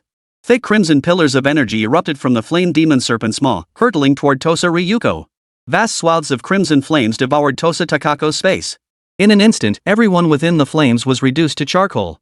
Tosa Ryuko and the others, who had clung together for survival, lost their lives in an instant. Only Tosa Ryuko remained, clinging to the last thin layer of her psychic shield. The shield's light flickered faintly before gradually fading, shattered by the flames in mere moments. Tosa Ryuko truly lived up to her reputation as the strongest at the Amatsukami base. Compared to his fallen comrades, he had held on for several more breaths, proving himself a worthy leader. Alas, his narrow-mindedness led him to make the most grave mistake of his life. Good. Well done. Now we've truly wiped out nearly all 3 bases. Brother Chen has avenged us thoroughly. Awesome. I love Brother Chen. Heh, I secretly recorded it. I'll savor it slowly when I get back. Give me a copy too. Sure thing. As the 3 bases fell, the psychics watching the battle broadcast cheered in unison. They'd watched the entire sequence from the Yamazaki Shrine base all the way to the conclusion at the Tenmanga Shrine base. The satisfaction they felt during this period was beyond measure. This chapter could be considered closed. Soon after, everyone turned their attention to a new anticipation. Now that the Flame Demon Serpent's mission was complete, it was time for Brother Chen to deal with it. Wouldn't that mean witnessing another earth-shattering battle? They would witness Brother Chen's towering presence and earth-shattering combat prowess once more. At this thought, everyone grew even more excited, their eyes glued to the screen. It's about time. Chen Jing nodded slightly as he witnessed the final Celestial Guardian base crumble. With such extensive destruction, rebuilding these 3 bases would be incredibly difficult, almost impossible. Nearly all personnel stationed at the bases had perished. Those psychic warriors still out in the field would likely flee in the dead of night upon seeing the bases in such a state, seeking refuge at other bases. Next, Chen Jing turned his attention to the 8th-tier beast, the Flame Demon Serpent. His movements no longer evaded or guided the beast as before. Chen Jing's gaze grew icy as he controlled his spear to shoot toward the Flame Demon Serpent. The spear arrived in an instant, carrying terrifying momentum that far surpassed any previous attack on the beast. It pierced deep into the beast's scales, tearing through its flesh as thunder raged through its body. It had truly wounded the Flame Demon Serpent. But it wasn't over. The spear darted back and forth across its body at lightning speed, reflecting off its scales. Before the serpent could react, it achieved its purpose with brutal precision. Hiss. The Flame Demon Serpent let out an agonized hiss. It hadn't anticipated how much stronger this attack was compared to the previous ones. This was, of course, Chen Jing's deliberate strategy. He had carefully controlled the force of his previous strikes. All those spear thrusts had been aimed at creating a false impression for the Flame Demon Serpent. It could defend against such attacks. Seeing the spears flying toward it as swiftly as ever, its guard naturally lowered exactly as Chen Jing had intended. Sword riding techniques alone had inflicted considerable damage on the Flame Demon Serpent. The Flame Demon Serpent was far from in peak condition at this moment. Though its relentless rampage across 3 bases placed no burden on its formidable physique. However, its frequent use of fire-based abilities during this period, including several powerful ultimate attacks. Its magical energy reserves had now been depleted by half. Yet bolstered by its ferocious beast core, its elemental attacks remained formidable. Chen Jing's spear had mercilessly lacerated the fire demon serpent's body, leaving it in a pitiful state. Its body bore deep gashes from the spear, charred flesh hanging in twisted strips, creating a grotesque, uneven landscape of dark and light wounds. Suffering such severe wounds, the flame demon serpent seethed with fury. Humans were indeed too cunning. It had been sufficiently vigilant, yet still fell victim to this man's schemes. Hiss. An agonized hiss erupted, followed by a furious outburst. After the agonized hiss came the furious outburst. As the roar faded, the fire demon serpent's gaping maw unleashed another crimson beam of energy. Formed from psychic flames, its terrifying heat threatened to warp space itself. The flame demon serpent's head swayed as the colossal pillar of fire swept across the sky, bearing down on Chen Jing. Chapter 126, The Wretched Flame Demon Serpent. The next instant, lightning flashed. Chen Jing vanished from his original position, reappearing midair to evade every attack. The pillar of flame instantly shattered everything it touched. That move again. Chen Jing realized the flame demon serpent seemed particularly fond of this tactic. Much like how movie monsters always love spewing energy beams. The most powerful single-target energy attack? Could it be that with the beast core inside its body, opening its mouth to attack was the most convenient method? The flame demon serpent controlled the pillar of flame, sweeping it to track Chen Jing's movements. He darted through the air with agile movements, leaving only streaks of lightning like afterimages in his wake. Chen Jing's gaze swept over the flame demon serpent as his sword finger flickered. The spear shot out instantly, streaking toward the fire demon serpent's gaping maw as it unleashed its flames. Its target was the serpent's wide-open maw. The flame demon serpent had also detected this troublesome spear. Having learned from its previous setback, it now guarded against every spear attack. Seeing the spear heading straight for its maw, the fire serpent instantly unleashed a pillar of flame, firing it directly at the spear. It refused to believe this tiny weapon could pose any threat. In truth, the moment Chen Jing's spear collided with the pillar of flame, his expression shifted slightly. The terrifying heat nearly melted the spear instantly. Fortunately, the spear was protected by Chen Jing's thunder spirit energy, barely preserving its form. However, Chen Jing's spiritual energy was rapidly depleting as he resisted the pillar's corrosive effects. This stalemate was unsustainable. After a moment's thought, Chen Jing secretly retrieved a spare spear from his spatial ring. With his left hand, he activated sword control, dividing his focus to wield the second spear. This technique was still somewhat unfamiliar to Chen Jing, but as long as it achieved success at minimal cost, it was effective. Moreover, the spiritual energy expenditure for a trial run was negligible, something Chen Jing could easily afford. Chen Jing stealthily maneuvered the spear to fly far away, moving as much as possible within the fire demon snake's blind spots. This second spear served primarily as a surprise tactic. With the attention of the flame demon snake completely fixed on the spear before it, it remained utterly unaware that another spear lurked behind it, poised and ready to strike. Chen Jing intensified the purple gold spear's assault with his right hand while simultaneously guiding the other spear with his left toward the fire demon snake's eyes. The spear's movements carefully avoided the flame demon serpent's line of sight. Then, a dazzling silver streak sliced through the air as the spear shot straight toward the flame demon serpent's eye. Only then did the fire demon snake sense the danger and attempt to dodge, but it was too late. Chen Jing's second spear pierced precisely through the transparent, horn-like scales covering the fire demon snake's eye. The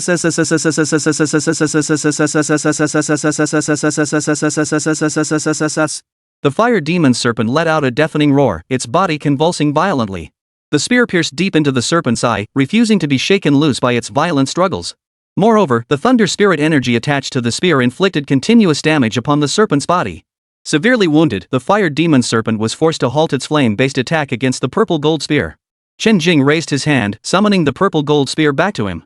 Though scorching hot, the spear remained intact, held together solely by Chen Jing's spiritual energy. Otherwise, it would have melted long ago under the flames of an 8th-tier beast's ability. Chen Jing breathed a sigh of relief. Thankfully, nothing serious had happened. This weapon had been with him for so long that he was thoroughly accustomed to it. It was also his best weapon at present. The thought of it being damaged filled him with regret. Watching the flame demon snake writhe in agony, yet unable to shake the spear embedded in its eye, Chen Jing flicked his fingers and swung his hand. The purple gold spear, which had just returned to his grasp, shot out once more. In an instant, it pierced deep into the fire demon snake's other eye. SSS. Another critical hit. The fire demon serpent now looked utterly grotesque. Two tiny toothpicks were now firmly embedded in each of its enormous, round table-sized eyes, one on the left and one on the right. One toothpick gleamed gold, the other silver, both crackling with intricate purple lightning that radiated outward from the pins toward the surrounding eye area, creating a truly spectacular sight. Sword control was truly effective. Chen Jing marveled inwardly at how effortlessly it had crippled half the flame demon serpent. With one pair of eyes gone, the upcoming battle would be overwhelmingly advantageous for Chen Jing. The massive 8th-tier beast, now blinded, found its movements severely restricted. Chen Jing swept his hand, and the two spears were instantly recalled. As the spears were drawn, the flame demon serpent let out another agonized howl, its body convulsing violently. Truthfully, had the fire demon serpent been even slightly smaller, the lethal force of these two strikes alone would have been enough to end its life. Chen Jing had temporarily blinded the fire demon serpent, forcing it to rely solely on its senses to attack. But once Chen Jing activated his breath concealment technique, the fire demon serpent flailed about like a headless fly. The fire demon serpent had never encountered such a troublesome, treacherous, and cunning foe. In truth, no ferocious beast had ever encountered such an adversary before facing Chen Jing. Most battles between beasts were king versus king, head-on confrontations. Sky riding technique, sword riding technique, breath concealment technique. These wondrous spells wielded overwhelming power in combat, amounting to a dimensional strike on Blue Star. No human or beast could withstand them. Now gravely wounded, it raged with fury and frenzy, yet hesitated and retreated. It couldn't catch up, couldn't win in combat, and had even sacrificed its own eyes, a loss that couldn't be recovered from in the short term, severely crippling its combat effectiveness. Already outmatched, it was now utterly defeated. Chen Jing could faintly discern its thoughts from its movements. True to its reputation as an 8th-tier beast, its intelligence far surpassed that of lesser beasts. Even with only minor injuries, it could assess its opponent's strength. After chasing its prey for so long, it simply abandoned the hunt. Chen Jing watched its massive form turn, ready to flee back the way it came. "You've come this far, and now you think you can run?" Under normal circumstances, Chen Jing wouldn't bother going to the trouble of killing this flame demon serpent. His demon-slaying quest progress hadn't yet advanced to 8th tier beasts, and killing it without purpose would be a waste. But the system had assigned him a task for an 8th tier demon core. Now, whether he wanted to or not, he had to kill it. As the flaming demon serpent's massive body shifted, Chen Jing's hands moved instantly. With a casual flick of his fingers, the sky darkened. A colossal purple thunder palm instantly coalesced, its overwhelming might crashing toward the flame demon serpent. Sensing the overwhelming energy bearing down upon it, the flame demon serpent instantly turned its head toward the source of the attack. The thunderous palm's attack was too vast to evade. It instantly mobilized all its defenses and supernatural abilities, causing a deep crimson light to flare across its entire body. Then, the fire demon serpent hissed toward the thunder palm, its mouthing another pillar of flame that shot toward the thunder palm. The size and power of the thunder palm were entirely controlled by Chen Jing's will. Given the colossal size of the flame serpent, the thunder palm it unleashed was naturally scaled to match its massive form. The purple thunder palm collided with the crimson pillar of flame. Chapter 127, The Entangled Solo Dance of Two Colors. Boom! The moment they met, a violent surge of energy swept out. With just one exchange, the thunderous palm suppressed the pillar of flame, pressing forward relentlessly toward the flame demon serpent. In an instant, the fiery energy shattered into fragments scattered across the sky, blown away by the wind and vanishing in the blink of an eye. Just as the thunderous palm was about to strike the flame demon serpent, it was halted by the deep crimson energy barrier the serpent emitted. The two forces locked in a stalemate, the thunderous palm held fast. Moments later, the thunderous palm ignited by the aura, then disintegrated along with the deep crimson glow. The collision and explosion of the two energies sent shockwaves rippling out once more. Buildings and vegetation alike were hurled skyward by the force of the blast. At the epicenter of the explosion, the flame demon serpent, now stripped of its protective shield, endured the full brunt of the shockwaves with its bare flesh. Its roars echoed relentlessly, reverberating across the sky in thunderous booms. Now, the fire demon serpent looked utterly wretched, its body covered in charred wounds, flesh torn and hanging. Seeing the effectiveness of his strike, Chen Jing pressed his advantage, raising his hand once more to unleash another spell. Thunder Dragon roars heavenward. When the terrifying Thunder Dragon coalesced once more, the flame demon serpent lost all will to fight. It sensed the overwhelming power in the energy fluctuations. In its prime, it might have withstood such an assault. But it had already depleted nearly half its energy chasing Chen Jing, then lost its vision to Chen Jing's flying weapon ambush. Then, a single devastating strike from Chen Jing had drained the last of its remaining energy. It never imagined that while it was drained, Chen Jing remained untouched, unleashing yet another terrifying assault. The flame demon serpent seethed inwardly. The enemy was too treacherous, it had been lured into a trap.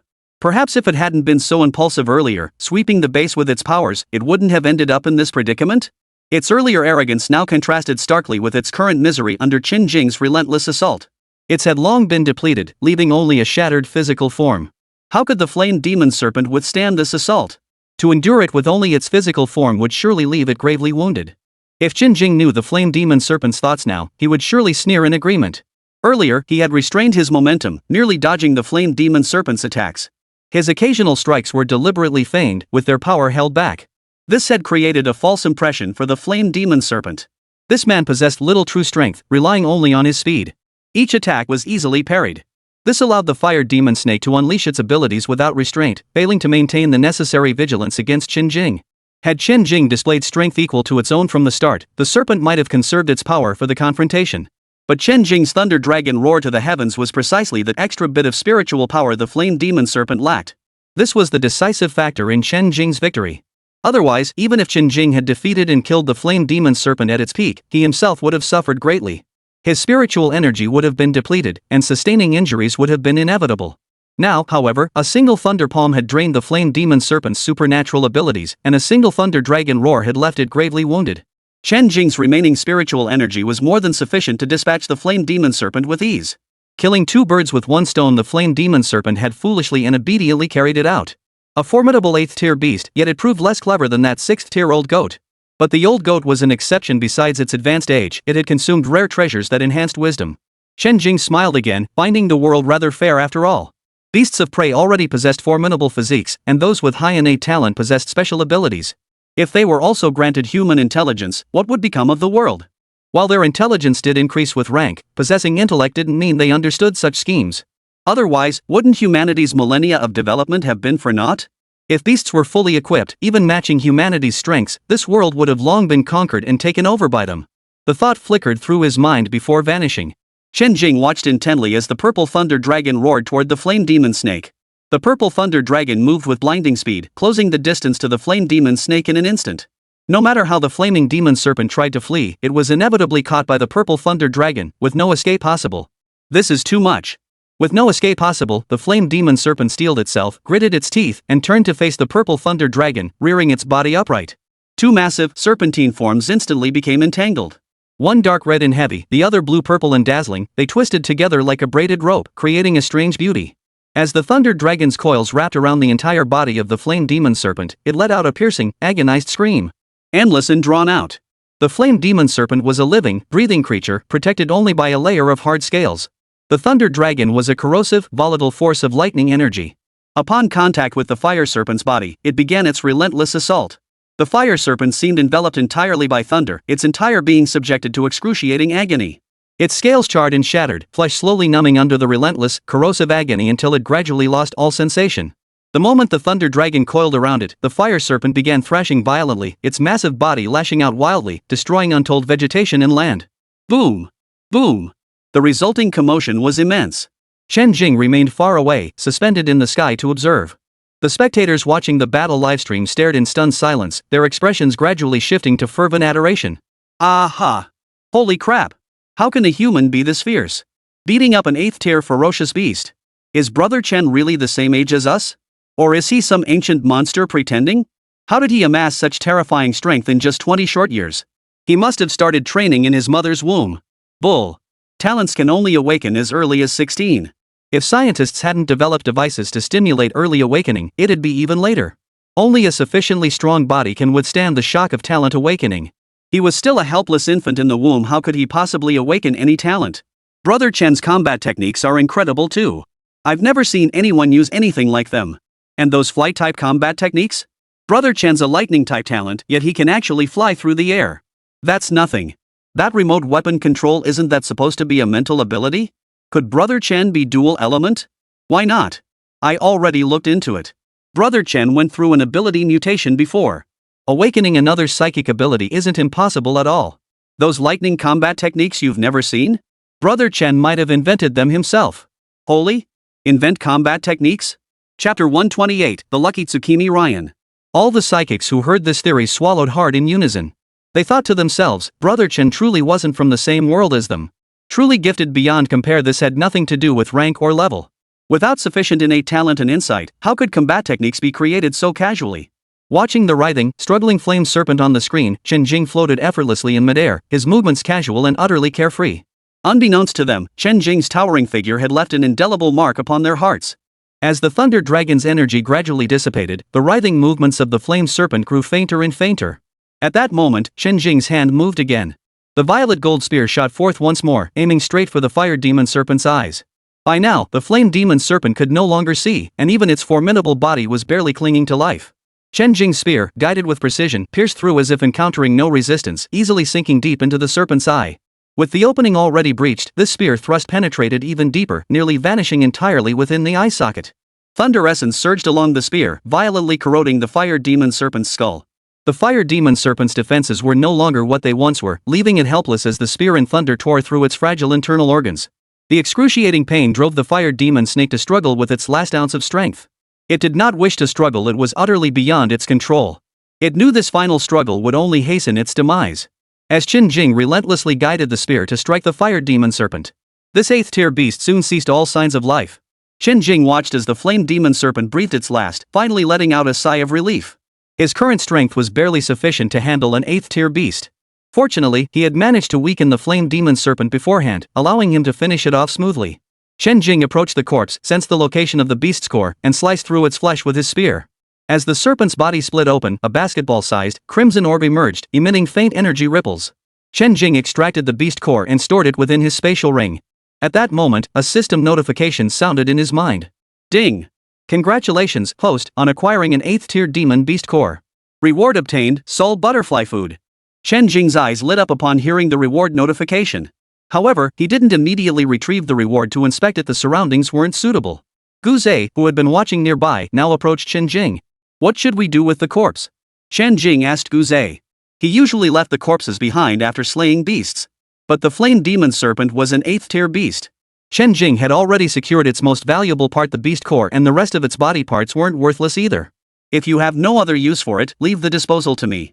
I'll have Zhang Zheng convert it into credits and deposit them into your account. Gu Zhe answered respectfully. Given the overwhelming power Chen Jing had just displayed, far surpassing their own, they had to maintain a respectful attitude. Fine, Chen Jing replied casually. He didn't care much about it, but free labor meant he wouldn't refuse what was rightfully his. As the two spoke, Chen Jing sensed someone nearby. Someone's coming, Chen Jing suddenly said to Gu Zhe. Gu Zhe's perception was somewhat weaker. He remained silent for a while before finally sensing that someone was indeed approaching. In the jungle, the group led by Tsukimi Ryan, the sacred maiden of the Tenyu Shrine base, walked along the muddy path. Ever since Sato Akira arrived at the Tenyu base, Tsukimi Ryan's days had become unbearably tedious, constantly harassed and pestered by him. One early morning, Tsukimi Ryan secretly took on a mission to hunt a ferocious beast, leading a team of her trusted psychic operatives out of the base. 2 were early stage 6, while the rest were around stage 5, including Tsukimi Ryan herself. Yet, thanks to her extraordinary talent, her ability to fight beyond her rank, and her status as the saintess, these psychics willingly followed her. With their combined strength, even if they encountered a late stage 6th tier beast, they could escape if they couldn't defeat it. As long as they didn't venture deep into the jungle, danger was unlikely. Yet since leaving the base, the beasts they encountered along the way seemed far fewer than usual, so rare they could be called exceptional. Before they could take further action, Tsukimi Ryan suddenly received a message from her contact back at the base. 8th tier beasts are attacking the base. Do not return. The urgency was palpable in the message, just a few words, conveying the information concisely. After that, there was no further contact. They had no idea what had happened. Holy Maiden, what should we do? Should we return? A 6th tier psychic asked Tsukimi Ryan. An 8th tier beast? None of them stood a chance against it. Deep down, they didn't want to take the risk. Tsukimi Ryan clearly understood that even combined, their strength was no match for an 8th tier beast. Even the Tianyu base would struggle to defend against an 8th tier beast. Returning now would likely be futile. She had to be responsible for her own life and that of her teammates. She couldn't take reckless risks. Even knowing the Tianyu base was facing a life or death crisis and her heart ached for its safety, she couldn't rush back impulsively. After careful consideration, Tsukimi Ryan made her decision. Leaving now would leave her feeling unsatisfied. She would approach the base a bit closer and then remotely assess the situation from a distance. Once the 8th tier beast departed, she would seek an opportunity to return and assess the situation. Let's first scout the situation from a distance. If the 8th tier beast is still there, we'll keep our distance and avoid it. Once the beast has departed, we'll return to the base to check on things. Yuzuki Ryan stated immediately. The others agreed with this plan. If they left now, where could they possibly go? Without the Tianyu base, they had nowhere to go. Their only options were to seek refuge or apply to join another base. But other bases' psychics might not welcome them. Moreover, they had the Holy Maiden with them. Under these circumstances, rashly seeking refuge elsewhere risked her being bullied to death. Deep down, they hoped the Tianyu society could weather this crisis. In their hearts, the Tianyu base was their home. After making their decision, Tsukimi Ryan and her group hurried back. However, they carefully conserved their stamina, avoiding excessive fatigue that could impair their combat effectiveness and lead to mistakes. As they neared the scene, the flame demon serpent was locked in fierce combat with Chen Jing. Tsukimi Ryan and the others could only stay far away, secretly observing the outcome of the battle, fearful of being caught in the crossfire, something they were utterly unprepared to handle. Yuzuki Ryan and the others strained to suppress their presence entirely. Gu Zhe and Chen Jing, however, were completely focused on the flaming demon serpent, leaving them no time to notice the few pairs of stealthy eyes watching them, unlike the battle recorder. Chapter 129, The Saintess Who Harbors Affection. Holy Maiden, should we intervene? This man is far too dangerous. Witnessing someone slay an 8th tier ferocious beast had profoundly shaken them. They could only seek the Holy Maiden's guidance, leaving the decision to Tsukimi Ryan. As Tsukimi Ryan hesitated, she noticed that the man who had just finished battling the 8th tier beast had turned his gaze toward their location. A faint sense of oppression, even from such a distance, made Yuzuki Ryan's heart tighten. Let's go. He spotted us, she said. At her words, the group froze in surprise. It was only natural that someone so formidable would notice them. They swiftly followed Yuzuriha Ryan toward their target. Only when they reached Chen Jing's vicinity did they all freeze in stunned silence. Earlier, they could only observe from afar. Given their physical limitations, all they could make out was a colossal flame serpent battling a single figure. As for the person's appearance, it was impossible to make out clearly. None had anticipated that the one who had slain an 8th tier ferocious beast appeared younger than their own Holy Maiden. This left them utterly stunned. What kind of innate talent could possibly be so powerful? Their saintess was S rank. Could this man be SS rank? Or even SSS rank? Unthinkable. They had never witnessed anything like it in their lifetimes. Yukimi Ryan stared in equal amazement, her small mouth slightly agape, expression dazed. Then, a strange brilliance flickered in her eyes. If Chen Jing were too young, she might have mistaken him for a middle-aged man, or even an elder, from afar earlier. She never expected him to be so young, and, quite handsome, so dashing.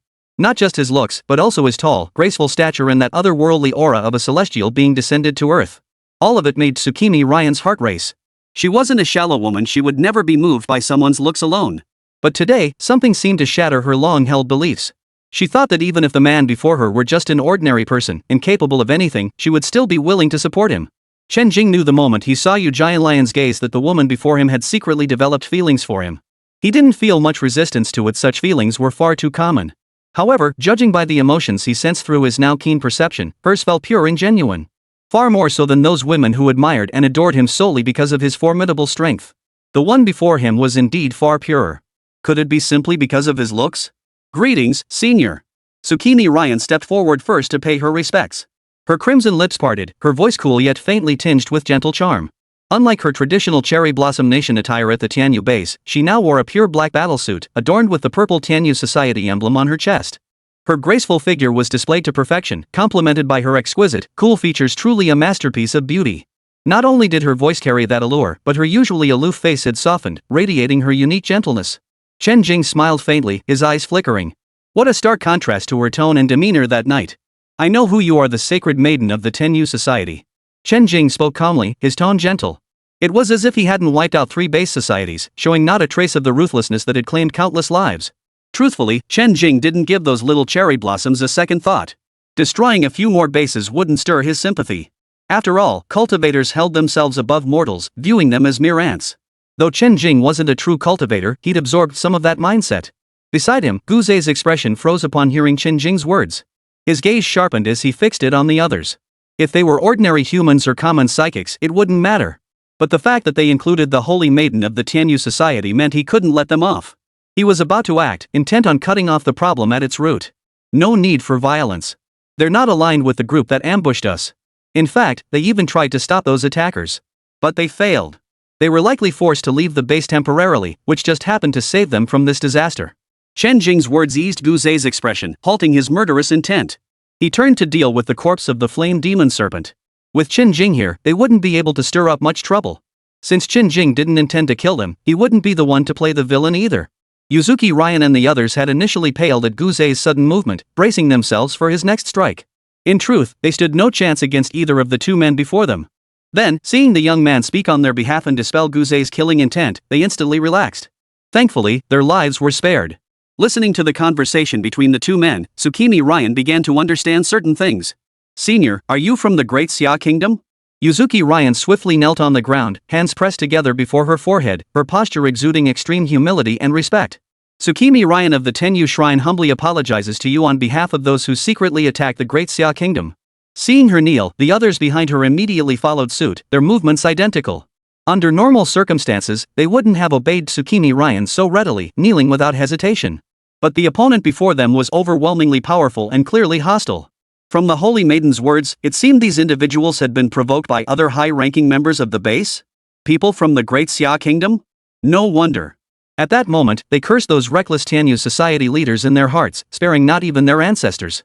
Why couldn't they just live their peaceful lives? They had to go and provoke people they couldn't possibly handle. Now look at the mess they'd created, men gone, the base destroyed, and so many innocent lives caught in the crossfire. Fortunately, their loyalty to Her Highness the Saintess and their unwavering adherence to her lead had saved them from disaster. Judging by the intentions of the 2 before them, especially the one who had slain the 8th tier beast, it seemed they might be spared. All thanks to the Holy Maiden's foresight. Alright, I'll let you off. I witnessed the entire day of your conspiracy. You handled it reasonably well. You were fortunate to leave the base early. Since heaven has granted you a chance to survive, I'll let you off this time. Chen Jing spoke. For the rest of these people, living a decent life afterward would be no easy feat. The base is gone, few people remain, and the impending volcanic eruption looms with devastating consequences. For everyone left on this Sakura ruins, the days ahead would be nothing but hardship. The scarcity of beast resources and the harsh living conditions would make life unbearable for them. Hearing this, the others' faces lit up with relief, and they spoke in unison. Thank you, senior. Seeing them still kneeling on the ground, especially Tsukimi Ryan, whose posture seemed to have shifted slightly from before. Where before it had been pure, humble reverence, begging for their lives. Now, her posture carried a subtle, almost imperceptible allure, accentuating her figure in a more enticing way. Chapter 130, Jingen City, Watanabe-ichu. Tsukimi Ryan had lifted her head. Her aloof, cold face now bore a tenderness and bashfulness reserved solely for Chen Jing. Kneeling on the ground, she appeared obedient yet accentuated her figure to the point of making onlookers flush. Yet her expression was pitifully vulnerable, her gaze filled with longing as she looked at Chen Jing, nearly overwhelming him. She was seducing him, wasn't she? Truly, the holy maiden of the land of cherry blossoms possessed extraordinary skills. She was a proud and aloof individual, bearing no trace of anyone else's presence. Yet when she met someone she liked, her seductive tactics came effortlessly. It seemed almost effortless, as if it came naturally to her. Did she even need to learn these things? Compared to her, the women he'd encountered before were truly lacking. Chen Jing looked slightly awkward and changed the subject. You two should go. Upon hearing this, Tsukimi Ryan's face paled. Senior. Her voice remained cool and distant, yet it carried the subtle, winding pleas of reluctance and reluctance. Chen Jing's expression hardened as he spoke coldly. From here on, you may go wherever you wish, follow them to the new base, or rebuild your home here. With that, Chen Jing turned and flew away, leaving Tsukimi Ryan standing alone, her heart heavy with sorrow. Where had that young girl's heart flown off to? Chen Jing, now soaring away, felt quite content. The mission was complete, the reward secured, and the revenge exacted. It was a perfectly satisfying conclusion. He'd even encountered an exceptionally beautiful girl expressing her affection. Chen Jing was an ordinary man after all. When a woman of unparalleled beauty, figure, and even talent expressed her affection and actively pursued him. And this affection was purely based on her looks, without any consideration of his abilities. It was a powerful testament to Chen Jing's own charm. This couldn't help but fill Chen Jing with pleasure, nothing else, just pure, unadulterated contentment. The combat recorder shut off after Chen Jing's battle with the flame demon serpent concluded. Thus, the events that unfolded afterward remained unknown to the psychics aboard the warship. After the incident concluded, Chen Jing and Gu Zhe both returned to the Wenzhou. Xiangyan and Wenjian had also dealt with Sato Yazunari's group. The journey of the students aboard the Wenzhou to the ruins of Sakura Nation had come to a close. After Chen Jing and his companions set sail, they left only a profound impact upon this land. For the survivors of Sakura Nation, however, a dark chapter had officially begun. 1 hour after the volcanic eruption, within the Jingen City base. Yagi, are you preparing to go out? What's the problem? I want to hunt a few more beasts to earn contribution points.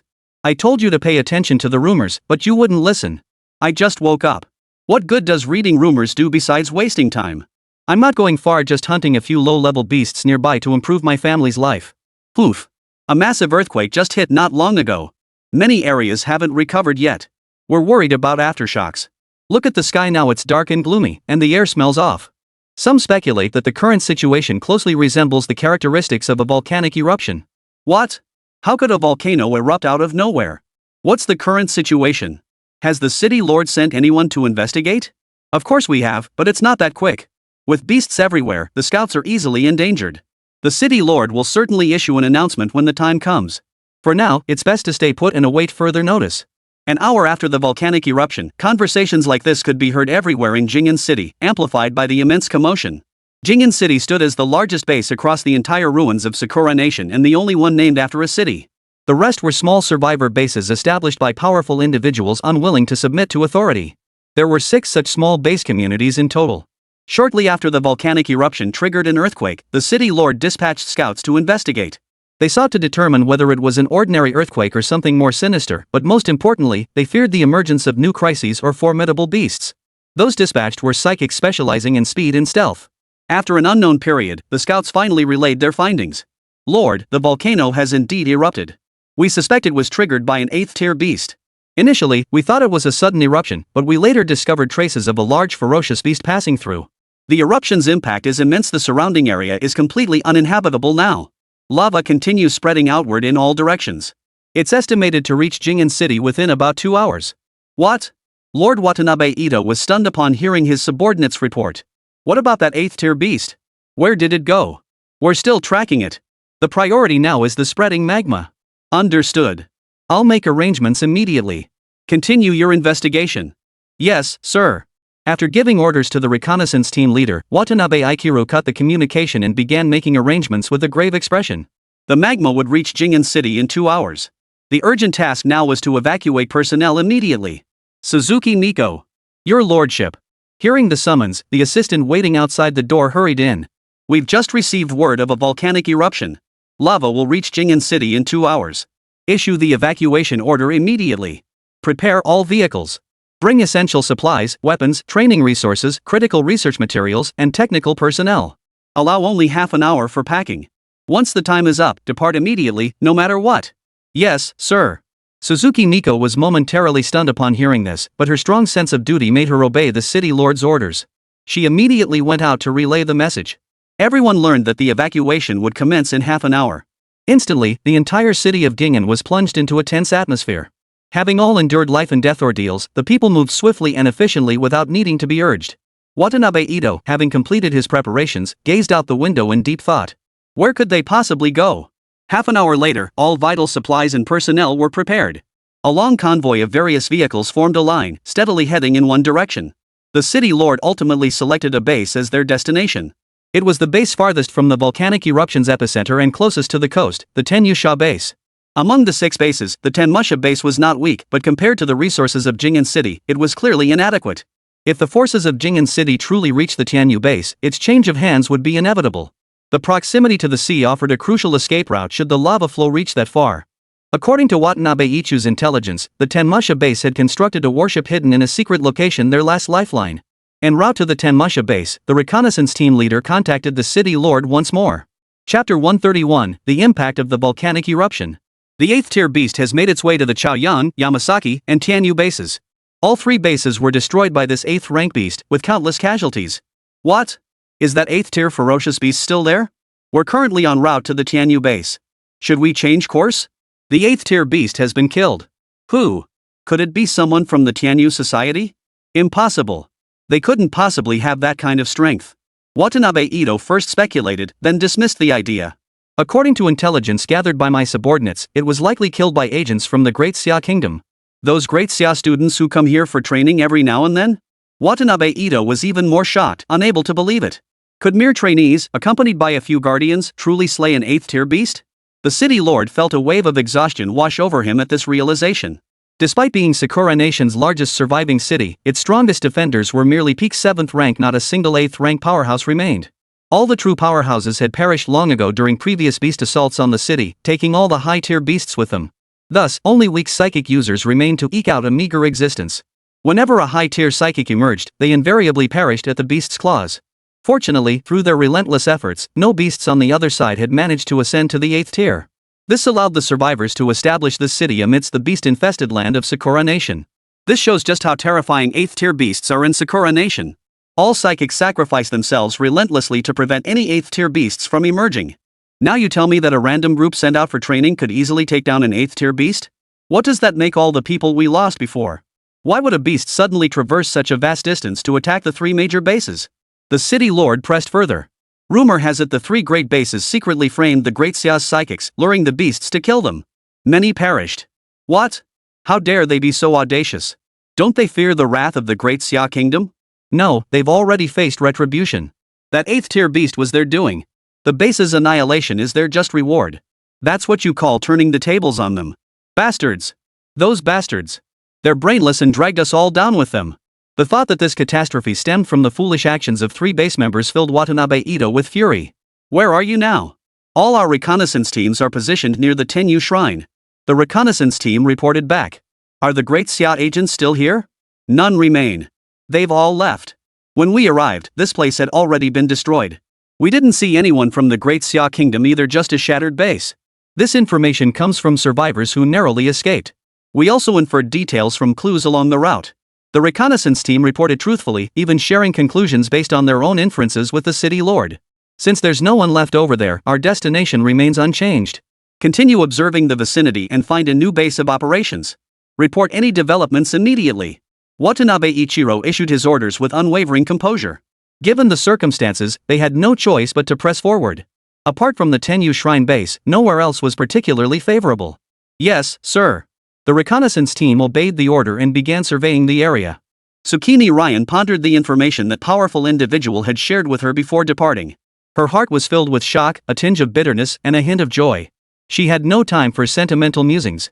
After Chen Jing departed, she immediately led her trusted subordinates to salvage usable supplies from the shattered buildings. During this process, they discovered several injured but still living individuals, among whom was the reckless psychic subordinate who had risked his life to deliver her the message. After rescuing them, she led her people and supplies to a concealed cliffside location. There lay the warship secretly stockpiled by the Tianyu Society. As the Heavenly Guardian Society's sacred maiden, she naturally knew of this warship's existence. The beast showed no interest whatsoever in the cold, massive warship, hardened and devoid of any enticing aura. Apart from occasional accidental collateral damage, the warship has sustained minimal damage. Moreover, whenever any wear and tear occurred, President Tosa Takako would dispatch trusted personnel to handle repairs. Thus, aside from being somewhat outdated, the warship's basic functions remained operational. Yuzuri Hatsukimi leading the group to the cliff's edge left everyone puzzled. Earlier at the base, the Virgin's actions of gathering supplies and rescuing several people were understandable, even commendable. But as Tsukimi Ryan led them along the path to the cliff's edge, first revealing the anchored warship and then turning to the Saintess with puzzled looks. "Your Holiness, what is this?" The highest-ranked 6th-tier psychic among them addressed Tsukimi Ryan.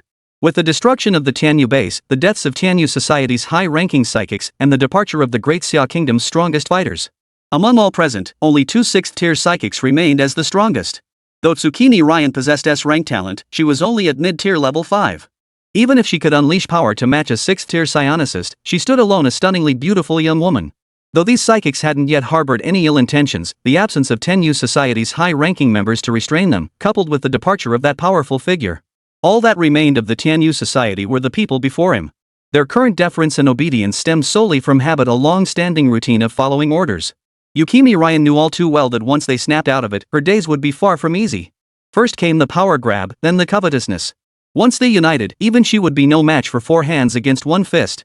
As this thought crossed her mind, Tsukimi Ryan's eyes flickered slightly. Her voice grew cold as she spoke. "Before my senior departed, he secretly told me that the volcano where the 8th-tier beast dwells has erupted." "What? Holy Maiden, you're not joking?" The news sent shockwaves through the crowd. "The elders specifically told me to find a safe place as soon as possible. That's why I came here. This warship is our final refuge for the Heavenly Guardian Society. Everyone knows that once the magma spreads, how much land will remain for us in the entire Sakura nation. We have nowhere else to go," Yukimi Ryan stated calmly. "With just a handful of us, how could we possibly venture out to sea? Those monstrous beasts in the sea, they're beyond our ability to handle. What are we to do? Must we truly take this step?" The others murmured in agreement. "My senior told me that if things became truly unbearable, I should sail out to sea and find him. Once I resolved to leave this world behind, he would take me as his maid. He even left me a way to contact him." Seeing their reactions, Tsukimi Ryan stoked the fire further. Chapter 132, Tsukimi Ryan's Little Scheme. Everyone present was stunned upon hearing this. The Holy Maiden had actually connected with that powerful figure. But glancing at Tsukimi Ryan's appearance and figure, they realized such a connection wasn't entirely implausible. Simply possessing that powerful figure's contact information meant any ulterior motives these people might harbor would have to be quietly shelved. Seeing this, Tsukimi Ryan let out a cold, bitter laugh inside. Of course, the senior hadn't given her any contact information. In fact, she didn't even know the senior's name. Before leaving, he had only told her about the impending volcanic eruption. The words she spoke now were, of course, all lies meant to deceive those before her. With the senior's authority looming over them, who would dare harbor ulterior motives toward her? She could use this time to rapidly enhance her own strength. Then, regardless of whether the senior was present or whether her claims were true or false, they would obey her commands. Tsukimi Ryan and her group boarded the warship as planned to rest and prepare for departure at any moment. They harbored hesitations about this decision. Their entire group numbered only a dozen or so, with the strongest being a mid-stage 6th-tier psychic. Having yet to witness the harsh realities firsthand, none were eager to venture out lightly. With their current strength, navigating the open seas was simply beyond their capabilities. Successfully reaching the territory of the Great Xia Kingdom was as difficult as climbing to the heavens. As for seeking refuge in other nations, it was an option they hadn't even considered. At least the Great Xia Kingdom had the promise made by the elders to the Holy Maiden. What did other places offer? Nothing. Back then, no nation was willing to aid Sakura Kingdom. Now, did they seriously expect a handful of 5th or 6th-tier psychics to be welcomed with open arms? They'd likely be ignored outright. That's just how cruel reality is. Yet before long, another group approached the cliff's edge. It was Watanabe Atetsu and his group, who had already reached the Tenyu Shrine base. Led by Watanabe Atetsu, they arrived at this warship anchorage with his trusted subordinates. The rest remained at the Tenyu Shrine, setting up camp in a spot that wasn't quite as dilapidated. All along, not only had the Tenmusha regarded this warship as their last resort, but the people of Xian City had done the same, ready to deploy it at any moment. Yukimi Ryan and the others already aboard the warship were naturally aware that reinforcements had arrived. Yuzuki Ryan was unsurprised. With Jing'an City's capabilities, discovering this location would be effortless. Moreover, the Heavenly Guardian Society had never deliberately concealed it. When the need arose to utilize this worship, the formidable power of Jing'an City's psychics meant their addition would bring more benefits than drawbacks. What they hadn't anticipated was this situation unfolding after all the powerful members of the Tenyu Shrine had perished. Now that the people from Jing'an City had arrived, they had no strength left to resist. Yukini Ryan watched the newcomers arrive, her heart tightening. The only one she could rely on now was that senior figure. She hoped he could intimidate the people of Jing'an City. Standing on the worship's deck, Tsukini Ryan bowed respectfully to Watanabe Ichiro. Tsukini Ryan of the Tenyu Shrine greets the Lord of Jing'an City. Her voice was neither humble nor arrogant, aloof and cold, yet brimming with confidence. The sacred maiden of the Amatsukami Shrine, you two have learned of the volcanic eruption? Do you realize this disaster was entirely of your own making? Watanabe Atetsu was now thoroughly displeased. They were merely collateral damage, and now they might have to abandon their homes and venture into the even more perilous seas, becoming drifters without even a destination, all because of those from the three base societies. I know the entire story. Those responsible for the disaster have all been dealt with by the elders of the Great Xia Nation. The people from the three major bases have paid the price for it. They've all been wiped out. There will be no further pursuit of the matter. Tsukini Ryan conveyed the outcome of the incident and the Great Xia Kingdom's stance to Watanabe Ito. After listening, Watanabe Atetsu pondered inwardly, what about the dozen or so people standing before him? Could they be survivors who'd gotten lucky? The powerful members of the Tenyu Shrine were all dead. Yet here was Tsukimi Ryan, speaking to me with such confidence, as if she had some hidden trump card to rely on. Then how did you survive? With this thought, Watanabe Ito blurted out the question. At these words, Tsukini Ryan's expression shifted slightly, her eyes brimming with admiration.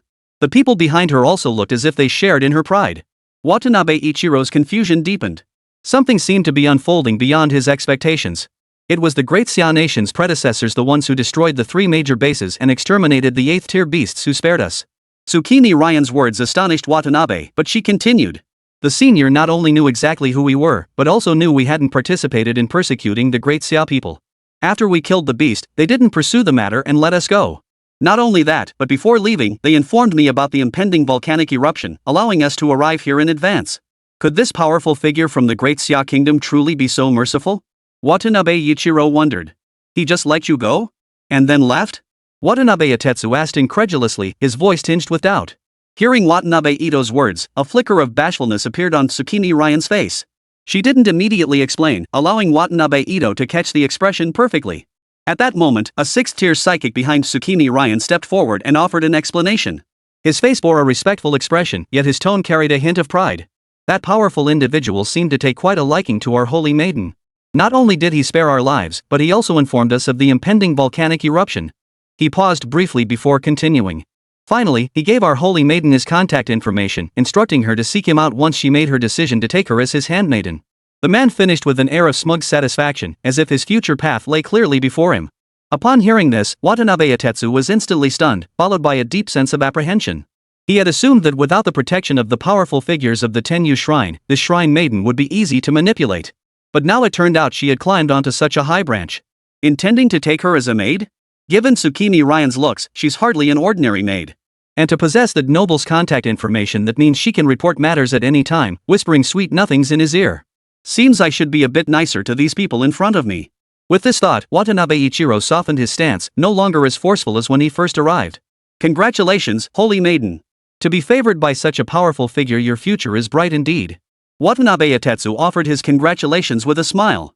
With her goal achieved, Tsukini Ryan quickly shed her earlier demeanor. Since the Amatsukami Shrine no longer exists, I am no longer the sacred maiden. From now on, I am simply Tsukimi Ryan, captain of this psychic squad. This statement was directed not only at Watanabe Yoaru but also served as a new positioning for the entire group. Those behind Tsukimi Ryan responded with acknowledgement upon hearing her words. Yes, Captain Tsukimi. A flicker of dark light passed through Tsukimi Ryan's eyes as she heard their responses. It went smoothly.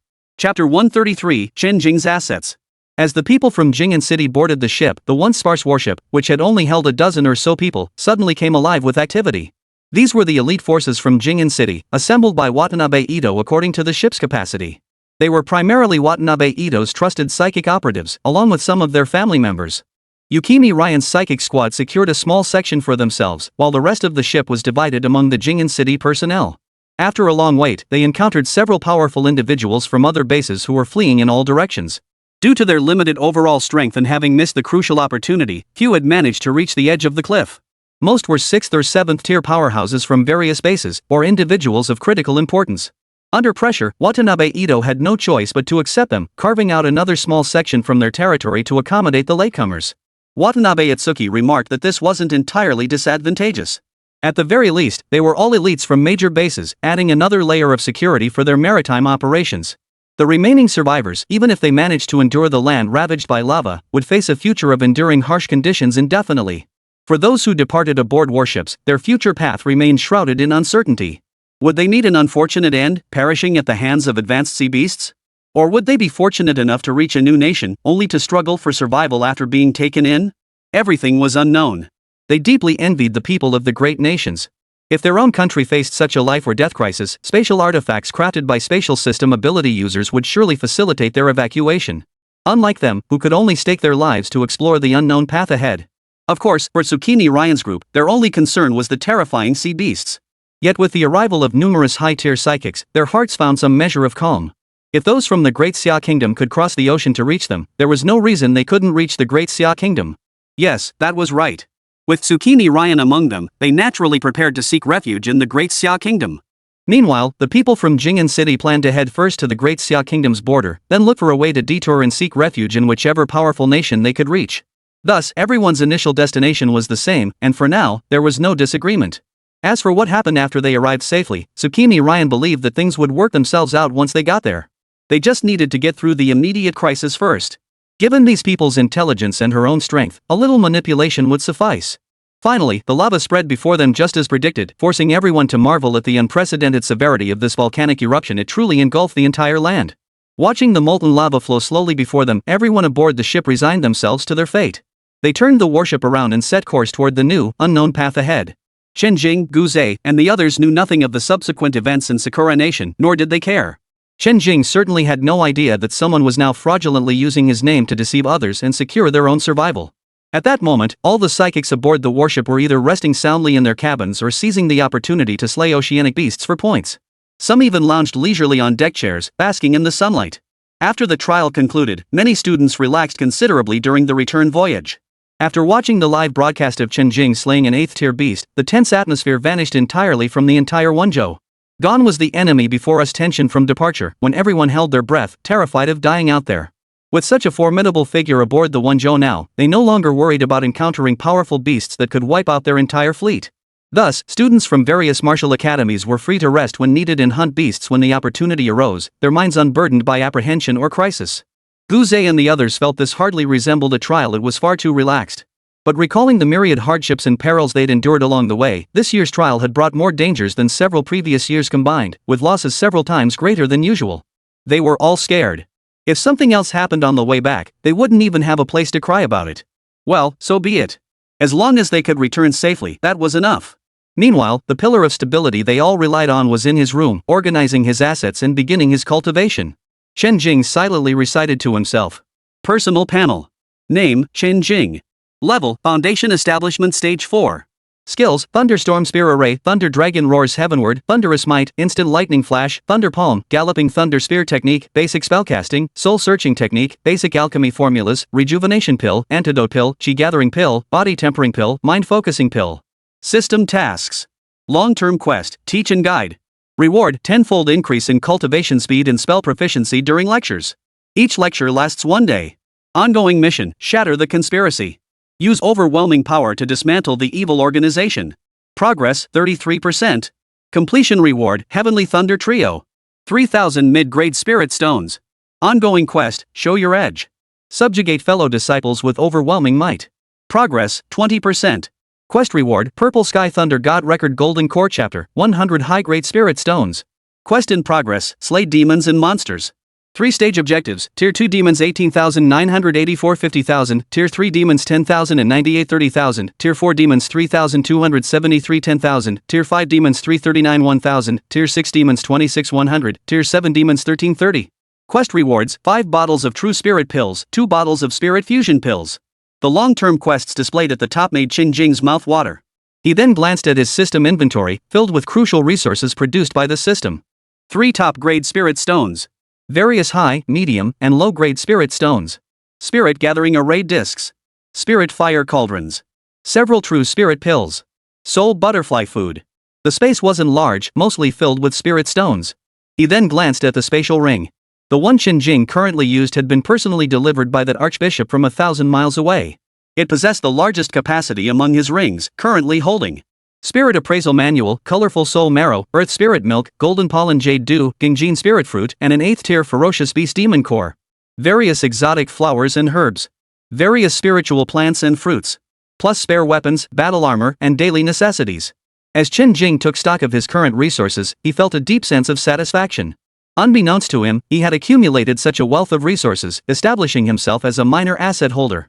The miscellaneous materials from those fierce beasts he had previously collected, he had already handed over to Zhang Zhenghe to be allocated for credits upon their return. Even if they held little value to him, he wouldn't discard them carelessly. It was simply a matter of convenience. The credits could be exchanged for weapons, equipment, and other useful items. He then retrieved the soul butterfly's food from his system storage. Chen Jing's mental scan instantly revealed the true nature of this sustenance. Chapter 134, Soul Crystal, Smooth Return. Before him appeared a transparent crystal stone as tall as an adult, thick enough to require both hands to embrace. Resembling a white crystal, it emitted a faint, hazy glow. This crystal was formed by the essence of all souls in the world, human, beast, or any living being condensing into the purest form of their spiritual core. This crystal stone was the result of their convergence, known as a soul crystal. It was indeed the finest sustenance for the soul butterflies, a meal delivered directly to their mouths, requiring no laborious cultivation. A soul crystal this large required the essence of at least half a blue star life form to form, enough to sustain the soul butterflies for an extended period. With ample food, the soul butterflies could now reproduce freely, temporarily relieving any concerns about insufficient soul essence. Summoning the Curiosity Summoner, he opened the page for soul butterflies and cast the soul crystal into its pages. The divine consciousness could clearly see that the moment the soul crystal touched the ground, the soul butterflies fluttering around it instantly emitted waves of joy and excitement. They all rushed forward in a flurry, settling upon the crystal stone. A multitude of multicolored butterflies swarmed around it, completely covering the stone. He promptly retrieved the mystical object manual and resumed his regular cultivation practice. When Chen Jing's state reached its peak, he would take out either pills or earth spirit milk for assistance, steadily increasing his cultivation. Time seemed to stand still during cultivation, and he lost track of how long he had been practicing. As spiritual energy surged within him, Chen Jing's aura grew increasingly profound and colossal, radiating an astonishingly formidable presence. Even the others aboard the warship sensed the intensifying energy fluctuations. What's going on? Brother Chen is cultivating. Good heavens! That terrifying aura, just the fluctuations from his cultivation alone are so astonishing. Who else could possibly possess such power? This cultivation session has been going on for half a month now, and it's still not over? No one knows. But it grows stronger each day. No low-tier beasts dare approach anymore. The low-tier ones won't come near, but now high-tier beasts are showing up and they're getting stronger. The elders are struggling to hold them off. This trial might as well be over early. End it if it must. Things are only getting tougher. Yeah, we haven't had a single chance to fight all this time. We're practically molding away. At least we're near the base now. If the Wanzhou were still out in the deep sea, we'd have attracted even more terrifying sea beasts by now. Chen Jing entered his cultivation session, which lasted a full fortnight. The initial phase went smoothly. He steadily increased his spiritual power while keeping his aura contained. The Qizhou still faced no issues, with the usual share of beasts coming to pay the psychics a visit. As Chen Jing's cultivation reached a critical breakthrough point, the fluctuations of his spiritual energy and the overwhelming aura became increasingly difficult to suppress. This caused the lower-tier beasts to flee while the higher-tier ones grew curious. Reached Foundation Establishment Stage 5. A flash of purple lightning flickered in Chen Jing's eyes. His right hand lifted slightly, and a brilliant ball of lightning energy formed in his palm before retreating to circulate around his body. Both my physical constitution and spiritual perception have strengthened, roughly doubling my power from the 4th layer of Foundation Establishment. Before advancing, my spiritual power combined with those powerful spells and sword writing techniques gave me combat strength roughly equivalent to early stage 8. That flame demon serpent was proof of that. After advancing, I should have no trouble facing mid-stage 8th tier opponents. Even late-stage 8th tier might not be beyond my reach. This rapid breakthrough was made possible by intense combat and abundant rare treasures. Next time, it likely won't be so swift. Chen Jing silently mused to himself. His internal benchmarks always used formidable beasts or powerful psychics as reference points. If he were facing ordinary grade B or even grade C psychics, or common high-tier beasts, his current level could likely rise further. As Chen Jing's cultivation level grew ever higher, mere low-tier talent holders no longer held numerical superiority against him.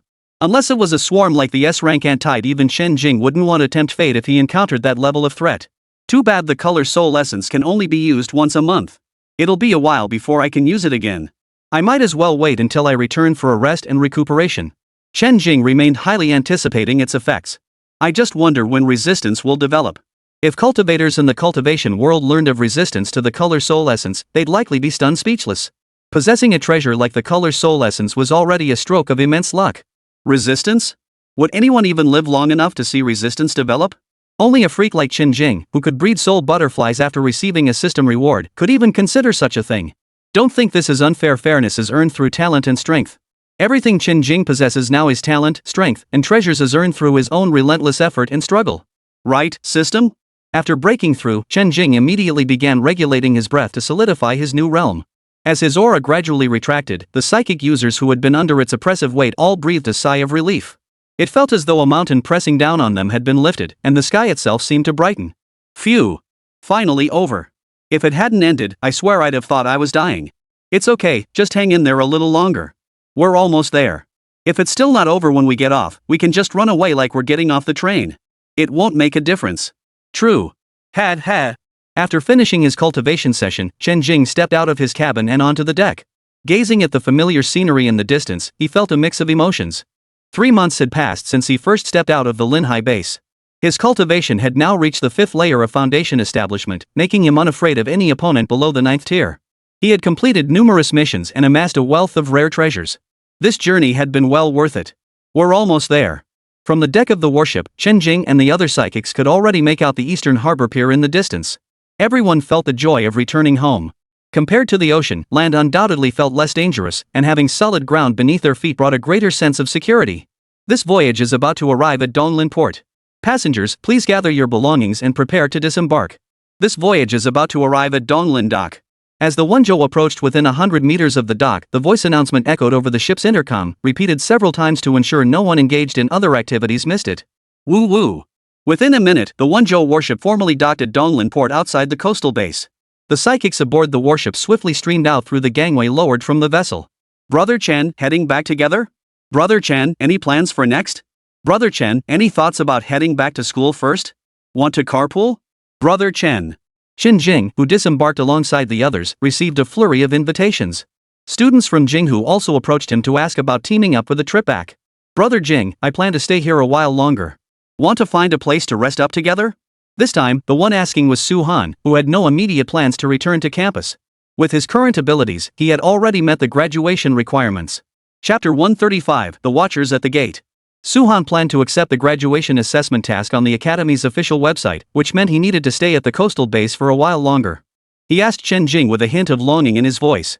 He had once hoped to be Chen Jing's teammate, but now he was merely a burden. But none of that dampened Su Han's warm admiration for him. Together, Chen Jing replied with a smile. He was actually looking forward to Su Han introducing him to more people at Jinghu Martial Arts Academy. He currently had no pressing matters to attend to. His sole focus was on the mission, and at the coastal base, there was only one task available. Mission, show your edge. Use your overwhelming strength to make the disciples obey you. Mission progress, 67%. Chen Jing stared at the inexplicably surged 47% mission progress, feeling both puzzled and stunned. The Jinghu Academy students aboard the asking boat had only advanced the mission by 20%. After reaching that point, no matter how hard Chen Jing tried, the progress wouldn't budge. The sudden jump to 67% was only discovered after Chen Jing emerged from his cultivation session. This meant the progress had surged during the past fortnight of their return journey. After inquiring around, Chen Jing learned that his battle where he lured an 8th-tier ferocious beast to destroy 3 bases and ultimately slayed the flame demon serpent. The battle where he lured an 8th-tier ferocious beast to destroy 3 bases and ultimately slayed the flame demon serpent. This combat footage instantly went viral within the student community. Some were thrilled and excited, viewing Chen Jing as their idol. Others were in disbelief that someone their age could be so powerful. Others scoffed, refusing to believe it at all. Some even went so far as to claim the video was fake or that his age was fabricated. If you're so confident, come back and slay a ferocious beast in person to prove it. Or else, fight him yourself and see if he's really that strong. Of course, the latter group was small in number. Most fell into the second category, with the first being even fewer than the second. Among these individuals were many students from Jinghu Academy. They knew Chen Jing better than those from other martial arts academies. By contrast, their shock was the most profound. In their minds, Chen Jing was still their junior, not even having finished his first year. That he could already take down an 8th-tier ferocious beast was truly hard to believe. Yet some had already sought confirmation from Su Han and it was all true. Su-han was highly regarded among the seniors, with most having at least a passing acquaintance with him and a vast network of connections. When those individuals sought his confirmation, he not only affirmed the truth but also provided detailed accounts, leaving no doubt about the extent of Chen Jing's formidable strength. The truth they uncovered hit them even harder. Unbeknownst to them, Chen Jing had conquered the hearts of the majority of Jinghu Martial Arts Academy students with just a single combat video. The mission progress naturally climbed to 67%. Everyone aboard the asking boat had contributed to this outcome, but at Jinghu Martial Arts Academy, the place Chen Jing cared about most, Su-han had earned half the credit. Faced with Su-han's invitation, Chen Jing readily accepted. Beyond aiding the mission, Su-han himself made a favorable impression. If he encountered friends worth befriending, Chen Jing was happy to engage. He had no desire to be a solitary strong individual. Chen Jing and Su-han prepared to return to the Linhai base together, leisurely boarding the shuttle bus connecting the base and the dock. At the gates of Linhai base city, the dozen or so psychics were still lurking nearby, scrutinizing every psychic entering or exiting Linhai base. TSK, it's been 3 months now, and they're still watching. Yeah, that's some dedication. They haven't gotten tired of watching, but I'm sick of seeing them. I just want to see who's unlucky enough to be caught.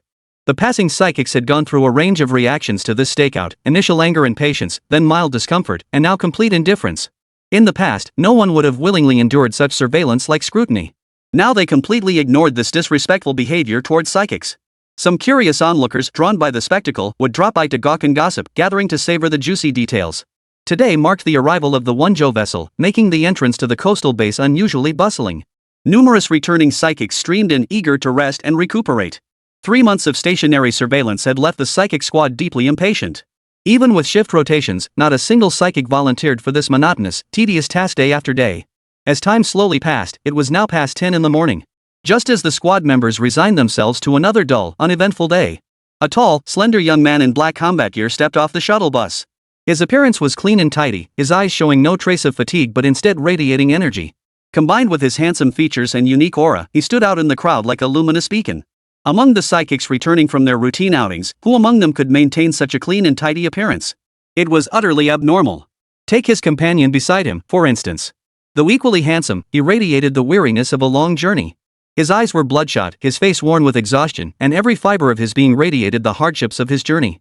This was the true image of a psychic who had been out mingling. Among the returning crowd, they were actually considered to be in good shape. These two were none other than Chen Jing and Su-han, returning from their journey. The two of them stood out, though in truth, it was only Chen Jing who drew attention. The psychic station near the base entrance, conducting surveillance, immediately perked up upon seeing them. Young master, Chen Jing has appeared.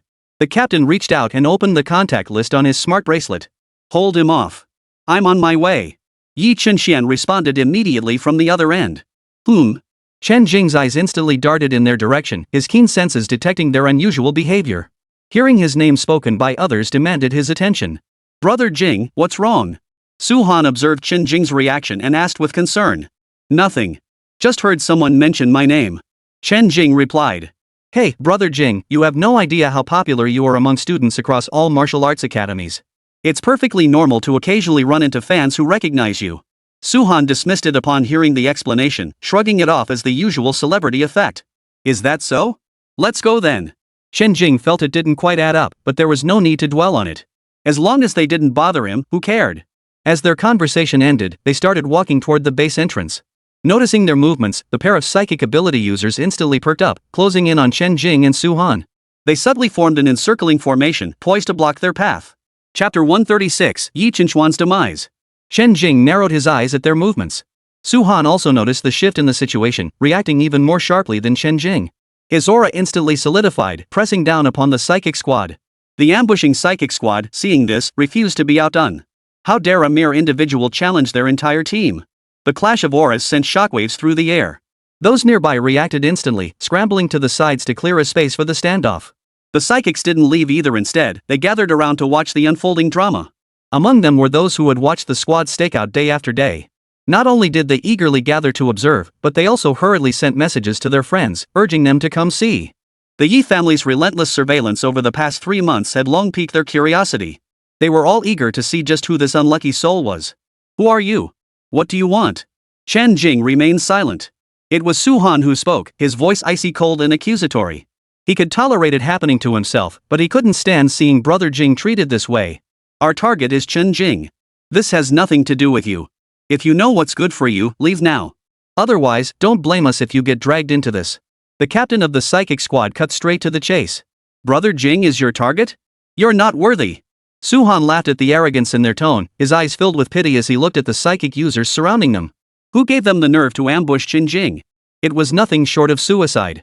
Su-han's aura erupted instantly, a frigid chill emanating from him as his abilities activated. Those nearby instantly felt a biting cold seeping into their bodies, and the surrounding squad felt it too. Ice-type ability? Rare indeed. No wonder you dared interfere with the Yi family's affairs. But at your mid-tier 5th rank level, you're still not quite up to par. As the squad leader spoke, he activated his own ability, a mid-tier 5th rank, C-class enhancement type ability user. As the captain unleashed his aura, the rest of the squad activated their abilities as well. Some were 3rd tier, some 4th tier, and 2 were 5th tier. If you were alone, you'd have reason to be cocky. But we're an entire squad. The squad leader's deep voice resonated, brimming with overwhelming pressure and confidence. Before the two sides could engage in battle, a thunderous voice suddenly boomed from the distance. Chen Jing. I've been waiting for you for 3 months. You're finally back. I'll make you pay in blood for what you've done. The voice grew louder as it approached.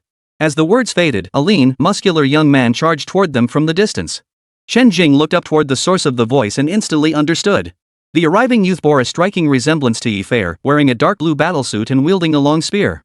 Seeing the faint thunderous glow swirling around him, Chen Jing couldn't help but sigh inwardly, what a small world. Not only did he wield the same weapon as Chen Jing, but they both possess thunder-based abilities. Yi Chenxian. Though Chen Jing might not have met Yi Chenxian before, his appearance and early 6th tier aura made his identity unmistakable. Who else but Yi Fei's early 6th tier brother would constantly talk about settling blood debts with blood? Surely not the Qin family, they wouldn't have discovered it this quickly. Chen Jing, answer me. Did you kill my sister, Yi Fei? Yi Chenxuan's voice, as he rushed to Chen Jing's side at breakneck speed, carried an icy chill that couldn't be concealed. No. Chen Jing blinked innocently. You dare deny it? I've investigated thoroughly. My sister left the city with you. If it wasn't you, then who else could it be? Yi Chenxian was furious at this moment. How dare this guy deny it? Got any proof? Don't go spouting nonsense without evidence. Chen Jing remained unfazed. But the onlookers around them were anything but calm. Holy crap? Yi Chenxuan's sister was murdered? No wonder we haven't heard from her in 3 months. She's gone. No surprise. With Yi Fei's temper, it was only a matter of time before she got herself into trouble. Was it because he was too handsome that Yi Fei targeted him? It's just a shame about this young man. He's bound to face the Yi family's revenge. Not necessarily. Take a closer look at who that person is. The entrance to the Linhai base was already bustling with psychics, and today being the arrival day of the Wenzhou, the crowd of onlookers was even larger than usual. Upon hearing Yi Chenxian's words, murmurs instantly rippled through the crowd. Upon hearing Chen Jing's complete denial and his demand for proof, Yi Chenxuan's face twisted into a cruel smile. The facts uncovered by my Yi family are proof enough. Fei led a squad of psychics, following you all the way from Yendu to Linhai base.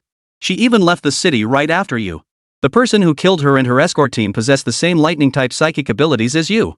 Even without proof, you will pay with your life for my sister. Yi Chenxian activated his psychic abilities, instantly enveloping himself in blue thunderbolts as a formidable aura erupted. Blue Flame Thunder Gale. An A-grade fire-type ability mutated into lightning, rivaling an S-grade power. No wonder the Yi family was so formidable. 3 generations of them were all powerhouses among their peers. How ruthless. Better to kill the innocent than let the guilty go free. Without concrete evidence, relying only on mere clues, you demand a life like this. Then why bother asking me at all? Chen Jing shook his head at the scene, his voice equally cold. Why did you kill my sister? Even if my sister did something wrong, you had no right to kill her. My sister isn't alone. She has me. She has the entire Yi family standing behind her. Even if you're a prodigy of Jinghu Martial Academy, you're staying here today. Yi Chenxian roared with fury, his voice thick with icy killing intent. He raised a black gold spear in his hand, its razor-sharp tip pointing directly at Chen Jing. Blue energy surged along the spear's length as Yi Chenxian unleashed bursts of thunderous flames, hurling them toward Chen Jing. All your words reveal nothing but your arrogant and tyrannical nature, just like your sister. At this point, Chen Jing had nothing left to say. He would join his sister soon enough.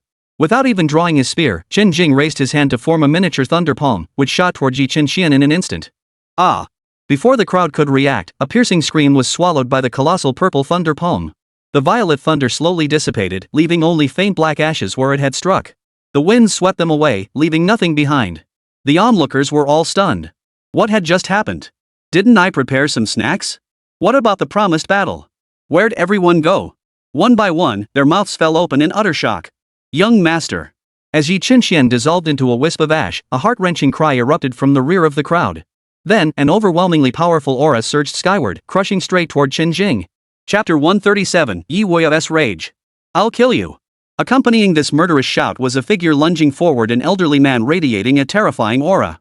A massive blade clenched in his hand, he swung it toward Chen Jing with such blinding speed that onlookers couldn't even track it with the naked eye. Chen Jing's eyes narrowed at the sight. He swiftly drew his spear to counter. Clang! The clash of weapons echoed as the blades met and instantly parted. But contrary to Yi Wuya's expectation of overwhelming dominance, immense force surged back through the blade. Under this immense force, the broadsword shook violently. Yi Wuya felt a numbing sensation in his palm. Both men were propelled backward by the immense force, landing tens of meters apart, facing each other across the distance. The sheer magnitude of that force sent a chill through Yi Wuya. How could this be possible? You dared kill the young master of the Yi family. I, Yi Wuya, will grind your bones to dust. The old man's voice was low and hoarse, thick with murderous intent. Yi Wuya, guardian of Yi Qinxian. He had assumed that with the young master's strength, seeking revenge against an S-rank genius from Jinghu Martial Academy would be the simplest thing in the world. Besides, with him personally escorting him, nothing could go wrong. Yet before his very eyes, the man had reduced the young master to ashes in an instant, leaving not even a corpse behind. He was consumed by hatred. Such ruthless cruelty. The future of the Yi family was gone in an instant. How could he possibly face the family head? Yi Wuya watched helplessly as the youth across from him killed his young master. He hadn't even had time to react. That brat had effortlessly parried his earlier furious strike. Yi Wuya was stunned to think of the youth's age. The intelligence he'd gathered stated the man before him was not yet 20. How could this be? Possessing strength to rival his before turning 20? After all, he himself possessed an A-grade fire elemental talent and was a mid-stage 8th rank psionic. No wonder you could kill the young master. Your strength is truly top tier. To block my strike at your age puts you far beyond your peers, even on par with us old fools. But no matter how high your talent or how strong your power, you killed the young master of the Yi family. I will make you regret it with your death right here. Yi Wuya's voice was hoarse. Beyond the boiling murderous intent, there was a newfound gravity. He must give his absolute all against this man before him, otherwise, he would never be able to hold him back. Enough talk. Try it. Facing Yi Wuya's words, Chen Jing showed not a trace of fear, only arrogant provocation. His tone carried disdain and utter indifference. To Chen Jing, as long as it wasn't Yi Qinxuan's legendary grandfather, the rest made no difference. Arrogant. Yi Wuya roared in fury, launching himself toward Chen Jing once more. The onlookers hadn't yet recovered from the shock of Yi Qinxuan's body being destroyed and traces erased when a colossal aura surged toward Chen Jing. The sheer magnitude of that aura was unprecedented. Those nearby felt the pressure crush their breath, and those closest were already kneeling on the ground. Only when the aura's owner clashed with Chen Jing did those caught in the initial blast begin to recover. Then they heard the exchange between the two combatants. A single stone sent ripples across 1,000 waves, instantly igniting the crowd. Holy? Did I just see that correctly? No way Yi Qinxian, the young master of the Yi family, was actually killed by him. Not a trace left. That aura just now. No doubt about it, an 8th tier psionicist. Holy. An 8th tier powerhouse, you might not see one like that in years. That genius from Jinghu Martial Academy is actually holding his own against him? He only blocked one strike so far. Let's see what happens next. The tide has turned. The genius from Jinghu Martial Academy killed Yi Fei of the Yi family? Yi Qinxian came to avenge his sister, only to be killed as well, and not just killed, but crushed to dust? The Yi family's 8th tier powerhouse sought vengeance for the young master in a fit of rage? What's astonishing is that the young Chen Jing actually held his own against an 8th tier powerhouse? Has this world become fantastical, or have they fallen behind? Spectators were stunned into a daze by this barrage of explosive revelations, their eyes glued to the combatants in the arena, afraid to miss a single thrilling moment. This was news of the century. In truth, most spectators lacking sufficient cultivation couldn't even discern their movements. Only two streaks of light, one purple and one crimson, flashed back and forth. Amidst the shock, many shook their heads as they watched. No matter how talented, they were still young, not yet fully matured. Chen Jing's murder of the young master of the Yi family has undoubtedly brought down a colossal disaster upon himself. Even if someone were to vouch for him, could they possibly outweigh the entire Yi family? It's impressive he can fight this 8th tier powerhouse now, but could he possibly defeat the Yi family patriarch or even that pillar of the nation? What a pity. Such a formidable warrior, is he truly to be lost in this internal strife? Boy, do you think that by using some trick to barely hold your own against me, you can defeat me? This is where you will meet your end. Fireball. Yi Wuya roared, stepping forward as his great blade swung toward Chen Jing. Clusters of crimson flame balls densely blanketed the area where Chen Jing stood. Chen Jing's figure flickered, lightning flashes flickering around him as he evaded the fireball barrage with precision and finesse. Even the few he couldn't evade were instantly destroyed by a flick of his lightning-charged spear, vanishing into thin air. As Chen Jing weaved and darted, he rapidly closed the distance to Yi Wuya. Seizing the moment when Yi Wuya finished his combat technique, Chen Jing swept his spear horizontally. Precisely evading the swinging broadsword, he aimed the spear strike squarely at Yi Wuya's abdomen. Yi Wuya remained unflustered, casually releasing a crimson defensive shield to block the incoming spear. The spear slammed hard against Yi Wuya's protective barrier. Boom! Crack! The crimson barrier cracked, fissures spreading outward from the point of impact as the spear's force threatened to shatter it completely. Yet Yi Wuya merely gave a cold laugh and roared once more.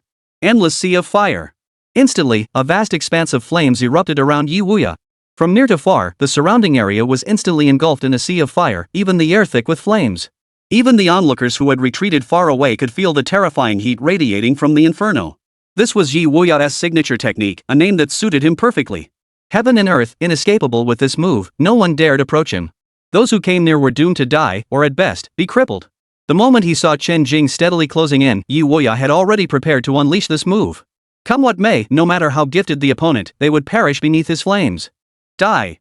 Ha ha ha ha! As the entire area was engulfed by his flames, Chen Jing submerged beneath the surging inferno, Yi Wuya erupted in a maniacal laugh. Sighs echoed from the distant crowd. What a pity! Chapter 138, The Protection of Jinghu Martial Academy. The terrifyingly hot flames were about to completely engulf Chen Jing when suddenly, a thunderous halo flashed. The flames before Chen Jing seemed to hit pause, halted by the purple halo and unable to advance an inch. A dazzling purple shield pulsed with dense, powerful lightning arcs, forming an impenetrable barrier around Chen Jing. The next second, Chen Jing lifted his head to gaze at Yi Wuya, who stood mere inches away, his face frozen in horror. A cold smile curled the corners of Chen Jing's mouth. Within the burning inferno, Chen Jing swung his spear. Powerful energy instantly coalesced, poised for release. With a step forward, lightning flashed as the spear thrust straight toward Yi Wuya. Thunder dragon roars heavenward. You actually. Stunned, Yi Wuya instinctively tried to step back. But Chen Jing's attack reached him in an instant, leaving him no chance to react. Chen Jing thrust his spear forward, his form transforming into a streak of purple lightning that instantly pierced through Yi Wuya's body. In the next instant, Yi Wuya was engulfed by an endless explosion of thunder within his body. Violet lightning enveloped him from the inside out. Before he could finish his sentence, his body vanished into an endless sea of thunder. The purple thunder that had devoured Yi Wuya's body coalesced into the shadowy form of a thunder dragon before slowly dissipating into the heavens and earth. Like Yi Qinshan before him, Yi Wuya turned to ashes, scattered by the slightest breeze, leaving no trace behind. This scene left the onlookers utterly stunned. An 8th-tier psionicist, just like that? A single shot killed an 8th-tier powerhouse? Just how powerful was he? Chen Jing, just how powerful was this genius of Jinghu Martial Academy? In truth, if it had been a mid-tier 8th-rank beast, it wouldn't have fallen so easily to Chen Jing. But Yi Wuya was merely an ordinary psionicist with a body not particularly robust naturally, he couldn't withstand Chen Jing's ultimate strike. From slaying Yi Qinshan to eliminating Yi Wuya, mere moments had passed. The situation spiraled further out of control. Even during the fight with Yi Wuya, some had already found time to relay news to their respective factions. Members of the Yi family notified their own faction, while members of other clans relayed messages to theirs. Even the authorities had already notified the base administrators, and the military garrisoned at the Linhai base had received word. Thus, the moment the battle concluded, a middle-aged man in uniform arrived, accompanied by a squad of fully armed soldiers. Each radiated the formidable aura of a powerful psychic. Accompanying them were Zhang Jiang and his group. A large, bustling crowd made their way toward Chen Jing with hurried steps. Where is he? The middle-aged man demanded the moment he reached Chen Jing, clearly unaware of the situation. He had rushed here the moment he received the news, unaware of the current situation.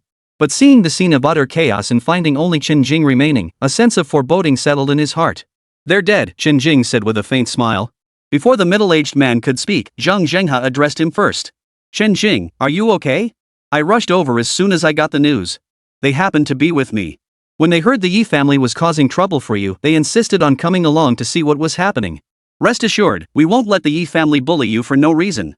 Yi Qinshan wanted to kill you but ended up getting killed himself. That was his own doing, nothing to do with you. I've already contacted the higher-ups at the Martial Academy. They've instructed me to protect you without restraint.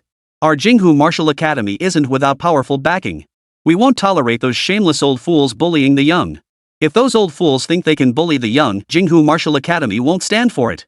Chen Jing felt a wave of warmth wash over him as he heard these words. Without knowing the full story, Jinghu Martial Academy was standing firmly behind him, confronting the Yi family, a clan boasting a 9th-rank powerhouse. Though he understood his own circumstances, the academy members did not. To them, he was simply a gifted, powerful student with no background. Yet they were still willing to take the enormous risk of offending the Yi family, who might possess 2 9th-rank powerhouses. Such devotion deeply moved Chen Jing, further strengthening his sense of belonging to Jinghu Martial Academy. He once again felt fortunate for choosing Jinghu over Yendu. Facing Zhang Zhang's solemn yet commanding words, laced with genuine concern, Chen Jing flashed a carefree grin. Gu Zhe and the others standing nearby listened in silent admiration. Truly, Jinghu Academy was exceptional. Had their own martial academies faced such a situation, they might not have been willing to offer such wholehearted protection. The middle-aged man beside them, however, felt a pang of unease upon hearing Chen Jing's response. Then, upon hearing Zhang Zheng's commanding declaration, he muttered helplessly. "Hey, old Zhang, don't stir up trouble. It hasn't come to that yet, has it?" A prodigy like young friend Chen Jing, the military wouldn't let anything happen to him. He's the future of the great Xia kingdom. Chen Jing, what did you mean when you said dead just now? Enough. Come with me first. We'll discuss the details of this incident later. He had come specifically to resolve this matter. All right. Chen Jing agreed readily. Inside a spacious office, Chen Jing, Zhang Zhenghe, and the middle-aged man sat on the sofa while the others had dispersed. The whole thing started when Yi Chenxian, acting on investigative leads, believed I had killed his sister. He then had someone wait outside my door for 3 months, ready to kill me and avenge his sister. But I accidentally went a bit too far and killed him. Then the 8th-tier psychic protecting him, Yi Wuya, went berserk and started hunting me down to avenge his young master. Then, 2 similarly powerful individuals clashed naturally. It spiraled out of control. I accidentally killed Yi Wuya too. The middle-aged man, Chang Hong, served as the military deputy commander of the Lin Hai base. After hearing Chen Jing's account, his heart trembled. So you're saying Yi Chenxian, the young master of the Yi family, is dead, and his protector, the 8th-tier psionicist Yi Wuya, is also dead? Yes. Chen Jing glanced at Chang Hong. Wasn't that obvious? What about the bodies? Gone. Reduced to ashes. Chang Heng's face betrayed an uncontrollable flicker of disbelief. The situation had indeed reached a point of no return. He could already imagine how furious Yi Yihe, the head of the Yi family, would be upon emerging from seclusion. If he truly broke through to the 9th tier, no one would be able to stop him.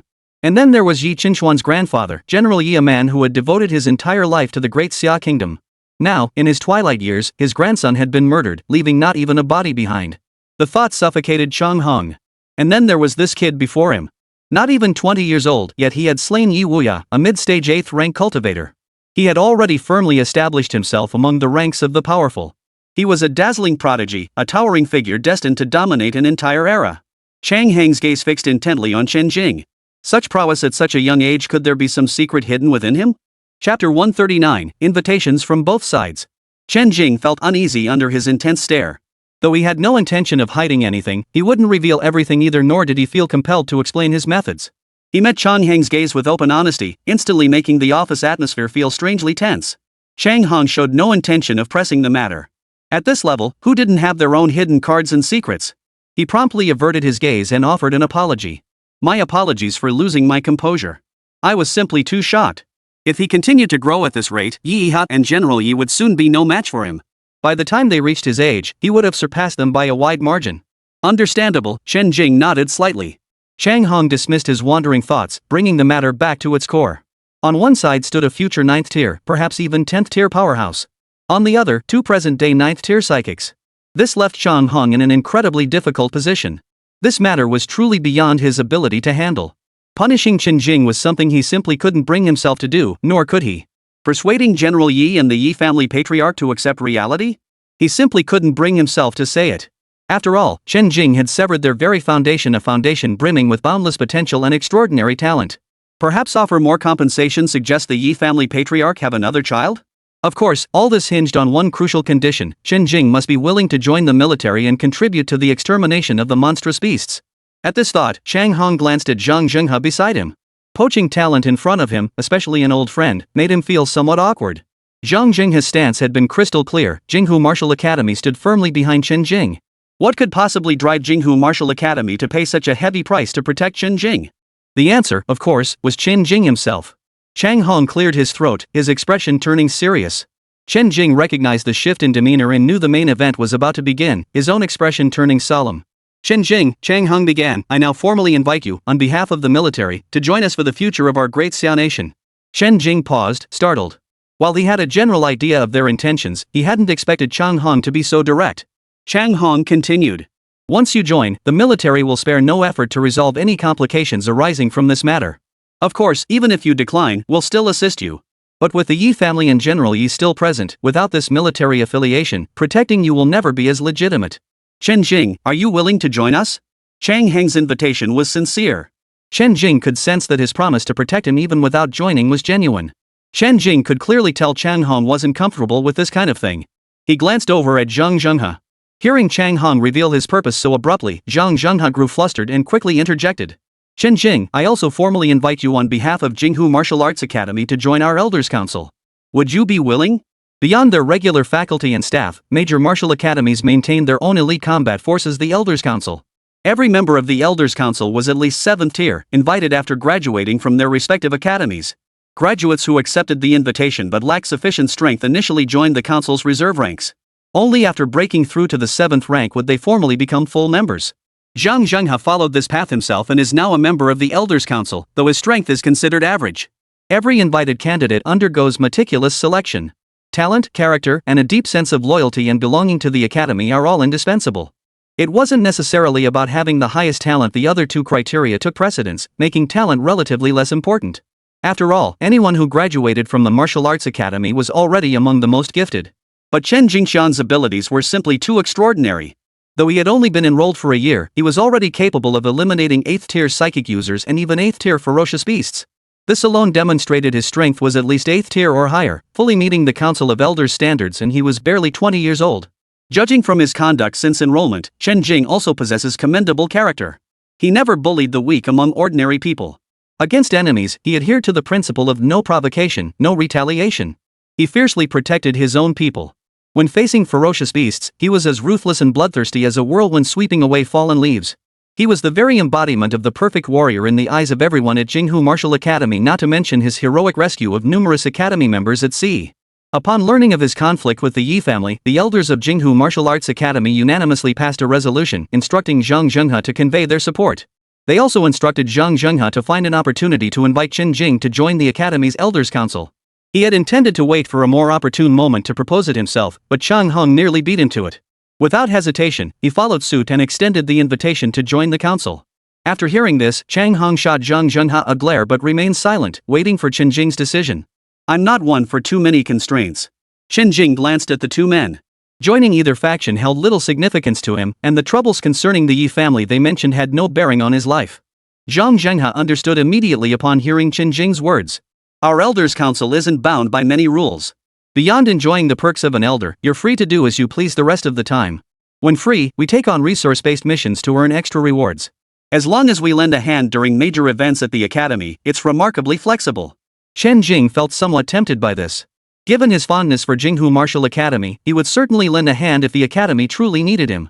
As for the quests, he could take them if he wanted, and no one would pressure him if he didn't. Joining seemed like no big deal. Seeing Chen Jing seemed intrigued by Zhang Zhenghe's offer, Chang Hong quickly outlined his own terms.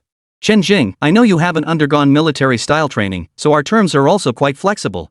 By joining us, you'll receive all the benefits you're entitled to, and we won't impose excessive demands. We have only one mission for you, slaying ferocious beasts. Your deep-seated hatred for them shows me that killing them is what you enjoy most. As the military, we have access to more cultivation resources and more information on ferocious beasts.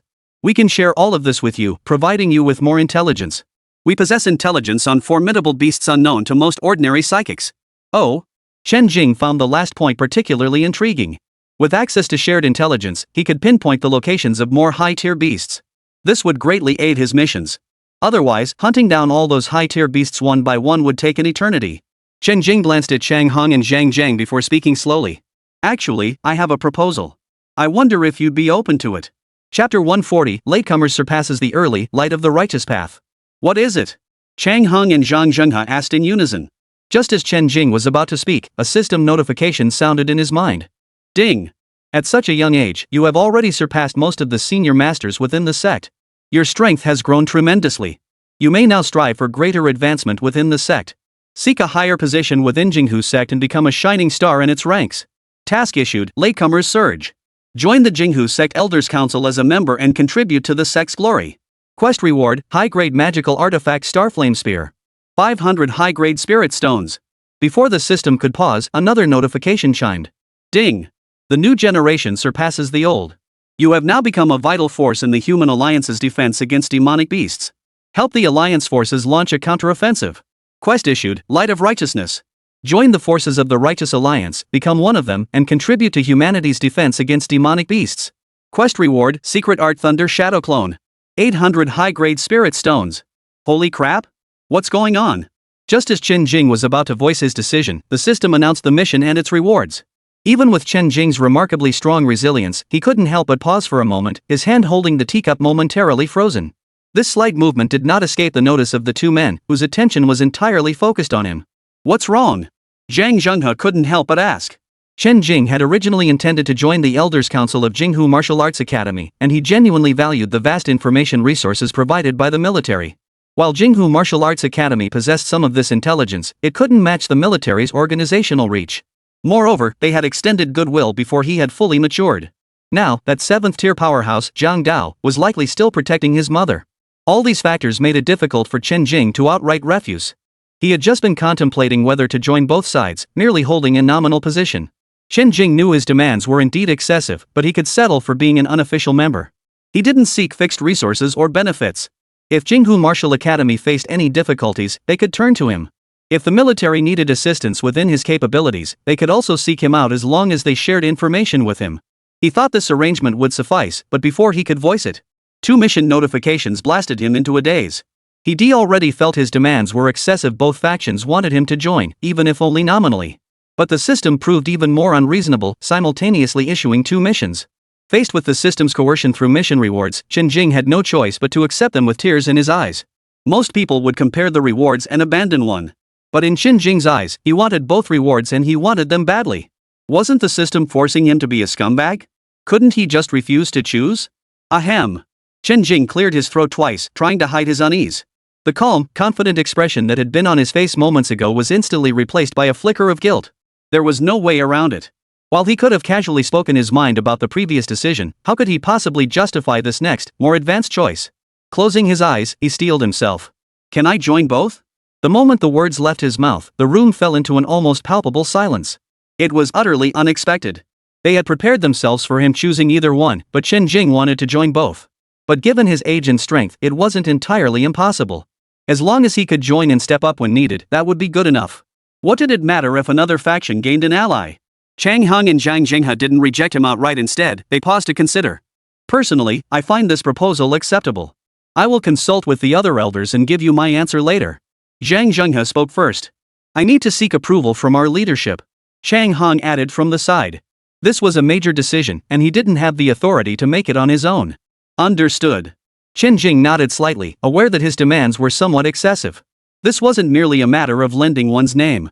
To consume vast resources while half one's heart and soul belonged to another faction, few could endure such a burden. Both men left the office and sought out quiet corners to contact their superiors for consultation. Unexpected. Very unexpected. The high-ranking officials of both factions were stunned by Chen Jing's proposal. After deliberation, they both agreed to his suggestion. Given his capabilities, he deserved the corresponding treatment. Such talent was an absolute treasure to humanity. Joining both factions simultaneously was something they could accept. Both leaders subsequently returned to the office and informed Chen Jing that his proposal had been approved. This meant Chen Jing was now affiliated with both factions simultaneously. After Chang Heng and Zhang Zhenghe made some adjustments on their smart bracelets, Chen Jing soon received an invitation request, awaiting only his confirmation. With a light tap of his finger, Chen Jing formally joined both the Elders Council of Jinghu Martial Academy and the military organization of the Great Xia Kingdom, becoming a member of both. Ding! Congratulations, host, on completing the task catching up. You have successfully joined the Jinghu Sect Elders Council and received the reward, Starflame Spear. 500 high-grade spirit stones. Ding! Congratulations, host, on completing the task Light of the Righteous Path and successfully joining the Righteous Path Alliance. Reward, Thunder Shadow Clone. 800 high-grade spirit stones. 2 delightful system notification tones sounded one after the other. Chen Jing had no idea how the others felt at that moment, but he knew exactly how exhilarated he was. He couldn't wait to return and inspect his rewards. Ha ha ha.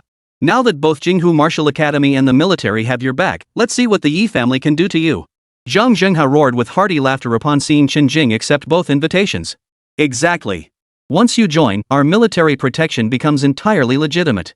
From now on, you can focus on your own affairs without worrying about the Yi family causing trouble." Chang Heng's smile was equally evident. Chen Jing offered a faint smile but remained silent.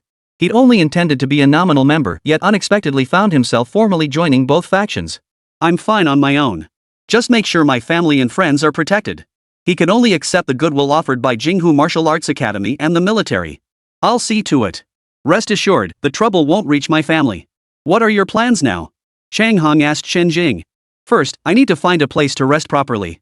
After drifting around for months, my legs feel like jelly." Since becoming colleagues, Chen Jing had grown increasingly easygoing and relaxed around them. "Now that things are settled, there's no reason for me to stay here. I'll head back first." "Don't go, old Zhang. Come hang out here more often."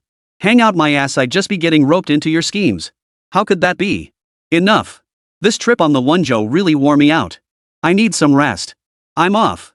After bidding farewell, Zhang Zhenghe prepared to return to Jinghu, while Chang Han went back to his own affairs. Chen Jing also left the military base's office building. Here, life remained peaceful and serene. Little did anyone expect that a single video would completely ignite the entire psychic community. Chapter 141, Starflame Gun, Clone Formation. The world is never short of spectators, nor of those who relish a good spectacle. Ever since the psychic squad began staking out Chen Jing, nosy psychics had secretly recorded videos. From the instant kill of Yi Qinxian to the crushing defeat of an 8th-tier powerhouse, Chen Jing's fame skyrocketed as expected. This full-length recording proved even more explosive than the earlier, limited circulation footage of his fierce battle against the ferocious beast. Clashes between powerhouses drew far more attention than battles between humans and ferocious beasts. Jinghu Martial Academy's prodigy breaks through to the 8th tier? The death of the Yi family heir? An 8th-tier psionicist utterly crushed in a battle against a junior? Each headline was more explosive than the last, drawing the attention of countless people. News of the battle spread immediately after it ended, its reach and impact so vast that suppressing it proved nearly impossible. Jinghu Martial Arts Academy's prodigy broke through to the 8th tier? Are you kidding me? That freshman who's barely been enrolled a year? Check the footage. That elder was clearly mid-8th rank caliber, yet he fell to Chen Jing. What do you think? Yi Qinxian was the most gifted and powerful young talent in the Yi family. He was killed? The Yi family head is going to lose his mind. That kid was way too reckless. A lesson would have sufficed, but he went and killed him. This is bad news. Finished? Not a chance. A super genius like that, an 8th-tier powerhouse before 20, the nation will fight tooth and nail to protect the future of our great Xia kingdom. Exactly. What did Chen Jing do wrong? Yi Qinxian was the one shouting for blood. Chen Jing was just defending himself. Who knew he'd be so weak? Killing their heir is bad enough, but taking out their 8th-tier powerhouse? What a waste. They should have just sent him to hunt beasts, putting resources to good use. The incident spread farther than Chen Jing had imagined. Even Zhong Zhengling and Zhang Yang, who were training at the distant Jinghu Martial Academy, called to check on him. Lan Xingyao also called to express her concern. Brother Jing, let me know if you need anything. Chen Jing responded to each friend's concern, assuring them he had joined the military and that Jinghu Martial Arts Academy would stand by him. There was no need to worry about the Yi family harassing him. They naturally believed Chen Jing's words, though they knew that even with exceptional talent and formidable strength, one might not necessarily be able to stand against the power of a top-tier family. But when talent and strength reach a certain level, even the most powerful clans can't do anything about it. Inside the hotel room, Chen Jing raised his hand and retrieved the reward for this mission. A high-grade spirit treasure, the Starflame Spear, and the secret technique Thunder Shadow Clone, a spear and a jade slip. Chen Jing held the spear horizontally before him, examining it closely.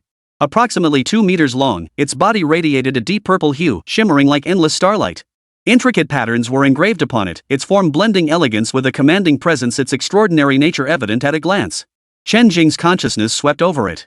This Starflame Spear was primarily forged from a peculiar ore containing boundless fiery power and the force of stellar thunder, using the essence of heaven and earth as a catalyst and incorporating numerous rare minerals.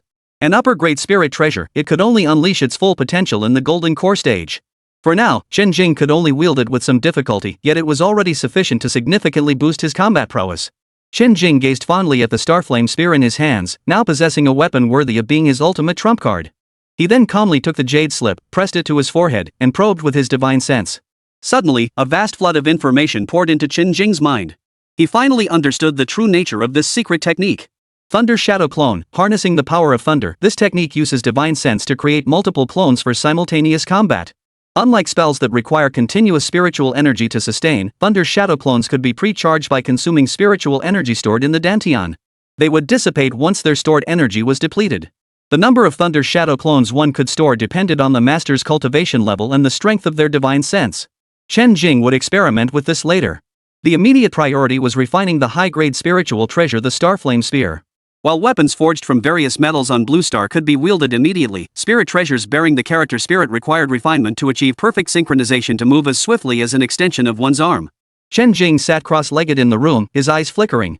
He tossed the spear into the air, formed hand seals with both hands, and unleashed the accompanying refinement technique. Spiritual energy traced a peculiar symbol through the air. Once formed, Chen Jing stamped it into the spear. Instantly, the Stardust-streaked weapon seemed to come alive, emitting a resonant hum. The spear gifted by the system naturally lacked the resistance inherent in artifacts that had once belonged to masters. Watching the spear's reaction, Chen Jing continued forming hand seals while enveloping the spear with his divine sense and spiritual energy, imprinting his soul mark upon it. After imprinting one symbol, he did not pause, swiftly forming one after another. As time passed, the aura radiating from the spear grew increasingly bright. A dazzling flash of light erupted, then all the brilliance retracted into the spear's body.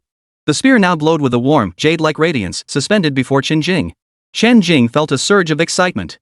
After carefully caressing it, he stored it within his dantian. A high-grade spiritual treasure truly formidable. The ritual alone had drained most of Chen Jing's spiritual energy. After completing the ritual, he sat in meditation to rest. He then immediately began studying the Thunder Shadow clone. If he could store it in his dantian beforehand and release it during battle, it would be like having another Chen Jing. In critical moments, it would undoubtedly prove invaluable. As dawn broke, morning sunlight streamed through the window. Chen Jing remained immersed in practicing the clone technique, nearing the successful formation of his first clone. With the final hand seal struck, a figure formed from condensed thunder completely materialized, now standing a meter away from Chen Jing. Chen Jing slowly exhaled a breath of stale air. Even with the heightened spiritual awareness from consuming the colorful soul essence, he felt utterly drained, both physically and mentally. He rose to his feet and approached the figure. The blue-purple thunder-formed humanoid was identical in form to Chen Jing himself. Yet it was composed entirely of spiritual energy, possessing the ethereal quality of a light projection. Even the clothes on Chen Jing's body had materialized. Chen Jing looked at the thunderous figure and spoke. The strength of a clone mirrors the caster's own power at a 1-to-1 ratio, while the number of clones possible is determined by the caster's soul essence strength. With my current soul strength, I can only manifest one such clone. Still, this is sufficient. Any more would be uncontrollable and impossible to form. Chen Jing nodded slightly, raised his hand to cast a spell, and stored the thunder clone within his dantian.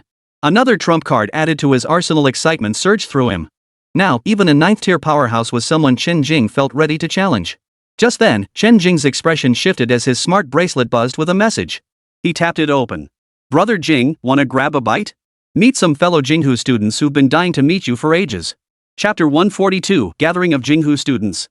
The message came from Su Han, who was staying at the same hotel. After yesterday's battle ended, when Chen Jing left with Chang Heng and Zhang Zhenhe, Su Han hadn't departed alone but waited outside for him. After Chen Jing left the office building, Su Han contacted him, and the two found a hotel to check into together. After a good night's rest, Su Han came to ask Chen Jing. Chen Jing, who had intended to get to know more people from Jinghu Martial Arts Academy, readily agreed. Since his last visit to the Linhai base, Chen Jing had departed in haste and hadn't had a proper chance to explore. Su Han took Chen Jing for a stroll outside before leading him to the agreed-upon gathering spot. Will Chen Jing really show up later? Su Han said he'd come with him. What should I do?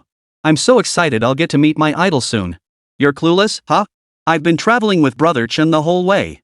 Did he really kill that 8th-tier Yi family psychic yesterday? You think that's fake? How can he be that strong? He must be a freak of nature. What tier do you think Brother Chen is?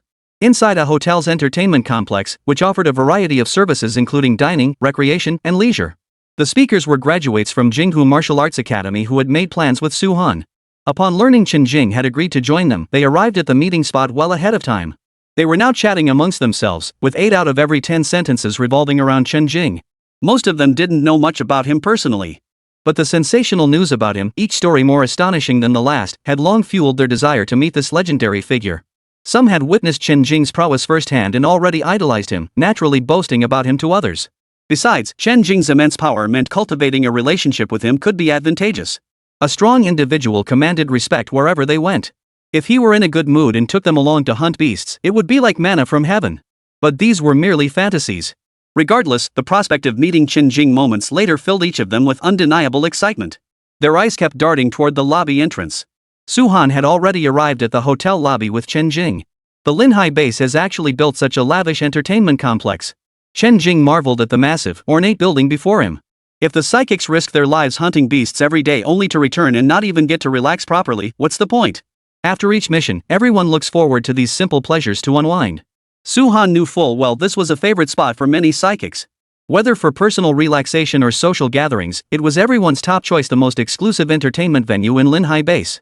Of course, only those with considerable power and resources could afford to come here. More frugal individuals opted for slightly less exclusive venues. As for Su-han's group of friends, each was a prodigy of Jinghu Martial Arts Academy. Their strength as graduates was more than sufficient. Naturally, they chose the largest entertainment venue in the Linhai Base. Let's go. They're all on the 10th floor. We've reserved the entire floor, so no one else will disturb us. Chen Jing nodded. He was now famous throughout the entire Linhai Base, drawing occasional stares from onlookers as they walked. Fortunately, most people maintained their composure and didn't rudely rush up to him. Of course, this was partly due to the videos showcasing Chen Jing's formidable strength. While he couldn't kill anyone publicly here, if he got beaten up, he'd just have to swallow his pride and take it. If he was going up for leisure, he didn't want people's eyes constantly on him, ruining his enjoyment. The moment Chen Jing and Su-han stepped through the lobby entrance, the entire space fell silent. Surveying the entire space, Chen Jing couldn't help but marvel at the sheer extravagance of the crowd. In a hotel lobby spanning hundreds of square meters, only 12 people were present. Adding Chen Jing and Su-han brought the total to just 14. Chen Jing knew that although the number seemed small, these were undoubtedly the most outstanding graduates of Jinghu Martial Arts Academy. Only they possessed the means to indulge in such extravagance. After the initial quiet, the crowd erupted into a frenzy, surging forward to greet Chen Jing and Su-han and introduce themselves. After going through each introduction, Chen Jing gained some understanding of the people before him. Lin Song and Lan Jian, who had ranked among the top on the glory list back then, were both present. Though Chen Jing had only glanced at the list, he had memorized every name firmly. Among this group, Chen Jing also spotted a familiar face.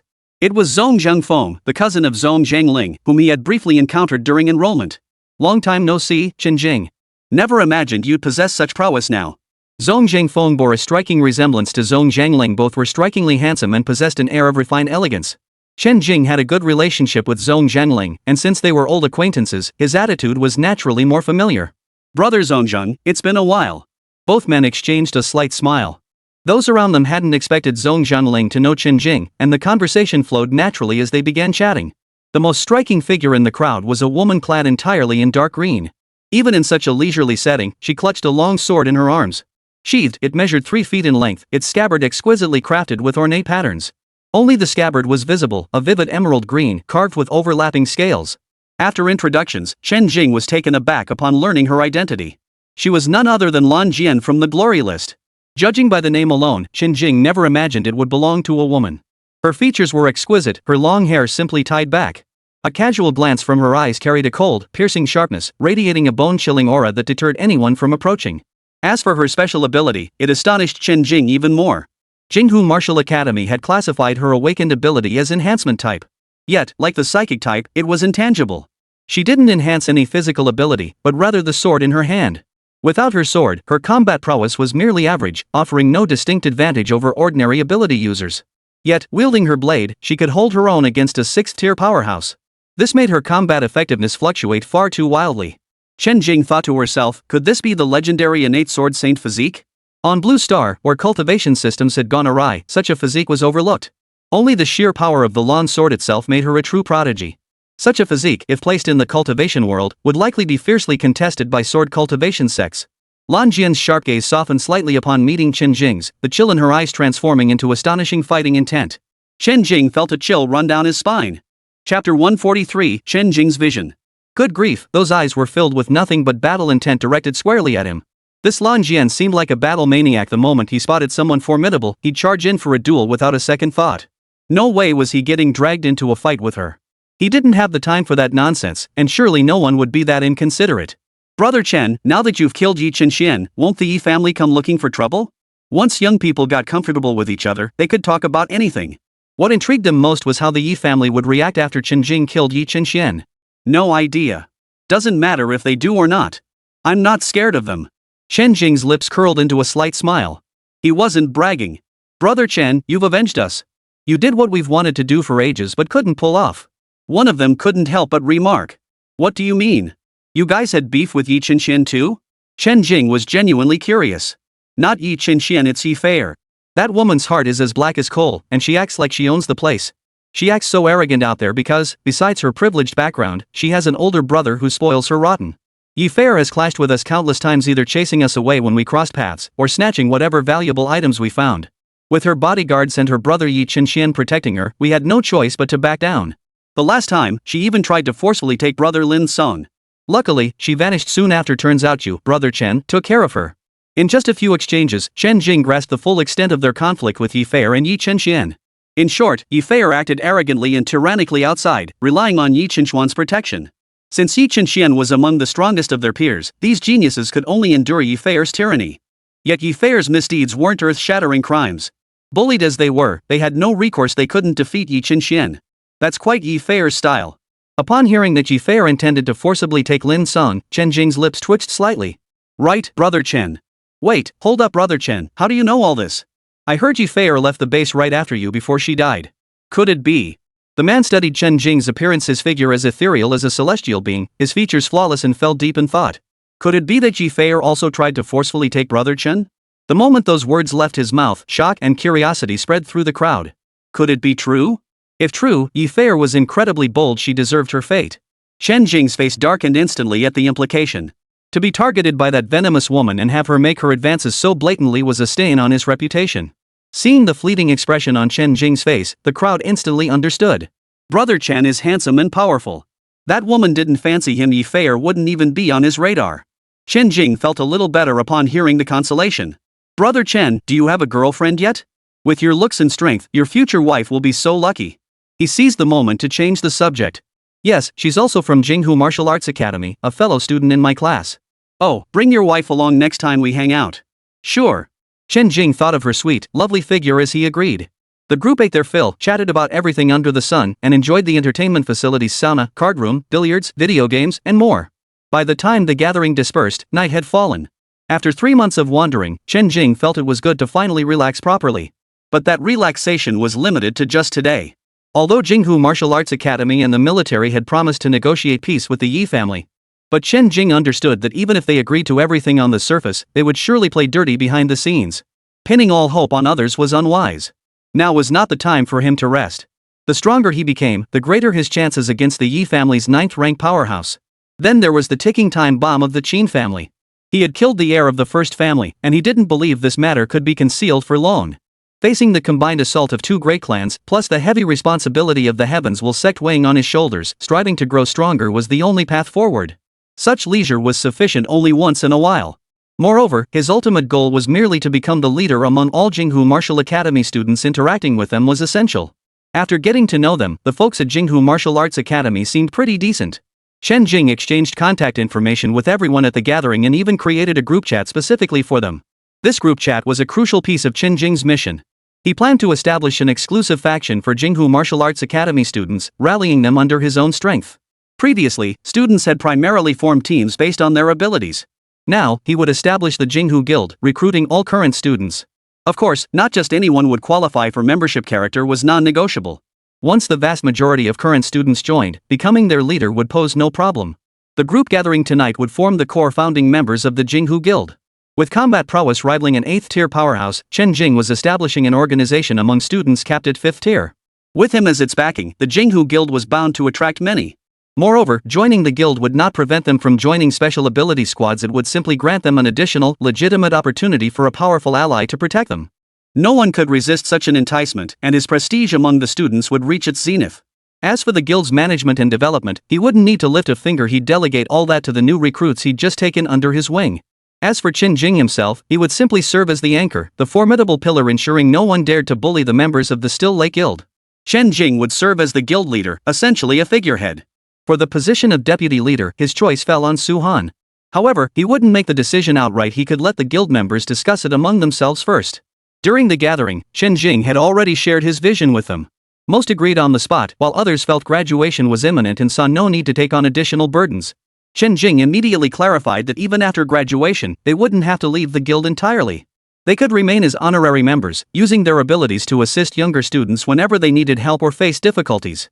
He also assured them that as guild leader, he wouldn't stand idly by if any member faced insurmountable difficulties. Chen Jing reiterated that the guild's founding purpose was to foster mutual support among all Jinghu Martial Arts Academy students outside the academy, without being bogged down by excessive rules and regulations. This aligns with the words every teacher would impart to students before their journey. These words instantly stirred deep longing in everyone present. After all, having such a powerful figure standing behind them at all times was an opportunity most could only dream of. Thus, every single person present chose to join the Stillwater Guild. Chapter 144: The Founding of the Still Lake Guild. As night fell, establishing a guild was no simple task to complete overnight. Guild planning, rules and regulations, benefits and perks, all these terms had to be discussed one by one. After bidding farewell to Chen Jing and the others, everyone returned to their respective residences. Yet, even back home, the excitement didn't subside. The group chat buzzed incessantly as members passionately debated who should become the vice president. Chen Jing immediately activated his Do Not Disturb setting, focusing solely on his cultivation practice while letting the group debate amongst themselves. The next day, when Chen Jing opened the group chat, he froze at the overwhelming number of messages before clicking to close it. Fortunately, Su Han eventually sent the outcome of their discussions privately to Chen Jing. Just as Chen Jing had hoped, the vice president position went to Su Han. Chen Jing was quite satisfied everyone had good judgment. With a sweeping gesture, Chen Jing delegated all matters concerning the guild's establishment to Su Han and the others. He would only need to conduct a final review to ensure everything was in order. With the makeshift framework now in place, it was time for Chen Jing to formally apply to Jinghu Martial Arts Academy to give the guild a more legitimate status. Zhang Zhenghe was an ideal contact for this. Since he had returned to Jinghu yesterday, Chen Jing planned to enlist his help. The proposal for establishing the guild should pose no problems. With that in mind, Chen Jing sent his proposal to Zhang Zhenghe, requesting Elder Zhang to make the necessary arrangements upon his return. As Jinghu Martial Arts Academy's first major guild, it needed to have some class, nothing as crude and simplistic as the psionic squad. He wanted the Jinghu authorities to create a unique guild interface exclusively for them. Members joining the Jinghu Guild would have a dedicated guild page on the Academy's intranet, showcasing guild-related content. They also needed specially designed badges, and even official guild uniforms weren't out of the question. In short, everything had to be official, formal, and authoritative. Zhang Zheng readily agreed. Chen Jing's vision was commendable, and establishing the guild itself was a positive development.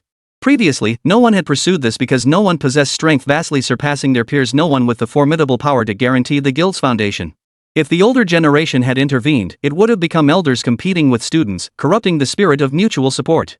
Now that Chen Jing had proposed this idea, wanting to serve as a backing for the younger generation, the people at Jinghu Martial Arts Academy would surely be delighted. After all, they're all young people, still years away from graduation. Legitimately backing fellow disciples is something no one could fault. Zhang Zhenghe immediately sought out the headmaster of Jinghu Martial Arts Academy and several administrators. As Zhang Zhenghe had anticipated, they welcomed the idea enthusiastically. This would give Jinghu Martial Arts Academy's students far greater confidence when venturing outside the academy. They promptly agreed to Chen Jing's proposal and pledged their full support. The formalities for granting special privileges proved more complicated than Chen Jing had anticipated. Yet the perpetually busy principal and senior administrators cleared every hurdle, ensuring the matter was smoothly resolved. Chen Jing was now their prized asset. Who would be foolish enough to obstruct him when he wanted to do something beneficial for the academy? After stepping out of an office building, Zhang Zhenghe activated the virtual screen on his smart bracelet and located Chen Jing's number to initiate a call. The call connected quickly, and Chen Jing's striking face soon appeared on the projection screen. Chen Jing was taken aback by Zhang Zhenghe's sudden call. This fast? Elder Zhang, how did it go? Chen Jing's captivating face instantly broke into a broad smile. No problem. It's all taken care of. The principal and the others are thrilled to hear the news. This is a great thing for the school. Everything's been arranged here. The paperwork's complete. We've given you a dedicated blank page and granted you full configuration permissions. You can set it up however you like. You can also delegate these permissions to 2 other people. Zhang Zhenghe was also eagerly anticipating the establishment of the Jinghu Guild, delighted that the task entrusted to him by Chen Jing had been successfully completed. You wouldn't believe at the moment I proposed your idea, the principal and the others agreed immediately. They started processing the paperwork right away. Every leader along the way signed off faster than the last. I've never seen a process go this smoothly in my entire life. Finally, Zhang Zhenghe couldn't help but express his admiration. Thank you for your help, Elder Zhang. Next time I'm back, I'll treat you to a meal. No problem, no problem. Definitely when you return. After disconnecting from Zhang Zhenghe, Chen Jing opened his smart bracelet to check the notifications. Just as Zhang Zhenghe had said, while they were still on the call, the official document from Jinghu Martial Arts Academy had already been sent to Chen Jing's account. Approval had been granted for Chen Jing to establish the Jinghu Guild, facilitating mutual assistance among alumni. Next was the dedicated page on the campus website. Clicking through revealed a blank canvas. In large characters, it read, "Apply to establish a guild." Clicking the words brought up a guild application window. For the guild name, he chose the plain and simple Jinghu Guild. In the guild leader field, he entered Chen Jing and his student ID number. For the vice leader, he entered Su-han's details. After filling in the details, Chen Jing clicked submit. The process was swift. Within moments, a message popped up confirming the successful establishment. The screen transformed into the most basic bulletin board page, a blank canvas waiting for Chen Jing to design and fill it himself. In one corner, a small design button appeared, ready for operation with a single click. Chen Jing personally selected his preferred category names. The members section was renamed Hall of Heroes. Clicking it revealed only two names, President Chen Jing and Vice President Su-han. After pondering, Chen Jing added a new section called Treasure Pavilion. This would house rare treasures he deemed unworthy of keeping, available as member perks exchangeable for contribution points. After that, he left it be. He had done all he could, the rest was up to Su-han. Su-han's name appeared on the Hall of Heroes page, confirming he had received and accepted the membership invitation. Chen Jing granted Su-han full administrative access to the page before initiating a video call. The call connected almost instantly, revealing that Su-han was also monitoring his smart bracelet. The virtual screen connected, and Chen Jing was startled. Whoa! Where Su-han's figure should have been alone, the screen instead showed a group of people. All 12 people from yesterday's gathering were there, every single one of them. They were all wide awake, staring intently at Chen Jing through the screen. "You're all here?" Chen Jing quickly recovered and asked. "Yeah, boss. We got so hyped talking last night we couldn't sleep. Figured we'd just get up and come find Su-han. It's way more fun to chat face to face. Boss, I saw Brother Han's guild interface. Hurry up and add us too. We want in." Chapter 145, The Wrath of Yiha.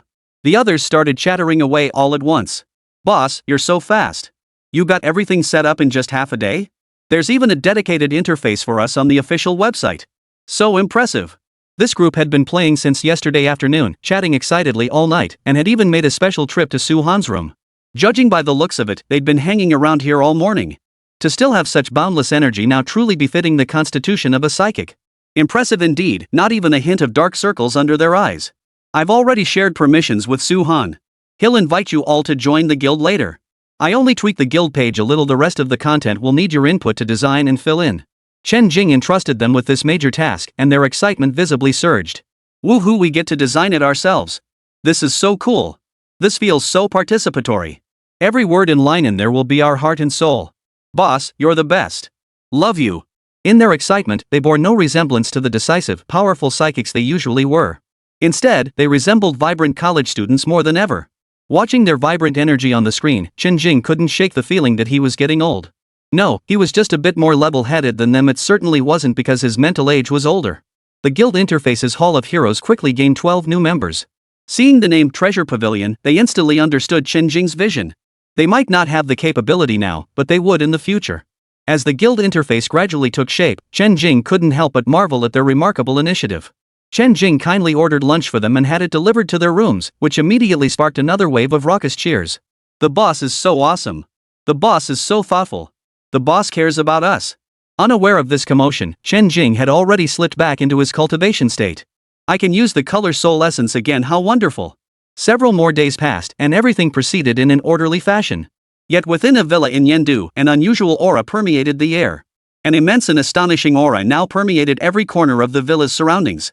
Ordinary staff unable to withstand it had long since evacuated. Only a handful of key personnel remained guarding the perimeter, each wearing expressions of pride and excitement. The source of this astonishing aura was none other than Yiha, the head of the Yi family. Those in the know understood this signaled Yiha's imminent breakthrough to the 9th tier. The location had long been under close surveillance by many. Yet the Yi family members paid it no mind, unconcerned about any potential disruptions. For within the villa resided another 9th-rank powerhouse, Yiha's father, Yi Siyun. As one of the elder generation of 9th-tier powerhouses in the Great Xia Kingdom, he was now frail and aged, his vitality waning and combat prowess diminished. Yet he still poured every ounce of strength into safeguarding the kingdom's territory. Yi Siyun, a man whose life had been spent in battle, now sat solemnly on the living room sofa, silently guarding his son as he broke through in the cultivation chamber. His naturally imposing face bore the satisfaction of Yiha's breakthrough to the 9th rank, followed by a flash of sorrow and regret. He grieved over burying his children before his time, having lost both his grandson and granddaughter. He also regretted neglecting the children's upbringing, allowing them to be spoiled rotten by their father. They had committed so many acts of tyranny and injustice, yet no one had ever guided or disciplined them. Ultimately, they provoke those they should never have provoked, leading to their untimely deaths at such a young age. Yi Xiyun recalled the commander's words, for the future of the great Xia nation, he must bury his grief deep within and let his hatred dissipate like the wind. He pondered how to face his own children. Not only must he let go of his hatred, but he also wanted the father of his grandchildren to do the same. Sitting on the sofa, Yi Xiyun let out a deep sigh. His already aged face looked even more lifeless. Time flew by, and soon that aura reached its peak, permeating the entire space and causing the temperature to rise. Boom! A violent wave swept through, the oppressive force at the villa's core reaching its absolute zenith, immense and overwhelming. After a long while, the aura slowly dissipated, retreating entirely.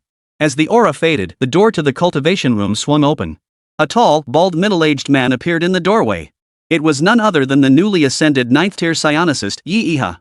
His face was rugged, his features fierce, bearing little resemblance to the dignified Yi Xiyun. Only upon closer inspection could one detect a faint similarity. Yi Iha immediately spotted his elderly father seated in the hall and strode quickly toward him.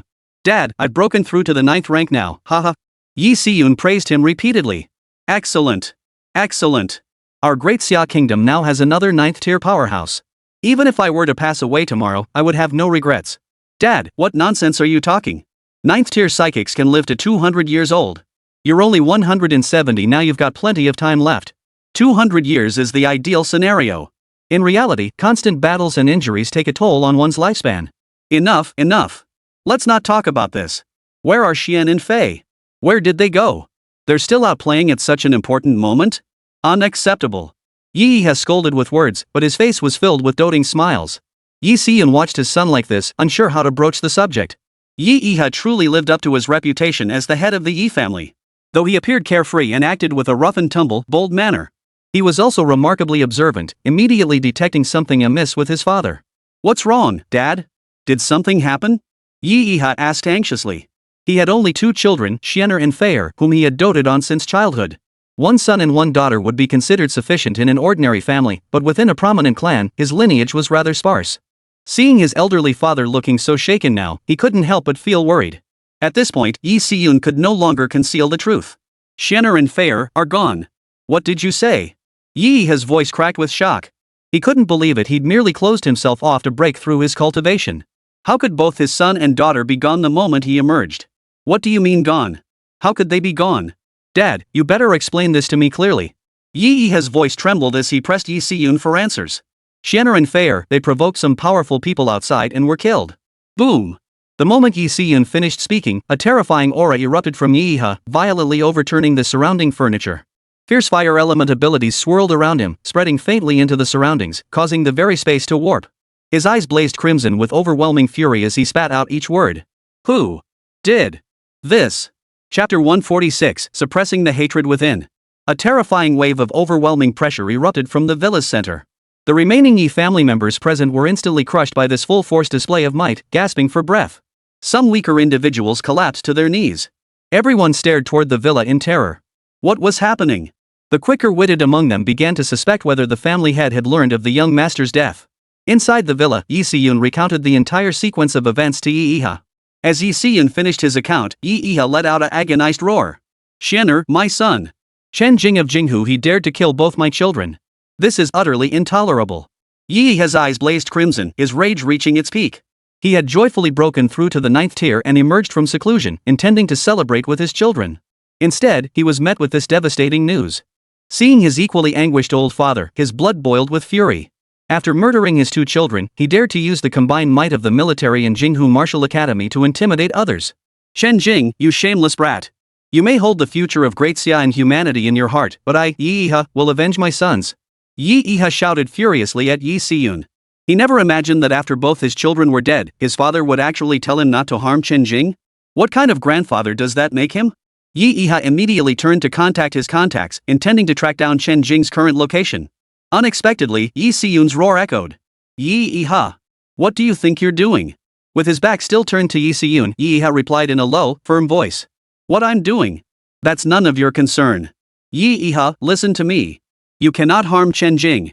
This isn't just my order, it's the military's directive. The commander issued a direct order, protect Chen Jing at all costs.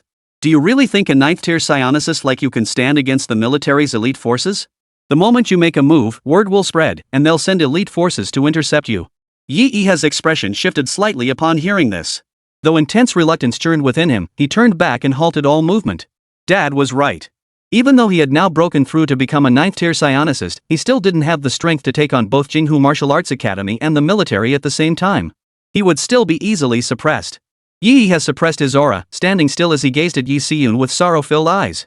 Yi Siyun observed his son's restraint, pausing to acknowledge that he would not act impulsively again. Yiha, you're still young. There will be more children. Our Yi family needs descendants. Yi Siyun fixed his gaze firmly on Yi Yiha. As for Chen Jing, we'll deal with that later. After hearing these words, Yi Yiha fell silent for a moment. I need some time alone. With that, Yi Yiha turned and went back to his room, locking himself inside. Dad was right.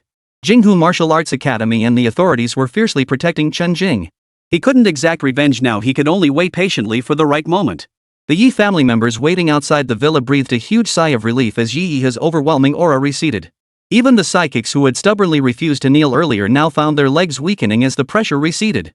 Those who had already fallen to their knees helped each other to their feet. What's going on? Was that overwhelming pressure just now a sign of anger? The head of the household didn't call us in, and he hasn't come out either. Does he know about the young master's situation? He must know. Otherwise, how could he be so furious? But why hasn't he made a move then? Who knows? The head of the family's father is inside too. At a distance neither too close nor too far from the villa, 3 figures stood, an elderly man and a middle-aged man. They were observing the villa's movements. Seems Yi Siyun has already persuaded his son. The middle-aged man's voice was low, a hint of a smile playing on his lips. Looks like we won't need to intervene. Just keep an eye on their movements from now on. The elderly man nodded slightly. We still need to be cautious, lest they strike in secret. As long as we give Chen Jing a little more time to grow, they won't stand a chance. Just get through this period smoothly. Whether they genuinely drop the matter or are putting on a show, it doesn't matter. You're right. The 2 figures lingered for a moment longer before departing. News of Yi Yiha's breakthrough to the 9th tier was promptly relayed by those monitoring the Yi family back to their respective factions. Qin family study. A tall figure sat upright at the head of the study. His features bore a striking resemblance to Qin Junyu, sharing 7 or 8 parts of his likeness, yet he appeared more mature, his eyes deep and piercing. His face was expressionless, yet without activating any special abilities, he radiated an intimidating aura. The middle-aged man was none other than Qin Junyu's father, Qin Jiejo. Below him, someone was reporting the latest crucial news. Yi Yiha has successfully broken through to the 9th tier. No action has been taken regarding Chen Jing's murder of his son and daughter. With pressure mounting from both the military and Jinghu Martial Arts Academy, it seems they plan to suppress the matter for now. Qin Jiejo spoke with understanding. With Yi Siyun around, he wouldn't let Yi Yiha act impulsively.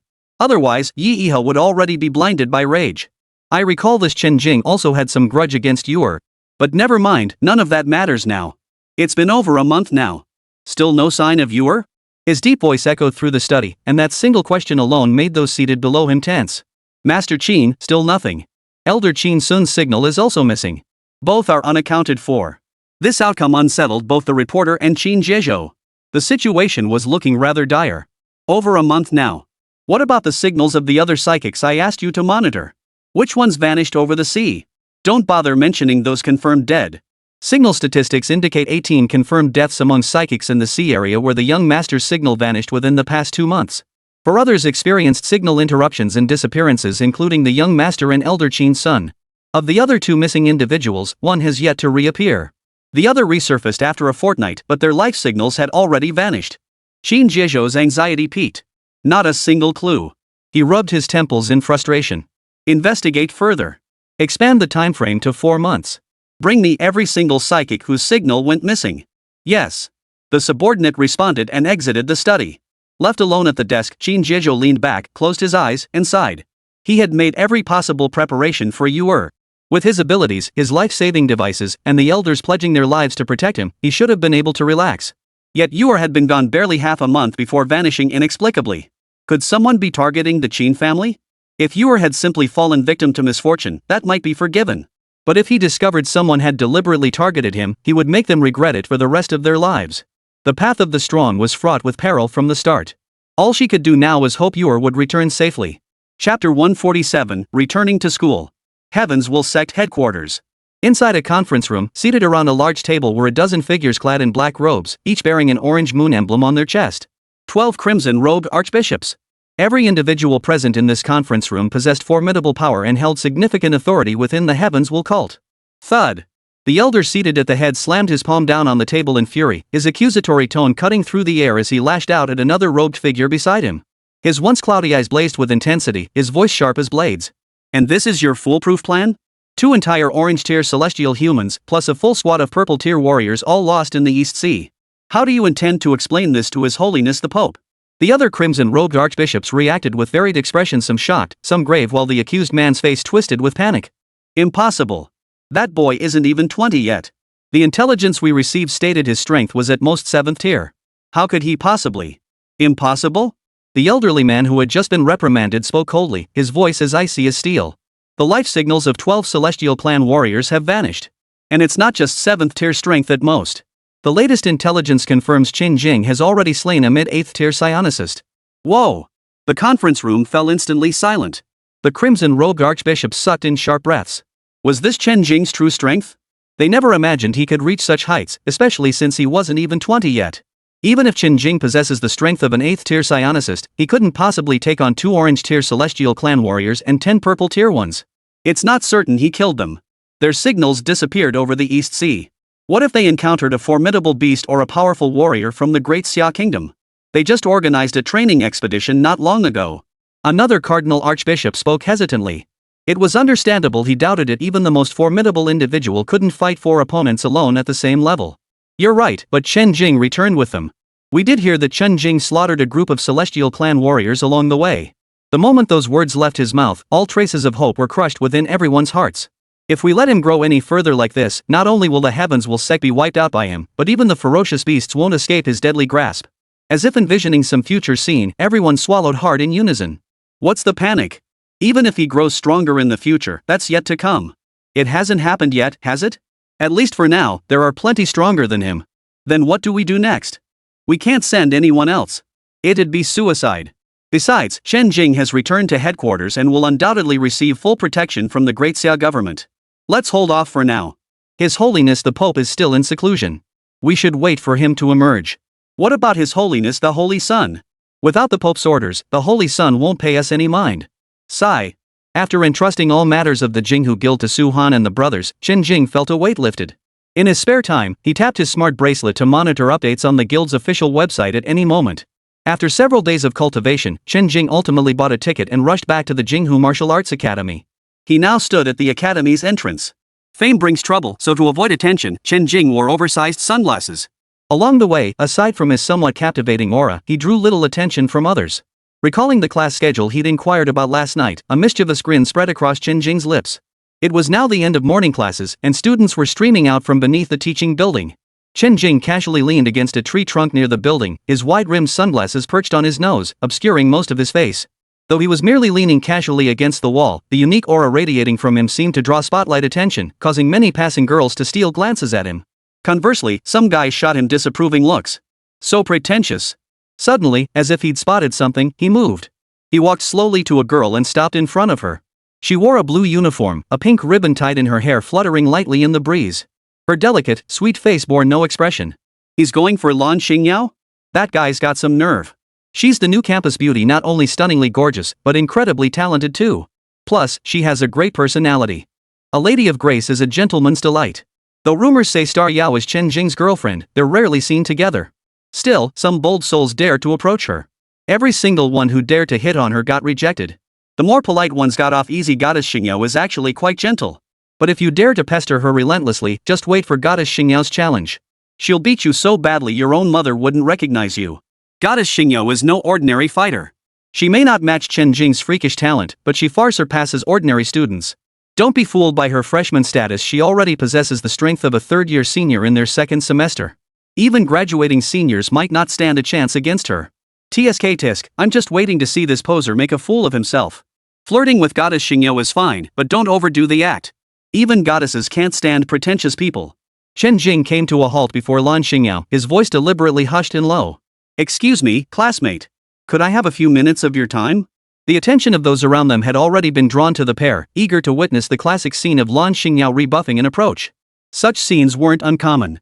But the next second, Lan Xingyao lifted her head, met his gaze for 2 seconds, and suddenly smiled softly. Sunlight fell on her face, dazzlingly bright. Sure, no problem.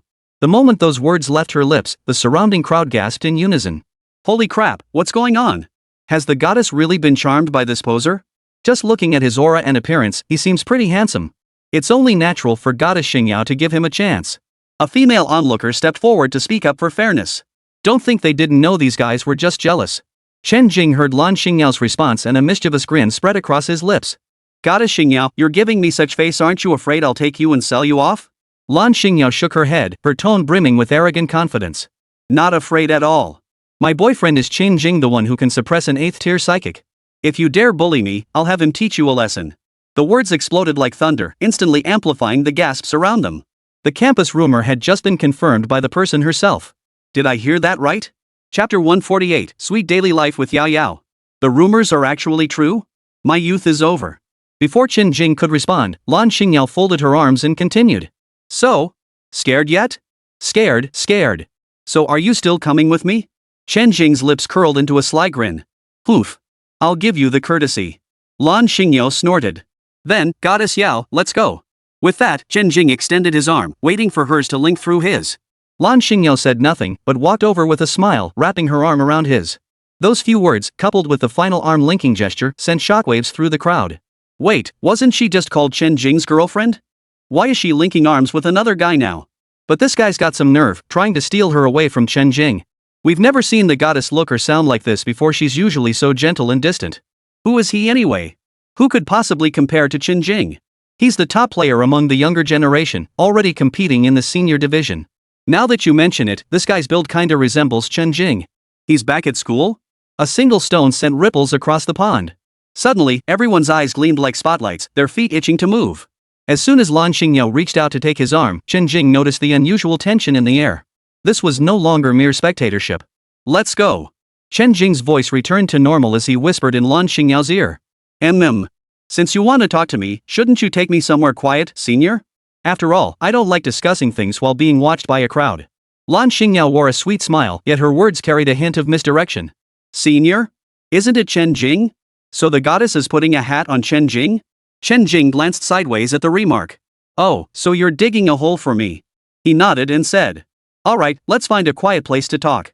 How about the drunken immortal pavilion? That sounds perfect. How did you know I was hungry, senior? Let's go. I trust your taste. Before Chen Jing could finish, Lan Xingyao cut him off with a cheerful smile. Chen Jing choked on his words, looking helplessly at the mischievous girl. Alright, let's go to Drunken Immortal Pavilion. But where exactly is Drunken Immortal Pavilion? I've never been there before, and I don't have any money on me. Could Goddess Yao treat me? Chen Jing led Lan Xingyao along as they walked and chatted. Some curious onlookers had already begun trailing behind them. Whether this man was Chen Jing or not, they all wanted to catch a glimpse of the spectacle. Is he trying to live off her again? The goddess is being foolish. Where exactly did big shot Chen Jing lose? But no matter how I look at him, he resembles Chen Jing. Check out that perfect physique, that chiseled jawline. If he's not Chen Jing, I'll never encounter a beast outside my door. Is that punishment or a reward? They were followed all the way to the school gate. Only when the two prepared to leave did it finally end. Disappointed, they headed to the cafeteria for lunch. No one was that thick-skinned they could only follow them this far. Any further, and they'd risk getting beaten up. I checked the map. Drunken Immortal Pavilion is a bit far. Driving there would take over half an hour. Should we take a cab? Chen Jing made a move to open the app. No need. I have a car here. Lan Xingyao smiled faintly beside him, retrieving a sleek silver-pink sports car from her spatial ring.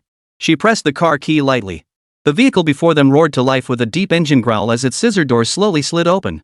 The car's pink and cool color stunned Chen Jing, and words of praise slipped out. That color is incredibly rare. It looks amazing, perfect for Yao Yao. Of course it is. I had it custom made just for me. Rich lady, hungry, food. Lan Xingyao giggled softly before guiding Chen Jing into the sports car. After setting the destination, the smart driving system started the engine and they were off. Chen Jing also took off his sunglasses at that moment. Brother Jing, why did you suddenly come back? I was just hanging around over there anyway, so I came back to see you. What? Didn't you miss me? I did. I missed you like crazy. I've been training really hard, so I should be able to go to the Linhai base soon. Oh, I started a guild. I'll add you right now. What position do you want? Chen Jing opened the guild interface on his wristband and sent an invitation to Lan Xingyao. What guild? Lan Xingyao asked curiously, peering at the virtual screen Chen Jing had displayed.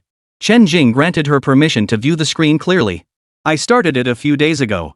I brought in a few people first, planning to invite you once they got things sorted out. They've already polished the interface pretty well. Now that I'm back, it's the perfect time to invite you to join. What position would you like? Wow, this is so cool. The exclusive Jinghu Guild's icy blue interface made Lan Xingyao's eyes sparkle. She quickly opened her smart bracelet and accepted the invitation. The Jinghu Guild page option appeared on her screen. Lan Xingyao tapped through the options while saying, "There are already over 100 members. Yeah, this is just the beginning. I bet they're only bringing in people they know for now. More promotion work will probably follow later."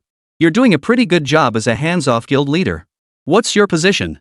I don't want to do any work either, just a nominal title will do. Just a figurehead? No handling affairs, just a nominal position. If you need help with anything, I'll do my best. You'd be getting the short end of the stick. If you know I'm losing out, treat me to a nice meal. Fine, I'll treat you. But take a look at my balance, don't let it get frozen. Lan Xingyao rolled her eyes at him. It was midday.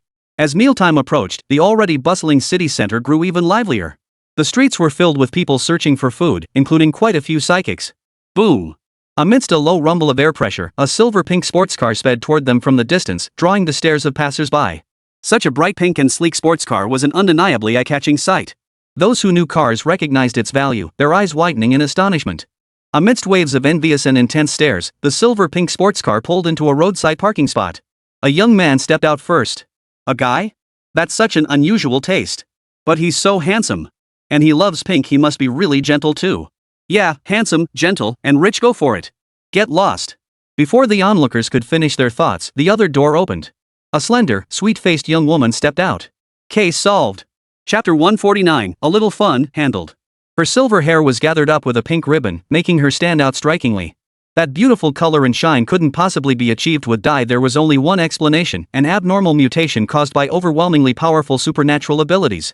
Glancing at her blue uniform, it suddenly dawned on him, wasn't that the uniform of Jinghu Martial Arts Academy? Whoa! What a gorgeous girl, and she's actually a student at Jinghu Martial Arts Academy. Looks like the pink sports car belongs to this girl. That guy's so handsome, did she just pick him up? Even if he is, it'd be worth it. She's gorgeous and powerful, he'd be lucky to be her sugar daddy. Maybe that guy is also a Jinghu Martial Arts Academy student, a powerful psychic. Probably. Look at his tall, straight posture and that ethereal aura, it's just so captivating. I've never seen anyone with that kind of presence before. They're such a perfect match, I wouldn't even dare think about stealing him away. From the moment they stepped out of the car, countless men and women shot them envious, jealous glances, yet not a single one dared to show the slightest hint of disrespect. The gifted psychics of Jinghu Martial Arts Academy, whether one or two, were not people they could afford to offend. Still, feasting one's eyes on them was a treat in itself. As for actually pursuing them? With such outstanding partners by their sides, only a fool would set their sights on anyone else. At that moment, at the drunken immortal pavilion, the pair stood before an antique-style tavern, its architecture simple yet elegant, adorned with obtunded eaves, bracket sets, and intricately carved beams and pillars. A massive golden sign hung above the entrance, bearing the three characters Drunken Immortal Pavilion in bold, flowing calligraphy. Bathed in sunlight, the golden sign shimmered, drawing keen attention. This was the most renowned restaurant in Jinghu, serving dishes primarily made from processed ferocious beast meat and cultivated mutant plants. Beyond their spiritual energy content, the dishes were exceptionally delicious, making them highly favored by psychic-powered individuals, though the prices were far from affordable. The higher the grade of ingredients, the steeper the price. Even the most affordable dishes were only within reach of well-off psychic users. Chen Jing had never dined at Drunken Immortal Pavilion before, though Lan Xingyao was a frequent visitor to similar establishments. As they entered the restaurant, exquisite lanterns hung from the ceiling, each adorned with auspicious patterns. Light filtered through the paper walls of the lanterns, casting a soft glow. Despite the lanterns, the atmosphere was far from dim. Instead, the entire hall was bathed in a romantic and warm glow. Antique tables and chairs stood throughout the room, exuding a faint woody fragrance. Bonsai arrangements in the corners added vitality and liveliness to the establishment. This made Chen Jing marvel. No matter the era, there will always be those who seek to enjoy life. The existence of this restaurant proved that while psychics fought ferocious beasts for survival, pursuing a better life was equally important. Numerous diners already occupied tables in the main hall. Spotting Chen Jing and his companion enter, a server promptly approached. "Welcome. May I ask if you'd like to dine here? Would you prefer the main dining area or a private room?" The server asked with a perfectly polished smile. "A private room for two, please." Lan Xingyao replied directly. "Certainly, please follow me." Chen Jing led Lan Xingyao and the waitress to a room bearing a wooden sign reading, "Small bridge, flowing water." A carved wooden door came into view. As soon as Chen Jing stepped inside, he was immersed in a scene reminiscent of a Jiangnan water town. At a glance, Chen Jing was utterly stunned by the scene. Inside the room was a small pond, its bottom paved with pebbles. A white marble bridge spanned the water, and stepping onto it revealed several ornamental red carp gliding by, creating delicate ripples on the surface. The dining area was hidden behind a folding screen painted with ink-wash landscapes of Jiangnan. The most exquisite touch was the window seat. Beyond it lay a miniature courtyard, exotic flowers and plants, a shallow stream, a small bridge, and weeping willows all coming together like a beautiful painting. No wonder Chen Jing was astonished. This was the heart of Jinghu City, where every inch of land was precious, yet such a luxurious dining suite had been created here. And hidden within the building was an open-air scenic spot. He had assumed the main hall's decor was already exquisite and extravagant, but the private rooms proved to be the true highlight.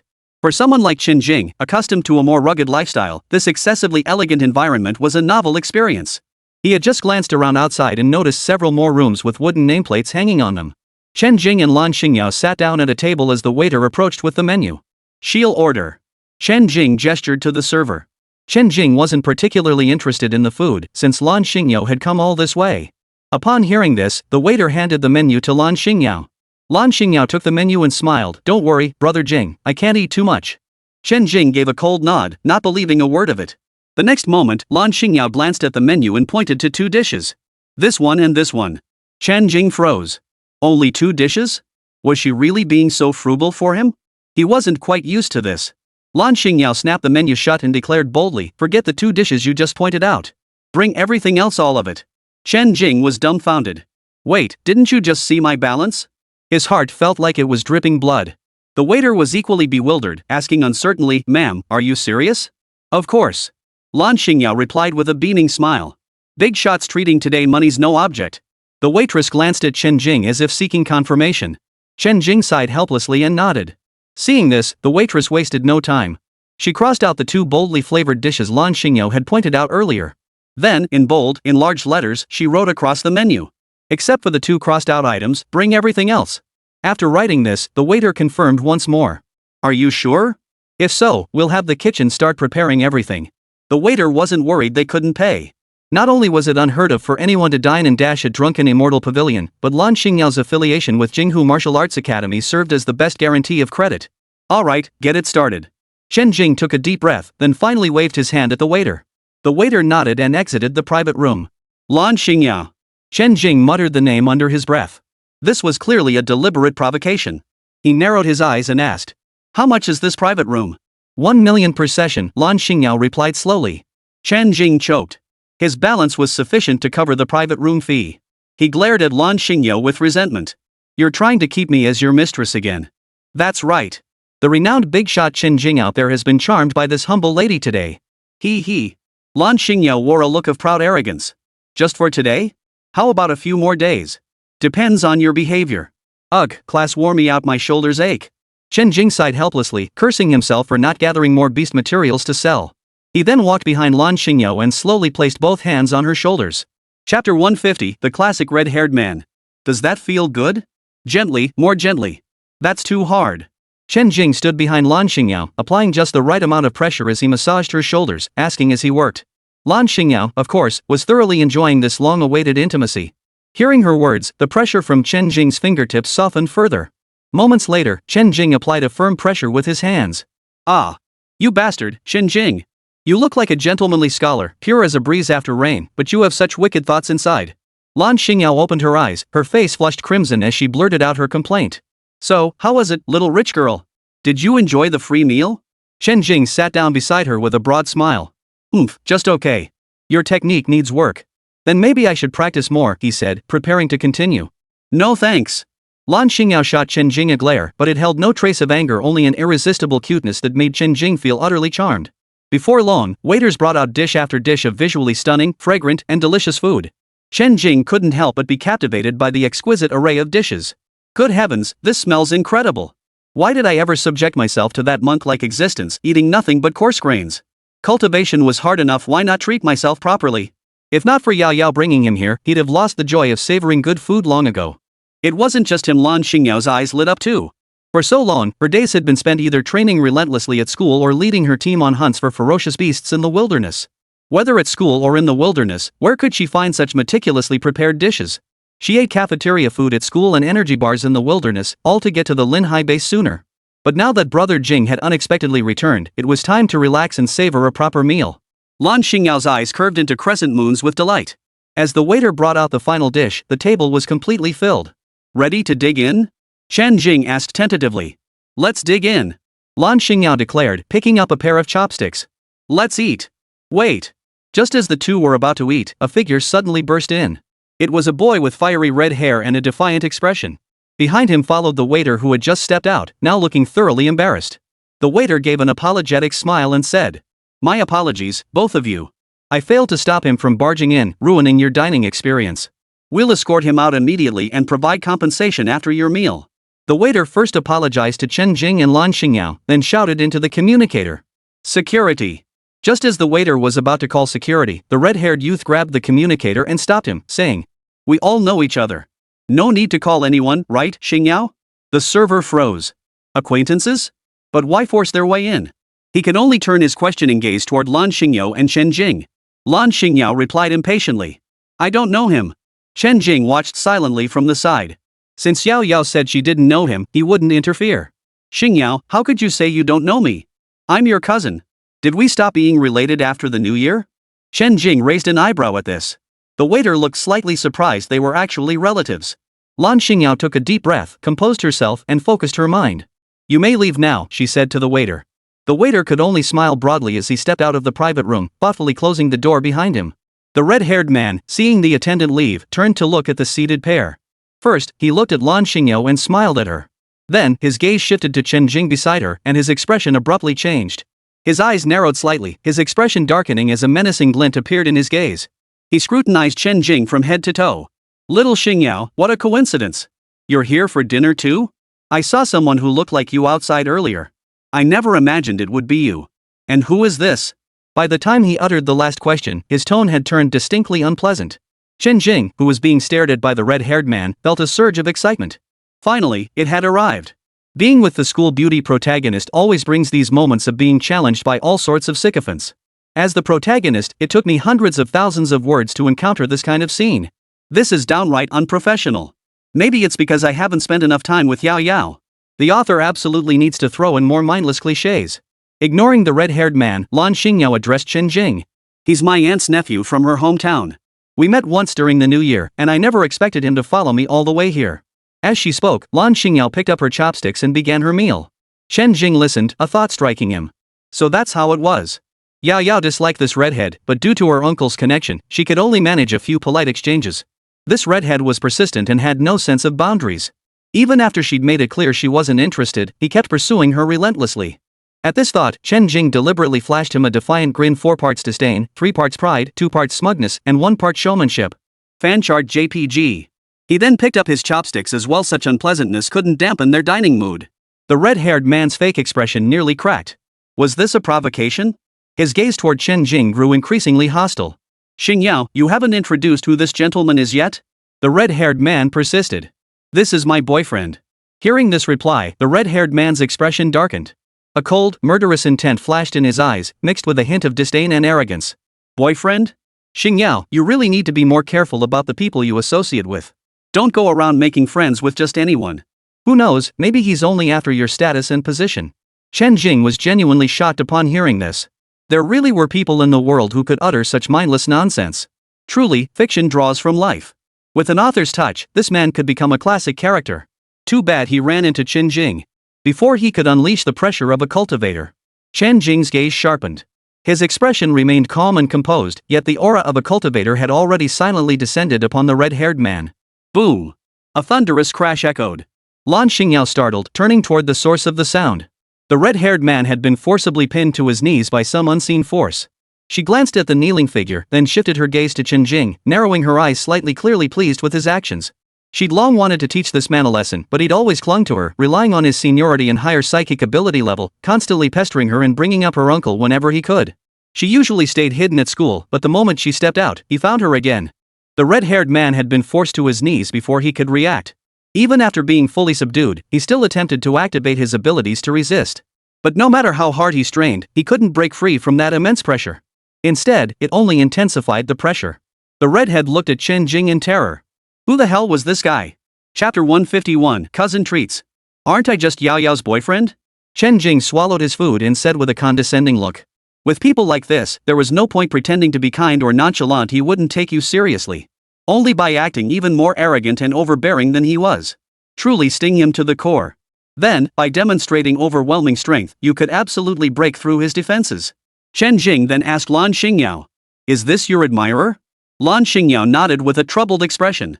I didn't know him before, but I ran into him at my uncle's place during the New Year this year. Since then, he's been pestering me non-stop. It's driving me crazy. I never gave him the time of day, but he's been making a huge scene back in my hometown. During the New Year, I was at a class reunion.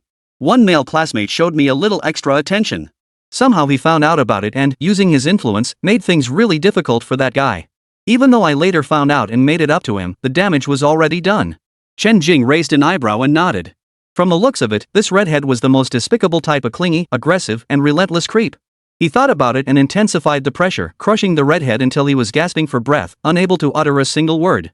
The room was filled only with heavy breathing, mingling with the sounds of Chen Jing and his companion eating. It was actually a bit of an appetite killer. After an unknown amount of time, the entire table of dishes was nearly devoured by the two of them. Chen Jing slumped back in his chair, satisfied. He gently rubbed his stomach and murmured contentedly. So satisfying. Lan Xingyao, also stuffed to the brim, remarked, "Finally, I feel alive again. I can't remember the last time I tasted such delicacies. Thank goodness you came back this time. You've given me a perfect excuse to indulge." This isn't indulgence. It's simply that such delicacies must not be wasted. Fortunately, one was a cultivator and the other possessed formidable psychic abilities, both blessed with extraordinary constitutions. That's why they could devour so much food and only feel slightly stuffed. Chen Jing retorted, smiling fondly at Lan Xingyao. He then turned to the red-haired man sprawled on the ground like a dead dog, his expression turning cold in an instant. Convinced? The oppressive aura around the red-haired man eased slightly, giving him just enough opening to speak. "Kid, do you know who I am? How dare you treat me like this?" The red-haired man's face twisted with venom as he forced out the words, his complexion pale. "I don't care who you are. Are you admitting defeat?" Chen Jing spoke, ready to intensify the pressure. Feeling the pressure steadily mounting on his body, the red-haired man's face instantly turned panicked, his fear intensifying.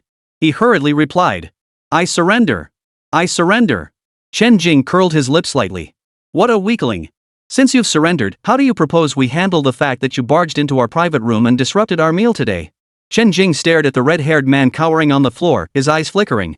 Since his family had some influence, his assets should be pretty substantial. Extracting some money from him shouldn't be a problem. Besides, he was a distant relative of Yao Yao's family. Killing him outright for barging into a private room would be going too far. "What do you mean, settle it?" The redhead was a bit dazed, mainly because he'd never encountered anything like this before. "Aren't you supposed to take responsibility?" Responsible for what? "Humph, do you think we'd just let you off that easily?" "Consider this meal your apology." Chen Jing casually decided the outcome of the matter. With that, Chen Jing rose from his chair. Lan Xingyao followed suit with a mischievous grin. Opening the private room door, they found the same waiter standing nearby. "Excuse me, which of you two will be settling the bill?" The attendant approached as soon as the door opened, addressing both Chen Jing and Lan Xingyao. Chen Jing glanced at Lan Xingyao before addressing the waiter. "Inside. Our cousin will pay. He's treating us to dinner today." The waiter looked slightly surprised, but after what had just happened, he knew the red-haired man was their cousin. It was perfectly normal for a cousin to treat them to a meal, though this one might be a tad pricey. But any psionicist could afford the bill if need be, they could pay in installments. After all, the guy had barged in so arrogantly just now, adding to his workload. "Certainly, sir." After a moment's hesitation, the waiter headed toward the private room. Chen Jing finished speaking and led Lan Xingyao toward the exit. The waiter entered to find the red-haired man sprawled on the floor like a dead dog, his expression unchanged. After all, at Drunken Immortal Pavilion, a gathering place for psychics, such incidents weren't exactly rare. Before Chen Jing and Lan Xingyao had gone far, the waiter addressed the red-haired man. "Sir, those two gentlemen mentioned you're their cousin. Would you be settling the bill for this meal?" Chen Jing, who had just left, had already withdrawn the oppressive aura he had been projecting onto the red-haired man. The red-haired man instantly felt a wave of relief wash over him, though he was still somewhat drained. Being a psychic, however, he recovered remarkably quickly. Chen Jing had only imposed his aura, no other harm had been inflicted. Hearing the waiter's question, he replied, "I am their cousin. I'll treat them to this meal?" He looked utterly astonished. All he'd done was barge into the private room and utter a single sentence. And now he was saddled with such a massive debt? And he was pinned to the ground for a full half hour? He was Lan Xingyao's real cousin, yet she sided with some random so-called boyfriend instead of helping him, her own blood? A wave of resentment welled up inside him, not just toward Chen Jing, but toward Lan Xingyao as well. But the memory of that boy's unfathomable aura of power flashed through his mind. With his true strength, taking his life would be as easy as breathing. A flicker of fear and dread crossed the redhead's face. Thankfully, he hadn't truly provoked him. Otherwise, the other might have taken his life right then and there. Yes, sir. Would you like to pay now? We accept installment plans here, the waiter said with another smile. It seemed this meal was the young man's way of teaching him a lesson. What a joke! Do you think this young master needs installments? How much? The red-haired man, hearing the waiter's words, shed his earlier fear and instantly grew arrogant. Sir, the total for the meal and private room fee comes to 19 million.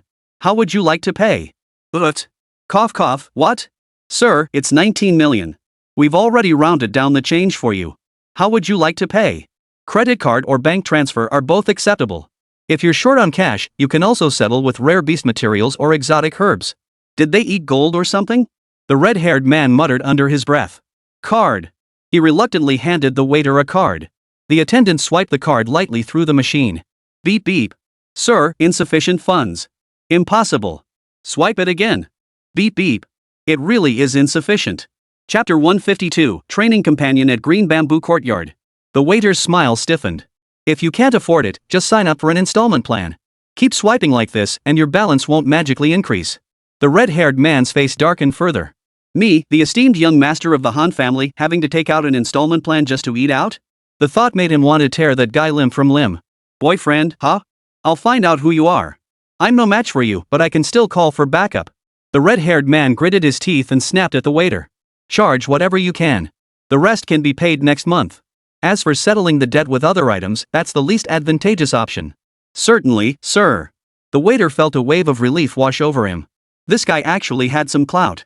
He immediately began processing the red-haired man's order. Chen Jing led Lan Xingyao back the way they came, climbing into the silver-pink sports car and driving back to campus. Ha ha ha ha.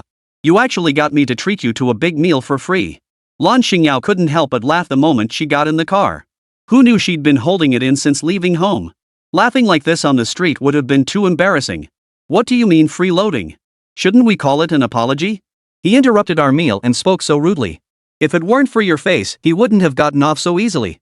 With that temper, he'll hit a brick wall sooner or later and lose his life. If he'd run into me anywhere else, I'd have made sure his soul scattered on the spot. Chen Jing protested indignantly, though every word was true. Yeah. Who dares speak disrespectfully to Big Shot Chen? Giving him such a minor lesson was letting him off easy. Exactly.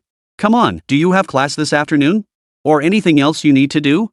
No more classes, nothing else to do. Normally I'd head to the training room to practice, and occasionally find someone for a sparring session. Then let's head back to campus. With that, Chen Jing activated the smart driving system and prepared to head back to campus. What about you? Any plans this afternoon? Want to join me for training? We can head to the combat room and have a proper spar. Lan Xingyao spoke while mimicking the movements of her long sword with her small hands. Sure, I'll train with you this afternoon. Chen Jing raised an eyebrow and readily agreed. Accompanying his girlfriend for some practice? No big deal. I just finished eating. Let's head back to the dorm to rest for a bit. We can go to the combat training room later. The combat training room costs credits. Let's just use my bamboo courtyard instead. Sounds good. Green bamboo courtyard. Lan Xingyao was enjoying a rare moment of relaxation, lying down on Chen Jing's bed for an afternoon nap every so often. Chen Jing, naturally lacking such a habit, practiced cultivation on the sofa in the living room downstairs. By the time Lan Xingyao awoke, it was already 3 in the afternoon. Yawning, she emerged from the bedroom door. Chen Jing had sensed her awakening and quietly ended his cultivation. Awake? Chen Jing asked gently. It's been ages since I felt this relaxed. Only when you're here can I feel so at ease. Still half asleep, Lan Xingyao blurted out without thinking. Looks like your little mouth tasted some honey today. Chen Jing's heart melted at her words. Little son truly lived up to her name. For that alone, if he didn't protect her well, he'd feel he was betraying her trust. It came straight from my heart. After a few words to clear her head, Lan Xingyao was fully awake and remembered their agreed-upon duel. Let me change clothes, then we'll get started. You should go change too. Lan Xingyao said to Chen Jing. You go ahead and change. I won't bother. I'll wait for you outside. With Chen Jing's current strength, why would he need to change into battle attire? Moments later, standing in the small courtyard training ground, Chen Jing heard movement. He turned his head and instantly caught his breath. At the entrance of the small building, a graceful figure slowly emerged.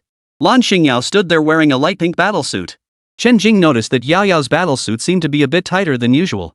Not only did it perfectly accentuate the full curves of her chest, but even the shape of her navel on her slender waist was visible.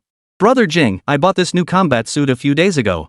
I ordered it online using my old measurements, but it feels a bit too small now? A faint blush spread across Lan Xingyao's fair face as she lowered her head slightly, seeming somewhat embarrassed. That just means Yao Yao is still growing. It's perfectly normal to develop at 18 or 19. Then I'll just go change into my old one and return this one. No need to exchange it, no need to return it. It fits perfectly just like this. This pink is quite pretty. Does it feel uncomfortable on you? Chen Jing cleared his throat and said without batting an eye. It's fine to wear. Then keep it. If it feels awkward, just wear it when we spar at home. Buy something else for going out. As a 19-year-old brimming with energy, Chen Jing couldn't possibly remain unaffected by this scene, especially since it involved his girlfriend. Anyway, it was just the two of them here. He might as well treat it as a concentration exercise and maybe score some perks for himself while he was at it. Alright then. Lan Xingyao exhaled softly, a flicker of secret delight and coyness dancing across her heart. As a normal girl, how could she not notice the intense heat in Chen Jing's eyes? No matter how calm she tried to appear, Lan Xingyao had caught it. Yep, she'd deliberately bought the smaller size, waiting for Chen Jing's return to put it to use. Looks like it worked like a charm. Hee, Lan Xingyao silently gave herself a mental pat on the back for her clever plan. As a long-distance couple, without a few little tricks to keep the spark alive, who could guarantee he wouldn't be drawn to other attractive girls out there? Relationships require constant nurturing. Her spatial ring flashed, and a silver-white, gold-trimmed sword radiating icy coldness appeared in her grasp. It was none other than the SS-grade floating cloud sword, more than sufficient for Lan Xingyao to wield until reaching the 7th or 8th tier. Suppress your power to the peak of tier 3 and see if you can beat me. Lan Xingyao, now in combat mode, was a completely different person from the delicate young girl she had been moments before. Save for her still pink cheeks and delicate features, her entire being radiated a fierce, battle-ready aura that pressed down on Chen Jing with overwhelming intensity. Convince me? I've never heard such a demand before. Well, if that's what you want, I'll grant it. This wasn't their first sparring session. Chen Jing knew Lan Xingyao's fighting style and mastered combat techniques inside out. It had only been a few months since they last met, and she likely possessed new spatial skills now, but that posed little problem. Even if Chen Jing suppressed his power to match Lan Xingyao's level, he would still dominate her throughout the fight. His physical constitution alone far surpassed hers. Of course, he'd always dominated her before. Under such intense combat, Lan Xingyao was ready to concede defeat after just half an hour. However, Chen Jing saw through her intent, knowing she wanted to end the fight. With a hint of amusement in his voice, he teased. Well, does that count as being beaten into submission? Convinced? I may have lost, but that doesn't mean I'm convinced. Because it didn't hurt at all. Hearing Chen Jing's question, Lan Xingyao fluttered her beautiful big eyes, adopting a defiantly spoiled expression. I'll make sure you're satisfied. Chapter 153, Confessions of the Heart. Chen Jing froze for a moment at her words, then a strange smile spread across his face. With that, he released the restraint on his power, effortlessly wrapping his arms around Lan Xingyao from behind and seizing her wrists. Lan Xingyao jerked her arm back, but couldn't pull free. Chen Jing swiftly seized her sword and tossed it aside. The sharp clang startled Lan Xingyao, her slender frame trembling as a sudden sense of foreboding washed over her. Then, everything spun wildly. Smack! Do you admit defeat? I admit it.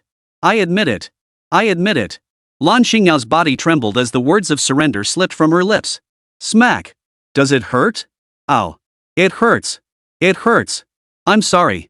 Lan Xingyao's face flushed crimson, her eyes misting over, but her apology didn't make Chen Jing stop. Smack.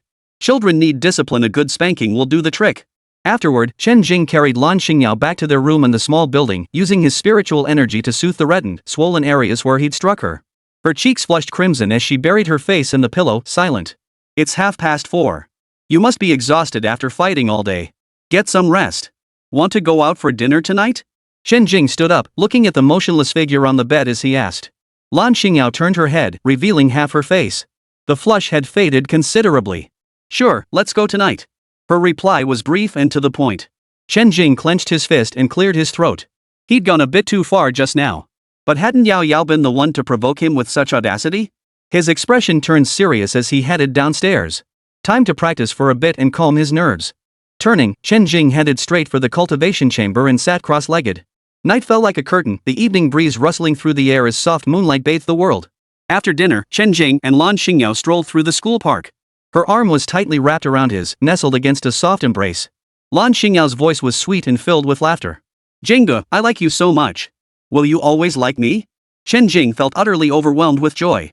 Always. Then can you only like me? Chen Jing looked at Lan Xingyao, finding her words a bit odd. When had he ever fallen for someone else? Who else would I love besides you? Lan Xingyao wrapped her arms around Chen Jing's arm, her voice solemn. If you were just an ordinary psionic, I wouldn't say this. But the gap between us is too great. With your current ability level and talent, you could marry many wives to produce outstanding offspring. But I don't want to. I can't do it. If one day you stop loving me, Jinga, please don't make me share you with others. Is that okay? Lan Xingyao never imagined that Chen Jing, who had once been on the same level as her, would progress so dramatically in strength. While she was still diligently training at the academy, Chen Jing had already become a formidable powerhouse whose reputation reverberated across the land. Lan Xingyao knew all too well that the gap between her and Chen Jing was already vast, and it would only grow wider.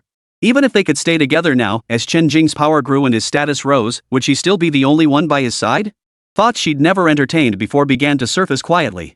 She wanted to secure a promise now, while their relationship was still strong, that he would set her free in the future. Chen Jing listened quietly to Lan Xingyao's words, sensing her unease and possessiveness. His heart warmed with a pleasant feeling. She truly was the one he had chosen. She was delicate and soft, yet possessed a truly domineering nature, preferring to shatter like jade rather than be crushed like common tiles. Unlike many women who would sacrifice everything to follow a powerful man, she hadn't completely become a slave to strength. Even if he became immensely powerful, she could still tear herself away ruthlessly if others entered the picture. No, I only love you. I will only ever love you. I don't need many wives, and the number of descendants doesn't matter to me. Chen Jing solemnly pledged to Lan Xingyao. Even if my power grows immeasurably in the future, you alone will be enough for me. He wouldn't be like others who, once powerful, would build vast harems. One beloved was enough, more would only be a burden. Wow, so touching. Lan Xingyao listened with tear-filled eyes, resting her head against Chen Jing's shoulder. She knew that on Blue Star, most people, men and women alike, could have numerous partners if they were powerful enough. But even though Lan Xingyao had grown up in such a society, she couldn't accept that kind of relationship. She wasn't opposed to finding a partner or experiencing love, embracing the moment, living for today. It could lead beautiful memories for the future, a kind of fulfillment in life. Even if her partner eventually followed the path of others and sought many companions in the future, she would part ways amicably and quietly walk away. She refused to share him with anyone, not even Chen Jing. Lan Xingyao had expected Chen Jing to be displeased when she voiced these thoughts. She never expected Chen Jing to respond with such words. Even if they were a lie, they were enough to fill her with joy and contentment for a long time. Don't cry. As my girlfriend, I'll only let you cry at one moment. The rest of the time, you just need to smile. Chen Jing couldn't hold back. Not knowing how to comfort her, a corny line just popped out. Lan Xingyao froze upon hearing it, and she actually managed to hold back her tears. Her beautiful eyes still glistened with tears as she looked at Chen Jing in confusion. What did he mean? When can I cry? Chen Jing was at a loss for words, not knowing how to explain. I'll tell you when I get back. No way, I want to hear it now. Lan Xingyao pouted her red lips, ready to throw a tantrum at any moment. Chen Jing found it almost unbearable. It's not appropriate. Let's talk about it when we get back, okay? No. This time she wasn't just protesting with her words, she started shaking his arm too. Fine. I'll tell you now. A surge of irritation flared in Chen Jing's heart as he watched the pouting lips still making those pouty sounds. A quick gleam flashed in his eyes. He closed them slightly and pressed down. Mum. Lan Xingyao froze in shock at the sudden assault, only regaining her senses moments later before beginning to respond. Chen Jing's hand rested on the back of her neck, his fingertips idly tracing patterns. Time seemed to stand still. Lan Xingyao leaned weakly against Chen Jing's embrace, her legs feeling weak. Do you understand now? I understand. She looked just like a wronged little wife. Let's go. Looks like rain's coming. Back home I'll make you cry. No. The rest of her words faded into the wind. That night, it rained all night long. The next morning, a gentle breeze blew. Raindrops slid down the edges of bamboo leaves, forming crystalline threads that finally plopped onto the green stone slabs. A sight to behold. Chen Jing stood by the window, taking in the scene with a contented stretch. Rainy days were perfect for sleeping, even his cultivation practice felt a bit neglected. Chapter 154, The Mission and After-Sales Service. After that night of heartfelt conversation, their bond grew stronger, and their time together became increasingly sweet. Beyond that, however, Chen Jing's life remained largely unchanged. Regardless of how long he stayed at school, he took each day as it came, ensuring he attended at least one class daily. Chen Jing hadn't forgotten he still had a mission. Long-term mission, teach and instruct. Reward, tenfold increase in cultivation speed and spell proficiency during lectures. Each lecture lasts for 1 day. With such a golden opportunity to reap rewards, how could Chen Jing possibly pass it up? One lecture session equaled 10 days of cultivation, and when combined with the directly consumable celestial treasures, his cultivation speed shot up like a rocket, leaving Chen Jing utterly hooked.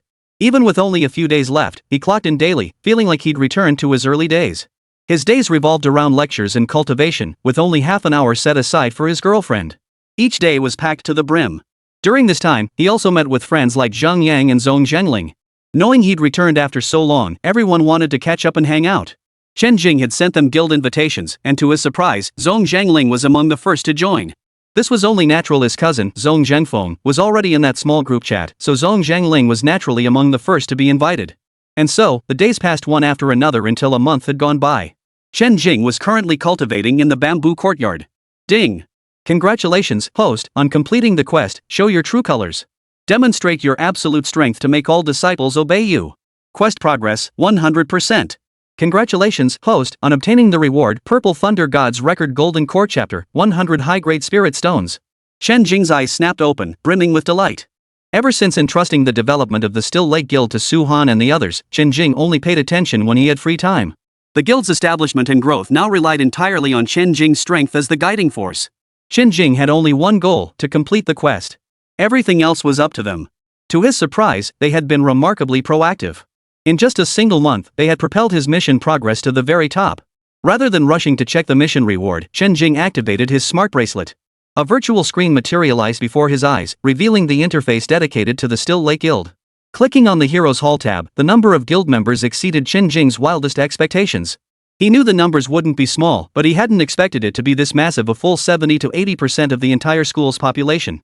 At this rate, completing the mission would be more than manageable. Guild activities were in full swing, with members sharing resources and expertise.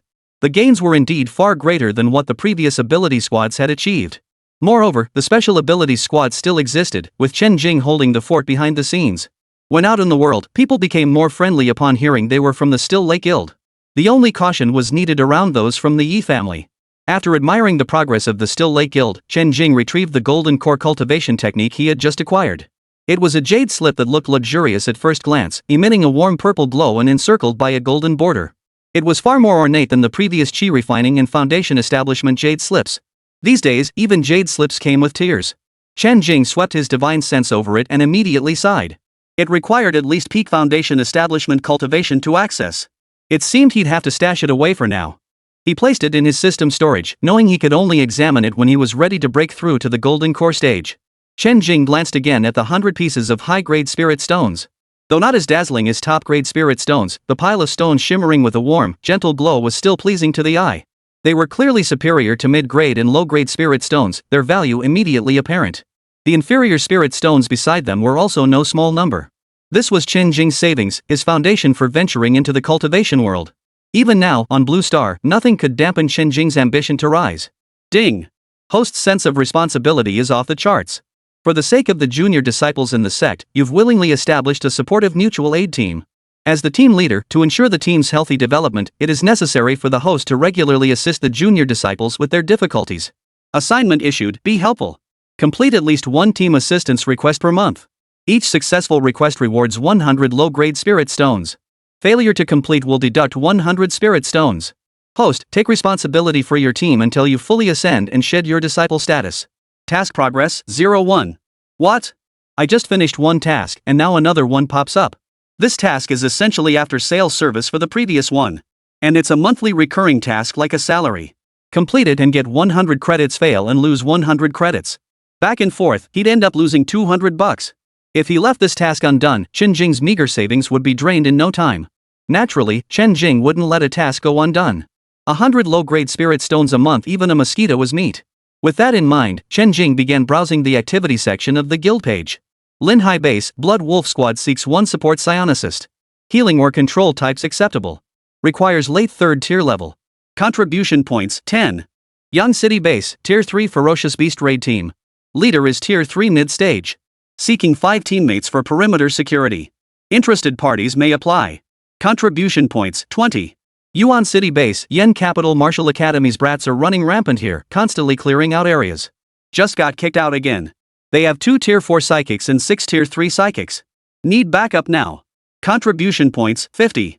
Currently, Chen Jing only saw routine posts members would shout out whenever they encountered trouble. Nearby bases or other interested psychics would respond to the call for help. Completing posted missions earned guild contribution points, which could be saved up to exchange for items in the treasure pavilion. Posting more challenging tasks also required a portion of contribution points. Su Han and his team had also established a high-level expert ranking. Ranked from highest to lowest, anyone on the list could be hired to assist if the requester had sufficient contribution points. With Chen Jing's consent, Su Han and his team placed Chen Jing at the top of the leaderboard, followed by their own names. The name is followed by the contribution value required to request their assistance. Once enough contribution points are accumulated, Chen Jing can be directly hired, with his price set at 30,000. The price cannot be set too low, or Chen Jing would become nothing more than a hired gun. Nor can it be too high, lest members lose their drive to strive. After scanning the available tasks without finding a suitable target, Chen Jing decided to set it aside for now. After a month of tenfold cultivation acceleration, Chen Jing had reached a breakthrough bottleneck. He first sent a message to Lan Xingyao, informing her he would need to seclude himself for breakthrough training in the coming days. After her acknowledgement, preparations began.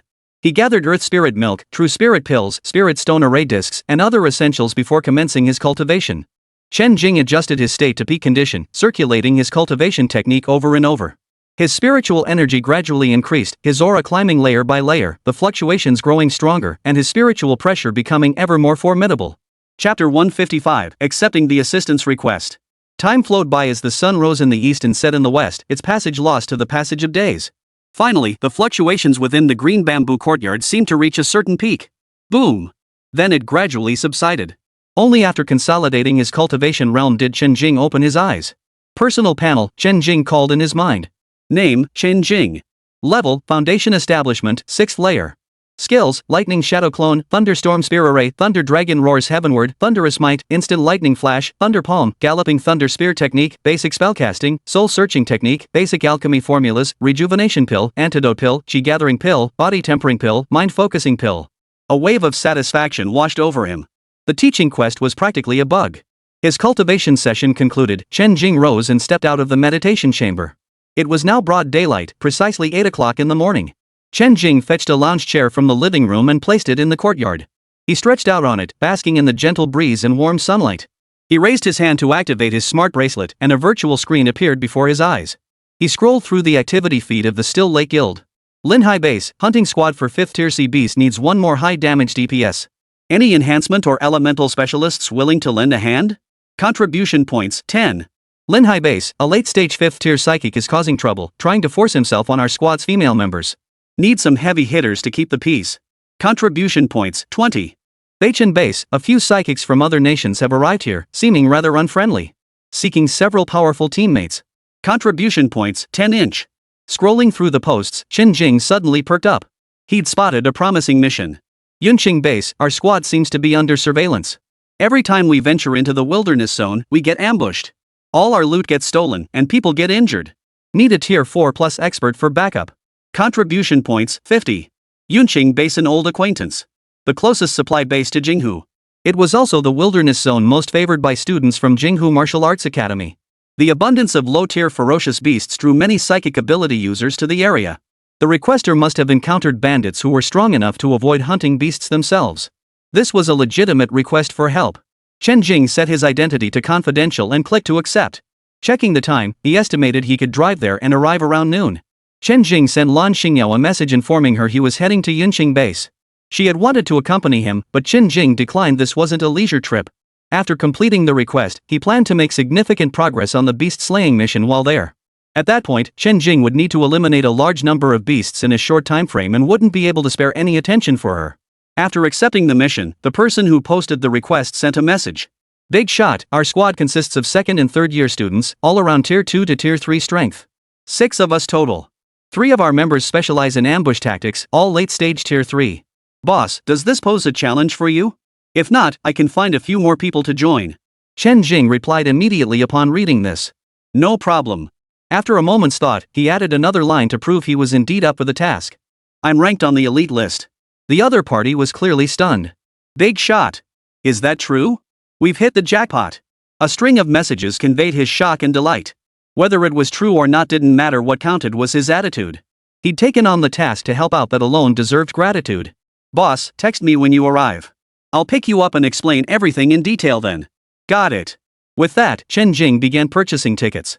1 p.m. The plaza in front of the Yunqing supply base. Dressed entirely in black and wearing a silver mask, Chen Jing stood quietly observing the bustling scene before him. Freshly harvested grade C rare plants and herbs. Interested parties are welcome to take a look. Werewolf squad needs 1 melee damage dealer. Reinforcement type psychics, sign up now. Early stage tier 4 ferocious beast raid team requires at least 3 psionic squads. Interested parties may join directly. It had been a full half year since the last ant swarm outbreak. Yet with the ferocious beast's formidable reproduction rate, the wilderness outside Yunqing base had fully recovered. The plaza before the base now bustled with numerous psychics. Some were recruiting team members, others were selling resources, and still others sought to form assault squads to hunt powerful beasts. The entire plaza buzzed with activity. On previous visits, I'd only come during early mornings or late nights, always rushing through, so I hadn't encountered them often. Of course, these were all unofficial channels. While most ability users genuinely sought team members or traded resources. But unscrupulous individuals also mingled among them, requiring psychics to discern their intentions. Returning to this familiar place after more than half a year, Chen Jing felt a surge of emotion. Back then, he had barely reached the mid-stage of Qi cultivation and had even been ambushed. Now at the 6th layer of foundation establishment, few could stand against him in battle. I'm here. Chen Jing sent a message to the other party. Within moments, a fully armed young man appeared at the entrance of the base building. He looked to be around 20 years old. Chen Jing glanced at him. This must be the one. He looked much like the photo. The young man clearly spotted Chen Jing too, dressed in casual black attire, wearing a silver mask. He had the air of a seasoned pro. Who else would wear a mask, especially a silver one? Boss? The young man approached Chen Jing cautiously and called out tentatively. Xie Jiasen? Chen Jing called out the young man's name. It's me, boss. The young man beamed with delight upon hearing it. Boss, you look so stylish and handsome in that outfit. Boss, why are you still wearing a mask? We're all classmates. You helped us, yet you're ready to hide your identity. Boss, come with me first. My teammates are all recovering at the hotel. Those highwaymen beat us so badly they didn't dare kill us outright, just robbed us and beat us up. The teachers won't bother with such minor incidents. They seem to have us marked. Every time we go out, they rob us. We haven't gotten anything out of it. It's making us want to go back to school or just switch to a different wilderness zone altogether. Luckily, we just joined the Stillwater Guild, so at least we have somewhere to turn for help. Thanks for taking the job, boss. We pooled our contribution points together to make this happen. Big shot. Chen Jing couldn't help but think this guy was a real chatterbox, babbling on and on without pause. This is a warm and outgoing classmate. Soon, Chen Jing followed Xie Jiasen into a large room they had opened. Upon entering, they saw 5 people roughly Xie Jiasen's age. 3 men and 2 women. The 2 girls sat on the sofa, while the 3 guys sat either on the floor or on the bed, looking disheveled with visible signs of injuries. One of the girls looked familiar. Chen Jing thought for a moment she seemed to be the one they encountered during the ant swarm last time, named Meng Xiqing. He hadn't expected her to be developing her career at the Yunqing base. Chen Jing knew he was wearing a mask now, feeling completely secure. No one recognized him, so he could just pretend not to know. Chapter 156, Xie Jiasen's Squad. Guys, this is the big shot who took our rescue mission. Xie Jiasen enthusiastically introduced Chen Jing to her teammates. The 3 men and 2 women in the room obliged graciously, clapping loudly and cheering enthusiastically. Welcome, big shot. Welcome, boss. Even Meng Xiqing, who had seemed perfectly normal earlier, was swept up in the excitement and fully embraced their enthusiasm. Was this the power of birds of a feather flock together? The scene made Chen Jing cringe so hard he could practically dig his toes into the ground. Thankfully, he was wearing a mask. No one recognized him. Chen Jing silently thanked his luck once more. Big shot, come on in and take a seat. Let me tell you how the story unfolded. Chen Jing finally understood these guys were all a bunch of scatterbrains. Boss. Stop calling me boss. Every other word was boss, and Chen Jing was getting sick of hearing it. And if anyone overheard them, the robbers might figure out they'd called in a big shot backup and just take off. Fine, big bro. These are my teammates. They're also students at Jinghu Martial Arts Academy. Meng Xiqing and I are juniors. I'm mid-tier 3rd rank, and Meng Xiqing is early tier 3rd rank.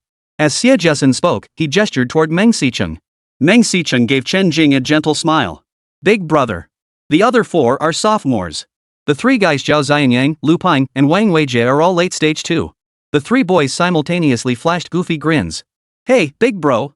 This girl is Wang Chanxian, mid-stage tier 2, a support healing type ability user. Wang Chanxian was clearly timider than the others. After the introduction, she timidly greeted, "Hello, big brother." The repeated big brother made Chen Jing's mouth twitch. Great. Taking on a mission and gaining a few new recruits, though they seemed a bit unreliable. Big brother, let me tell you, there are 3 highwaymen targeting us. They're completely covered up, and all their abilities are enhancement type. We can't spot any distinguishing features, so we have no clue where to even look for them. They've robbed us 3 times now. The first time, we thought it was just bad luck or random encounter. But by the second and third times, we went out expecting nothing, yet still came back empty-handed.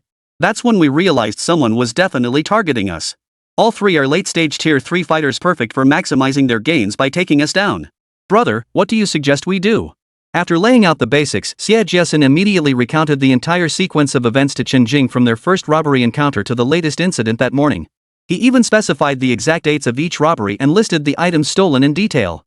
Chen Jing inwardly marveled at how someone could remember such chaotic details so clearly. By the end, Xie couldn't help but ask Chen Jing. Simple. Get yourselves ready and head back into the wilderness zone. Hunt beasts as usual. Once you've gathered a decent haul, return. I'll be following you in the shadows.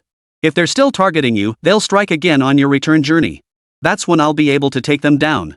Chen Jing offered a solution as straightforward as could be. If you don't encounter them, it means they've either given up on you and no longer see you as a target, or they've already left for somewhere else. Alright. We'll follow your lead, big brother. That's the plan. Xie immediately agreed to Chen Jing's plan, and the other teammates quickly concurred. They were truly at a loss. Few had encountered such a situation. Their own strength wasn't sufficient, the enemy hadn't inflicted casualties on them, and they had no powerful ally to back them up. Not only were they forced to endure repeated robberies, but each time the perpetrators grew more brazen. After plundering their loot, they even set their sights on the 2 girls in their group. Only by fighting desperately to protect each other and the enemy's fear of escalating the situation had they barely escaped unscathed. Then that's settled. Rest well tonight. We'll set out tomorrow once you're ready. I'll find another room to rest. Chen Jing glanced at the group before turning to leave. Got it, boss. The 6 left in the room immediately erupted into lively discussion. Phew. I'm kinda nervous. That guy's aura is so intense, I couldn't even breathe properly. Who'd have thought someone would actually accept the request to help us? And it's a real big shot, you can tell just by looking that he's no ordinary guy. Of course. When posting the mission, you can set requirements. I set it to only accept players above tier 4. Otherwise, anyone could have taken it, that'd be pure suicide. Thank goodness we joined the Still Lake Guild. Who knew all this would actually happen? Yeah, but we just joined. Each of us only contributed 20 points, and we had to chip in for the mission cost ourselves. Now us ordinary students finally have some backing. When trouble hits, we've got people to turn to. Thanks to the Stillwater Guild. Thanks to Chen Jing, the big shot. Which senior did you say was the big shot? He's so mysterious, even wearing a mask. He only mentioned being on the master rankings. Nothing else is clear. Maybe we'll see what kind of abilities he uses when the time comes. We could try to find out. Better not. If the big shot doesn't want us to know, we'll just play dumb. Don't go snooping around, we don't want to piss him off. The 4 boys chattered excitedly, their voices and expressions brimming with relief and excitement. Only Meng Xiqing was still thinking about Chen Jing, the one wearing the silver mask. Some of those big shots feel strangely familiar, even their voices ring a bell. Like I've seen them somewhere before. Meng Xiqing murmured thoughtfully. It's no surprise they feel familiar, we're all from the same school. We might have crossed paths on campus, which is why they seem so recognizable. The group's words dispelled Meng Xiqing's doubts, and she stopped dwelling on it. Instead, her thoughts drifted back to the ant swarm half a year ago, to that tall, lightning-fast figure with an upright posture. What? Thinking about that hero who saved you during the ant swarm again? Captain Xie instantly saw through Meng Xiqing's thoughts. Stop dwelling on it. That senior probably graduated already. He never gave you his contact info back then, and you don't even know who he is. Meng Xiqing remained silent. She had only told them about the incident, never revealing the person's identity. At first, she genuinely didn't know who the senior was, so she could only secretly inquire about which seniors possessed lightning-type abilities. Later, she stumbled upon Chen Jing's video and finally learned his identity. He wasn't a senior at all, but a freshman 1 year below her, a super genius ranked in the top tier. Chen Jing. Now, he had become a figure beyond Meng Xiqing's reach, not just for her, but for every student at Jinghu Martial Arts Academy. He had even founded the Jinghu Guild. After learning that the person who saved her from that ant swarm was Chen Jing, she chose to bury this secret deep within her heart. Such a prodigy was beyond her reach. All she could do was stand from afar, gazing at that dazzling light from a distance. Chapter 157, Mission accomplished with ease. Early the next morning, Xie team was fully prepared to depart. Chen Jing had little to pack upon receiving the message, he simply stepped out of his room. He kept his distance from Xie group, monitoring them only through his spiritual sense. They remained strangers to one another. The team neither made a blatant, grand departure nor sneaked away covertly to avoid everyone. Instead, they quietly gathered supplies and departed at 8 o'clock, their expressions cautious, determined not to arouse the suspicion of those 3 individuals. After all, having been robbed of all their gains just yesterday, setting out again so soon today felt decidedly off. But seeing how cautious and low-key they were acting, the 3 men figured it was probably because they'd come up empty-handed that they were rushing out to hunt again so urgently. The highwaymen, disguised as ordinary psychics, silently watched this group of easy prey. Off they go again. Hunt those beasts to your heart's content, all for our benefit. At this thought, the ambusher's designated lookout lowered his head, a confident smile curling his lips. This squad was their carefully selected prey. Their strength was just slightly below that of the 3 brothers, yet superior to other ordinary psychics. Each haul had been quite substantial, making them worthy targets in the brothers' eyes. Beyond the reputation of Jinghu Martial Arts Academy, they had no powerful backers. They were perfect prey. Yet, despite being robbed 3 times, the squad showed no signs of returning to school or switching hunting grounds. Instead, they regrouped and set out again at dawn. He quickly relayed the news to the other 2, debating whether to ambush them once more. Should we strike again? Absolutely. Why pass up a gift? These raids have been incredibly lucrative. No effort, no risk, just a fight and we get paid. It's a golden opportunity. It's rare to find such a suitable ability squad. We should squeeze every last drop out of them. Then we stick to the old plan, split up. Agreed. Chen Jing concealed his aura and followed Xie and the others from a distance. Along the way, they occasionally spotted other psychics heading out or returning, but so far, no one matching the description of highway robbers had appeared. It was obvious they'd only show up at the last moment. Usually, they blended in as ordinary, unremarkable psychics, mingling among the crowd, making it impossible to pinpoint any suspicious targets. After arriving in the wilderness, Xie and his group proceeded with their hunt for ferocious beasts at their usual pace. Even the value of their spoils was comparable to previous hunts. They even managed to secure richer resources than before by gritting their teeth. They did encounter other psychics along the way, sometimes 1 or 2 individuals, and even a small squad. Chen Jing's spiritual sense detected nothing amiss. It all seemed like ordinary encounters. But Chen Jing knew they were likely blending in among these ordinary psychics. But being overly cautious, Chen Jing couldn't just follow everyone he encountered. It would be better to let them expose themselves eventually. He only needed to wait a few more days. During this waiting period, Chen Jing kept his divine sense focused on the surroundings of Xie and the others while continuing to hunt ferocious beasts. Since arriving here, Chen Jing had only 2 objectives, the rescue mission and the beast-slaying quest. Xie and the others, their loot bags full, prepared to return. Upon learning this, Chen Jing halted his relentless beast-slaying and began trailing the psychic squad from a distance. On the inevitable path back, Xie and the others sprinted across the muddy ground with solemn expressions, their figures blurring into afterimages. Suddenly, their movements halted abruptly as they all came to a complete stop. Their faces darkened as they stared at 3 black-clad figures blocking their path, their faces completely concealed. The weapons they wielded were unremarkable, commonplace items. Bandits had actually attacked them again. Xie and the others couldn't help but ask themselves, were they really that weak? Why were they singling them out? This was the 4th time already. What bandits were so utterly without honor? Little ones, I wonder if you're just plain stupid or downright foolish? You keep coming back for more, refusing to change locations or take a break, just to deliver warmth to us. Exactly. Last time we let those 2 little beauties slip away. This time, you'll make up for it by giving us both. Ha. The group blocking Xie clearly didn't take them seriously. They started taunting them the moment they met, preparing to attack as they spoke. Having robbed them multiple times before, they knew exactly what level Xie and his group were at.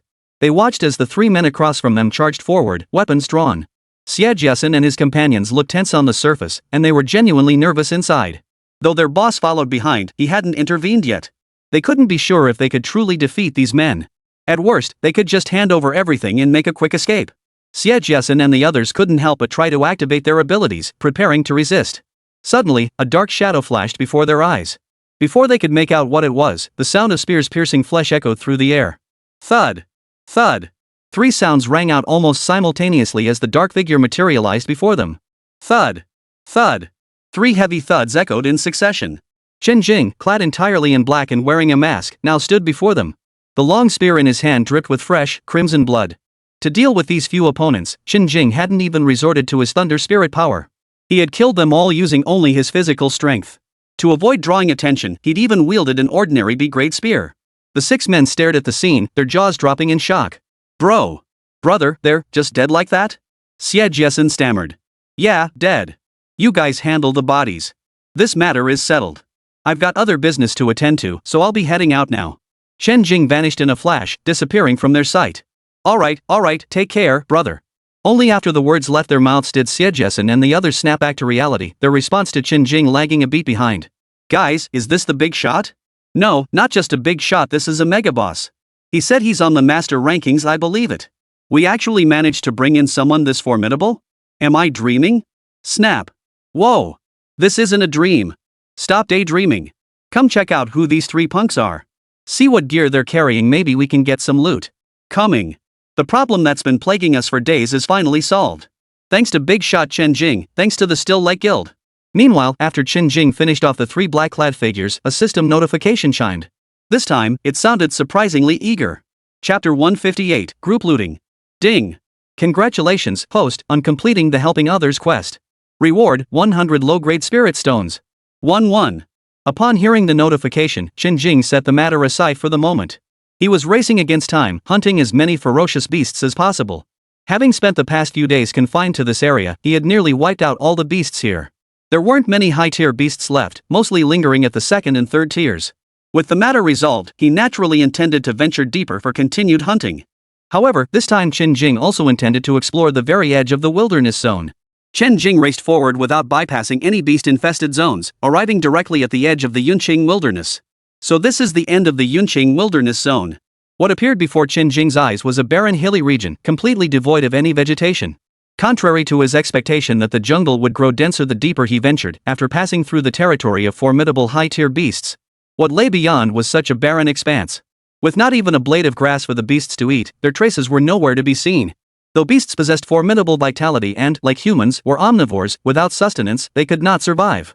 Without resources, no species could endure, Chen Jing reflected inwardly. The beasts on land were merely the tip of the iceberg. Now, with just a little more time, Chen Jing could wipe them out with a flick of his wrist. Yet seeing this, Chen Jing understood that the true threat to humanity lay in the beasts inhabiting the oceans. After all, oceans covered 70% of Blue Star's surface. The resources available for monstrous beasts to thrive in marine regions were abundant beyond measure. Only the lower-tier sea beasts still required water sources to survive. Otherwise, humanity would have been wiped out long ago, back when the beasts first appeared. The task of completely eradicating the beasts remains long and arduous. Chen Jing immediately turned and departed, returning to the jungle area behind him to resume the slaughter. His spear rampaged across the entire Yunqing wilderness, slaughtering every beast of second tier or higher until the area was cleared as thoroughly as if an ant tide had swept through. Its scope was even broader and more extensive than that of an ant swarm. The psychic hunters venturing out knew nothing of what had transpired, only that the beasts were steadily dwindling. Days later, not even a trace of second tier or higher beasts remained. The wilderness zone, once requiring cautious navigation, could now be traversed with complete ease. Occasionally, they might encounter a level 1 beast, but even singing, dancing, or partying in the wilderness drew no attention from the beasts. The situation was truly bizarre. Nothing like this had ever happened in all these years. The psychics were still worried about whether something was wrong. For instance, those who hadn't encountered any threats early on hurried back to base, suspecting the beasts might be gathering for a beast tide. After exchanging intelligence with numerous psychics who had encountered the same phenomenon, an unusual atmosphere permeated the entire Yunqing base. Even the authorities dispatched personnel to investigate. The final conclusion was that everything was normal. The beasts had vanished only after being killed by humans. They even discovered some unprocessed beast carcasses. Only then did the Yunqing base psychics feel reassured and begin venturing out again. Since there was no issue, it was time to go out and hunt. However, while wandering about, the psychics found nothing but empty hunting grounds. Instead, they discovered a far more lucrative endeavor than killing beasts. That was scavenging corpses, the corpses of ferocious beasts. From second tier to third tier, even fourth tier and fifth tier beasts. As long as one dared to venture deep enough, they would find that the once ferocious and dangerous beasts had now become corpses, lying on the ground unclaimed.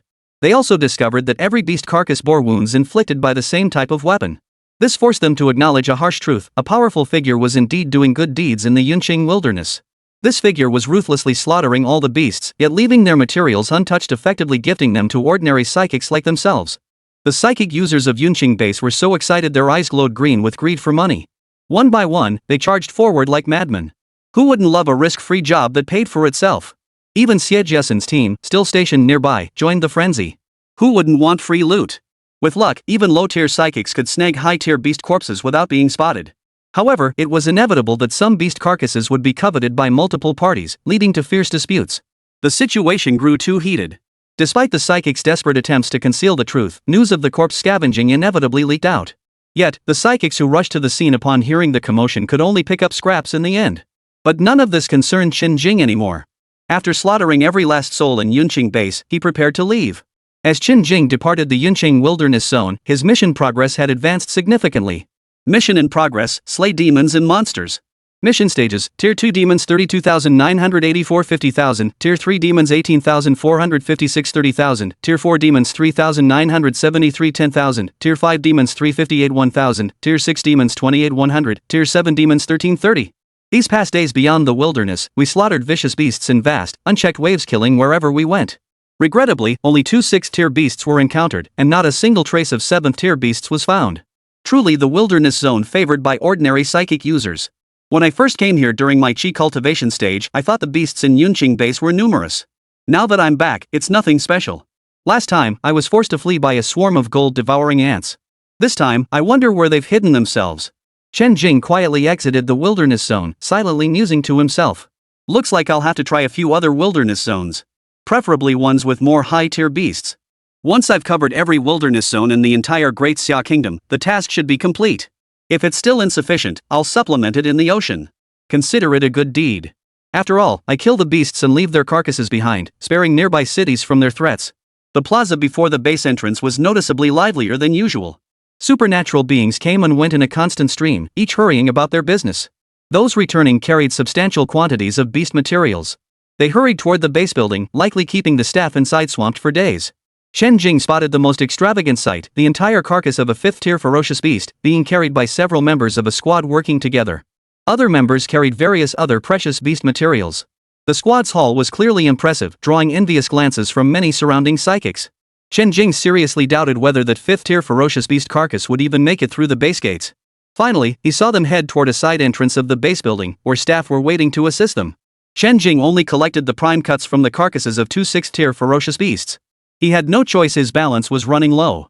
His recent meal had made him realize he needed to keep some cash on hand. He'd exchanged the materials he'd collected for some Great Xia currency. Otherwise, he wouldn't even be able to afford meals for his wife. Chapter 159: Converting Everything to Cash. Chen Jing followed the crowd into the base hall. Given the enormous size of 6th-tier beasts, the materials from their bodies were far larger than those from other beasts. Chen Jing specifically chose the counter reserved for psychics requiring large storage space. The queue for this counter was short, and it was soon Chen Jing's turn. Chen Jing retrieved the beast's prime cuts from his spatial ring and placed them in the designated holding area. These are all materials from a 6th-tier ferocious beast. The staff member couldn't help but exclaim in astonishment. It was simply too rare. He encountered such high-grade materials only a handful of times a year. Those who could bring such materials to sell were invariably powerful figures in their own right. Sell all of these for Great Xia currency. Chen Jing instructed the staff. All converted to Great Xia currency? The staff member was even more astonished. Materials from a 6th-tier ferocious beast being exchanged directly for Great Xia currency. Who was this little cutie? Certainly, please wait a moment. Moments later, the staff collected the beast materials, converted their estimated value entirely into Great Xia currency, and deposited it into Chen Jing's account. When Chen Jing sold the collected 6th-tier beast materials, he opted for Great Xia currency instead of contribution points. Thus, the exchange rate was 20% higher than the contribution point rate, matching the conversion ratio for exchanging contribution points into Great Xia currency. It was important to note that contribution points were far more useful than Great Xia currency. Contribution points could be exchanged for cultivation resources and high-grade weapons and equipment items that couldn't be purchased with Great Xia currency. Contribution points could be exchanged for Great Xia coins, but Great Xia coins could not be converted back into contribution points.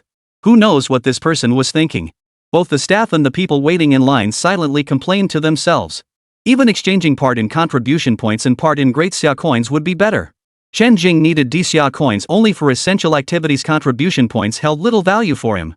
This time, with only 2 6th-tier beasts, he exchanged them for some Great Xia coins to use. Next time, if he encountered higher-tier beasts, he could save the points and exchange them for contribution points to transfer to Yao Yao. He didn't need the contribution points to buy things. Yao Yao could probably use them. Chen Jing paid no mind to how others perceived him. Once the sale funds hit his account, he left the base building. Stepping outside, he prepared to drive back. He walked to a quiet spot nearby, ready to retrieve his vehicle. A woman carrying a flower basket approached from a short distance away. Her aura indicated she was only at the early stage of the first rank, having just entered the ranks of psychics. She appeared to be around 25 years old. With such low power, she didn't even qualify to become an adventurer and venture into the wilderness. She cautiously addressed Chen Jing. "Sir, would you like to purchase some flowers?" These are a specialty found only in the Yunqing wilderness. She held out the basket toward him. The basket held vibrant, colorful blooms that were exceptionally beautiful and exuded a delicate floral fragrance. The fragrance was not overpowering, but rather delicate and refined, instantly lifting one's spirits. Are these 4 seasons flowers? Chen Jing's eyes lit up at the sight of the blossoms. They were truly beautiful. They were indeed a specialty of the Yunqing wilderness, just as their name suggested. The 4 seasons flower blooms year-round, displaying every color imaginable, truly wondrous, though it possessed no special properties. It must be a mutant plant. Normal flowers don't have this variety. It's just not very successful, a low-grade oddity among rare plants. What people value about it is its pleasant fragrance, which refreshes the spirit, and the dazzling colors unique to each individual plant. Only those with the taste for beauty and sufficient means would spend money to acquire it. However, its remote habitat means only local psychics who frequently traverse wilderness zones know where to harvest it. Given its low value, most ability users wouldn't bother harvesting the flowers. They'd rather spend that effort hunting more ferocious beasts to recoup their costs. Clearly, the girl before him must have adventurer family members who hunted fierce beasts and brought back some 4 seasons flowers along the way. Yes, these are 4 seasons flowers. Would you like to buy some, sir? Just 500 great xia coins per bloom. They make excellent gifts for girlfriends or elders, and you can even choose multiple colors to mix and match. Seeing Chen Jing's interest, the girl eagerly pitched her wares. Chen Jing glanced at the flower basket. Inside were at least 10 different colors, dazzling the eyes. Each basket contained dozens of 4-season flowers. 1 of each color, please. Could you wrap them into a bouquet for me? Sure, no problem. After a brief wait, the girl finished wrapping the seasonal bouquet, and Chen Jing paid. He then drove away. High-speed rail was always faster than regular vehicles, and Chen Jing's destination was the high-speed rail station for his return trip. Jinghu Martial Arts Academy. Chen Jing arrived at the dormitory building and called Lan Xingyao down. It was already 9 o'clock at night, and barring any surprises, Yao should be in the dorm. Sure enough, upon hearing that Chen Jing was waiting downstairs, a startled gasp came through the phone. A flurry of hurried movements followed from the other side of the room. Without even hanging up, she quickly tidied herself up and rushed downstairs. Chen Jing held a bouquet of 12 vibrantly colored flowers in his hands, as beautiful as a rainbow, drawing the admiring glances of several passing female students. Whose boyfriend is this thoughtful? How envious of that girl. Moments later, Lan Xingyao rushed to Chen Jing's side. For you. A specialty from Yunqing base. Before Lan Xingyao could speak, Chen Jing spoke first. Wow. They're so beautiful. Lan Xingyao exclaimed with genuine delight, her sincerity radiating through her words. When it came to providing emotional value, she never fell short. You went to slay a ferocious beast and still remembered to bring me a gift. Here's your reward. Lan Xingyao immediately gave Chen Jing a big hug and planted 2 kisses on his cheek. Chen Jing's eyes darkened slightly as he smiled and said, "Seeing this flower reminded me of you, a dazzling rainbow. Such sweet talk. Meet me at the green bamboo courtyard tonight. I'm heading out to another wilderness zone tomorrow." Ah, you've just returned and already you're leaving again? Lan Xingyao muttered under her breath. Yeah, the mission's pretty demanding. I'll be away for quite a while from now on. I came back today just to see you. The next day, Lan Xingyao saw Chen Jing off at the campus gates before turning to leave. She needed to push herself to improve too. Chen Jing drove swiftly to the high-speed rail station, heading toward his next destination. Yuanmu City. Like other bases, the fundamental infrastructure was largely similar. However, the abilities of the psychics here were a notch above those at the Yunqing base. This was because the beasts here were also a notch stronger. Not only were they exceptionally ferocious, but their levels were also higher. The psychics Chen Jing observed generally appeared more weathered, with an average age that seemed higher than those at Yunqing base. Yuanmu City. We've finally arrived. Chapter 160, Encountering a Beast Tide. Like most psychics, Chen Jing drove his vehicle toward the outer perimeter of the supply base. Beyond the supply base lay the wilderness zone, a region teeming with ferocious beasts. The low-key Chen Jing drew no attention as he silently entered the Yuanmu wilderness zone, preparing to begin his killing spree. Yet from the moment he stepped into the wilderness, the beasts he encountered along the way seemed unusually scarce. Could it be that this base simply didn't have many beasts to begin with? Back at the supply base, it had seemed fairly bustling, with a decent number of psychics present. Chen Jing felt a twinge of doubt, but slaying beasts was the priority. Whatever the issue, once the beasts were wiped out, the problem would vanish. As Chen Jing ventured deeper into the Yuanmu wilderness zone, he encountered a peculiar situation. His pace slowed. The deeper he went, the denser the beasts became, gathering together as if organized. Chen Jing couldn't see the end of them with his eyes alone. Only by using his divine sense could he grasp the sheer magnitude of the beast horde. Even his divine sense couldn't perceive its limits. This made Chen Jing think of one thing, a beast tide. Had he stumbled upon a beast tide? One that hadn't fully formed yet? Thankfully he had come. Otherwise, how could the garrison forces have failed to notice something this crucial? Did they only plan to pick up weapons and resist once the beast tide was right at their doorstep? Chen Jing's eyes gleamed as he immediately began slaughtering the beasts before him, determined not to let a single one escape his grasp. This was clearly a massive boon, sparing him the trouble of hunting elsewhere. With a flick of his spear, a streak of light darted through the horde of beasts, leaving a trail of corpses in its wake. One strike, one kill. Without the slightest resistance, countless beasts fell beneath that spear. Even if Chen Jing moved with the utmost stealth, the surrounding beasts still detected him. The falling corpses sent the remaining beasts into a panic, their roars echoing in waves. Yet none of the beasts present could match Chen Jing's speed, nor could they discern what exactly was attacking them. Chen Jing soared through the sea of beasts. Many beasts, witnessing the horrific scene before them, sought to turn and flee this eerie domain. Still unsatisfied with the slaughter, Chen Jing summoned the Starflame Spear from his dantian.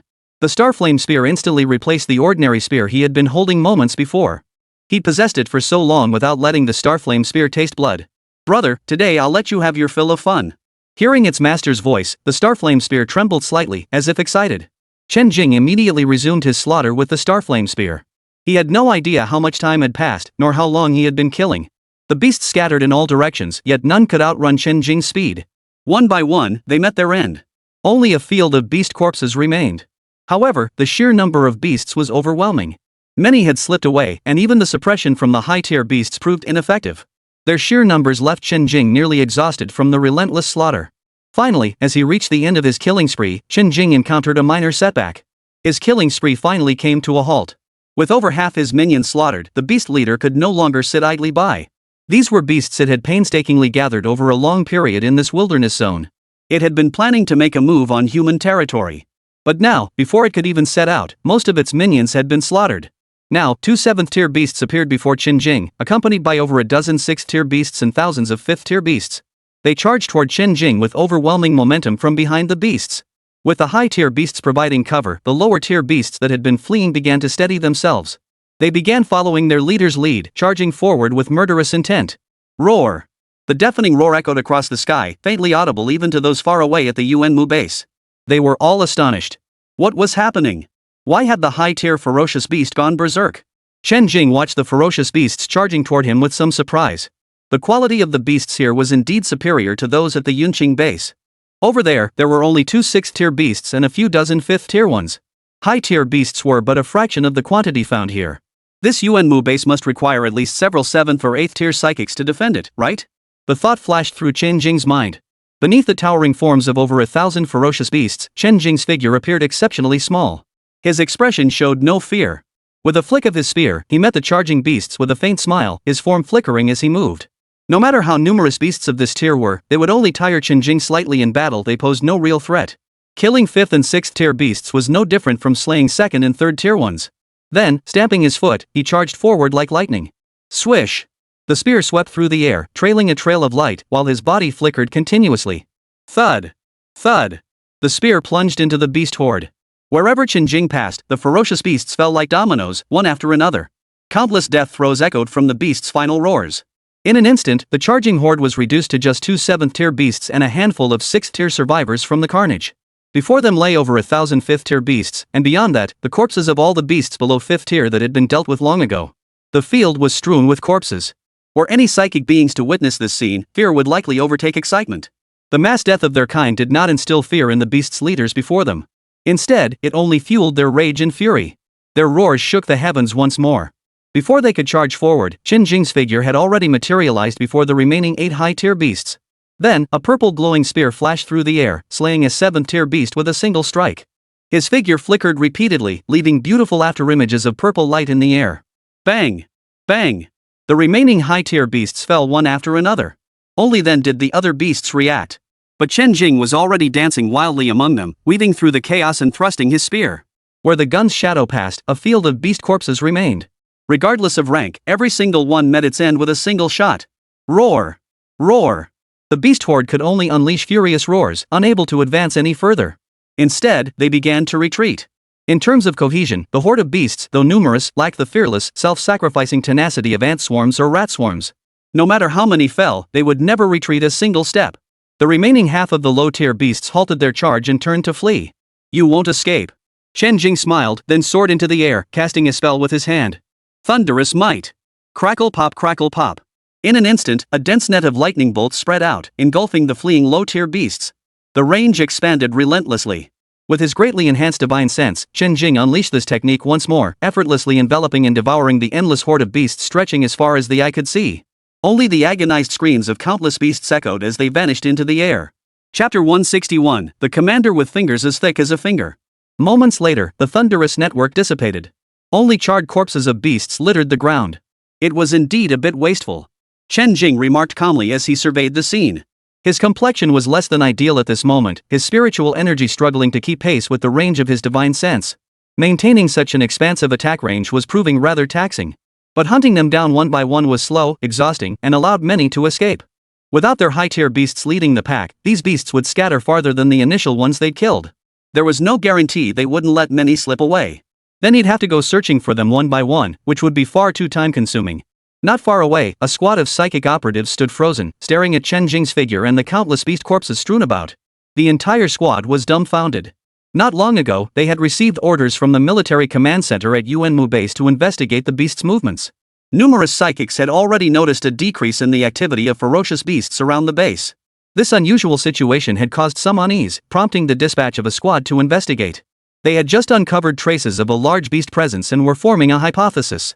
Just as they prepared to film footage for their report, a series of thuds echoed through the air, heavy objects crashing to the ground. The reconnaissance team naturally rushed toward the source of the first sound to investigate. Upon arrival, they were met with a shocking sight, the ground littered with the corpses of ferocious beasts. The corpses themselves were one thing, but upon closer inspection, they realized every beast had been killed with a single strike. From the moment they heard the sounds to their arrival at the scene, in mere moments, every ferocious beast in this area had been slaughtered. What incredible speed! What overwhelming power! With the powerful figure leading the way, they followed the trail of beast corpses deeper into the area. Before long, they witnessed a pack of high-tier beasts charging toward a single figure. Their hearts instantly leapt into their throats. Yet their abilities leaned toward stealth and reconnaissance. These high-tier beasts were far beyond their capabilities, they couldn't even hope to help the fleeing figure. Charging in would be suicide, they could only watch helplessly from afar. Before they could lament the likely demise of this powerful figure, Chen Jing slaughtered the high-tier beasts as if they were dogs, dispatching one with each spear thrust. In the blink of an eye, the terrifying horde of over 1,000 fifth-tier beasts was utterly annihilated. Then came the sixth-tier beasts, followed by the seventh-tier beasts, and the outcome was identical. This was utterly staggering. The entire squad went blank, their bodies trembling slightly. Before they could process what was happening, Chen Jing soared into the air, unleashing a devastating thunder combat technique. The entire area before their eyes was engulfed in thunderous light, resembling a sea of lightning. In an instant, it obliterated the endless tide of low-tier beasts stretching beyond sight. Since joining the military, they had experienced countless battles and witnessed many clashes between powerful warriors. They had even survived beast swarms. They'd witnessed 1 versus 10, 1 versus 100, even 1 versus 1,000 battles. But a single individual annihilating an entire beast tide? That was something they had truly never witnessed. And it was done with effortless ease. The figure in the sky had casually slaughtered his way from start to finish.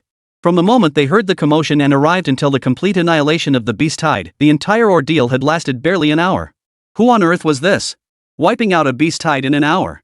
Not merely dispersing it, annihilating it. It took them a long while to come to their senses. He single-handedly took care of the beast tide? Does that mean he could handle even stronger beast waves alone in the future?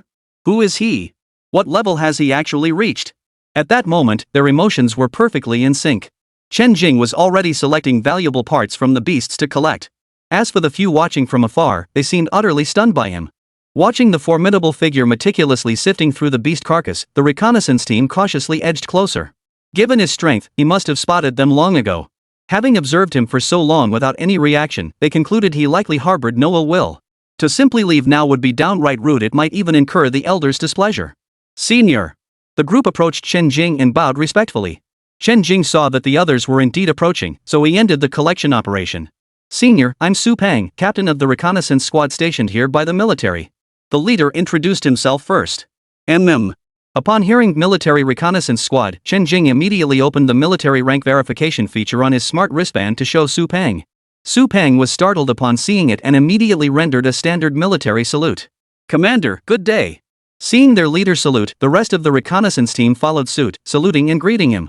The entire reconnaissance team then turned to Chen Jing, their expressions shifting dramatically. Admiration, fervor, and excitement filled their faces and hearts. Such a formidable figure was their commander. Su Peng was visibly more stunned than the others. He had seen the commander's face during the identification process. So young. He looked to be only around 20 years old, yet he was already this powerful? The leader had even resolved this beast tide for them, averting an invasion. Given the scale of today's beast extermination, the entire Yuanmu supply base and likely Yuanmu city itself should be secure for years to come. Hello, everyone. I just arrived at this Yuanmu base today and happened upon these beasts gathering they likely intended to attack. They've all been eliminated. From here on, the remaining cleanup is yours to handle. Chen Jing addressed Su Peng. Commander, you're leaving all this behind? Su Peng's voice rose slightly. Is the commander really just giving this away so casually? How much would this be worth in contribution points? Su Peng stared at Chen Jing with wide eyes. This commander was incredibly generous. But then again, would a powerhouse of the commander's caliber even need contribution points? They could have as many as they wanted.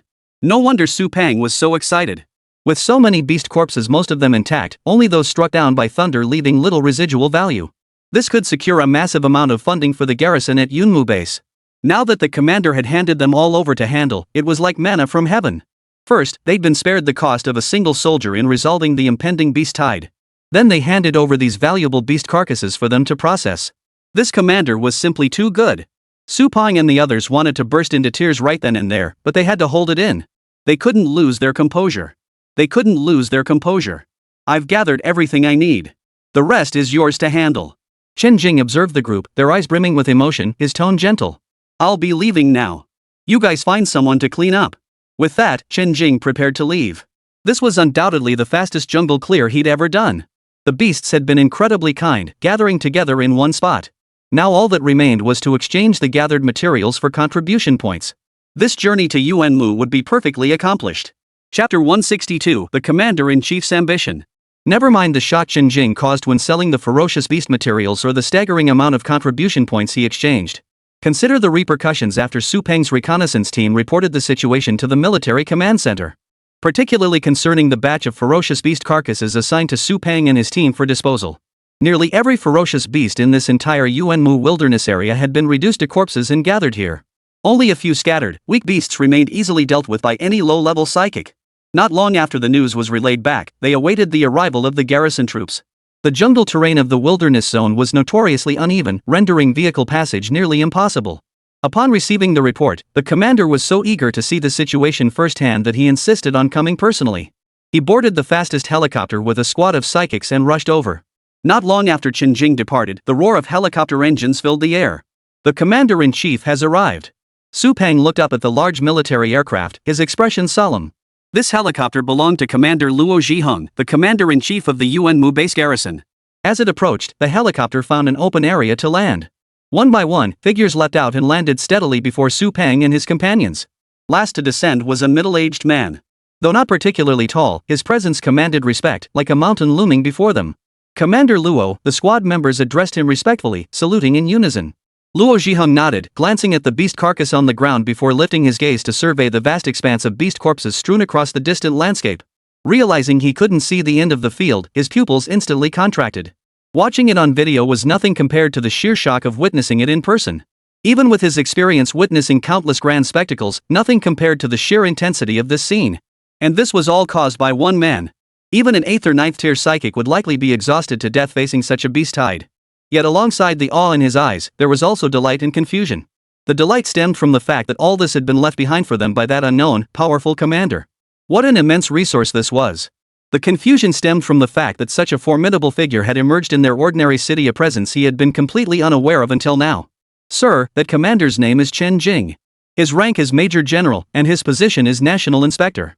Su Peng explained, relaying the information Chen Jing had just shown him. At the same time, he was puzzled when had the military created such a position. National Inspector? Chen Jing? Are you sure you didn't misread that? Luo Zhiheng blurted out upon hearing the name and title. Sir, the credentials confirm that name and title. Luo Zhiheng's heart skipped a beat, then settled into understanding. Right. If Chen Jing was the one behind such an earth-shattering act, it wouldn't be surprising at all. Still, he couldn't suppress his shock. Though he was far away at Yuanmu base, the news of Chen Jing, not yet 20 years old, slaying a mid-stage 8th-rank powerhouse from the Yi family. That had been the talk of the town. Who hadn't heard of it? News of Chen Jing joining the military had reached most of them at higher levels. They understood the military was doing everything to protect Chen Jing, suppressing the Yi family's retaliation. They all understood this was for the future of the great Xia nation for this prodigiously gifted Chen Jing. They all hoped he would advance further to defend the great Xia kingdom. But none had anticipated he would be granted such a high-rank major general, no less. And the position of National Inspector General, a role that had never existed before, created solely for Chen Jing. Chen Jing's freedom within the military was likely unmatched by anyone else. Luo Zhiheng's thoughts quickly snapped back into focus. Did he leave any further instructions? Luo Zhiheng smiled and turned to ask Su Peng. He just said to handle the corpses of these beasts on the ground ourselves. Seems like he doesn't want them. Su Peng answered Luo Zhiheng earnestly, carefully searching his mind for any oversights. Then let's do as he said. All these beasts' carcasses? That's a huge amount of resources. And gather up those mutated ones over there too. Clean them up, we might squeeze some value out of them. If they're truly useless, turn them into fertilizer and sell it to the plantations. Don't let it go to waste. Move everything back first, then sort it out. Luo Zhiheng instructed the small squad of psychics behind him. Yes, sir. A dozen or so voices answered in unison before dispersing to gather the corpses. This special abilities squad had stocked up on spatial rings before setting out, specifically to haul back all these beasts' carcasses. If they ever filled them to capacity, they'd simply make multiple trips, ensuring not a single scrap was left behind. And since that commander wore a mask, it means he doesn't want too many people knowing about him. After the others dispersed, Luo Zhiheng turned to Su Peng and said, Sir, I will keep it confidential. Su Peng saluted Luo Zhiheng again, his tone solemn. Watching the bustling crowd, Luo Zhiheng felt a sense of relief wash over him. Thankfully, the beast tide had been detected early and dealt with promptly. Otherwise, a major battle would have erupted, and who knows how many lives would have been lost. Nearly all the ferocious beasts from Yuanmu base had perished here. It would likely take years of tranquility before the area could recover to its former state. Why wait for the beasts to recover? In the wilderness zone, they had never encountered such a situation before. In past beast tide encounters, the beasts would retreat after suffering heavy casualties, but the wilderness zone always maintained a significant population. But now the entire Yuanmu wilderness zone lay utterly barren, with only the occasional beast straying through. The threat from beasts is now virtually non-existent. Could they seize this opportunity to carry out a complete extermination of all beasts in the Yuanmu wilderness? The thought flashed through Luo Zhiheng's mind, stirring his emotions. If this were truly accomplished, the Yuanmu wilderness could enjoy years of peace. It might even allow for the reduction of defensive forces, freeing up troops to support other regions. Of course, completely eradicating all beasts from the Yuanmu wilderness was impossible. Even without the large animal-type beasts, the smaller ones like insects, rats, and ants remained. These smaller beasts were far more prone to forming swarms and plagues than their larger counterparts. After a brief wait, the spatial rings of the psychic squad were all filled to capacity. Satisfaction spread across everyone's faces. Never before had they felt such exhilaration. Both the reconnaissance squad and the psychic squad boarded the helicopter with Luo Zhiheng, flying back to their base. Upon returning, the special abilities squad immediately emptied the beast corpses from their rings. Without delay, they rushed back to load the second wave. Now they didn't even need to take detours. They headed straight for their destination at breakneck speed, confident they could complete the task in just a few more trips. Upon returning, Luo Zhiheng immediately prepared to act on his plan. He dispatched multiple squads to scour the wilderness for beasts, ordering them to eliminate any encountered without exception.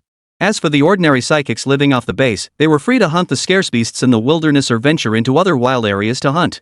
Luo Zhiheng had only one objective, to defend the supply base and prevent any beasts from entering the city. Now was the prime moment to maximize their gains. Chapter 163, S-Class Beast Tide, requesting reinforcements. Linji City Supply Base. Woo woo woo. The alarm blared across the entire base. This signaled the beast tide was drawing ever closer.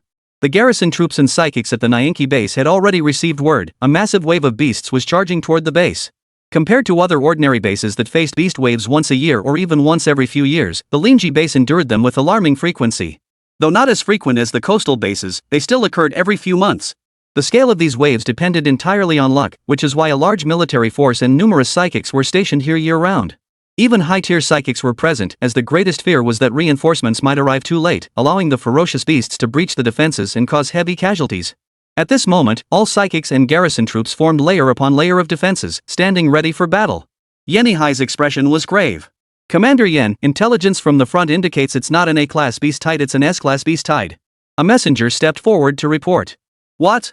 An S-class beast tide. The surrounding personnel murmured in shock upon hearing the news. Typically, they only encountered C-rank or B-rank minor beast swarms, with a rank being the most severe.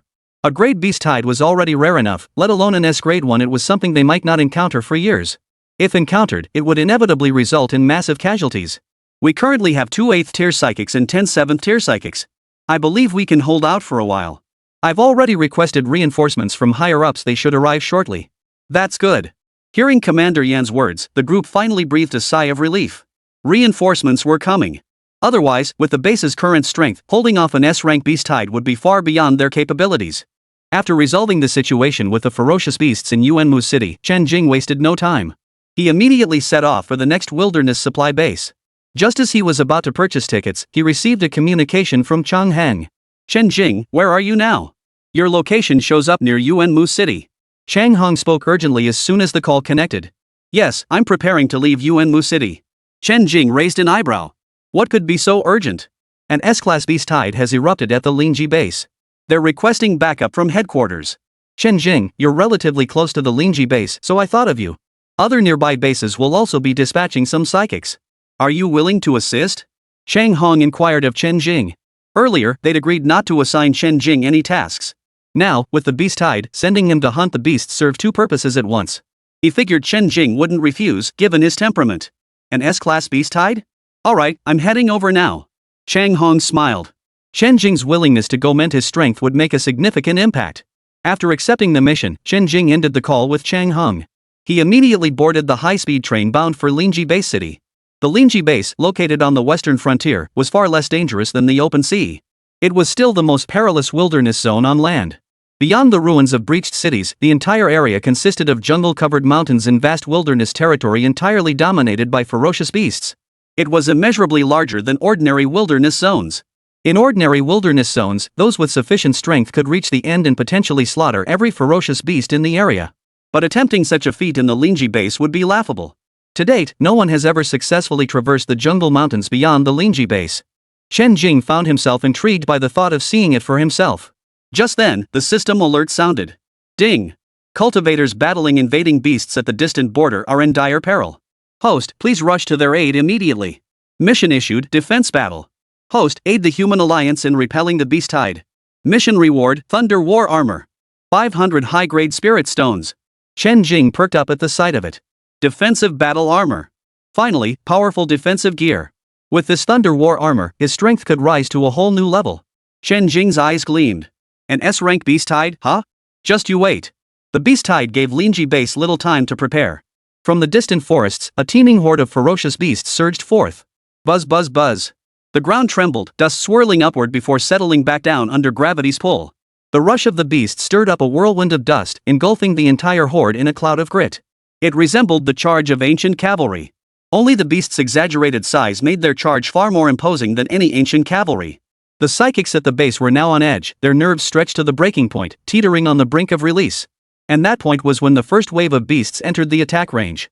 Before long, Yenihai saw the distant horizon churning with dust. 10 monstrous beasts, fierce and enormous, led thousands of ordinary beasts behind them, charging madly through the dust. This was merely the first wave of the charge. Behind them came an endless stream of increasingly numerous beasts. His gaze immediately locked onto those 10 beasts, whose powerful auras radiated from them. All 10 were 5th tier beasts, while the rest ranged from 2nd to 4th tier. This brought a momentary relief to Yenihai, but his expression quickly froze again. This was merely an appetizer. The beasts to come would only grow stronger. The base defense battle was about to commence. The first wave of the defense line's attack was clearly heavy thermal weapons. Where thermal weapons could handle it, they would be used. Only those immune to thermal weapons would become targets for the psychic warriors. 2nd and 3rd tier beasts might be killed by heavy thermal weapons, but 4th tier beasts would only suffer minor injuries, and 5th tier beasts were completely unaffected. Unless one employs exceptionally powerful thermal weapons, but such firepower is never deployed here. It's neither feasible nor worthwhile. By now, a small number of beasts had already breached the first line of fire. The pre-positioned psychic squad immediately charged forward. While the beasts were still relatively weak, they were handled by ordinary psionic squads. In addition to the garrison troops, the psychics present were also required to strictly follow Yenihai's commands. Whenever a beast tide struck, both the base's psychics and the military forces would unite to confront it. This was an order no adventurer could refuse nor dare refuse. Should the base fall, they too would perish at the beast's claws. Holding the line was the unwavering conviction of everyone present. Ordinary staff members, meanwhile, would assist in the rear, handling logistical support. Repelling a beast tide is not a swift endeavor. The higher the tide's level, the longer the battle would drag on. At the S-rank level, given their current strength, it was no longer a question of duration. The real question is whether they can hold the line. Were it not for the promise of reinforcements, many might have quietly slipped away. Chapter 164, Reinforcements from one person. I've received word that the reinforcing psychics are already en route. The closest one should arrive within the next 2 to 3 hours, with the rest following shortly thereafter. Yenihai relayed the news, lifting spirits. 1 hour. 2 hours. The beast tide crushed the first wave, then the second, then the third. The beasts grew increasingly powerful and numerous. The latest fourth wave was spearheaded by 10 6th-tier beasts, followed by countless beasts below 6th tier. The 10 colossal 6th-tier beasts stood out starkly within the horde. Is this what an S-rank beast tide looks like? It's only been a little over 2 hours, and already 6th-tier beasts have appeared, 10 of them at once. These heavy thermal weapons are practically useless now. We're relying entirely on psychic abilities. There are too many beasts. Ordinary psychics are struggling to hold out. What should we do? Is it too soon to deploy the 7th-tier psychics now? What if more 6th-tier beasts appear later, or even 8th-tier ones? What then? We can't pin all our hopes on reinforcements. An anxious atmosphere spread among the commanders, each one's aura growing heavier than the last. The weight of pressure fell heaviest upon Commander Yenihai. Yenihai stared intently at the battlefield, watching the two sides clash. The psychics were clearly at a disadvantage. The beasts themselves were slightly stronger than psychics of the same level. Now, even hot weapons proved ineffective, often requiring 1 or 2 psychics working together to kill a single beast. Moreover, the beasts were overwhelmingly numerous. Periodically, one would breach the defenses, only to be felled by the psychics closing in behind. Too many beasts had breached the lines, forcing the reserve psychics to join the fray. Virtually all psychics below 7th rank were now engaged. Injured or exhausted psychics must return to base immediately to receive treatment from healing psychics. Once their combat effectiveness was restored, they rejoined the fray. The number of psionics who had completely lost their combat effectiveness was even greater. Even the most meticulously planned strategy couldn't withstand the overwhelming superiority of the beast's strength and numbers. Yenihai's mind raced with thoughts. If he didn't deploy the 7th-tier psychics soon, casualties would only mount, and future resistance would become even more difficult. Chen Jing and Guan Lingji, advance. At Yenihai's command, a burly middle-aged man and an unassuming individual with no distinguishing features charged into the fray, weapons in hand. These were the 2 7th-tier psychics. With this, 2 8th-tier and 8 7th-tier psychics remained on standby. Just then, an SUV approached from the distance, gradually drawing closer to the Lingji base. This drew the attention of many. Who would come here at such a critical moment? Those around Yenihai began speculating. The first wave of reinforcements had been promised to arrive within 2 to 3 hours. The timing of this vehicle's arrival seemed to coincide perfectly. Could it be the reinforcements? But why just one SUV? How many people could it even hold? Could there be more coming behind it? The people at the Nyanki base were half delighted, half anxious.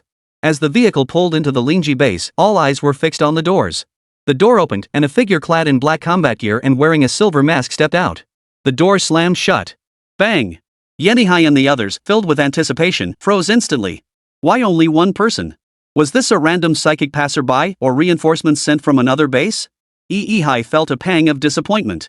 He'd hoped for a powerful ally. But to his surprise, only one person had arrived. Judging by the exposed skin, it was someone not very old. Young people, no matter how skilled, could they really be that formidable? The beast tide before them demanded true strength to withstand.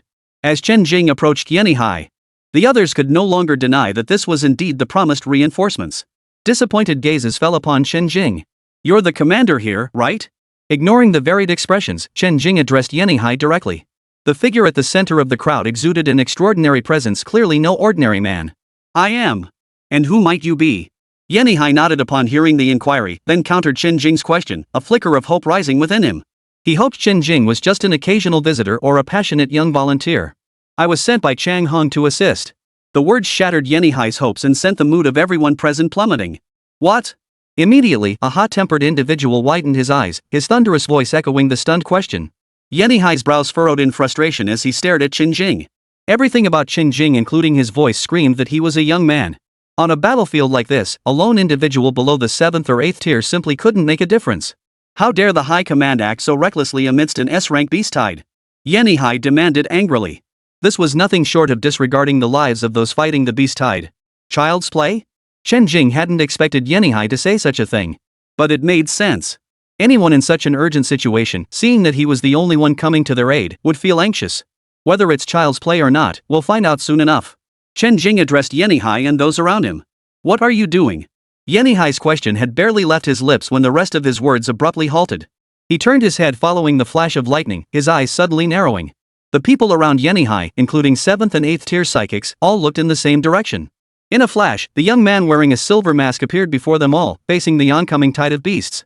The hem of his black robe fluttered in the wind as he gripped a long spear of peculiar design, radiating brilliant light. Witnessing this scene, though unaware of Chen Jing's true strength, a single phrase involuntarily sprang to everyone's mind. One man holds the pass. He, a nearby 7th tier psionicist, poised for battle, stared in astonishment at Chen Jing's retreating figure. Yenihai and the others also paled. An 8th tier psionicist's voice boomed like thunder. "You insolent brat, get back here. Commander Yen will assign your battles based on your strength. Don't act on your own." Who did he think he was? That was everyone's reaction to Chen Jing's reckless move. "Kid, get back here. Don't try to be a hero." Even Yenihai couldn't hold back, calling out to him. Up to this point, he hadn't even introduced himself by name, let alone mentioned his rank or position. He hadn't even produced any military credentials, merely stating that Chang Heng had made the arrangements before dashing off. Yet the figure standing before them remained silent, standing still. He paid no heed whatsoever to Yenihai and the others. The imposing and mysterious spear in his hand glinted harshly in the setting sun. Chen Jing stood motionless, and Yenihai and the others tensed for only a moment. Thankfully, they hadn't charged in impulsively. Chapter 165, Thunderous Impact Stuns the Crowd. Chen Jing was now only a short distance from the chaotic battlefield, within moments of reaching it. Chen Jing surveyed the battle unfolding before him. It wasn't that he wasn't prepared to intervene, but the battlefield situation, which had been steadily deteriorating. With the addition of 2 7th tier psychics, the tide shifted instantly, and they launched a rapid counterattack. After all, these were merely 6th tier beasts. With 2 7th tier psychics and the coordination of several 6th tier psychics, they swiftly eliminated the beasts and then began systematically eliminating the remaining ones from the highest to the lowest tiers. Only the sheer numbers of lower tier beasts made the battlefield appear chaotic. In truth, this wave of beasts no longer posed a threat. Therefore, Chen Jing merely observed, showing no immediate intention to join the fray. He was waiting for the 4th wave, the 5th wave, even all the beasts yet to come. This was an S-rank beast tide. What kind of ferocious beasts might appear? Chen Jing was filled with anticipation. Gradually, as the number of beasts on the field dwindled, many psychics, exhausted, began retreating, signaling the battle's gradual conclusion. But before all the beasts on the field were completely wiped out, the 4th wave of the beast tide had already arrived. Leading the charge was still a vast, uncountable horde of low-tier beasts. Yet amidst the horde, 5 colossal figures stood out, radiating overwhelming power. They were 5 7th tier beasts. Dozens more 6th tier beasts lingered within the horde. The ordinary low-tier beasts were so numerous they were impossible to count, numbering at least tens of thousands. This scene was also witnessed by the psychic users still on the field, including high-tier psychic users like Yenihai. The expressions on everyone's faces changed simultaneously. This 4th wave of the beast tide would undoubtedly consume the majority of their elite combat strength. With the sheer numbers of low-tier beasts overwhelming them, ordinary psychics were already powerless to resist. Persisting any longer would be futile, like a grasshopper trying to stop a cart. Wave after wave of ferocious beasts surged forward, each possessing peak combat strength. The psychics had endured 3 hours of intense combat. Most of their psychic powers were nearly depleted, relying solely on their physical strength to fight. 7th and 8th tier psychics stood ready beside Yenihai. They awaited his command to charge forward and intercept the charging beasts. "Kid, fall back now." At that moment, another concerned voice called out to Chen Jing. Seeing the beasts nearly fully emerged, Chen Jing instantly shifted his form. Transforming into a streak of lightning, he suddenly charged toward the horde of beasts. A brilliant purple streak flashed before everyone's eyes, dazzling and swift. Yenihai and his group, along with the ordinary psychics who were resting, even Chen Ting and Guan Lingji, who were still on the front lines of the battlefield, were stunned by the sight. Who is that man? How does he have the courage to charge directly into the beast tide? Yeah, how did he manage it? Isn't he afraid at all? Does he think he can kill that many beasts by himself? He'll probably be trampled into mincemeat the moment he charges into that wave. The resting psychics murmured among themselves. Facing a tide of beasts too numerous to count, including 5 7th tier and dozens of 6th tier beasts charging forward. Even though they had retreated to the rear, watching the earth tremble and dust swirl, many still trembled in fear. They could never have imagined someone would actually charge toward that terrifying beast tide. Yet, among them, certain special psychics slowly saw a glint of fervor emerge in their eyes. Facing even the most terrifying foes, they showed no fear, daring to become the attackers themselves. Regardless of their strength, such courage alone commanded respect. Yenihai, accompanied by 7 or 8 high-level psychics, couldn't help but step forward in unison, drawing closer to the battlefield. Yenihai had climbed to his current position as the overall commander of the Lingji base. Even an 8th-tier psychic could grow to this stature. They had witnessed far grander spectacles than this. A beast tide led by beasts no stronger than 7th tier? What did they have to fear? But Yenihai stared at that purple bolt of lightning, his face betraying unmistakable shock. They had witnessed larger beast swarms in grander battlefields. And that young man, though sent by Chan Hung, they knew he was no ordinary figure. But he was still just a young man at the beginning of his journey. He couldn't just perish in this beast tide. Damn it, kid, come back. The same volatile psionicist who had just called Chen Jing a brat spoke up again. He couldn't help but rush forward, determined to bring Chen Jing back. Though he was angry at Chen Jing's recklessness, his concern outweighed his anger. He feared that such a prodigy would perish due to his own arrogance and recklessness. That would be a loss for the entire Great Xiao nation, a loss for all of humanity. But Chen Jing, already far away, could no longer hear him. Even if he did, he would never turn back. To them, the terrifying beast tide was merely a tool for Chen Jing to grind through quests and advance his progress. But before he could make a move, the streak of violet light streaked across the sky, striking the horde of beasts. Chen Jing gripped the starlight glowing starflame spear in his hand, hovering above the beasts. He cast a spell with his hands, then as his form descended, he suddenly radiated it outward in all directions. Thunderous might. Boom. Crackling. Blinding purple thunderbolts erupted from Chen Jing's position, exploding outward in all directions. Beasts near Chen Jing were even knocked off their feet. The purple lightning instantly transformed into a dense net of thunderbolts, spreading toward the tide of beasts. Its speed was so swift that it instantly covered every ferocious beast in sight. Wherever it touched, the beasts were instantly reduced to charred corpses. The vast battlefield instantly transformed into a sea of thunder. The crackling thunder roared with terrifying force, annihilating the beasts. Simultaneously, it affected the group at the base. Those gripped by fear stopped trembling, while the restless ones halted their rescue efforts. The eyes of the fanatics grew even more fervent. Yenihai and the others were utterly stunned. They're all gone?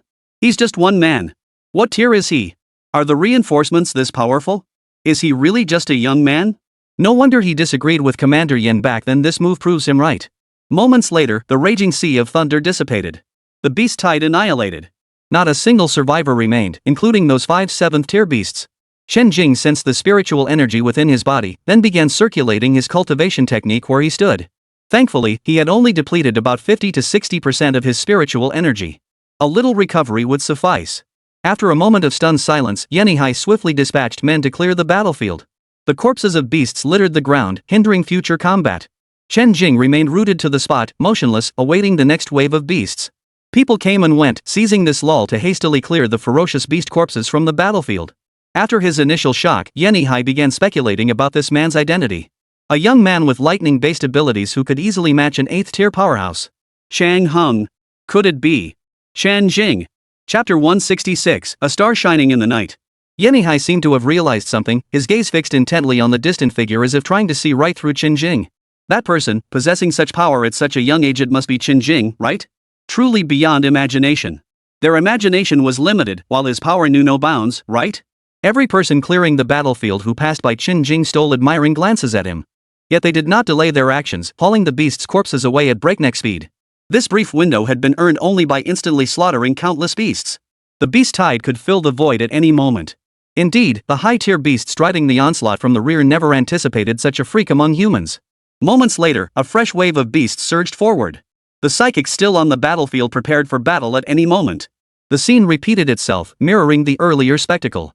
Countless ordinary beasts swarmed around 27th-tier beasts, charging toward the base with unstoppable momentum. This sight caused every witness's expression to shift repeatedly. It seemed only by deploying every 7th and 8th-tier psionicist present could they halt the beast's advance. But what about the next wave? Given the current intensity of the beast tide, they could barely withstand 2 more waves of attacks.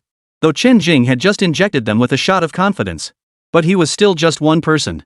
No matter how powerful he was, his abilities would eventually be depleted. When would reinforcements from other areas arrive? At this moment, Yenihai sensed something amiss with this instant kill approach. If they had taken a little longer to eliminate those ferocious beasts earlier, might they have prolonged the battle? Wouldn't the more formidable beasts that followed also appear later? That would have bought time for reinforcements to arrive, and that had always been the case. Extending the battle often allowed them to wait out the beast tide and ultimately prevail. But this time, the sudden emergence of Chen Jing had abruptly accelerated the beast's offensive pace. This forced the large numbers of high-tier beasts, which should have appeared much later, to join the assault prematurely. At this realization, Yenihai suddenly shouted, "Slow down the killing!" His demand served 2 purposes. One was indeed to slow down the current pace of the beast tide's advance. The other was that such a powerful move, regardless of who used it, would inevitably consume a significant amount of psychic energy. He hoped Chen Jing could conserve his energy lest he exhaust his abilities too soon. The ensuing battle would lose a significant high-tier combat asset. His ability should be reserved for high-tier beasts, not squandered on ordinary ones. These ordinary beasts would naturally be dealt with by others. Chen Jing heard Yanihai shout and found his request somewhat puzzling. Wasn't it generally true that the faster they killed, the fewer casualties their side would suffer? Having never encountered such a massive beast tide before, Chen Jing was unaware of the unspoken rules for handling them. Supply bases rarely maintain large numbers of high-tier psychics on standby. Only a portion were assigned to remain behind, while the rest were dispatched to areas where their presence was more urgently needed. However, Chen Jing had never intended to use his major spells anyway.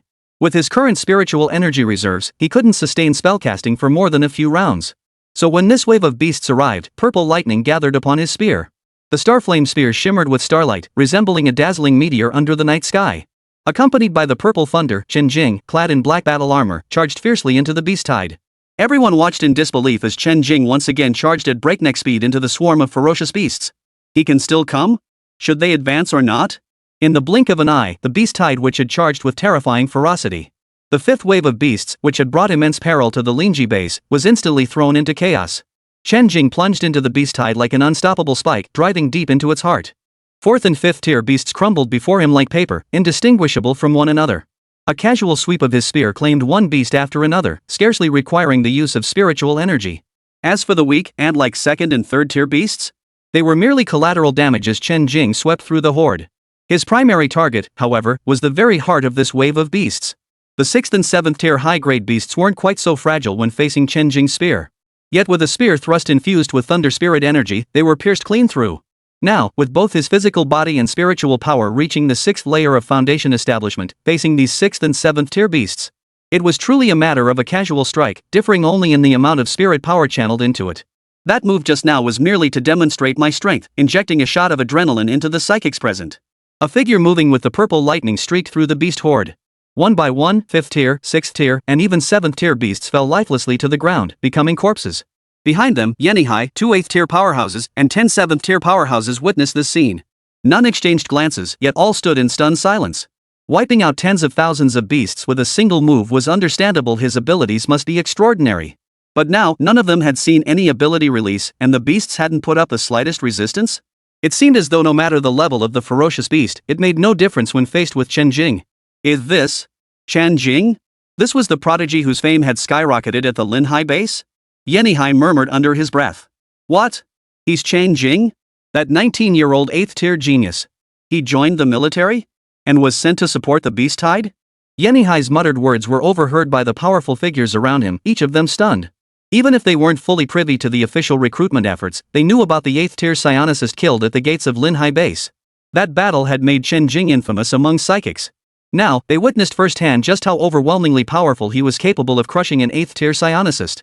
Countless psychics who had been poised to charge into the beast tide alongside Chen Jing all halted involuntarily. Every gaze was drawn to the solitary figure within the swarm. Though clad entirely in black, it seemed as though dazzling light converged upon his form. Chaotic thoughts surged uncontrollably through their minds. It nearly caused them to lose focus in the face of the beast tide. Facing the beast's onslaught, he was unstoppable, seemingly poised to charge in and out 7 times? Even the beasts that fell beneath Chen Jing's gleaming spear were all high-tier beasts. Beasts as high as 7th tier were nothing more than oversized, fragile creatures before him? Just how powerful was he? Was it psychic power just now, and now physical prowess? Could he possibly be a dual elemental ability user, mastering both elemental and enhancement? I've never heard of a dual elemental ability user before. What level of ferocious beast could withstand a single shot from him? Such a ferocious man, more savage than the beasts themselves. The beast tide doesn't seem that hard to resist either. Chapter 167, Surging Morale. While everyone was still stunned by Chen Jing's dazzling display, their eyes burned with intensity as they fixed their gaze upon the figure forging a defensive line ahead. His targets were mostly high-tier beasts. Any that became his prey would never get past him to attack the psychic warriors behind. The remaining ordinary beasts were allowed to pass through to the rear. Repelling a beast tide required concerted effort. Chen Jing still lacked the strength to single-handedly withstand an S-rank beast tide. He still didn't know what kind of creatures an S-rank beast tide would contain. Except for that earlier move that had been a bit wasteful of his spiritual energy, he was now fighting with the least effort and the most enduring approach. When the beasts charged right before their eyes, many shook their heads in disbelief. How could anyone lose focus at a moment like this? They charged forward with the crowd. Regardless of their usual temperaments, in this moment, they couldn't help but feel their blood boil. In the past, the mere mention of a beast tide would make them pale with fear. And this was an S-class beast tide, a phenomenon that occurred only once in many years. It seemed that in this moment, the figure darting through the beast horde held all threats at bay. Those terrifying creatures couldn't advance an inch. Now, Chen Jing had done more than just instill courage in them. That figure had even shown them. Beasts? They're nothing. What was there to fear? The psychics shed their stunned expressions, replacing them with a fierce, murderous zeal to slay the beasts. They threw themselves into the fight with a spirit that seemed to say, bring one, we'll kill one. Bring two, we'll kill two. Even Chen Jing and Guanlingji, who had been hesitant moments before, now wore faces aflame with fervor. Watching that figure cutting through the beast tide unimpeded, leaving death in its wake wherever it went. They howled as they charged toward the beasts. The 7th tier psychic left behind finally couldn't hold back. They turned to look at Yenihai and said, Commander Yen, we want to. Don't even think about it. The situation is still manageable. Chen Jing has absorbed most of the pressure. What remains is enough for those psychics, Chen Jing and Guanlingji, to handle. Your job is to prepare for the next phase. If they falter, you'll step in immediately. Don't waste your strength now, you'll have plenty of time to tire yourselves out later. The 7th tier psychic hadn't even finished speaking before Yenihai cut him off. As the overall commander of this battle, he had to make the best possible arrangements. He would not allow them to act recklessly on their own whims. The 2 8th tier psychics exchanged a glance with Yenihai and the speaker, their expressions calm and composed. They knew full well that even if they wanted to, the current state of the battle made it impossible for them to enter the fray now. Only this fool couldn't see the situation clearly. The remaining 7th tier psychics exchanged glances, their expressions filled with bewilderment. Xia Yuanfu was originally a spoiled rich kid whose family had some clout. Even when hunting beasts, he had 2 bodyguards assigned to protect him. He himself was a 4th tier psionicist of similar caliber. He'd spent his time in other wilderness zones before, and this was his first visit to the Lingji base. He hadn't been here long when, unbelievably, he stumbled right into an S-rank beast tide. Having never experienced a beast tide before, he, like many others, was terrified stiff by the charging beasts. Like many others, his primal instincts were ignited, propelling him to charge alongside the main force into the vanguard. Facing the horde head-on, his mind cleared somewhat. Seeing the hideous beasts one after another, fear gripped him once more. Yet within Xia Yuanfu's field of vision, one figure always shone with dazzling brilliance. Spear in hand, he charged ahead of everyone else. Any beast that crossed his path met its end. Damn it, I'll never be a coward in this lifetime. Xia Yuanfu roared, charging fiercely at a 3rd tier beast. After all, he was a 4th tier psionicist. Even if he hadn't slain many beasts before, a 3rd tier beast posed little threat to him. Soon, the beast's head was severed by Xia Yuanfu, its blood splattering all over him. Ha ha ha ha. Ha ha ha ha. Xia Yuanfu held his blood-dripping weapon and roared with laughter, feeling an unquenchable surge of bloodlust coursing through his veins. Such frenzied laughter instantly drew the attention of new beasts. The 2 6th tier guards by his side struck down the charging beast with a single blow. Could you hold off on laughing for a moment? One of the guards said to Xia Yuanfu with a hint of exasperation.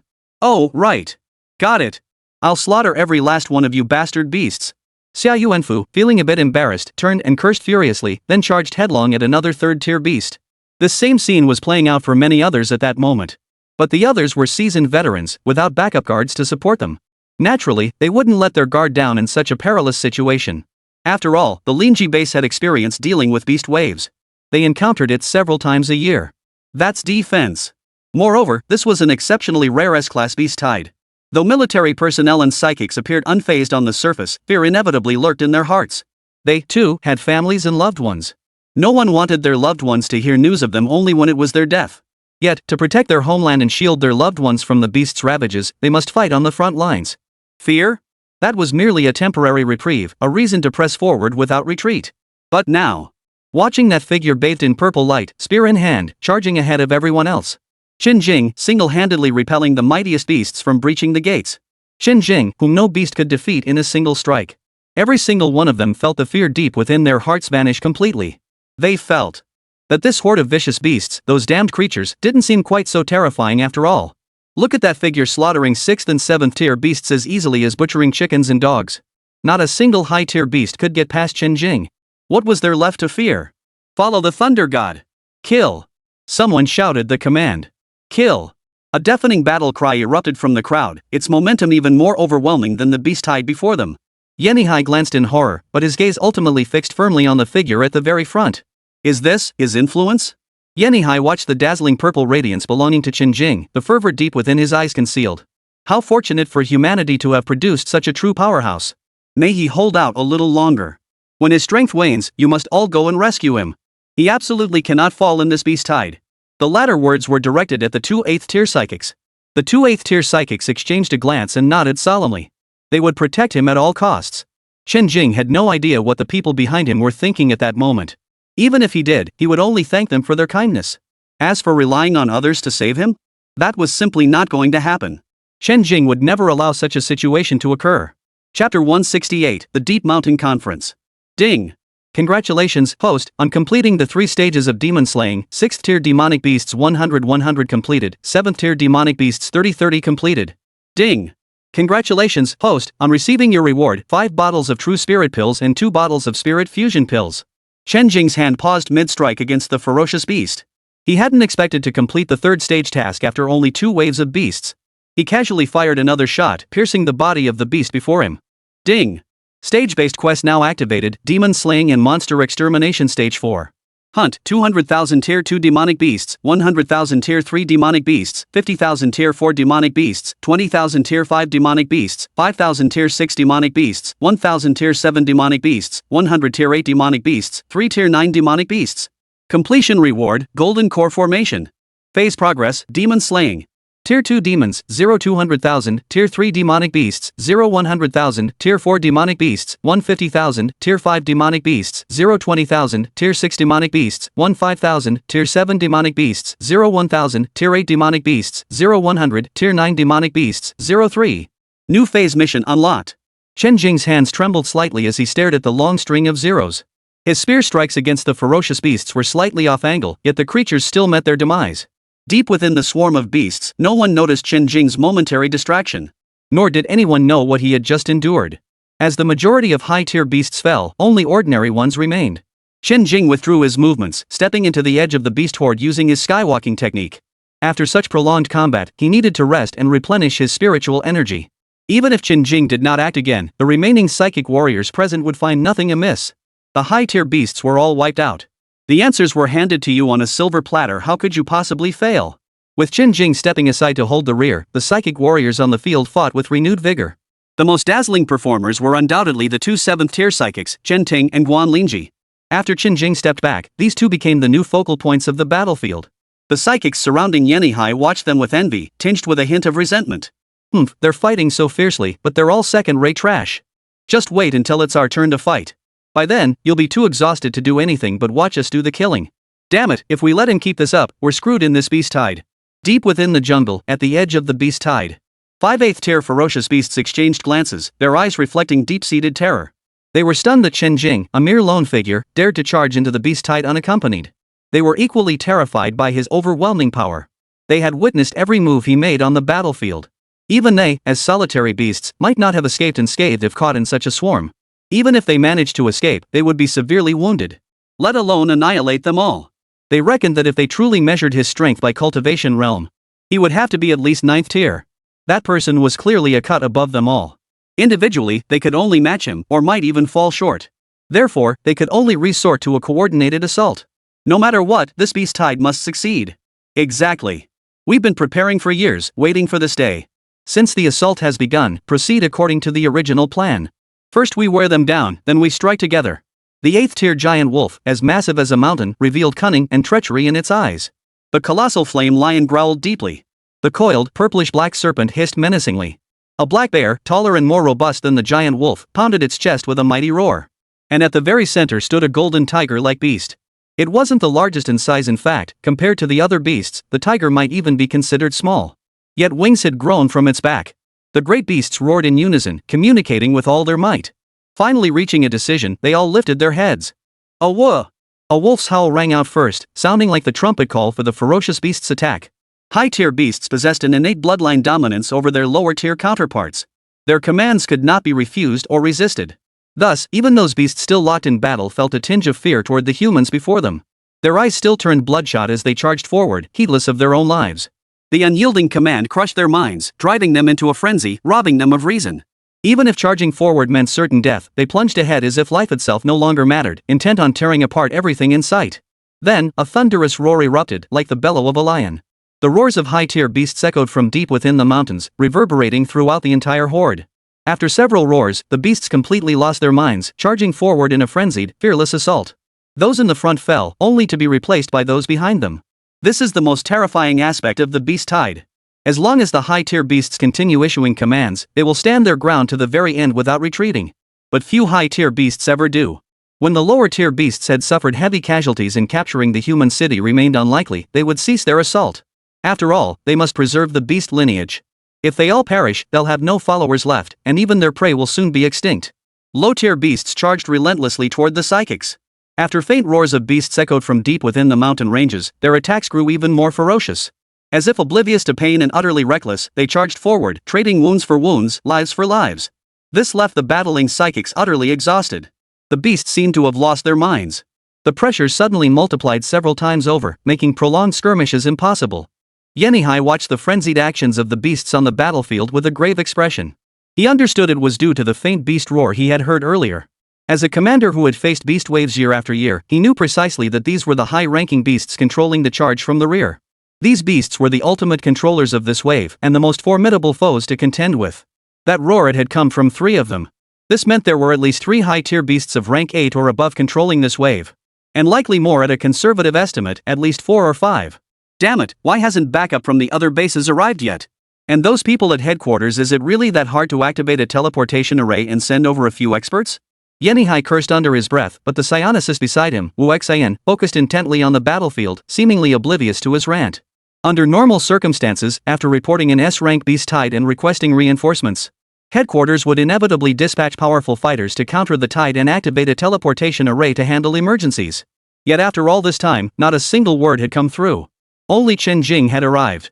Personnel from other bases and headquarters still hadn't arrived. Clearly, something had gone wrong over there too. Chapter 169, doesn't he ever get tired of killing? Yenihai was clearly growing impatient. Teleportation arrays were such extravagant luxuries, how could ordinary bases possibly possess them? Only a few hours had passed since the beast tide began. Chen Jing arrived so quickly because he was stationed at the nearest base. He'd rushed over without delay the moment he received the alert. Other bases, being farther away, needed to make arrangements based on their own circumstances. As for why headquarters hadn't arrived yet, perhaps something truly had gone wrong? After an unknown amount of time, wave after wave of psychic warriors rotated onto the battlefield. Even Chen Ting and Guan Lingji were nearly spent, their powers completely depleted. Without needing Yenihai's explicit orders, 2 of the 7th-tier psychics waiting in the rear exchanged glances. They swiftly moved toward the front lines to relieve Chen Ting and Guan Lingji, intending to take their place. The initial wave of ferocious beasts had been slaughtered to the last. Those still fighting were fresh reinforcements surging out from the jungle mountains, filling the void left by the fallen beasts. The battlefield was littered with the corpses of beasts, and some psychic warriors had even taken some with them before leaving. This did little to clear the battlefield. Influenced by the high-tier beasts, the low-tier ones charged with the most frenzied speed. Conversely, the 6th and 7th-tier beasts lagged behind. After a long wait, the 6th and 7th-tier beasts finally arrived, belatedly charging into the swarm. Chen Jing had recovered sufficiently and was preparing to raise his spear and charge into the beast tide once more. Just then, another wave of high-tier beasts arrived, offering a chance for a satisfying slaughter. Whether it was the safety of the base, the safety of humanity, or his mission progress, none of these considerations allowed Chen Jing to spare a single 6th-tier or higher beast. Ordinary beasts were everywhere, but high-tier ones were rare.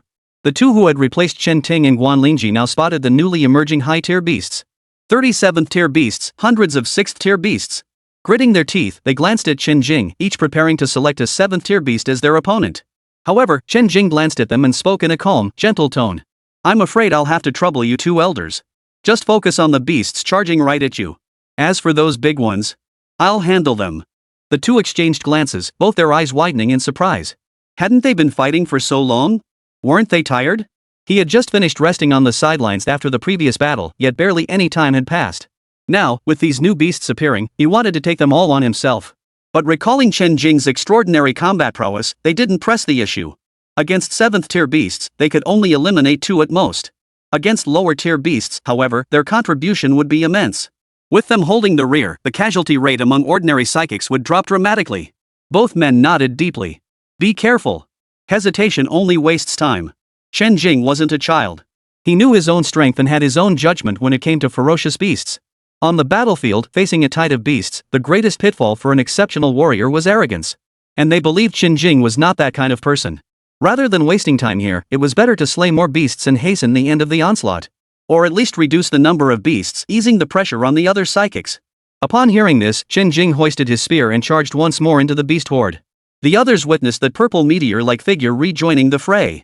Instantly energized, they swung their weapons wildly, attacking the ferocious beasts before them once more. Chen Jing gripped his spear tightly, its purple thunder aura blazing as he dispatched one formidable beast with a single thrust. Chen Jing was born for this destiny to slay every beast and annihilate the beast race. Purple radiance flowed through the horde like a beautiful death ray. Wherever it touched, not a single beast survived. Some colossal beasts raised their claws only to meet spear tips streaking through the air like meteors, piercing their impenetrable scales with pinpoint accuracy straight to their cores. Before the beast could fall, another flash of light erupted. Simultaneously, the spear thrust forward, trailing a purple arc of light. There was no earth-shattering collision, only a sharp crack as the beast's neck was pierced with pinpoint accuracy. Thunderous pain surged through its mind, a frenzied death. The spear danced through the air, starlight flickering. Each thrust was executed with utmost simplicity, yet contained unmatched power. Whether it was the thick-skinned, tough-fleshed rock beasts or the grey wolves, masters of both speed and strength. Under that elegant yet commanding spear, they crumpled like paper. Where the spear struck, a high-tier beast fell. No struggle, no mercy. Only the clean, decisive, and elegant beauty of utter domination. First the 7th-tier beasts, then the 6th tier. Moments later, he began slaughtering even 5th-tier beasts. In the blink of an eye, the terrifying high-tier beasts were utterly annihilated by Chen Jing. Chen Jing paused, spear held steady, his eyes sweeping the battlefield. He leapt forward, landing at the edge of the battlefield just as he had before. The instant every high-tier beast fell to the ground. Everyone, those on the battlefield and those watching from behind the crowd, held their breath. Was it over already? Wasn't this showing far too little regard for the beasts? Why hadn't they encountered beasts this easy to kill? No, I must pick up the pace too. This thought lingered in the minds of those still fighting, driving many to squeeze out even greater potential from themselves. Some lucky ones even managed to break through during combat. Others made the leap after the fighting ended, during their rest and recovery in the rear. All of this stemmed from the influence Chen Jing had brought. Everyone's mind was consumed by battle as if death itself held no power over them. Their fervor rivaled that of ferocious beasts. Yanihai watched Chen Jing's battle once more. He seemed limitless, with no end in sight, only Chen Jing's relentless combat from start to finish. Constant domination, relentless slaughter whether facing 5th tier, 6th tier, or even 7th tier beasts. Now, if someone told Yanihai that even an 8th tier ferocious beast would meet the same fate, he would believe it. This was already the 3rd wave of the beast tide. He had slaughtered dozens of 7th tier ferocious beasts, and countless 6th and 5th tier ones. Yet observing Chen Jing's condition, it seemed as though he hadn't changed at all. Yanihai felt that with Chen Jing present, whether reinforcements arrived or not hardly mattered. If Chen Jing kept this up, he might just end this S-rank beast tide early. A glimmer of hope flickered in Yanihai's heart. Could that really be possible? Chen Jing, observing the battle, remained unaware of the hopes Yanihai placed upon him. At that moment, he was still focusing all his energy on recovery. Chen Jing could sense 5 overwhelmingly powerful auras deep within the mountains. Each of those 5 auras surpassed the flame demon serpent encountered at the ruins in Sakura country. Yet they weren't overwhelmingly strong, or at least not enough to make Chen Jing feel apprehensive. These must be the true instigators of this beast tide. 5 8th tier ferocious beasts. Chapter 170, Reinforcements arrive. Chen Jing stood poised with his spear, his robes fluttering untouched by dust, his gaze sharp. Gazing at the surging tide of beasts ahead, the tip of his spear flashed coldly time and again. The slaughter had only just begun. Wave after wave of beasts surged forward. Chen Jing stood like a pillar of steel, holding the line against the advancing horde. Not a single high-tier beast could cross Chen Jing's line of death. Several 7th-tier psychics rotated through the battlefield multiple times. At its peak, 4 7th-tier powerhouses fought simultaneously to hold back the beast's onslaught. Both 8th-tier psychics were on the verge of intervening. However, the current situation remained manageable. Their focus remained firmly on the 8th-tier beasts. Yet after witnessing Chen Jing's combat prowess, an inexplicable thought crept into their minds. Would it really come down to them taking the stage? Could it be that the beast tide would end at Chen Jing's hands before they even had a chance to use their abilities? At that moment, several off-road vehicles suddenly appeared in the distance, approaching the Linji base. They approached from the same direction Chen Jing had come from, heading over from Linji City. As the vehicles drew nearer, the attention of the personnel in the rear shifted to them. Yanihai silently cursed under his breath. They show up just as the beast tide is ending? Why not wait until it's completely over? Still, better late than never. Wonder which base they're from. There were 6 off-road vehicles in total. As the occupants disembarked, Yanihai finally saw who the reinforcements were. Each vehicle held 8 people, meaning the 6 vehicles carried personnel from 2 bases. That meant 24 reinforcements from one base, a perfectly reasonable and normal number. Each base had its own team leader. The two captains approached Yenihai and addressed him. Commander Yen, were reinforcements from the Baijiang base. I'm Captain Zhang Hu, a Stage 7 early stage psionic. My team members range from Stage 5 early stage to Stage 6 late stage, totaling 24 personnel. We await your command. Commander Yen, reinforcements from Shiwan base have arrived. I am Captain Lin Hong, a Stage 7 early stage psionicist. My team members range from Stage 5 early stage to Stage 6 late stage psionicists, totaling 24 personnel. We await your command. The reinforcements dispatched by both bases were remarkably similar in strength, almost as if following a template. Commander Yen, our base received your distress signal and immediately dispatched reinforcements. Our two teams met up in Nyinki City. Lin Hong from Shiwan base explained their joint deployment to Yenihai. Perfect timing. Your arrival couldn't be more timely. Our base's psychics are struggling to maintain rotation schedules. Your two teams will allow us to relieve some personnel for rest. After hearing this, Yenihai began coordinating the two teams' operations. The personnel from both bases naturally had no objections. They then turned their gaze toward the distant battlefield ahead. Even with prior mental preparation, the scene before them left them deeply shaken. Truly a rare S-rank beast tide. It had only begun a few hours ago, yet so many 7th tier beasts had already appeared. Normally, 7th tier beasts were already incredibly formidable creatures. Yet here they were, merely the vanguard leading the charge within the beast horde. They weren't even worthy of being the grand finale in this beast tide. Not to mention the rarely seen 5th and 6th tier beasts, which now mingled within the horde like ordinary foot soldiers. If that weren't shocking enough, the figure bathed in purple light within the horde was the most dazzling presence on the battlefield. With every thrust of his spear, a high-tier ferocious beast fell dead. The purple glow flashed relentlessly within the horde, holding the formidable beasts firmly at bay, preventing them from crossing the line. In just a short while, countless high-tier beasts had fallen. It seemed as though this beast tide had been fabricated, making one suspect it was rigged. Meanwhile, the psychic warriors in the rear charged forward with unstoppable fervor, slaughtering beasts relentlessly. It was bizarre that such formidable 7th tier powerhouses were facing off against mere 4th and 5th tier beasts. The scene was bizarre no matter how one looked at it. Yet the more one watched, the more exhilarating it became. The psychics, relying on their superior ranks, carried out ruthless slaughter against the beasts. Stalemates between the two sides were rare indeed. Both teams of newcomers watched in stunned silence. Whoa! Who is that person? There's actually such a powerful psionicist at the Lingji base. What rank is he? Even 7th tier powerhouses end up scavenging leftovers in the rear. But after the initial shock, they joined the fray. They couldn't just stand by and watch the reinforcements they'd brought. After a few moments of discussion, the captain from the Baijiang base charged directly into the fray, activating his own psychic power. His physique grew significantly larger than before. A faint crimson aura of vitality coiled around his body. The aura of a 7th tier psionic erupted without restraint. Clearly, this captain, Zhang Hu, possessed an enhancement type ability. And the meaning behind this action was equally clear: I'm here to take over for you. The 7th tier ability users in the rear battle, already fatigued and with their abilities nearly depleted. Seeing reinforcements arrive to relieve them, they breathed a sigh of relief and cheerfully finished off the last ferocious beast before them. They turned and headed back to the rear base to rest. Zhang Hu appeared at the gathering spot of the ferocious beasts, weapon in hand. With a single swing of his blade, the beasts which had seemed like children before the 7th tier psychics fell in droves. In such combat scenarios, enhancement-type psychics often proved the most effective. In prolonged close combat with the beasts, their abilities might not be the most devastating. However, their physical endurance and ability resilience far surpassed those of elemental or psychic-type ability users. They were perfectly suited for hacking and slashing through these ordinary beasts. Besides the captain, the other ability users joined the fray, relieving those who were barely holding on.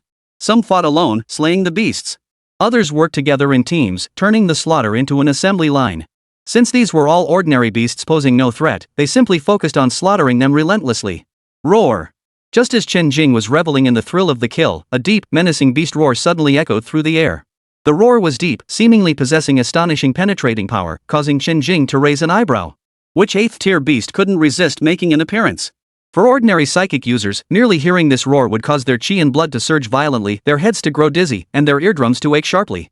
Behind him, Yenihai and the others also couldn't help but show slight changes in their expressions. Chen Jing calmly finished off the last beast before him. Like everyone else, he turned his gaze toward the source of the roar.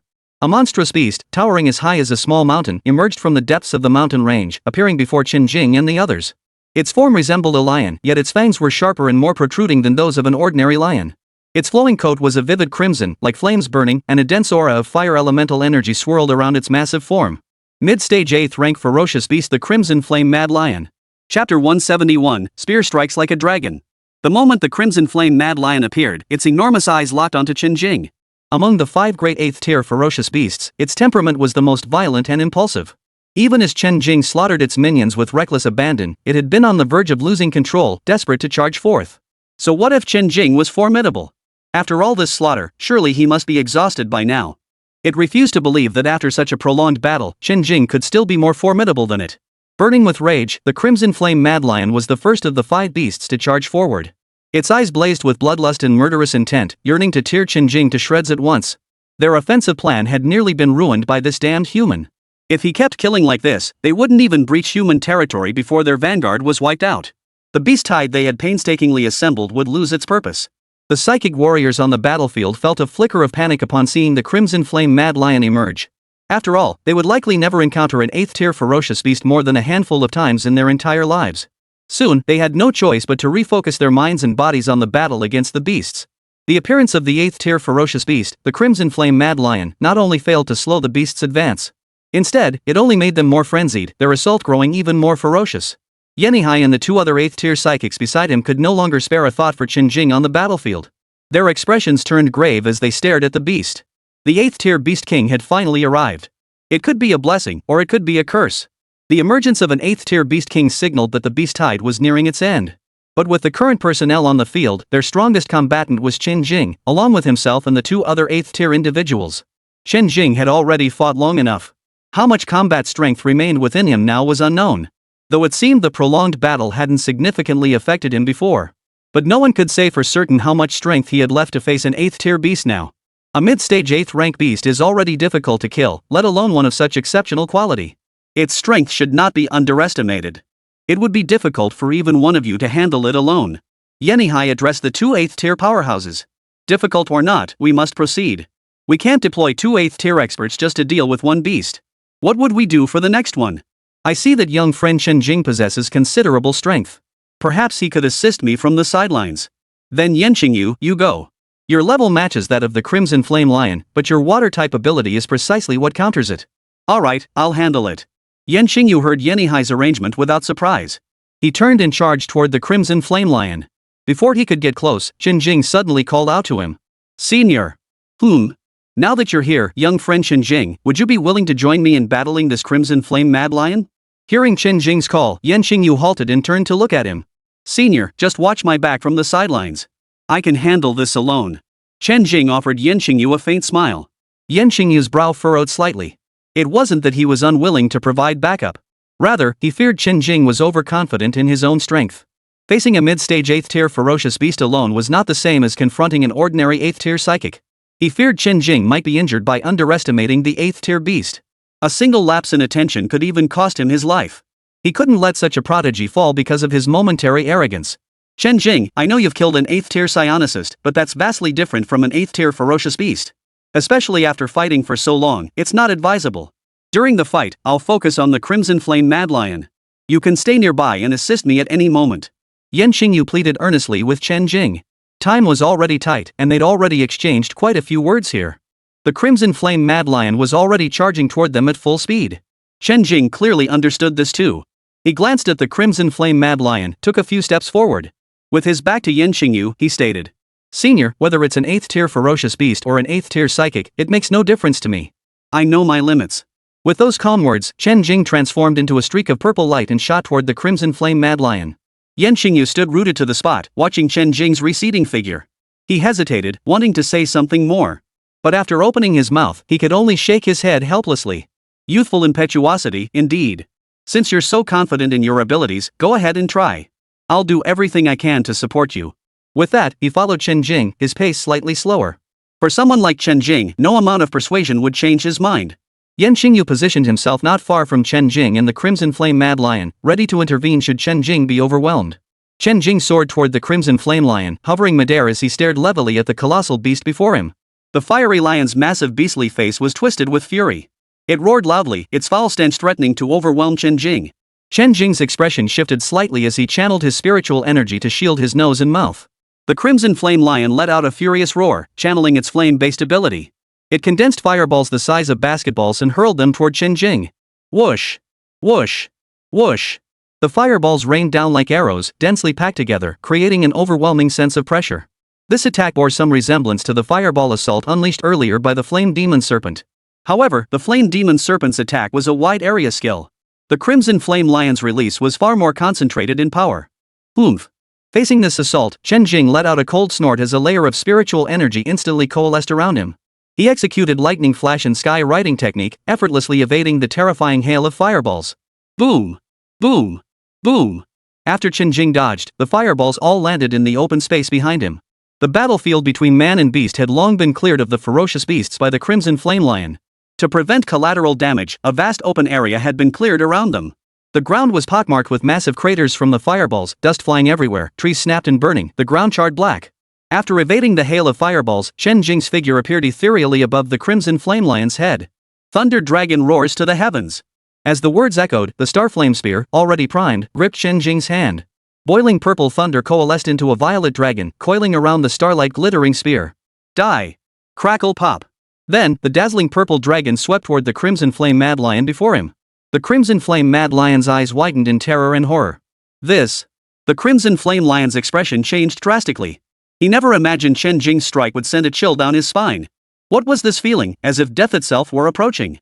Watching its eyes, once filled with fury and bloodlust, now replaced by sheer terror. Chen Jing smiled. Chapter 172, Timed Collection Mission. No, you're not just feeling it. Because you truly are about to die. Chen Jing's calm voice echoed within the Crimson Flame Mad Lion's mind. The Crimson Flame Lion sensed the threat and attempted to summon its special abilities for defense. But it was too late. The instant it reacted, the violet dragon spear had already pierced its skull. It obliterated what little consciousness remained, as thunderous energy rampaged through the Crimson Flame Lion's body. The Crimson Flame Lion could only emit a wretched roar. After writhing in agony for a few moments, it gradually fell still. Chen Jing smiled, skillfully slicing open the beast's abdomen with his spear to extract its core. As the Crimson Flame Lion fell, the shifting dynamics of the battlefield once again stunned Yanihai and the others. Especially Yan Xingyu, who had earlier contested Chen Jing for control of the fight.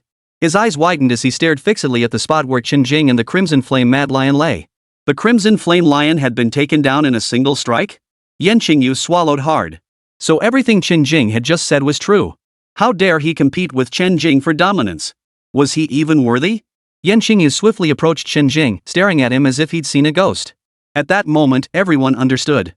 Chen Jing's strength had ascended into the ranks of the elite. Perhaps only a 9th-tier powerhouse could stand as his opponent. Even though the psychic warriors on the battlefield knew they shouldn't let their focus waver during combat, they all turned their heads to glance at Chen Jing and the Crimson Flame Mad Lion. That single glance made everyone's breath catch. They had expected to witness a fierce battle, yet all they saw was the back of the Crimson Flame Mad Lion. Seeing its back wasn't unusual, but something was terribly wrong. The Crimson Flame Lion lay sprawled on the ground, motionless as a corpse. Hadn't it just been unleashing fireballs moments ago? How could it have died in the blink of an eye? The psychic warriors in the midst of battle didn't dwell on it. In their minds, Chen Jing had become a god. Even if Chen Jing had truly killed the Crimson Flame Mad Lion, it didn't seem like a big deal. Only those at the base, Yanihai, and the resting psychics. They had focused all their attention on Chen Jing's battle. Seeing Chen Jing still on the battlefield was already cause enough for concern. Then Yan Xingyu actually let Chen Jing face the Crimson Flame Mad Lion alone while he stood far away watching. This made everyone in their group hold their breath in anxiety for Chen Jing. When the Crimson Flame Mad Lion launched its attack, every pair of eyes locked onto the action. Chen Jing's agile dodge brought a collective sigh of relief. They expected a fierce battle to ensue between Chen Jing and the ferocious beast. But to their astonishment, he dispatched it with a single move. How could that be possible? The battle was indeed over, but not as they had anticipated, with Chen Jing defeated. Instead, the tables had turned. It was the Crimson Flame Mad Lion that fell to Chen Jing. And it was over in an instant. For a split second, Yanihai and the other 8th-tier psionists' minds froze. Chen Jing was this powerful? At that moment, they felt as if they'd been struck by a bolt of lightning. Thanks to Chen Jing's support, this S-rank beast tide suddenly felt less terrifying. The fall of the Crimson Flame Lion also alarmed the other beast kings within the mountain range. What? That stupid lion, it's dead. The blue giant wolf's cunning eyes widened in disbelief. Gazing distantly at the dazzling figure in the sky, a flicker of fear crossed its mind. That stupid lion went off on its own. If it had acted with us, there's no way it could have been killed so easily. Who doesn't know its stubborn temper? There was no stopping it. Better off dead. Now the 5 great beast kings become the 4. As for that human who killed the stupid lion, we'll take him on together. The remaining 4 8th tier beasts communicated through low growls. After Chen Jing ripped open the crimson flame mad lion's belly and extracted its beast core, a system notification suddenly chimed. Ding! Congratulations, host, on acquiring a fire attribute demon core. A limited time collection quest is now activated. Collection quest, 5 elements return to origin. Within 3 days, collect 5 demon cores from mid-stage or higher 8th tier beasts. The 5 cores must possess the attributes of metal, wood, water, fire, and earth. Quest reward, a mysterious gift. Ha! 5 element demon cores? What kind of strange quest is this? And it's time limited to 3 days, with a mysterious gift as the reward? Chen Jing's mind was filled with immense curiosity. The demon core from that flame demon serpent last time was also fire attributed, yet it didn't trigger a quest. Could it be that his level wasn't high enough? Chen Jing shook his head, dismissing the jumbled thoughts swirling in his mind. Why pass up a reward? Chen Jing wasn't about to pass it up, it was just 5 demon cores. He already had 1 fire attribute core, he just needed 4 more. Hopefully the remaining 8th tier beasts would fill the gap. Standing near the corpse of the Crimson Flame Mad Lion, Chen Jing turned to Yanqingyu. Senior, please take this beast's corpse back first. I intend to enter the mountain range. Yanqingyu's expression darkened upon hearing this, and he hurriedly tried to dissuade him. Chen Jing, don't be rash. The mountains are the beast's stronghold. I know you want to kill the beasts, even to stop the beast tide early, but we can wait here. The first 8th tier beast has already appeared, the rest will follow. Now that they know the Crimson Flame Mad Lion fell by your hand, they'll be extra cautious. They might even coordinate their movements. Chen Jing understood Yanqingyu's concern, but he feared some beasts might slip away. He wanted to move in early and intercept them. Yet a thought crossed his mind: the aura within indicated 4 more 8th tier beasts, and they seemed quite close. They were likely gathered together.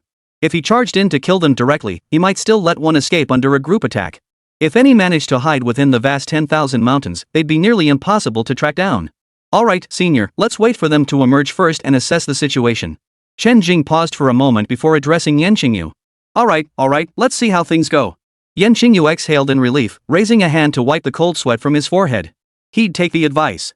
As long as we don't venture deep into the beast's lair, anything is fine. He genuinely feared Chen Jing might act impulsively and do something irreversible. Even knowing his formidable strength, he was still just one person. At least he was here, along with Yenihai and another 8th tier psychic. If anything went wrong, they could at least lend a hand. But once they were truly inside, they'd be completely on their own. They couldn't abandon thousands of other psychics just to follow him inside. Chen Jing and Yanqingyu waited as they spoke. The strongest beasts had already been killed off. The remaining ones could be handled by those behind them. For now, the 2 men could afford to relax. This beast tide is likely nearing its end. Yanqingyu remarked with a sigh. No previous beast tide has ended this swiftly, especially not an S-rank one. If not for seeing it with my own eyes, even the corpses of 8th tier beasts lying before us. This beast tide feels like it's fake. Chapter 173, the Golden Winged Celestial Tiger outfit?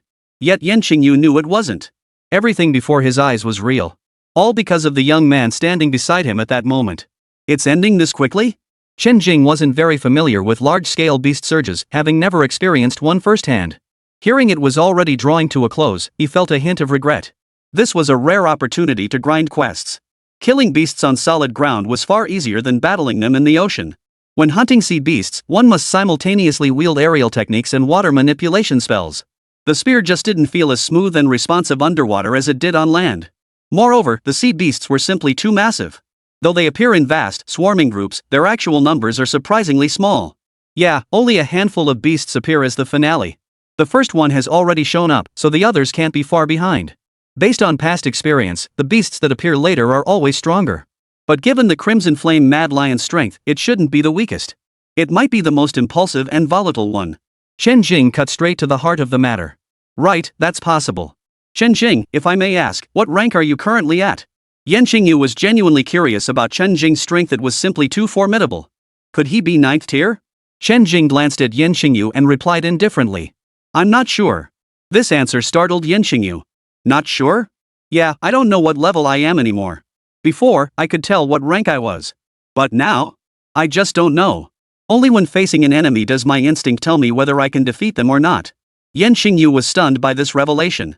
Such a situation existed, killing enemies by instinct, unable to gauge one's actual strength. Yanqingyu's head buzzed with confusion. But he didn't dwell on it. The world was vast and full of wonders. Roar!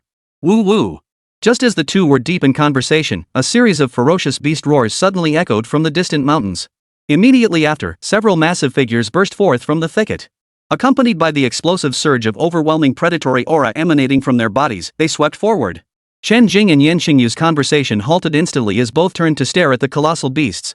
Yanihai and the other 8th-tier psychic could no longer contain themselves. They dashed toward Chen Jing and Yan Xingyu's position, arriving at their sides within mere breaths. The psychics on the battlefield continued fighting the beasts fiercely, yet they too couldn't help but spare a fragment of their attention for the distant creatures. As time passed, the number of low-tier beasts charging forward dwindled. After the Crimson Flame Mad Lion appeared, the remaining beasts in the mountain range ceased their advance. It seemed as though they had heard some command, halting their charge for the moment. Indeed, this wave of beasts was far less efficient than previous ones. The low-tier beasts had already suffered heavy losses, while the 6th and 7th-tier beasts were nearly wiped out. Yet, up to this point, they had achieved no tangible offensive gains. Continuing like this would only lead to pointless deaths. All of this was because of that human. The giant wolf was convinced that once he was dealt with, the rest would pose no further threat. Chen Jing, Yanihai, Yan Xingyu, and Wu Song stood together. They formed a line of reassurance for the psychics behind them. They watched as the shadow of a ferocious beast emerged from the depths of the mountains. A wolf-like beast the size of a mountain, slightly smaller than the Crimson Flame Mad Lion, its body covered in flowing blue fur, enveloped in a thick aura of what attributes psychic energy. The Howling Moon Blue Wolf. Another was a towering, deep-round giant bear whose single paw strike could likely crush the earth beneath it. Its eyes were as large as round tables, glowing a blood-red hue, radiating a heavy earth element aura. Frenzied Demon Bear. A massive serpentine beast slithered out. Its body was covered in black-purple scales with a metallic sheen. It hissed and flicked its tongue intermittently, sending chills down one's spine. Purple Mystic King Serpent. 3 8th rank beasts? Before Chen Jing and his companions could react, a sharp, majestic aura surged from behind them. A golden light shot skyward from deep within the mountain range. The golden light circled the sky several times before hurtling toward Chen Jing and his companions. All eyes snapped upward toward the golden streak in the sky. To their astonishment, the golden light transformed into a golden tiger, its entire body radiating brilliant golden light. Most astonishingly, a pair of golden wings had sprouted from its back. What is this? Yanihai, Yan Xingyu, and Wu Song all revealed expressions of utter shock, their voices catching in their throats.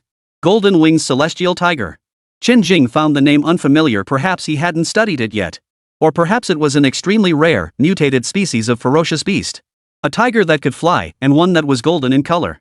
As Chen Jing had anticipated, the vast majority present did not recognize this ferocious beast. But they quietly complained to themselves. So pretentious. Even a beast is so pretentious. This fine habit has even spread to the realm of beasts. You can call the golden-winged celestial tiger pretentious, but you can't deny its formidable strength.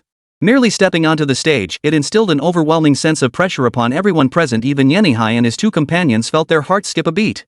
They're no match for us. And besides, the ferocious beasts before them weren't limited to the golden-winged heavenly tiger. 3 other 8th-tier beasts lurked nearby, the purple Mystic King Serpent, the Moonhowl Blue Wolf, and the frenzied Demon Bear. Each one was a formidable foe. For all 4 to appear together, was heaven itself conspiring to destroy the Lingji base? Chen Jing, however, looked at the 4 ferocious beasts before him and his eyes lit up. Gold, wood, earth demon cores of all 3 elemental attributes were now within reach. Only the purple Mystic King Snake didn't seem to possess water-type abilities, a slight disappointment. Chen Jing watched the golden-winged sky tiger circling overhead, his expression growing unusually grave. This was the strongest ferocious beast Chen Jing had ever encountered. Before Yanihai and the others could speak, Chen Jing took the initiative. I need your help. Hold off the other 3 beasts and don't let them escape. Yanihai, Yan Xingyu, and Wu Song exchanged glances. Yan Xingyu spoke up first, asking, Chen Jing, how are you feeling? I'm fine. It's a worthy opponent. Chen Jing replied.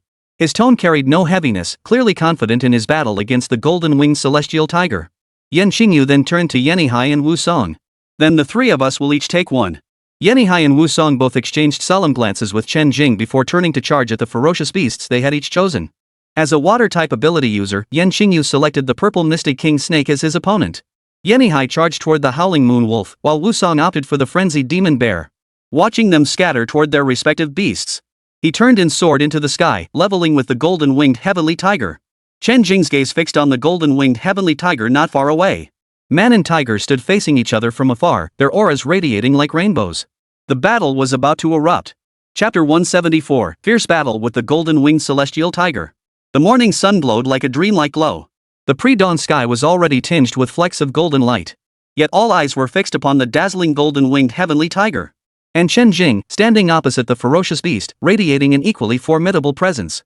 A commanding tiger roar echoed as the golden-winged heavenly tiger lunged toward Chen Jing like a streak of golden light. Like a golden blade, it sliced through the gloom before dawn. Its golden wings swept through the air, stirring up a hurricane with each beat, while its claws gleamed with a metallic sheen. The gale whipped up by its claws nearly tore the air apart. Chen Jing's pupils contracted slightly as his entire body shot forward like a streak of purple lightning. His agile form dodged the golden-winged heavenly tiger's attack. Quite fast. Chen Jing chuckled softly. Golden and purple streaks intertwined midair, like two bolts of lightning streaking at breakneck speed, their collision erupting in sparks of light. The golden light carried fierce winds, each strike carrying the force of a mountain collapsing. The purple figure darted with lightning-like agility, its body swirling with surging violet light. Chen Jing weaved through the golden-winged sky tiger's onslaught, occasionally swinging his starflame spear in counterattacks. Man and beast traced crisscrossing paths across the sky, leaving fleeting golden and purple afterimages. Your defense still leaves something to be desired. After several encounters, Chen Jing realized the golden-winged heavenly tiger's defenses weren't particularly formidable. Of course, this was before it deployed its special abilities.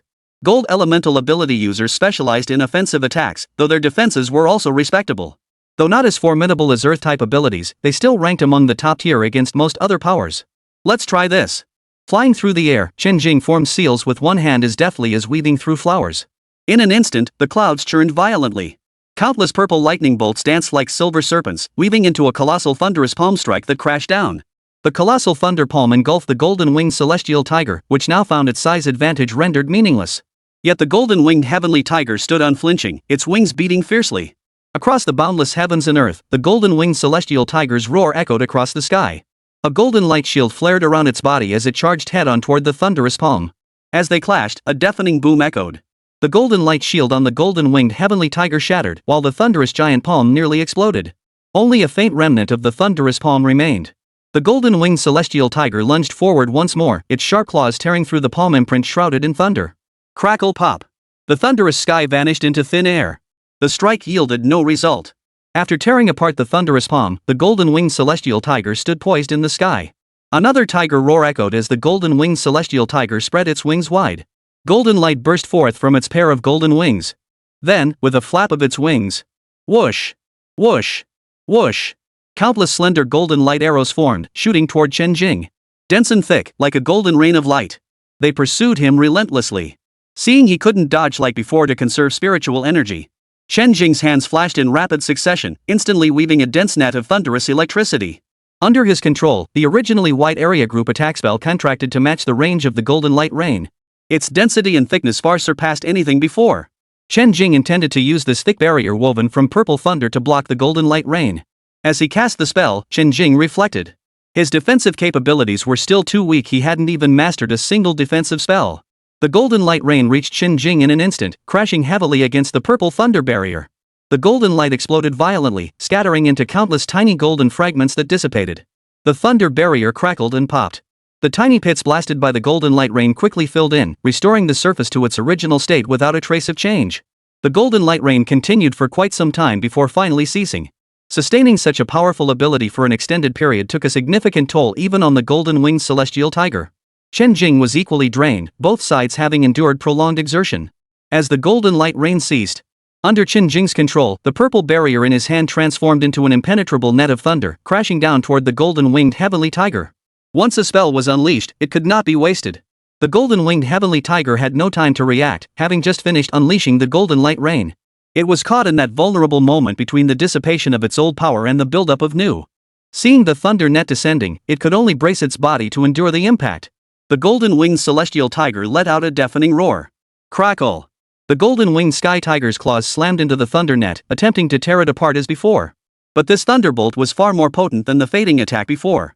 A searing pain pierced through its fur, eliciting an agonized roar, yet it still managed to tear open a gap in the net. Purple arcs of lightning crackled and scattered wildly. The rupture in the thunder before it did not mean the rest of the net had lost its potency. The purple net gently adhered to the golden-winged sky tiger's body. The golden-winged sky tiger hadn't anticipated that this web of arcs could track it down, soft and pliable like a real net, capable of shifting shape at will. The golden-winged sky tiger was completely enveloped by an electric net, its wings trapped within, causing its flight path to suddenly slow. Furious, it flapped its wings violently, trying to break free, only to be instantly pierced by electric currents that seared through its skin and into its flesh. With its wings restrained and flight impeded, the beast's flesh was ravaged by the electrical surges, sending waves of searing pain and numbness through its body. The golden-winged sky tiger roared in agony, plummeting straight toward the ground. Like a golden streak of light, it plummeted downward, its form still shrouded in intricate purple light. Those near the impact zone humans and beasts alike scrambled to dodge. Crash. The golden-winged sky tiger slammed heavily onto the ground, sending a thunderous shockwave rippling outward. Dust swirled instantly, and shards of rock flew everywhere. The fallen golden-winged celestial tiger instantly reared to its feet, letting out a thunderous roar. A dazzling radiance erupted from its entire body, shattering the electric net with sheer force. Yet its current state was far less imposing than when it first appeared. Its golden body and massive wings were now covered in patches of scorched black, looking utterly battered. Taking advantage of the golden-winged sky tiger's momentary vulnerability after landing, Chen Jing unleashed a blinding burst of lightning around his body. Swiftly, he coalesced a purple thunderbolt. In an instant, the heavens darkened. Black clouds churned across the sky, and the muffled rumble of thunder reverberated in people's hearts. Its might far surpassed that of the thunder palm formed earlier. Thunder dragon roars heavenward. The words echoed in Chen Jing's mind as a massive purple thunder dragon tore through the clouds, coiling beneath the dark canopy. Each flick of its tail sent bursts of electric light streaking across the sky before dissipating into the air. The purple thunder dragon dove downward, targeting the golden-winged celestial tiger on the ground. Its entire body was a concentrated mass of thunder, its overwhelming pressure cascading like a waterfall. The golden-winged sky tiger sensed mortal peril from the thunder dragon plummeting through the air. It sought to evade the dragon's attack. Under the immense sense of danger, the golden-winged sky tiger erupted in dazzling golden light. Its entire form shifted rapidly, transforming into a golden streak of light as it sidestepped dozens of meters. Yet even after evading the thunder dragon's strike, the dragon tracked its new target's trajectory. It spiraled to change course, once again lunging toward the golden-winged sky tiger's position. A golden colossal tiger and a purple thunder dragon, two immense beasts, raced across the sky. The tiger fled, the dragon pursued. The golden-winged celestial tiger clearly hadn't anticipated the thunder dragon tracking it this far. Chapter 175, Golden-winged heavenly tiger, Death. With the thunder dragon closing in, evasion was impossible. The golden-winged celestial tiger could only muster its entire body's defenses to brace for the impact.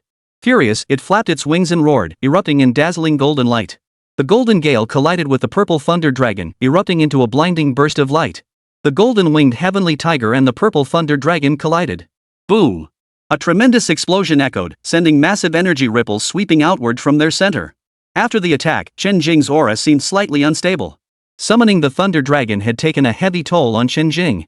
When it struck the golden-winged heavenly tiger, the damage inflicted on the thunder dragon also caused Chen Jing some injury. Roar! The excruciating pain sent the golden-winged heavenly tiger thrashing wildly, its agonized howls filling the air. Spectators watching the battle couldn't help but gasp in shock. When the attack ended, only scattered arcs of electricity and a trail of devastation remained. The golden-winged heavenly tiger's scorched fur was even more severe, its body torn and tattered, covered in massive wounds that ran deep to the bone. Its golden wings had turned pitch black, drooping as if broken. Yet it stood firmly on the ground, growling low at Chen Jing, who had also fallen to the earth. Its gaze held both hatred and fear. Its special abilities were completely depleted, and it bore significant injuries.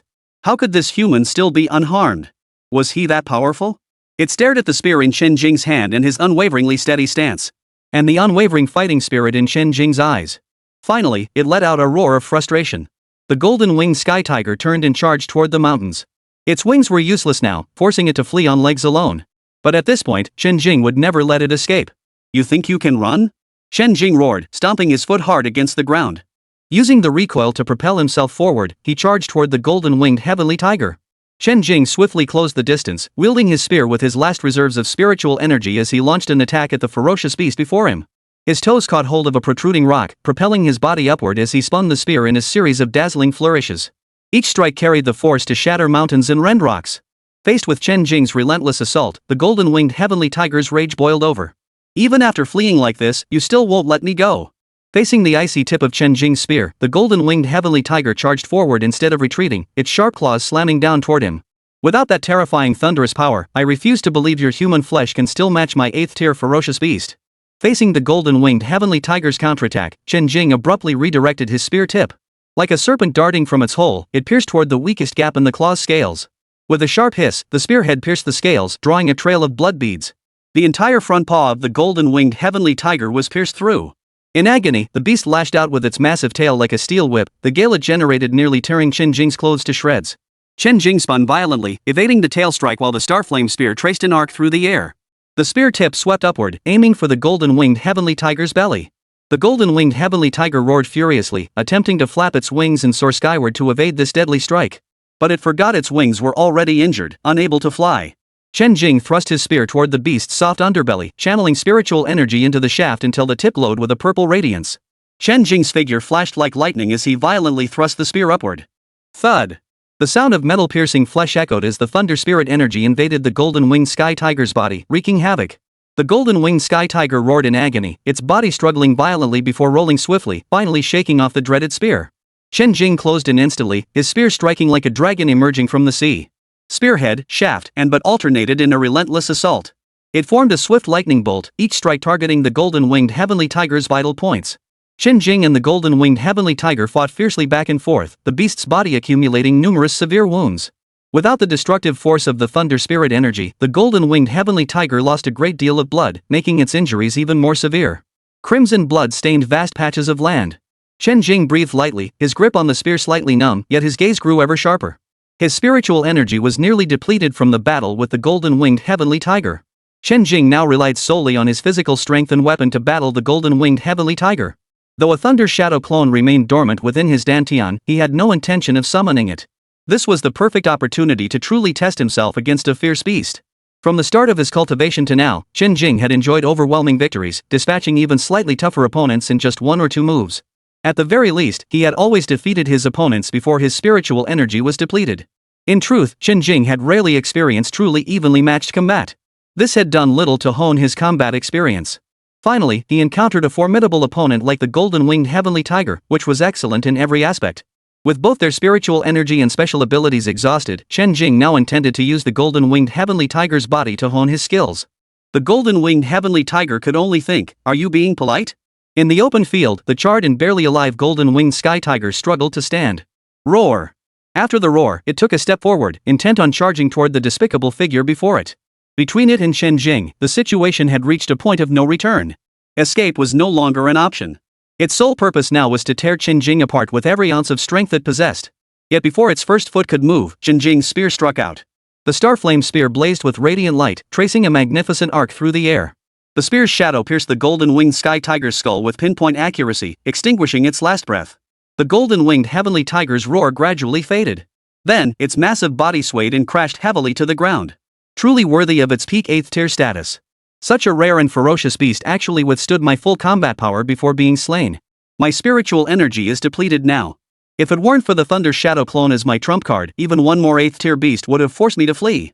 Chen Jing's current state was far better than the golden-winged sky tiger's pitiful condition. Relying solely on his physical strength and the last remnants of his spiritual energy, he had ultimately slain the golden-winged heavenly tiger. Though drained of spiritual energy, his complexion was far from rosy pale and weary. He had at least avoided serious injury. Chen Jing slowly exhaled a breath of stale air, raised his spear to slit open the golden-winged heavenly tiger's abdomen, and extracted the dull golden beast core. Ding! Congratulations, host, on acquiring a gold elemental beast core. Collection quest, 5 elements return to origin.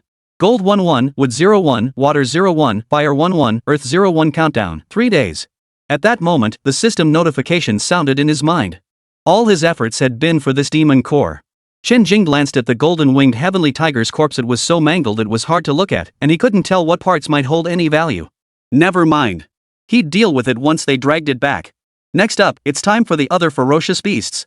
Chen Jing's gaze burned with intensity as he watched the other figures still locked in fierce combat.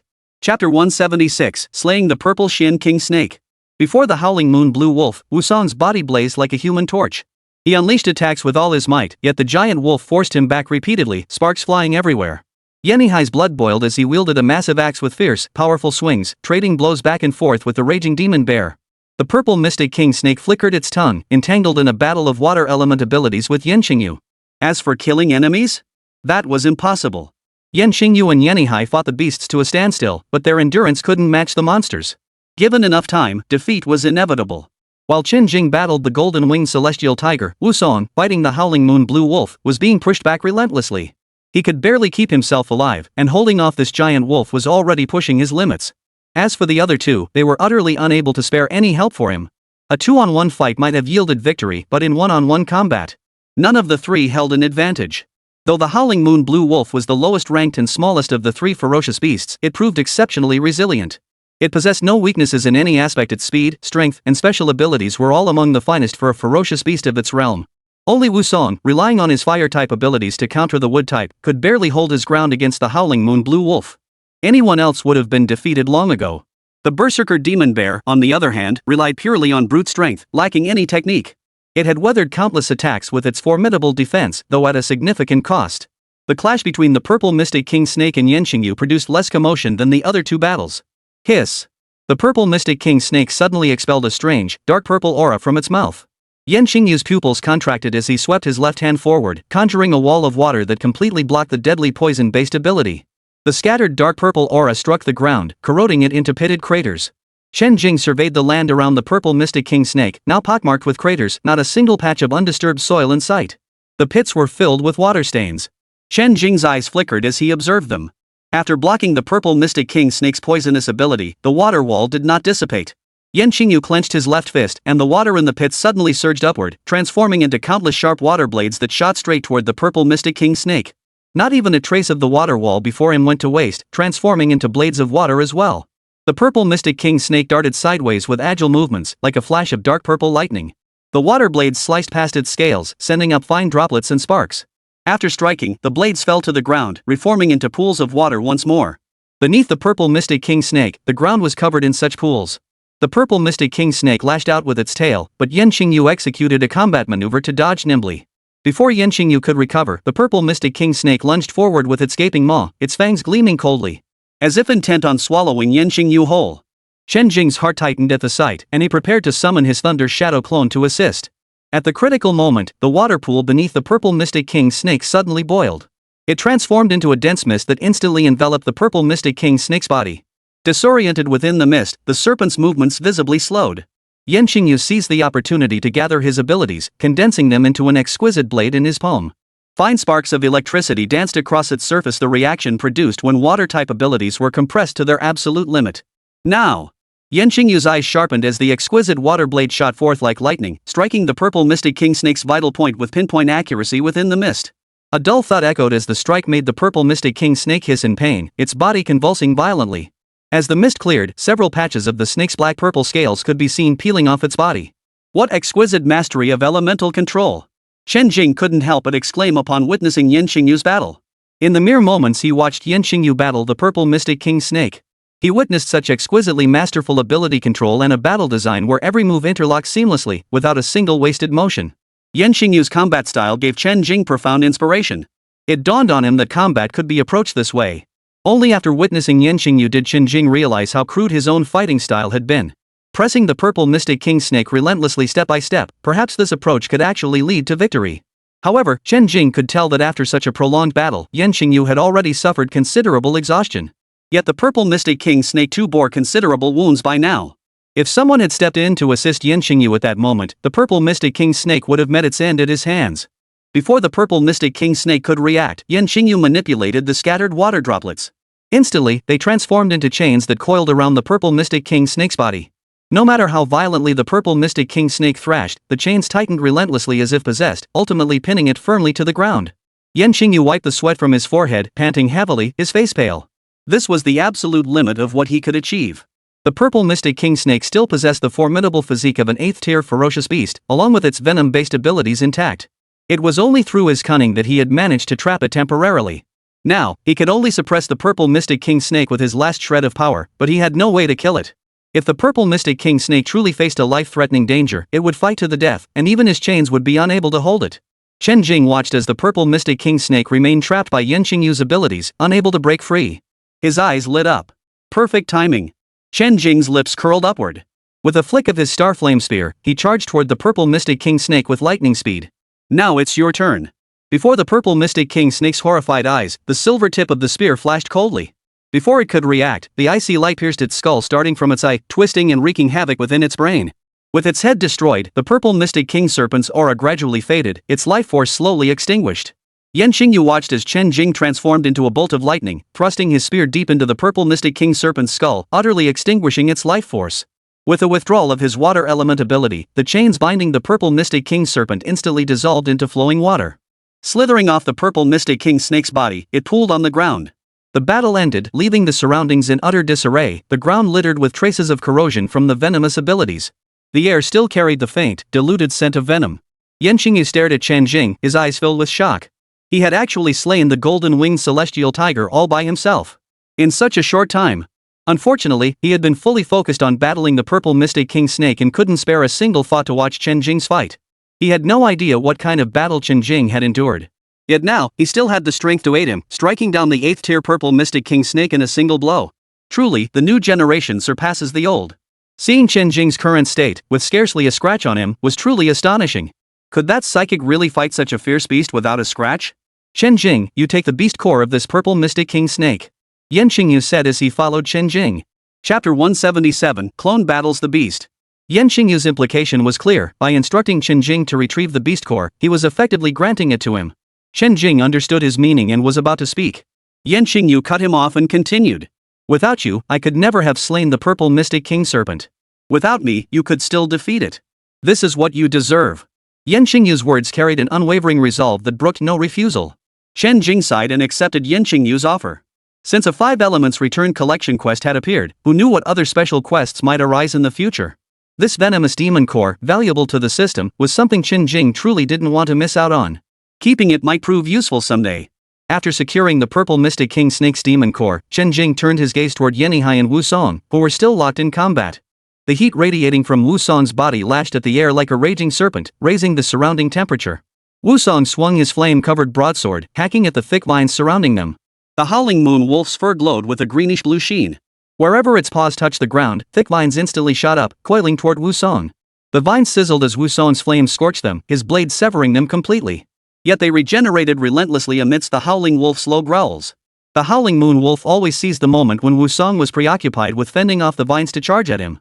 Often, he was wounded by its attacks when he couldn't dodge in time, or he'd react early and unleash a flame strike to counter.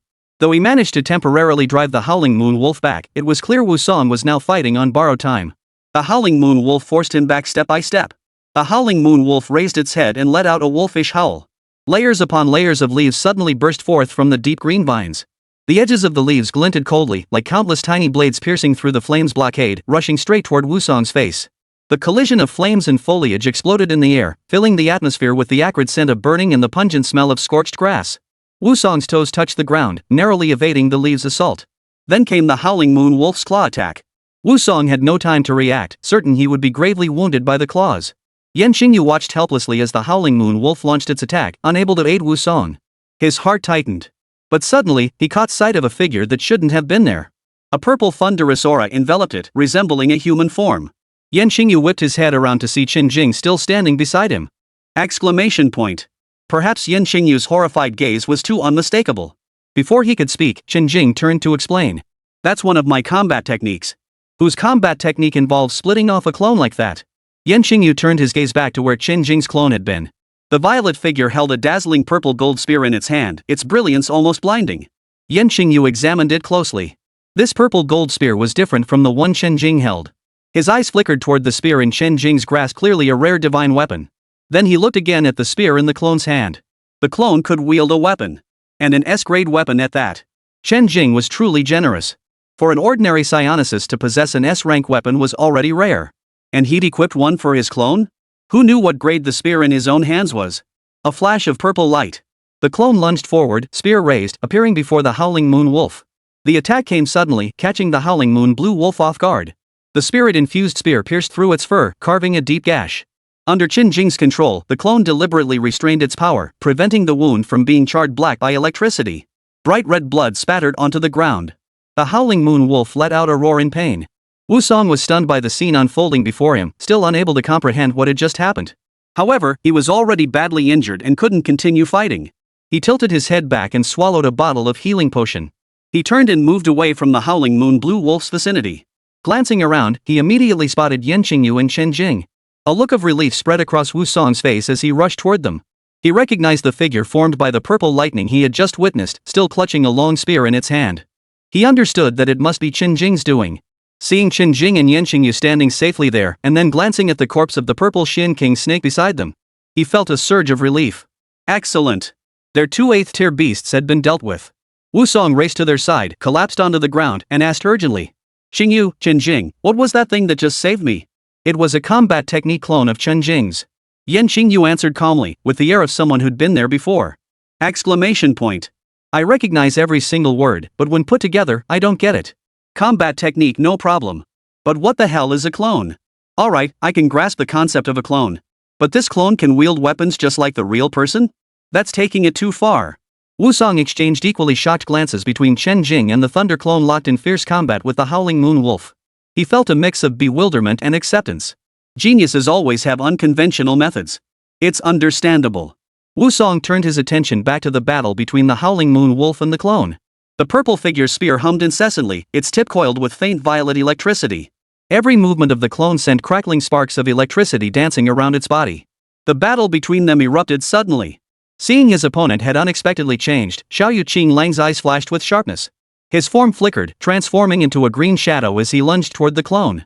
Vines erupted from the ground along its path, spreading toward the clone like tentacles. Instead of retreating, the clone advanced, sweeping its spear horizontally. Lightning erupted instantly, shattering the vines into charred fragments. Using the momentum to spin, he thrust the spear tip straight at the Howling Moon Blue Wolf's heart. Electric current surged along the shaft, accompanied by a sharp, air-shredding crack. A fierce glint flashed in the Howling Moon Wolf's eyes. It roared, its body enveloped in a blue light shield. The shield crackled upon contact with the lightning, its surface pockmarked by the thunderbolt striking from the spearhead. The clone flipped his wrist, abruptly redirecting the spear to strike the most damaged section of the shield once more. The light shield shattered abruptly. The defense isn't up to par, it's nowhere near as good as the golden-winged sky tigers. Chen Jing spoke slowly from a short distance away. Wusong and Yanqingyu both shot Chen Jing a puzzled glance. How could he compare the Howling Moon Wolf to the golden-winged celestial tiger? They weren't even in the same league. Chen Jing channeled his divine sense into his clone, directing it to battle the Howling Moon Blue Wolf. He watched Yanihai, still locked in a fierce battle with the berserk demon bear in the distance. No victor would emerge in the short term. Chen Jing wanted to engage the Howling Moon Blue Wolf in a proper fight, avoiding spells with excessive destructive power. Excessive spiritual energy consumption would cause the clone to dissipate, and reconstituting it would be too troublesome. As long as it didn't dissipate, keeping it in his dantian for cultivation could replenish its spiritual energy. The spear pierced the Howling Moon Wolf's fur once more, inflicting a heavy wound. Oh whoa! The excruciating pain made the Howling Moon Wolf roar in agony. It whipped its tail and spun around. The clone's toes stepped on thunder, its form evading the long tail's attack like a ghostly apparition. Simultaneously, the spear whipped back, the thunder gathered at its tip suddenly surging. It struck straight toward the exposed flank of the Howling Moon Blue Wolf. Chapter 178, Yanihai wounded. Arg. The Howling Moon Wolf was pierced by the spear, its body ravaged by the raging thunder energy. Its fur instantly charred black, yet even in this excruciating agony, its razor-sharp claws lunged for the clone's throat. At the critical moment, the clone formed a seal with one hand. In an instant, a thunderous electric net enveloped the Howling Moon Wolf's body, coiling around it like a snake and binding it tightly. The Howling Moon Wolf writhed in agony within the lightning, its wood elemental abilities surging wildly as it tried to break free with vines. Yet the thunder continuously scorched and shattered its attempts. The clone's spear remained embedded in the beast's body, allowing the thunder to wreak havoc within the Howling Moon Blue Wolf. As the Howling Moon Wolf's struggles grew weaker, the thunder gradually dissipated. The beast lay charred and lifeless on the ground. The clone held the spear unchanged, the lightning at its tip vanished. Howling Moon Blue Wolf, dead. Chen Jing, Yanqingyu, and the other two swiftly approached the corpse of the Howling Moon Blue Wolf. Wusong and Yanqingyu naturally had no interest in the beast's core. Their lives had been saved by Chen Jing, so they would never compete with him for the beast core. Chen Jing approached the Howling Moon Wolf's corpse, slit open its abdomen, and extracted the wood element demon core. Ding! Congratulations, host, on acquiring a wood elemental demon core. Collection quest, 5 elements return to origin. Metal 1-1, Wood 1-1, Water 0-1, Fire 1-1, Earth 0-1 countdown, 3 days. The moment he obtained the wood elemental demon core, a system notification sounded in Chen Jing's mind. After battling the Howling Moon Blue Wolf, the Thunder Shadow clone had only expended a small portion of its spiritual energy. Chen Jing turned his gaze to the final ferocious beast still locked in combat. Chen Jing, look at Commander Yan. At that moment, the alarm shouts of Wusong and Yanqingyu reached his ears. Even without their warning, Chen Jing had already spotted the distant battle scene. The frenzied roar of the mad demon bear reverberated deafeningly. Its crimson pupils locked onto the figure wielding a massive axe, whose entire body was enveloped in a boiling aura of vitality. Yanihai was not in good shape at the moment, gasping for breath as bright red blood trickled down his arm. It dripped down the handle of the giant axe, trailing onto the ground. The scent of blood only fueled the berserker demon bear's fury. Yanihai's legs slammed against the ground, causing the earth to crack instantly. Like a cannonball launched from its barrel, he hurtled toward the towering, raging demon bear. The bear's left arm swept toward Yanihai with a vicious wind that tore through the air. Yanihai neither dodged nor retreated. Wielding his giant axe, a crimson aura of vital energy surged around him. The axe, empowered by his ability, collided head-on with the bear's claw. Thud! A muffled explosion echoed as Yenihai was sent flying backward, blood spilling from the palm of his hand. The demon bear grunted in response, its massive claw dipping slightly. But the frenzied demon bear seemed oblivious to pain, or perhaps the damage was too minor. It showed little reaction, instead swinging its other claw even faster toward Yenihai. Yenihai reacted with lightning speed, swinging his massive axe to block. Yet the frenzied demon bear's strength was overwhelming. Boom!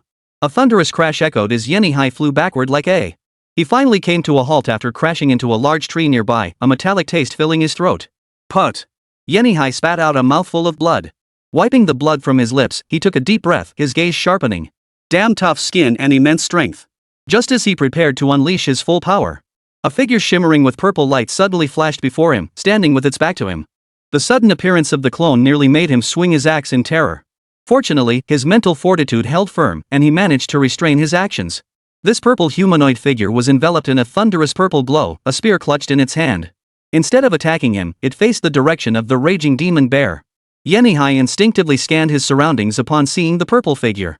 It wasn't until he spotted Chen Jing, Yenxingyu, and the others in the distance, along with the corpse of the howling moon wolf beside them, that he suddenly understood.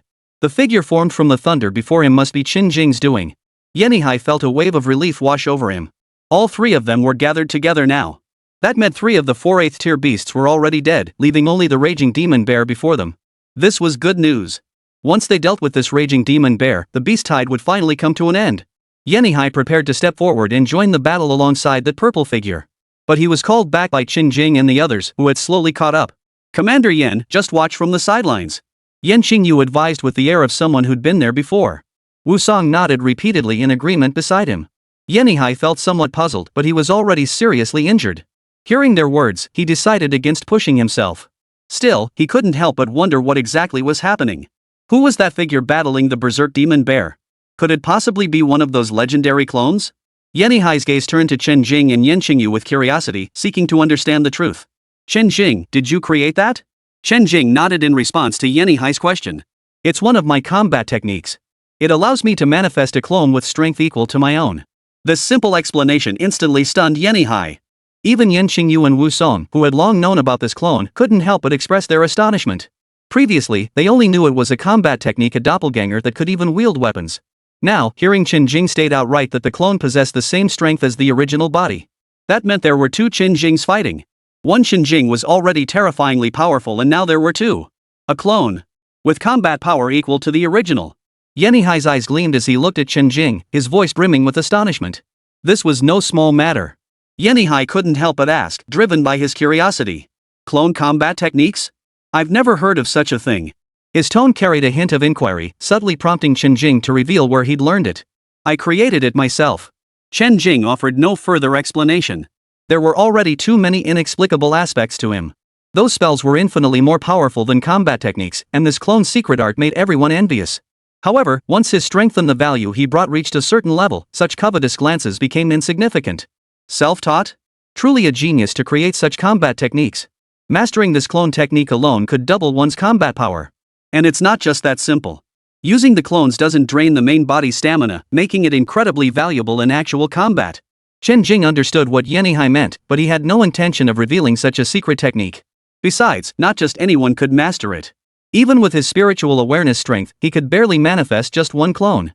Let alone ordinary people who hadn't cultivated their divine sense at all. Even if you place the secret technique right before them, they wouldn't know where to begin. The requirements for learning this clone technique are extremely demanding. Chen Jing uttered only these words, yet all 3 present understood. Chapter 179, The Raging Demon Bear Dies. They all understood such a heaven-defying combat technique could never be mastered casually. Even a rank and S-rank combat techniques were beyond the reach of ordinary practitioners. Without formidable innate talent, one couldn't even comprehend them. Even if one managed to decipher them, their body and abilities wouldn't be strong enough to fully unleash the combat technique. As for combat techniques above SS rank, without at least an S-rank psychic ability, learning them was utterly impossible. Not to mention this clone technique, from what they knew, even SS rank or SSS rank combat techniques might not be able to match it. Moreover, they had no standing to demand Chen Jing contribute this self-created combat technique. It was like the founders of those great clans, who passed down their most elite combat techniques as family heirlooms for future generations to learn. It was a vital legacy. How could they even entertain such a notion? Even if Chen Jing currently had no clan backing him, given his formidable strength and innate talent, it would be perfectly natural for the Great Xia Kingdom to see the rise of yet another great clan. Yenihai paused his thoughts, turning his attention back to the battle between the Berserk Demon Bear and his clone. The clone had now transformed into a purple lightning bolt, relentlessly attacking the Berserk Demon Bear with its spear. Clang! Clang! Clang! The spear struck the beast's thick hide, producing a sharp metallic clang. The beast's thick hide offered formidable defense, further bolstered by its earth elemental abilities. The purple gold spear's ordinary attacks couldn't break through its defenses. Chen Jing's eyes narrowed slightly as he murmured in admiration. Its defense is truly formidable. Thunder shadow separated his hands, forming seals with his left hand as dark clouds churned in the sky above the Berserker Demon Bear. Purple lightning snaked through the clouds, instantly coalescing into a colossal thunderous palm. It slammed down fiercely toward the Berserk Demon Bear. The Berserker Demon Bear seemed to sense the overwhelming pressure emanating from the palm. Roar! After several roars, its body glowed with an earthy yellow radiance as it charged toward the colossal palm in the sky. Its dust-covered claws smashed a nearby boulder to pieces. Its blood-red eyes glared defiantly at the colossal handprint. With a flick of its left hand, the colossal palm print descended toward the frenzied demon bear's head. Though massive in stature, the Berserker Demon Bear appeared insignificant beneath the thunderous palm strike. Roar! The palm strike landed on the Berserker Demon Bear. Though it cried out in pain, only its fur was singed black. Its core remained unharmed. The earth elemental ability shielded it, proving its formidable defensive power. Instead, the slight pain only fueled the Berserk Demon Bear's fury and rage. Beneath its scorched fur, muscles bulged. It suddenly arched its back and charged toward the clone's location, still crackling with residual electricity. The clone shifted sideways, deftly evading the bear's charge. Ordinary attacks were useless against the Berserker Bear. Each strike had to be infused with spiritual energy to break through its defenses. The clone moved with lightning speed, leaving the Berserker Bear unable to even touch him. Every strike from the Berserk Demon Bear missed its mark. After evading several times, the clone seized an opening. As it shifted its position, its right hand formed a seal. In an instant, a dense web of lightning spread across the area above the Berserk Demon Bear's head. Countless fine lightning arcs intertwined into a net, descending like a hood. The moment the Thunder King's net enveloped the Berserk Demon Bear, every hair on its body stood on end. Its limbs twitched uncontrollably. Its massive frame staggered several steps in place. With a thunderous roar, the beast's entire body glowed a deep earthen yellow. Drawing upon its immense physical strength and the earth element's inherent resistance to lightning, it managed to break free from the bonds with astonishing speed. Only its already scorched fur became even more tattered. After breaking free from the electric net's grasp, the Berserker Demon Bear shook its head. It suddenly opened its maw, spewing forth an earth-yellow beam of light that shot straight toward Chen Jing's clone. There was no dodging it. Chen Jing's eyes narrowed sharply. The purple glow on his clone surged, and as he swung the purple gold spear in his hand, thunderous light spread across the entire shaft. The spear, now channeling purple lightning, forcibly cleaved the beam in two. Riding the momentum, the clone closed in on the Berserk Demon Bear, its spear dancing in intricate patterns. Dark clouds gathered abruptly in the sky, yet no purple lightning stirred. The thunder spreading around the clone converged entirely onto the spear in his hand. The Berserk Demon Bear seemed to sense the threat, pawing at the ground with unease. Its roars grew louder, the earth-yellow aura surrounding its body intensifying. Thunder Dragon roars heavenward. The clone thrust the spear toward the folds of the Berserk Demon Bear's hide, the areas not covered by fur. The violet gold spear transformed into a purple Thunder Dragon. This time, the earth elemental energy surrounding the Berserk Demon Bear failed to block the spear. It pierced deep into the beast's body, unleashing a devastating surge of thunderous energy that erupted and raged within its flesh. The excruciating pain made the Berserk Demon Bear howl incessantly, its body thrashing wildly, yet it couldn't shake off the deadly spear. The thunder's destruction ravaged the beast's insides. Its massive form rolled across the ground, gradually falling still. Chen Jing breathed a sigh of relief. Thankfully, he had defeated the Berserker Demon Bear before his clone's spiritual energy was completely depleted and it vanished. Chen Jing moved his divine sense, recalling the clone into his dantian to nurture it. The purple gold spear, his trusty old companion, was stowed away in his spatial ring. This time, no further words were needed. Chen Jing swiftly approached the corpse of the Berserk Demon Bear, ripped open its abdomen, and extracted the beast core. Ding! Congratulations, host, on acquiring an Earth Elemental Core. Collection quest, 5 elements return to origin. Metal 1-1, Wood 1-1, Water 0-1, Fire 1-1, Earth 1-1 countdown, 3 days. The system notification echoed in his mind. Chen Jing stored the beast core securely within his system space. He calculated in his mind, he had already gathered 4 of the 5 elements demon cores, leaving only the water element core remaining. What a pity that purple Mystic King Snake wasn't water type. Still, the ocean teemed with water elemental beasts.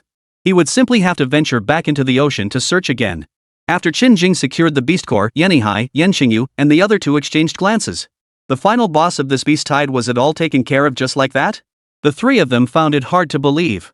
They'd never experienced such an effortless beast tide before, small-scale ones not included, of course. This was an S-rank beast tide. And they'd just breezed through it? For a full day and night, things had proceeded relatively normally except for the initial daylight hours. But after Chen Jing arrived at dusk, the entire beast tide accelerated like someone hit the fast-forward button. The ferocious beasts appeared in waves, only to be swiftly eliminated in waves. Countless waves came and went, yet not a single defensive line was breached. For every high-tier beast was blocked by the young man standing before them. Not a single beast could get past Chen Jing to reach the ordinary psychics. As for the remaining beasts, they were essentially fodder. The earlier stages were manageable, but the most perilous phase of the entire S-rank beast tide. When the 5/8 tier beasts made their grand finale appearance. How could he handle that with such ease? Chapter 180, The Beast Tide Ends. Commander Yen, is the beast tide over? Chen Jing's voice rang out beside them, instantly snapping Yanihai and the others back to reality. Yanihai and the others scanned their surroundings, taking in the entire scene. All 5/8 tier beasts are dead. The beast tide is essentially over. Yanihai replied to Chen Jing's question. This outcome was something he had never imagined. He turned to look at Yanqingyu and Wu Song. Did each of you defeat a ferocious beast? Yanihai's words were laced with disbelief. He knew their abilities all too well. Yanqingyu shot him a disbelieving look. No way. Wu Song shot Yanihai a glance. They don't have the capability. Which meant. Yanihai abruptly turned to Chen Jing, then abruptly shifted his gaze to the two men staring at him in admiration. You're right, Chen Jing killed all the beasts. Yanqingyu, who had witnessed the entire scene, had the most authority to speak. Whoa! Chen Jing single-handedly took down 5/8 tier beasts? Yanihai and Wu Song both thought this simultaneously. Then, gazing at the sea of beasts sprawled across the ground, they all snapped back to reality. With the high-tier beasts utterly annihilated, their oppressive presence vanished. The beast tide descended into chaos, their lost rationality returning. One by one, the beasts scanned the battlefield with their eyes, spotting the 5 corpses of 8th-tier beasts lying across the field. And countless corpses of their own kind, high-level beasts. They froze. Then, overwhelming terror swept through them. The fear had been there all along. They had longed to flee the battlefield, but the suppression of the high-tier beasts had clouded their minds. Now that their senses returned, they wished they could sprout wings and flee. Thus, the beast tide left behind a field strewn with corpses.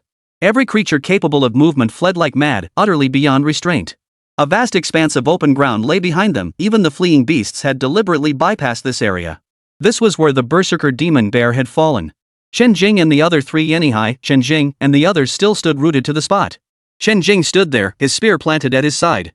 Watching the beasts flee, he made no attempt to stop them. There weren't many left anyway. His own spiritual energy and that of his avatars had yet to recover.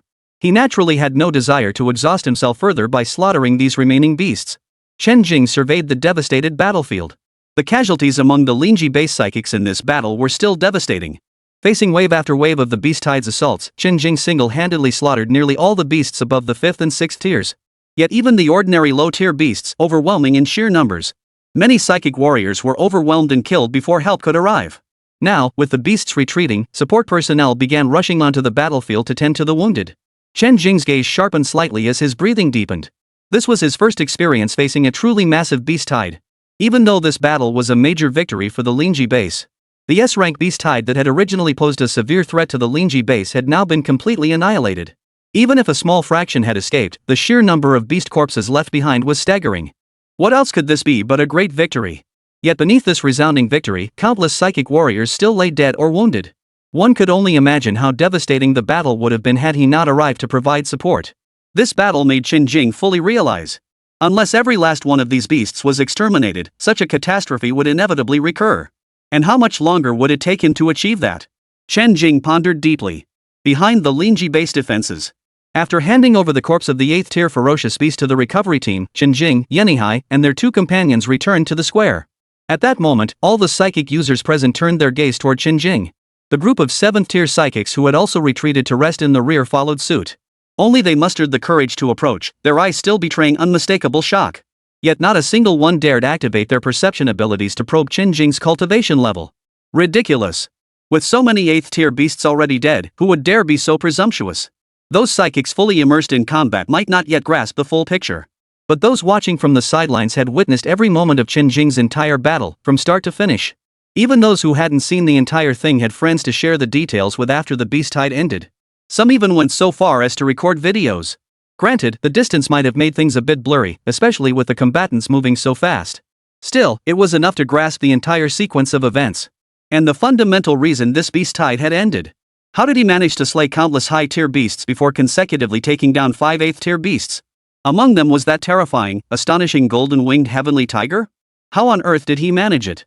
Even a 9th-tier powerhouse probably couldn't match what Chen Jing had done.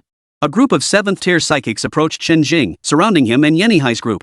They exchanged glances, their expressions a mix of shock and complexity. They had been worried about Chen Jing before. Little did they know that the true combat prowess of this prodigy was terrifying beyond imagination. Chen Ting and Guan Lingji bore some injuries, yet felt no pain whatsoever at that moment.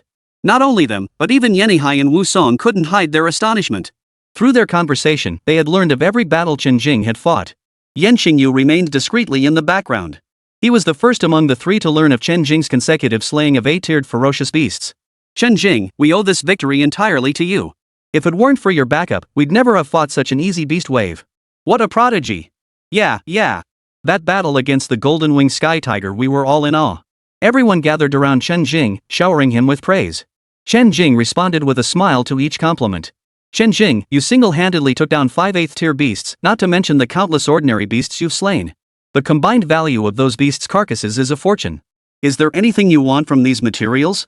If so, I'll have them set aside just for you. If not, we'll convert them into contribution points and deposit them into your account. Yenihai addressed Chen Jing. There aren't any specific materials I need. Just convert them to contribution points later. Also, take a portion of those 5th and 6th tier beast corpses and distribute them to the psychics present. Chen Jing considered it. Taking all of them would be far too much. After all, he'd already gained the greatest reward from this beast tide. The remaining ordinary beast carcasses should be distributed. As for the 8th tier beast carcass, I've already taken the most crucial beast core. If any of the elders here need materials from it, feel free to take what you require. If not, let Commander Yen handle the normal distribution of the 8th tier beast carcasses. Upon hearing Chen Jing's words, the others couldn't help but marvel. Not only was this youth exceptionally gifted and immensely powerful, but also possessed such a gentle, generous, and approachable demeanor. Truly a rare gem. Chapter 181, You're late. Yenihai patted Chen Jing on the shoulder and laughed heartily. Young man, we've accepted your kind offer. Chen Jing smiled. If it weren't for you during this beast tide, the Lingji base probably wouldn't have survived. So far, only 2 bases have sent reinforcements. The others still haven't arrived. By the time they get here, it'll be too late. Come to think of it, the fact this beast tide escalated so quickly is entirely my fault. I just learned that large-scale beast waves like this can last for days. I killed too quickly, forcing the high-tier beasts to emerge far too early. Chen Jing remarked from the side. Despite this admission, Chen Jing's expression showed no hint of embarrassment. Yenihai and the others were taken aback. Was he just showing off? What did he mean by killing too fast? Killing them fast is good. You got in early and finished it quickly. Look, you've already taken out all the 8th-tier beasts. This wave of beasts ended because of you. You're the hero of our Nyanki base. Yenihai couldn't stand hearing Chen Jing speak like that and hurriedly explained. Chen Jing hadn't expected that merely surviving a beast tide would make him a hero in Yenihai's eyes. Don't put it that way. Ending the beast tide required everyone's united effort. The seniors' battles were also spectacular. Watching them taught me a lot. Chen Jing joined in the mutual praise. Ha ha ha. Everyone exchanged silent glances. Just then, several off-road vehicles approached from the direction of Nyanki City, not far from the base. The group looked up, their hearts sinking. It was likely another reinforcement team. As the vehicles drew closer, they arrived at the base entrance. Squad after squad of combat-clad personnel disembarked and approached Yenihai. Commander Yen, I am Su Duo, leader of the Tsanyu base support squad. Commander Yen. 3 consecutive reinforcement squads from the base arrived. The 3 squad leaders approached Yenihai and addressed him. Yenihai gave them a cool glance. You're too late. The beast tide has already ended. What? Over? Commander Yen, this was an S-rank beast tide. Are you sure you're not mistaken? Exactly. Commander Yen, are you implying we arrived too late, deliberately saying this? The 3 squad leaders spoke in rapid succession, questioning Yenihai's words. The hot-tempered 7th-tier psychic, upon hearing their words, immediately fired back with a sharp retort. You know you're late. It's been 24 hours since the alert was raised. Even the most distant base should have arrived by now. This is an S-rank beast tide. Coming this late, are you here to collect our corpses? If not for Chen Jing's godlike combat prowess emerging out of nowhere, the Lingji base would have been in grave danger today. Those 5/8 tier beasts were absolutely beyond their ability to stop. The three squad leaders exchanged glances, their expressions grim. Commander Yen, we didn't intend to arrive this late. After receiving the alert yesterday afternoon, our base commander immediately began making arrangements. However, we also had several troublesome beasts to deal with at our base, which caused the delay. Exactly. Even when the base dispatches reinforcements, we must prioritize securing our own base first. Besides, considering the typical timing of beast waves, we're actually arriving quite quickly now. We're perfectly on schedule. Commander Yen, what do you mean the beast tide has already ended? Could it be that your S-rank beast tide was just a bluff? The three squad leaders, led by many, sought clarification. It means exactly what it says, the beast tide has ended. The S-class beast tide is absolutely real. Do you seriously think I'd fabricate something like that? Yenihai frowned. What were these people getting at? They were actually questioning the authenticity of an S-rank beast tide? If you don't believe us, you can see for yourselves. There are beast corpses at the scene, and we have video footage. You can view whichever you prefer. Since you've all traveled so far to support us, we'll certainly treat you well. We'll invite you all to dine at the restaurant shortly. For those needing rest, we can arrange luxurious accommodations. Yenihai made sure the new arrivals were taken care of. After all, they were here to help. Even if they arrived a bit late, they deserved proper hospitality. After all, if we need help again in the future, we don't want to alienate them. They might show up even later next time. Hearing Yenihai's words, the resentment in the hearts of many from the three teams did indeed dissipate considerably. However, they remained skeptical about his claim that the beast tide had ended. This was an S-rank beast tide, it simply couldn't end in just a few days. They suspected either the tide wasn't truly S-rank, or Yenihai was deceiving them, that this was merely a rare lull in the chaos. They were determined to see for themselves what was really going on. The three captains led their teams, a group of several dozen people, through the crowd to the edge of the battlefield. Gazing into the distance, they were instantly stunned. This was indeed the aftermath of the beast tide. The vast expanse of land stretched out before them, littered with the corpses of ferocious beasts. Workers were busy cleaning up the battlefield. The moment their eyes fell upon the battlefield, they were instantly drawn to the four enormous beast corpses lying in the center. Though the beasts were dead, the group could still discern their former status from the sheer size and shape of the corpses, as well as the lingering aura of power they emitted. That's a late-stage 8th tier berserk demon bear. And a mid-stage, howling moon blue wolf. Ah, even the purple mystic king serpent is dead. There are so many corpses of 7th tier beasts, not counting those already collected. How terrifying. The Lingji base actually killed so many high tier beasts. They say the beast tide has ended, could it be true? Ha? What's that?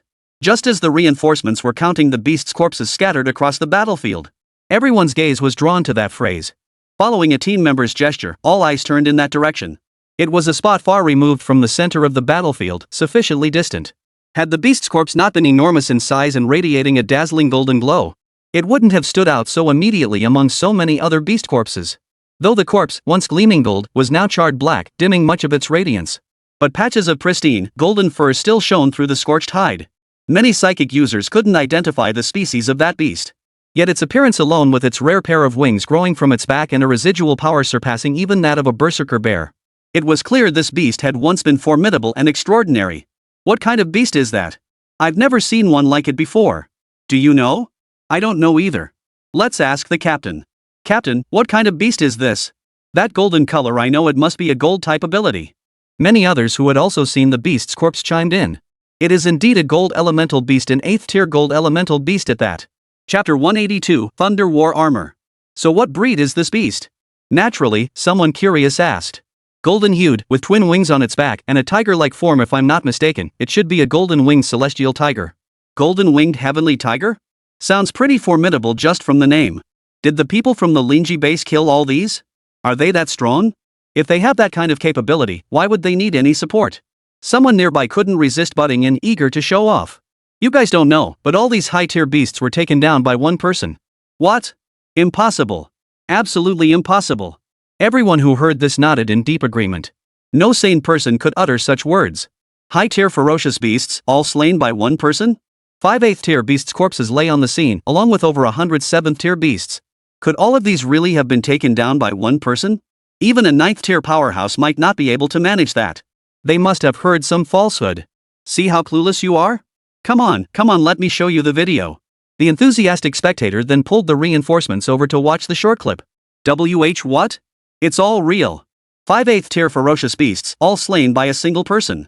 The reinforcements watched the video with blank stares, staring blankly at the scenes unfolding on the screen. With the beast tide receded, all that remained was cleaning up the battlefield. Yanihai and Yanqingyu turned to Chen Jing in unison, guiding him toward the base building. Chen Jing, you should go back and rest. I've already arranged a luxury suite for you. Leave the rest to us here. We'll call you if anything changes. Yes.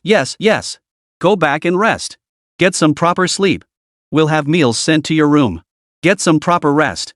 Once you're refreshed, we'll all sit down for a proper meal together. The group pushed Chen Jing along, refusing to let him linger over these trivial matters. In their eyes, Chen Jing was now a major hero. The end of this beast tide was entirely thanks to him. He had dealt with most of the ferocious beasts.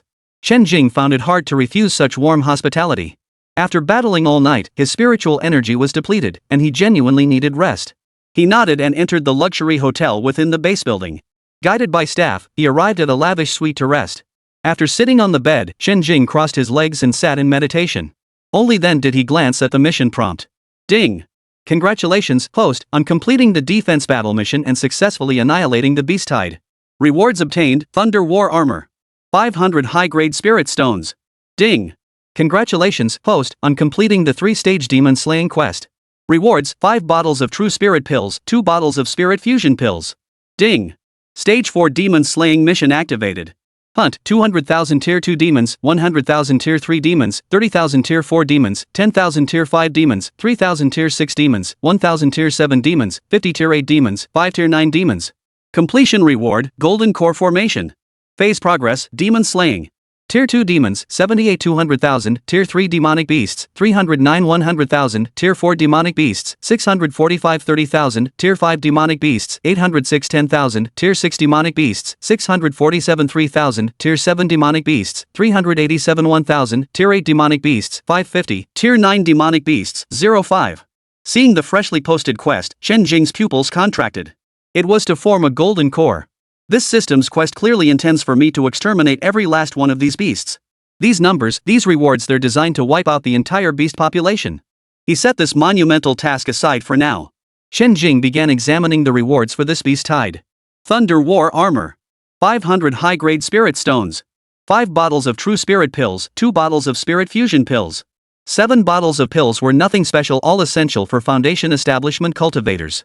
500 high-grade spirit stones were also a substantial sum, now resting quietly within his system space.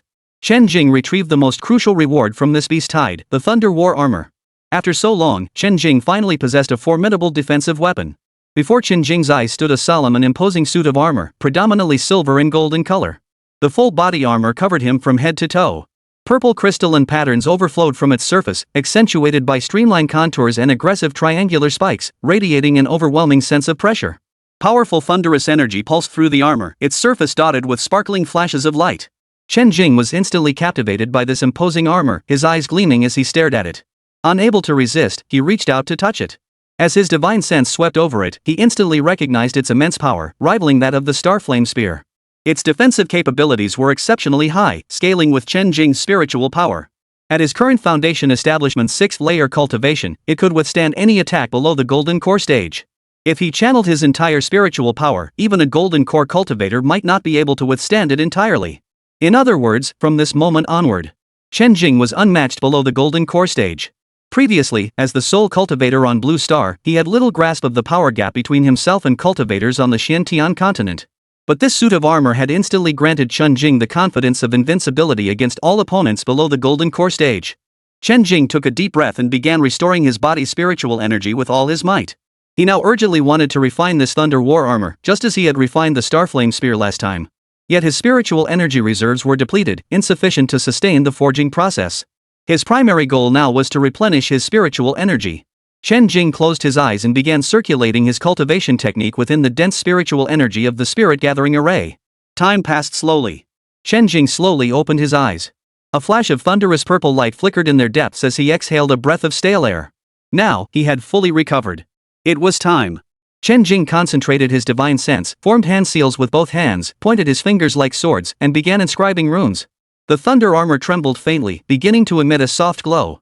He focused his mind and calmed his spirit, his hands forming seals as he imprinted each rune, drawn from his spiritual energy and divine sense, into the armor.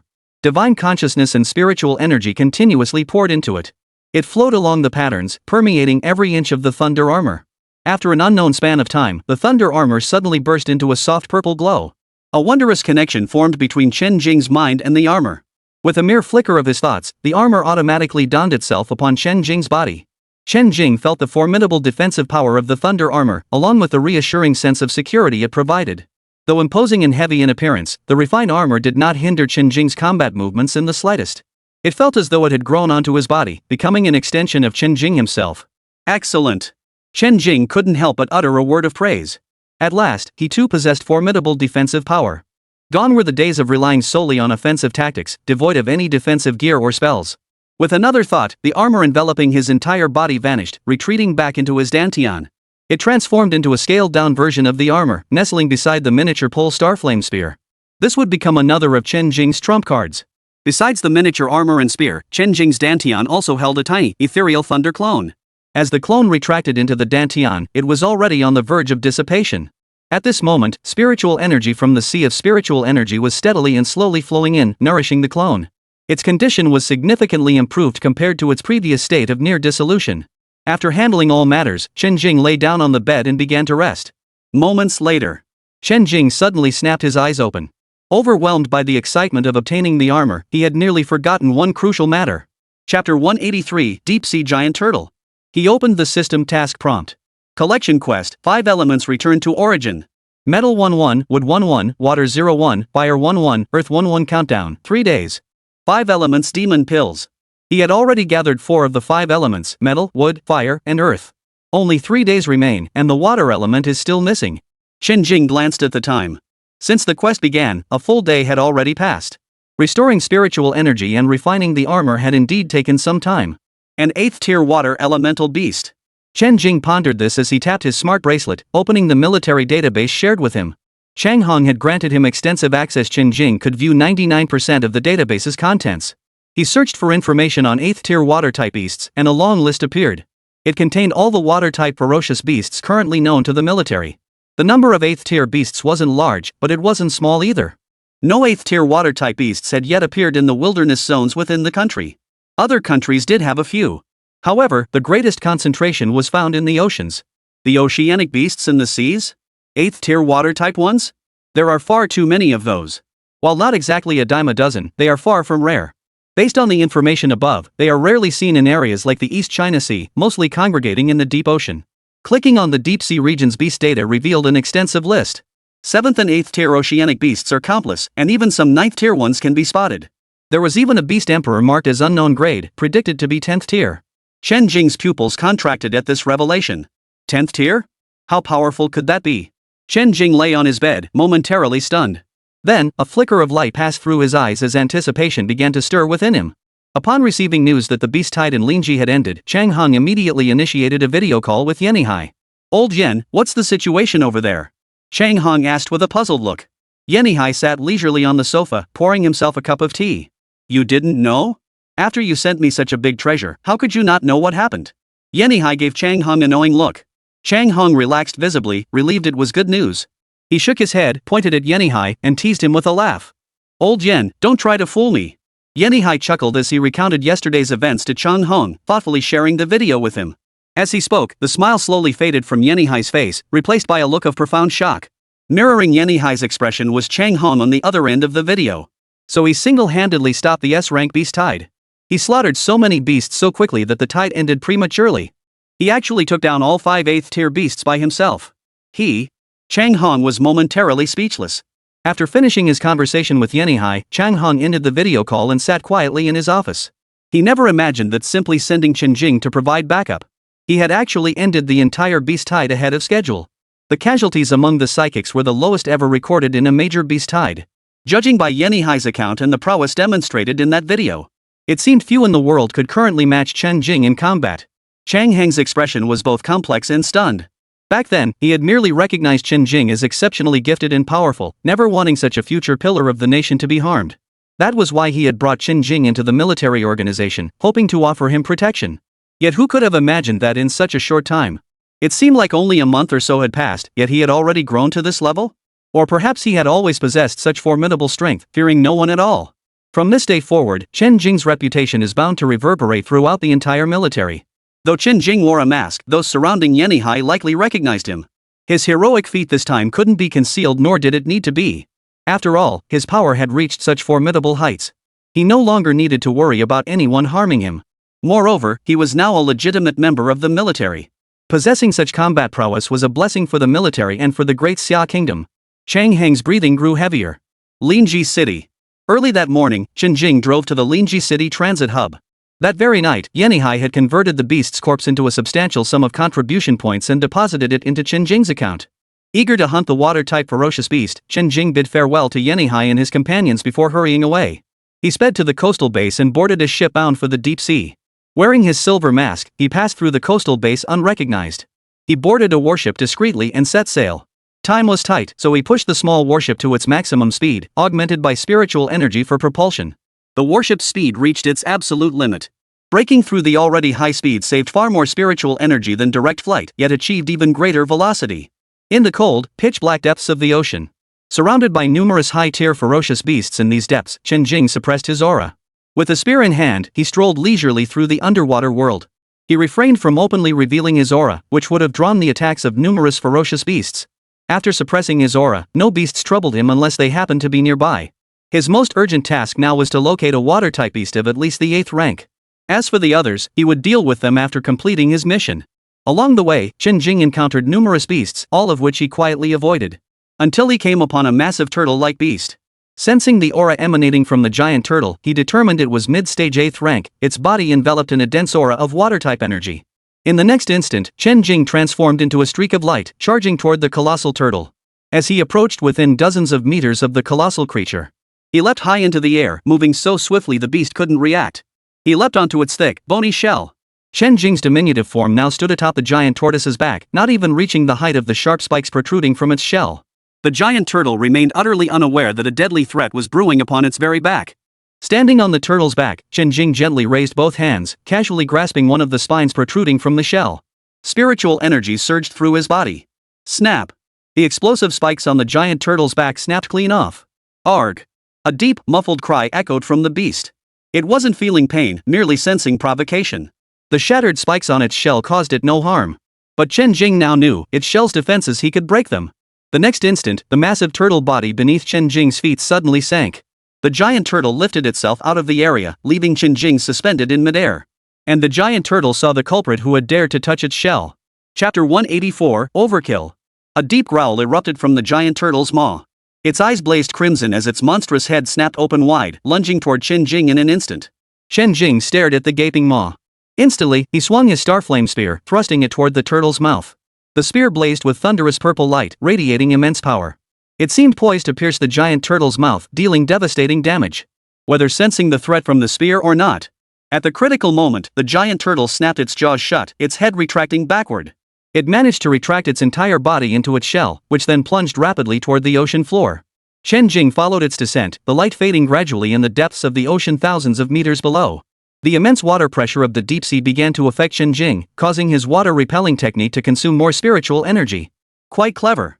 Chen Jing chuckled softly, instantly transforming into a streak of purple light as he pursued the plummeting giant turtle. Beneath the cold, pitch-black depths, a blinding purple flash of lightning suddenly erupted from the inky blue sea. It was Chen Jing, wielding the starflame spear, who had caught up to the giant turtle, striking its shell with a single thrust. Purple currents spread along the shell, coursing through the entire body of the giant turtle.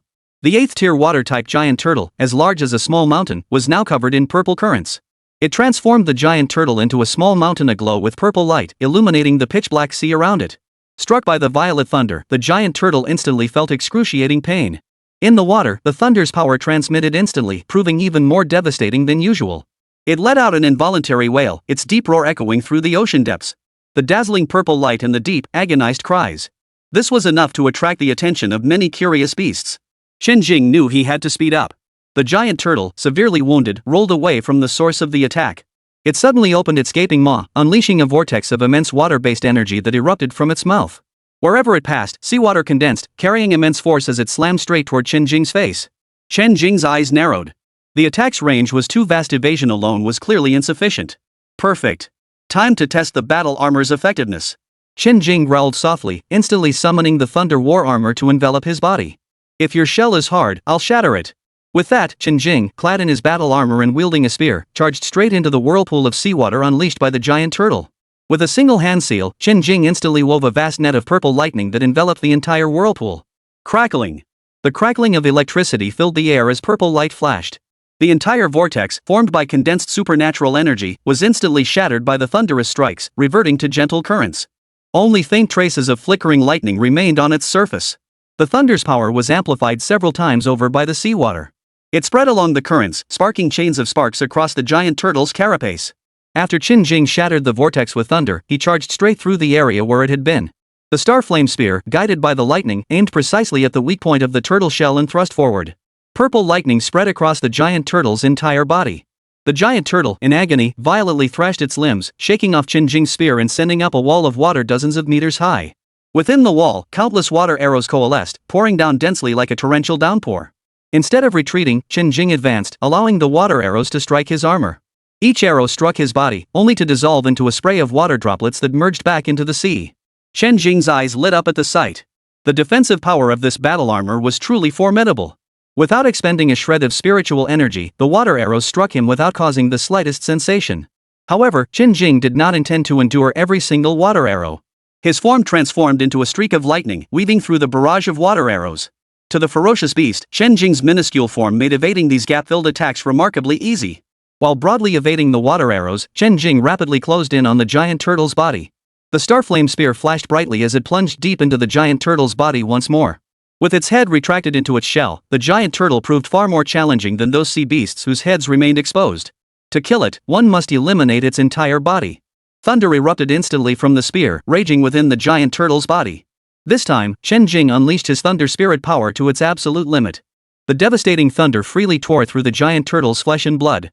The giant turtle let out a deep, muffled roar as its massive body thrashed violently in the sea. The turbulent waves it stirred nearly shattered the surrounding reefs. The thunder spread across the giant turtle's entire body, its struggles gradually subsiding. Moments later, the giant turtle ceased to breathe. Its entire body was nearly reduced to charcoal, even its shell now a charred black. As the giant turtle's corpse slowly sank to the ocean floor, Chen Jing stared at the colossal form before him, perplexed. Where was the demon core? How was he supposed to retrieve it? Chen Jing could only extend his divine sense, carefully probing for the location of the beast core within the giant turtle. Suddenly, his gaze fixed on a spot on the turtle's belly. There, he detected an extremely faint fluctuation of power. Chen Jing raised his spear and used spiritual energy to shatter that section of the turtle shell. He extracted a circular object, equally charred and covered in cracks, emitting faint water attribute energy fluctuations. Chen Jing frowned. Was this even usable? After holding the giant turtle beast core in his hand for quite some time, the system showed no response. After storing the beast pill in his spatial ring for a while, there was still no response. Chen Jing summoned the quest panel. Collection quest, 5 elements return to origin. Metal 1-1, wood 1-1, water 0-1, fire 1-1, earth 1-1 countdown, 2 days. Nothing happened. Chen Jing's face darkened. It seemed his thunder had destroyed this ferocious beast's demon core. This water attribute beast core was now useless, and the quest remained incomplete. He'd have to find and slay another 8th tier water type beast. The crucial thing was not to overdo it. With that thought, Chen Jing stored the damaged beast core into his spatial ring. He could only search for another beast now. Chen Jing sighed, briefly scanning the area with his divine sense before heading toward the source of a powerful aura. But before he had gone far from the giant turtle's carcass, numerous ferocious beasts were already approaching, all drawn by the earlier battle's commotion. None dared approach while the giant turtle was still erupting with power. But once the commotion ceased, they grew restless. They wanted to see if they could pick up any scraps. They happened upon Chen Jing just as he was preparing to leave. Upon seeing Chen Jing, the beast's already bloodshot eyes glowed with an even more intense red. Unfortunately for them, Chen Jing had concealed his aura. Otherwise, these beasts would have fled the moment they sensed his formidable aura. Chen Jing watched the ferocious beasts charging toward him. Too bad none of them were 8th tier. But since the beasts had come right to him, he certainly wasn't going to let them go. They would serve perfectly to vent his pent-up frustration. Killing them wouldn't take much time anyway. Moments later, this stretch of sea had transformed into a hellish battlefield. The carcasses of massive sea beasts littered the ocean floor. They had nearly raised the entire seabed by tens of meters. Each fallen beast bore only a shattered skull. Upon closer inspection, charred insides were exposed, while the bodies remained intact. Chen Jing had departed long after the slaughter, leaving only the beasts' corpses lying on the seabed, quietly awaiting consumption by other fortunate beasts, or simply rotting into mud. Chapter 185, Fierce Battle with the Electric Eel. Chen Jing needed to find a new 8th tier water-type beast. After eliminating those reckless beasts, he continued deeper, roaming the area. Just then, Chen Jing's senses detected a peak 8th tier ferocious beast swimming rapidly toward him. A nearly 100-meter-long, pitch-black shadow resembled a ferocious version of an electric eel, casting an even deeper gloom over the already dark ocean depths. The electric eel spotted Chen Jing and launched its attack first, crackling with arcs of electricity that danced around its body. Wherever it passed, it left trails of fine, flickering sparks. It lashed its tail violently, unleashing a lightning bolt as thick as a water barrel. Like a sharp sword, it sliced through the murky depths, striking toward Chen Jing. Where it passed, the seawater was instantly boiled by the powerful current, its temperature becoming scalding hot, sending countless droplets flying. Chen Jing remained unflustered, his form transforming into a streak of lightning as he deftly evaded the electrical assault. His hands swiftly formed seals, and in an instant, the lightning swirling around him rapidly converged. A blinding light erupted, weaving a web of electricity around the electric eel. In response, the electric eel let out a low, guttural growl as its entire body began to convulse violently. The faint arcs that had merely swirled around it now raged wildly, dense currents spreading outward in all directions. They too formed a vast web of electricity, intertwining with the grid Chen Jing had unleashed. One purple, one blue-white. The entire ocean floor flickered with blinding lightning flashes. Chen Jing's expression hardened at the sight. The electric eel also possessed lightning-based abilities. Even though he could tell his spell was clearly superior to the electric eel's lightning ability, the creature's resistance to his thunder attacks far surpassed that of ordinary beasts. Rarely could any beast so effortlessly block the thunderous force he unleashed. The electric eel's body twisted in continuous arcs. After the blue-white currents blocked a large section of the thunderous net. Then, under the electric eel's violent control, the currents surged over the purple thunder net, shredding it to pieces. Then, the currents spread out in all directions, weaving into a sea of lightning that closed in on Chen Jing. Facing this overwhelming sea of electricity, Chen Jing's eyes narrowed sharply. He debated whether to charge straight through and endure the assault or retreat temporarily, waiting for the currents to weaken before attacking. Yet the electric eel swam freely within this thunderous sea, utterly unaffected by the currents. Chen Jing observed the faint glow emanating from the electric eel's scales. Any current that approached them simply dissipated into nothingness. Insulating scales. Chen Jing made his decision instantly. His body transformed into a streak of light as he retreated, instantly distancing himself from the electric eel. The scales provided insulation, but he wondered if the flesh beneath offered the same protection. Or rather, even if they could insulate, how effective would that insulation be? There must be a threshold.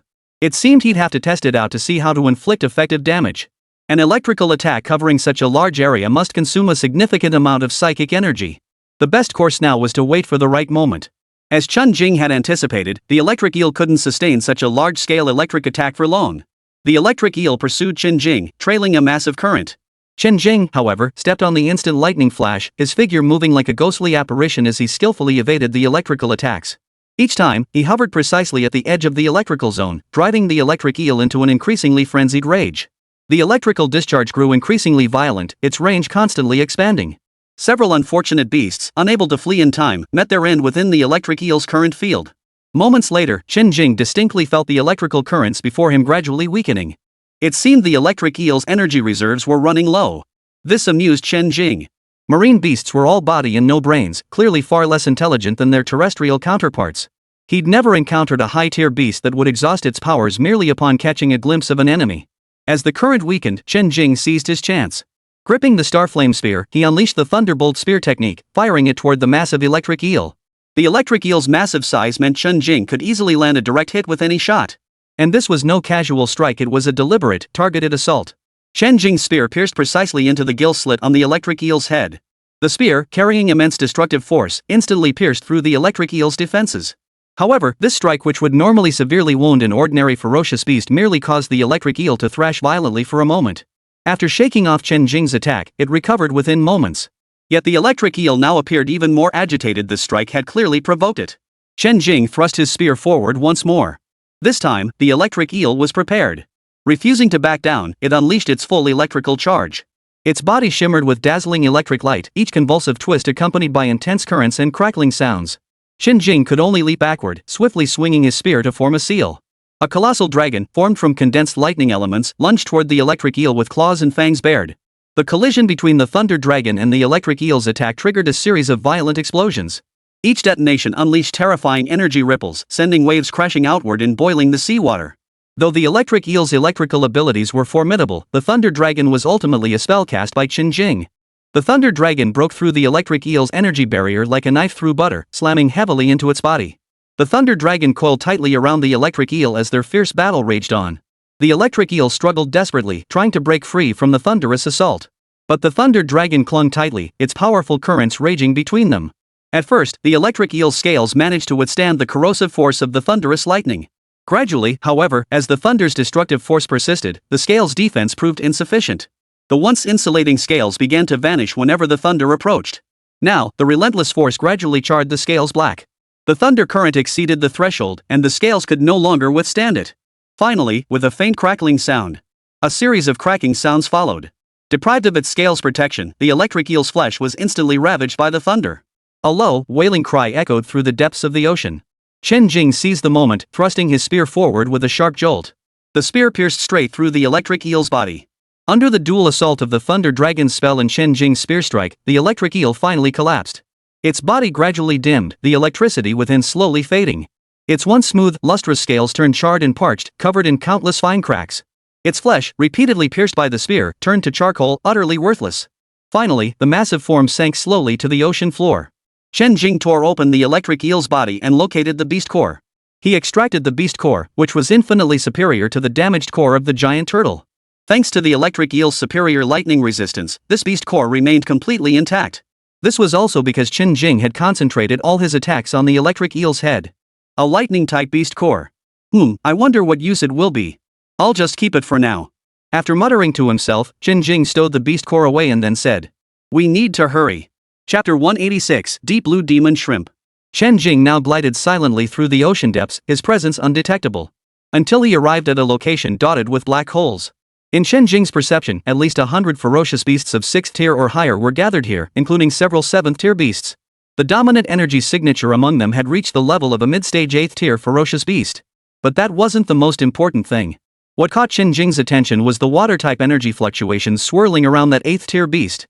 Standing at a distance, Chen Jing observed the occasional emergence of enormous crustacean-like creatures, giant shrimp with shells glowing a deep, eerie blue. A horde of deep blue demon shrimp beasts. Chen Jing recalled the relevant information about the deep blue demon shrimp. Besides viewing humans as delicacies like other beasts, they possessed an additional peculiar preference. Chen Jing slipped silently into an empty black hole. The deep blue demon shrimp that owned this cavern had just departed, and no other beast's presence lingered within. Upon entering, he saw the cavern piled high with various glowing ores and fist-sized pearls. The pitch-black lair of the deep blue demon shrimp was illuminated by these rare and precious minerals. Chen Jing's eyes lit up. It was real after all. He struck gold. Few beasts in the deep sea possessed such peculiar tastes, and the deep blue demon shrimp was one of them. Encountering this group of beasts was pure luck for Chen Jing. And to top it off, the leader of this pack was precisely the target he sought. An 8th tier water-type beast. He could deal with the others later. His priority was securing the most crucial beast core first. Once the beast king of this pack was slain, not a single one of the remaining ordinary deep blue demon shrimps would escape. These deep blue demon shrimps weren't particularly powerful. Dealing with them would be a breeze for Chen Jing. Even the 8th tier one posed no challenge, far inferior to the electric eel he had encountered earlier. Sensing the location of the 8th tier deep blue demon shrimp, Chen Jing silently slipped into its lair. The deep blue magic shrimp king's lair was vastly larger than the others. Even the piles of rare minerals and treasures within were far more abundant. Not only were there more, but the variety was richer and the quality superior. Chen Jing's eyes lit up at the dazzling array of colors before him.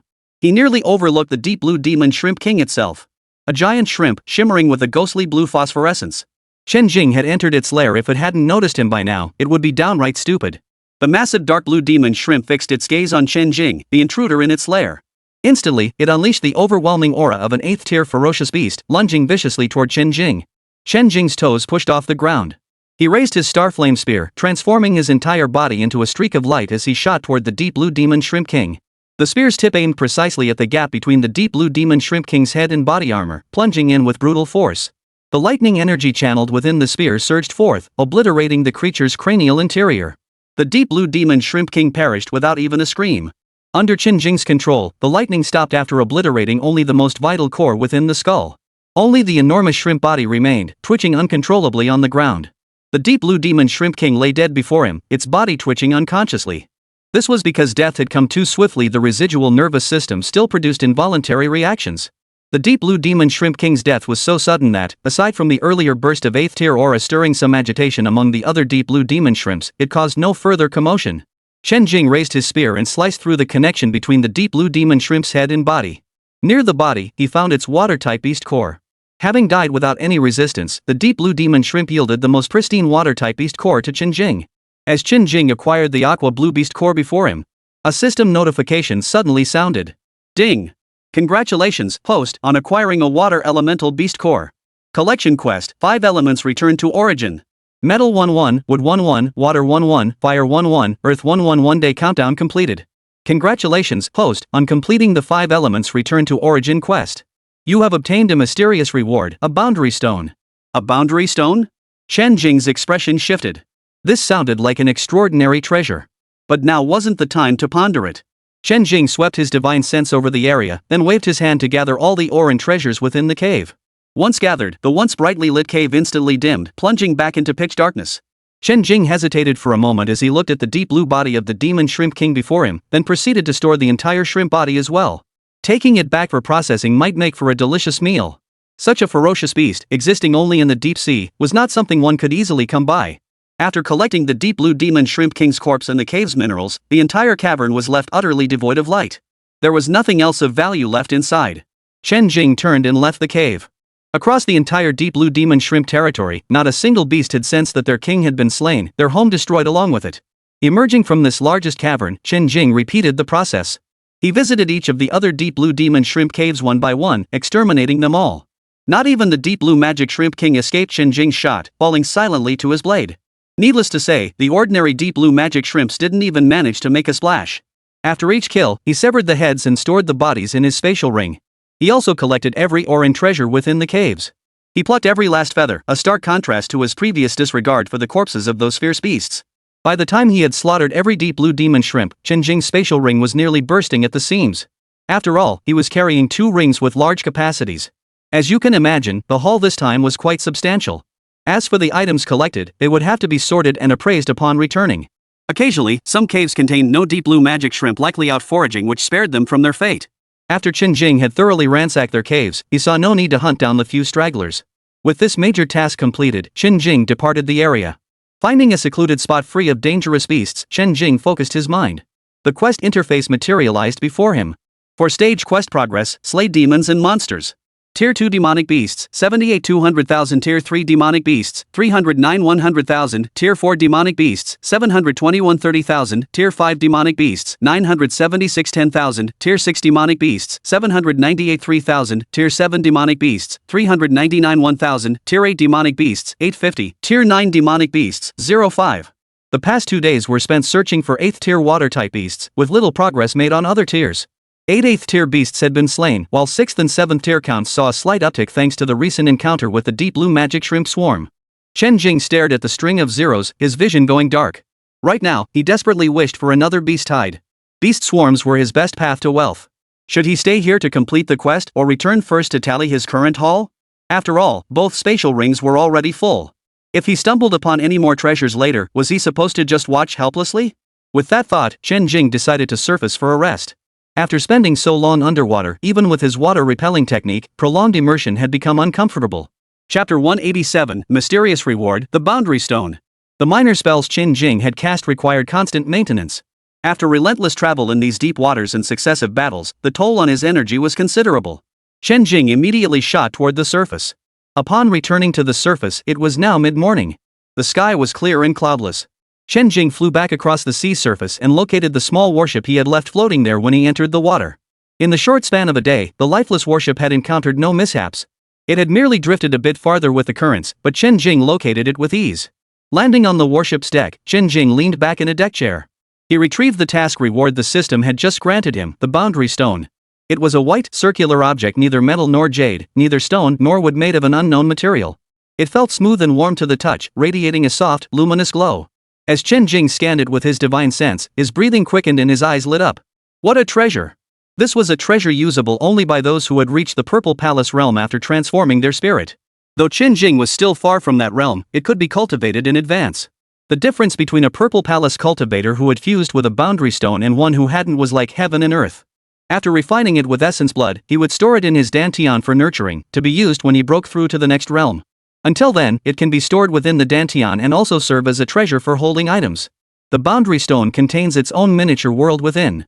Before activation, it appears as an ordinary stone, but introducing items with specific attributes can aid in its evolution. Demon cores, crystals, any such items can be refined and fused into it to expand the space and generate corresponding spatial environments. Additionally, items can be placed within it at any time without causing interference. Upon receiving the boundary stone's information and usage instructions, Chen Jing instantly grasped the nature of this treasure. The first task now was to perform the ritual refinement of blood sacrifice. Chen Jing placed the smooth, jade-white boundary stone before him. Following the ritual blood refinement steps, he interlaced his hands to perform an eerie incantation. The boundary stone hovered midair as Chen Jing's spiritual energy surged, causing him to spit forth a mouthful of blood saturated with essence. The blood transformed into a mist in the air through his incantation. Then, the movements of his hands changed. The mist in the air, infused with spiritual energy and divine consciousness, was condensed and carved by him into an intricate symbol. The symbol glowed intensely crimson. Chen Jing's eyes flashed as he struck the air with his right hand. He struck the symbol into the boundary stone. The stone trembled slightly and immediately emitted a faint, luminous glow. This was only the first step. Chen Jing then spat out several more mouthfuls of blood, his face growing sallow and pale. Yet his eyes burned with intensity as his hands fluttered, forming intricate runes one after another. One by one, he struck them into the boundary stone, fusing the crimson symbols with its core. Chen Jing felt the boundary stone's connection to him grow ever tighter. This process lasted for several hours. It wasn't until around 4 or 5 in the afternoon that it was finally complete. With the final gesture completed, Chen Jing focused his intent, and the artifact merged into his dantian. It vanished directly, unlike the armor and starflame spear he had stored before. Yet Chen Jing could still clearly sense the boundary stone's presence and the scenes within it. Peering inward with his divine sense, he saw only a vast, mist-shrouded expanse stretching endlessly within the boundary stone. Chen Jing attempted to place an item inside, but failed. The boundary stone had yet to absorb any suitable materials, so it had not yet pierced the mist to form a miniature world space. Chen Jing raised his hand, and the boundary stone immediately flew out from his body, hovering before him. Suitable materials. Chen Jing pondered as he retrieved the poison-type demon core and the damaged thunder-type demon core. 3 spherical objects hovered in midair. A shattered, charred aqua blue, a deep purple shrouded in toxic mist, a luminous, warm jade white. Chen Jing's hands moved swiftly, using the jade white boundary stone as the core. The aqua blue and deep purple demon cores abruptly shattered, each transforming into a cloud of mist that drifted toward the white boundary stone. As the hand seals changed, the 2 mists gradually merged with the white boundary stone. Chen Jing's consciousness distinctly sensed a patch of blankness emerging within the mist-shrouded space inside the boundary stone. This void was gradually occupied by 2 distinct elements. Below lay a watery expanse, while above it was shrouded in a purple toxic mist. The toxic mist space was clearly stronger than the watery space. This seemed to stem from the damage to the water element demon core. As the mist from both demon cores fully merged into the boundary stone, the expansion of its internal space was complete. Ultimately, it formed a space roughly 10 cubic meters in size, containing only 2 distinct environments, water and mist, clearly separated and mutually exclusive. The boundary stone before Chen Jing, however, showed no change whatsoever after absorbing the 2 demon cores, remaining exactly as it had been before. Chen Jing observed the space within the boundary stone. 2/3 of it was occupied by toxic mist. The remaining third was the water world, resembling a small puddle. Chen Jing's lips twitched. What could possibly fit in such a tiny space? 2 beast cores had opened up a space of about 10 cubic meters, though one of them was damaged. But it was enough to prove how difficult it was to expand the space. Of course, the scarcity of resources on Blue Star was also a factor. 2/3 of the space could only hold poison-related items, which was practically useless at the moment. The tiny puddle of water in the remaining third was so small it couldn't even hold the tail of a deep blue magic shrimp. To truly harness the storage potential of the boundary stone, there was still a long road ahead. With a flicker of intent, the boundary stone shot into Chen Jing's body, melting into his dantian. Chen Jing sighed. After repeated refining sessions, his face was abnormally pale, his expression weary, and his spiritual energy depleted. Out on the vast ocean, deep within the territory teeming with high-tier ferocious beasts, restoring his spiritual energy was the priority. If he encountered any formidable beasts, it could spell trouble. Chen Jing then retrieved the spirit-gathering array and closed his eyes to meditate, focusing on replenishing his spiritual energy. He lost track of time. Exhaling a breath of stale air, Chen Jing opened his eyes. A flash of sharp brilliance flickered in his gaze before vanishing. His spiritual energy had grown stronger within him. Each time he pushed himself to this limit, there were benefits to be gained. Once Chen Jing had fully restored his peak condition, he began organizing his spatial ring. One ring held nothing but the tails of deep blue magic shrimp, requiring no further attention. Another held more important items, equipment, spirit flowers, and spirit herbs. The remaining space was entirely occupied by various ores stored within the deep blue demon shrimp's cavern, filling it to capacity. Among the ores were some common low-grade varieties that Chen Jing recognized from his studies. But there are still quite a few that look extraordinary, requiring the spirit object appraiser to identify them. Among them might lie precious ore materials or rare items suitable for incorporating into boundary stones. The sheer volume of ore meant it could only be sorted in piles.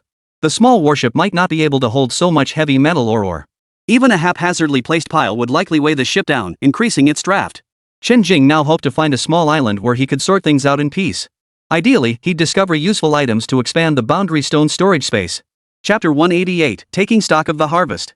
Chen Jing steered the warship across the sea, his divine sense probing outward until it located a barren islet. The warship approached the shore, but there was no space left to stow it away. He could only moor the small warship along the shore. Grayish-brown rock dominated the landscape of this barren isle, its exposed cliffs crisscrossed with deep and shallow grooves. Sparse tufts of withered yellow weeds were embedded here and there, swaying in the sea breeze. Chen Jing stepped onto the sandy shore where the ship was moored. The island held no patches of vegetation, only fragments of unidentified material baked dark brown by the sun on the rocks. Chen Jing scanned the island with his divine sense. It consisted mostly of sandy beaches and rocky outcrops. It was barren and desolate, devoid of any sign of life, and naturally, no ferocious beasts could survive here. Chen Jing was quite satisfied with this place utterly free from disturbance. He walked to a spot away from the open area. With a wave of his hand, he produced a large pile of collected precious stones and minerals, placing them on the ground. First, he set aside the ones he recognized as having lower value. Then he took out the spirit object appraiser to begin identifying them. Ice Heartstone, Tier 3 Ice Attribute or suitable for artifact forging. Lapis Lazuli, Tier 3 Metal Attribute or usable for artifact forging. Water Crystal, 5th Tier Water Attribute Crystal, suitable for cultivation, artifact forging, and various other uses. Light Jade, 4th Tier Light Attribute Crystal, suitable for cultivation, artifact forging, and various other uses.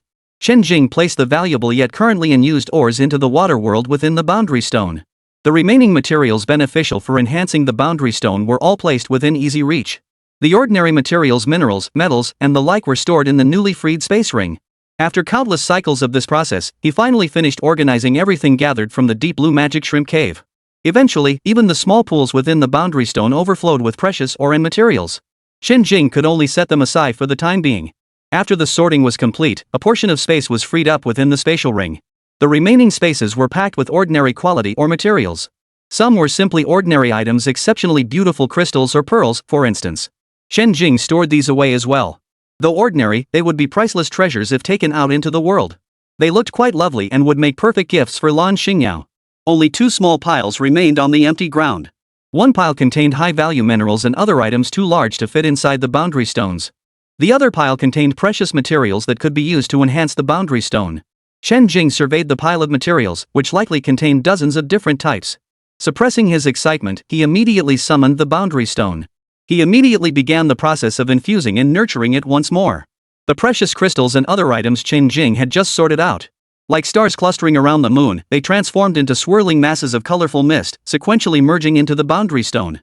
Originally hard crystals or ores, when placed around the boundary stone according to a specific method, would effortlessly transform into mist, leaving only their most primordial essence to merge with the boundary stone.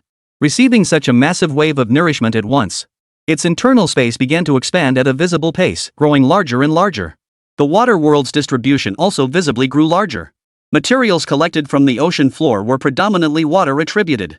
Thus, the changes within the boundary stone space were exceptionally pronounced. First, the entire boundary stone space rapidly expanded. Then, the water world, which had been no larger than a small puddle, transformed into a vast lake. The toxic mist, which had previously occupied 2/3 of the space, rapidly shrank. It wasn't truly shrinking, rather, the space had expanded, yet the toxic mist remained motionless, suspended in one corner above the water's surface. Among the materials were rare elements like light and space attributes, causing the space to brighten as if it were daytime. Small patches of land and rocks emerged along the edges of the vast lake. Chen Jing was stunned by the evolution of the space. If he continued feeding it boundary stones and materials of various attributes, could it eventually evolve into a miniature world? Possessing a miniature world within one's body, this was the ultimate cheat code space. Now, at last, it had come to him, Chen Jing. As the crystal stones and other materials fully melted away, the boundary stone space had expanded to the size of several football fields. Water dominated the majority of the space, with small patches of land scattered along the lake's edges. Scattered plants grew on the land, while the water's surface remained empty except for a drifting purple toxic mist in one corner.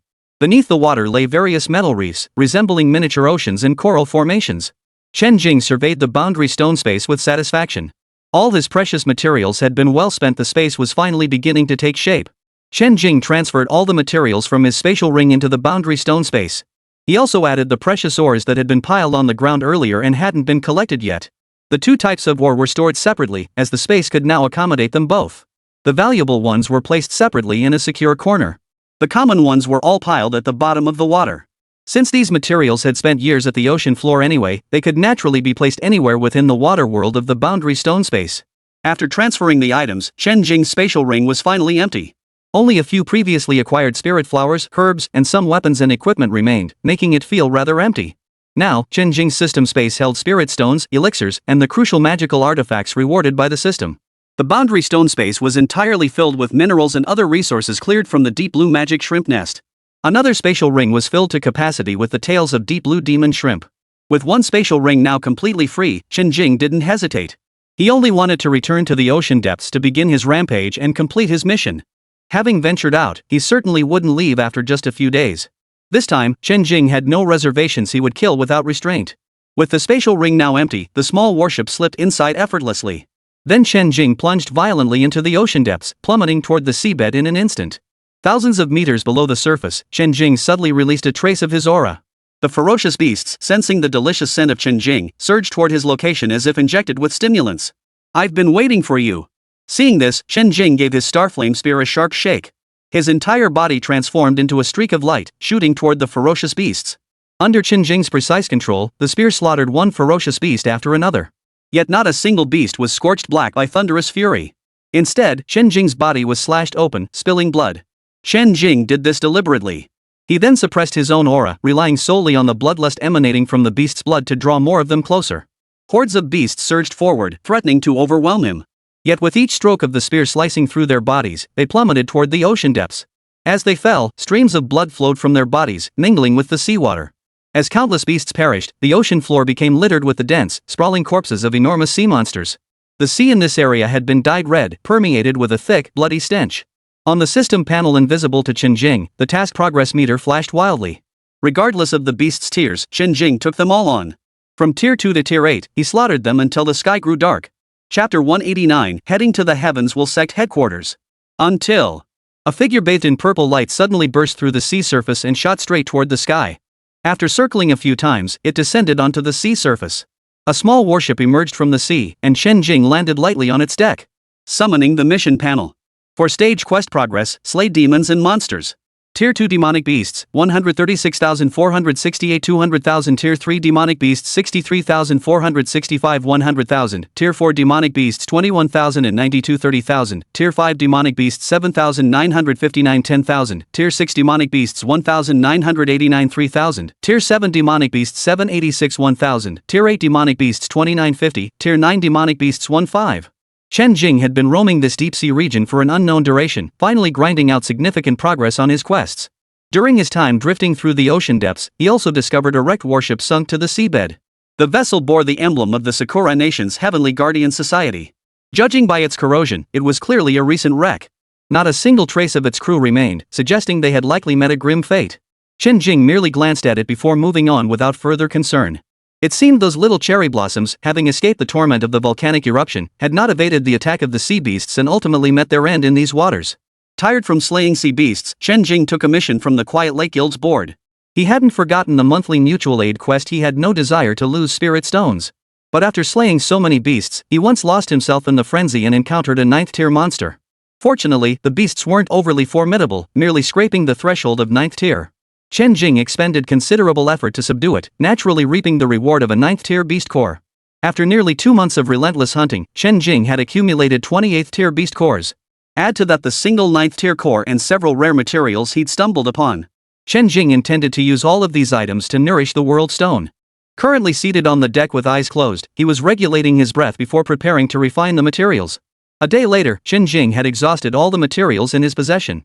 He sensed his spiritual energy nearing a critical threshold. He immediately prepared himself and began circulating his cultivation technique.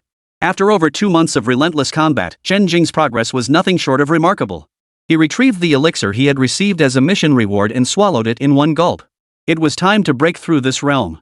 In an instant, spiritual energy began to surge. The cultivation began. After an unknown period, the spiritual pressure emanating from Chen Jing reached a terrifying intensity. Not a single ferocious beast remained in sight. Suddenly, it felt as though he had reached a pinnacle. The once raging spiritual energy, as if having scaled a lofty peak, suddenly transformed into a gentle breeze and soft rain, yet radiating an unmistakable majesty. Gradually, that oppressive aura began to dissipate. Seventh layer of foundation establishment. Chen Jing murmured softly, a faint gleam appearing in his eyes. He had been stuck at Foundation Establishment's sixth layer for quite some time. During this period, he had engaged in relentless combat, refraining from consuming any pills to aid his cultivation.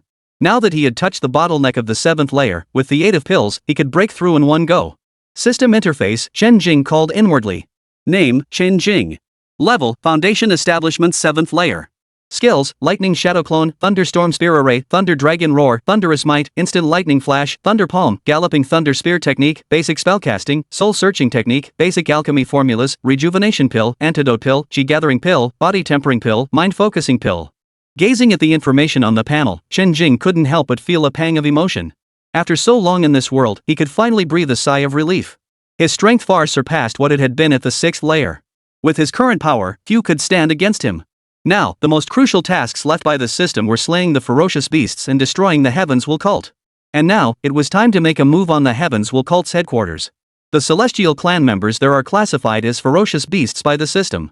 Each Celestial being slain equated to taking down a high-tier ferocious beast. And they were far easier to kill than the beasts. Chen Jing made up his mind and immediately sprang into action. First, he searched his memory for the address of the Heavens Will sect headquarters obtained from a previous soul search. Then he began mapping out a route on the bracelet's navigational interface. Once the location was pinpointed, Chen Jing took control of the warship, steering it directly toward the Prophecy Cult headquarters. Heavens Will cult headquarters. Within a colossal castle estate. At this moment, the cult members were all busy with their respective tasks. Some cultivated their powers, others conducted research, while some handled administrative tasks. Small groups chatted and rested. On the combat stage, psychic warriors and celestial beings sparred in friendly matches. At this overseas headquarters of the Heavens Will cult, their arrogance far surpassed what it had been within the Great Xia Kingdom. Within the borders of the Great Xia Kingdom, they had been cautious and secretive, even establishing their bases deep within hidden mountains or underground. Yet abroad, they brazenly erected their headquarters above ground, a testament to their formidable power. The members of the Heavens Will cult appeared utterly relaxed, lacking any sense of urgency or oppression one might expect from a large, sinister organization. Little did they know, a deadly crisis was fast approaching. After Chen Jing reached shore, he stowed the warship and found a vehicle to drive toward the Heavens Will cult headquarters. His pace was steady and deliberate, his destination clear. Chen Jing drove until he reached the outskirts of a small town, where he stopped. According to his memory, crossing this point meant entering the surveillance zone of the Heavens Will cult headquarters. Once inside, he would attract the attention and interrogation of the Heavens Will cult members. If his identity remained unknown, he would face annihilation. Chen Jing extended his divine sense, a cold gleam flashing in his eyes. The show begins. He tossed the Starflame spear from his hand, pinched a finger seal to form a sword, and began to wield it. The spear led the way, with Chen Jing following closely behind. Two streaks of purple light streaked across the sky like beautiful shooting stars, taking with them one vicious soul after another.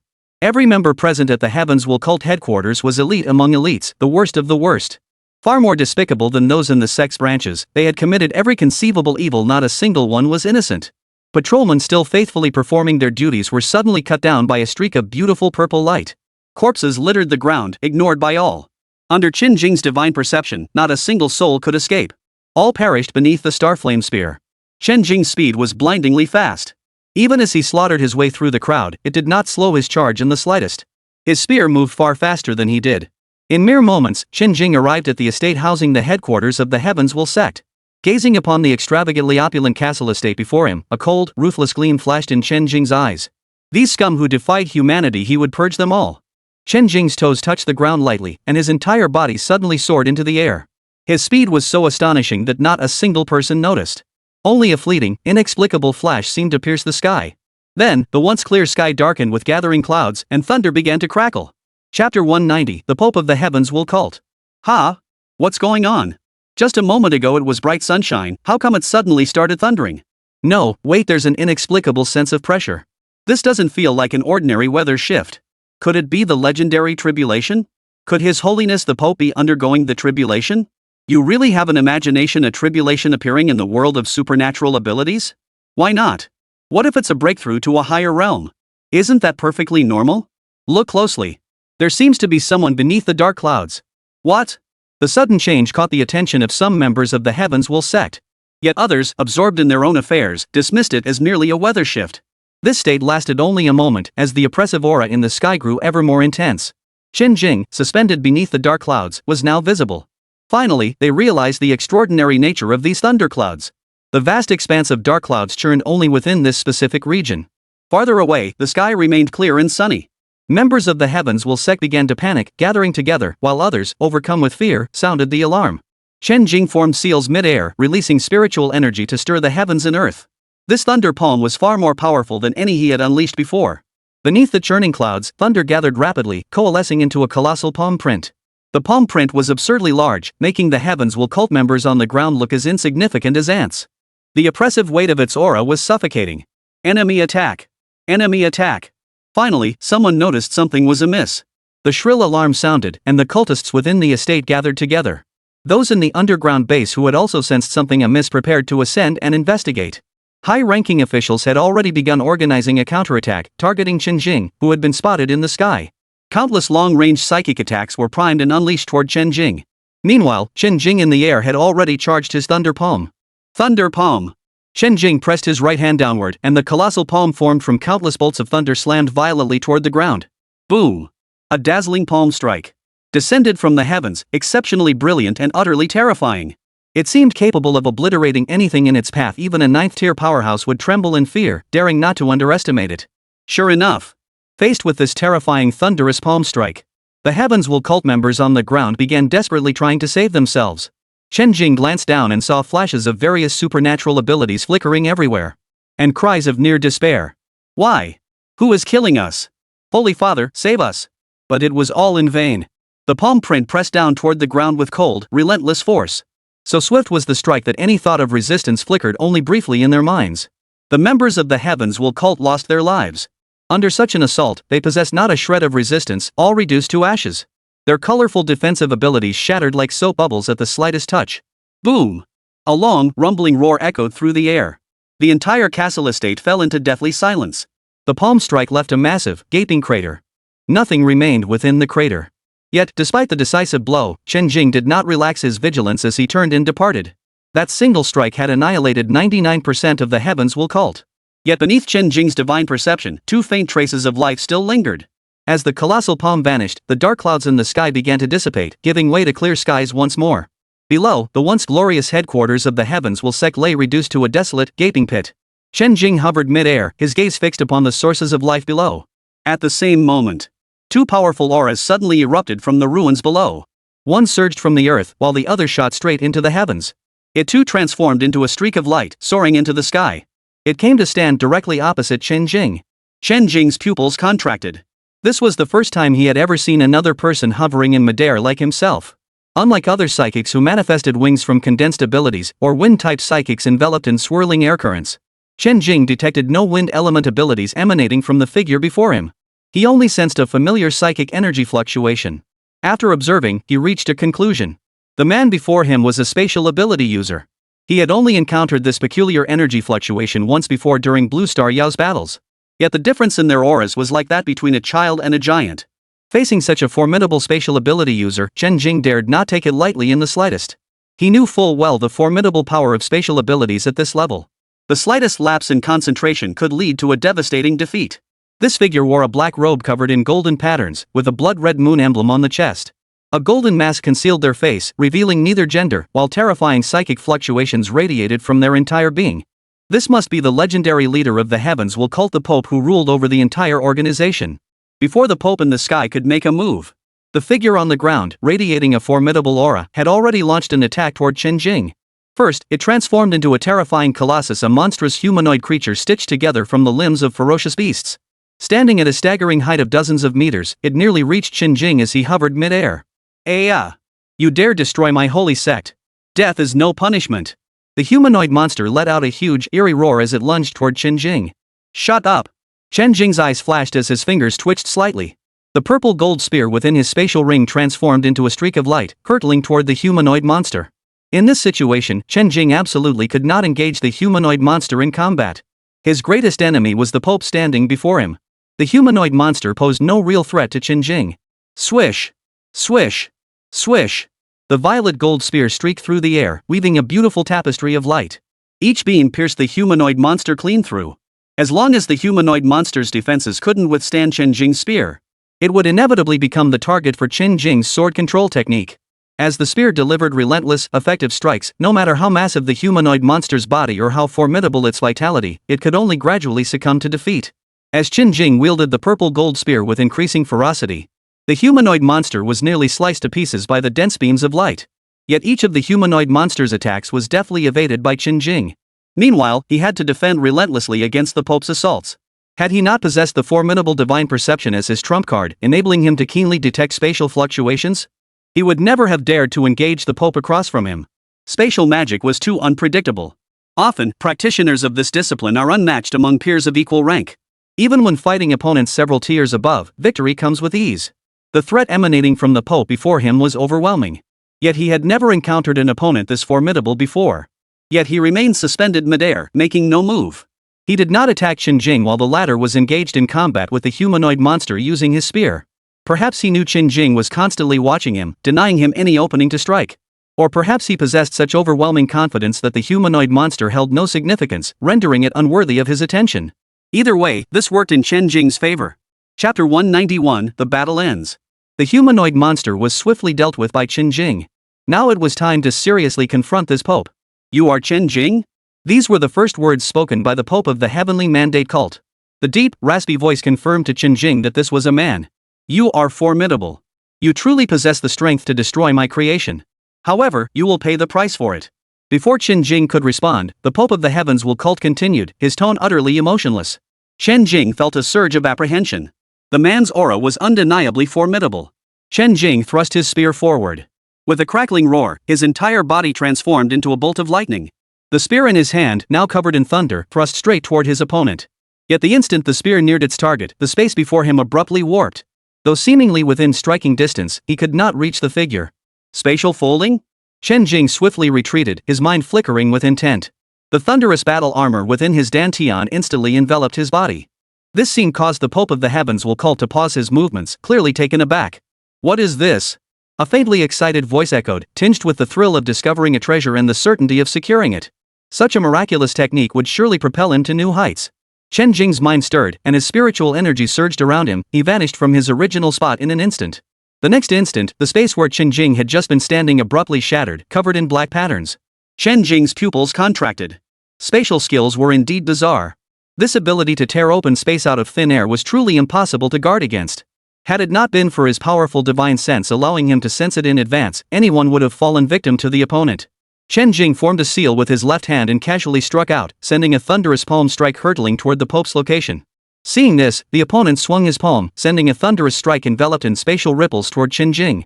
At the moment of contact, the thunderous palm print seemed to be severed by an invisible force. The entire palm print vanished into thin air, leaving only a trace of residual attack. That faint remnant was insufficient to touch the Pope, dissipating effortlessly. Even the ability to absorb attacks out of thin air had its limits. Like other supernatural powers, it had a threshold. That threshold was precisely the force of that very thunder palm strike. Reaching this conclusion, Chen Jing felt a slight relief. Thank goodness. Before Chen Jing could react, the space behind him suddenly cracked open. The very thunder palm he had just unleashed now surged forth from behind him. Chen Jing's pupils contracted sharply. A flash of lightning erupted as he darted out of the palm strike's range. The palm strike slammed directly into the ground, unleashing immense destruction. He could actually redirect attacks. As Chen Jing dodged the thunder palm, the Pope's right hand tore open a spatial fissure. Fragmented spatial blades rained down on Chen Jing like a torrential storm. Faced with the overwhelming barrage of spatial blades, with no escape possible, Chen Jing's spiritual power surged violently. Thunderous might! A purple thunder net abruptly expanded, enveloping the entire area. The spatial blades collided with the thunder net, only to be entangled by electric currents and disintegrate. Yet the net itself was slashed to shreds by the spatial blades. In this stalemate, neither side fared well. As the spatial blades' assault concluded, the gaping rift in the shattered net instantly spread toward the Pope. The Pope violently tore open the space before him, swallowing the surging thunder into the rift. A thrilling battle unfolded between the two. Despite the Pope's bizarre tactics, he couldn't harm Chen Jing for the time being. Chen Jing couldn't inflict damage on the Pope for now, and the Pope couldn't break through Chen Jing's defenses. A stalemate ensued. Chen Jing's current objective was to exhaust the Pope's supernatural abilities. Their strengths were evenly matched, but Chen Jing still held a trump card. Now was the moment to wait. After an unknown duration of combat, Chen Jing leaned his spear against the ground, exhausted and drained of spiritual energy. Across from him, the Pope had also landed on the ground, no longer hovering in the air. The fluctuations of his supernatural energy were barely perceptible. He gasped for breath, the sound of his labored breathing muffled by his mask, leaning heavily on an enormous staff for support. Both were now fighting solely with their bodies, their supernatural powers no longer a factor. At that moment, the Pope laughed, a laugh tinged with madness. Ha ha ha, Chen Jing, I admit it, you are truly formidable. And so young. What a pity. You will remain here forever. Ha ha ha ha. By you? Chen Jing replied, his expression unreadable. Yes, by me alone.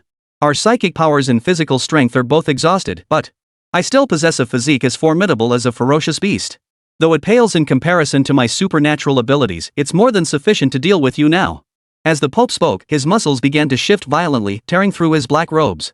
Before Chen Jing stood a giant 2 or 3 meters tall, his body covered in the marks of a ferocious beast. He lacked the massive stature of the Celestial clan or the bizarre features of the beasts. It retained a human form, yet every inch of its body bore the marks of a ferocious beast. Chen Jing stared at the colossus before him and spoke. Is this your trump card? To die by the hand of this celestial being is your honor. The Pope's coarse voice caught Chen Jing off guard.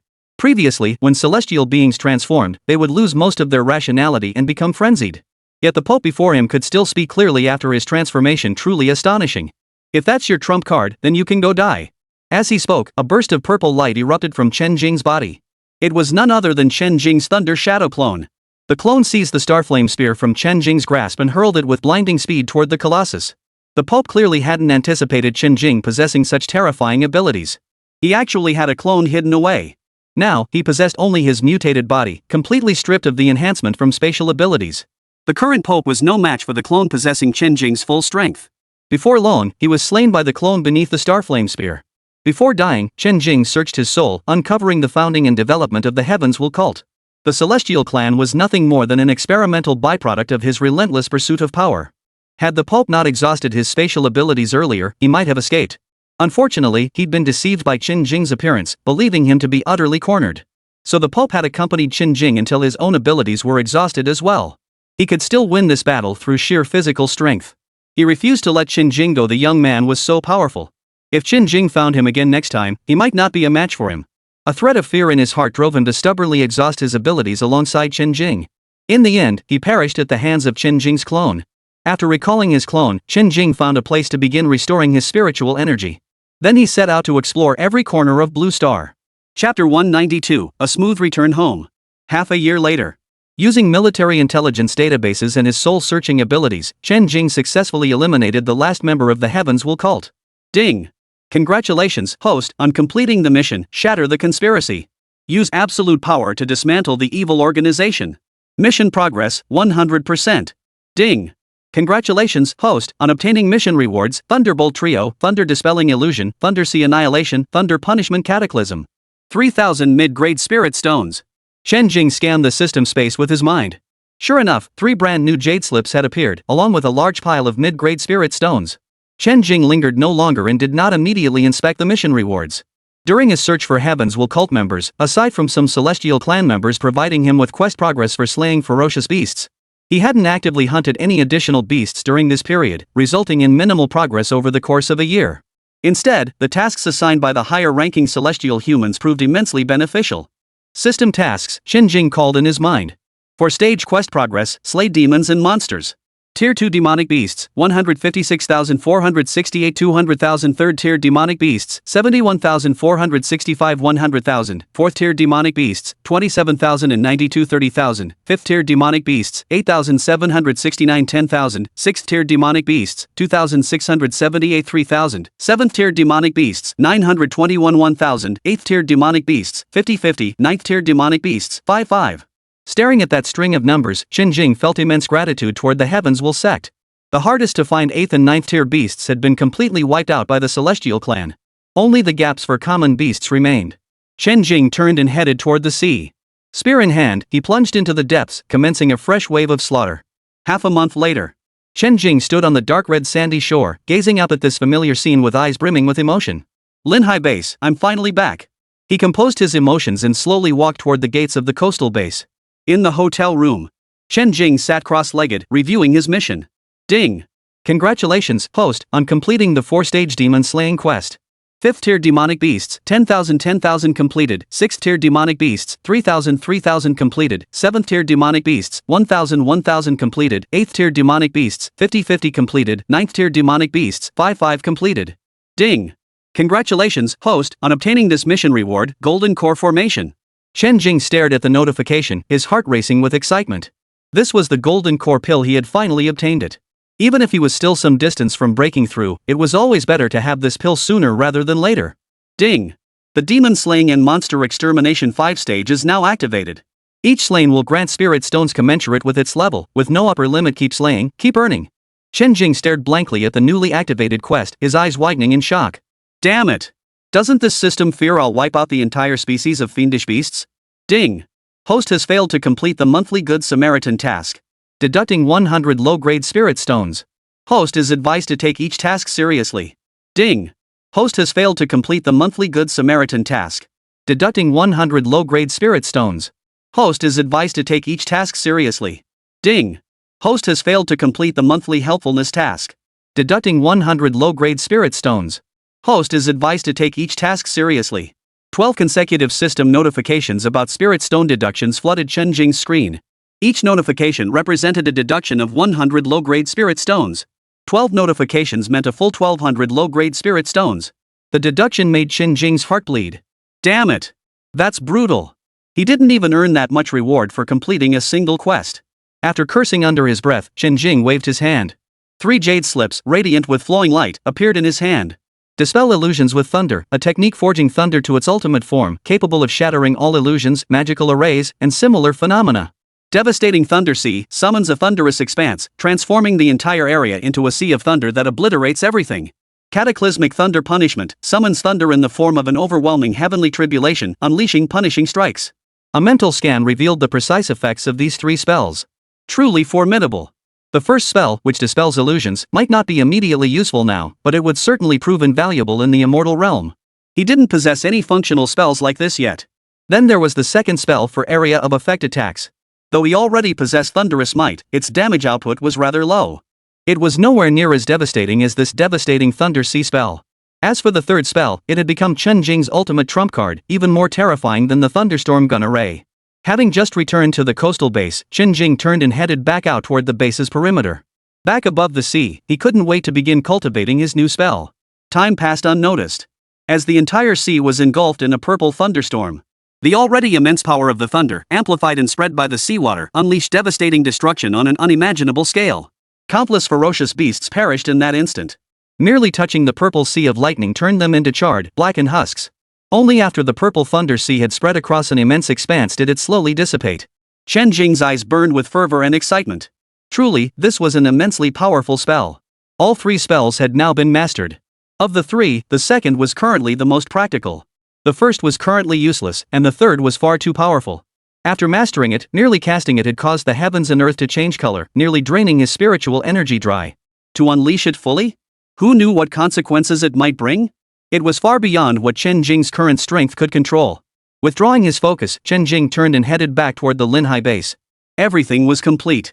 It was time to return.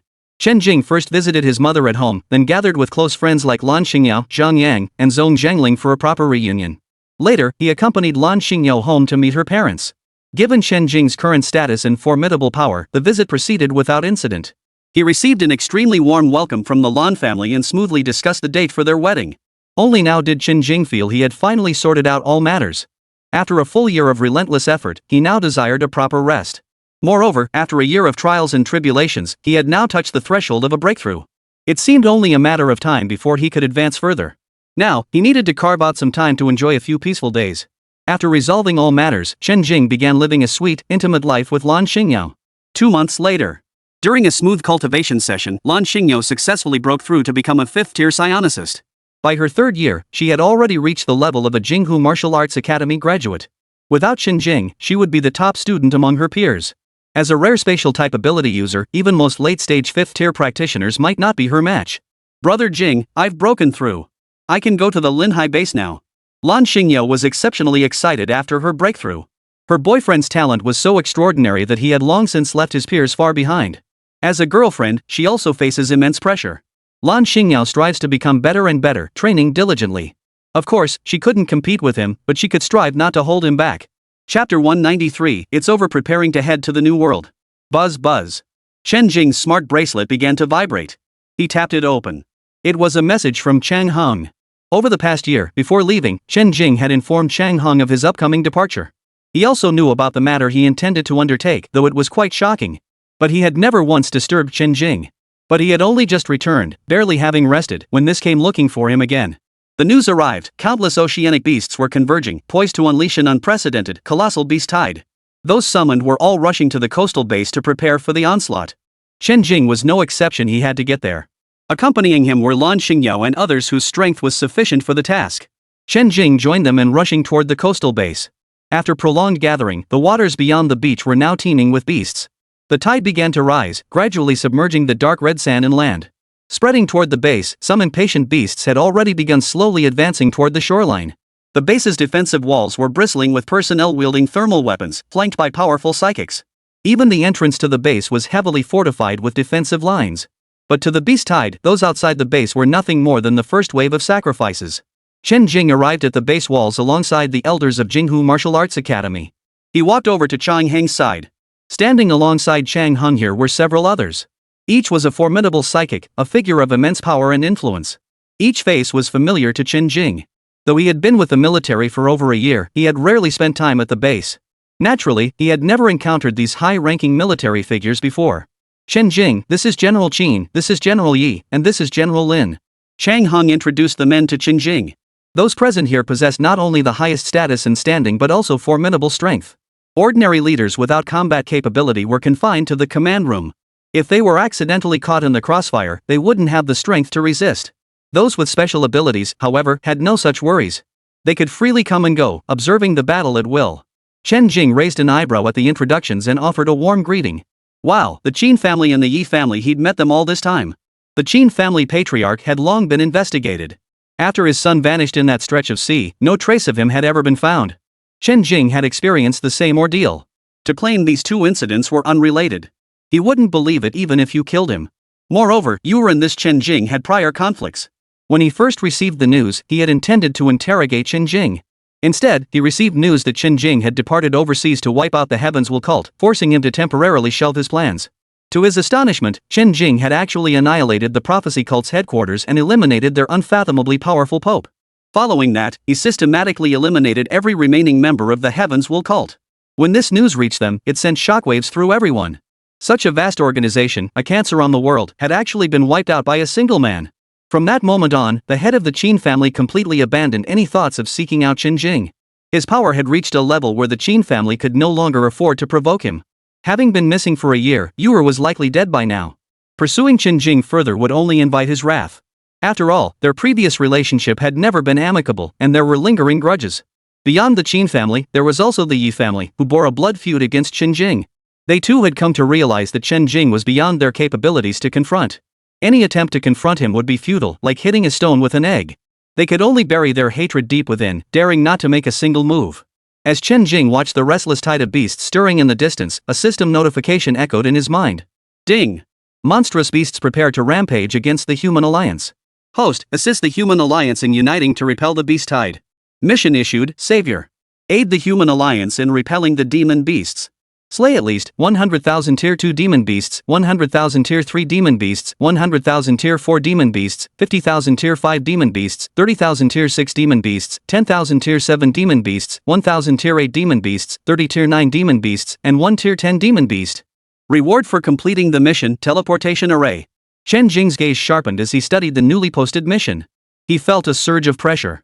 Judging solely by the mission description, this beast tide was indeed extraordinary. It was far beyond what Chen Jing could handle alone. His current spiritual energy reserves were simply insufficient to eliminate such a vast number of ferocious beasts. Among the horde lurked a 10th tier beast, likely the beast emperor dwelling in the ocean depths. This beast tide demanded that all psychic users unite and work together to survive. Chen Jing's strength alone was insufficient. With the beast emperor mobilized, surviving this wave would bring prolonged stability, perhaps even resolve the beast crisis entirely. Failure, however, would spell the end for the Great Xia Kingdom. The leadership must surely grasp the gravity of the situation, which is why they've mobilized the nation's forces for battle. Chen Jing's expression darkened at the sight. To face such a crisis after only a year or two here felt downright unfair. Had he been given a few more years to develop, this beast tide might have been wiped out with a mere flick of his wrist? What a pity. Beyond the grim reality of this beast tide, there was also that mission reward. A teleportation array? Could this be the teleportation array to the Xintian continent? At this thought, Chen Jing's eyes lit up repeatedly. He nearly let his excitement show in public. This mission, he absolutely had to complete. With this teleportation array and the spirit stones earned from slaying ferocious beasts, he would diligently build his fortune. Chen Jing could already see the limits of cultivation on Blue Star. To advance further, he needed to find a new path. Once he had amassed sufficient wealth and strength, he would venture forth into the cultivation world. Beasts, here I come. Having written this book on impulse, without planning or an outline, stumbling along to this point, it can be considered a semi-conclusion. Here, I want to thank all my dear readers for your support, whether through reading, commenting, voting, or following the updates. I'm truly grateful for your unwavering support all along. Thank you. This is the best support a new author could ask for. Add me on WeChat, MNY66618, more book recommendations in my moments, plus downloads available on Tomato, Tushio, Shuchi, Jihu, Story Club, and various platforms.